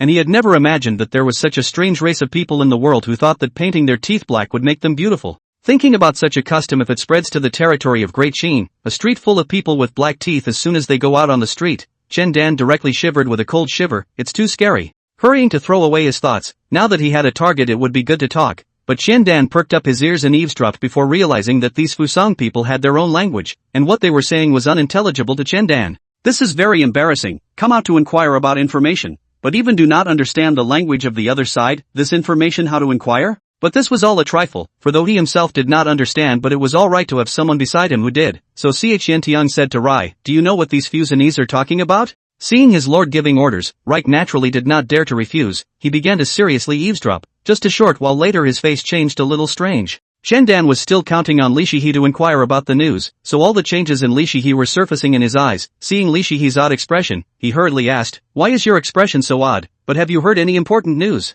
Calendar River looked at Shandan for a moment, deliberated then said, "My lord, they are talking about the port's whoregirls and which one has the best taste." Although Shandan knew that under normal circumstances, no one would talk about great things on such an occasion, he didn't expect that these people, in public, would openly talk about these things, and looking at the way they were excited, they didn't even have the intention of covering up. Shandan for the Fusan country people feel even lower. These people have not been educated, just a bunch of barbarians. Shandan's idea of being able to poke around tonight had vanished, but it was all sitting here, so fortunately it was just a matter of eating before leaving. So the two began to eat in earnest, and I have to say that at least the tavern's food was okay, much better than the one before. After eating, the two of them came to the front desk to settle the bill, and the shopkeeper said with a smile, "Makui 50 copper." Wright didn't say much, obviously familiar with such prices. He pulled out the copper from his sleeve then asked, "I can pay with Qin's copper to reduce it by half, right?" Although all countries had their own currencies, Great Qin's currency had always been the hard currency of the neighboring countries because of its high copper content, exquisite production process and other factors. So now although there is no such thing as a tax rate, but both folk and local default Great Qin's currency is 2 to 3 times the value of other currencies, so the argument of the Calendar River's having, in fact, is still the shopkeeper's advantage. Sure enough, the shopkeeper's smiling face said, "You gentlemen are joking, using Great Qin's copper, naturally, can be halved, this is everyone's default rule." He counted out 25 copper, handed to the shopkeeper, "Even if it is paid for the meal." Shandan on the sidelines to watch the fun, he did not know that the original and foreigners to deal with actually have so many curved road. Just as they were about to leave, the shopkeeper suddenly asked, "Are the two guests from Qin?" In the face of the shopkeeper's question, He was not prepared to answer, but Shandan was very interested and said, "Yes, we are from Great Qin." But how did the shopkeeper find out? The shopkeeper continued with a smile, "The height difference between the two of you is different from the average person. And I've been observing the two of you for a night now, and the behavior of the two of you is just different from the average person who comes to drink. Shendan's heart is clear. As the shopkeeper, he has seen more people every day, time after time. He just need to look at it. He knows what this person is here to do, and their performance today is too obvious, so it is not surprising to be found by the shopkeeper. The shopkeeper went on to say, the two of you didn't just come here to drink, then you must have come here to find out information. Why don't you tell me about it? Maybe I'll have some ways. Shendan looked at Li He directly frowned. He had all just been drinking in such places before. He didn't know much about the secrets of these places, so he couldn't provide any more information. Judging from tonight's situation, if the rest of the night is played out according to this script, then Shendan obviously won't be able to get the news he wants at the end of the day, so at this time it would be much easier if there were groundlings to help out. But why hadn't such a thing been brought up before? By Calendar River. Chapter 176 Maritime. Shendan thought that Calendar River was hiding something from him, but the truth was that Calendar River just didn't want to deal with the local groundlings. As local snakes, you would be praising them if you said that they did not do any evil, human trafficking, forcing good people into prostitution, buying and selling, killing and setting fire to people are all basic operations. The laws in Qin were much stricter, and once something happened, a governor would come out and manage things, but in places like Silla Kingdom, people were less legalistic. Calendar River, as a perennial boat runner, naturally knew a thing or two about the local snakes in Golden City, who naturally groveled to the bone when faced with bigwigs, but when faced with someone they could bully, they would be even more devouring than a tiger. In Calendar River's eyes, although he had some minor fame, he was still far from the big shots in terms of Ben. Shendan naturally didn't know what Calendar River was thinking as he smiled at the shopkeeper and said, I want to find a few Zenese to ask for some information, and it's best for this person to be in a higher position. It's the same no matter what era, the higher the status the more people know. The shopkeeper's face remained unchanged and he said with a smile, such a thing is not difficult to do, just the price? Facing the price aspect, Shendan calmly said, as long as I can get the information I want, I can offer 1,000 copper, the copper of Great Qin. The shopkeeper's eyes lit up for a moment, and he finally said, come here at noon tomorrow, and you'll be able to have what you want. Shendan calmly said, good. Then he led the two of them, out. The shopkeeper calmly watched the two people go out. His eyes seemed to be pondering what this. The small two who had been squatting on the side suddenly said, should we send someone to do them tonight? After we do them, that 1,000 copper will be in our hands, maybe even more will be in our hands by then. The shopkeeper was interrupted in his thoughts and cursed him, then said, that man just now was not simple. The fabric he was wearing, I've only seen it on a few noble lords. Such a person, even if he is not a native of his country, that is not someone we can afford to mess with, and besides, just kidnapping a person can earn us 1,000 Qin copper, so why bother to make a fuss? Junior seemed a little disconcerted, but still succumbed to the authority of the shopkeeper. Unaware that he had survived a crisis, Shendan was taking Rikawa to find an inn and stay there. After running a lot of miles all day today, which was quite tiring to say the least, the two of them went to bed early. The next day, it was finally noontime. Shendan brought Rikawa to yesterday's alley. From the daytime, the alley is more and more shabby, but the road inside is flat, not to appear a lot of fishy sewage. Pushing open the door of the tavern was closed during the daytime, so now in the empty hall, only the shopkeeper was sitting at the front desk, looking at the ledger and counting. Seeing the two come in, the shopkeeper wasn't surprised as he pointed to the small room next to him and said, the person you want is in there. Shendan smiled and thanked him, then led Rikawa into the hut. The light of the hut is relatively dim. You can see the hut in the middle of the stool is tied to a thin small people, seems to be aware of someone coming. Tied to the people began to shake up violently, mouth also whimpering want to speak. But with the cloth stuffed in his mouth, he was doomed to not realize his idea. Shendan let Li remove the cloth in the tied person's mouth. The tied person is going to scream. Li saw immediately a few slaps on, directly the tied person's cheeks to swollen off. Feeling the intense pain at his cheeks, the tied man finally became honest, only shedding tears and saying please for mercy one after another. What he said Shendan couldn't understand, and even if he did, he wasn't interested in paying attention to it. Shendan directly asked, which lord's name do you belong to in Fusang Kingdom? Considering that this person might not understand the language of Great Qin, Ri was very self-conscious and acted as an interpreter. The kidnapped person chattered a pass. Shendan completely did not understand. Calendar River explained in detail, but the Fusang country people's name is too difficult to remember. Shendan also just have an impression. After that, he asked the bound man a few more questions, and the bound man was more cooperative in saying them, except that there were some questions that he didn't know either, and he could only pick up and say what he did know. Calendar River was more strange, because Shendan asked ordinary questions about the local customs. If it was to ask these questions, casually outside to find a Fusang country people can ask, there is no need to be so much trouble, but now is not the time to ask questions. He also forcefully held back his inner questions. After asking the questions, Calendar River very thoughtfully gagged the bound person again before the two left the hut. Came to the front desk, the shopkeeper is still counting the account, saw two people out of the faces not happy nor sad but asked out what Mr. Want to ask? Shendan frowned and said, it's still a little bit short, but we will be going back today, so let's call it a day. Boss, take a look at this piece of jade. If there is no problem, use this piece of jade as the fee. Saying that, he pulled out a white jade from his sleeve and handed it to the shopkeeper. As soon as the shopkeeper saw the white jade, his whole face got better. He got it under the sunlight and scrutinized it carefully, only to see that the whole piece of jade was milky white, with a translucent jade quality. It was obviously a piece of top-grade jade. So happily, he said, it is enough. Such a good piece of jade just like this paid out. Chendan is not heartbroken, directly said, money and goods. And then took Li He and walked out. The shopkeeper was still looking at the jade, the little second did not know where to come out, then said, I just full heard their conversation, just that they asked about some Fusang country's customs and traditions, and did not involve any confidential things.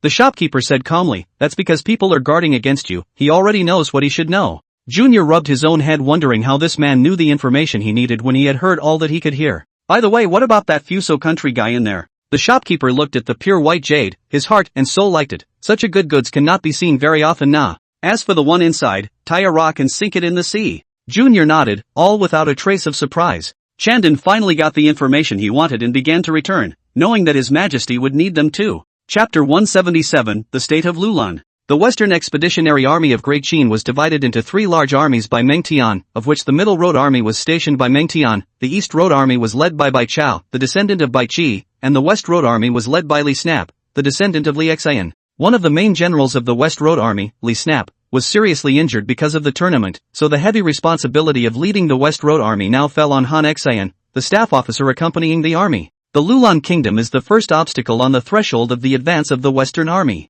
Lulan, now known as Lulan, was renamed the Shanshan State in 77 A.D. It was destroyed by the Northern Wei Dynasty in 448 A.D. And since then there has been no more name of Lulan State in history. Although Lulan is called a country, in fact, it is very small. The whole country's nationals are only 14,000 people, and the soldiers who can fight are only 3,000. Compared to the tens of thousands of people in the West Road Army, it is simply not enough to look at. And because the western zone is mostly filled with yellow sand, earth, and stone or less, so the walls of the Lulan country are not enough to look at. Facing such an enemy, Han Xian cannot even mention interest. West Road Army Camp. Placed on the table is the attack on the target of the Lulan country information, which the contents of the camp of the generals have read one by one, although the purpose of the military combat is not to ask for the cause, but in the face of such a weak opponent, the people cannot raise interest. Han Xian is naturally aware of this, but the other people's East Road Army had already set off early. If their West Road Army still kept stagnating, what would it look like? So no matter what Lulan looks like, it is still going to be fought. Do any of the generals have an invitation to fight?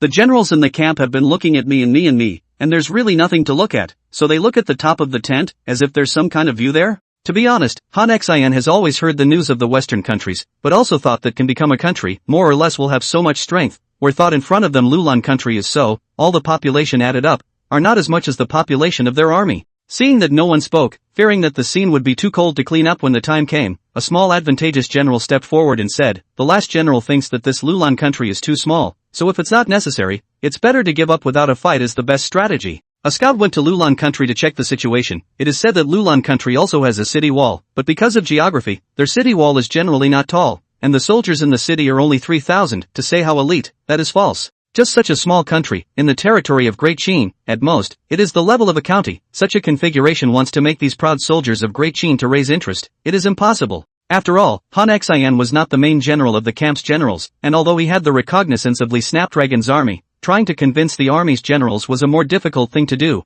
especially when faced with such a task. The army does not listen to the order, this will only lose the face of everyone, plus Han Xian is now only temporarily acting as the main general, but also really not good to attack, and finally can only order the army to press on, using the crowd tactics that he despised the most. That said, Lulan foreign countries suddenly appeared a team so large, Lulan king is completely unprepared. Although he had long heard that the people on the grasslands were fighting against the people of Great Qin, and both sides had utilized hundreds of thousands of people, but this matter had nothing to do with his Lulan kingdom. This matter happened a few hundred miles away from his Lulan country, and the two sides of the war, no matter who, are objects that he can't afford to mess with, so he doesn't care about the victory or defeat of this battle, because the western region is a barren land, so no side has ever run to him. Lulan has survived for so many years, never because he was strong, but because he was in a barren land, a territory that could not be planted. So when a large army suddenly appeared at his doorstep, he was completely unprepared. Great Qin's army had appeared at the gate, such news could not be blocked. Within the palace, the king looked at the state master and anxiously inquired, "State master, what should be done?" The state master was on the verge of rolling his eyes when he heard this. What else is there to do? Isn't it obvious that this is the case right now? Outside the Qin People's Army I heard that there are tens of thousands of people, just by the Lulan country. These 3,000 crooked people want to hold on. I'm afraid that it is not hysteria. The State Master cleared his throat and said, Your Majesty, the immediate priority is to pacify the people in the country so that they don't start a conflict with the Qin army outside, and then smoothly start handing over power. The king heard, I look for you to discuss the strategy. You told me to surrender? On second thought, it seems to be so. Because how to see is no chance of victory, it is better to surrender painfully, so as not to move the sword. The final suffering is the common people. After the intention was realized, the king wrote a letter of state in public and then announced his surrender. On Han Xian's side, the army hadn't even pressed on when he heard that the Lulan kingdom had already surrendered without even a token struggle, which was quite sudden. On the day of the surrender, Han Xian rode a high horse and came to the front of the capital. On the opposite side, it was the king of the Lulan country and the nobles of the Lulan country, who walked out of the city gate and came to the front of the formation, and the leader of the king also held a letter of state in his hand,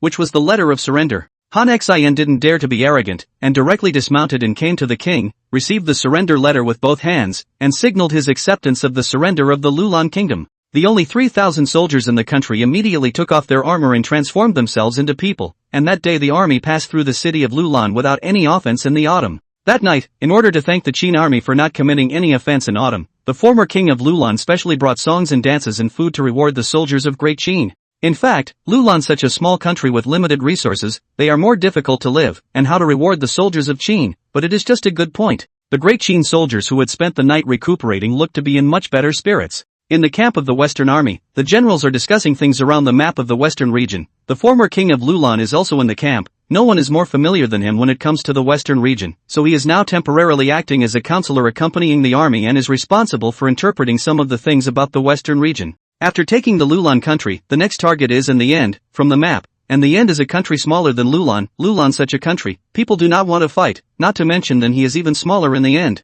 Some of the generals even felt that it was a waste of time to negotiate over such a matter, and that as soon as the army arrived, these small countries would immediately surrender. Only the former king of Lulan was not of this mind, and after realizing the thinking in the army of Qin, he resolutely stood out and said, I am willing to go and say surrender. Chapter 178, The Chamber's Summary. Without realizing it, it came to the end of Tianqian Yuan, which was the first year that Fu Su had experienced since he became the emperor, and it was also a year of extremely representative significance. In the morning court, Fu Su was still sitting on the dragon chair looking at the civil and military ministers who filled the court. Today is the last morning court of the Tianqian year. After today we'll enter a 10-day-long vacation. That's why everyone has a tacit understanding not to talk about the big things and just focus on taking care of the things they are responsible for. The heads of each department came forward in turn to play information about the department to which they belonged. The truth is that what should have been talked about was talked about long ago, and today's play-by-play is more of a recap to tell everyone that we finished well. Fu Su sat on the high platform and thought for a moment, then asked, Secretary Zhao, are the matters for the Western Expeditionary Army for the new year ready? Zhao Tua, Secretary of the Ministry of War, stepped forward and said, Back to your Majesty, the Ministry of War has long mobilized a sum of supplies to support the front line. Counting the days, it can arrive at the Western Expeditionary Corps today, and I think that it won't delay the soldiers for the New Year's Eve. That's good, the soldiers have been born to die for Great Qin, they must not be neglected. Nah. Fu Su inquired about the ministries again and was somewhat relieved to know that they were all prepared. Today is the last morning court of the first year of Tianqian. This year, thanks to the help of all of you, finally is to make the ship of the Great Qin and alive. I am doubly pleased. I hope to continue to work hard, and the king with you. The civil and military officials said in unison, with your Majesty. When the civil and military officials dispersed, the Unicorn Hall has returned to calm. Today is different from the usual. Today Fu Su is the last person to leave the scene. He looked at the empty Unicorn Hall. This place hosts too many people's attachments. Just as Fu Su was contemplating, Ji Jianbing suddenly spoke out. Your Majesty, Mr. Tao Reserve Tao seeks an audience. Oh, is he here? Tell him to go to the Tianlu Pavilion, just as I am going over there. Nah. Tao Reserve led Qian Dan all the way to Tianlu Pavilion, although he had seen the scenery along the way quite a few times, but every time he looked again, he would still be shocked by the majestic and atmospheric architectural complex, which should be just like the landscape in the sky. Came to the Tianlu Pavilion, Tao Reserve and Qian Dan waiting outside. Qian Dan is the first time to come to the Palace Forbidden Land. This moment is slightly nervous. A moment later there was an inner official came out, smiled and invited the two to go in. Tao Reserve is a person who can read words and colors, and immediately pulled out a few copper from his sleeve, and stuffed them into the inner official's hands without showing his face. And there's nothing to ask for, just good karma. Collecting Tao Cun's copper, that inner official said with a smile, Today, His Majesty is still in a good mood, so as long as the two of you don't say anything indecent, naturally nothing will happen. Qian Dan looked at this scene dumbfounded. As the former Zhanghua Xiaofu supervisor, he has always held his own identity, unwilling to make friends with the lowly inner officials. These in his view insignificant servants, in his view, can let him make friends with that must be the supervisor or deputy supervisor of this level is. But today Tao Reserve's behavior gave him a very striking lesson, that is, there is no need to look down on others because of their small official position, everyone has its usefulness. Thanked the inner officer, Tao Reserve with Qian Dan into the Tianlu pavilion. The eye is to see, Fusu sitting on a chaise long roasting fire, there is no extra movement, but every move is self-contained majesty. Upon seeing Fusu, Tao Xiyuan and Qian Dan respectfully stepped forward and said, "My humble servant Tao Xiyuan, Qian Dan, meet your majesty, long live your majesty." Abstain from saluting. Fusu originally thought that the one who came would only be Tao Reserve. He didn't expect Qian Dan to follow him this time. As his right-hand man in developing the Chamber of Commerce, he was very good at looking at these two. I wonder what surprises are in store for him this time? Someone give me a seat. Fusu liked to give seats such a thing. Familiar with his ministers no, others may think it is his majesty generosity, cannot bear the ministers have been standing, in fact, only Fusu himself know. Because he always liked to sit on the sake, so also do not like others to stand, so raise their heads to look at the people too tired. In the face of such a thing, Tao Reserve has experienced a lot, naturally very calm, but Qian Dan is still the first time to experience such a thing. His heart is very uplifting, to be able to let his majesty treat him like this, he suddenly feels that his hard work in the previous period of time is worth it. The scene warmed up a bit as the three sat by the fire and roasted. Tao Reserve took out a seal from his sleeve and said respectfully, "Back to your majesty, this is a record of the factory's personnel, finances, and sales during this period of time, please check it out, your majesty." Fusu received the Zhangjiang and opened it. It depicted in detail the progress of the 4 factories belonging to the Chamber of Commerce, of which cement and red bricks were the earliest to be established. The personnel of the 2 factories together were close to 10,000 people, and the daily production of cement and red bricks could both reach 500 tons. Such data in the Great Qin cannot be said to be not luxurious. Daily money income are nearly 10,000 copper, a year is close to a county tax. Then it is later established perfume and soap factory. In order to be able to make the perfume sold at a higher price, Fusu deliberately let the glass factory made perfume special transparent bottle, further improve the perfume of the force. So much so that the original is a luxury perfume, now is more and more luxury, non-big families cannot afford to buy, but the evaluation of the perfume also came out, as long as the people who have used it all say good, can be said to be popular throughout the entire upper-class circle of Qin. The birth of soap, because of its function, is divided into 2 kinds of soap and perfume with the sale, is also a great success. As for the soap because of its ability to remove stains, it is called a civilian tool, almost manually a look. Perfume and soap factories, the number of workers is now about 3,000 people, such a number of people has reached the full capacity level of the factory, because these 2 things are not high level of craftsmanship, as long as the succession of casting people can expand production. But now what restricts the development is the problem of underpopulation. Fusu looked at the sales of perfume and soap. Every month there is surprisingly as much as 1 million copper, although the share of perfume is the big head, but such data is also very exaggerated, right? Surprisingly, it's as much as 3 times that of cement and red bricks? No wonder those who do luxury goods in later times are all mega rich. Judging from this situation, women's money is really good. Of course none of the reporting on this is pure profit, so the actual revenue has to be subtracted from the salaries of the employees, the cost of raw materials, and taxes, and cost of goods sold, but basically, the numbers on it are pretty impressive. If this data is obtained by people with an ulterior motive, I am afraid that the criticisms attracted will only be no less.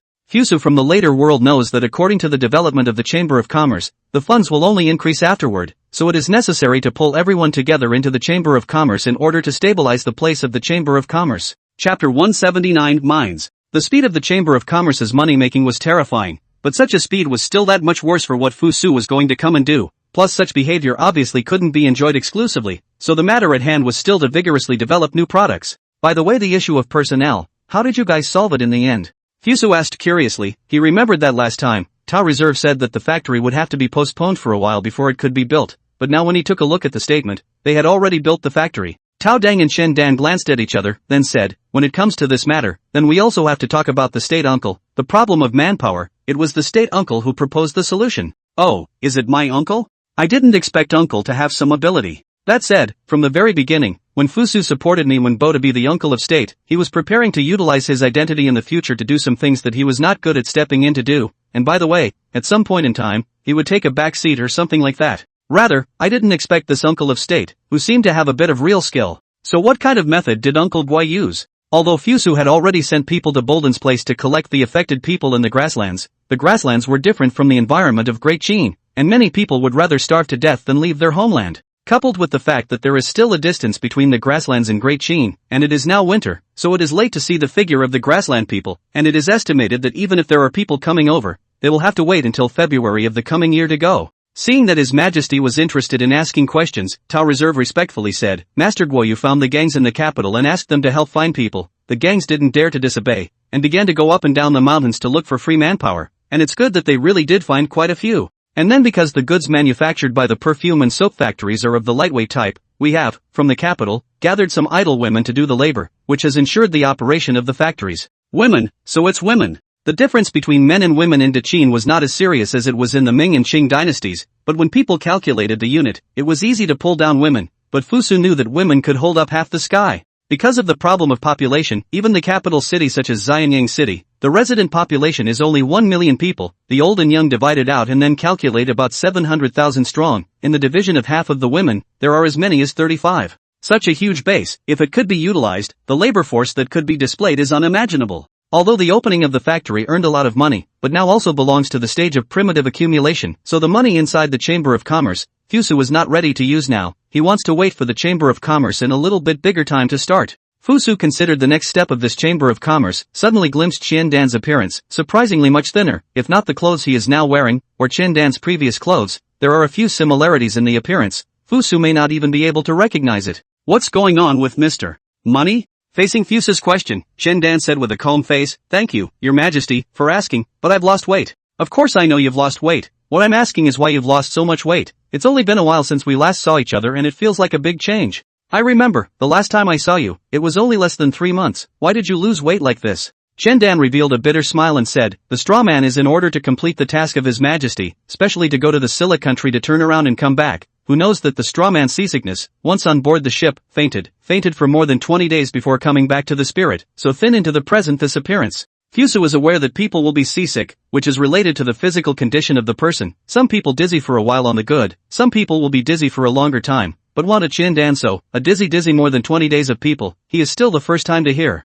In the later life, Fusu was seasick, so he knew that the feeling of seasickness was particularly difficult, although he had not done the boat, but thought that the feeling between the two should be similar. A person who could be seasick for more than 20 days on the boat and still did not die. You're such a man. Fusu exclaimed, tough on Mr. Qian. Qian Dan had not cried once after all the pain he had experienced along the way, but His Majesty's just a gentle word of condolence made his eyes wet with tears. He resisted the urge to cry out and said, Your Majesty, my humble servant has not dishonored his mission and has already found a helmsman who can travel to Fusan Kingdom. See Qian Dan this way, this period of time has suffered from the hard, simply unimaginable, but he has gritted his teeth and persevered through. This is the will of the superior. As long as it is what you want, there will be people who will give everything to fight for their lives, even if the things you want to do are not at all important. But Fusu will not. What he is going to do are for the rise of Great Qin and Sit. All these people who put in efforts, they may not necessarily be famous in history, but what they do will be remembered by future generations. They are the people who hold up the backbone of Great Qin.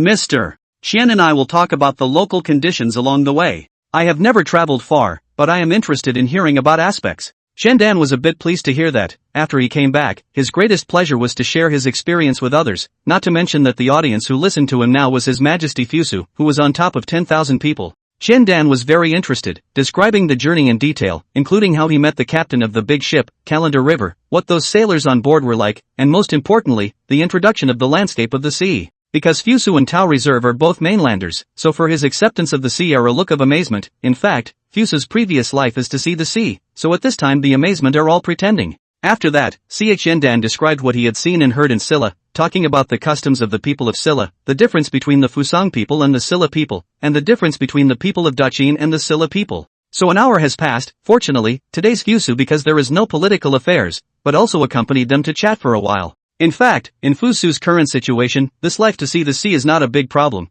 but want to go out to sea to swim, that can be a little too difficult, so for the maritime, he is actually not so interested. The reason why he is willing to listen to Qian Dan told. On the one hand, it was to thank Qian Dan for his service during this period, and on the other hand, it was to spread the message to the ministers that His Majesty had summoned Qian Dan, who had traveled to the Silla people, and from Qian Dan he had learned the information about the gold and silver mines in the country of Fusan. In this way, Fusan state-owned gold and silver mines will spread throughout the entire upper class of Great Qin. Chapter 180, The Prince. Any movement in the imperial city has always been the most important thing to the civil and military officials and the nobles of the families, so when the news that Tao Reserve and Chen Dan entered the palace and chatted with His Majesty for an hour, the news was already spreading in the high society in less than half a day. Even those who didn't have eyes and ears in the palace were able to know this information through other channels. Today happens to be a day of vacation, so the imperial captain Wang Shang and the former royal historian Meng Yi purposely came to the former Prime Minister Wang Guan's residence to get together. This is their custom for many years now, and will not be easily delayed because of some things. Besides, even though Wang Guan had stepped down as Prime Minister, His Majesty clearly still respected Wang Guan, and the fact that there had been no new Prime Minister was one of the proofs of this matter.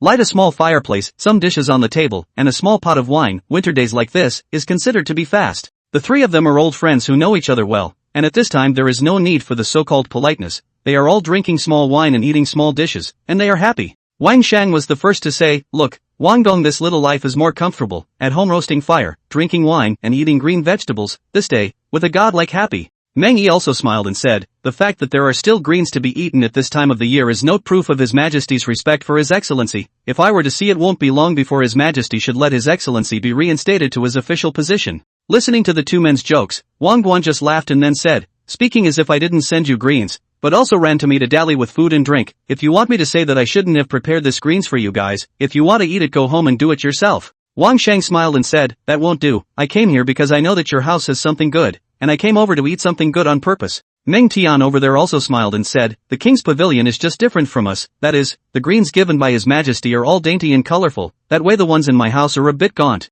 For the two men's flirting, Wang Hall naturally know what is going on, but because he is more utilitarian, the two men are afraid that after he was removed from his post, the mood is depressed, and purposely came to his mansion to say good things and channel his mood. To say that there is no bit of resentment in the heart, it is impossible. Wang Hall has done so many things for Great Qin in his life, although the purpose of the beginning is really not so pure, but later he did bow and scrape for Great Qin. He has made every decision, is to be able to make the Big Qin, this big ship, go more stable some. Fortunately now the Big Qin finally in the hands of His Majesty Fusu steady down, and he this meritorious minister, but do not do down. Thinking of this, Wang Guan drank a cup of wine and laughed. "The two of you are underestimating me. For so many years, covering the wind and rain for Great Qin and fighting through the thorns, I am also really a bit tired, and now this is really quite good, so that I can live out my old age in peace." Wang Shang took a sip of wine and laughed. "It's good that Duke Wang can think like that. That's good."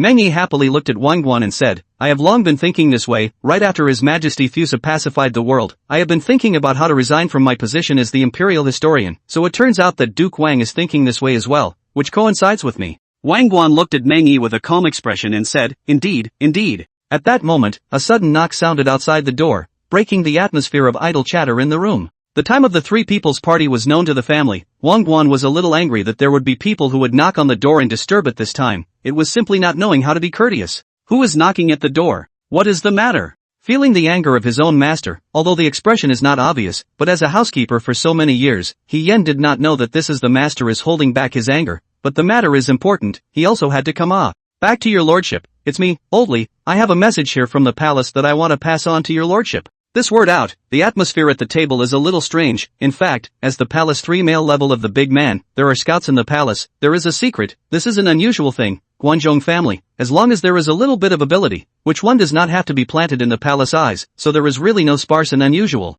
This is just Wang Pavilion words. Do not want to pay attention to the court again. Still words are still in the ears. At this time it is exposed to the degree of his positive degree of information about the court. This is some of the meaning of a slap in the face, or immediately hit the rhythm of the face. Rada Wang Hall, such a great scholar, at this time also feel the atmosphere on the wine table, as if it is the scene of social death. At the wine table, Wang Shang's face was still smiling, only his eyes bloomed, obviously not believing every word Wang Guan had previously said anymore. Meng Yi face lost, because the three, only he is truly want to retire, originally thought someone can work together. The original is his personal reverie. The housekeeper who was still unaware of the situation is still waiting outside the house. How does he know that his own words, just poked his own master bragged about the cattle, resulting in the scene of his own master's social death? He only felt that the atmosphere in the house today is a little strange. In any case, things had come to this point, so Wang Guan was fortunate enough to recognize it, and he said to the outside, "Come in." It's not a question of keeping it a secret or not, but the other two obviously have scouts in the palace as well, and sooner or later they will all know what's going on, so there's no need to keep it a secret. Looking at the steward who came in, Wang Guan calmly asked, "What happened in the palace?" Even if the master did not say, the housekeeper can also detect the atmosphere in the room is strange, but the three sitting are people with great power. Casually reveal a little bit of small information is not he can know, so he also extinguished the meaning of exploration, detailed the news of the scouts one by one. The three people on the wine table listened to the whole news with expressionless faces before Wang Guan said, "Alright, got it, you back off." The butler bowed and said, "No." Then he retreated and closed the door. At this time the air was still filled with the atmosphere of social death. Wang Shang suddenly said, "Duke Wang, what do you think is the intention of His Majesty's move?" Seeing Wang Shang speak up to relieve himself, Wang Guan flashed him a grateful look before saying with a straight face, "This Majesty of ours, we've gone around in a big circle." These words blinded both Wang Shang and Meng Yi. "Isn't this talking about Qin Dan's entry into the palace? Why are you going in circles?" Seeing the unresponsive looks of the two, Wang Guan said emphatically, "You two should still remember the matter of the Fusang Kingdom that His Majesty once mentioned above the Great Hall several months ago, right?"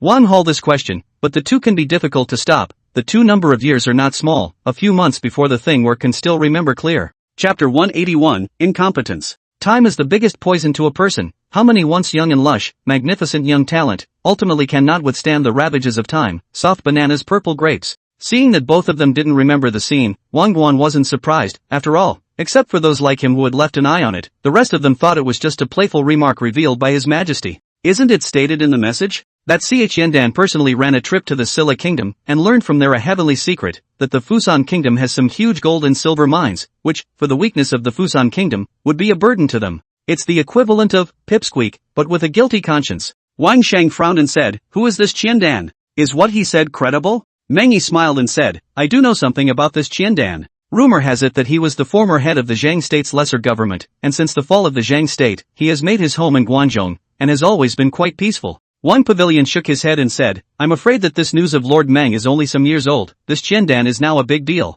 I don't know when, he hitched a ride on the path of the state uncle, and then stirred up with Tao Reserve, specializing in the Chamber of Commerce of Xianyang. Both of them were people with active minds, and as soon as Wang Guan made a point, they knew that things had changed. So this is all a play written and directed by His Majesty? Meng Yi has a point in asking this question, who in Xianyang City doesn't know that Tao Cun is His Majesty's pawn on the outside. And the fact that this Qin Dan is stirring up trouble with Tao Cun leads to the conclusion that they're in cahoots. So what Qin Dan did was, in Meng Yi's opinion, the result of His Majesty's push behind the scenes, and it was even possible that going to Silla Kingdom was a cover. Wang Pavilion smiled and said, "Things are not that simple. This Qin Dan should really have gone to a trip to Silla Kingdom. It is said that he was originally a fat man, but because of seasickness on the big ship, he directly lost dozens of pounds of weight, and now this matter has already spread all over Xianyang City." Wang Shang said, "Even if this Qin Dan has really been to Silla, how can he prove that there are gold and silver mines in that Fusang country? You should know that hearsay is most likely false." When they heard this, Wang Guan and Meng Yi both looked at Wang Shang before revealing a bitter smile. One of them, as the former prime minister of the current dynasty, and the other, as the former royal historian of the current dynasty,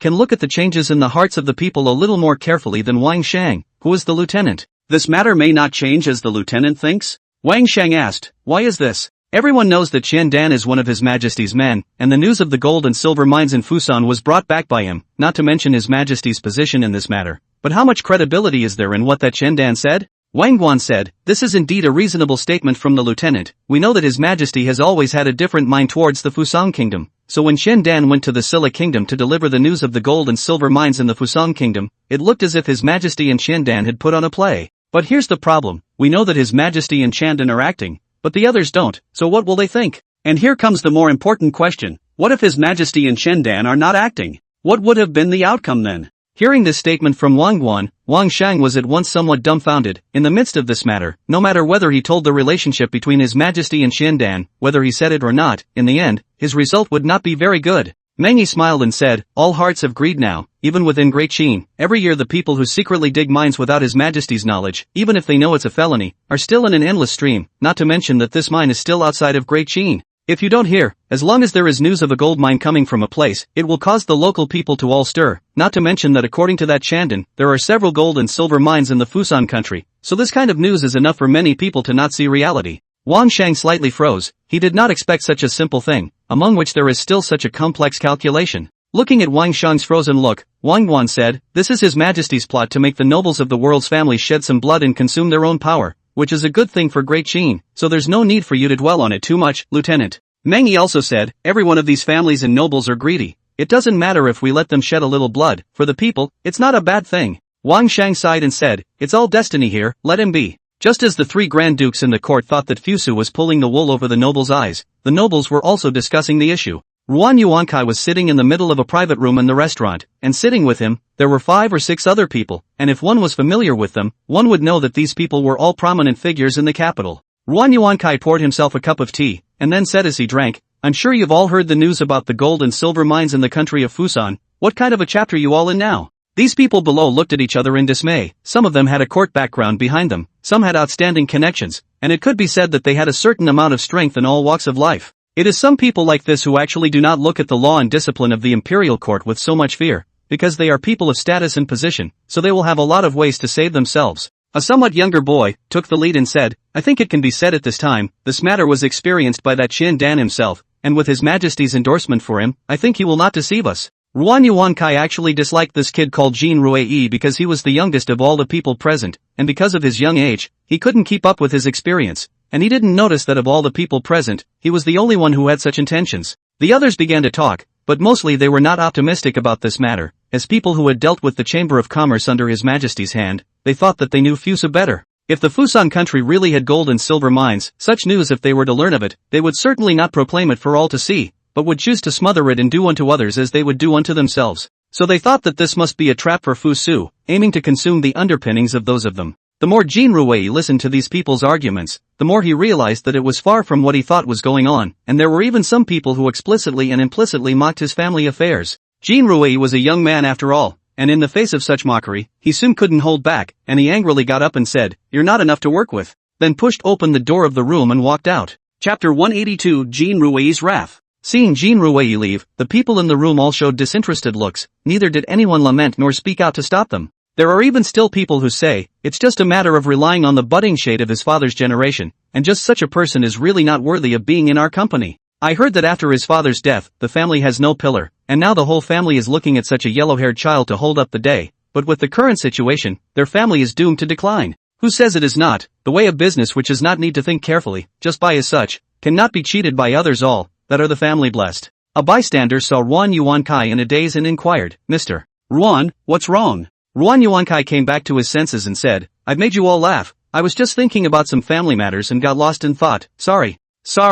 Ruan Yuankai was very well established among the crowd, so even if he was openly talking nonsense like this, everyone wouldn't take it as a moment's notice, and there were even people who advised that family matters were important. Ruan Yuankai knows that this is all polite talk, everyone is gathered here. If you really go away because of this, although they will not say more words on the surface, the next time they see it will still be respectful, but behind your back, you do not know how hard words will be used to insult you. It was a bystander who asked, "So Mr. Ruan, is this the end of the matter regarding the Fusan nation? Do we really not care at all?" Ruan Yuankai smiled and said, "What kind of nature does this majesty of ours have? Everyone is aware of it, likes to compete with the people for profits, likes to be overbearing and dictatorial, and just doesn't have the appearance of generosity and benevolence. Is it really possible to expect such a sire to let everyone have a big bargain?" The people in the room nodded their heads, which is to recognize Ruan Yuankai's theory. The people in the room, one by one, are the direct victims of Fusa's change of law, so they are not going to think about it from their own point of view, they will only think that it is the imperial court, it is His Majesty who has wronged them. Although they are the direct harmers of the change of law, but if they are allowed to go to directly face Fusu, they are afraid to do so usually do some small things to delay the development of the Chamber of Commerce in Xianyang, is their most direct purpose. Ruan Yuankai looked at these people, but in his heart was a cold smile. But a group of people scared out of their wits, just a bunch of lost dogs, exactly ridiculous. Jin Ruei rushed out of the restaurant, and before he could go far, he regretted it in his heart. Since his father's accidental death, he had been in charge of all things big and small in the house, and it had only been a few days, and he was already at a loss, although business, with the help of the shopkeeper, had been fine for the time being. But his father's previous clientele, the raw material vendors he purchased from, all of these had to be contacted by him, one by one, to maintain and build his relationship. This time to participate in this party is an excellent opportunity. In the sitting of these people, had to casually deal with the relationship between a few of them, the latter things will be very smoothed down. He had obviously prepared his heart before coming, but just now, he still couldn't hold back the taunts of those people. AI. Jin Ruei sighed, the sorrow in his heart was exactly 10,000.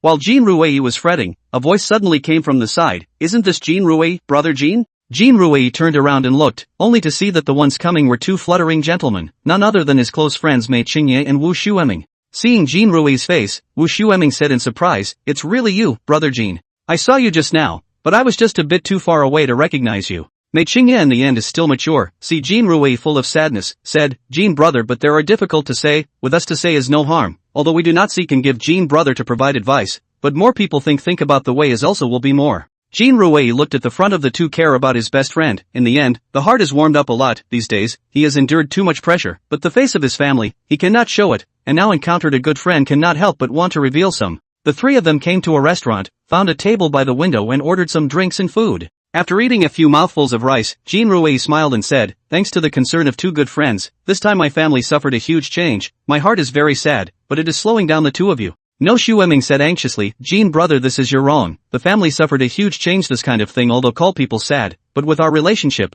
you can completely put things and we make it clear, you are now like this is to treat us as outsiders. Mei Qingye looked at Wu Shueming angrily, then said to Jin Rui, brother Wu's nature is like this, some impatience, some don't know what's important. Brother Jin, you don't take it to heart ah. Jin Rui laughed bitterly in his heart, no Shueming, this person's nature has always been like this. But the situation at the moment was that apart from these two close friends, the rest of the people had already turned their backs on him, and that was what made him even more worried. The three of them are all young people, even if Jin Rui has been warning himself to be more mature and stable, but whereas the maturity and stability can be learned in a few days, so after drinking a pot of wine, Jin Rui still described the situation that happened at home, one by one. After listening in detail, Mei Qingye asked, so the problem you're facing now, what kind of problem is it? After Jin Rui drank a glass of wine again, he let go and said, previously, the family's business was managed by my father, and since my father passed away, some people don't want to be renewing their contracts with me, and some of the suppliers are even sitting on their hands, directly raising the price of the goods. These people are bullying me for being inexperienced, so they think of sucking a mouthful of blood out of me, but I can't let them have their wish, that even if this store doesn't open, I will definitely not accept their price pressure. When Wu Shueming heard this, he said with approval, that's right brother Jin, this is how it should be done. These people are bullying us to take advantage of our youth, don't even think about it, resolutely resist them. Jin Rui see no Shueming agree with himself, the heart is very happy, before those unhappy immediately disappeared, he raised his glass and said, good brother, come to drink a glass. Mei Qingye had a bit of a headache when he saw these two people sparring. Boycotting everyone else away is naturally a delightful thing, but what happens after that? Do you really want to see Jin Rui's family's business go down like this? He still has a family to support. Chapter 183, there are many truths in life. How do you know you've matured? When you no longer get carried away, when you think about things before they happen, when you face problems and think of ways to solve them. Then you are, in all probability, ripe for the picking. Some people mature earlier, some people mature later, and those don't really matter. Above the drinking scene, drinking will be drunk. Jin Rui is the one who drank too much, this period of time too much pressure, bearing in his body, he needs a chance to release the pressure, this banquet will seem to be very appropriate. The other person who was drunk was no Shueming. He didn't have anything on his mind, and the reason why he was drunk as well was that two people were sparring and then got themselves drunk. Mei Qingye was also helpless as he looked at these two people. He was only one person and there was obviously no way for him to take care of two drunkards at the same time. He summoned Xiao'er and gave him some copper coins to call a carriage for him. The carriage came quickly, and with the help of the driver and the junior, Mei Qingye finally moved the two drunks on top of the carriage. In the carriage, even if they were drunk, the two drunkards' reign was not so peaceful. Fortunately the two people's drunkenness was still normal, at least they did not appear to have the hobby of fruit body strolling on the street. When he boarded the carriage, the driver asked, Your Excellency, where are you going? Of course it is. Mei Qingye spoke in general suddenly stopped, if it is the usual time, naturally it is necessary to send Jin Rui back to his own home, but now the situation is different. Jin Rui's home has only been stabilized for a short time. If the drunken Jin Rui is sent home at this time, it will inevitably cause some bad misunderstandings, making people think that Jin Rui's father has only just passed away, and Jin Rui has already gone out to have fun. This is a rare occurrence, but one need never underestimate the malice of human nature. After thinking about it for a while, Mei Qingye finally decided to bring both drunkards back to his own home, which wasn't exactly spacious, but it was still more than enough to sleep three people. Returning home and arranging for the servants to arrange for the two to sleep in a side room, Mei Qingye came to his father's study after hearing that he had entered his father without going out. Mei's father was writing at the moment, and when he saw Mei Qingye's question, he just gave a faint and continued his own painting and calligraphy. Brushes had not been invented long enough, so at this time there was no such thing as calligraphy in Great Qin, but there were always people who liked to write more, and Mei's father was one such person. He is extremely disgusted with the bamboo, so since seeing the paper, it is as happy as crazy, can no longer stop. Every time you have time will certainly write. Calligraphy does not see how high-end atmosphere, but compared to other people at the same time, but there is a proud of the money. Finally, when the last word fell, Mei's father smiled gratefully, then said, What is it that you want from me? Mei Qingye stood aside and said respectfully, Lord Father, I have a friend who has encountered something, I would like to ask Lord Father if there is a way to help him. Father Mei asked with a calm expression, but the person you just brought back? For such news was Mei father. No, Mei Qingye is not surprised at all. He this father look at the appearance of the refined, but in fact, the heart of the many grooves, to the house of things are also as good as in the hands. Indeed is one of them, his family father encountered an accident, has fallen, leaving a family of orphans and widows, now taken care of by him alone, outsiders see that he is young, then bullied and insulted with him. So he was young and angry, and not willing to be humiliated, so he bought drunkenness by day and ended up sleeping rough in our house? Mei Qingye was halfway through his sentence when Mei's father grabbed the next words. It wasn't like that. Brother Jean was originally unwilling to relate with us, it was me who invited Brother Jean to go drink, and then Brother Jean got drunk like this. Seeing that his father had misunderstood Jean Rui, Mei Qingye hurriedly explained. Mei's father suddenly smiled and said, although the situation is somewhat incipient, is there any difference in the outcome? Mei Qingye froze a bit, he didn't know how to explain this to his father, because the result did develop as his father said. Seeing Mei Qingye's frozen look, Mei's father continued with a smile, this is roughly how things are in this world, many times the situation that everyone focuses on is not the process,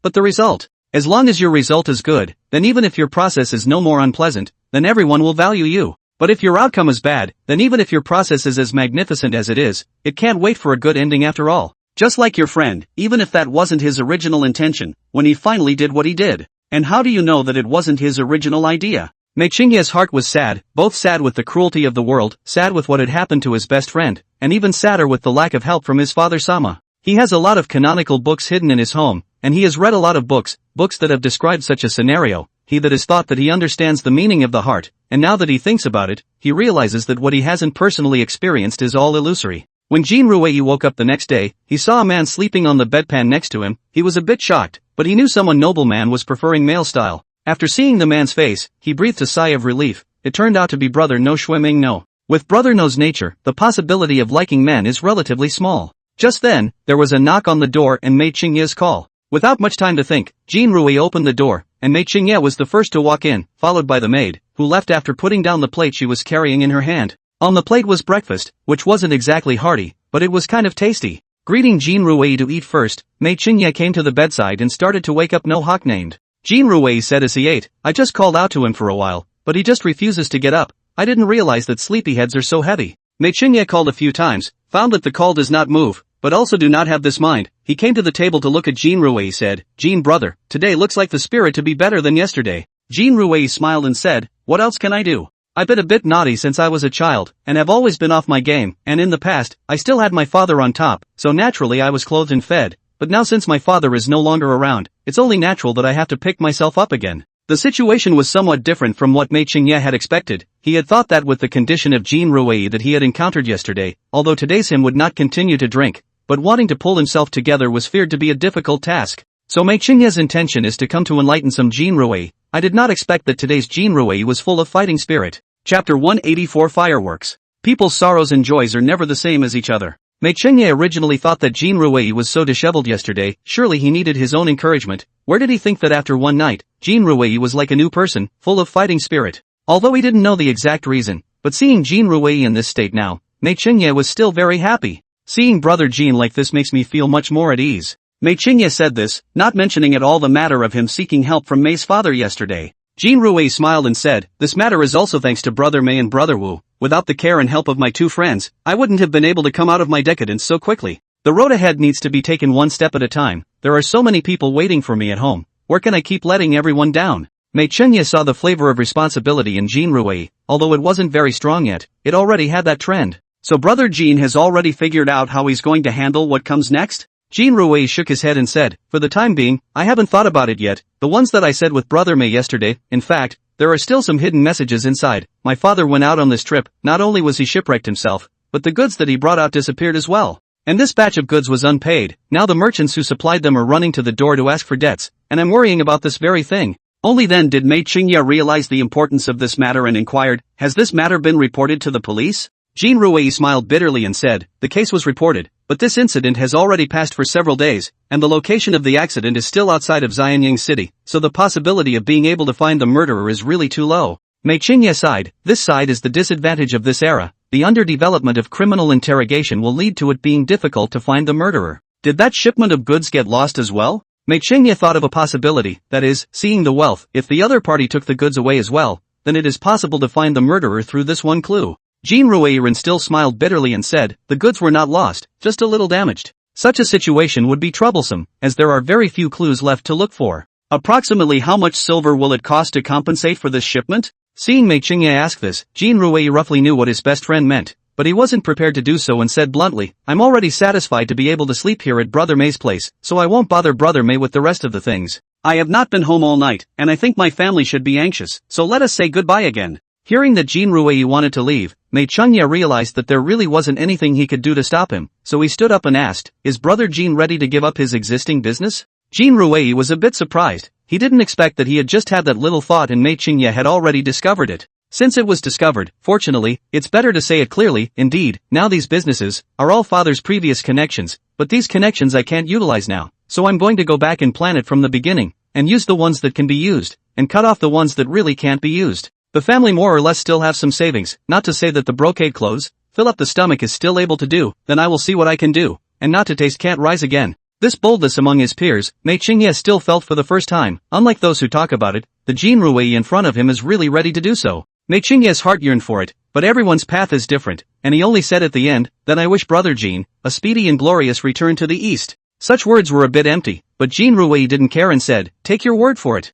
Mei Qingye sent Jean Rui to the door of his house. Watching Jean Rui about to move away suddenly said, if Brother Jean is looking to do some new business, he might as well go to the Chamber of Commerce in Xianyang to take a look. There are a lot of novelties there. Jean Rui, who had already left, didn't take this to heart, but thanked him anyway. When he returned home, he was greeted by Kim's mother with a concerned look and several young siblings. Meeting Golden Mother's gaze, he smiled and said, Mother Superior, I'm back. Jean Mother's eyes were a little moist, a little eager to speak, and finally she only said, it's good to be back. After a night's baptism, Jean Rui was no longer the mixed-up personality he used to be, and he could feel the deep caring feelings that Jean Mother carried in these words. This was not the first time such an emotion had appeared, but it was indeed the first time he had felt it so intuitively, and he held back the fluttering in his heart as he said, I've already figured out what to do on the road behind me, so I also ask that Mother Superior rest assured with me. When Jean Rui said this, the tears in Jean Mother's eyes could no longer be stopped, only this time the tears in her eyes were not with trepidation, but with a sense of excitement. Watching her mother cry, several younger siblings followed suit, and Jean Rui rushed forward to stop them.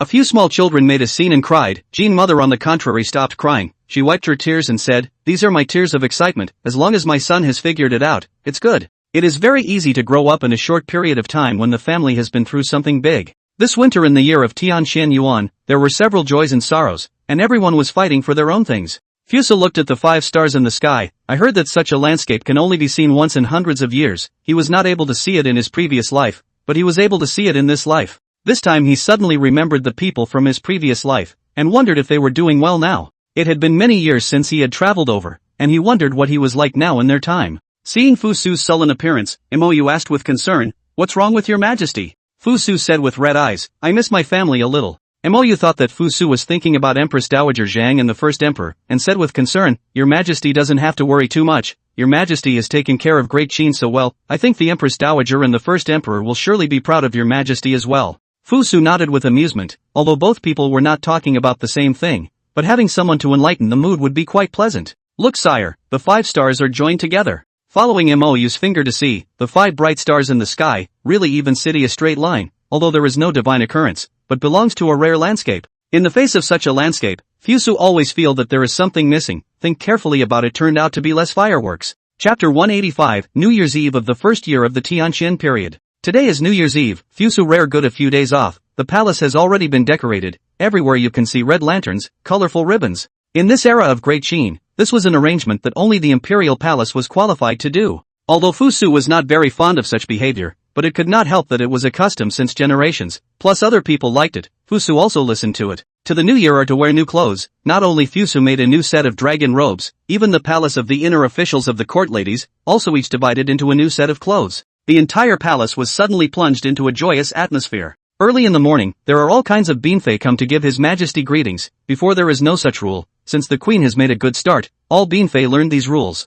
Fusu also a bit of a headache. He is actually not very fond of harem fights, but they are all people he has slept with, and also embarrassed to refuse, so they are allowed to participate in the dinner together. To say that this harem, the last queen of the people of the Majesty, is to count the queen of the lieutenant of Yan'an, Wang Yan'an itself is a strong nature, even if it is into the palace to do the noble consort also remains unchanged. Just Fusu most favored person is Mo Yu, to her is also more than owed, but Wang Guifei is not at all angry, but also helped Moyu to the harem management of a whole organized. If it was the original Qin people, most of them would have praised Wang Guifei for being knowledgeable and tolerant, but the most experienced person in the latter part of the world, how could Fusu not understand Wang Guifei's small mind? Drinking the lotus seed soup sent by noble consort Wang, Fusu exclaimed, the flavor is indeed good, noble consort has a heart. Noble consort Wang smiled and said, it's good that your majesty likes it, this lotus seed soup is a bit demanding in terms of fire, and it took a lot of effort on my part to cook such a bowl. This kind of invitation to favor invitation without traces, from this deed alone can be seen, the queen is completely not Wang Guifei's rival.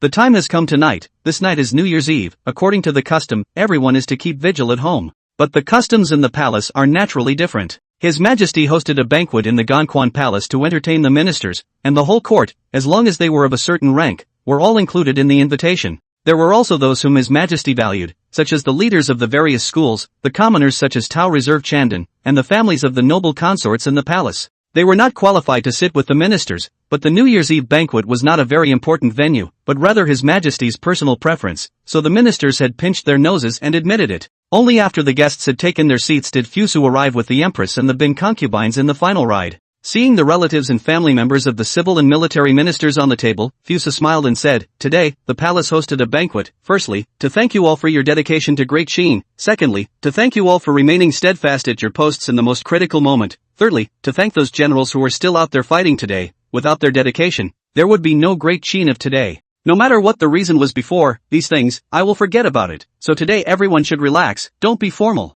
Fusu some words, even if it is the ministers of the court before the past have passed, regardless of their previous letter to the allied forces or whether, or another plan, Fusu are not ready to pursue. The ministers shouted, hail! Fusu and his party naturally sat at a table on top of the high platform, and there was only one table on the high platform, representing a unique status. The table has long been arranged dishes, which has several kinds of green vegetables most conspicuous, see such as seen several Binfei princesses also endured hooking up, joined in the act of eating and drinking. The craftsmanship of the imperial chef, that is naturally excellent, just because there is no chili pepper, so that Fusu such a spicy people, some not too appetizing. In the harem, there are often fights, but the scene of Binfei and His Majesty's Empress eating together at the same table, this is the first time to see. Fusu suddenly laughed out loud as he watched. Looking at Fusu laughing, the Bin concubines all stopped and wondered why Fusu was laughing. The gluttonous Tai Shuyao thought that his gluttonous appearance had triggered His Majesty's dissatisfaction? Mou was the Empress after all, and was qualified to ask at this point, why is your Majesty laughing?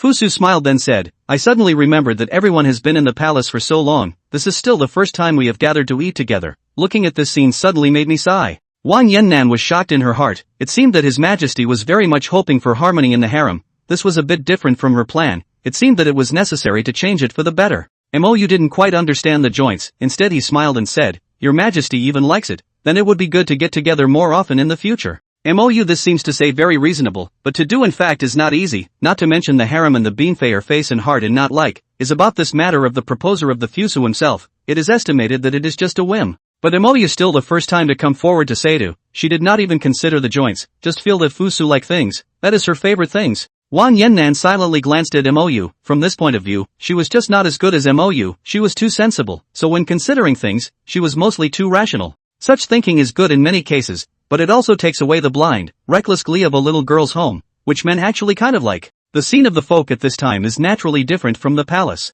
Most of the people, at home, light an oil lamp and then lean by the fireplace and eat their food in a feverish manner. Unlike the scene Fusu saw last year, this year there was a little more silver money left in the hands of the people, and so this year the meals at home were a little more plentiful, and the new clothes were a little more beautiful. If you look closely, you will see that everyone's eyes reveal a desire to live in the camp of the army of the conquest of the West. Although the three armies were separate, the supplies that accompanied them were the same. The Western Army was still staying in the vicinity of Lulan City at this time, and Li Snap's injuries had almost healed after so many days of recuperation. Today is New Year's Eve. The former Lulan King Shinma specially hosted a banquet in Lulan City to entertain the generals of the West Road Army, while the ordinary soldiers, naturally, were also prepared with enough wine and food to eat painfully. On a day like this, the only way to appease the homesick soldiers is to fill their bellies and hand out enough money rattles to stabilize them. Chapter 186. The day turned over, and today is the first day of the first year of the second year of Tianxian. Thanks to the blessing of his younger brother Huhai, Fusu has to visit fewer and fewer relatives, and it doesn't matter if the rest of them pay a visit or not. So obviously it is the first day of the Lunar New Year. In fact, for Fusu is just an ordinary day. After having breakfast, the Empress came to greet His Majesty with the bin concubines of the harem, and ever since His Majesty said that she liked everyone to get together, that's how Mou understood it, and when she could get everyone together when she traveled now, she would definitely get everyone together. Fusu looked at this scene with some amusement, but did not say anything to stop it. With Mou's nature, he would forget about this matter after a while. Because there was nothing for Fusu to do today, this group of warblers were not going to leave, and they all gathered together in the Tianlu Pavilion, just wanting to spend some time with His Majesty. It is said that a woman is 500 ducks, so now there are 5 women here, that is 2,500 ducks noisy again, and their interest, which comes and goes quickly, is rummaging here and there in the Tianlu Pavilion. Only a moment's effort. Will Fusu like a few small objects to toss out? Fusu look at the heart of the fire are going to rise up, but think of all as his own slept with the woman, only to force to endure. But this is not the way to go on. It's only been a little while, and it's already so tossable. If it stays here for a day, it's not going to tear down the Tianlu Pavilion. Recognizing the possibility of this crisis, Fusu had to offer his own killer. Mahjong. Mahjong had already appeared in the Qin Dynasty, but the expression at that time was called horse hanging. Fusu this pair of Mahjong is to call the smith to make it in his leisure time. He likes to think about the stuff of the past life when he is bored. Some of the things that are memorized are given a drawing on paper, and those that can remember how they are made are noted on the paper, and those that can't are given an image with a general idea of what they do and how they work. At the beginning of that moment, it is painted on a lot of things, but as time goes by, can remember less and less, but the horse hanging except, this kind of playful things, only few people can forget it. Greeting everyone to sit down, because Mahjong can only be 4 people on the table, so the Empress sat behind Fusu to watch the battle, and behind Wang Guifei sat Tai Shu Liuan. The rules of Mahjong are not difficult to say. After 4 people walk up to the circle, the others have familiarized themselves with the rules. After familiarizing themselves with the rules, everyone plays more vigorously. Fusu was able to win a hand or two at first with the advantage of being familiar with the rules, but then after these people became more and more familiar with the rules, they could only slowly lose. Finally, sitting behind him to watch the battle of Mou cannot stand to see, directly pushed away the Fusuon on the field. Look at that posture is also itching hands. Fusu was indifferent. He knew that playing something like horse hanging was a bit of a test of card memorization and mental arithmetic ability, and his skills in this area could only be considered mediocre, so when facing a master, he would naturally be dropped and beaten. So the 5 people on the card table more and more brave, but the original purpose of them to forget. Fusu was also happy to leisure. A person sitting on the side of the fire, read a book is not comfortable. It wasn't until Ji Jinping came over to inform that lunch was served that he pulled a few people back from their horse-hanging demeanor. A group of people walking on the road of the imperial cuisine, talking excitedly together, seemed to be quite amicable, only the Empress's face was not too good. Playing cards is like this. What kind of good face can the loser have? Fusu asked with a smile. Is the Empress losing badly? How come she looks like this? Mou said with a serious face, Your Majesty, this is a mistake. My concubine did not lose much. The one who lost the most was noble consort Wang. What my concubine is thinking is, what is the best for the last hand of cards that should be who? Fusu heard some surprise, subconsciously looked at the Wang Guifei walking behind a glance, is talking to Wang Guifei sensed this glance, looked at Fusu slightly smiled, that posture and is dignified and beautiful. Fusu smiled, although horse hanging is a game of luck, but in which luck is not the cause of the vast majority of the winning cards, some experts will guess the opponent's hands of the card path, and then targeted delivery of cards. Fusu had felt Wang Guifei's power when he started to fight again, but when he got off the court, surprisingly it wasn't Wang Guifei who won the most? Then there's a great deal of meaning here. For the first main meal of the new year, the imperial chefs had gone through a lot of effort. Not only was there a wide variety of dishes, but even the various special techniques that they used during the weekdays were also used. The platters and fancies made a lot of character and were a pleasure to look at. The style of these dishes is to have experienced the latter part of the inculcation. Fusu looked at her a little surprised, not to mention never seen Beanfei princesses. They have been surprised at the characteristics of the dishes. If there is a cell phone at this time, it is certainly a shoot and never ending. Fusu tasted. The flavor of the dishes is very distinctive, although the taste is still a little light, but the distinctive taste is enough to make people forget about other things. This meal is yes, everyone is very satisfied. Anyway, happy today, Fusu rewarded the imperial chefs of the imperial catering room with double the salary at the end of the year, and then he heard the chefs' collective thanks. Before the Thanksgiving is really not sincere, Fusu was not no, but the Thanksgiving after the reward, Fusu was really feel a kind of vocal ups and downs. After having lunch, a few people who were addicted to playing horse hanging rushed to Tianlu Pavilion without stopping, and then started their own impatient horse hanging game. Fusu was happy to see such a scene, because if they had some things to do, then it was unlikely that they would go back to destroying his small objects, and those small objects were not really valuable treasures, but only because of the characteristic construction, which was why Fusu liked them. Fusu sat by the fire and continued to look at his book, suddenly felt a person sitting next to him. He raised his head and looked, but it was the gorgeously dressed Wang Guifei. Fusu smiled and asked, why didn't you continue playing? Noble consort Wang smiled and said, "It's not too good for us to play all the time. I see that Tai Shuji also wants to play quite a bit, so I'll just let her play." Horse hanging this thing, the novice is the most favorite to play, can forcefully hold back their desire, are people who need great perseverance, at least Fuse's small time did not hold back. Fusu thought for a moment then said, "Does noble consort also like to read books?" Noble consort Wang said, "It's okay. I've also read a little bit, but not much, and it's kind of a no-brainer." Fusu laughed, not seeking a lot of meanings, it depends on how you understand it. Chapter 187, Before the Government Examination. There will always be people who feel that time flies after the new year, and that's because the days are so comfortable. Long Boyan would not have such an epiphany, although he didn't need to take care of the household chores at home, but the opening of the yamen after the new year meant that he would have to go to the county government and conduct the county government's governmental examination. This was the second session of the imperial examination, and as long as he could pass this level, it would mean that he would go to the capital in the future, to conduct the last session of the beginning of the imperial examination, and then gain achievements, and it was not certain that he would end up sitting in a high official position. I thought so, but the cost of going to the county seat plus a few days of lodging was not low, and their family was obviously not so rich. Long Boyan sitting at home worried, the family's situation he knows better than anyone else, certainly cannot get the money, the last county tester borrowed silver, let alone this time a little further away from the government test. This moment Long Boyan some regret, at first should not participate in this so-called examination, not only the future is unknown, but also let the family in debt, if he chose to do the county magistrate, now the situation at home should be much better, right? At least his wife Kuzhao will not have to work so hard every day. Long Boyan is still in the sorrow, the door suddenly came knocking, Long Boyan opened the door stood in 3 people, one is his wife Kuzhao, one is Uncle Li, the last one is surprisingly the village pavilion chief. Although Long Boyan didn't understand why the wife who went out would come back with Uncle Li and the pavilion chief, but the guests were already standing at the door, there was categorically no reason to turn them away, so he invited the guests in first.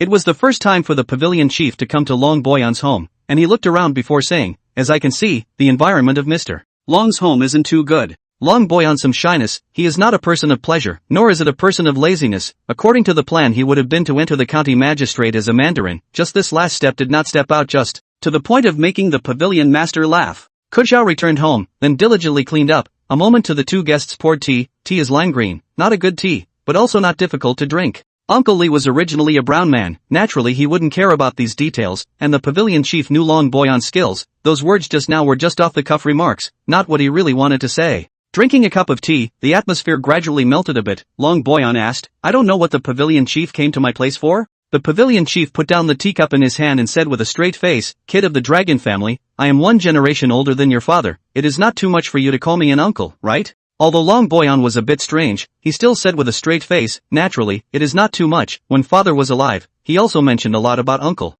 In fact, the mention is mentioned, but the father of the dragon is an honest man, with the pavilion chief of such officials, that is not touching, but now the pavilion chief of this kind of talk, obviously want to get involved with the dragon boy on some relationship, to which the dragon boy on is not good to refuse." The pavilion chief nodded and said somewhat happily, "Since you recognize me as your uncle, there are some things that I have to lay out. This governmental examination is a major event, and it must not be delayed because there is no silver money." Long Boyan said with some difficulty, "This is not a matter of whether I am willing or not, but the family is poor, the inner son alone at home to support the family business is already 1,000 times more difficult, there is really no source of money." For Long Boyan's family's situation, Uncle Li was the most knowledgeable, he chimed in, "Their family really doesn't have any silver money left, even when they went to the county exams, they borrowed silver money from my family. With this family environment, anyone with a discerning eye can see that their family is not well off, and Uncle Li's proof is just a minor detail." Pavilion chief said cautiously, "I know your family is really not rich, but the matter of the government examination such a big event, you can discuss with the village, everyone knows that you are capable of people, naturally, is willing to split the loan to you. The township clans in the time of Great Qin were very powerful, and there was a saying that the imperial power does not go down to the townships, which means that in the townships, the township people have the final say, and even the emperor can't control it." Long Boyan naturally considered this problem, just, good to let uncle know, although our family is also in the village, but technically it is still considered an outsider, and we don't dare to let the village take on such a thing. Long Boyan's family is from the field to escape, although in the roots of this place, but the Great Qin is also xenophobic ideas, so their family's status in the village is not high, so Long Boyan naturally also stopped this idea. But the pavilion chief at this time is not relenting up, Long nephew this poor eek, Long nephew is from childhood in our village to grow up, naturally is a part of our village, how can we say is an outsider? Since you are a member of the village, it is only natural that you should accept the village's gifts, and this matter should never be put off. Pavilion Chief said from his sleeve, took out a money bag, threw on the table to make a snap sound, and then said, "Here are copper 200 lines, are the village fathers and mothers of a peace of mind, dragon nephews do not want to let them down ah." Long boy on look, this cash money are out, obviously prepared, and then excuses are a bit forced, plus he would have needed the money, so he agreed to go along with it. Seeing Long Boyon's promise that the matter had been completed, Pavilion Chief and Uncle Lee took their leave together, although Long Boyon said he wanted to invite the two of them for dinner, but looking at their family's poverty-stricken appearance, the two of them were too embarrassed to disturb them too much. After the two left, his wife Kujao came out and sat at the table to drink tea. Long Boyon asked eagerly, "But you told the village?" Kujao lowered his head and said timidly, "I first asked Uncle Lee to split the loan, but Uncle Lee's family isn't rich either, and then somehow the village people knew about it, and then the Pavilion Chief knew about it as well." Long Boyon had the heart to say some heavy words, but thinking that his wife is also for his own sake, those heavy words can't be said, holding back half a day and finally said, "It's all useless for my husband, letting his wife be wronged." Kujao had thought that she would be scolded, she was all ready for it, but she didn't expect that the last thing that came from her was such a sentence. She hurriedly said, "I am aware of my husband's talent, and such talent shouldn't be buried, so my husband must go to the governmental trial before he can do so." Long Boyon touched Kujao's hair and said tenderly, "In my life, Long Boyon, if I have a wife like this, what more could a husband ask for?" Kujao was moved to lean on Long Boyon's shoulder, full of emotion.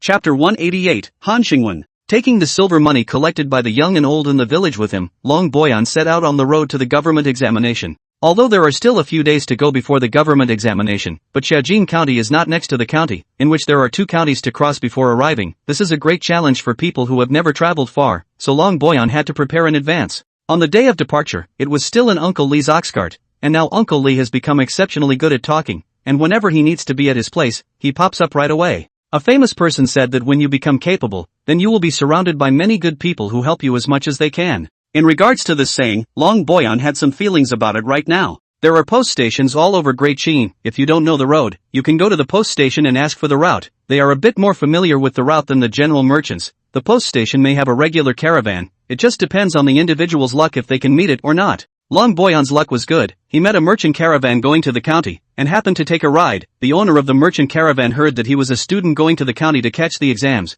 and specially allowed him to make a carriage. When he arrived at the county, he got out of the car and waved goodbye to the merchant caravan, and since it was getting a little late, he found an inn to stay at. Beforehand, he didn't know that he would encounter a merchant caravan, so Long Boyon now belonged to the county that arrived early, and early the next morning, he came to the destination of the governmental test, which was now under martial law, just to prevent someone from carrying something in advance. Long Boyon came early just to figure out the difference between the prefectural exam and the county exam, and he was relieved to see that the general environments were not too different. "Brother is a scholar who has come to take the governmental examination?" Long Boyon suddenly heard someone beside him ask. The person who spoke was a fair young man. Long Boyon looked to the left and right and realized that there was no one else, so was this person calling himself? Long Boyon put his hands together and said, "My humble self is indeed one of the personnel for this governmental examination. I wonder what brother and sister call it." That young man then remembered that he hadn't introduced his name before he started asking about people's movements, which was quite a rude thing to do, and hurriedly said, "My name is Han Xingwen, this brother please forgive me, I was just being abrupt for a moment." Indochin skin can be so fair people, no need to look to know as a big family's son, but Long Boyon did not have the intention to climb the conversation, just politely said, in the next Long Boyon, "Nice to meet." "Nice to meet you." Although Long Boyon didn't act enthusiastically, and was even a bit cold, this Han Xingwen surprisingly didn't mind at all as he stepped forward and said in a self-congratulatory manner, "I'm also one of the scholars in this prefecture examination, and I've come early because my family is far away." These words spoke to Long Boyon's heart, because he was the one who arrived early, and both of them had many similarities, and at once they had a good feeling about each other. The two met and chatted, and realized that each had the same and many concepts, so the more they chatted, the happier they became, and even somewhat forgot the time, knowing that Han Xingwen's stomach rumbled. "Oops. Talking with Brother Long was so enjoyable that I forgot about the time." Long Boyon also some dawning, he rarely met a reader of the same age, talk about the comfort between, time even quietly ran away. "It's all time for dinner," Long Boyon said politely although he was still a bit unfulfilled. "It's all time for dinner, so I won't bother Brother Han, goodbye." It was also rare for Han Xingwen to meet a friend who was so compatible, so he proposed, "Why don't we just eat here, and then talk while we eat?"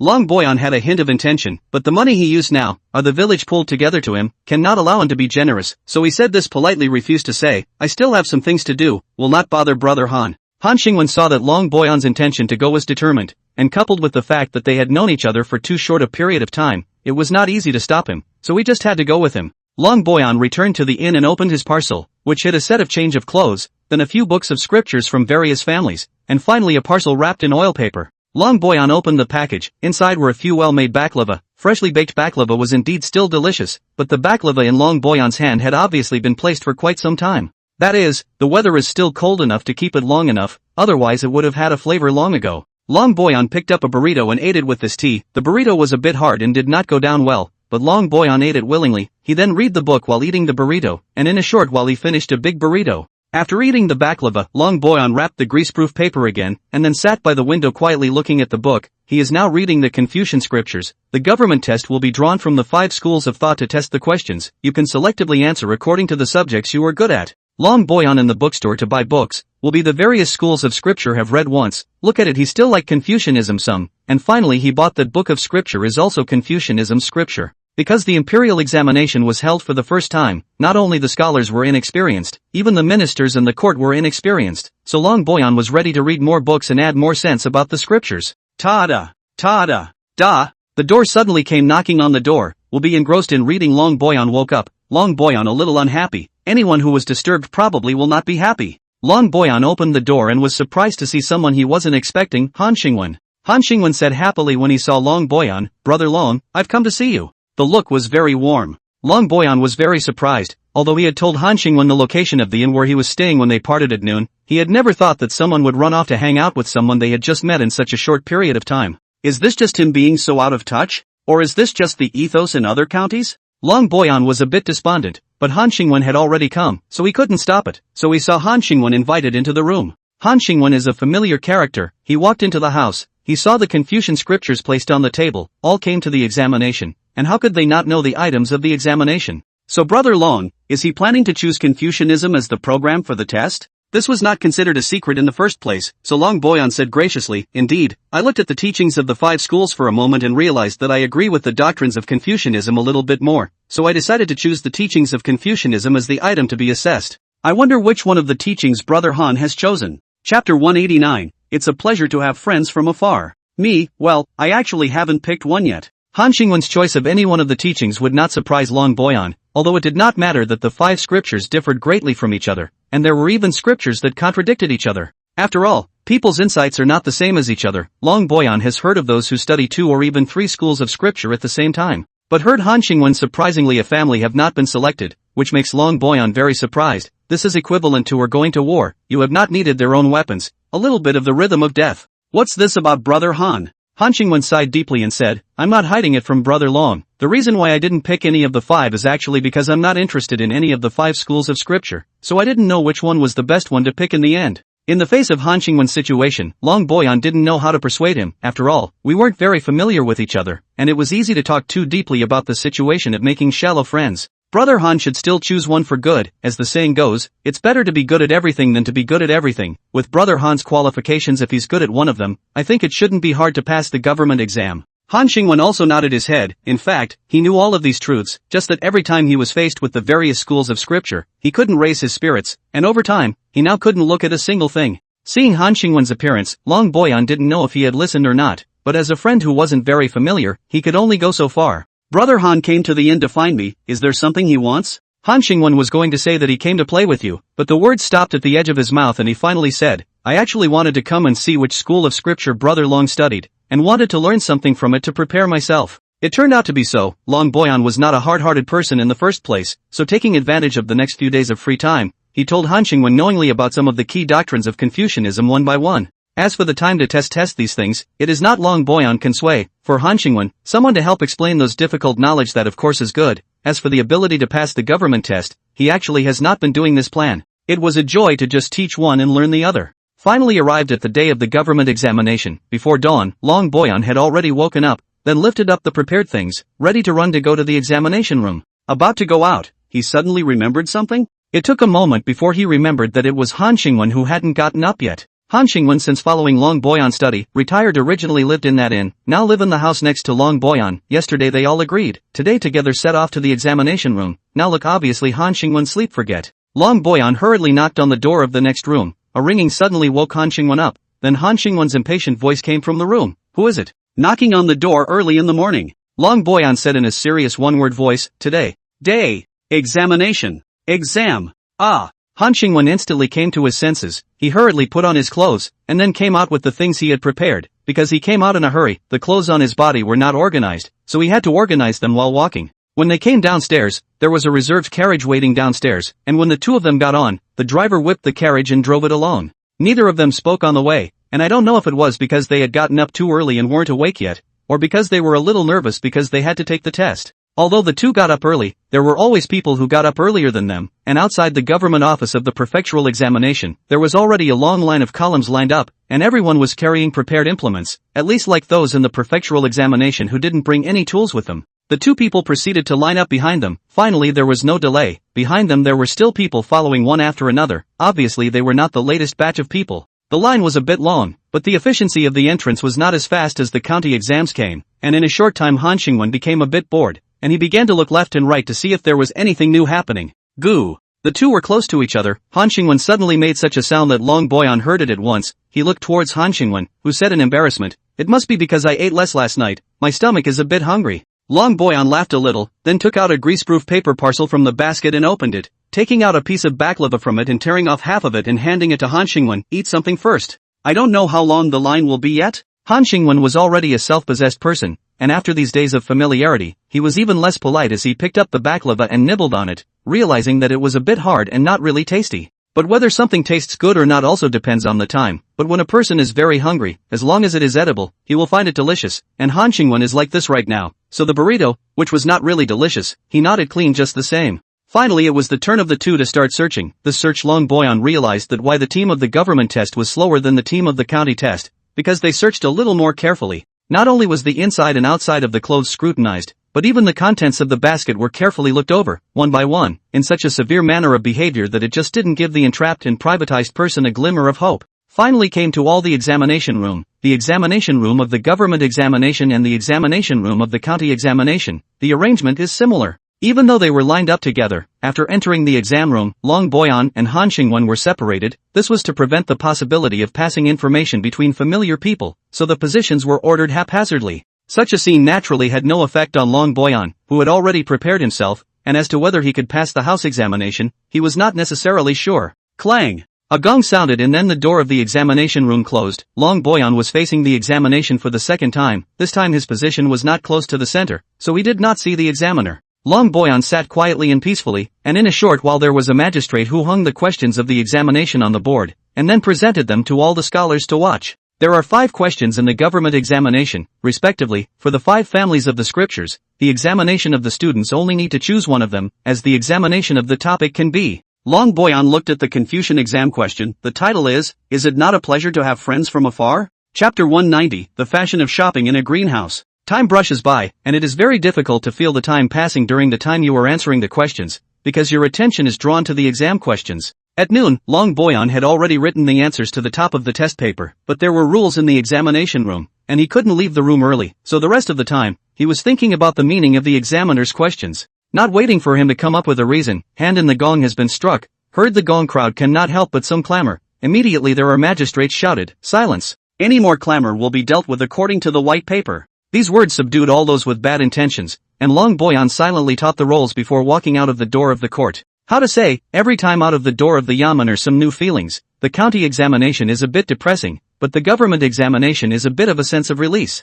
Long Boyan didn't know why he had such thoughts until he heard Han Xingwen's call. Han Xingwen entered the arena one place earlier than Long Boyan, but his position was a bit outside, so his appearance time was also a bit earlier than Long Boyan, who had been waiting outside for a long time. After the test, it was usually necessary to ask about the results. Long Boyan was not going to ask, but seeing Han Xingwen's smiling face, he still asked curiously, "What's wrong with you, smiling so happily?" Han Xingwen said happily, "I had thought that I was going to fold this time, but I didn't realize that the questions for the government exam were so simple." Long Boyan smiled but didn't comment on the matter. Both of them were without lunch. At this time they were already hungry, so they casually found a small restaurant and ordered 2 small dishes. If it was Long Boyan who came out to eat alone, he definitely wouldn't have chosen to go to a restaurant, but now that it was 2 people who came out to eat, coupled with the fact that he was in a good mood today, so he defaulted to going to a restaurant. While the food was still being served, Han Xingwen asked, "When is Brother Long planning to go back?" Long Boyan took a sip of tea and said, "I'm going to wait until I see the list before I go back. Just like me, I'm going to read the list before going back. After all, it's so far apart. I wonder how much time it would take if I went back and forth." In fact, the vast majority of people who came from out of town to participate in the house examination chose so. After all, this is the most aspect of the choice there is no one. By the way, after the exam, what is Brother Long going to do in the meantime? Do something? Long Boyan had some doubts, although he had been burying his head in his studies at the inn for the past few days, and now that the exams were over, he was trying to take advantage of the time he had to go outside to have a look around, but both he and Han Xingwen were not local, so he was afraid that he didn't even know the place to go out and play. So Long Boyan asked rhetorically, what is Brother Han going to do? It was interesting to ask such a question. Han Xingwen revealed a mysterious smile and said, if Brother Long doesn't mind, I would like to take Brother Long to an interesting place. Interesting place? If it is always mixed with the red house of the people, naturally understand the meaning of this smile, but Long Boyan is bent on reading at home, the family both material money, but also no power simply have no opportunity to go to the red house. Naturally, he didn't know the significance of this smile, he just heard Han Xingwen say that it was an interesting place. Long Boyan muttered in his heart, what other interesting places are there in this county that are meant to be visited only at night? By the evening, Han Xingwen was dressed up in a flirty manner, and seeing Long Boyan in his usual clothes, Han Xingwen joked, Brother Long, it's best for us to go to a place where it's better to, or something grand. When he said this, it immediately made Long Boyan beat a retreat. He had only brought 2 outfits, where there were any grand outfits. In his opinion, if there was such a requirement for dressing, then it would be fine if he didn't go. In the end, it was Han Xingwen's persuasive words that persuaded Long Boyan to go forward. The world at night, naturally, is different from the daytime. Some places gradually fell silent, while some places became more and more lively. This was the first time Long Boyan had seen such a landscape, and his eyes were full of curiosity, but on the contrary, Han Xingwen looked familiar, and looked like a familiar guest. But all the way along, Long Boyan suddenly felt something wrong. Why such a lively place? There are so many flamboyant dressed and cool women. They even waved their hands enthusiastically to the people passing by below? Long Boyan said with a face full of shock, could the place Brother Han is taking me to be a greenhouse? Han Xingwen revealed a wry smile and said, Brother Long has already seen it, that doesn't matter. Thanks to Brother Long's help during this period of time, I had the chance to achieve something in the governmental examination. So Brother Long's consumption tonight, I'll cover it all. In the face of Han Xingwen's kindness, instead of being surprised, Long Boyan was filled with fear. Long Boyan looked at Han Xingwen and said with an ironclad face, this great gift from Brother Han, forgive Mr. Long for not being able to accept it, farewell. After saying that, he left without looking back. Long Boyan's behavior of turning around and walking away made Han Xingwen look dumbfounded as he said in surprise, ugh. Brother Long, what's wrong with you? Came to the entrance of a greenhouse just to take a look? Long Boyan didn't answer, still lifting his leg and walking away. Han Xingwen had no choice but to follow behind and ask after him, Brother Long, what's wrong with you? Where did little brother do this wrong? Why don't you tell me? Long Boyan still didn't say anything, sprinting all the way until he returned to the inn. Returning to his room also directly pushed the door to enter. Only when he was about to close the door, a palm blocked the doorway. All the way to chase, all the way to ask, but Long Boyan just do not answer. Han Xingwen is even better temper at this time, cannot help it. He looked at Long Boyan's eyes seriously, asked, Long brother in the end isn't mean? Is it to cut ties with Mo? Long Boyan saw that he couldn't close the door, so he didn't close it. He sat on the table and poured himself a cup of tea, then said, I don't come from the same family as Brother Han. Maybe it's a usual thing for Brother Han to visit a place like that. But for me, such behavior is betraying my own wife. Han Xingwen was confused. Going to a greenhouse was betraying his wife? In ancient times, the status of women was not high, and for the rich and powerful, going to a greenhouse was an elegant thing to do. That's why there were so many famous prostitutes in the Song and Ming dynasties. Han Xingwen's face was all cold. He felt that Long Boyan was perfunctory. He had never heard of it when he was growing up. That man didn't visit a greenhouse, so he decided that this was Long Boyan's excuse, although the purpose was unknown. So Brother Long is thinking that I am going to make Brother Long betray his wife? Indeed. Chapter 191. Long Boyan and Han Xingwen had a falling out after all. That night, Han Xingwen left the inn with his luggage and didn't come back for many days afterward. The inn's junior looked at this behavior in disbelief, but didn't say much. After all, he had been doing this for many years. What kind of strange scenes hadn't been seen? Long Boyan had also been harboring in his room for several days, and it was not until today that he had to come out because today was the release day. The place where the list is released is outside the examination hall of the government examination. Naturally, there is no need to get up early in the morning to see the list of such things. Long Boyan carried his own luggage and came to the outside of the examination hall. He was ready to look at the list, and then go back directly. Come to see the release of a lot of people, mostly those students of the day of the government examination, which is also mixed with some food vendors. They did not keep up with the last wave of business, but heard about this one. Long Boyan didn't come too late, as the listings hadn't even started to be posted and put up yet, but he didn't come too early either, as the crowd had already filled up in front of him, and there was no more space for him to advance long ago. Coming. Accompanied by the sentence came, the crowd suddenly have disturbed. Originally calm crowd suddenly seems to be subjected to a want before the force, began to push and shove up towards the front. Long Bottom Yen was a little sad, thinking he was the one being pushed around. Noticing the change in the crowd, the magistrate who came to post the list was immediately on guard, and then reprimanded, "No one may push or shove, violators will be punished with 10 army clubs." In fact, we know that this is mostly coaxing words, because he as a magistrate simply do not have the right to punish, but I do not know how the crowd did settle down quite a lot, at least the pushing and shoving people disappeared. Coming to a wooden sign, there were originally some portraits of wanted criminals posted on it, but after knowing that it was going to be used to post the lists for the government exams, someone was dedicated to tearing the top off. One yaman brushes on the rice paste, and one yaman starts to post the list, which is ordered from the back to the top, meaning that the names that come out first are actually the ones whose grades have just reached the standard. Then with the announcement of a piece of white paper, the crowd was not a burst of exclamation, "Bingo, bingo." Each cheer meant that a person had successfully passed the house test, and for those who did not see their names, it was a great pressure, for each person who won represented one less person on the list. Long Boyan tried his best to keep himself calm. He didn't see his name all the way through, although he knew that the higher the rankings would be the further back on the list. At this time his heart was still very nervous. Fear not, fear not. Finally Long Boyan saw Han Xingwen's name, ranked more forward, from which we can conclude that Han Xingwen is still very strong. Just so long at the scene, Long Boyan also did not see Han Xingwen's figure, and I do not know at this time where he is. The list let go of another one, only the last one is left. At this moment those who did not see their names in front of them are nervous, because there is only one last hope left. If you do not see it at the end, then it means that you fall out of the list. The last list was posted, and Long Boyan finally saw his name, surprisingly the first place.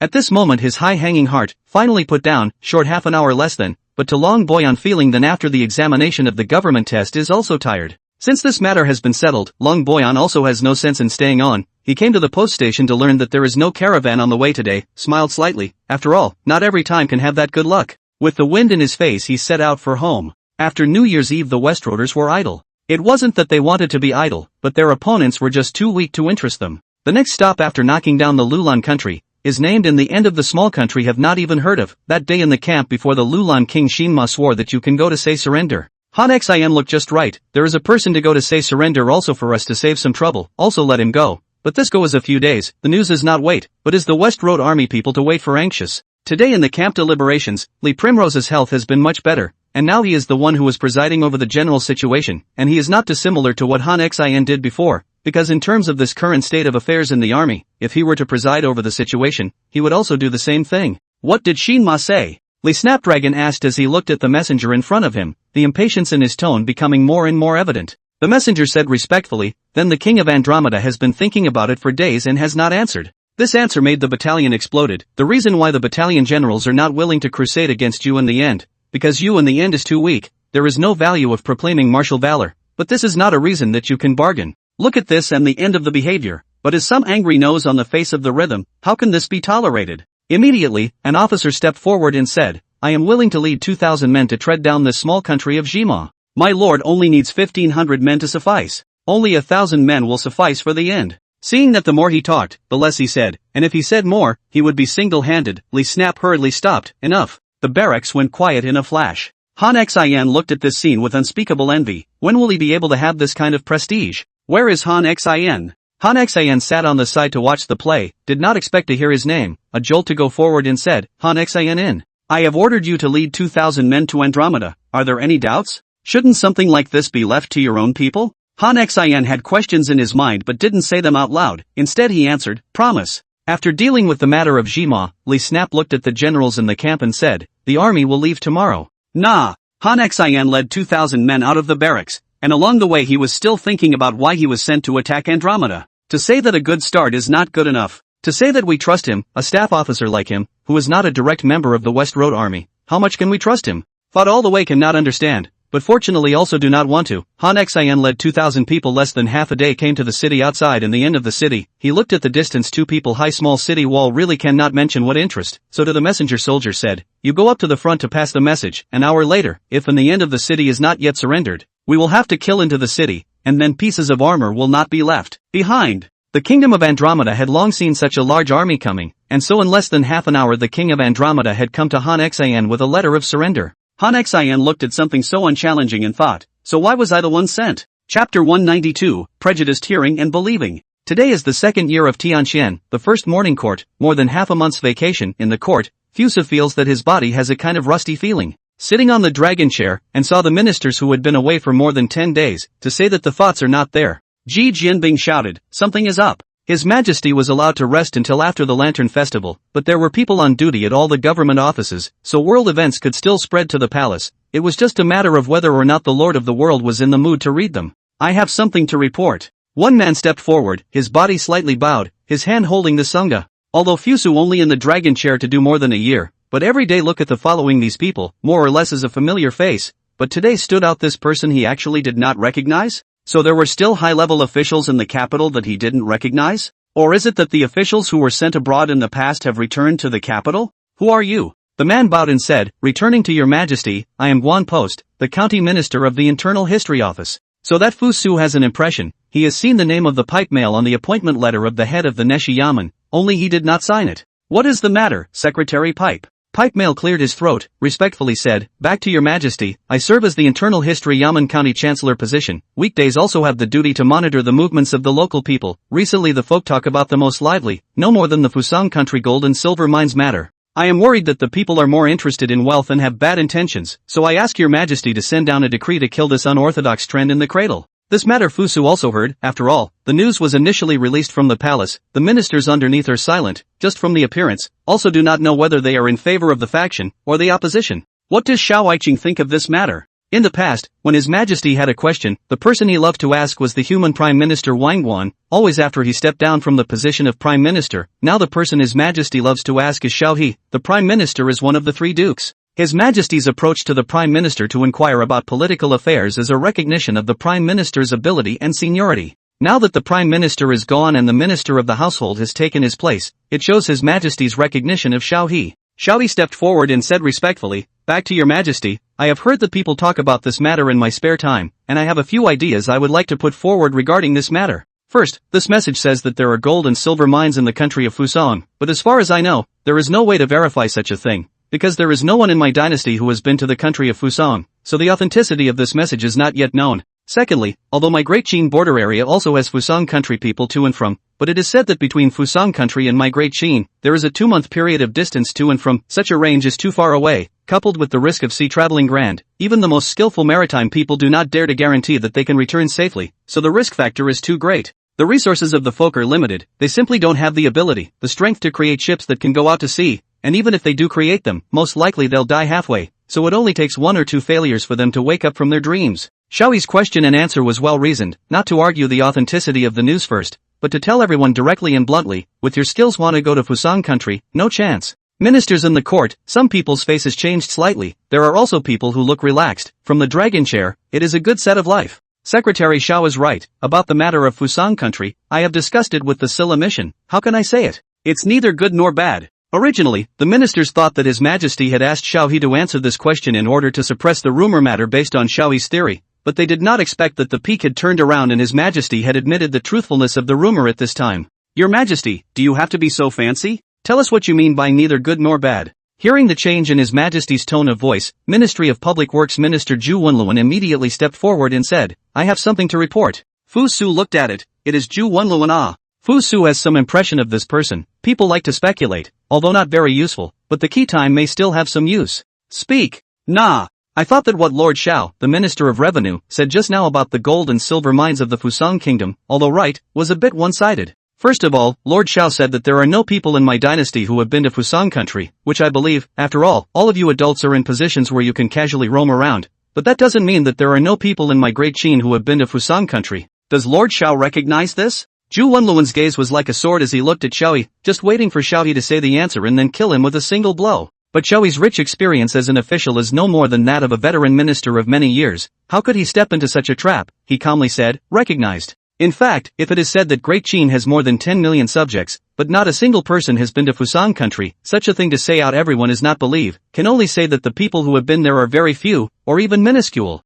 Seeing Xiaoyi's reply, Zhu Wenluan said proudly, since Lord Xiao any this point, then the matter about the long road between my Great Qin and Fusang Kingdom is untenable. Knowing that the distance between Xianyang and Panyu, at a normal pace, would take more than 2 months to travel, although this is a very long time, can the imperial court not care about the affairs of the South Sea County just because of the distance of the road? Fusa frowned, this Zhu Wenluan debates on debates, but even use political matters to attack fellow colleagues. This character seems to have problems. If it was an ordinary person, perhaps he would have been really frightened by this speech, but Xiao He, who has rich experience in struggle, said in return, I can't say about the others, but I feel that Lord Wen has such a suspicion. You. Zhu Wenluan couldn't fight, and immediately cried out toward Fu Su, Your Majesty, this Lord Xiao is so disruptive that he even slandered my minister in public. Please punish him, Your Majesty. Well, argue as you will, and don't bring anything else into it. With this statement, Fu Su is drawing the line for future court arguments, how argument is permissible and how behavior crosses the line. So I think that Lord Zhao's speech is untenable, and that we should think long and hard at this time.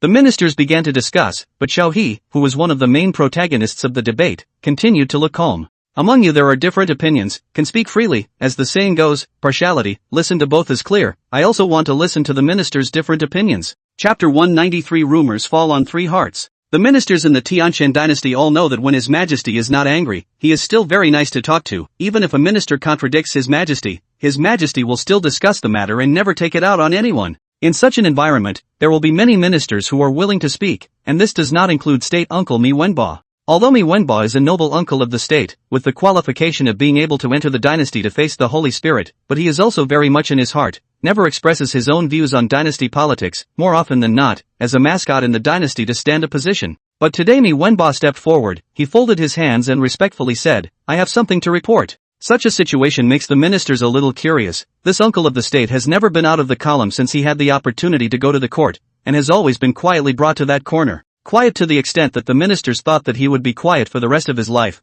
But I didn't expect that today, the uncle of the state was out of the line, which is a rare thing to let the ministers see the level of the uncle of the state. As a master of deception, Mi Wenbo naturally didn't care about these strange gazes, but in order to maintain his timid and shy persona, he intentionally made himself look a bit more trembling. Back to Your Majesty, I feel that the remarks made by the two previous lords are justified, but how can I put it, they are not comprehensive enough. Your Majesty has learned from the envoys of the Silla Kingdom that there are minerals in the Fusang Kingdom, and since I, Great Qin, have people who are able to go out to sea, in my opinion, it would be better for Your Majesty to send an envoy to the Fusang Kingdom to find out what's going on. The ministers nodded. It was by far the most appropriate and least expensive way to explore the situation first. But I have heard that to go out to sea you need to be by a big ship to do so. The warships used by Great Qin now are designed according to the needs of the inland rivers. I'm afraid they can't meet the requirements. Lieutenant Wang Shan drowsily listened to half a day, and finally realized that all the actions of His Majesty have only one purpose, that is, to build sea ships. Regarding the matter of sea vessels, does the Ministry of Public Works have any countermeasures?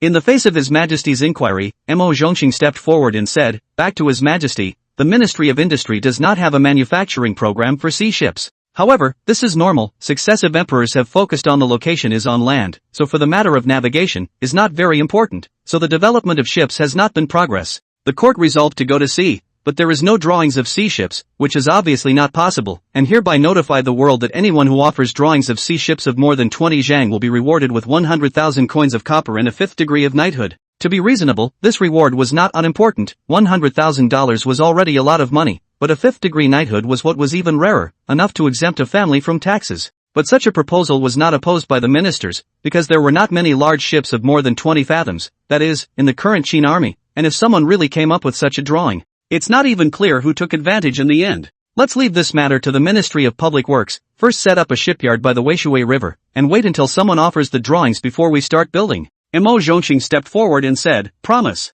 By the way, where's the pipe secretary? Guan Post respectfully stood out and said, back to Your Majesty, I am here. Fusa smiled and said, I remember that Minister Guan said that a lot of rumors were suddenly born in the capital. I don't know what kind of rumors are there? Pipe Post said with some difficulty, back to Your Majesty, there are more rumors spreading in the marketplace, but the vast majority of them are gossip and unpleasant to read. If Minister Guan can say anything, let's talk about the rumors about the dynasty. I'm sure none of the ministers have heard of them, and it would be good to open their eyes together. Looking at His Majesty's exuberant look, Guan Post's face changed again and again, and finally said solemnly, back to His Majesty, there are many rumors about the dynasty, and one of the most widely spread is that His Majesty will reinstate Prime Minister Wang Pavilion to his official position on that day. It seems that the people are still concerned about politics, and the thinking has gone one step ahead of me. The civil and military officials did not pick up, and even Zhu Wenluan, who has always been the most speculative, did not dare to make remarks. Is there any talk about me? Guan Post felt that his coming to the Great Hall today was a wrong decision, but now the situation no longer allowed him to back off. He could only take a step forward and said, back to Your Majesty, the most talked about in the capital about Your Majesty is killing.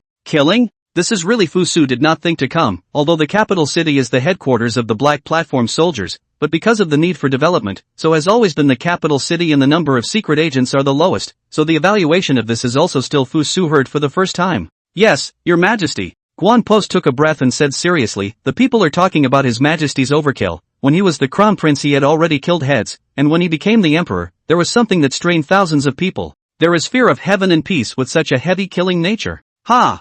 Fusa suddenly laughed back in anger. Truly my good people, I'm so generous with people, I didn't realize that in their eyes, I'm actually this appearance, it's really good. The ministers were like quails at this time, none of them dared to make a sound for fear of provoking His Majesty at this time, so that the anger would be on themselves. Retreat! The ministers in the court were talking a lot, mostly about how angry His Majesty should be at this time, and some were worried that His Majesty might implicate other people as a result. Xiao He was also ready to leave, and just then, Ji Jianbing, the head of the inner officials, came to him and said, Lord Xiao, His Majesty is invited. The people beside them who heard it all revealed gloating looks, as they looked to come. His Majesty must be in a state of shock and anger right now, so even Xiao He, who was usually the most favored person, might be affected at this time. Xiao He didn't think that much about it, he was thinking about how to calm His Majesty's anger. Not yet arrived at Tianlu Pavilion, heard from inside the thunderbolt porcelain broken sound, outside the door is standing a lot of chilling away from the inner officials and palace maids, look at their shivering appearance, obviously afraid of His Majesty's anger to their own. Ji Jianbing knocked on the door, and a roar came from inside the Tianlu Pavilion. Who? Ji Jianbing said respectfully, Your Majesty, it's me, Ji Jianbing, I brought Lord Xiao here. The voice in the court hesitated before saying, Come in. Ji Jianbing pushed open the door, then led Xiao He inside, and when Xiao He entered the house, he closed the door again. Xiao He rightfully thought that this was to keep the image of His Majesty Fusa's anger from spreading. Chapter 194 Productivity. Xiao He walked up to Fu Su and said respectfully, I, Xiao He, see Your Majesty. Fu Su sat on the recliner and said with a calm expression, Be free. Then he commanded to the back, Keep smashing, smash all the objects in here. Xiao He was a bit dumbfounded, he had always thought that it was His Majesty himself who was in a rage, so he smashed everything in the pavilion in anger, but he did not expect that the one who smashed things was someone else. How does it feel? Fu Su asked with a smile. Back to Your Majesty, I feel alright. The words were so, in fact, Xiao He's heart had already roared in the sky. The thing that all the ministers in the court were worried and afraid of, was actually a bureau made by His Majesty. I'm afraid if this gets out, it's going to shatter everyone's three views. Xiao Aiqing. You are the person I trust the most so for such a thing, I don't want to lie to you. No, Your Majesty, you'd better lie to me. The fewer secrets I know, the longer I can live. I have failed Your Majesty's trust. Xiao He's words were sincere, although Xiao He was one of the few people in the dynasty who could understand Fu Su's mind, but compared to the Prime Minister Wang Wan's approach, Xiao He's behavior was still much more tender, which is why he often and inexplicably stood on the opposite side of His Majesty. Fortunately, Fu Su was unusually tolerant of Xiao He, and even then, continued to care for him. On this issue, Fu Su does not want to talk about, he directly said, Secretary can know? Why I already know the people of the capital, that kind of denigration of my image, why I still did not get angry. Xiao He roughly guessed the reason, but when His Majesty talks to you like this, then it's not like he wants to hear your explanation, so Xiao He chose to say from his heart, I don't know. Sure enough, once these words came out, Fu Su laughed and then said, because this rumor was put out by me. Xiao He, who had long guessed the truth, very cooperatively revealed a shocked look. If there was an Oscar night in Great Qin, then the Best Supporting Actor award would definitely be Xiao He's.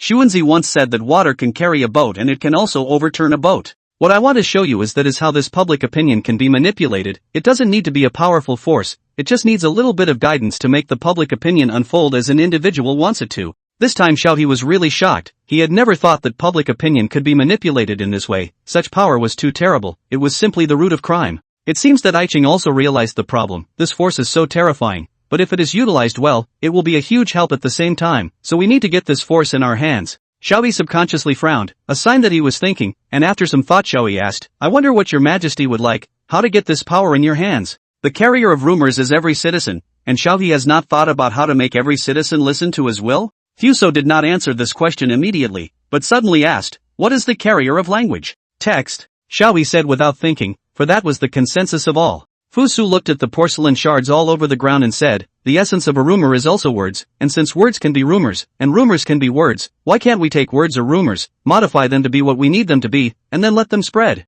Xiao He reveals a full head of sweat. He unexpectedly did not think of this key. Rumors can be manipulated, then we just need to modify the rumors, we can break the rumors. I wish to establish a department called the Ministry of Information. Xiao He frowned and said, dare I ask Your Majesty, what is the Ministry of Information? I have always felt that the people will be led by rumors, all because of the closed news, so I have purposely set up this Ministry of Information to share all the new and strange things in this world for the people to know. The more they are made to know, the more they will understand right and wrong. Some In fact, few know that these are useless. Even if the latter day into the network era, the vast majority of internet users are still a leaf blinded by the existence of what they can see, or what they want to see. But the main role of the dissemination of news is to open people's minds and enhance the cultural level of the people. Even if they do not know how to read and write, as long as you hear more and more, subconsciously will be affected. Xiaobi felt something was wrong. As a ruler the upper class of the country, the people were not the smarter the better, because smart people tend to be less peaceful. That is why the guidelines practiced by successive dynasties have been a fool's errand. In their view, the people should just plant the land peacefully, and if such things as enhancing the national strength of the country are left to the scarce human elites, they will be fine. But the directive that His Majesty Fusu is now going to issue is to open up the whole of the people's intelligence, and once the people are intelligent, it will be a disaster for the ruling class, because they are not sure they will be able to come out on top of this change. Your Majesty, this matter is of great importance, but also need to discuss before Xiaobi ultimately fell back on the interests of the upper class. This side is so the ass decides the head? Do you think, Ai Qing, that there is someone more honorable than me in this heaven and earth? Fusu sighed. Back to Your Majesty, naturally, there is none. Xiao, he said without thinking. I Qing saw the consequences after opening up the people's wisdom, so will I not know? But I still decided to open up the people's wisdom. Can I Qing understand my bitterness? Xiao said with some hesitation. Back to Your Majesty, I don't know enough to understand, so please ask Your Majesty to explain. Fusu organized his language and then said, if the people of Great Qin want to be rich and strong, it all boils down to 3 words, productivity. What is productivity? A household, a year of hard work. The results are the embodiment of productivity. Productivity is limited by population, food, tools, natural disasters, and other factors that are constantly changing. If a family, for example, has 5 members, then they labor down 1 year with a productivity of 1. But when the household has a family of 6, 7, their productivity naturally increases to the stage of 1.2, 1.5 or even 2. So that's why poor families like to have children, because population is the fastest means of raising productivity. Chapter 195. If we compare a people to a productive force, and the output of a people in a year to the output of a productive force in a year, what if 2 people form a couple? Fundamentally, it is possible to know that 2 people are more productive than 1, and the composition is 1 plus 1 effect. This is the increase in productivity, which can have the effect of making 1 plus 1 greater than 2. Although the most direct way to increase productivity is to increase the population, increasing the population is only one of the ways to increase productivity. There are other ways that can increase productivity. The most direct manifestation lies in the utilization of tools. I believe you also know that I have invented some artifacts and supplied them free of charge to the people of Guangzhou, so that they can work easier and faster, and these artifacts are also a kind of productivity. If you want the people to be free from hunger, if you want them to live in peace and work in contentment, if you want them to be rich and strong, this productivity is the key. Although the arguments of the 100 schools of thought have opened up the minds of the people of the world, the discourse on productivity is still a little too early for the people of Great Qin. So even if the recipient of the information is Xiao He, who has the reputation of being a wise man, he can't accept it all at once. The productivity discourse, which explains the value of the individual unit, as it exists in the overall environment, from the most fundamental point of view, is nothing less than a violent culture shock for the people of this era. It was only after a while that Xiao He sighed. Your Majesty's exposition is precisely breathtaking. At first it may seem like something absurd, but upon closer examination, one will realize that it seems to be revealing the essence between all things. There was nothing for Fusu to be happy about when he got Xiaoyi's praise, because he didn't come up with the productivity thesis, he was just a mover and shaker, so what was there to be proud of? Since the secretary understands the role of productive forces and the role culture plays among them, the secretary should understand that it is not we in high positions who can change the people, but the people themselves. Even if we're good, the people we can influence are really limited, so what I want to do when I'm trying to do that is to elevate the people's intelligence so that they can create productivity themselves. Shaw sighed, a sigh that was heavy and represented a proper page to end of chapter. Concord. Your Majesty, what do you want me to do? Xiao He had already resigned himself to his fate. His Majesty was never like this. He would rarely propose reforms on his own face to face, but he always had a way to get the ministers to put their opinions to him. Xiao He had done a review, and since His Majesty had ascended the throne more than a year ago, the court had been reformed quite a number of times, and each reform seemed at first to be the result of a suggestion made by one of the ministers themselves, and then His Majesty went along with it and set things in motion. But if you study carefully you will find that behind each of these things, there are traces of His Majesty's meddling, and although it is not very obvious, if it is a matter of stringing things together, you will realize that everything turns out to be His Majesty's handiwork. In the past, Xiao He didn't understand why every minister seemed to be mesmerized and casually listened to His Majesty's words, and today he sort of knew, because His Majesty had the ability to compel people's hearts. His Majesty always knows where a person's soft spots are and then forces you to have to listen to him through them. Fusu was very pleased. Pleased with Xiaohe's realization, I hope that the Minister of Love will be able to submit a petition tomorrow, requesting the establishment of a press bureau, and then choose a person to be the director, fully responsible for this matter. Nah. It was hard to send Xiaohe away. Fusu also sighed a long sigh. Young people are just difficult to fool some. If Wangguan is still there, it is estimated that he said a few more words Wangguan will understand what he means. When it comes to the ability to figure out people's hearts, Xiaohe is still a bit far behind. Just then a message came from outside. Trump is asking for an audience. Fusu was just about to let Trump in when Ji Jianbing said, Your Majesty, it's not quite right. Not quite appropriate? Fusu just remembered, in order to cooperate with the acting, he was just smashing all the porcelain in Tianlu Pavilion, and now there is a mess on the ground. If it is used to intimidate those ministers, it would be appropriate, but now it is to receive the heart of the heart, but it does not need to be like this. Thoughts wheeling around, Fusu said, have Trump meet me in the Imperial Garden. After saying that, he left from the back. The Imperial Garden is where the palace grows flowers, and it's not much of a time of year, so all you can see are some hardy trees. Trump arrived first, and seeing Fusu coming from afar, he respectfully said, Greetings, Your Majesty Fusu. Page 2 end of chapter. Long live His Majesty. Trump came with some drums in his heart, because he had heard that His Majesty was angry today because of the minister's admonition, so he was afraid that he might have angered His Majesty because of it, but at this time, looking at His Majesty's demeanor, it was as if he had not been affected. There is no need to be polite. What is it that the Secretary of Love has to see me? Hearing His Majesty's question and answer, Trump hurriedly collected his mind and respectfully said, I have received a few letters of intelligence here, and because the matter is of great importance, I have come directly to Your Majesty. Oh, can be called a major information? That must be something important. Fusu was very interested in this, calmly said, Tell me. Nah. Trump opened the top one and said directly, Back to Your Majesty, this one is from the intelligence of the Western Expeditionary Corps. The intelligence said that the Western Expeditionary Corps was divided into 3 armies, respectively. Li Primrose was in charge of the Western Army, Bai Chao was in charge of the Eastern Army, and Meng Tian was sitting in the center of the army, and then set off towards the Western region. The intel came in just before New Year's, so I guess they're making quite a bit of headway by now.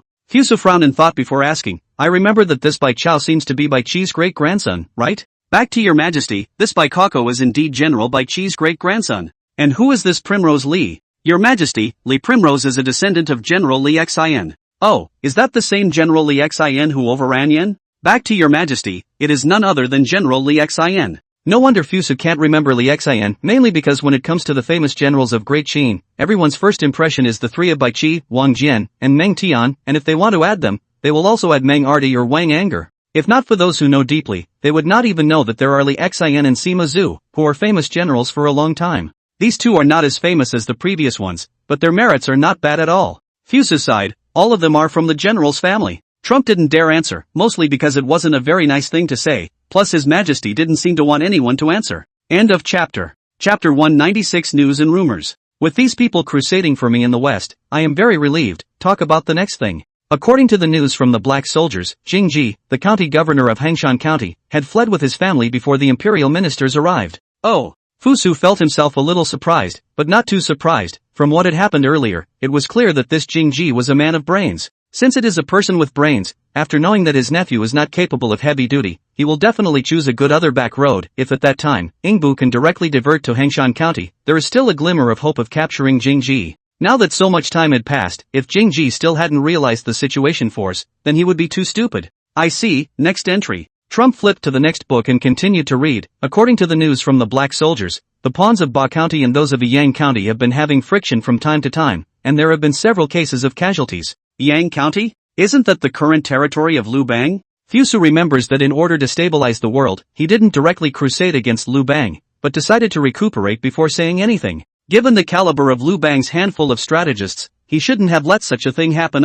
Is there any indication as to what exactly happened? Back to Your Majesty, the black soldier who sent the message has a limited position, and he only knows a little bit about it. This matter is a bit strange. You focus on keeping an eye on this matter, and then hand it over to me after organizing the intelligence. Nah. Anything else? Back to Your Majesty, there is one last entry. You say. The last dispatch was delivered by General Phan Quy through the black soldiers, in which he wrote that the remnants of the South Vietnamese state had run away to the sea, but were not dead, and from time to time came to our Great Qin coast to harass, and that he requested Your Majesty to send the navy to assist him in killing the enemy. The place where the South Vietnamese state is located is the land of Guangdong and Guangxi in later times, and they are able to invade the coast from time to time, which means that they are bound to have a base offshore. Regarding overseas islands, the first thing that came to Fusu's mind was the island of Taiwan. Taiwan Island Noodle. Page 2 end of chapter. The area is large and not too far from the coast, so if Taiwan Island is used as a base, it would fit the criteria. But after thinking about it for a while, Fusa crossed out the option of Taiwan Island because it was a little bit closer to Fujian, which had always been the territory of Great Qin, so the tentacles of the Baiwei countrymen shouldn't be able to reach out to Taiwan Island.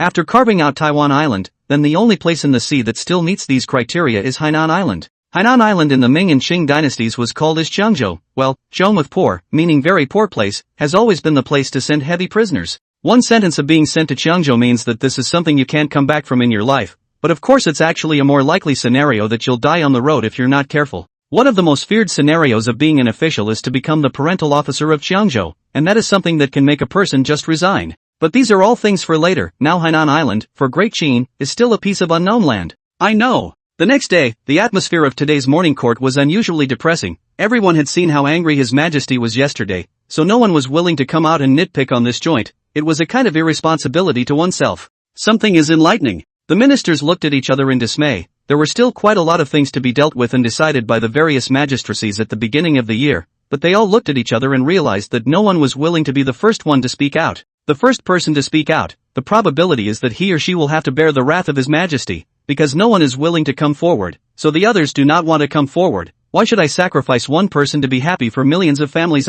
And although things were not few, there were no important things, so all the ministers were thinking was that it would not be too late to report in a couple of days when His Majesty's anger subsided. Just when the ministers were full of chicken intestines, Xiaoyi stood out and said in a loud voice, "I have something to report." Fusa smiled without showing any trace, "Just waiting for you." Ai Qing Shao, what is the matter of enlightenment? Back to Your Majesty, because Your Majesty was vilified by the rumors. I meditated on it after I returned and finally came up with a way to manage the rumors. Have heard. Page to end of chapter. Here, the ministers also came to be interested. Rumor is a very characteristic of the times. A good rumor will make a person's reputation, but a bad rumor, it is possible to make a country directly perish. Not to mention the recent stories of Qin Shang, Wu Guang, and Pei Gong's story of the beheading of the white snake, which of course turned out to be false, but the people didn't understand it. They like to hear these stories with legends. We all know the power of rumors, but rumors of this thing, the most terrible thing is that each of its dissemination of individuals are illiterate people, and such people talk about the rule of law, reasoning this is the most stupid thing. So when the ministers heard that Xiaoyi had a way to deal with the rumors, everyone got excited, because if the way was true, it would be very important, no less than a war. Xiao Aiqing even thought of a way. Quickly tell, let the ministers are listening to good. Nah. Xiaoyi stepped forward, then faced the ministers and said, "This law of mine is called the news control law. Since it is the news control law, what is news? I'll popularize the relevant knowledge here. The first thing is the meaning of the word news, new meaning fresh, novel, recent, and smell meaning know, report, understand. So the word news, taken together, means knowledge about the latest happenings." The ministers listened in confusion, not understanding what the news had to do with the rumor. Then let's look at the word rumor. The word speech means language, the word rumor means unkindness, and rumor together means unkind words. So the question is, what does news have to do with rumors? What does it matter? It's not even a thing, alright. The ministers spat in their minds. We're not here to hear you popularize what words stand for. First of all, we have to figure out one thing, and that is the common meaning of news and rumors. News and rumors, they have the same root, they are both words spoken by people, but they have different meanings because of their different purposes. So after figuring out the meaning of news and rumors, I'm sure you have some idea of what this press control law, yes, this press control law, is specifically designed to manage and regulate news and rumors. End of chapter. Chapter 197. Many of the ministers on the scene let out a cold laugh directly from their hearts. Although I don't know what Xiaoyi is going to do next, if rumors were that easy and could be controlled, then there wouldn't have been so many incidents throughout the dynasties. The vast majority of people think that Xiaoyi is claptrap, although it may make a little effect, but if it cannot solve the problem at the root of the problem, then all the programs are false. But can we really get to the root of the problem? Because it is the people who spread the rumors, and if you want to solve the root cause, you have to kill all the people, and who in heaven's name could do such a thing? At this time, even the subordinates of Xiaoyi of the Ministry of Revenue were not optimistic about their own superiors, thinking that it might be that their superiors had been instructed by His Majesty to make an inexplicable decision. So I am asking Your Majesty to set up a press bureau to control news and rumors in the world. Quite a few ministers were about to step out to refute Xiaoyi's proposal, but when they were about to take that step, they suddenly thought of one more thing, and that was that yesterday, His Majesty called Xiaoyi to the Tianlu Pavilion after the court. Well-informed officials know that His Majesty smashed a lot of porcelain in anger yesterday, so it's highly likely that His Majesty is behind this incident, and Xiaoyi is just acting as a person to block the knife in front of him. If one stands out to refute it this time, it is very likely that he or she will be grudged by His Majesty, which is a very serious threat to the official student. So quite a few officials, who had obviously stepped out with half a foot, then sharply retracted it. But the retreat of a part of the people does not mean that all people will retreat. Yui, the left supervisor of the imperial historian, is a person who is just and unyielding. Although I don't know what kind of person he is in private, but at least in the courtroom, his persona is a person who is just and unyielding. Imperial historian Yui stood out and said loudly, I object. I think that Lord Zhao's words are simply uninformed. The news and rumors that this is all about, where can they be compared, let alone regulating the rumors? Is that something that can be regulated? Lord Yu hot-tempered, this is the ministers all know a thing. In the past there is the imperial historian Meng Yi suppressed, now Meng Yi deflated the job, he is like a tiger without shackles, some lawlessness. Page 2 end of chapter. Xiaoyi did not get along with Yui much, he is aware of Yui's temper, only Xiaoyi is used to keeping a low profile on weekdays, coupled with the things that he is responsible for and Yui did not intersect, so this is the first time that the two have exchanged fire in the courtroom. The ministers were also unusually pleased at this time, they were all ready to accept this offer from Xiaoyi, but they didn't expect to kill a road hijacker halfway, which is very interesting. Xiaoyi glanced at Yui, then asked, I wonder what Lord Yu doesn't understand. This scene would be very interesting, is this going to be a direct fight? It was a pity that there were no stools and melons at the scene, otherwise it would have been an excellent thing to sit down and enjoy. Yui sneered and said, does Lord Xiao know how powerful rumors are? To the extent that he seems to be trying to keep rumors under control, I'm afraid that he still has a few more years of reading to do. Is this scolding Xiaoyi for not learning his craft well, in order to avenge the paraphrased text just now? Fusu to come to the interest, he has always felt that the imperial court is like stagnant water, too calm. Now there is such a fiery person to join, it will be more interesting in the future, right? But this Yui is also a wonderful person, hating people doesn't last overnight? On the lip service, the imperial historian that are professional, Xiaoyi this is too and Yui will reason, but Yui directly is not reason. Xiaoyi took a deep breath and said, Lord Yu, without experiencing things, how do you know it can't be done? Yui said with a strong top back, I heard that is hard to eat, don't you have to eat it to know it's hard? Yui was saying forget it this time, but the ministers made noises of disgust and complained that he was degrading. Xiaoyi's face went white, mainly because it was so hard to hear that it made it hard for him to take the next words. Seeing this scene, Fuso hurriedly came down and said, above the great hall, there shall be no countless mouths. This is to limit the general framework of the debate, but also to give Xiaoyi relief. After all, Xiaoyi's behavior are Fusu instructions well. If it was too much of a slap in Xiaoyi's face, Fusu would also feel disgraced. Do you know, Lord Yu, that you have to do things under the sky to know whether they can be done or not, and if everyone is like you? Page 2 end of chapter. Where would there be any more legends of Shenongs when your lordship is so uninspired? I can agree with what Lord Xiao said, but what I am saying now is also on the matter. Lord Xiao knows that in order to be able to keep the rumors from appearing, how many methods have been used by successive dynasties and how many means have been exhausted, but none of them could be realized. That's why my humble servant doesn't think that Lord Xiao's approach will work, and it's better to have less of such an act of squandering the national treasury. This is very excessive, no matter what Xiaoyi said, Yui just do not let go, after all, there are countless precedents in the front, from the reasoning of everyone will favor Yui. May I ask Lord Yu if this method of mine has ever appeared in any of the dynasties, and since it has not come out of his mind, how can it not work? In fact, organizations similar to news bureaus have appeared throughout the dynasties, such as the postal newspapers of the Song and Ming dynasties, which disseminated major events occurring in the world by acting as a newspaper for the officials in the world to view, so that the officials below would know about the resolutions made by the imperial court and the modifications of the policies. It is just that in these two dynasties, the postal newspaper was not done thoroughly enough, and the postal newspaper which was only issued for the officials was doomed to have no future, for there were only so many officials in the world, and it was doomed to fail to recover its cost by issuing to them. And even if Song dynasty is okay, Ming dynasty has been screwed by its own people for a long time, can you really expect him to come up with the money for the stagecoach? This question is considered to ask Yui's heart, because this is a new method, so fundamentally, the new method has a certain chance of success, but do you think that this will make Yui admit defeat?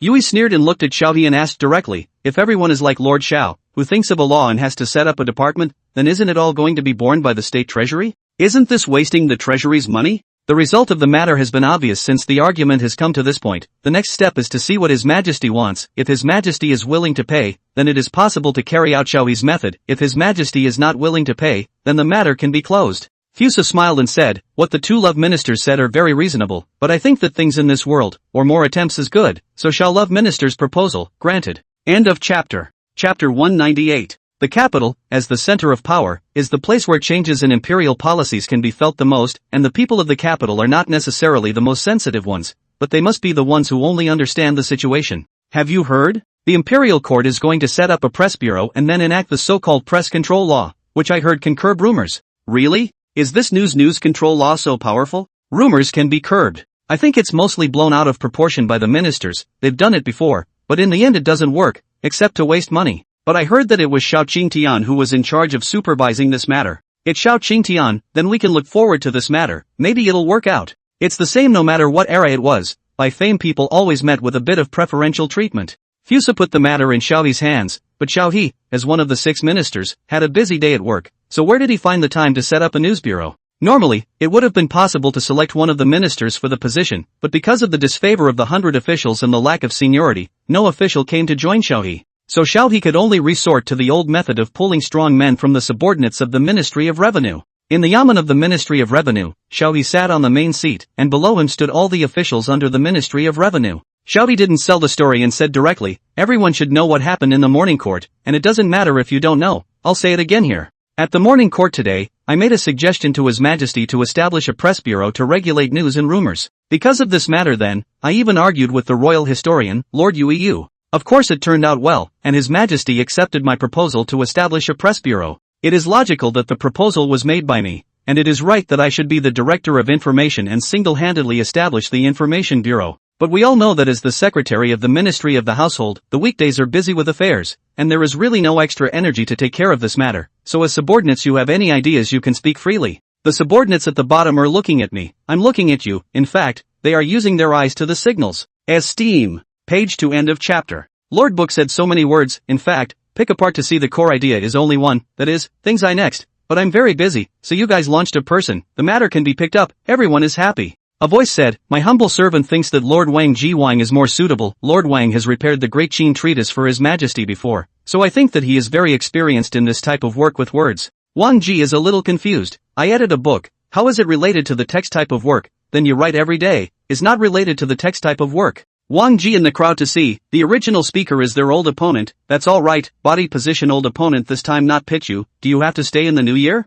My humble servant feels that Lord Ben Wenbin Ben is also more suitable. Lord Ben is well educated and has leadership skills, he is the right person for the job. When Wang Ji was recommended, it was because he had an old rival who was pitting him, but why was Ben Wenbin chosen? That's because although there are 5 positions for the Langshongs, there are only 2 positions for the right and left ministers. Although His Majesty had never approved of anyone to take the throne, because of Ben Wenbin's series of behavior, in general, there was some overstepping of the distance, and he had internalized himself as one of the right ministers. This kind of thing naturally aroused the dissatisfaction of his rivals. But none of that mattered, at least not to Shaw. Xiao looked at the 2 subordinates who were recommended and said amiably, having 2 of you to share my worries, I am very happy in my heart, but with the great talent of the 2 of you all to go to this news bureau, that is a bit of a condescension, so it's still better to decide on a person for good. Wang Ji thought to himself, I am one of the contenders for the position of the left minister of the Ministry of the Household next Changshu, simply do not want to go to this with the news bureau, okay. But was recommended there is no way, can only say, I think Ben Wenbin Ben adults are quite suitable, Ben adults young and strong, is certainly able to put things to do.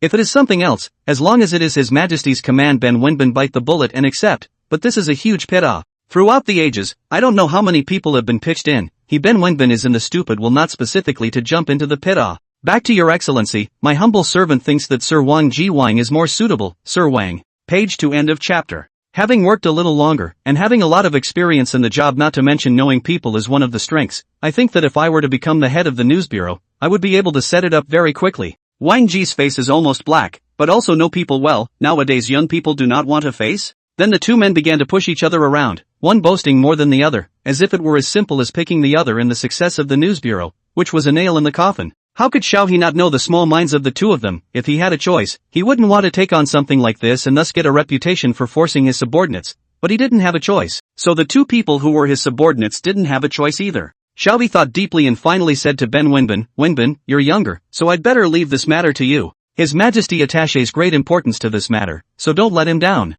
Wang Ji sniffed, his face was happy, then immediately recovered, a series of things faster than a face change. Ben Wenbin, on the other hand, sighed with a bitter face, my humble servant knows. Seeing that the matter is over, the people gathered around also dispersed, only Ben Wenbin stayed in place, he still has some things to find Shangshu Lord to discuss. Ben Wenbin came to Xiao Yi's front and said with a bitter smile, my lord, although my subordinate has taken over this position, but my subordinate does not know anything about this matter, please tell me how to do this matter? Don't look at Xiao Yi's eloquent manner in the Great Hall, but the news bureau is after all a new thing. All of Xiao Yi's ideas come from Fusu's introduction, and then add a little bit of his own ideas. You really let him start to set up the news bureau, he is also blind in both eyes. Xiao Yi took out a zhengbian and said, This is the same view of His Majesty about the news bureau. You don't know how to proceed in the early stage, you can follow the instructions above, and when the news bureau has made a certain achievement, you can also make the rules according to your own ideas. Xiaobi's speech is very reasonable. Playbook News Bureau is Fusu. In accordance with the latter's news bureau as a blueprint for the planning of the early stage is to follow the establishment of a framework up, but how to be more in line with the situation of the Great Qin now it. Still, you have to let Ben Manbin try little by little. End of chapter. Chapter 199, Queen of the Spermatoires. Li Snapdragon looked at the distant city. This place is the city of the Jingjie country. After some time, the West Road army finally arrived at the territory of the Jingjie country. Han Xian came from later and said snidely, I've heard that the king of the kingdom of Jingjia is a queen. I wonder if His Majesty would like it if he offered her to him. Li Snap said with a smile, I've heard that the beauties of the western regions are extremely beautiful when they are young, and once they get older, they change a lot, and I've heard that the queen of the Jingjia kingdom isn't too young, so don't scare your majesty when the time comes. The two of them were merely joking, they both knew the might of His Majesty Fusu, how could they be intimidated because of a woman in the district? There's news coming in that the Middle Road army led by General Mang has encountered the desert and has now retreated back to Dunhuang to recuperate, which means there are no reinforcements for our next move. Han Xian said lightly as he rode on his horse, obviously more important news, but he didn't look worried at all. Li Snap smiled and said, this time there will be no one to compete with us for the credit. I wonder if that reckless man, Xinjiang, exploded with anger when he heard the news.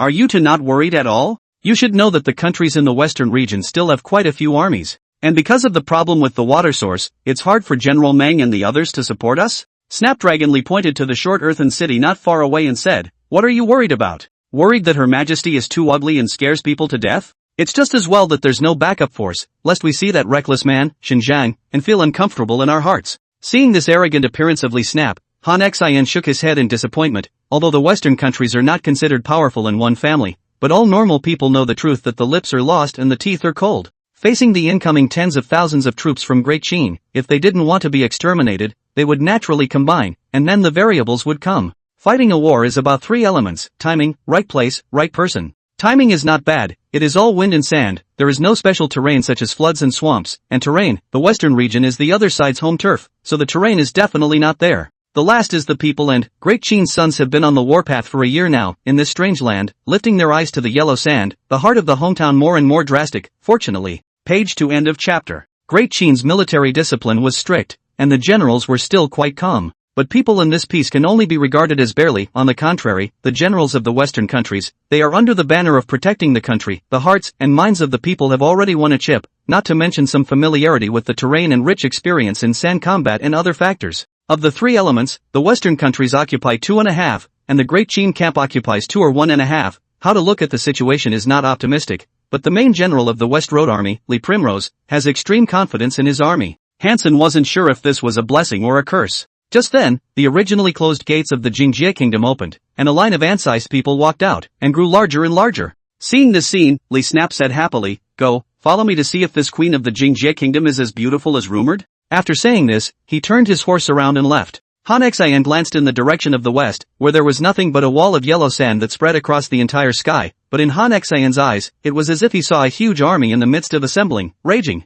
The queen of Jingjie was persuaded by the former king of Lulan, Xinma, to surrender, and Li Snapdragon received the instrument of surrender, which represented the completion of the surrender ceremony. Han Xian took the opportunity to look at the queen of Jingjie for a few more eyes, and found that the queen is really beautiful. She is not that from the kind of soft and weak female appearance, but more inclined to the masculinity with the male, but the face is also extremely beautiful, so it comes with a Yingqi. The Queen of the Essence Jedi handed over the letter of surrender and said, we have followed the instructions to surrender to the general, and I hope that the general will keep his word for good. Li Snap was in a happy mood and said happily, Queen, put it down, my Qin army has strict military discipline, as long as you are sincere in surrendering, we will naturally not commit any offense in autumn. About this, you can learn by asking Xinma. The Queen of Essence said, we naturally surrender with all our hearts. That night, the Jingjia kingdom hosted a banquet to celebrate joining the Great Qin's domain, and the senior officers of the West Road Army were among those invited to the feast. At the celebration banquet, Li Snap felt that the Queen of Jingjie was making secret glances at him. The Queen of Jingjie herself was very beautiful, plus Li Snap had been in the military camp for several months, seeing such a beautiful queen there.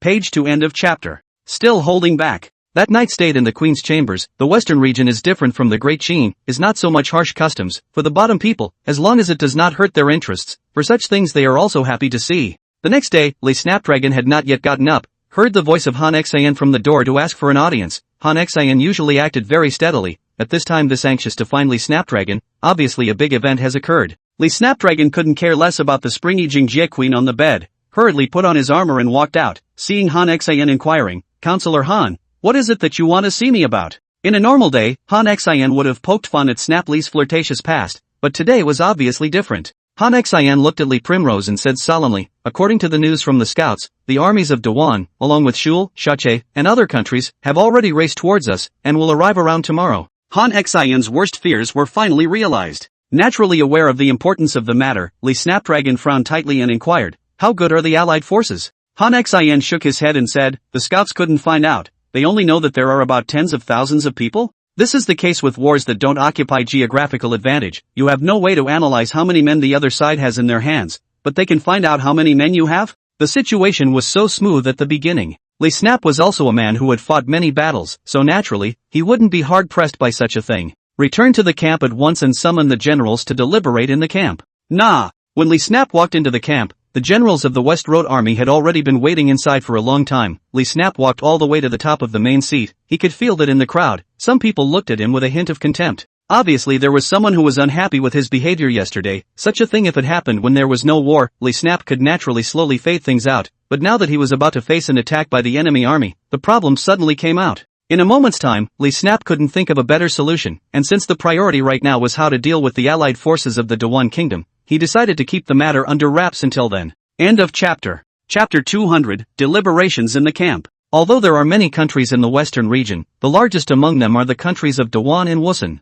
Han Xian estimated that if things went according to normal circumstances, the East Road Army should have advanced to about the same place as the West Road Army by this time, and might even have advanced a bit deeper because the East Road Army had advanced first. Then because of the inconvenient communications, there was no news at all on the side of the West Road Army as to the present position of the East Road Army. According to the normal situation and the martial valor of the East Road Army, they should have encountered a similar situation with the West Road Army, but there is no absolute. This is not only about their own lives, but also about the survival of tens of thousands of generals, and they have to be careful. Li Snapdragon sat on the main seat and looked at the generals in the camp with a dignified eye and said, "Begin the proceedings." The generals were slightly disgruntled, but it was well suppressed. "General, there is an army of tens of thousands of men coming towards our general and it is expected to meet our army at noon tomorrow." Li Primrose frowned. "Do you know the number of enemy men and horses, their provisions, and the composition of their troops?" "Uninformed. Why can't you learn about it? But you have been negligent and slack?" Such a question made Li Snap very puzzled. The Qin army had been fighting for unknown lengths of time, and the scouts in the army had long had a set of rigorous ways of probing, but now he was told that he couldn't probe it out?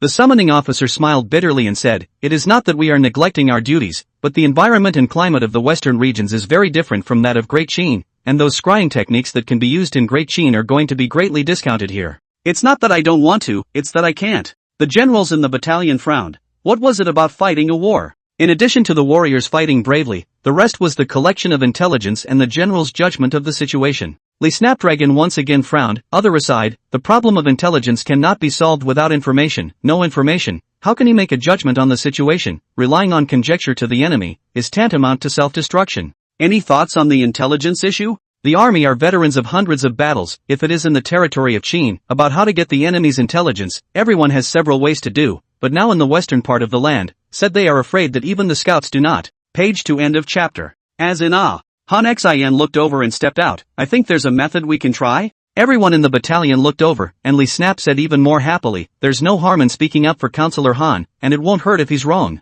Han Xian smiled, then said, "I don't think the problem regarding intelligence can be solved all at once. After all, it's in an unfamiliar area, and a lot of things have to be reweighed." The generals listened for a while and felt that Han Xian had said a lot of nonsense. Can't people see with their eyes? But just because we can't do it for now doesn't mean there's no one on our side who can? When Han Xian said this, the generals in the battalion remembered that what the outsiders couldn't do, the locals could often do, because they were all familiar with the territory, and the current West Road Army were the outsiders. Li Snapdragon's eyes flashed. Why didn't he think of this? The Great Qin scouts were unable to detect the exact situation because they were unfamiliar with the territory, but as people who lived in the local area, they naturally had a way of scouting. It was the way they survived. Quickly send someone to invite the Queen of Essence and the King of Lulan over to deliberate, no mistakes. Li Snapdragon hurriedly gave the military order, blithely disregarding the fact that the Queen of Essence might not have woken up yet. This situation. Nuwa. The messenger received the military order and rushed off. The Snapdragon looked at the situation in the camp. See the camp generals, although the face are more serious, but generally still maintain a calm look, a hanging heart, rest assured to the general.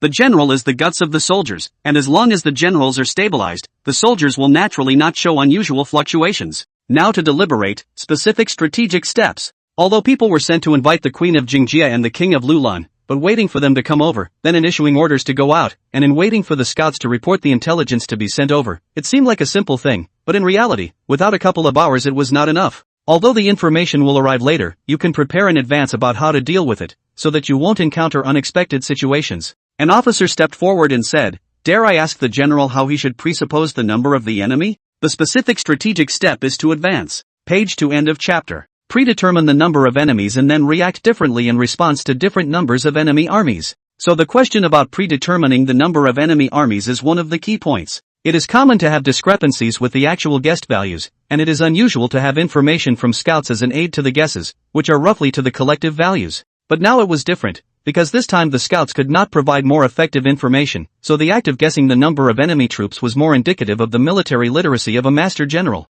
Lee Primrose naturally knew these things, but he had no clue about the number of enemy troops, and pondered for a moment before saying, "Treat the enemy troops as 70,000, 50,000, and 30,000 in three-tier categories." Upon receiving the information, everyone stopped hesitating and started discussing enthusiastically, making some columns of guidelines out for the three levels of enemies that might appear. Han Xian also joined in the discussion. After all, he was staring at the position of a staff officer with the army, and it was only right to contribute his strength. While the talk was in the midst of enthusiasm, the pawns guarding the door came to report, "The Queen of Jingjia and the King of Lulan, Shinma, seek an audience." Li Snap hurriedly ordered the release of the Queen and Shinma to the camp, and the camp, which had been bustling with activity, fell silent, a kind of default pressure acting in the camp. "Greetings, Marshal Lee Primrose. You two don't need to be polite. Our army has received news and heard that there is an army in the west coming towards us, in view of the fact that our army doesn't know anything about the war in the west. So we would like to ask you two to act as staff officers accompanying the army and borrow the scouting power under your hands." Shinma and the Queen looked at each other with mixed emotions in their eyes, but finally said, "When at the command of the Marshal." Lee Primrose smiled broadly. The time of the scouts was even over, and with two staff officers familiar with the situation in the west joining in the battalion, there was more control over the situation on the battlefield. Han Xian smiled and asked, "Dare I ask if you two have a rough idea of the number of allied troops from the western countries?" The generals were quiet, before they all had their own guesses about this quantity, but those views belonged to outsiders. Now there was a local's idea, they naturally had to pay attention to it. After all, no one wanted to joke about their lives. End of chapter. Chapter 201 The Way of War. In terms of size, the Lulan Kingdom is located in a region that is much larger than the Jingjia Kingdom in terms of both location and population, but the size of the country cannot and does not mean anything. As far as the number of armies that might be formed regarding the countries of the western region was concerned, the Queen was the more vocal, as her territory was a bit closer to the inside, so by all rights, she should know a bit more. Do not think that the kings of the countries are not military, at least in terms of the western countries. Those who do not military countries have mostly perished, only in the cracks of the development of the can survive better. And the king, as the ruler of a country, he cannot be the person with the highest value of force, when he must be a person who is familiar with the military, because in this way, he can make his kingdom continue to survive. Shinma thought about the information he had gathered in the past, although there was no danger of war, but as a king who was prepared for danger, gathering information was a necessary behavior. After all, if you don't know the reason why you are living, then the odds are that you will also not know what will suddenly kill you. Shinma thought for a moment, then said in a deep voice, "According to my projections, the number of allied troops from the western region countries is roughly between 20,000 and 40,000, or maybe even less." Shinma's question made the generals in the camp a little happy and a little disappointed. Happy that if the enemy army only has these numbers, then as far as the West Road Army's men are concerned, it is a complete hand-to-hand state. Disappointed that it thought there was a hard battle to be fought, but it turned out that the enemy's men were only these, and that's all? Hearing Shinma's statement, the Queen revealed a different look and said, "After all, the King of Lulan is not out in the depths of the western regions, and it is not uncommon for him to have a poor grasp of certain situations." These words were considered a slap in the face. Shinma was a bit upset. After all, even a normal person wouldn't want to be slapped in the face, right? So he said with a sneer, "Would you like to hear the Queen's high opinion? The meaning of the eyes is also very clear. Since you say that what I say is not right, then you better say it is right, or else if you hit me in the face now, don't blame me for hitting you in the face in turn when the time comes." Being a creature of political fighting, the Queen naturally understands the implications of this statement. Page to end of chapter. She smiled and said, "Among the countries in the western regions, the most powerful ones are the country of Dewan and the country of Wusan, and there are tens of thousands of soldiers with armor among the two countries. Although the other countries are weak, if these two countries come out to preside, the other countries are bound to be attached. So if we look at the number of men and horses from each country, the troops that go out should be around 100,000. 100,000? This number makes everyone present a little colorful, although everyone has great confidence in Great Qin's soldiers, but 30,000 against 100,000, a gap of more than 3 times, is simply not something that courage can make up for. Okay. Lee Snapdragon's heart moved slightly. If the enemy army was this number, he already had the idea of retreating. After all, he was only here to build a career, not to die.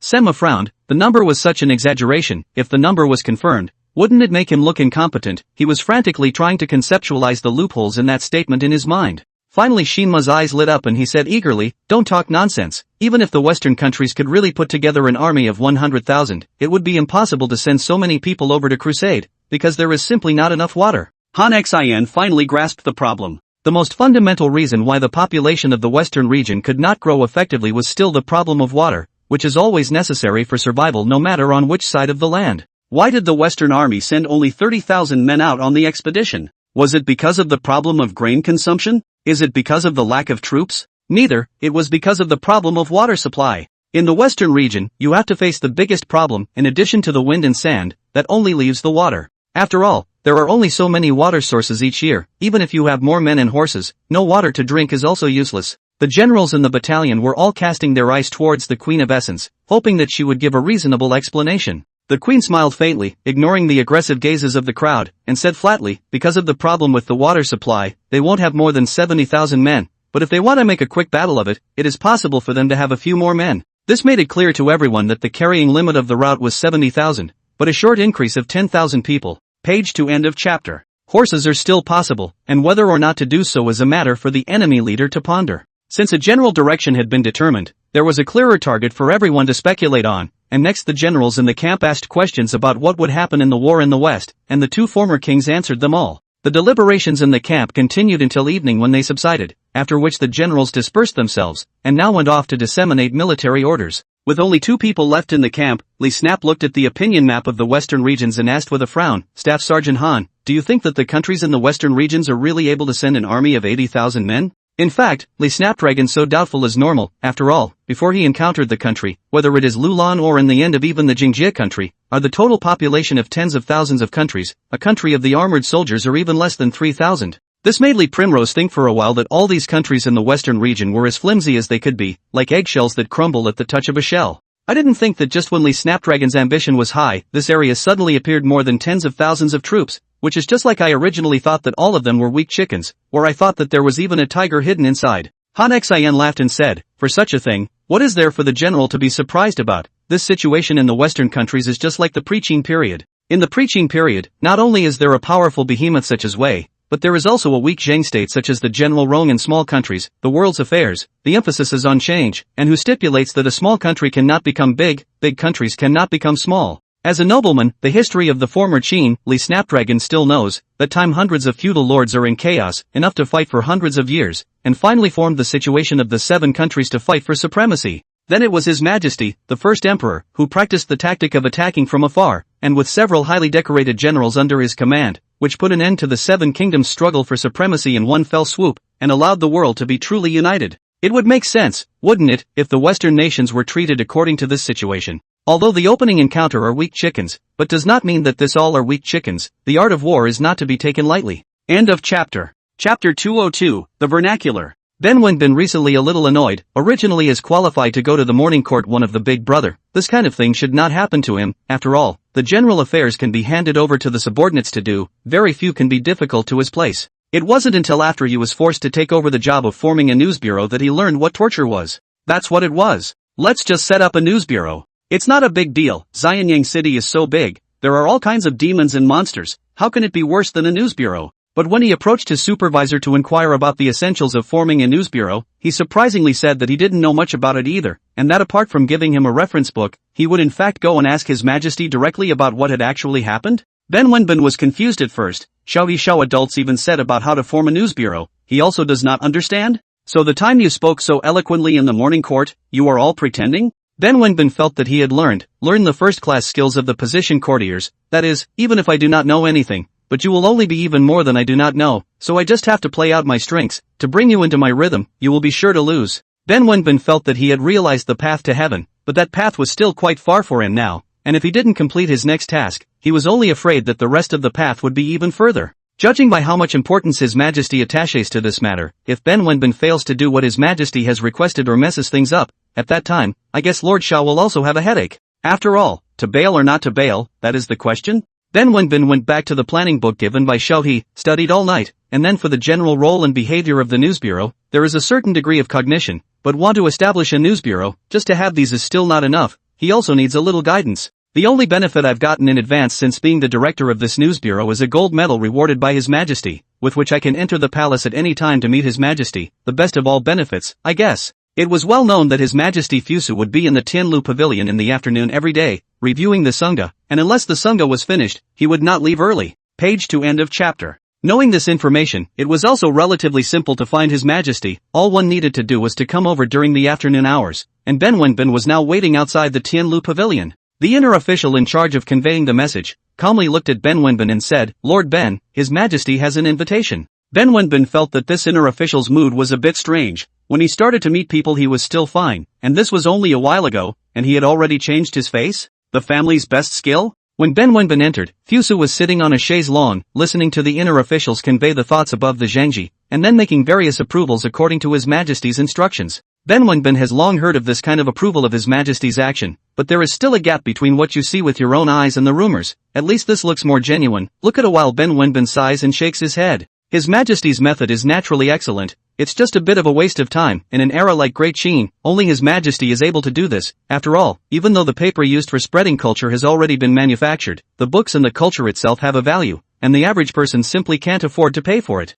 I, Ben Wenbin, meet your Majesty, long live your Majesty. Fusu heard Ben Wenbin's voice, then paused the matter at hand, and with a wave of his hand, he repelled the inner officials out. Ben Iching looking for me for what? Ah? Su is a little thirsty. Fusu went up on the case of the cup of tea, drink a mouthful of tea, feel the taste of tea is not too authentic, then think when the tea research out, that thing can make money. Ben Wenbin said respectfully, back to your Majesty, I am now in charge of the establishment of the press bureau, and there are some relevant things that I would like to understand. It's this thing, if you don't understand anything, just ask. It was the first time for Ben Wenbin to meet His Majesty Fusu on a private occasion, and he only felt that His Majesty Fusu in private was much more amiable than His Majesty Fusu who was always high up in the dragon chair. So the guts also recovered quite a bit, and said seriously, back to your Majesty, the first thing is that the establishment of the press bureau is in need of a mansion, and I wonder where your Majesty would like to establish the press bureau? It was only after saying this that Fuso remembered that there did seem to be no designated location for the news bureau to be located, and that the news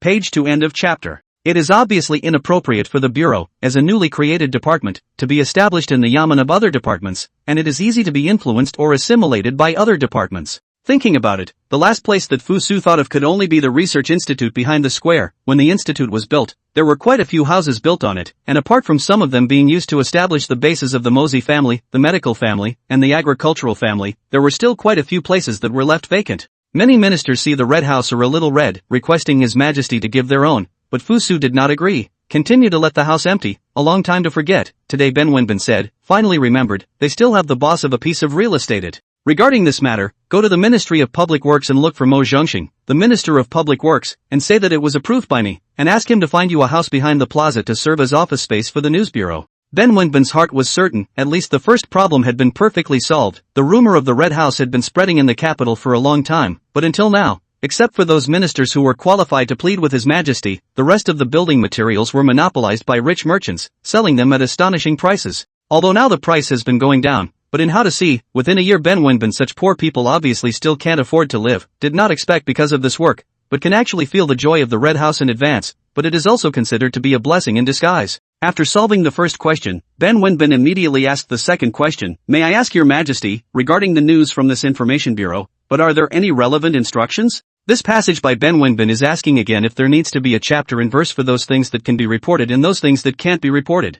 Fusu thought for a moment and said heavily, news reporting, when it is done in a fair and open manner, to report everything you see, unbiased and unafraid of power, but also in accordance with etiquette and law. Regarding the dissemination of major events, it is also necessary to report in advance to the palace to know. More importantly, it should be able to open up the people's popular wisdom and enhance their ability to distinguish between right and wrong. So the first step to change is the application of words. Everything that goes in the paper has to be in the vernacular to work. End of chapter. Chapter 203, Guanju. Ben Wenbin in the palace with His Majesty Fusu discussed for a long time, although most of the time as Fusu when answering Ben Wenbin dared to news bureau questions, but the result is still good, at least Ben Wenbin for the next action, already have a certain thought pulse. The turf is already there, and the next step is to recruit the manpower needed by the Information Bureau, without which the Department of Public Information is just an empty shell. But where to go to recruit? This has become a new problem. The literacy rate in the time of the Great Qin was a miserable thing, but anyone with a little bit of literacy can find a butt of a job.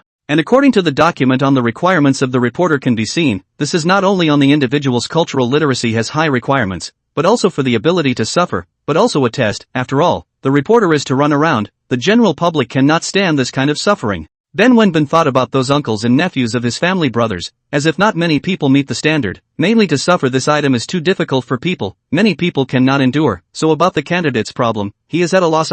Ben Wenbin returned home and sighed all the while. When his wife Ji saw this, she couldn't help but ask, "What is it that your honor is sighing over?" Ji is a young lady born into a large family, learned a lot of things from school, although the combination with Ben Wenbin is a political marriage, but after the marriage, the couple's relationship has become more and more harmonious, so the general work of things, Ben Wenbin will also talk to Ji. Ben Wenbin thought about Ji's usual performance, the way she handled herself in political affairs was no less than his, only that her daughter's body limited her ability, so she spoke of her troubles with Ji. After hearing this, Ji immediately understood the crux of the problem. In the end, it is still the reason for the lack of positions. If every reporter who works as a reporter can be given a certain position, then there will surely be less desirable sons of the family who are willing to come and do things. After all, not every son of the family can be divided into family properties. Ji felt that with the importance that His Majesty Fusu attached to this matter, if he approached His Majesty for a small position, the probability was that he would be able to get it as well. But what to say? Did not make this request when he first went to the palace, and if he now went back to the palace to speak to His Majesty about it, it would appear to be.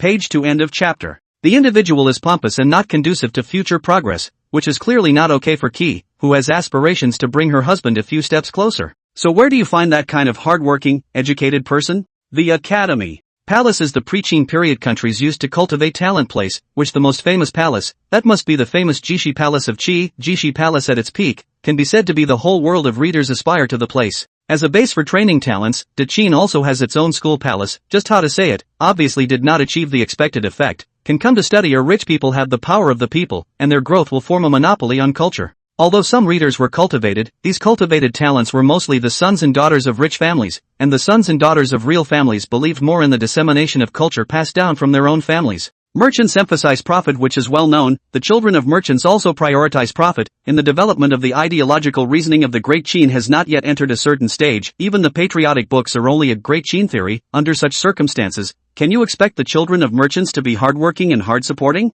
For the behavior of recruiting to the palace, Ben Wenbin is doubtful, but he now has no choice but to go ahead and try his luck. Great Qin School Palace is established in the back of the East Noble Square. This area inch of gold can be seen when the Qin Emperor in the establishment of the school palace is also on its high hopes. Just behind the performance of the situation is two pole across, but also gradually reduced to the land of the fish. It's better than the top, it's better than the bottom. Ben Wenbin came to the school palace, greeted him as the school of the palace, the face of the court's real minister, even if it is the school of such a clean person, but also cannot avoid some polite. After the two of them exchanged some enthusiastic business blows, Ben Wenbin finally stated the purpose of the trip. Xu Weijing stroked his several inches long beard, pondered for a moment before saying, "Originally, this thing that Lord Ben is going to do is beneficial to the country and to the people, and Henry said that we should fully cooperate with it, but your excellency should also know that our academy is a very loose organization, and has no say in where the scholars go, so if your excellency wants to." Page 2 end of chapter. To gather manpower from our academy, I'm afraid I'll just have to convince them myself.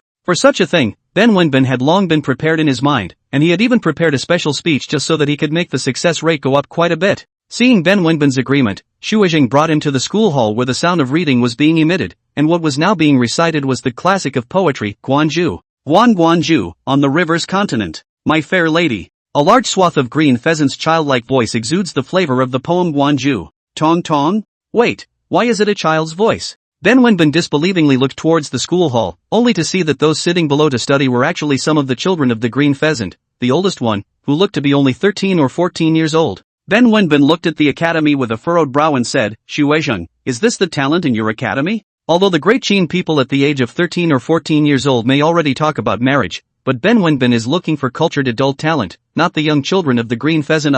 Hakusho said with a serious face, "Yes, that's them, don't look at them as young. but many of them have already passed the beginner's initiation and are already able to withstand general work. There is no child labor law in Qin, so it is normal for children to come out to work, only that no one will hire them because the labor force is so poor, and there is that money to recruit an adult who doesn't smell good? Ben Wenbin was so depressed that he was about to vomit blood. If he really used these little children as reporters for the news bureau, the next day's Zhangji that attacked him and the ministers who looked at him as a joke would stand all over the entire courtroom. These ministers will spit on his incapacity on one side, and on the other side spit on the news bureau as a useless thing, and then propose to His Majesty to outlaw the whole scheme. Everyone else thought that the news bureau's plan was Xiaoyi's hand in the front and His Majesty's push in the back. Only a few people knew that the news bureau's plan was His Majesty's backing in the beginning. If this plan died as a result, Ben Wenbin didn't even dare to think about the consequences he would face. End of chapter. Chapter 204. Big Brother treats me very well. Ben Wenbin felt that there was a problem in his communication with Xu Weizheng, so he adjusted his language and said, "Are there, in the academy, any scholars who have already gone through the baptism of the weak crown?" Hakusho came to a realization, "So that's the kind of person you're looking for? You didn't say so earlier?" Ben Wenbin suppressed the incompetent rage in his heart and said calmly, "It's not too late to say it now, is it? I also asked Xu Weizheng to help me find a few such scholars to come over, and I'll exchange ideas with them." The Hokage sighed and said, "If your excellency is looking for such a scholar, you have come to the wrong place." Ben Wenbin asked curiously, "How come you're in the wrong place?" Xu Weizheng said seriously, "Your honor is unaware that our academy is limited because of its ability, so what it actually teaches is just enlightenment as well as enlightenment on top of enlightenment. And a scholar like the one your excellency is looking for has long since finished studying these courses, so naturally he's in the wrong place. Ben Wenbin is in his own family's clan school to read and study, so for these things naturally do not know," he inquired. "Then these students, where are they going now?" Xu Weizheng held back a glance at Ben Wenbin. That look was hidden, but there was a lot of information revealed in his eyes, summarizing it as nothing more than looking at a little cutie. The same look. It is natural for a scholar to go home when he has finished his studies. Ben Wenbin's face immediately turned red. He had actually asked such a stupid question, it was simply too humiliating.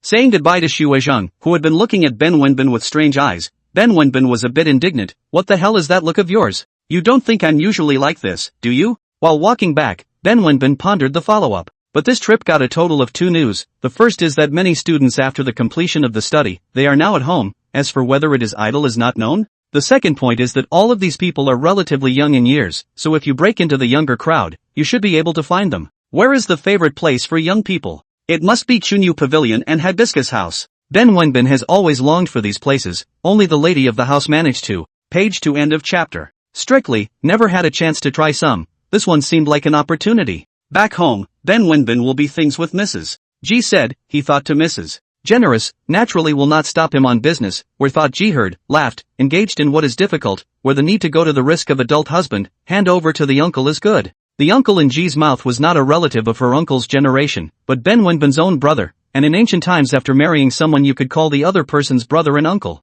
As soon as Ji said this, Ben Wenbin remembered his own blood brother Ben Honlang who was several years younger. The big family is like this, randomly that one population, there will be a large family, this is a symbol of many children and good fortune. Ben Wenbin is no exception. Ben Honlang is a younger brother of his own 8 years old, in the family ranked 8, normally all ranked in this position, the family property and status needless to say, certainly will not be reused. But his Ben family is a big family, even if the ranking is so far behind the sun, that can also be divided into a certain amount of resources, so the resources to Ben Honlang, that is, for him to read and write is also considered to have the ability to support themselves. Counting the age, Ben Honlang should have been more than 20 years old, and he is also from the inside of the school palace out of the people, if at this time to him to deal with, is indeed a very good candidate. Just this way, the opportunity to stroll around the greenhouse in a bright and honorable manner is gone. Ben Wenbin felt that he could still struggle a little, he said, "Is this kid Honlang still okay? He has been out for several years, those fellow students are afraid that they are not familiar with each other, right?" Compared to Ben Wenbin, who had been spitting on his younger brother, Ji's understanding of her own brother-in-law was much clearer. "Lord husband, please rest assured, although Honlang, the boy, did not look very tuned in, he actually had a sense of responsibility in his heart. As the saying goes, people gather in groups and things are divided into groups. What kind of character a person has, then what kind of character the friends he makes will be. I think people with this kind of character are the talents that husband needs, right?" Ben Wenbin didn't say anything, just lamented in his heart. The opportunity to stroll around the greenhouse in a bright and honorable way was lost. Ben Honlang is still living in his elder brother Ben Wenbin's house, as the saying goes. Page 2. End of chapter. It is said that the eldest brother enters the father and the eldest sister-in-law is like a mother. In fact, Ben Honlang is not willing to live in the elder brother's house all the time, but he is not married now, so he can't be separated from the family yet. At the evening meal, Ben Honglang felt that today's atmosphere is strange. Big brother and sister-in-law have been staring at him, as if there is something on his face. He purposely touched his face, did not find anything strange, couldn't help but ask, big brother and sister-in-law, but there is something wrong? Ben Wenbin coughed but did not speak. Instead Ji smiled and said, little uncle, do you still have contact with your former classmates in recent times? Although this question was a bit strange, it was not a confidential matter. Ben Honglang answered readily, naturally we are still in contact, but what happened? Ben Wenbin and his wife Ji glanced at each other, a smile appeared on their faces. Ben Honglang felt just a little confused. What is this situation? How does it feel that the painting style has changed strangely? Ji went on to ask, what kind of things are these fellow students of yours doing? What's the matter? Do you hate me for eating at home? But my brother and sister-in-law aren't jealous people. But what's the point of asking me about my classmates? I'm panicking. Although his heart has been puzzled, but Ben Honglang still decided to answer truthfully. After all, big brother Big searched to his favor, so how he will not lie to the two. Of those of my fellow students, some have family help in opening a store, some help in their own stores, and 1 or 2 are idle at home. So, Ben Honglang originally wanted to summarize his fellow students, but at the end of his speech, he found that there was actually nothing to summarize, so the words that followed could not be said. Ben Wenbin and his wife Ji looked at each other again, this situation, and they imagined the difference is not very big, after all, are just out of the society of young people, and learning is not much, work can just set off a splash. Ben Wenbin eventually stepped forward and said, Honglang, how does big brother usually treat you? Ben Honglang felt bad, there are things when he also asked others so, and now when it is his turn he realized that the next must be difficult. Big brother treats me extremely well naturally. End of chapter. Chapter 205, Criticizing Corrupt Judges. Hearing Ben Honglang answer like this, Ben Wenbin's eyes flashed, and he felt that there was something going on. Ji also gave Ben Wenbin a glance without a trace, signaling that what she said was not wrong. Seeing his brother and sister-in-law look somewhat abnormal, Ben Honglang can't help but feel a bit panicked. Brother and sister-in-law have something to say clearly, you guys like this, Honglang has no bottom. Don't panic, elder brother will not harm you. With that, he said to him again, and sit down first. Upon hearing this, Ben Honglang also nodded his head and said, this is natural, please also ask your elder brother to speak clearly. Here's the deal. Ben Wenbin gave him his thoughts. So elder brother wants Honglang to go and contact his fellow students to work together as this reporter of some sort? Right. Ben Wenbin continued, although it's not an official establishment, since it's an errand for His Majesty, then if you want to enter the career path in the future, it will be of great benefit to you. Ben Honglang nodded, but did not reply, just picking at his own meal. After finishing all the rice in the bowl, Ben Honglang suddenly stood up and responded, then I'll go and liaise with my fellow students tomorrow. Good, I'll trouble Honglang. Ji saw him agree as said with a smile. The next day past noon, Ben Honglang took their own 7 or 8 friends together to go to the elder brother Ben Wenbin's feast. After all, he is still a Confucian scholar, and some manners are sufficient. After a few words of politeness, they asked for specific instructions. Before coming, Ben Honglang had already given his brother a first pass on everything he said yesterday. So now Ben Wenbin naturally do not need to repeat, just roughly describe some of the requirements of the work of journalists and the nature of the work. A few people looked at each other with some hesitation in their expressions. When Ben Wenbin saw them like this, he couldn't help but ask, what are you guys worrying about when it's such a good thing? Brother Ben, listening to what you said, does it mean that we have to show our faces? And all of us will be dealing with those uneducated clothiers? When these words came out, Ben Wenbin frowned. Throwing your weight around? What's it got to do with them big men?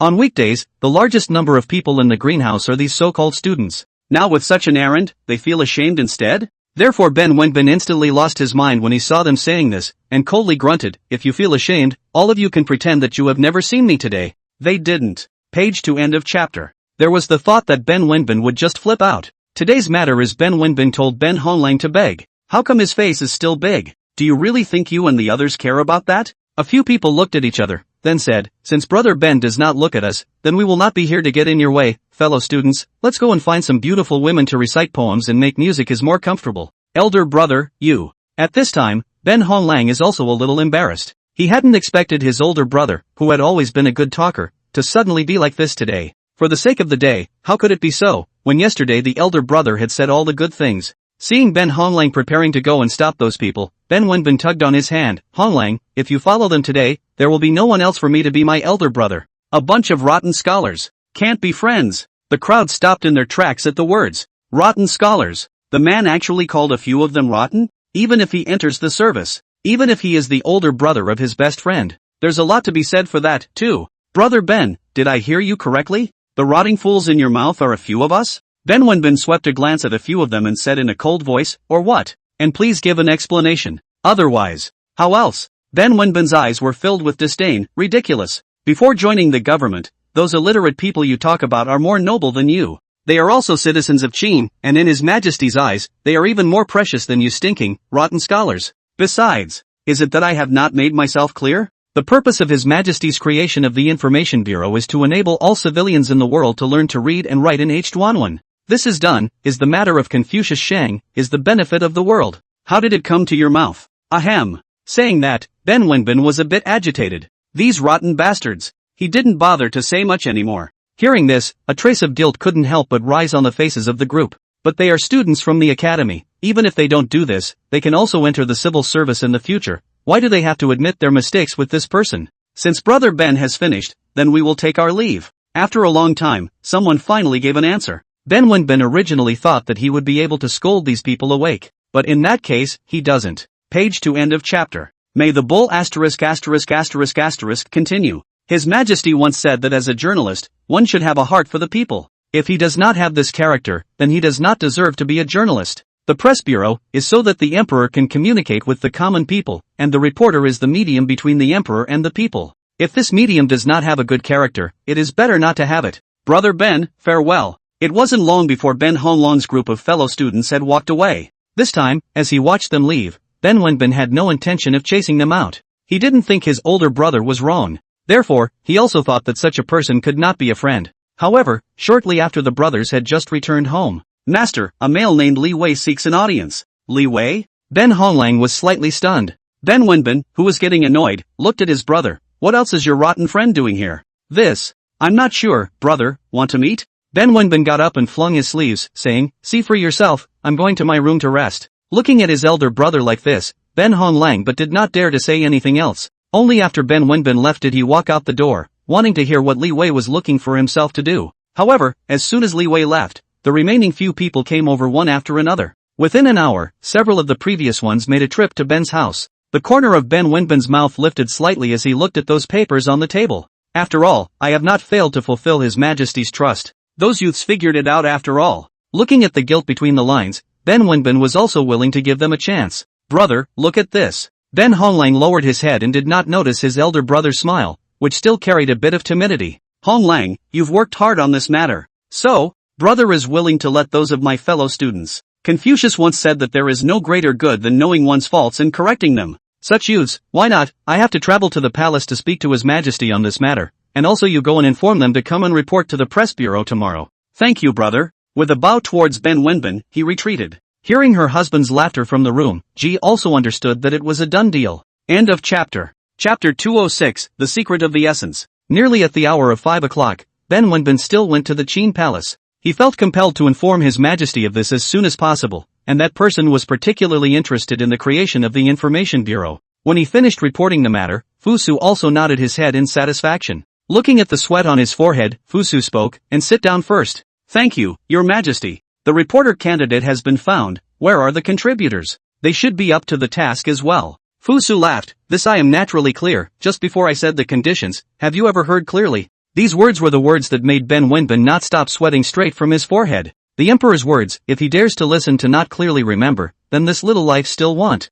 Naturally clear. With regard to the examples of the vernacular language, I have prepared 2 copies in my leisure time. Take them and transcribe them, and then hand them over to be circulated. Ah, this. Ben Wenbin obviously didn't expect that Fusu would actually take this matter in hand. It is a blessing for the people to have a wise and holy ruler like Your Majesty in the world. Fuso grunted lightly. This Ben Wenbin is a bit noisy sometimes, but his ass-kissing was pretty good and barely acceptable. Ben Wenbin saw the change in Fusu's expression and tensed up for a moment. Is this the right kind of ass-kissing or not? A long time, Fusu and suddenly opened his mouth and said, previously I thought her some simple, yesterdays to think of a law. Ben Wenbin froze slightly, quite curious as to what novel ideas His Majesty himself had come up with. When Fusu said the plan he had in mind, it could be said to have shocked Ben Wenbin. I have to say, that would really maximize the impact of the news bureau on the people. Staff Sergeant Han, but there is news. Han Xian bowed toward Li Snap before saying, the scouts of the Queen of Jing and the King of Lulan have returned. When he heard this, Primrose Li knew that the information had arrived.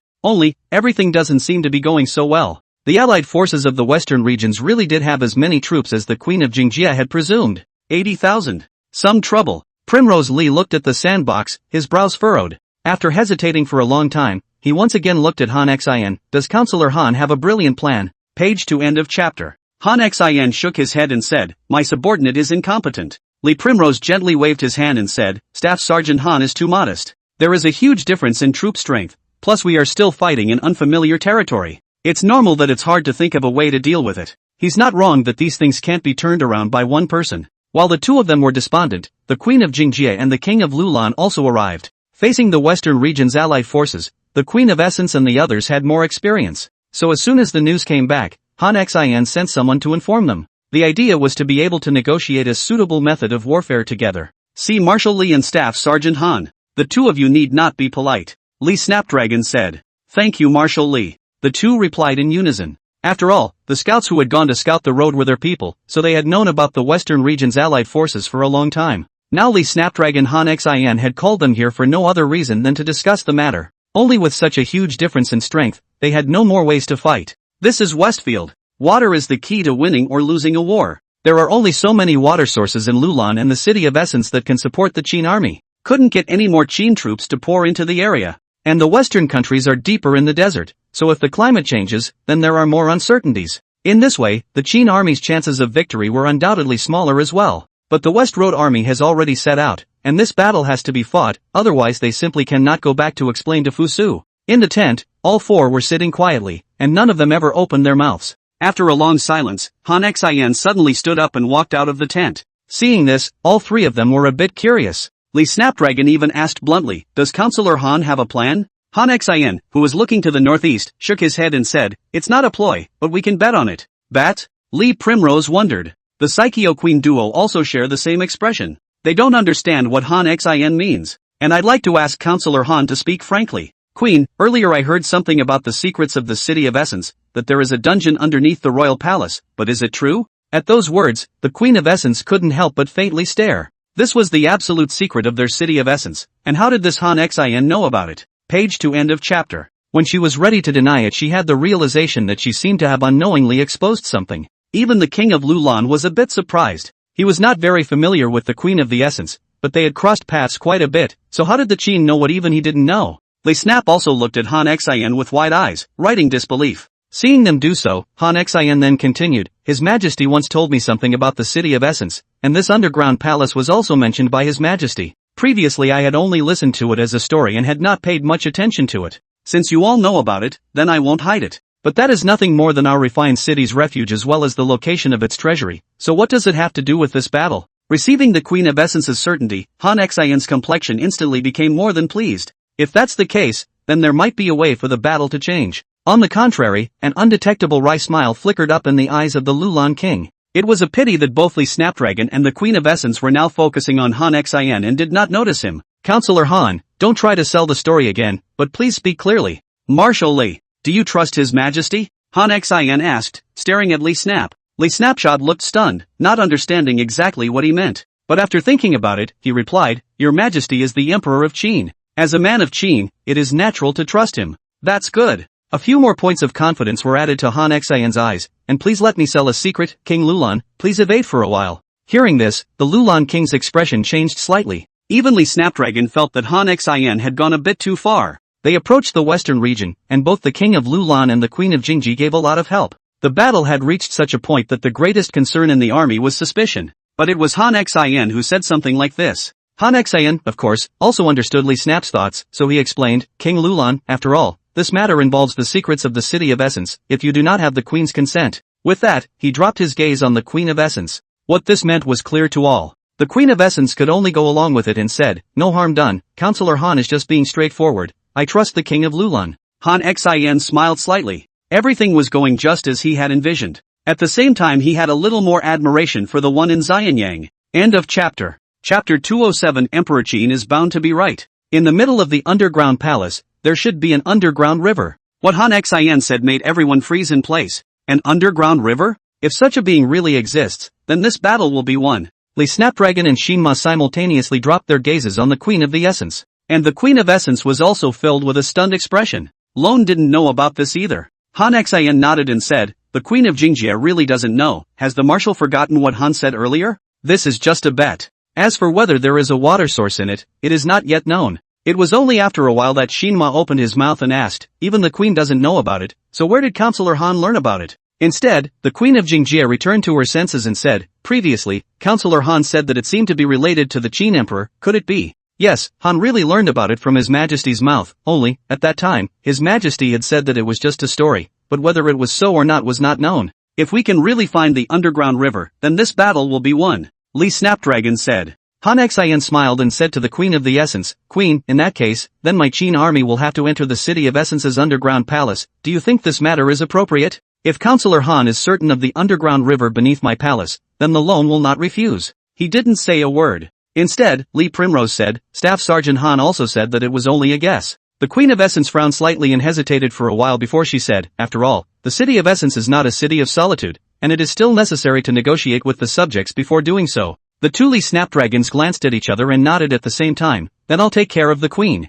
You two are welcome. The Queen of Essence bowed her hand and saluted. Only after sending the two of them out of the Jingjie Queen's tent did Lee Snapdragon open his mouth and asked, is what Counselor Han said not false? That's roughly right, after all, that's what His Majesty said. Han Xian looked far away in the direction of Xianyang. Has His Majesty brought us fewer miracles? Lee Primrose was slightly stunned. But what Han Xian said, he did not refute. That your Majesty is, indeed, as legendary. It's even better than the first emperor. Since he would tell Han Xian about these things, he thought that he should have guessed that they would encounter such a predicament when they marched to this place. At this time, Han Xian also continued, doesn't the marshal feel that Shinma has some problems? Page to end of chapter. Lee Snapdragon looked at him with stunned eyes, with a few puzzled looks. Why would Staff Sergeant Han say that? Have you discovered something? No conclusive evidence has been found yet, but now he should send it to us at once. Han Xian's words were naturally clear to him. After thinking for a moment, Lee Snap spoke, now then, this is how Senator Han feels about dealing with this Fong. They were both Qin people, and compared to the foreigners, they naturally trusted each other more. Seeing Lee Snap asked about it, Han Xian did not hide it and nodded, put a long line and catch a big fish. Then what is to be done on the side of the Western countries? Lee Snap actually had an idea, but he still wanted to hear what Han Xian had to say. However, Han Xian let out a light laugh, his tone carrying a bit of flirtation, and said, in this matter, is it possible that Marshal Lee is still not clear on how to handle it? Lee Snap smiled helplessly at his words as well and said, those who know me, Counselor Han also. Han Xian shook his head and said, it is to know you and me here, Your Majesty, too. Yes.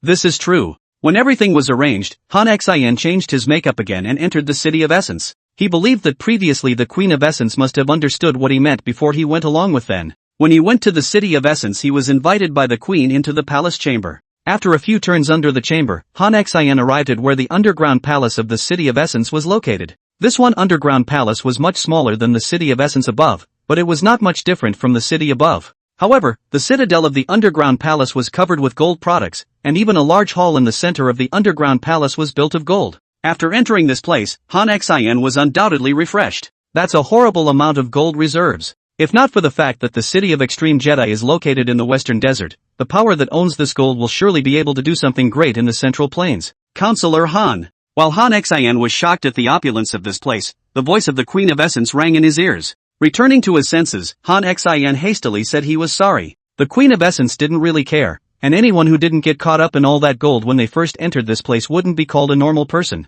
Now we have also reached the underground palace, but as for the underground river mentioned by Counselor Han, I have not found it. The exact location of Han. Page to end of chapter. Nor is it clear that what I think Your Majesty has said is absolutely correct. The Queen of Essence knew the Qin army's attitude towards that emperor. She just didn't think that the Qin emperor would have such a great influence on the Qin people. But now that we can't determine the precise location, is it possible that we have to overturn the entire underground palace? As if sensing Queen Jingjie's concern, Han Xian spoke up, there is no need for the Queen to worry. His Majesty once said that above the underground river is a dark dome of heaven. In that case, there must be some space above the underground river. Seeing that she looked somewhat better, Han Xian continued, or even a great range of caves, that at most 3 openings in the Jingjie Earth Palace, you can find the underground river. Is that true? Han Xian didn't hesitate for a second. If all 3 openings don't lead to the underground river, Han is willing to carry his head. Counselor Han has overstated his case. Lone doesn't mean that. Since Counselor Han has such confidence, it's only natural for Lone to support it.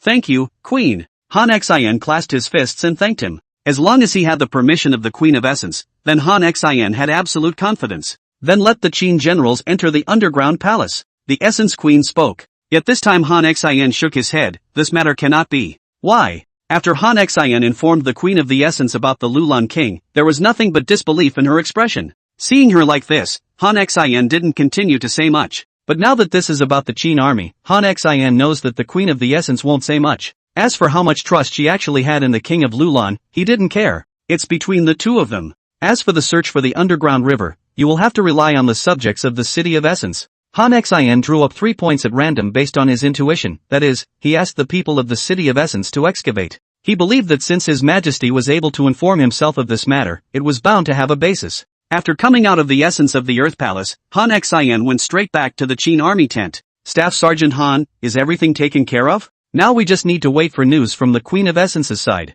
Han Xin smiled, but we have other things to do as well. Li Snap nodded his head and responded, I have already sent a letter back to Xianyang, and in less than 5 days, the 50,000-strong army will be able to arrive at the City of Essence as well. End of chapter. Chapter 208, Evening News. Looking at the battle report from the Western region side, Fusu couldn't help but let out a light sigh. How was he to know that making up a sentence like that really affected the battle? But this is good. I think it won't be long before the war in the Western region is over. The Emperor's face was overflowing with excitement, and Xiao He and Ben Wenbin on the side were frozen in place. Just now His Majesty was admonishing them, how come a war report makes His Majesty smile? Your Majesty, but is there a happy event over in the West? Fusu waved his hand and said, it's considered a happy event. Well, continue with the two of you. Hearing this, Ben Wenbin couldn't help but tighten his chrysanthemums. Although Xiao He's expression was slightly moved, he was not as nervous as Ben Wenbin and just stood quietly. Seeing that the two of them were like this, Fusu opened his mouth and asked, don't you have anything that you want to defend? The two looked at each other and were silent.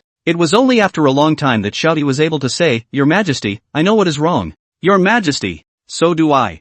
Fusu was really out of temper, these two people which. He sighed helplessly and said, that's just it. Go to the barracks office and find 20 people to take over the work of the host. Don't mess up this time. Thank you, Your Majesty, for your great honor. Walking out of the Qin Palace, Ben Wenbin only dared to take a big breath. Lord Xiao, is this facilitator for you to go over, or should I go for a walk? Go over together. Xiao he said indifferently. Now the Emperor is not asking them to make the news bureau as good as it can be right away. Just be able to make Xianyang a model city. If this is still not a proper arrangement, then the two of them should resign and go back to their hometowns to plow the land. When he arrived at the city defense camp, Xiao He directly stated his intention. Knowing that it was His Majesty's intention, coupled with Xiao He's status, the chief officer of the city defense battalion naturally did not dare to make things difficult. Besides, Xianyang was arguably one of the safest places in the entire world right now, and their city defense battalion hadn't started for some days. It's good to be able to stand in for His Majesty now. Qin Army. It is the most disciplined army in the world,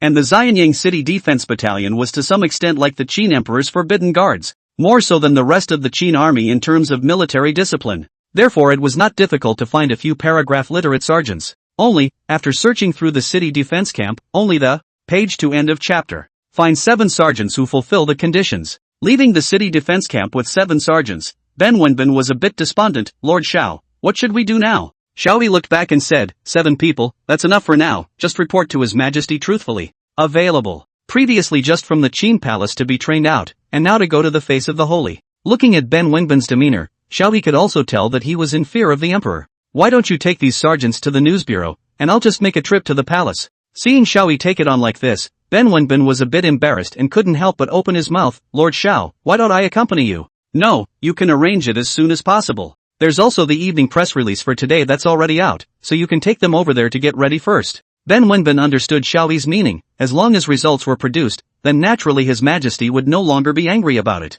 Responding to Xiao He's words, Ben Wenbin ran to the news bureau with his men. Ben Honglong's side had also prepared a press release a long time ago, but it was the first day of broadcasting the news, and they weren't particularly well prepared. Even though a few Confucian students first brewed their emotions for a few days, while the real attendance was still a bit unsettled, so the interviews were not particularly well developed. Plus the morning news was ineffective because some juicer who was broadcasting the news was there with all the words. So there was the matter of being reprimanded by Fusu earlier. After learning about the problem, Fusu was the one who gave the solution. The hour of the 10th hour. The most prosperous restaurant in Xianyang City was suddenly occupied by the soldiers of the City Defense Battalion. It's dinner time. How can you do business when you're being messed up like this? What's going on here, army man? The little old man didn't break the law. With all this commotion, the surrounding subjects gathered around and stared with curiosity. And in the morning, Ben Wenbin just took a few Confucian students to find a few small tea houses. The audience is not much. That, plus the fact that those Confucians had to put on a show, led to the failure of the first newscast. But at the same time, because of the small audience,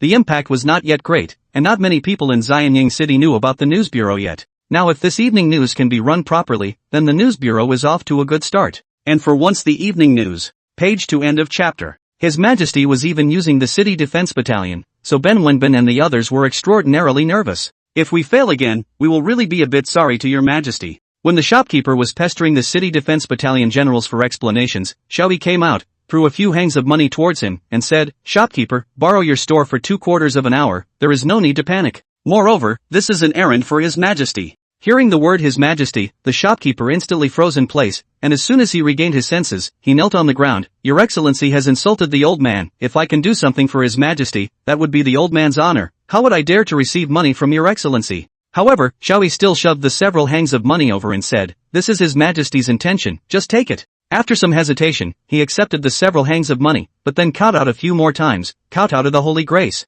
After paying his respects, the old man rose again and asked, "My lord, I wonder what the little old man can do to help." Xiaoyi looked at him and said, "That I'd like to trouble the shopkeeper to welcome the guests inside. His Majesty has something to announce to the world." The crowd was stunned, curious why they don't just post the royal list. At the same time, Ben Wenbin also occupied a greenhouse with another group of city defense generals. More than that, gambling houses, markets, all have a pair of City Defense Battalion generals. Not long after, another loud voice sounded from these places at the same time. "The Great Qin Evening News premieres today." The people were all stunned at the words and were incomparably curious. The evening news? What's this? Not to mention the civilians, the generals reading from the script didn't know what was the evening news and what was today's premiere. Yet they knew it was His Majesty's order. Also the orders of Gen. All they have to do is just read the words at the top of the script. And at this time someone also recognized Ben Wenbin and Xiao He. "Isn't that the lord who showed up at the tea house this morning? Could it be that your Excellency knows what this is all about?"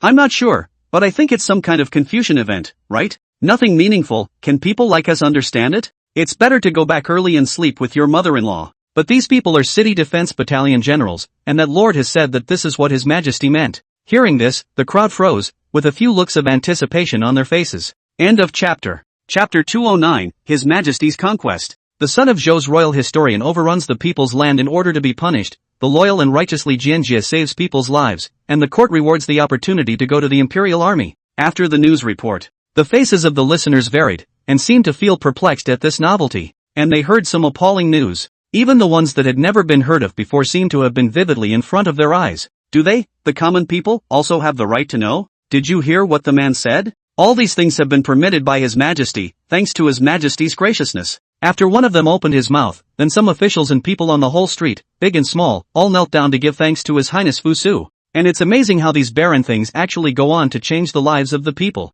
The creation of the Information Bureau caused a major wave. And the whole department under the management of Ben Wenbin was busy, from the previous shirking to the present satisfaction that it was all in His Majesty's plan. "Lord Ben, it seems you made the right decision the other day?" Xiao He spoke as if nothing had happened. "Words dare not be so. This is clearly His Majesty's arrangement, and it is because of him that all things in the world have the possibility of existence." Ben Wenbin shook his head. How could they, the officials who spent their whole day in the imperial court and would have some strife in the dark, not be able to guess some of the pits? A place of right and wrong, never a possibility to set foot in. That's natural, and we are also in need of thanking your Majesty for the favor. These few responsible officials were quick to recognize matters. In the palace, His Highness Fusu received a letter from Han Xin. Between the lines it was revealed that they had looked up the ancient kingdom of Lulan, now in a place of the ancient city of Jingjie waiting for the reinforcement of the army, and this time the plan is no different from his previous speculation. Do you have any thoughts on this matter, all of you? In his meditation, His Highness Fusu was trying to see what the officials in the courtroom would have to say. Did it advocate the direct annexation of the ancient kingdom of Lulan, or did it work with the Queen of the Psycheo to simply dig through the rivers of the underground palace? I think that I can give Han Xin troops. The man has always been a valiant warrior and is by no means likely to have any extra Donnabrooks over this matter. They need 50,000 elite troops, then naturally so. Ben Wenbin spoke silently. He's always been flat. Page to end of chapter. Plain and simple, never disobeying His Majesty's decisions. But that's exactly his downfall. Too conservative. No, just by giving 50,000 soldiers, how can we guarantee that the Lulan ancient kingdom will really submit to us? Moreover, I heard that the queen has always been cunning, once we follow their wishes. Xiao He retorted directly. The officials in the courtroom have rushed to form two factions of support. 50,000 elite soldiers can be given, but Zheng has decided to go on the expedition himself. As soon as His Highness Fusu's order came out, it immediately caused the ministers to beg bitterly. "Your Majesty, this can never be done. Who should come out to rule in the huge Qin palace?" Chang Sunwoji said in shock. Although he knew that such a dissuasion would cause the emperor's wrath, it was a matter of the future development of the entire Qin dynasty. "Categorically, you can't be too hasty. Iching, this matter my heart has decided, no one to persuade." His Highness Fusu directly retired from the court. And this sensational decision immediately caused the entire Qin palace to change. The various ministers among them never understood why they had to go through with it. When Han Xian learned of this, he was also deeply puzzled. They were usually in awe of His Majesty. But this is the only thing that casts doubt on His Highness Fuso. How could he suddenly have such a hasty idea? His Highness Fusu calmly looked into the distance. Since he was going to be a great emperor for 1,000 years, it was inevitable that he would have to conquer the wider plains, and he had been deliberately waiting for a few years. The army traveled longitudinally at night, and in less than 3 days, it arrived directly at the ancient city of Jingjie. Where is the underground palace that the letter speaks of? It seems to be something that has become imminent. His Highness Fusu's state made them feel a slight pressure. "Your Majesty, it is here. I've heard that in this neighborhood, there's not only an underground palace, but there's even a good chance that there will be treasures out there." Han Xian spoke sincerely. "Underground treasure? I do not value it, but only the land under the feet of this world must be submitted to Great Qin." His Highness Fusu spoke coldly. "Let no one question it. 50,000 elite soldiers dug through the underground palace within a week's time and reaped the rewards. From now on, this place is the territory of Great Qin. Your Majesty, is this the time to set sail and leave?" Hansen had thought that this time the question. Page to end of chapter. Resolved. His Majesty should also return to the capital, but not in the way he thought. "Oh Han Xian, even though you are a general personally appointed by me, you can't, for the positive trip to plan?" His Highness Fuso spoke calmly, as if there were millions of fires of anger that were likely to spew out. "Your Majesty, this is not my intention, only that I am afraid that the country cannot live without a king, and I have no choice but to persuade your Majesty."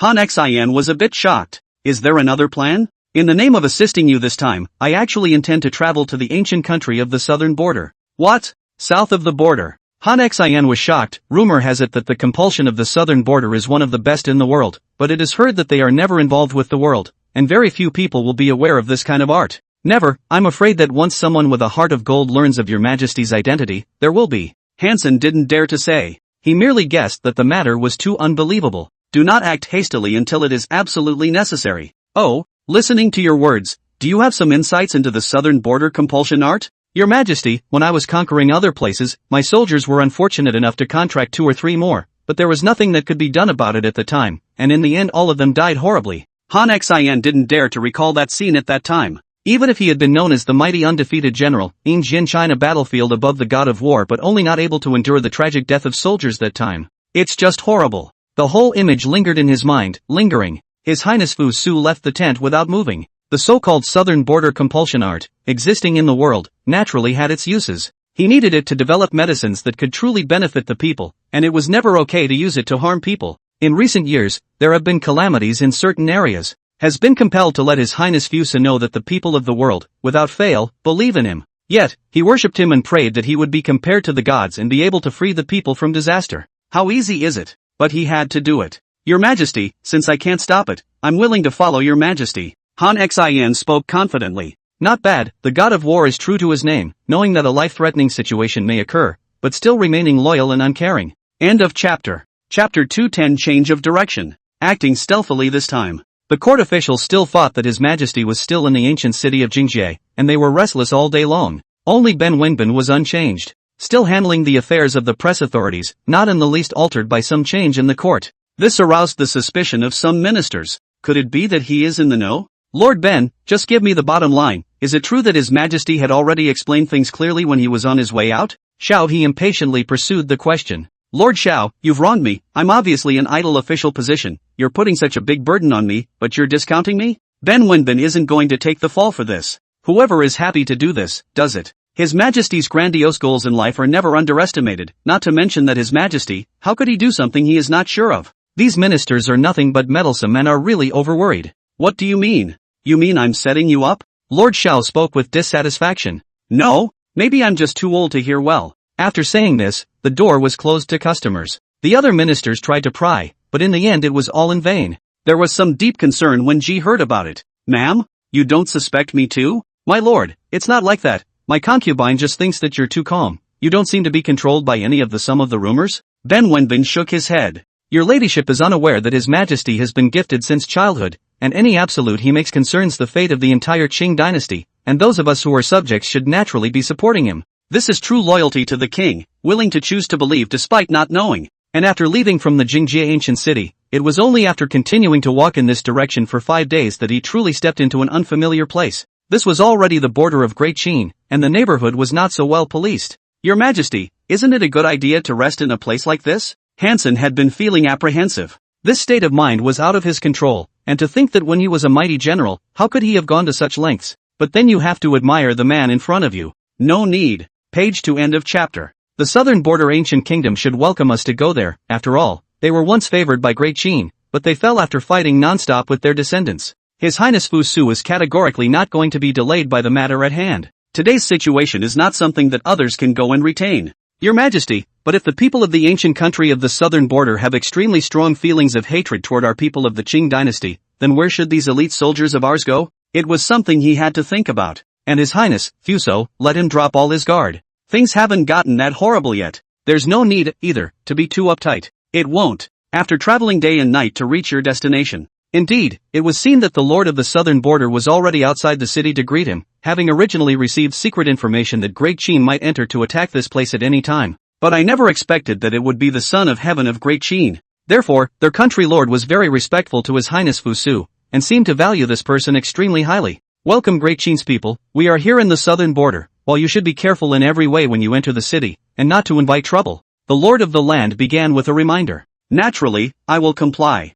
His Highness Fu Su met directly with the lord of the land. The two talked freely about their delight in a kind of meeting between the two parties, and more than words can say, their admiration. Your Highness Fu Su, we, a tiny vassal state, never thought that we would be able to gain the favor of the Son of Heaven, and what exactly is His Majesty's so solemn appearance here supposed to be about? The lord of the land looked confused. I don't quite understand. What exactly do they have here that can attract the attention of His Highness Fu Su? Is it possible that it is a compulsion? It's what's in your heart. His Highness Fu Su opened the door. Originally both sides do not have too much hostility, so in response to this matter, it is better to say it openly. But this is one of our southern border's 1,000-year-old secret techniques, and it is never spread out. Besides, it's impossible for someone who isn't a member of our clan to learn it, and I'm afraid that such presumptuous behavior is not Your Majesty's intention? It's not that the lord of the land hadn't had the idea at one time, but then he also explained what had happened. They had no intention of starting a war, but they also didn't want to outright abandon the rules of their ancestors. It's not for you to give me the southern border compulsion directly, but you need to utilize the compulsion to fulfill the opinion for the sky. Page to end of chapter. Down the good works of the people. His Highness Fuso slowly explained. But the person in front of me felt very confused. Since you can't take this thing away, how can you possibly utilize it? As I was remembering, you have an inheritor in the southern border, and I merely need him to make a trip to the capital, just long enough to see the fruits of the state of affairs. His Highness Fuso did not set a long period of time, and could have spoken to them about one of the requirements on this occasion. Your Majesty, I don't quite understand why you have to come all the way here. Since I'm asking for a compounder, I naturally won't be stingy, and I'll definitely arrange for some top-notch people. The National Football League found it very strange and even a little bit creepy. Because he saw the smile revealed in His Majesty's eyes, he definitely didn't want a few simple compatriots. It could be someone they don't expect. No, I don't need those people. I only have one, the Holy Son of the Southern Border. What? The Lord of the Southern Border Kingdom was stunned that he was asking for their next generation of kings. Your Majesty, it's not that we're not willing to give it, but he's destined by his one position, and he can't forget to leave the southern border. And he needs to stay here for generations to come, to be honored by millions of people. The old lord of the country in front of him kept explaining. They were afraid of the power of Great Qin, but in their hearts they still wanted to struggle. Perhaps His Highness Fu Su was a more understanding monarch, not just one who takes people's love? I said that I merely wanted to utilize his abilities, not his life.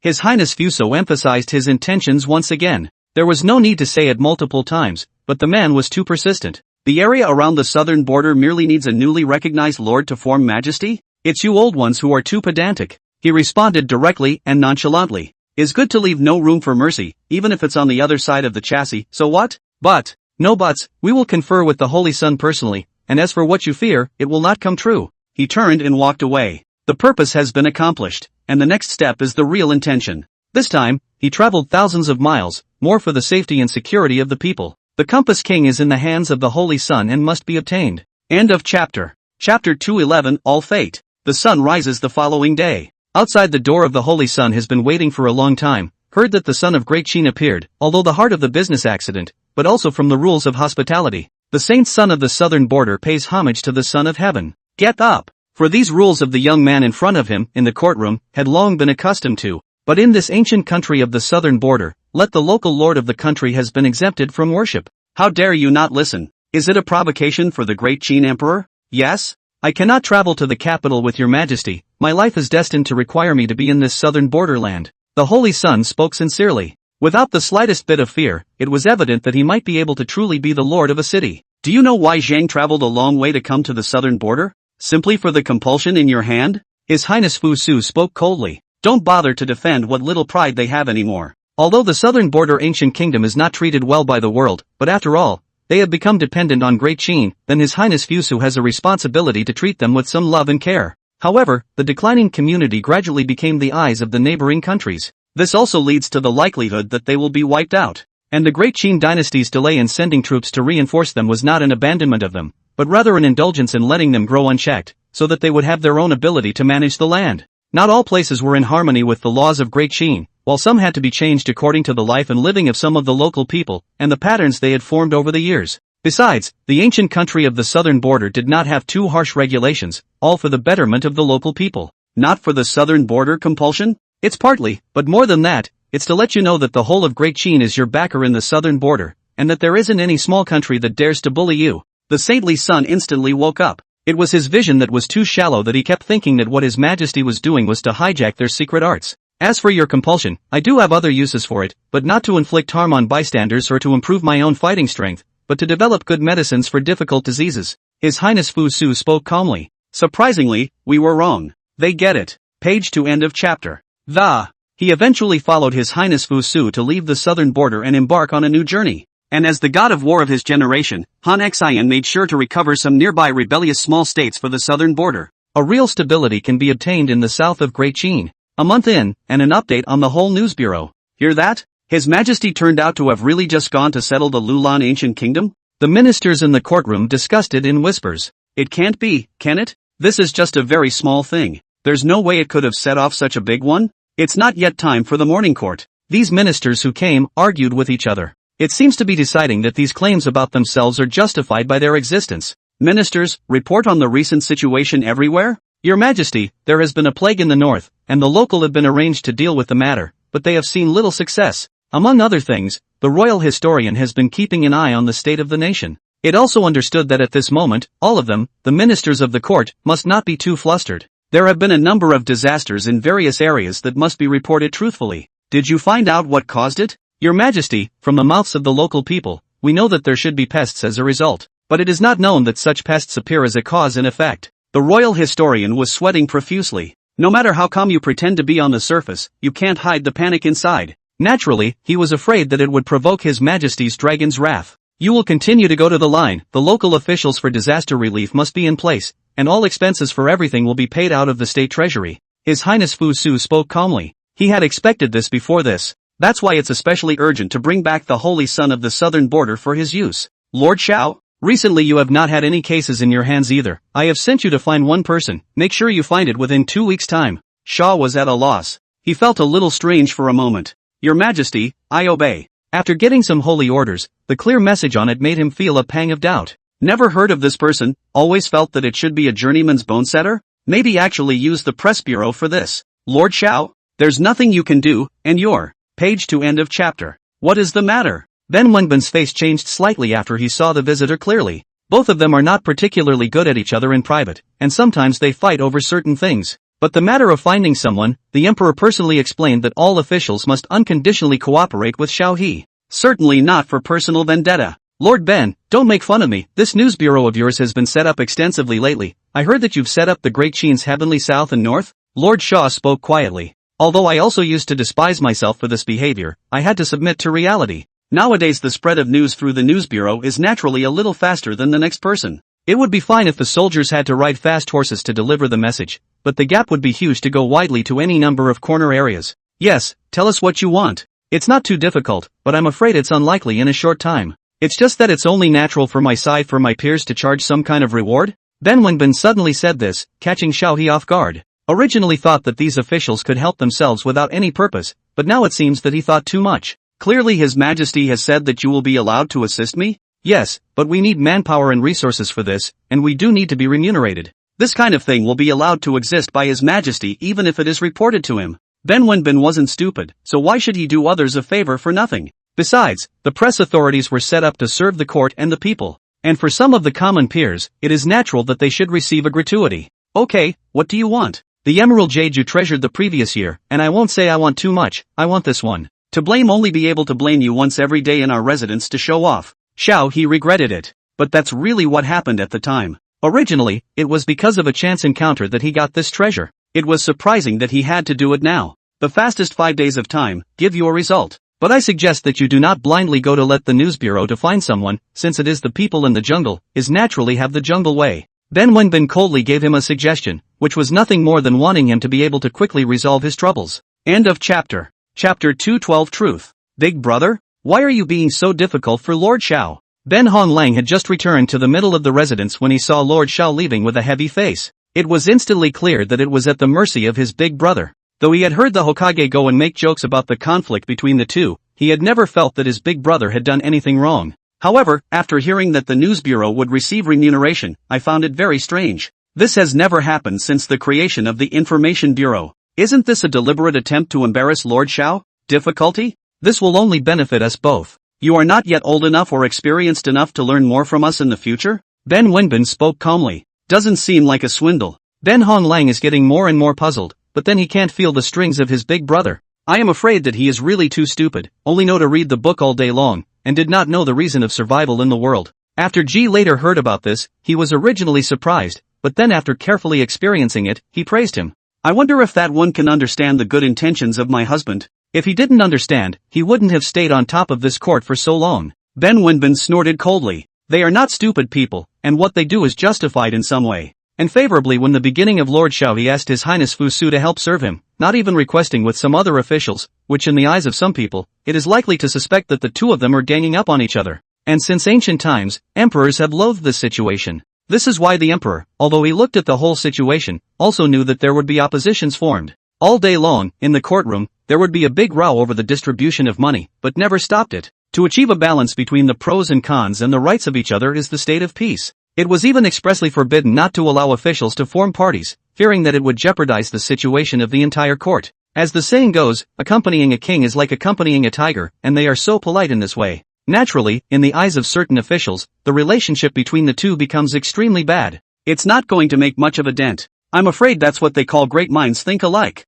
Page 2 end of chapter. By the way, the news bureau should make a big report about the emperor's return these days to stabilize the people's mind. Ben Wenbin thought for a moment. It was felt that a meeting in the middle of the palace was in order. His Majesty's movements were too secretive, and she, like other court officials, was not particularly sure. Because he really didn't know the purpose that the emperor brought with him on this trip? Just because of a Lulan ancient country, is no need to include this matter in the report. I'm afraid there's still something else going on, and it's not easy to just make it public until it happens. Your Majesty, Lord Ben requests an audience? The eunuch spoke outside. His Highness Fu Su's heart was calm, as if he had already anticipated that this person would come, all in his own hands. Come in. Ben Wenbin walked in slowly. Your Majesty, I take the liberty of asking, was it really just a trip to the ancient country of Lulan? Originally, I should not have inquired about this matter, but the News Bureau news has created a trend in the minds of the people, so I had to ask for confirmation. Although his forehead was covered in sweat, he knew that it was his duty. Since the News Bureau has been moved up in the first place, he must be allowed to flourish.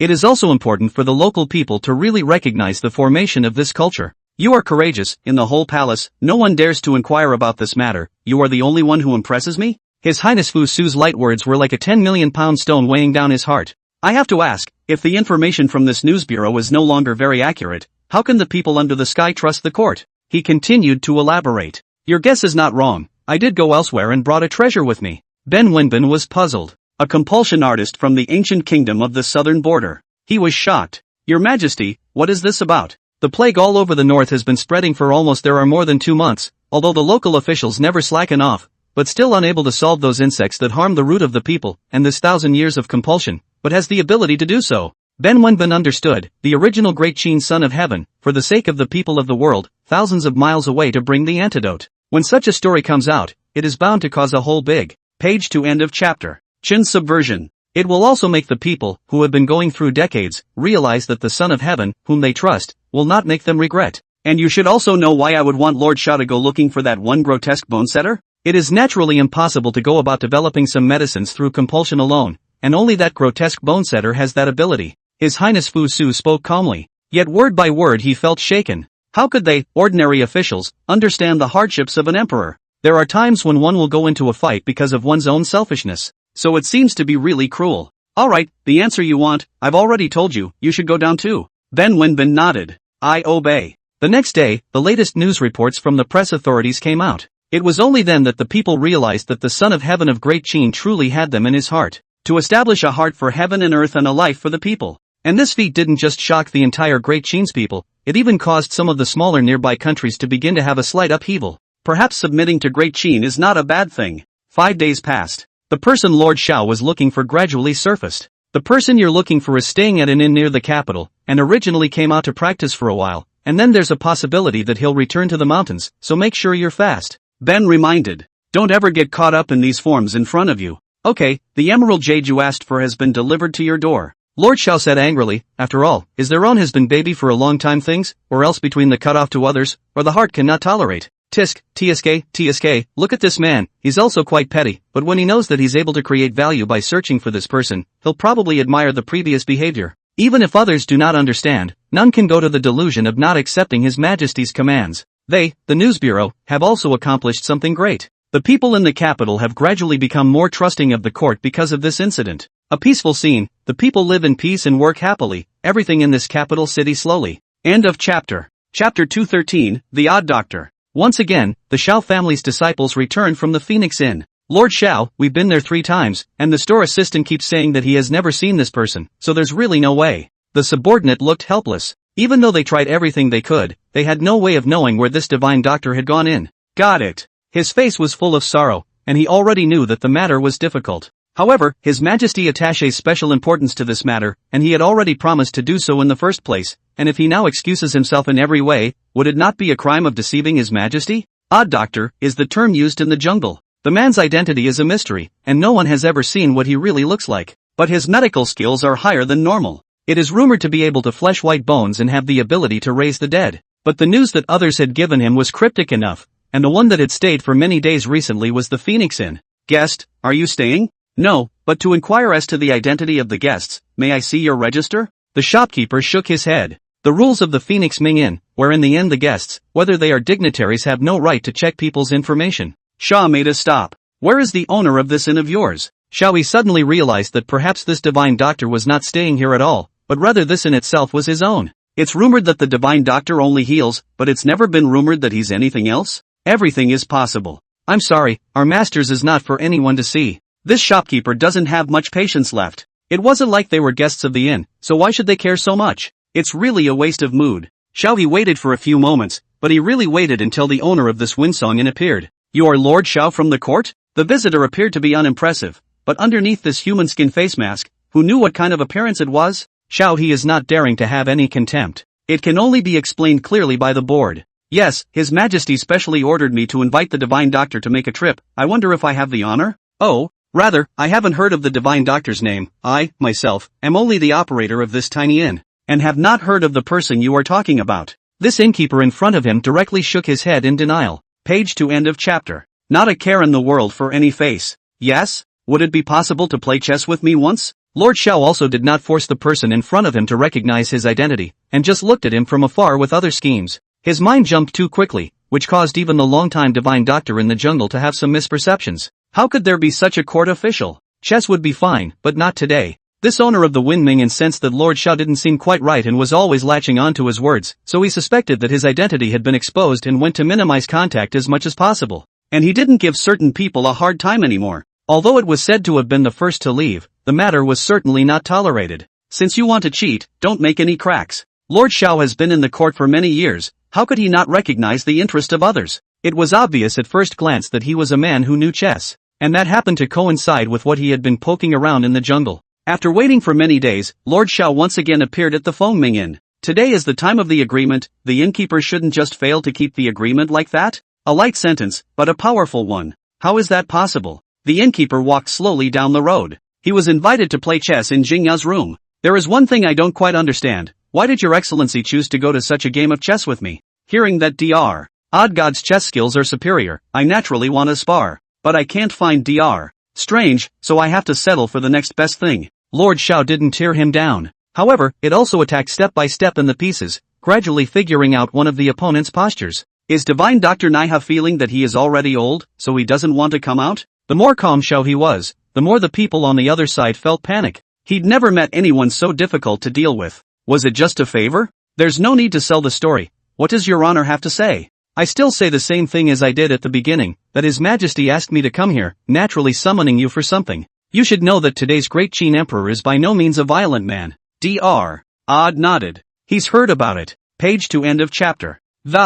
Including His Majesty's personal trip to the southern border the other day, which instantly caused a kind of shock to the entire great Qin population. Never has an emperor actually been able to do this. Good, although I've been walking for years and never wanted to involve the court, but now that I've heard of the court's need, but I can give it a try. Eventually the strange doctor agreed to go. Shao He himself brought him inside the palace. Your Majesty, this is the rumored strange doctor. But really? His Highness Fu Su had also heard that there would be some impersonating him, so he wasn't in a particular hurry to believe it down, and still had to see what was really going on before he could make a decision. Indeed it is true. In that case, that's a great thing to know. You and leave first. I personally want to have a conversation with the Divine Doctor? Yes, sir. Lord Shao directly excused himself. Although they were in awe, they really could not afford to take offense regarding this matter. Your Majesty, I wonder if I have such a bearing. How could I obtain your Majesty's favor? The man in front of him was also cautious and careful, fearful that he might have offended the Son of Heaven of Great Qin if he was not careful. There is no need to be alarmed, just know that you are a Jianghu people, for these complicated text etiquette is not very valued. So when you see me in the future, you don't have to be too formal with these rituals. Thank you for your Majesty's fulfillment, but I just wonder what your Majesty is calling me here for this time? The Divine Doctor was also puzzled. Originally, I still thought that His Majesty might have some physical discomfort, but judging from this current state, I don't see anything wrong with it. I know that you are well versed in many healing arts, and I wonder if you would be willing to combine your healing arts with the compulsion arts of the southern border? The Divine Doctor apparently froze, didn't really understand what that meant. In this northern region, now suffered some disasters of disease and insects, and these relief officials are also defiant, but up to now still have not found the fundamental one cause of the disease, and cannot remove these diseases and insects. His Highness Fusu is painfully aware of this moment and has no choice but to do so. Your Majesty, my humble self has never heard that the two can be combined. But if it is really possible to go and save the people of the world, I can try my best to give it a try. End of chapter. Chapter 214, One Man Against 10,000 Armies. I look forward to the results of what comes next. His Highness Fu Su looked at him calmly and directly ordered others to build a palace, in order to prepare them to go and refine the art of medicine, so as to create medicines that are truly beneficial to the healing of the people. I obey. And for such a major decision, it caused some of the imperial doctors in the palace to wonder. What kind of miraculous doctor could be so highly regarded by the emperor? But their doubts could only exist, and none of that one could be explained. Ben Aiching, just before the let you go to supervise this news bureau, so for a period of time, but saw the news bureau gradually to the right track. I do not know whether you still have the leisure mind to manage other things? Ben Wenbin froze for a moment. A hard-earned news bureau, and this is how you give a victory to a sidekick? Isn't that too random? Are you dissatisfied?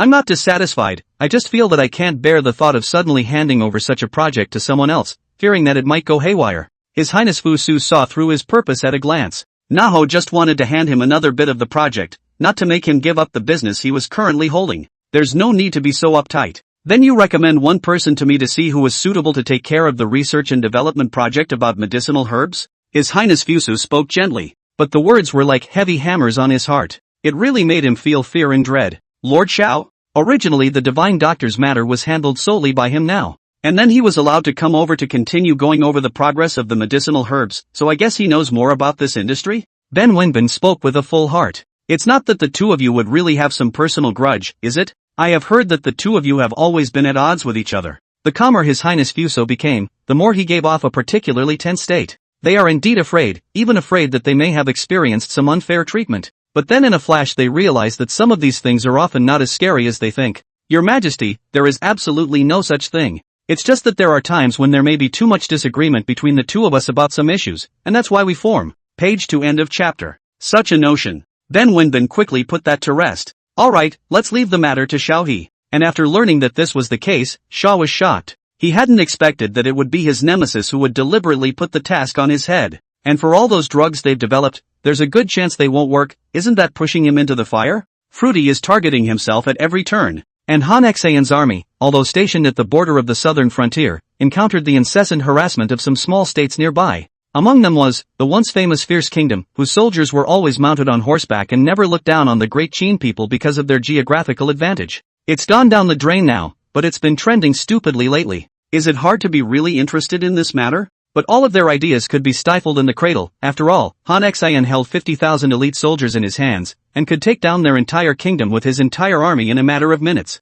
Old Lord, why does it look like you're in a hurry? When Han Xian was stationed in the middle of the capital city, he noticed that this old city lord's face didn't look quite right, and the man who had always seemed arrogant and full of pride had begun to feel vaguely worried. What's going on here? Is it hard to believe that there will really be some enemy invaders? It wasn't that I hadn't seen it before, I was just very surprised. General Han, I'm afraid that there's going to be a great calamity for our ancient country of the southern border. Those several Hu people tribes have even joined together and are preparing to attack our city in the next few days. Hoosier tribes? His Highness Fuso shook his head. They are also too simplistic in their thinking. But you should understand that Great Qin will not abandon you. And there will be no shortage of soldiers stationed nearby now. So why are you all so scared? Hansen didn't really understand. As a general who had been fighting for many years, how could he not understand that this soldier was not easy to come by? But he was also able to clearly understand one of the other party's excuses. No, it's not that we don't want to believe in Great Qin's reinforcements. Rather, the terrain of their Human tribes is simply too complicated. You and I have never entered their territory, so how could we possibly have a day of attack? The old city lord spoke hesitantly. Page 2 end of chapter. So this was the case, no wonder they had been so flustered. It wouldn't be right to rely on numbers to outnumber the other side. Maybe it needs to be outsmarted. At least at this stage, it must not go to panic. After all, stabilizing the military is the top priority. Han Xian flew a pigeon letter between them, purposely reporting a situation where they were now to His Highness Fusu, and for His Majesty to make a decision as soon as possible. After His Highness Fusu understood part of the situation from the top of the letter, he ordered him to arrange for one person to serve as the vanguard general, and those whose soldiers would not be a match for them at all. Just this man can stand up to an army of 10,000? Quickly go and find out for me whether there is such a man in the military camp, 8 feet tall, with thick eyebrows and sword eyes. This man is Wazaiwei. Though Han Xian was also rather puzzled as to why he remembered this pawn. But now is the time to use the army, and it is not to be taken lightly. General, there is indeed such a man, but he is now in the ranks of inferior soldiers. The adjutant general next to him was a little puzzled. There were plenty of inferior soldiers in their barracks, not so much that they would arrange for such a man to carry such a burden.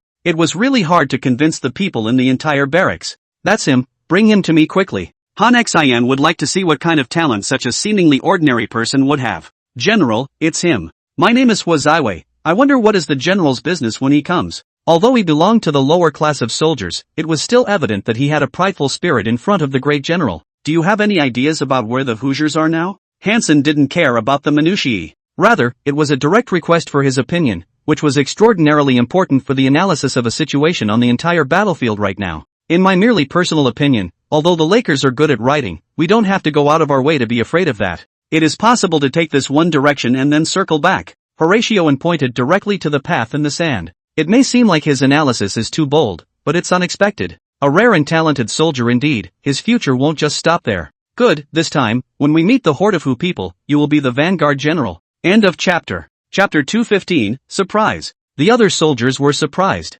all at once by General Han. General, isn't this too hasty? He is merely a young boy, not necessarily capable of knowing the true art of war. Vice Admiral Ma Wei was a bit of a looker. Originally, he had thought that he would be able to play a good role in this battle, but he had never expected that he would let a young man get the jump on him. You don't understand, it's His Majesty's order. Originally, Han Xian also thought it was very ridiculous, and he had never thought of utilizing a rookie soldier to take care of such a big responsibility. But on top of the letter, His Highness Fusu strongly recommended this person. It is enough to see that this person's talent is not to be underestimated. His Highness Fusu followed closely with their soldiers, less than a month only, to have such feelings. It was evident that this soldier's ability was far greater than their previous insights. His Highness Fuso made no explanation. All he's doing is simply lifting someone out, but it's still up to him to really make any kind of a name for himself. Don't go underestimating anyone, it's possible to work miracles. Lord Shao, recently I've seen you always going in and out, why is there still nothing settled? The wind and water had turned, and it was finally time for Ben Wenbin to make fun of him.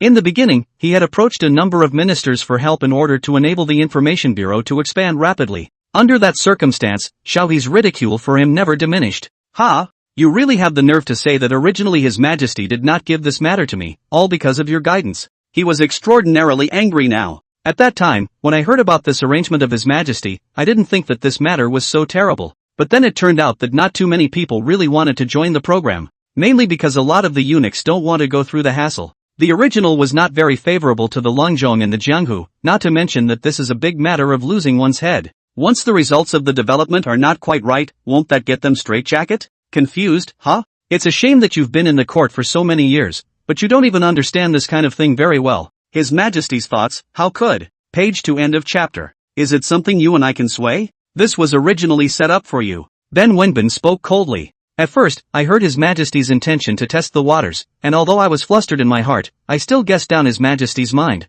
It just happened. How can we talk about it being intentional? Everything was under the control of the Son of Heaven, and they could not disobey. I'm afraid you didn't come here today just to laugh at me. Is it possible that you want to find another way out for me? He asked suspiciously. Don't think that the news bureau is really just getting some updates. He'll have other uses as well if you really need to go recruit some talent. I'm on my side to make it easy for you. Then Wenbin spoke with a smile. Not in malicious flattery, but truthfully giving him a suggestion to try to relax one of his present demands. Even if some people from the Imperial Hospital are recruited, it doesn't necessarily mean that they will actually be effective for this development. After all, the other side is too settled to be bold and innovative. I'm kind of scared of you. That news bureau that released the news last year was bound to need to pay you something. Shaw hesitated. Yes, you don't really think I'm that kind? Still too young to realize that the ruse here is one layer deeper than the other. It does harm people. It can't be that you've taken a fancy to our Shao family's treasure again, right? If that's really the case, then I may have to talk about you to be so stingy. This time, then Wenbin shook his head. It's not about claiming superficial items. Do one thing for me. Some precious items seem to pale in comparison to some things. Shaw would not be so confused. He sort of heard that Ben Wenbin was trying to count him out. What is it? I haven't thought about it yet, but with a commitment like this, if something comes up in the future, then you'll need to step in to fix it. Eventually Shaw was nodding his head in agreement. He also thought of using some convenient behavior that could facilitate the establishment of the entire drug house as soon as possible. As soon as the news was released by the press authorities, it immediately aroused the capital cities. Page to end of chapter. Some of the people in the middle who really know what they're doing all came over to apply for the job. Among them are many of some barefoot weird doctors, who also walk in the Jianghu, just like Zhuo Ting. But the seniority isn't that deep. Left-leaning, sift through these people you say you want, one by one yourself. After all, it's not really what I know how to do. Xiaohe thought for a moment, and directly brought in all the 300 or 400 men they had recruited. This inside of which merely takes only 30 people. And the sons of the Southland are needed. Both parties made choices based on some of their requirements. In just under 2 weeks, the drug house was quickly set up. Saint Sun, these are some of the cases brought over from the northern region, and the patients will also arrive in the middle of the capital 3 days later. At that time, you can select a few people with special appearance to stay behind for observation. All this is done for the sake of the people under heaven. For the sake of those who have suffered disasters for no reason, and for the sick who have no money to go to the doctor. Okay. After dealing with these trivial matters, Xiaohe was finally able to return to his mansion to rest for a moment. Recently it has been a busy schedule, never having any free time. But in the middle of the night, a strange thing happened. It was originally intended to be reserved for Dr. Strange, and all of that information was stolen. What's going on here? As far as some people feel that stealing in the middle of the residence of a court official is concerned, I am afraid that they are no longer the so-called petty thieves. Shall we quickly let this matter to the Delisi to deal with, not simply a contradiction anymore. They must be to recover all of this information. Once it falls into the hands of some evil person, won't that bring fatal panic to the court?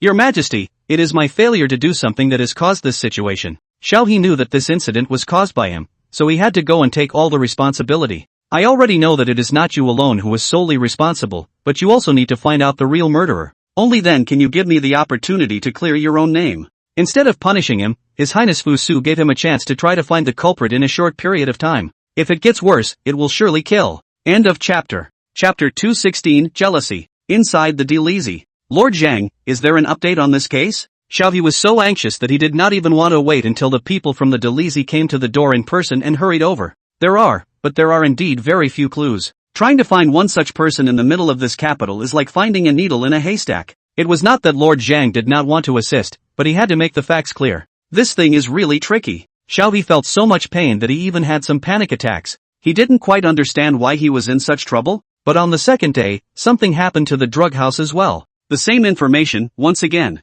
It seems that those thieves have a very clear purpose, which is to not allow them to develop these things. Who on earth would have such malicious venom? Zhuoting, do you know to whom this matter is really directed? Xiao He had to find both of them involved to find out what was going on. Had the journeyman offended someone out there? That's why it's such an unbelievable theft. I don't know, but as you can see, they just aren't going to let us develop this drug that will relieve the people. Left leaning more and more calmly. It also understood that everything that was done was not with the norm. Sure it wasn't done by the jungle? No, it's too strange for them to be stealing like this. They can't be from the jungle at all. The left divine doctor was not only highly accomplished in the art of medicine, but his reputation in the Jianghu was also extremely high. No one will want to offend him. Lord Zhang, did you find out what kind of clues there are this time? This time there were some silk threads that should have been hooked off the thief's clothes when he was stealing something. Lord Zhang saw through it at a glance that this was not a dress that could be customized for an ordinary citizen's home. Generally speaking, only people in the palace can wear official clothes. But some of the real ministers are basically indifferent to this matter.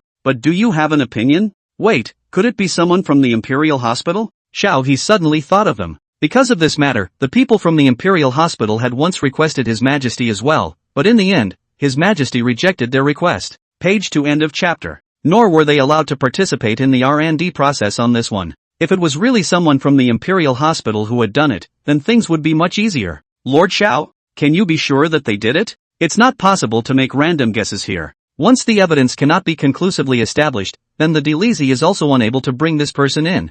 Zhang Tang is still extraordinarily disciplined. There will never be some negligence. Since this is the silk thread on the official uniform, it's possible to record all the things that all the lords have done on that day. If there are some people who are suspected, then make the next deduction? Xiao He is eager to get to the bottom of this matter. So the decision was made to utilize this extreme. It may offend some ministers, but it also came to the point where the emperor had to be consulted as a last resort. Your Majesty, the most suspicious person has been found, but yet because it may be someone close to the emperor, I dare not presume to look for him. Lord Shaw was cautious. Oh, surprisingly, there is this matter. You do not need to worry about the bad influence. If it is really with the palace cannot get out of the connection, then immediately the thorough investigation. His Highness Fuso did give them special rights. After a one-by-one lineup, the ultimate suspicion fell on those in the Imperial Hospital. Among them was the very leader of the Imperial Hospital, who had committed such a heinous crime. Do you know? You are a member of the Imperial Hospital. To be able to do such an unsavory thing will make the entire world laugh. Shaw spoke harshly as he looked up the man. He didn't quite understand why he was in such a state of mind. But it's just a mere juggler. How can he make a better medicine than us? Looks like it's still tough talk at the end of the day. Xiao He has reported this matter to His Majesty. Because of the people in the palace, they are not too good to directly determine. It seems that there are already disobedient people around really, who are even dissatisfied with my ideas? His Highness Fu Su spoke coldly. Has not left any mercy, before it is thought that maybe close to people do, but did not expect that it will be them? Your Majesty, we had no intention of doing so. There wasn't any intention of screwing the people, just the thought that there would be a fair fight. Page to end of chapter. This eunuch spoke tremblingly. Still too many excuses, nothing more than a feeling of fear of not being able to keep his position. Seeing that the emperor thought so highly of a journeyman's groom, he was overly jealous in his heart, and that's why he harmed the man. Zhang Aiqing, the Delezy's law should be done how to deal with it, without regard to the royal face. His Highness Fu Su was already too lazy to bother with this type of person. There's no need to explain. He was the emperor of a country, and some of the requests and orders he made only needed to be complied with by the people below him. They, the eunuchs, are not that incapable. But to truly be able to fuse the compulsion techniques of the southern border into one, it was simply impossible for an ordinary eunuch to do so. All down. He spoke blandly. It seems to have become somewhat numb to the situation at hand. It seems that the whole ethos of the court still needs to be fixed. Xiao He left and quickly made his way to the drug house. Incidentally, the duo was given those details once again. With the search for the real culprits over the past few days, those patients from the northern region have arrived. After seeing some of the traces on these injured people, Divine Dr. Zhuo Qing's face was extraordinarily grave. It was really very tricky because they had never seen such symptoms before. Those people's faces were rotten and black, but there were still heartbeats and pulses inside their bodies, as if they had been poisoned, yet they had not died from exhaustion of the whole body. So it seems to be in a half-dead state. Holy Sun, isn't it very similar to those who have been poisoned by parasites? Zhuoting thought about it and asked the person next to him. Yes, but he is sane, and wouldn't that be a good way to bring a man to life? It was horrifying to watch my own body rotting away bit by bit. It was caused by burns from those insects, and all the land in the area has been infested with these pests. Xiao He was on the sidelines, speaking intolerantly. He couldn't even look at them. These people were in an extremely miserable condition, and the ones brought over were some of the ones who were going to die. and the true northern region encounter is unimaginable. That was why His Majesty was so anxious for them to develop drugs to resist the pest's virulent poison. End of chapter. Chapter 217, A New Breakthrough. The Divine Doctor left Tilt recorded all 3 samples numbered. They are now expediting the extraction of these toxins to find out the real source of these toxins. Do you have a plan? He inquired about the Holy Son next to him. It was true that it was a little bit similar to the person who had gotten hit by the compulsion mother, but it was pretty hard to actually get him to find a way to fix it. Not for a while. He sighed and all of a sudden fell into a very tense tendency. But His Majesty was pressing hard, and they couldn't really just let it go. Wait, these toxins don't seem to have any effect on those parasites in your hand? The Holy Son eased the compulsion into the poisonous water. Unharmed indeed. Looks like a turnaround? A light bubbled in Zhou Ting's eyes, and all of a sudden, he was enlightened. They started to get busy throughout the day in order to just develop the drug as quickly as possible in a short period of time. Secretary Xiao, how is what I asked you to do done? Fusu's light words intimidated the 8 directions. Back to your Majesty, since the culprits were caught last time, their drug academy has entered a critical period, and I heard the other day that something they researched has come to fruition. Oh, well done, don't let me down, he said with a grimace. Now that the dynasty has become a reality, the only thing that remains a major difficulty is the Hu people who are harassing the border, and I don't know if Han Xin has made any progress in sending troops this time. After Ho went deeper into the desert, he took 800 elite soldiers alone on a road trip around the back of the Hu people. Take this opportunity to attempt to deal them a fatal blow. But Vice General Ma Wei felt that this was tantamount to hitting a stone with an egg. How could he attack like this when he did not have an advantage in numbers and was unfamiliar with the terrain? You don't have to say it again. Han Xin was a bit disgusted that he had not been advocating an attack. Could it be that he was really afraid of that Hu man? It seems that the Vice Admiral is not a trustworthy one either. Since I value him, I naturally won't be able to stop his behavior. Han Xin did grow to trust Hua Ziwei in the army. At midnight, the fires were burning.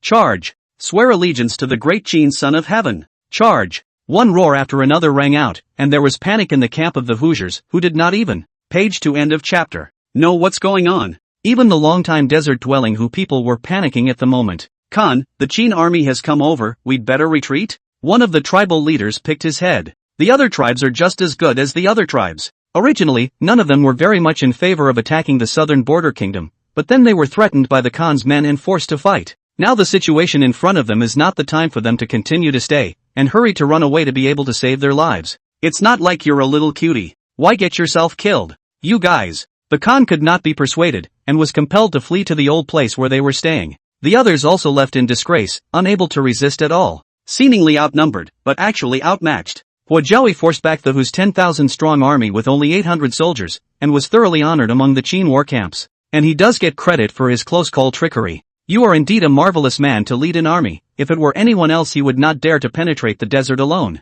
Han Xin gave him an extremely high reward and was thoroughly impressed with the man. His Majesty's vision is indeed poisonous, and it's amazing that he found a good seed from the inferior soldiers. City Lord, you don't have to be afraid now. The Human tribe has been torn apart this time and won't dare to make a comeback. Hansen spoke firmly. Poking around from other places to find out what was going on inside the Hoosier tribes was now something they were happy to see. The Daiyue and Jungar ministries are already at odds. If someone is willing to separate these two tribes, then the Hu people will not really form a stable situation in the future. Soon the news reached the capital. After Fusu learned about this, his face was pleased. Hua Jiaowei is indeed a miracle man from heaven, a true warrior who conquered the sands. He praised it to the point of specially rewarding all of Hua's family members. The household squire is on record. In these few days, has the disaster situation in the northern region improved? Back to your Majesty, the Chinaman has returned, and except for those who have been strangely poisoned, all others have returned to take refuge, and are not seriously hurt. Lord Changsun responded slowly. In that case, it is very good.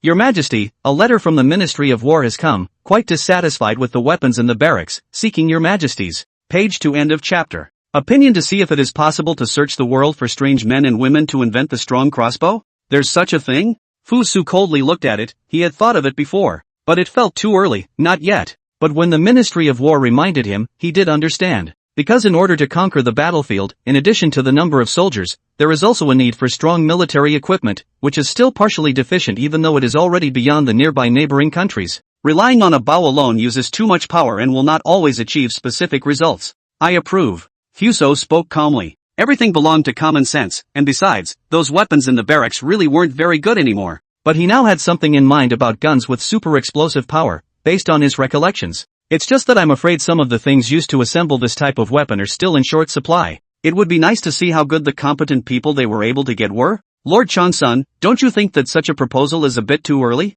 Xiao He had some surprise. It's amazing that anyone would have such a whim. Originally, the imperial guards had accompanied the emperor for several years, so how could they possibly make the emperor feel precarious? Rather, they felt that some of the weapons in these barracks were aging and could be rebuilt by carpenters. It's not meant to be a reminder from the sidelines. Yes, but everything is a precaution. It is said that some of the weapons in the hands of the Hu people are much more advanced than those of our great Qin, and although they have been defeated this time, who knows if they will rebel and come back again? Lord Changsun had a heavy face. No one can make a definitive statement on this matter. Your Majesty, the Queen Mother seeks an audience. Come in. The eunuch passed the word outside in a slow whisper. What brings you over, Empress? Fu Su said gently, and instantly the cold as frosty face expression was hidden. I heard that His Majesty, these days, has been so busy with matters above the court that he has no time to take care of his own body, and even for the imperial hospital, he has been overly relenting. The Queen Mother spoke cautiously. If the Empress comes over to plead for mercy, that's not necessary. I don't want to be angry with the Empress for that.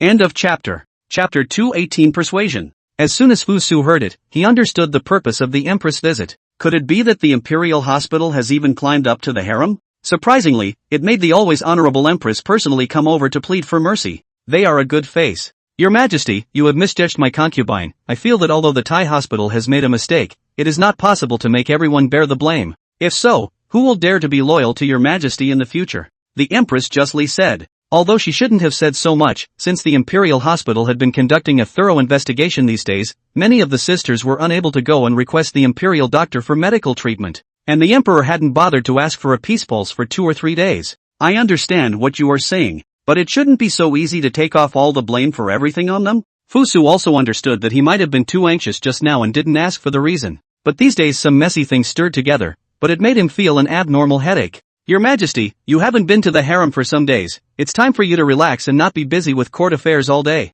The Queen Mother spoke kindly. As the head of a palace, she naturally had to think about the extended descendants of the royal bloodline. Sometimes one had to go and advise Fu Su that he must not be too busy, and that he would probably injure his health. I know that the Empress has been working hard these days. He thought for a moment and naturally listened. The mastermind of that incident at the Imperial Hospital has been found. Some of the others were basically entrapped by the mastermind, and one by one, they were all unaware of what was going on, and then they were arrested. Go and summon the young secretary of the Delizi to the palace. Fu Su already had an idea in his mind. It is not an option to keep putting it off, it has to be disposed of. As for those innocent eunuchs, they were slightly punished and allowed to quickly return to the palace. To delay otherwise is not a good thing. Zhang Tang, did you find out about that incident at the Imperial Hospital? Back to your Majesty, it has been properly investigated. When can the remaining ones be delivered? There was some confusion in Fu Su as to why he didn't bring back all of the remaining innocents since it had all been resolved. Back to your Majesty, although they did not participate in the whole thing of the case, but at first the Delizi thought that this one thing involved the strictness of the palace, so it has not dared to voice it.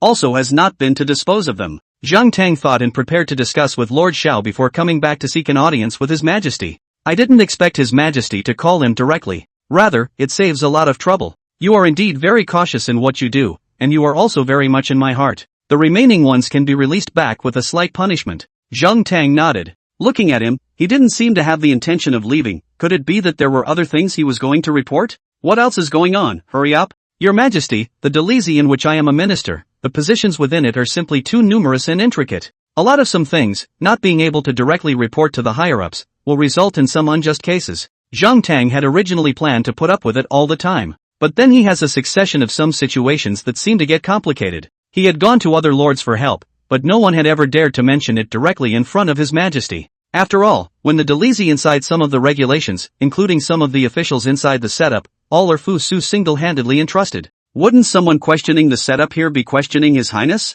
That would be a capital offense that no lord would dare to vouch for. You continue to speak without fear. I have said before to let you all speak widely, and any program that you feel has value and significance can be put forward. There was not the slightest reaction on Fu Su's face, as if all that had just been said was a mere trifle. Yes, I comply, and I also think. I understand. Zhang Tang finally cowed out and left in thanks, knowing that he, too, might have been too direct in his words. But as an emperor, there are times when you need to listen to some different voices. It's not necessarily that he's doing all the right things. The drug house is midway through its bug antidote. Divine Dr. Zhuo Qing had already fused all of some herbs into the parasites. Also saw some hope. Saint Sun, it seems that only these two herbs can be fused together to achieve the effect, or should we try again? Left-leaning has never given up. Good. The role of the compassionist is that they need to manipulate these compasses so that they can kill all of these poisonous types. There's no way there will ever be a place for poison again. Success? Just heard an explosion. Lord Xiao slowly came in through the gate and just happened to come over to hear something so exciting. Although these situations are somewhat repulsive, the behavior of some people has to be taken seriously again. They are very impressive indeed. Yes, it's just that would it be a little too late for us? Although Zhuo Tran was excited, he didn't know if those old people would be able to hold out. It looks like they need to make their way to the northern region area in person. It's not too late, and I'm afraid if it's not developed, it's really hopeless. Lord Xiao was thrilled and also had deep feelings about the matter. It clearly felt impossible, but in their case they saw a miracle. It also allows more people to be able to understand that miracles can happen in any situation and not to be afraid. They are ordinary people, but they are comparable to the gods. Your Majesty, the antidote has been developed. Lord Xiao was so excited that he quickly ran to the palace and told Fusu about it. I am very pleased. I originally thought it would take a month, but I never thought it would take less than 3 weeks. It seems that these two miraculous doctors are also working hard day and night. Fuso was deeply emotional. Yes, after seeing those 3 people's bodies brought back from the northern region that day, their faces changed. Originally, there might have been some fear in their hearts,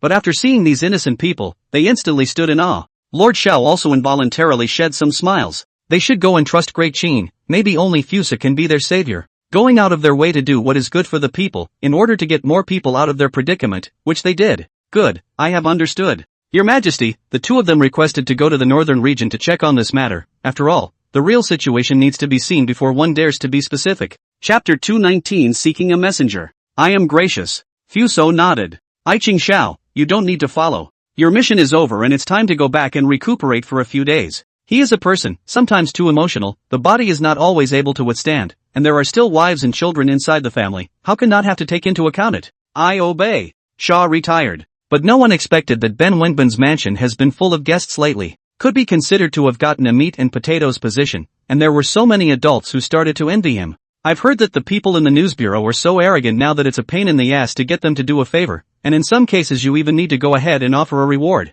Lord Huang, not to mention me, even the adults who are slightly close to them can't. They've already risen to the top, and we're the only ones who can flatter them. Some yin and yang voices traveled through the lobby. Ben Wenbin's face was very gloomy when he heard it. It's not like he can be blamed. He was also following Fusa's wishes. Besides, it's not like the news bureau is a bad thing. It's loved by the common people throughout the capital. Naturally, the reputation will be much higher than some other ministers. They are jealous of these for no other reason than they can't get them themselves. I have just heard that you have been discussing something. How come you suddenly don't dare to talk about it now? Fuso spoke coldly. Your Majesty, I originally didn't want to open my mouth, but since it's come to this, I'm forced to go over some of the messy customs in the capital right now. One of the ministers of the household spoke up. Originally everyone knew that the news bureau was opened at your request, Your Majesty, and we ministers naturally had the intention of competing for it, but in the end we all had the talent to do so, and after it fell on Ben Wenbin's head, he has now even begun to run wild. This minister, no less, belongs to the ministry of the household.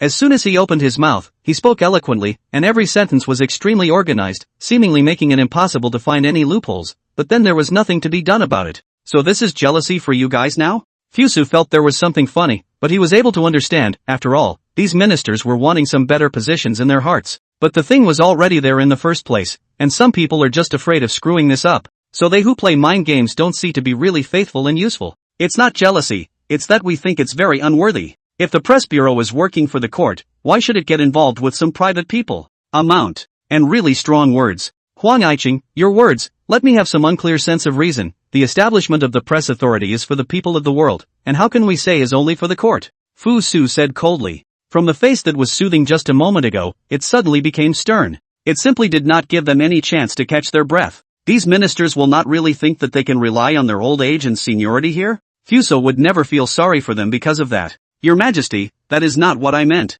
Ben Wenbin, tell them, as the head of the news bureau, what was the purpose of your establishment in the first place? He was already looking a little less impatient. I obeyed the decree, and when I first established the information bureau, I followed the requirements stated by Your Majesty to establish a heart for the world and a life for the people. A bunch of old guys raving about it. It seems that this court needs to go and incorporate some fresh blood, and the triennial imperial examinations will soon be here. If a few of you don't understand, do I need to show you in person? Fuso intimidated. Your Majesty, I know I'm wrong and will never stir up trouble again. He waved his hand and didn't take the matter to heart. It was originally thought that there would be some more fun to be had, but now it seems to be making some people feel hard done by. Today I have been disturbed by these trivial matters, and indeed I should not have been. But I am prepared to choose a suitable person to act as an emissary to the great moon tribe. This one piece of news was truly appalling, and all the officials under the courtroom were shocked. Isn't that a Hoosier? Wouldn't you have to be eaten alive by others if you traveled a long way to a place like that? I guess there aren't many warriors. Then Wenbin, this matter will be your news bureau to come over and take charge of it, to publicize it, and to find a suitable candidate as soon as possible. This is why they created such an organization, which naturally can be of great use in some critical times. But it's simply impossible to go on a mission to a tribe of Hoosiers, who would risk such a dare to do so. Anyone would be scared. Your Majesty, are you sure you want to arrange for a person to travel there? Most likely, that's just a rumor, and the relationship between the two tribes isn't necessarily at a point of deterioration. Changsun Wuji's face was shocked, unable to believe such a fact. Earlier was to hear that there would be these plans in the barracks, and it was just a rumor.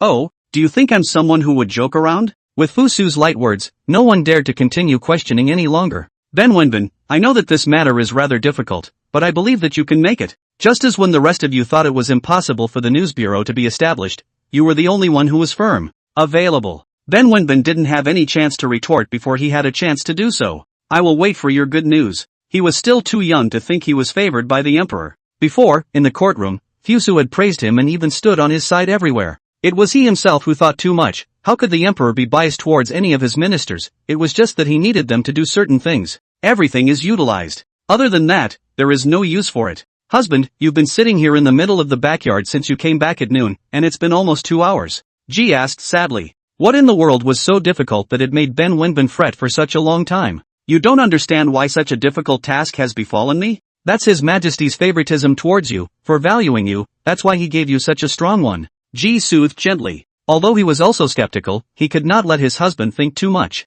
After all, they are all loyal to the king. Some things have come between, then it is imperative that they are accomplished. But you can't go and hurt people. What? Harming people? Ji was confused. How could His Majesty have arranged for him to do such a thing? Husband, you're confused with fear, aren't you? Chapter 220 Awakening. Ji didn't understand the meaning of his words and thought he was overly frightened by something. Not really. You should have heard about the Hoosier battle the other day. Then Wenbin spoke without a care in the world. There is such a thing, and I've also heard about it. There's a teenage wunderkind who's only in his teens and can actually enter the desert alone. But it is also because of them. While poking around for information, they learned that the Hu people tribes are now divided, and two tribes have different attitudes toward Great Qin's relations. It was only after Ji heard about this that he finally realized, as an afterthought, what his husband was worried about. In fact, this matter is not harmful. The person that Great Qin arranges to go out is with a very powerful mission. And with his own body shouldering this mission, he should understand that he may not be able to return from this trip. Madame's words were like an enlightenment. Then Wenbin instantly woke up. Maybe there really was such a person. After all, as a citizen of Great Qin, one should go and shoulder such a responsibility. He shouldn't have pushed back either. On the following day, then Wenbin came quickly to the palace and told His Majesty the result of his night's hard thinking. Aiching, is this figured out? Your Majesty, I do have to apologize for my foolish and ignorant behavior in the daytime, and this important responsibility of shouldering a mission should be done by all Great Qin subjects, so I am willing to take it on. Fu Su looked at him and sort of realized that he should be motivated by something. It is estimated that the tenderness of the family has always heard that Ben Wenbin's wife is knowledgeable, but also for some matters quite their own unique insights. Thinking about it that way, he's married to a good wife. If not, how could there be such a quick turnaround? Alright, I know your determination. Do you have anyone you need that can help you? Fusu merely mentioned it yesterday in the courtroom. But down the road surely he would not be left to struggle to find it alone, and would need to find some reliable ministers to work with him. I think your Majesty has chosen the best. Yes? Then I think to let the young secretary of the Delizy, Mr. Zheng assist you. He is a person who has always been upright, and in the Delizy has seen a lot of some hypocritical villains, and knows what kind of person is suitable for being an emissary. Fuso spoke gently. There was no arrangement for Lord Xiao. After all, he was the one who personally said in the first place that Lord Xiao needed to rest for many days. How come you don't look very well? Fuso glanced at him and saw that he wasn't in very good shape. Just found it very interesting, and it seems that he himself has some thoughts on the matter. So tell me instead which minister you would most like to go with? Xiao He, Lord Xiao. Then Wenbin spoke indistinctly. They both may verbalize some overly aggressive behavior at times, but the fit is just right. No, I personally promised to let him rest for many days in the first place. This Lord Zhang is indeed a discerning eye, so don't you dare to excuse yourself. The last sentence is slightly more dangerous.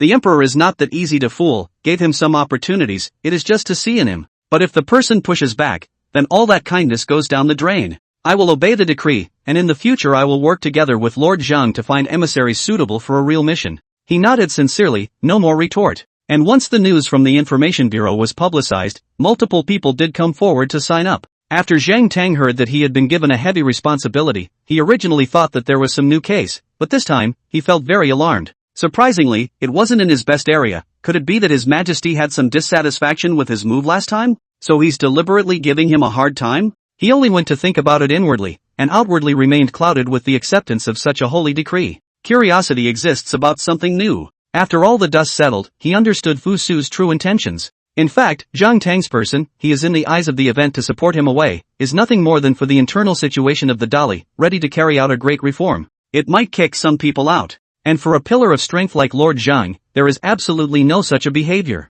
Instead of making him feel like he has no way to serve his country at that point, he should be given some other options for the time being. One day, His Majesty himself came to the middle of the Imperial Guard camp. The other day has heard that their military minister has other ideas for the ordnance in this barracks, but then it was delayed. Is it hard to find the right opportunity? Or have they never found those oddballs they wanted? Rather a truly strange thing. Your Majesty, why have you come over? This kind of place is really too crowded and noisy. I'm afraid it may harm Your Majesty. As soon as the army general saw the emperor, he immediately panicked a bit. Once the world is allowed to have a good or bad day, won't this place of theirs be finished? To avoid something dangerous, once again. His immediate order was to stop all maneuvers in the barracks now. No need, I just want to look at the ordnance in your hands and see what is so inconvenient about it. Fuso came over for a special inspection. Although this general's forehead had been sweating, the emperor's order had to be obeyed. The maneuvers, which had just been temporarily halted, began once again. It could be seen that most of the soldiers were holding crossbows. It was just that these strong crossbows were used with such force that the soldier used most of his body's strength every time he rattled it open and closed it again. It's a no-brainer for them. And although bows and arrows are light, they don't have much killing power. If the two sides could be combined, or if they could be fused into one, wouldn't it become a truly powerful divine weapon? There was a simple plan inside Fu Su's mind, but he didn't say it out intuitively. I heard the other day that you sought out some wizards who build instruments. Where are they now? The Grand Admiral froze for a moment. Only 2 have been found now, and only with some simple modifications. Drastic changes are still few and far between. He spoke nervously. Show me both of them? Yes, Your Majesty. The general panicked and led the way for them to arrive in a mansion near the barracks. It seemed out of place in the neighborhood barracks, but it blended in just right. They people live in a slightly more remote area, mainly to give them a well-rested and appropriately quiet environment to create and invent. The general explained, also afraid that His Majesty would blame them. After all, it hadn't yet been seen clearly what Fu Su's real intention was in coming to the barracks this time. Chapter 221, Ordnance. Your Majesty, this is Dong Xian, skilled in craftsmanship and quite knowledgeable about armaments. Fu Su looked around, the entire courtyard was all woodwork. It did have some talent. That one is his senior brother Lin Shuo. Both of them came from the same division, and after their late master left, they ran a carpenter store in the middle of the capital. The great general explained in detail. What do you two think about the ordnance in the barracks today? Fuso would like to go and listen to their advice. Back to Your Majesty, we built such a mold based on the characteristics of the bow and arrows. It combines the advantages of those two and is also much lighter. Dong Xian slowly took out the item that had been hammered a million times earlier. Looking at the new and improved shape and much lighter weight, you'll maneuver it? Fuso with admiration. It did feel like there was something not simple about this person. Perhaps it would make more sense to be of use to their court. Your Majesty, please stay away from this place, it may. Fuso avoids it decisively. Rumble. The piercing and short sound pierced directly into the dummy's body, enough to see that this type of armament was a really good thing. What's with the wick in there? He asked suspiciously, rather eager to hear the man's explanation. Your Majesty, the original material for this item was a product of the folk people's fireworks and firecrackers, and then the two of us discovered that the item's offensive power was also very strong, so we refined them and used them on top of the ordnance. Fu Su nodded in relief. It was indeed a rare talent. I approve the development of things, you as soon as possible in large quantities to the barracks. As for the need for labor, I will arrange for people to come in the next day or two. They were thrilled. I can't imagine that an item that I momentarily found amusing was valued by the emperor. You soldiers of the Imperial Forest Army, in the future, you must be more protective of the 2 armor smiths. Fuso emphasized purposefully. Yes, I obey. The general nodded in fear, originally thought that the Imperial Guards had invited right and wrong, but never thought that these 2 were found from the folk, but they were actually gifted wizards. Wouldn't you be on your way up in the future? He stared at the duo with a smile on his face, making them unconsciously feel straight up inside. Senior brother, is this general scared silly? Don't be ridiculous. Dong Xian said awkwardly, then went straight up to send the great general out. And the doors of the Benfu were about to be trampled through, especially when they heard that they were recruiting emissaries to the Great Moon Tribe, and the people were frantic to come up to the doors and introduce themselves. Because the majority of the people do not think that this kind of messenger that can replace the name of Great Qin will let the ordinary people campaign, so when the news first came out from the pass, it didn't get their attention. But not anymore. The emperor himself gave the order. Big brother, it's not easy for me to go back to my home now, and you're not going to take care of the group at the door? Ben Honglang said helplessly. It was hard to go and bring back the latest news gathered, but then they realized that their home was a much changed place. Pipe? Why should I pipe in? It's the only way to show that we as a place are willing to listen to the people and serve them. Ben Wenbin responded with an expressionless face. Although there was some discomfort in his heart, he was gradually impressed by the enthusiasm of the group. It's time to set some conditions that aren't just for anyone to come along. I can't talk you out of it. Ben Honglang turned around and walked away. Anyway, out of sight out of mind, as long as you can't see it, you won't be bothered. He waited for many days, but he just didn't see Lord Zhang come. Hadn't it been agreed before that he would be there to assist him? Ben Wenbin was a bit dissatisfied. Could it be that they were too busy in the Delisi, so they were unwilling to let people over? After all, for him to receive this task, many officials in the Supreme Court thought that he had gotten an idle job. Why haven't you guys picked up anyone? He asked the sidekick with a face full of anger. My lord, we've already been to the Zhang mansion, but we haven't seen them, and we heard from the Zhang mansion's housekeeper that Lord Zhang has already come over. What the hell is going on here? By all rights, even if he had missed the time, Lord Zhang should have arrived by now. From their mansion to the Ben residence, in a carriage, it was bound to arrive in less than an hour. But it's dark now. No, now follow me to the Zhang mansion? I'll go and see for myself. Ben Wenbin wasn't too comfortable with the idea, so this was something that had to be made sure was foolproof.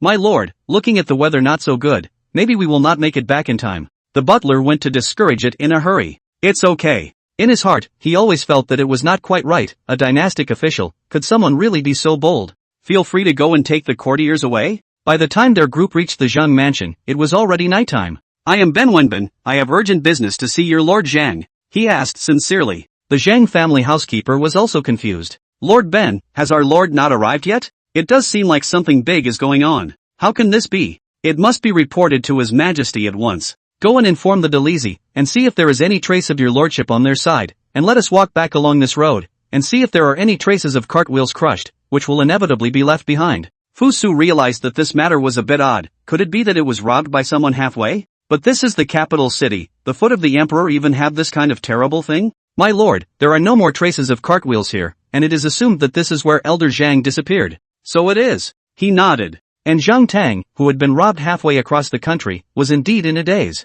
How did we meet such bad luck? Dumped inside a dilapidated mansion, but without any exits around it. Who is it? That night, Ben Wenbin hurried into the palace. Lord Ben, now that His Majesty has rested, if there's anything, report back tomorrow? Eunuch Li spoke slowly. Your Excellency, I'm really in a hurry. Lord Zhang disappeared in the middle of the capital during the day. Ben Wenbin was in a momentary hurry and couldn't think of anything else, speaking in a panic. Little Li, let him in.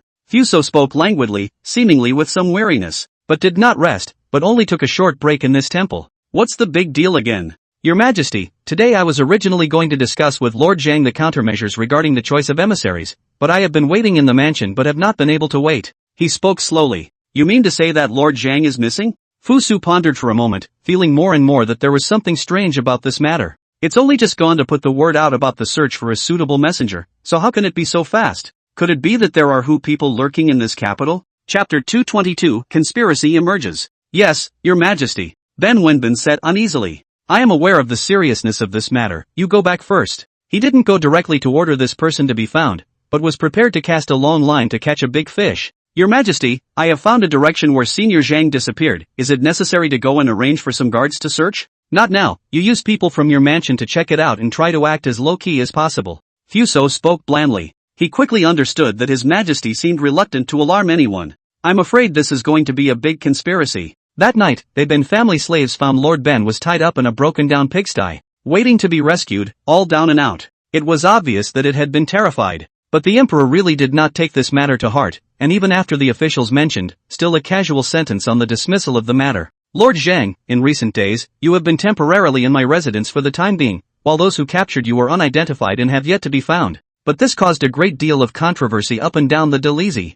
Some thought that the emperor had given up on Zhang Tang, and that the errand appointed to him could not be seen to be of much benefit, and that this time he had suffered, and that his majesty had paid so little attention to it. Have you heard? The once minor secretary of the Delizy is now reduced to working with the Information Bureau, and as a deputy? I guess I've upset his majesty, but that's normal. That man of his is too direct in his speech, anyone could be angry. Okay, stop it. They saw Zhang Tang go back to the Delizy to pack up those things he once had, and turned around to see the strange stares of the group of people who worked together. It seems most people are willing to believe it, but he's sure to find out who's behind it, and he'll surely impress his majesty. Brother Zhang, you don't have to take the rumors from the outside world to heart. I think I was in that situation at the beginning, but then how? The news bureau is the meat and potatoes. They don't even have much of a chance for them if they want to come now. Ben Wenbin was arrogant. Anyway, he's coming up for air now, and no one else would dare look down on him. When you work in a place like this, there are times when you just need a word of patience. Don't think of that group as friends here. Never mind, tell me exactly what kind of person you think would be suitable to go on a mission to the Great Moon. Necessarily eloquent, one must also be able to be well versed in books. Being physically fit is fundamental. Zhang Tang also felt that there was some danger after reading some picture books about the Hu people these days and understanding their habits. Never choose some random person. I agree with you on these points, but there is another point that is also important, and that is the necessity of attaining dexterity. After all, his mission is a representation of the friendly state of the whole of Great Qin. Ben Wenbin thought for a moment and gave his thoughts as well. The auditions are tomorrow? Yes. The two waited in relief. But there are forces in the capital that are moving in a dark tide, sneakily assembled at night to gather some suitable news and then pass it on to the Hoosier tribes by other means. They were the very same force that Fuso was preparing to destroy. Master, we followed your instructions to capture Elder Zhang last time but didn't watch over him. This is our negligence, please chastise us? One of the masked men spoke weakly. No one could have imagined that the few of them who had merely gone out for a meal would come back to find that they had disappeared. There is no need to go to punish, but also become a good thing. Now that Dog Emperor is not treat that Zhang Tang, for us is with me favorable, you guys go to. Some days. The remaining masked man nodded. The sun rises in the east. Anyone who fails in physical fitness will be eliminated. The Ben family's butler spoke loudly, then one by one, he went to hand out the registration forms. In one day, hundreds of people have been eliminated. There was a lot of yelling and screaming, but the facts were there, they just couldn't do it, and they weren't allowed to eliminate anyone else. Next is the discourse performance, where each of you comes up to debate the relationship between the two. Zhang Tang is in charge of this one board, but he noticed that there was one person who wasn't quite right, who seemed to be trying to come over and approach him. But how was that possible? The man has been found. The rest of the tests will continue tomorrow. Ben Wenbin nodded. To whom do you owe your allegiance? This man who stayed behind had a blank look on his face, as if he couldn't understand what he was saying. Don't pretend, our Great Qin's people have arms and legs shaped like this, even if they are strong, it's impossible. The only thing that makes it possible is growing up in a Human tribe. Ben Wenbin spoke coldly, his eyes filled with mockery. And why bother to stay here on purpose? But they can also be given the advice not to struggle unnecessarily. You set this up on purpose, not to be chosen to go as messengers at all? He understood instantly. Not bad, you're not so stupid that you don't know anything. But, alas, you probably won't be able to bring a message to your companion. I am not going to say anything. It does seem that he is prepared to keep his mouth shut until he dies. It's just not an easy task to go and find that hidden one's owner. No? Then let your companion speak. Zhang Tang watched coldly, he himself was in charge of prisoners, how could such a person not be tried? It just takes some time, though. The message has just been passed through their means, and it is expected that tomorrow their group of companions will throw themselves into the net. Zhang Tang spoke calmly. Very well, we'll just keep waiting. The next day, the group really did show up. It seemed to be a lack of understanding of the situation at hand. It was clearly stated that there were many people in Benfu who could fish in troubled waters, so how come there suddenly wasn't much of a crowd? Could it be that you've been tricked? Oops, fell for it. The one who was at the head of them took a look at the situation. He was immediately ready to run away, but there was no such thing under the sun. The Imperial Guards had already assembled nearby, and the Emperor had arranged for 300 men to surround the Ben residence, just to capture all of the group. They want to destroy the relationship with the Atsuki tribe and deliberately try to make a move on top of the envoys? It's too easy to think about it. Zhang Tang, I've wronged you these days. Fuso slowly said, in the courtroom for him is also too cold. It seems that really will not be entrusted with a heavy responsibility. Your Majesty, everything I do is for the sake of Great Qin, I have no second thoughts. He was also quite shocked for a moment when he saw Fusu. Lord Zhang, all of this is the Emperor's arrangement. You don't think the Imperial Guards just happened to show up at a place like this, do you? Chapter 223. Ben Wenbin looked at him dumbfounded. It immediately felt like the man's brain wasn't quite working. Your Majesty, it is the humble servant who is foolish. He responded with trepidation. He really hadn't thought that far ahead about the matter. It was thought that Fu Su suspected that he had colluded with outsiders. It had been a good explanation, but now it didn't seem necessary. I asked you to choose a suitable candidate, is there still no landing? Fu Su did not put this matter to relax. Basically it has been determined that definitely we'll have to arrange messengers to go to the Great Moon Tribe. Your Majesty, the search is already underway. The whole country is looking for it, but it's not always a productive one in a short time. Ben Wenbin lowered his head and spoke uneasily. I know that there are some difficulties, but I also hope that you can be as fast as possible. After all, it is not because of me that the border is rushed. The battlefield has been changing. There are some things that, with a little bit of inattention, could spell disaster for some people. It wasn't that they hadn't thought about the possibility. Even if there is a genius from heaven, so what? Soldiers cannot die in vain, and the people need to live in peace and happiness. Anyone should shoulder their own mission and responsibility. Han Xian had recently been stationed along the border, and indeed there had been no more Hoosier agitation. Originally, he had thought of finding a time to make a trip back to the capital one of these days, but he had never expected to be attacked in the middle of the night. What's going on? The night was suddenly ablaze with fire. Luckily, the generals reacted quickly and were able to evacuate out quickly. But still, in a place like this, you can't help but suffer some dangers. They may have been a little scared, but being stationed in a place like this day and night, they had long ago gotten used to all the presents. General, it's the Jungal tribe that launched the attack. I heard that they now have a new leader and have gathered some of the smaller tribes in the neighborhood to unite and attack us. Han Xian's face was grim. It seemed that these days of peace and quiet had given them an opportunity. It also gives these Hoosiers, who were once defeated, the audacity to make a comeback. But it does show one thing, and that is that it should never be taken lightly. They stole just one of our tents and took all of some of the nearby provisions. Han Xian learned that the other side was strategically attacking this time and didn't dare to mess with his 50,000 strong army, and the teacher was ready to nibble away at all the forces bit by bit. It was easy for them to think, but the real situation, indeed, took them by surprise. How much will all this grain affect us when it is all taken away? Hansen mused for a moment that this was what was vital to them now. General, we only have enough provisions for just over a month now, and even though we are slightly closer to the southern border country, it will take a long time in transporting the provisions back and forth. In that case, it would seem that I was the one who was gullible. Replace all the men of the group stationed this night and collect your own punishment. He knows that this is just the beginning. The Wu people have been rampant in the grassland above, for their Great Qin more than a few dissatisfaction.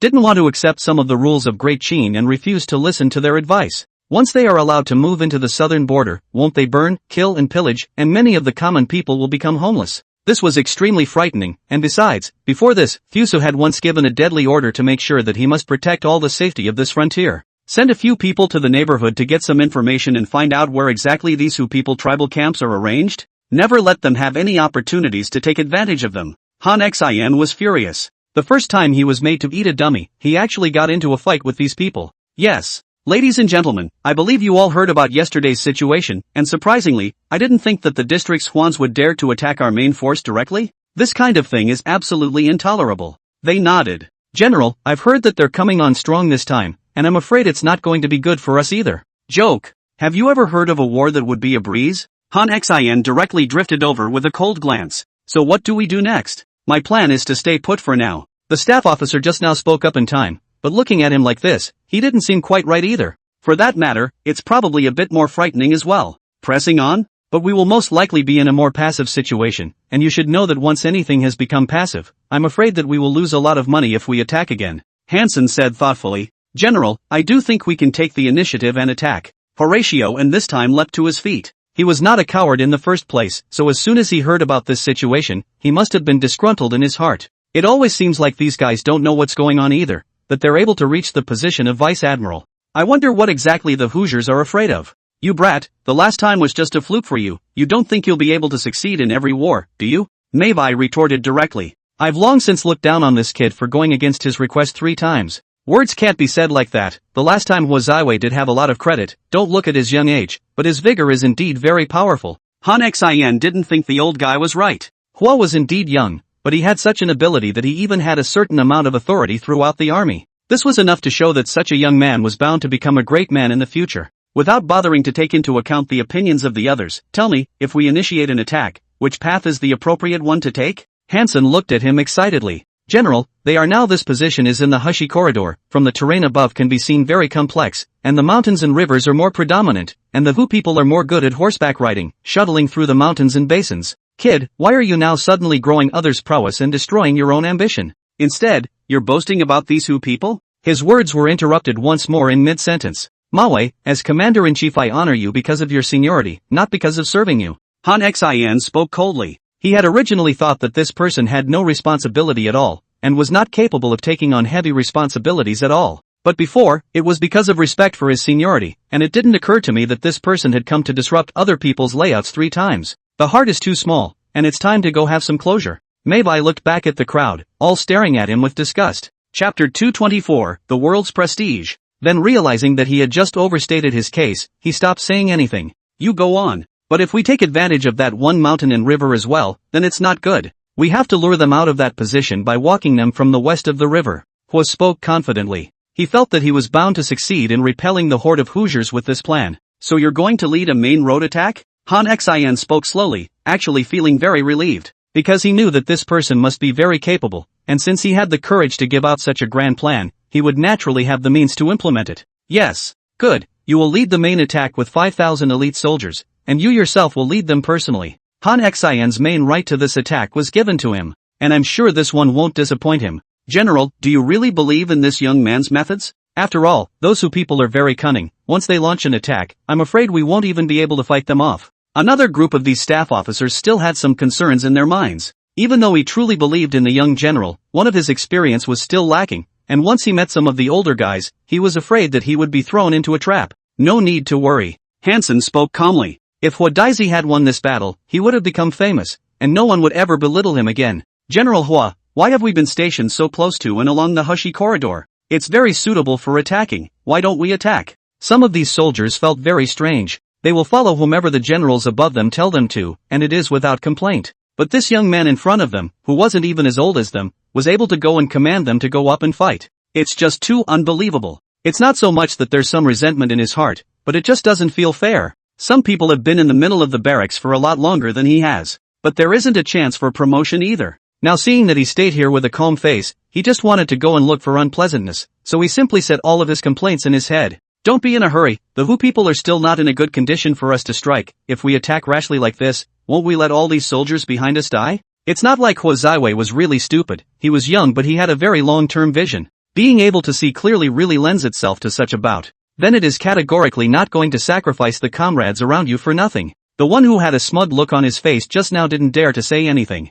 As soon as he heard that he was said to have been killed directly, he was naturally scared to death. He waited another 2 days before he saw some of the tribesmen surprisingly loosely stationed. It's almost time. Hua deliberately sent a small force to disrupt it from the side. They sort of couldn't help themselves and directly scurried out of the Hushi corridor with a vast 30,000 soldiers. This is the time, attack. With a command, the Qin soldiers, who were ready to go, attacked the Hu people in great numbers. Although they were overwhelmingly superior in numbers, their strength was far inferior to the soldiers of Great Qin. Just less than an hour later, their tribe was in tatters. A large tribe of these Hoosiers all became prisoners, and the remaining few thousand escaped. With the advantage of fewer than many, it instantly made Hua's fame completely resonate throughout the border, and also made the Hu people afraid of the wind. From now on, his name will write a legend. But Hua did not stop there, but rode the wave of victory to the north of Yungar. The Khan of the North was eventually forced to surrender and an ordinance was signed. Every year, it pays tribute to Great Qin with 10,000 sheepskin and 5,000 cloud silk. Hua Zaiwei, I wasn't wrong about you, to be able to wipe them all out in such a short period of time.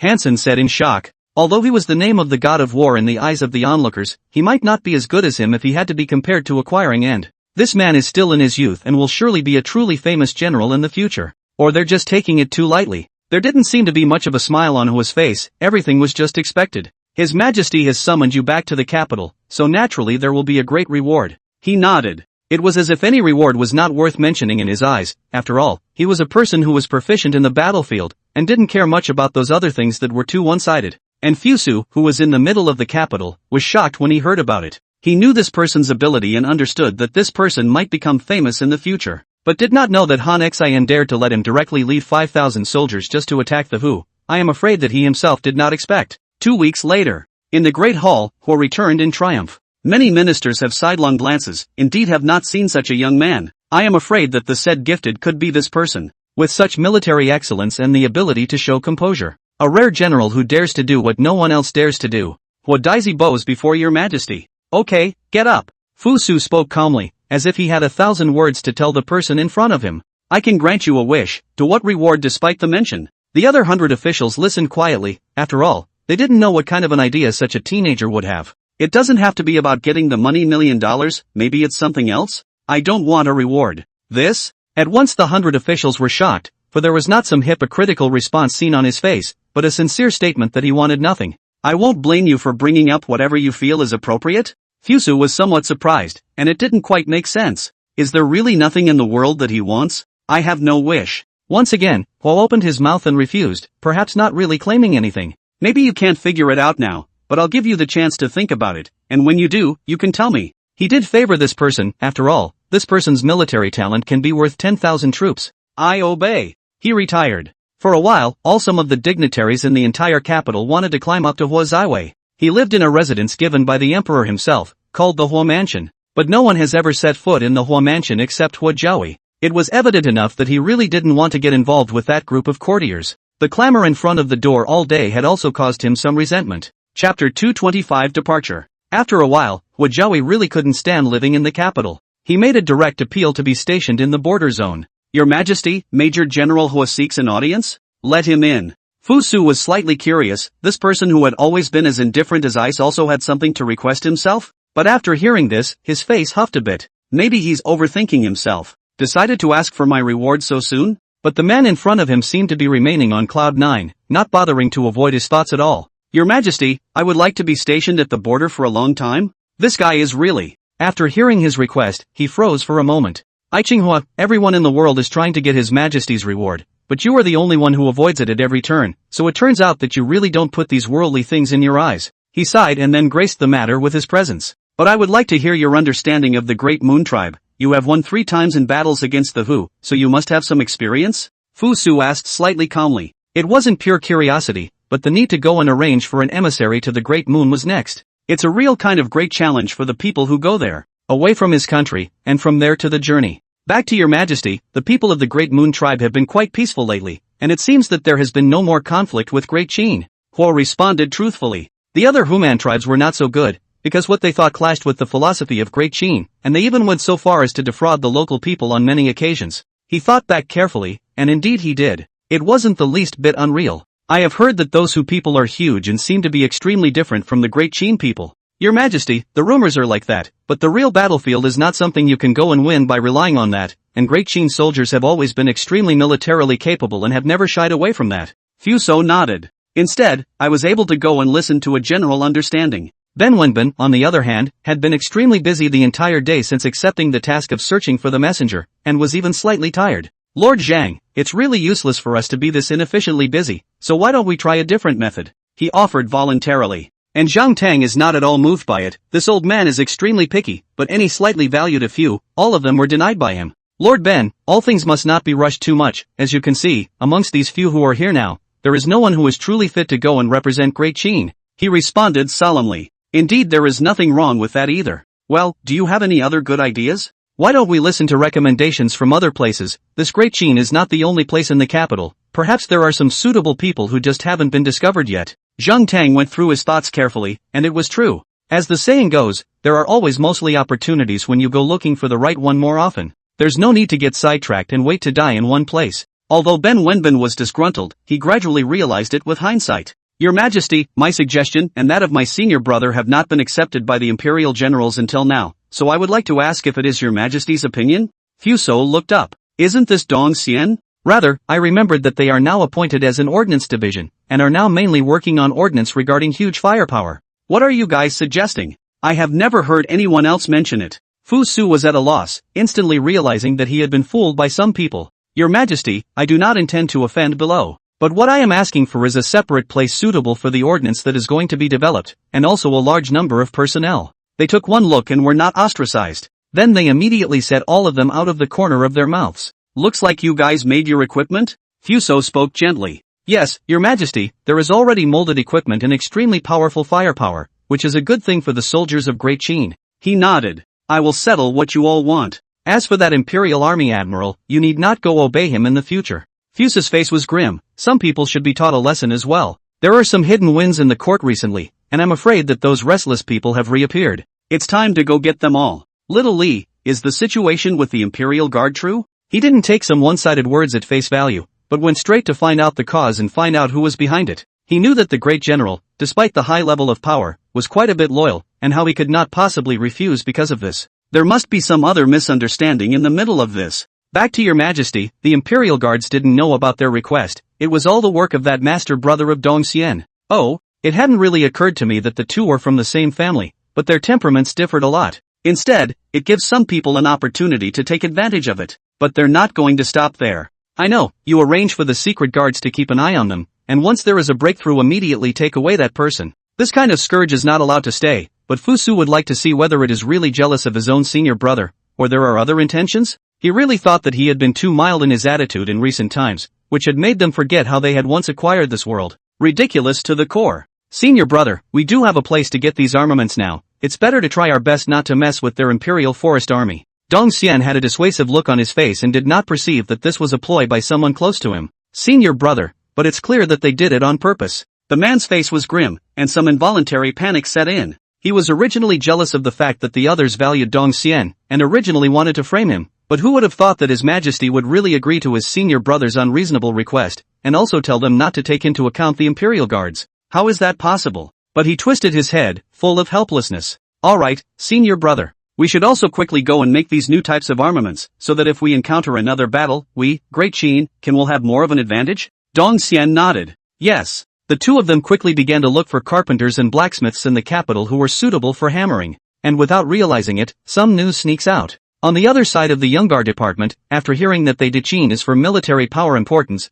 then do not dare to slow down. Especially at this moment, once there is another clash with the Hu people, won't that be a disadvantage? Khan, this is the news our people got in the capital. Great Qin destroyed one of our survey points. However, we have discovered that they have recently gotten a new device that seems to have extremely high firepower, and attacks on people are extremely painful. Chapter 226 Suitability. The Khan listened with a grim face. Continue to have those people over there keep watch, and retreat as soon as things don't look quite right. The men under his command nodded their heads. And the Ben house did have an uninvited guest, originally without much attention. But this man is indeed extremely intelligent, and even truly suited to be the messenger for this occasion. This person was none other than Zhang Qian. Lord Ben, I have heard that your house is recruiting emissaries for the Great Moon, and I have come here to find out what is going on. After all, I have never been to such a faraway place before. Rather, he was a truthful man, and there was not the slightest hint of consternation to be seen in his countenance. Someone who's seen the world? Ben Wenbin's first impression was just that, and it didn't make a big deal out of it, but someone did have the ability to do that,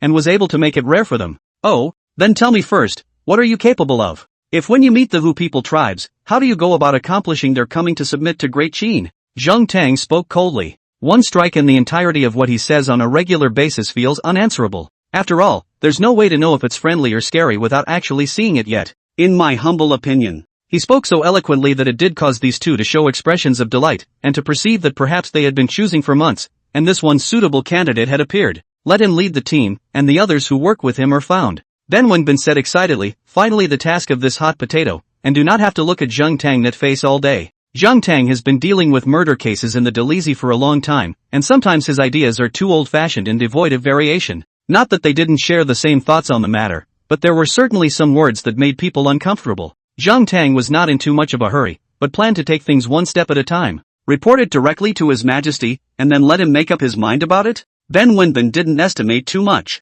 Okay. Fusu was slightly surprised to learn about this person. This is not the son of Jingzhou governor adults, originally also within some playboy in the body, did not think is to have this kind of style. I have heard that you have plans for this long journey? Back to your majesty, I have always been a fan of watching travelogues from all over the world, but I have never had the opportunity to do so. Now that the court has a chance to go to many places to see and even work for the people of Great Qin, I am bound to seize it. Oh, rather, he is quite a sincere person, did not go to the righteousness to publicize the love for the Great Qin. Could be. Fusu took one look and realized that this person was indeed suitable, and Zhang Qian then left the capital with 100 men and ran to the borderlands. It was quite a windy journey. After several days of rushing, they finally arrived near this ancient country of the southern border, and in the end, it was the soldiers of Great Qin who personally sent them to the border. Your courage is commendable, and after that it's up to God. Han Xian spoke calmly, having long ago received a letter about the group of them going on a mission. He had expected to run away halfway, but it surprised him. Now the man who leads does have some backbone.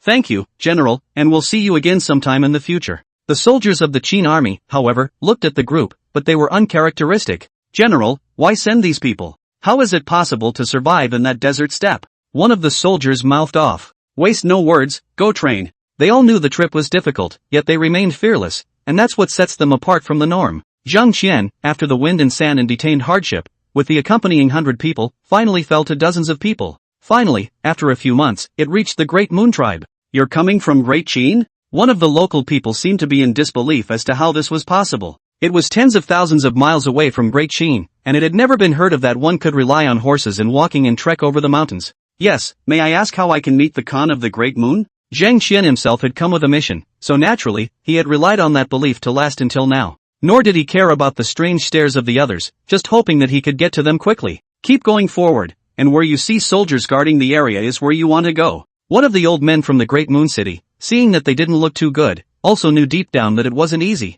Then he opened his mouth and went to remind. Try not to get into trouble, the people here are not as friendly as you think. He nodded. After a few days, Fusu did not receive any news about the messenger. Then he couldn't help but sigh. Could it be that the man was no longer able to do so? In the end it's also just by sheer faith, and I'm afraid the environment is too harsh to hold on to it long ago. Lord Ben, have I ever felt if this matter is too extreme and not seen to be so effective? He spoke coldly. Ben Wenbin shook his head. Your Majesty, I dare not speculate on this matter. Everything is predestined by heaven, and looking at his destiny, he was told to think twice at first, and he does love the matter. Fusu no longer go to complain, after all, he is the king of a country, all the choices are no room for regret. And what is wrong with doing things for the sake of the people of Great Qin? Your news bureau is truly of great use, and you have always been a person who does not like to compete, which is a relief to me. The sudden praise, on the contrary, did not make Ben Wenbin happy. He was still vaguely afraid. The mind of the emperor is elusive to them, and even at one point they would be screwed away. Could it be that he's done something wrong lately?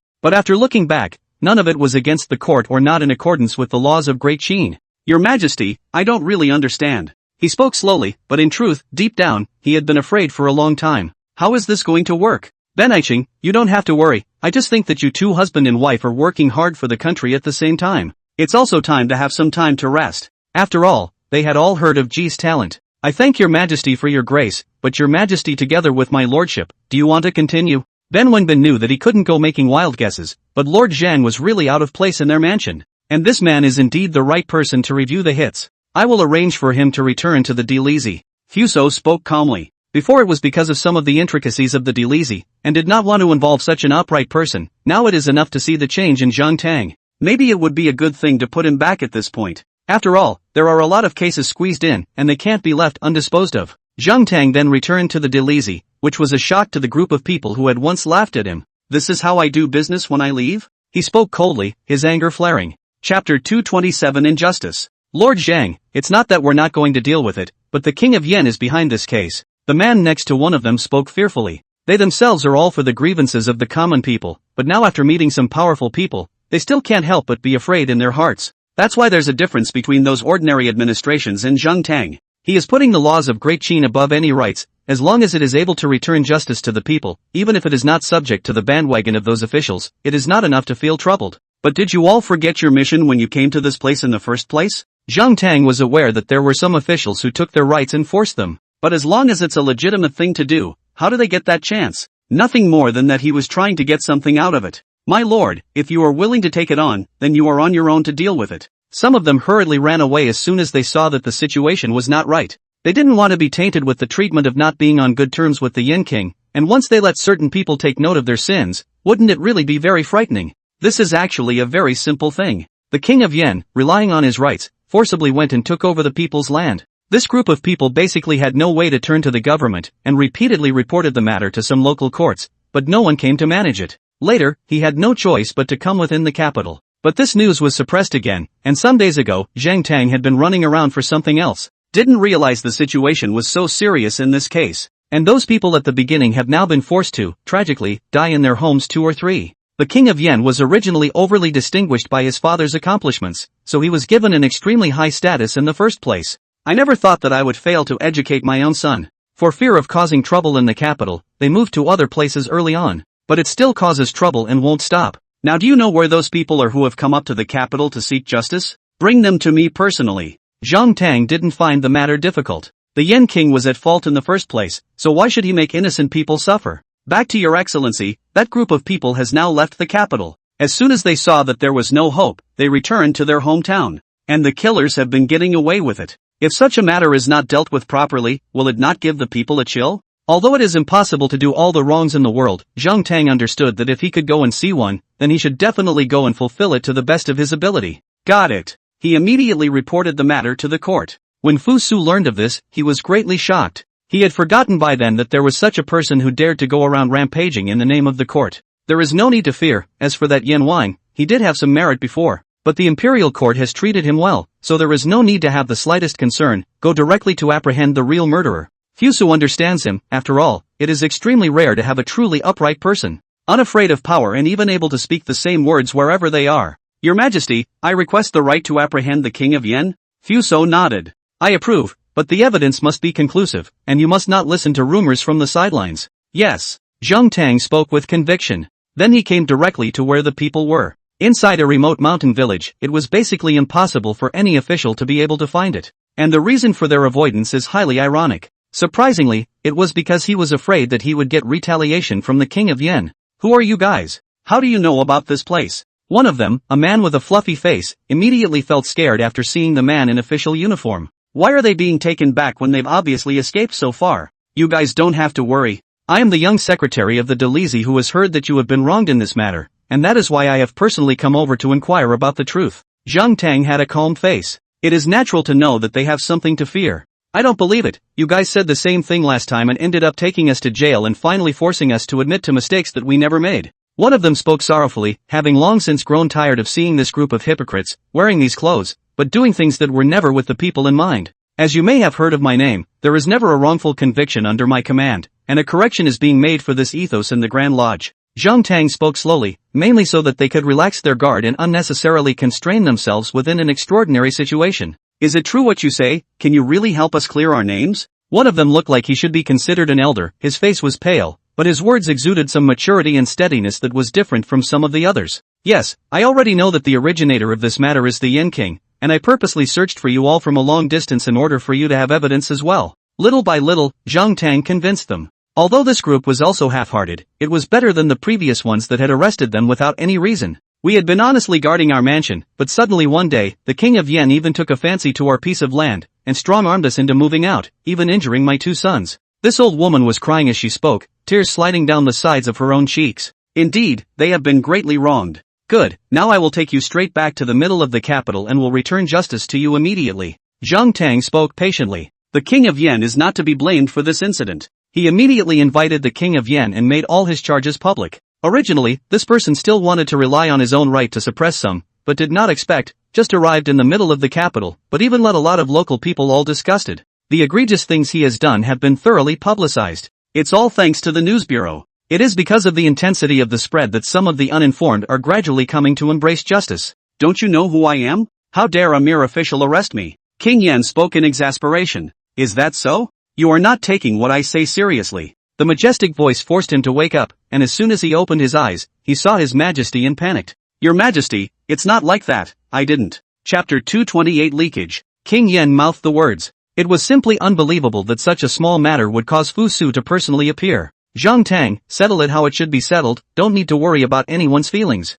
I once said that anyone in this Great Qin needs to be punished once they touch the Great Qin laws. He spoke coldly. Maybe it's too indulgent, and that's why some people are starting to think otherwise. You don't really think that as an emperor, you can't see anything, do you? But it's just giving him a chance to get them to repent. But some people just don't take these opportunities seriously, and then there's not much point in staying. King Yan's crime was not small. He had once commandeered dozens of mansions in the Jingzhou belt and had brutally injured nearly dozens of people. His crime is punishable. As for their families, they are not immune to guilt by association. And the impact of this matter greatly made the people feel the justice of Great Qin. They had thought it was a non-starter. But then it turns out that anything is slowly getting better. Lord Ben, this time we can be considered to thank you properly. If not for you pushing the issue from the side, I'm afraid it would be hard to let these news spread out, Zhang Tang said with relief. The fact that it was able to get to most people in a short period of time was bound to have something to do with the news bureau. Come on, this is not the time for you and I to go talking about some past friendships here. Ben Wenbin refused untimely. Rather than an appreciation for this person, but also cannot stand the suffering of the people who have somehow been wrongly accused. They were originally intended to let the people of the world live in peace and happiness, and what they did was all for the sake of Great Qin. A hand up is a hand down. Your Majesty, the epistle. Eunuch Li immediately stepped forward and spoke. These days, some of the news that Hansen brings over is few and far between. It should be that the situation at the border has stabilized quite a bit, but today an expedited letter has suddenly appeared. Is it possible that there is another war? But when Fu Su saw the writing inside, he was instantly panting with rage. Surprisingly, he found some Hu people wearing fire tungzi on the southern border, and the shape was almost identical to the armament designed by Dong Xian. Is it hard to believe that they have some worldly men hidden there as well? But Fu Su does not believe in this evil. There must be some news passed out. Rather, I didn't realize that the Hu people in the capital hadn't been thoroughly cleared out. Quickly get Dong Xian over here, Fuso said disgruntledly. If these ordnance, from those places of theirs, were given out, it would certainly be a great offense. Great Qin had given them such a good environment, and for the requests they made, they had everything they needed. But to have done such a thing? How can it be endured? What is the matter, Your Majesty? Dong Xian had a bewildered look on his face, but as soon as he saw Fusu, he was able to feel some low pressure in the neighborhood, and also can feel the emperor is a strong anger. I'm afraid there is some trouble. See for yourself this drawing and the writing on it? Fusu didn't bother to say anything, and directly let the eunuch pass the things. He was willing to believe in him, but with the facts in front of him, how should he explain? Dong Xian's face changed drastically when he saw the text. I have never done such a thing. Please be clear, Your Majesty. He was terrified and couldn't believe that what was on the top of the drawing wasn't even remotely different from what he had developed. This was almost news that only insiders could know, and apart from him and his senior brother, some other personnel simply had no way of knowing about it. Could it be his own mentor? But how could they harm themselves if they came from the same school? Are you seriously unaware of this? Fu Su is not indiscriminate, although his heart is angry, but at once found the loophole.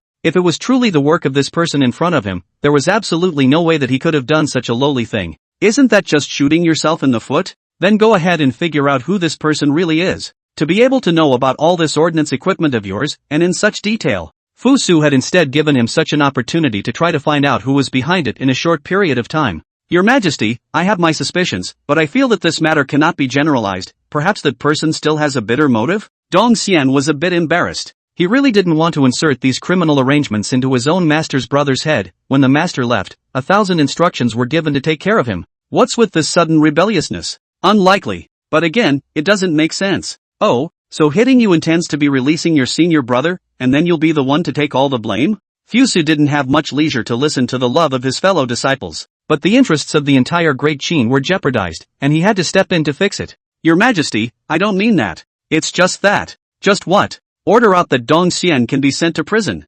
Fusa gave a direct order. There is no regard whatsoever for any kind of sentimentality. Even if the person is talented, so what? It would be nice to see the true face of that so-called senior brother of his. And after the news went out over here, all of the ordnance officers panicked. They had all been following Dong Xian in his work, and now this person had been captured. Does that mean they people will be taken too? You go save your senior brother, surely he's been wronged? Some of them came and went to beg for their senior brother as soon as they saw that the situation was not right. After all, both of them had met His Majesty in the first place, and His Majesty had always been more in love with talented people. What is there to be wronged? His Majesty has ordered it, so it must be him who did that collusion with outsiders. The senior brother had a look of disgust on his face. Finally, the senior brother was screwed down. Nowadays, the whole ordnance pipe all depends on him. In the future, it'll be his day to rise to greatness. Let's see who dares to look down on him. What's wrong with you? Those carpenters were shocked, did not think that usually come two friendship division brothers, once after the accident, turned into this kind of mouth. What are you looking at? Hurry up and get to work. From now on you'll all need to look up to me for your work. Shidoshi spoke with a sense of concern. The ordnance officers' men were disgruntled, but they had to bow to reality. Not the slightest idea that danger was slowly approaching. Oh senior brother, it seems that your good fortune has come to an end, but those Huans are indeed quite reliable, surprisingly in such a short period of time. He muttered to himself, unable to hide the amusement in his eyes. What hoi polloi? The inexplicably familiar voice came from behind him. Chapter 229. Dong Hyun spoke in disgust. I didn't expect to see the true face of this senior brother of his. Senior brother, I was just talking nonsense, don't believe me. He panicked, a moment to realize that he is falling inside the trap. This once admitted that is not going to be cold? Furthermore, we are originally from the same clan, so if you expose me, the others will suspect you of colluding with the Hu as well. He instantly found a breakthrough and spoke smugly. Bold sinner, colluding with the Hu, leaking military secrets, escorted to the Delizy. Still ready to continue to go stirring up trouble, but did not expect the Delizy young secretary Zhang Tang in this place waiting for a long time. The ordnance control people looked at the sudden change in the situation and were unduly frightened. There's no need to worry, it's just a matter of clearing out the door. The task His Majesty gave us earlier is going to have to be completed by all means. Dong Xian spoke calmly. He also blamed himself for not being able to recognize people well enough, which led to such a big disaster. On the contrary, the group of hucksters also possessed such ordnance in their hands, and all the previous advantages might be gone. Dong, since we have now had the drawing leaked, why do we continue to follow this drawing? Some of them did raise doubts. There's hardly any difference between what's made and what's on the market, then it's not really going to be utilized over the military. I'd like to think that we could go for an improvement? One of them was bold and creative. Tell me what you think. Dong Xian's eyes unconsciously sprouted some light after hearing this. Above this one ordnance, we have paid for a long time. But everyone can also feel that although its killing and deterrent power is great, it is not that easy to use, and once the distance is widened, you may not be able to aim well. He nodded. If we are able to improve all of these problems, then it will likely be a more perfect existence. Even if those who people are more capable, there is no way they will be able to checkmate us. Dong Xian's face was full of relief, so it seemed that his men could really be crouching tigers and hidden dragons. This is a good idea, but the improved template has been mulled over for a long time, and a more definitive answer has not been given. It's been dragging on and on. He thought about how some of the modifications on top of these drawings were not something he could decide on his own, so it was taken directly to His Majesty. Fu Su was unavoidably surprised after seeing the new drawings. Are you guys going to give up on the previous mold? Back to your Majesty, I just felt that I wanted to maximize the power of the ordnance, so I made a modified version of it. It's not impossible. Your Majesty, I have chosen a few suitable ones. In fact, there are some relatively minor problems with each of them. I don't know how to choose? He murmured. I will see. After Fu Su got it in his hands, he noticed some changes in it. The firepower on top of these ordnance is greatly enhanced, but it must be attacked at close range to be as effective as this. Once it gets a little more remote, then the effect is much less effective. This drawing one, I am more than optimistic about. But the lower end of it is not suitable for soldiers to go on for a long time. Perhaps some of the finer points could be changed. Fuso mentioned it. Dong Xian was instantly enlightened. I understand, thank you, Your Majesty. He left in a hurry, and after returning to the armory he began to develop it in an attempt to be able to produce this item quickly in a short period of time. It was also able to give those soldiers on guard at the border an extremely strong advantage against the Hoosiers. It is true that we have not heard from that messenger for some time. The court urged Han Xian to go and pay more attention to it. And after Zhang Yi arrived at the Great Moon Tribe, he had always been unpopular with the Great Moon people. Even though they seldom start a war against this side, they are still displeased with the people of Great Qin. This led to his purpose this time, which was extremely challenging. Can't even finish. Are you the messenger arranged by Great Qin? I have always heard that the Great Qin is striking at the Central Plains, and that thousands of troops and horses are here. But I didn't know that it could send such a mediocre person like you here? It was true that the big man in front of him didn't quite believe him. Rather, I can't see what kind of a use he has for one. Zhang Yi then directly took out the token and the envoy. This was what made the people of the Great Moon Tribe realize that this person was indeed a person from Great Qin. Then tell me the purpose of your coming all the way here? It's not just to go and have a chat with me, is it? Great Khan, we have understood your intentions and have never struggled with Great Qin over the years. If it is you who are willing to submit to us, then it stands to reason that we can help you with the remaining tribes of Hu.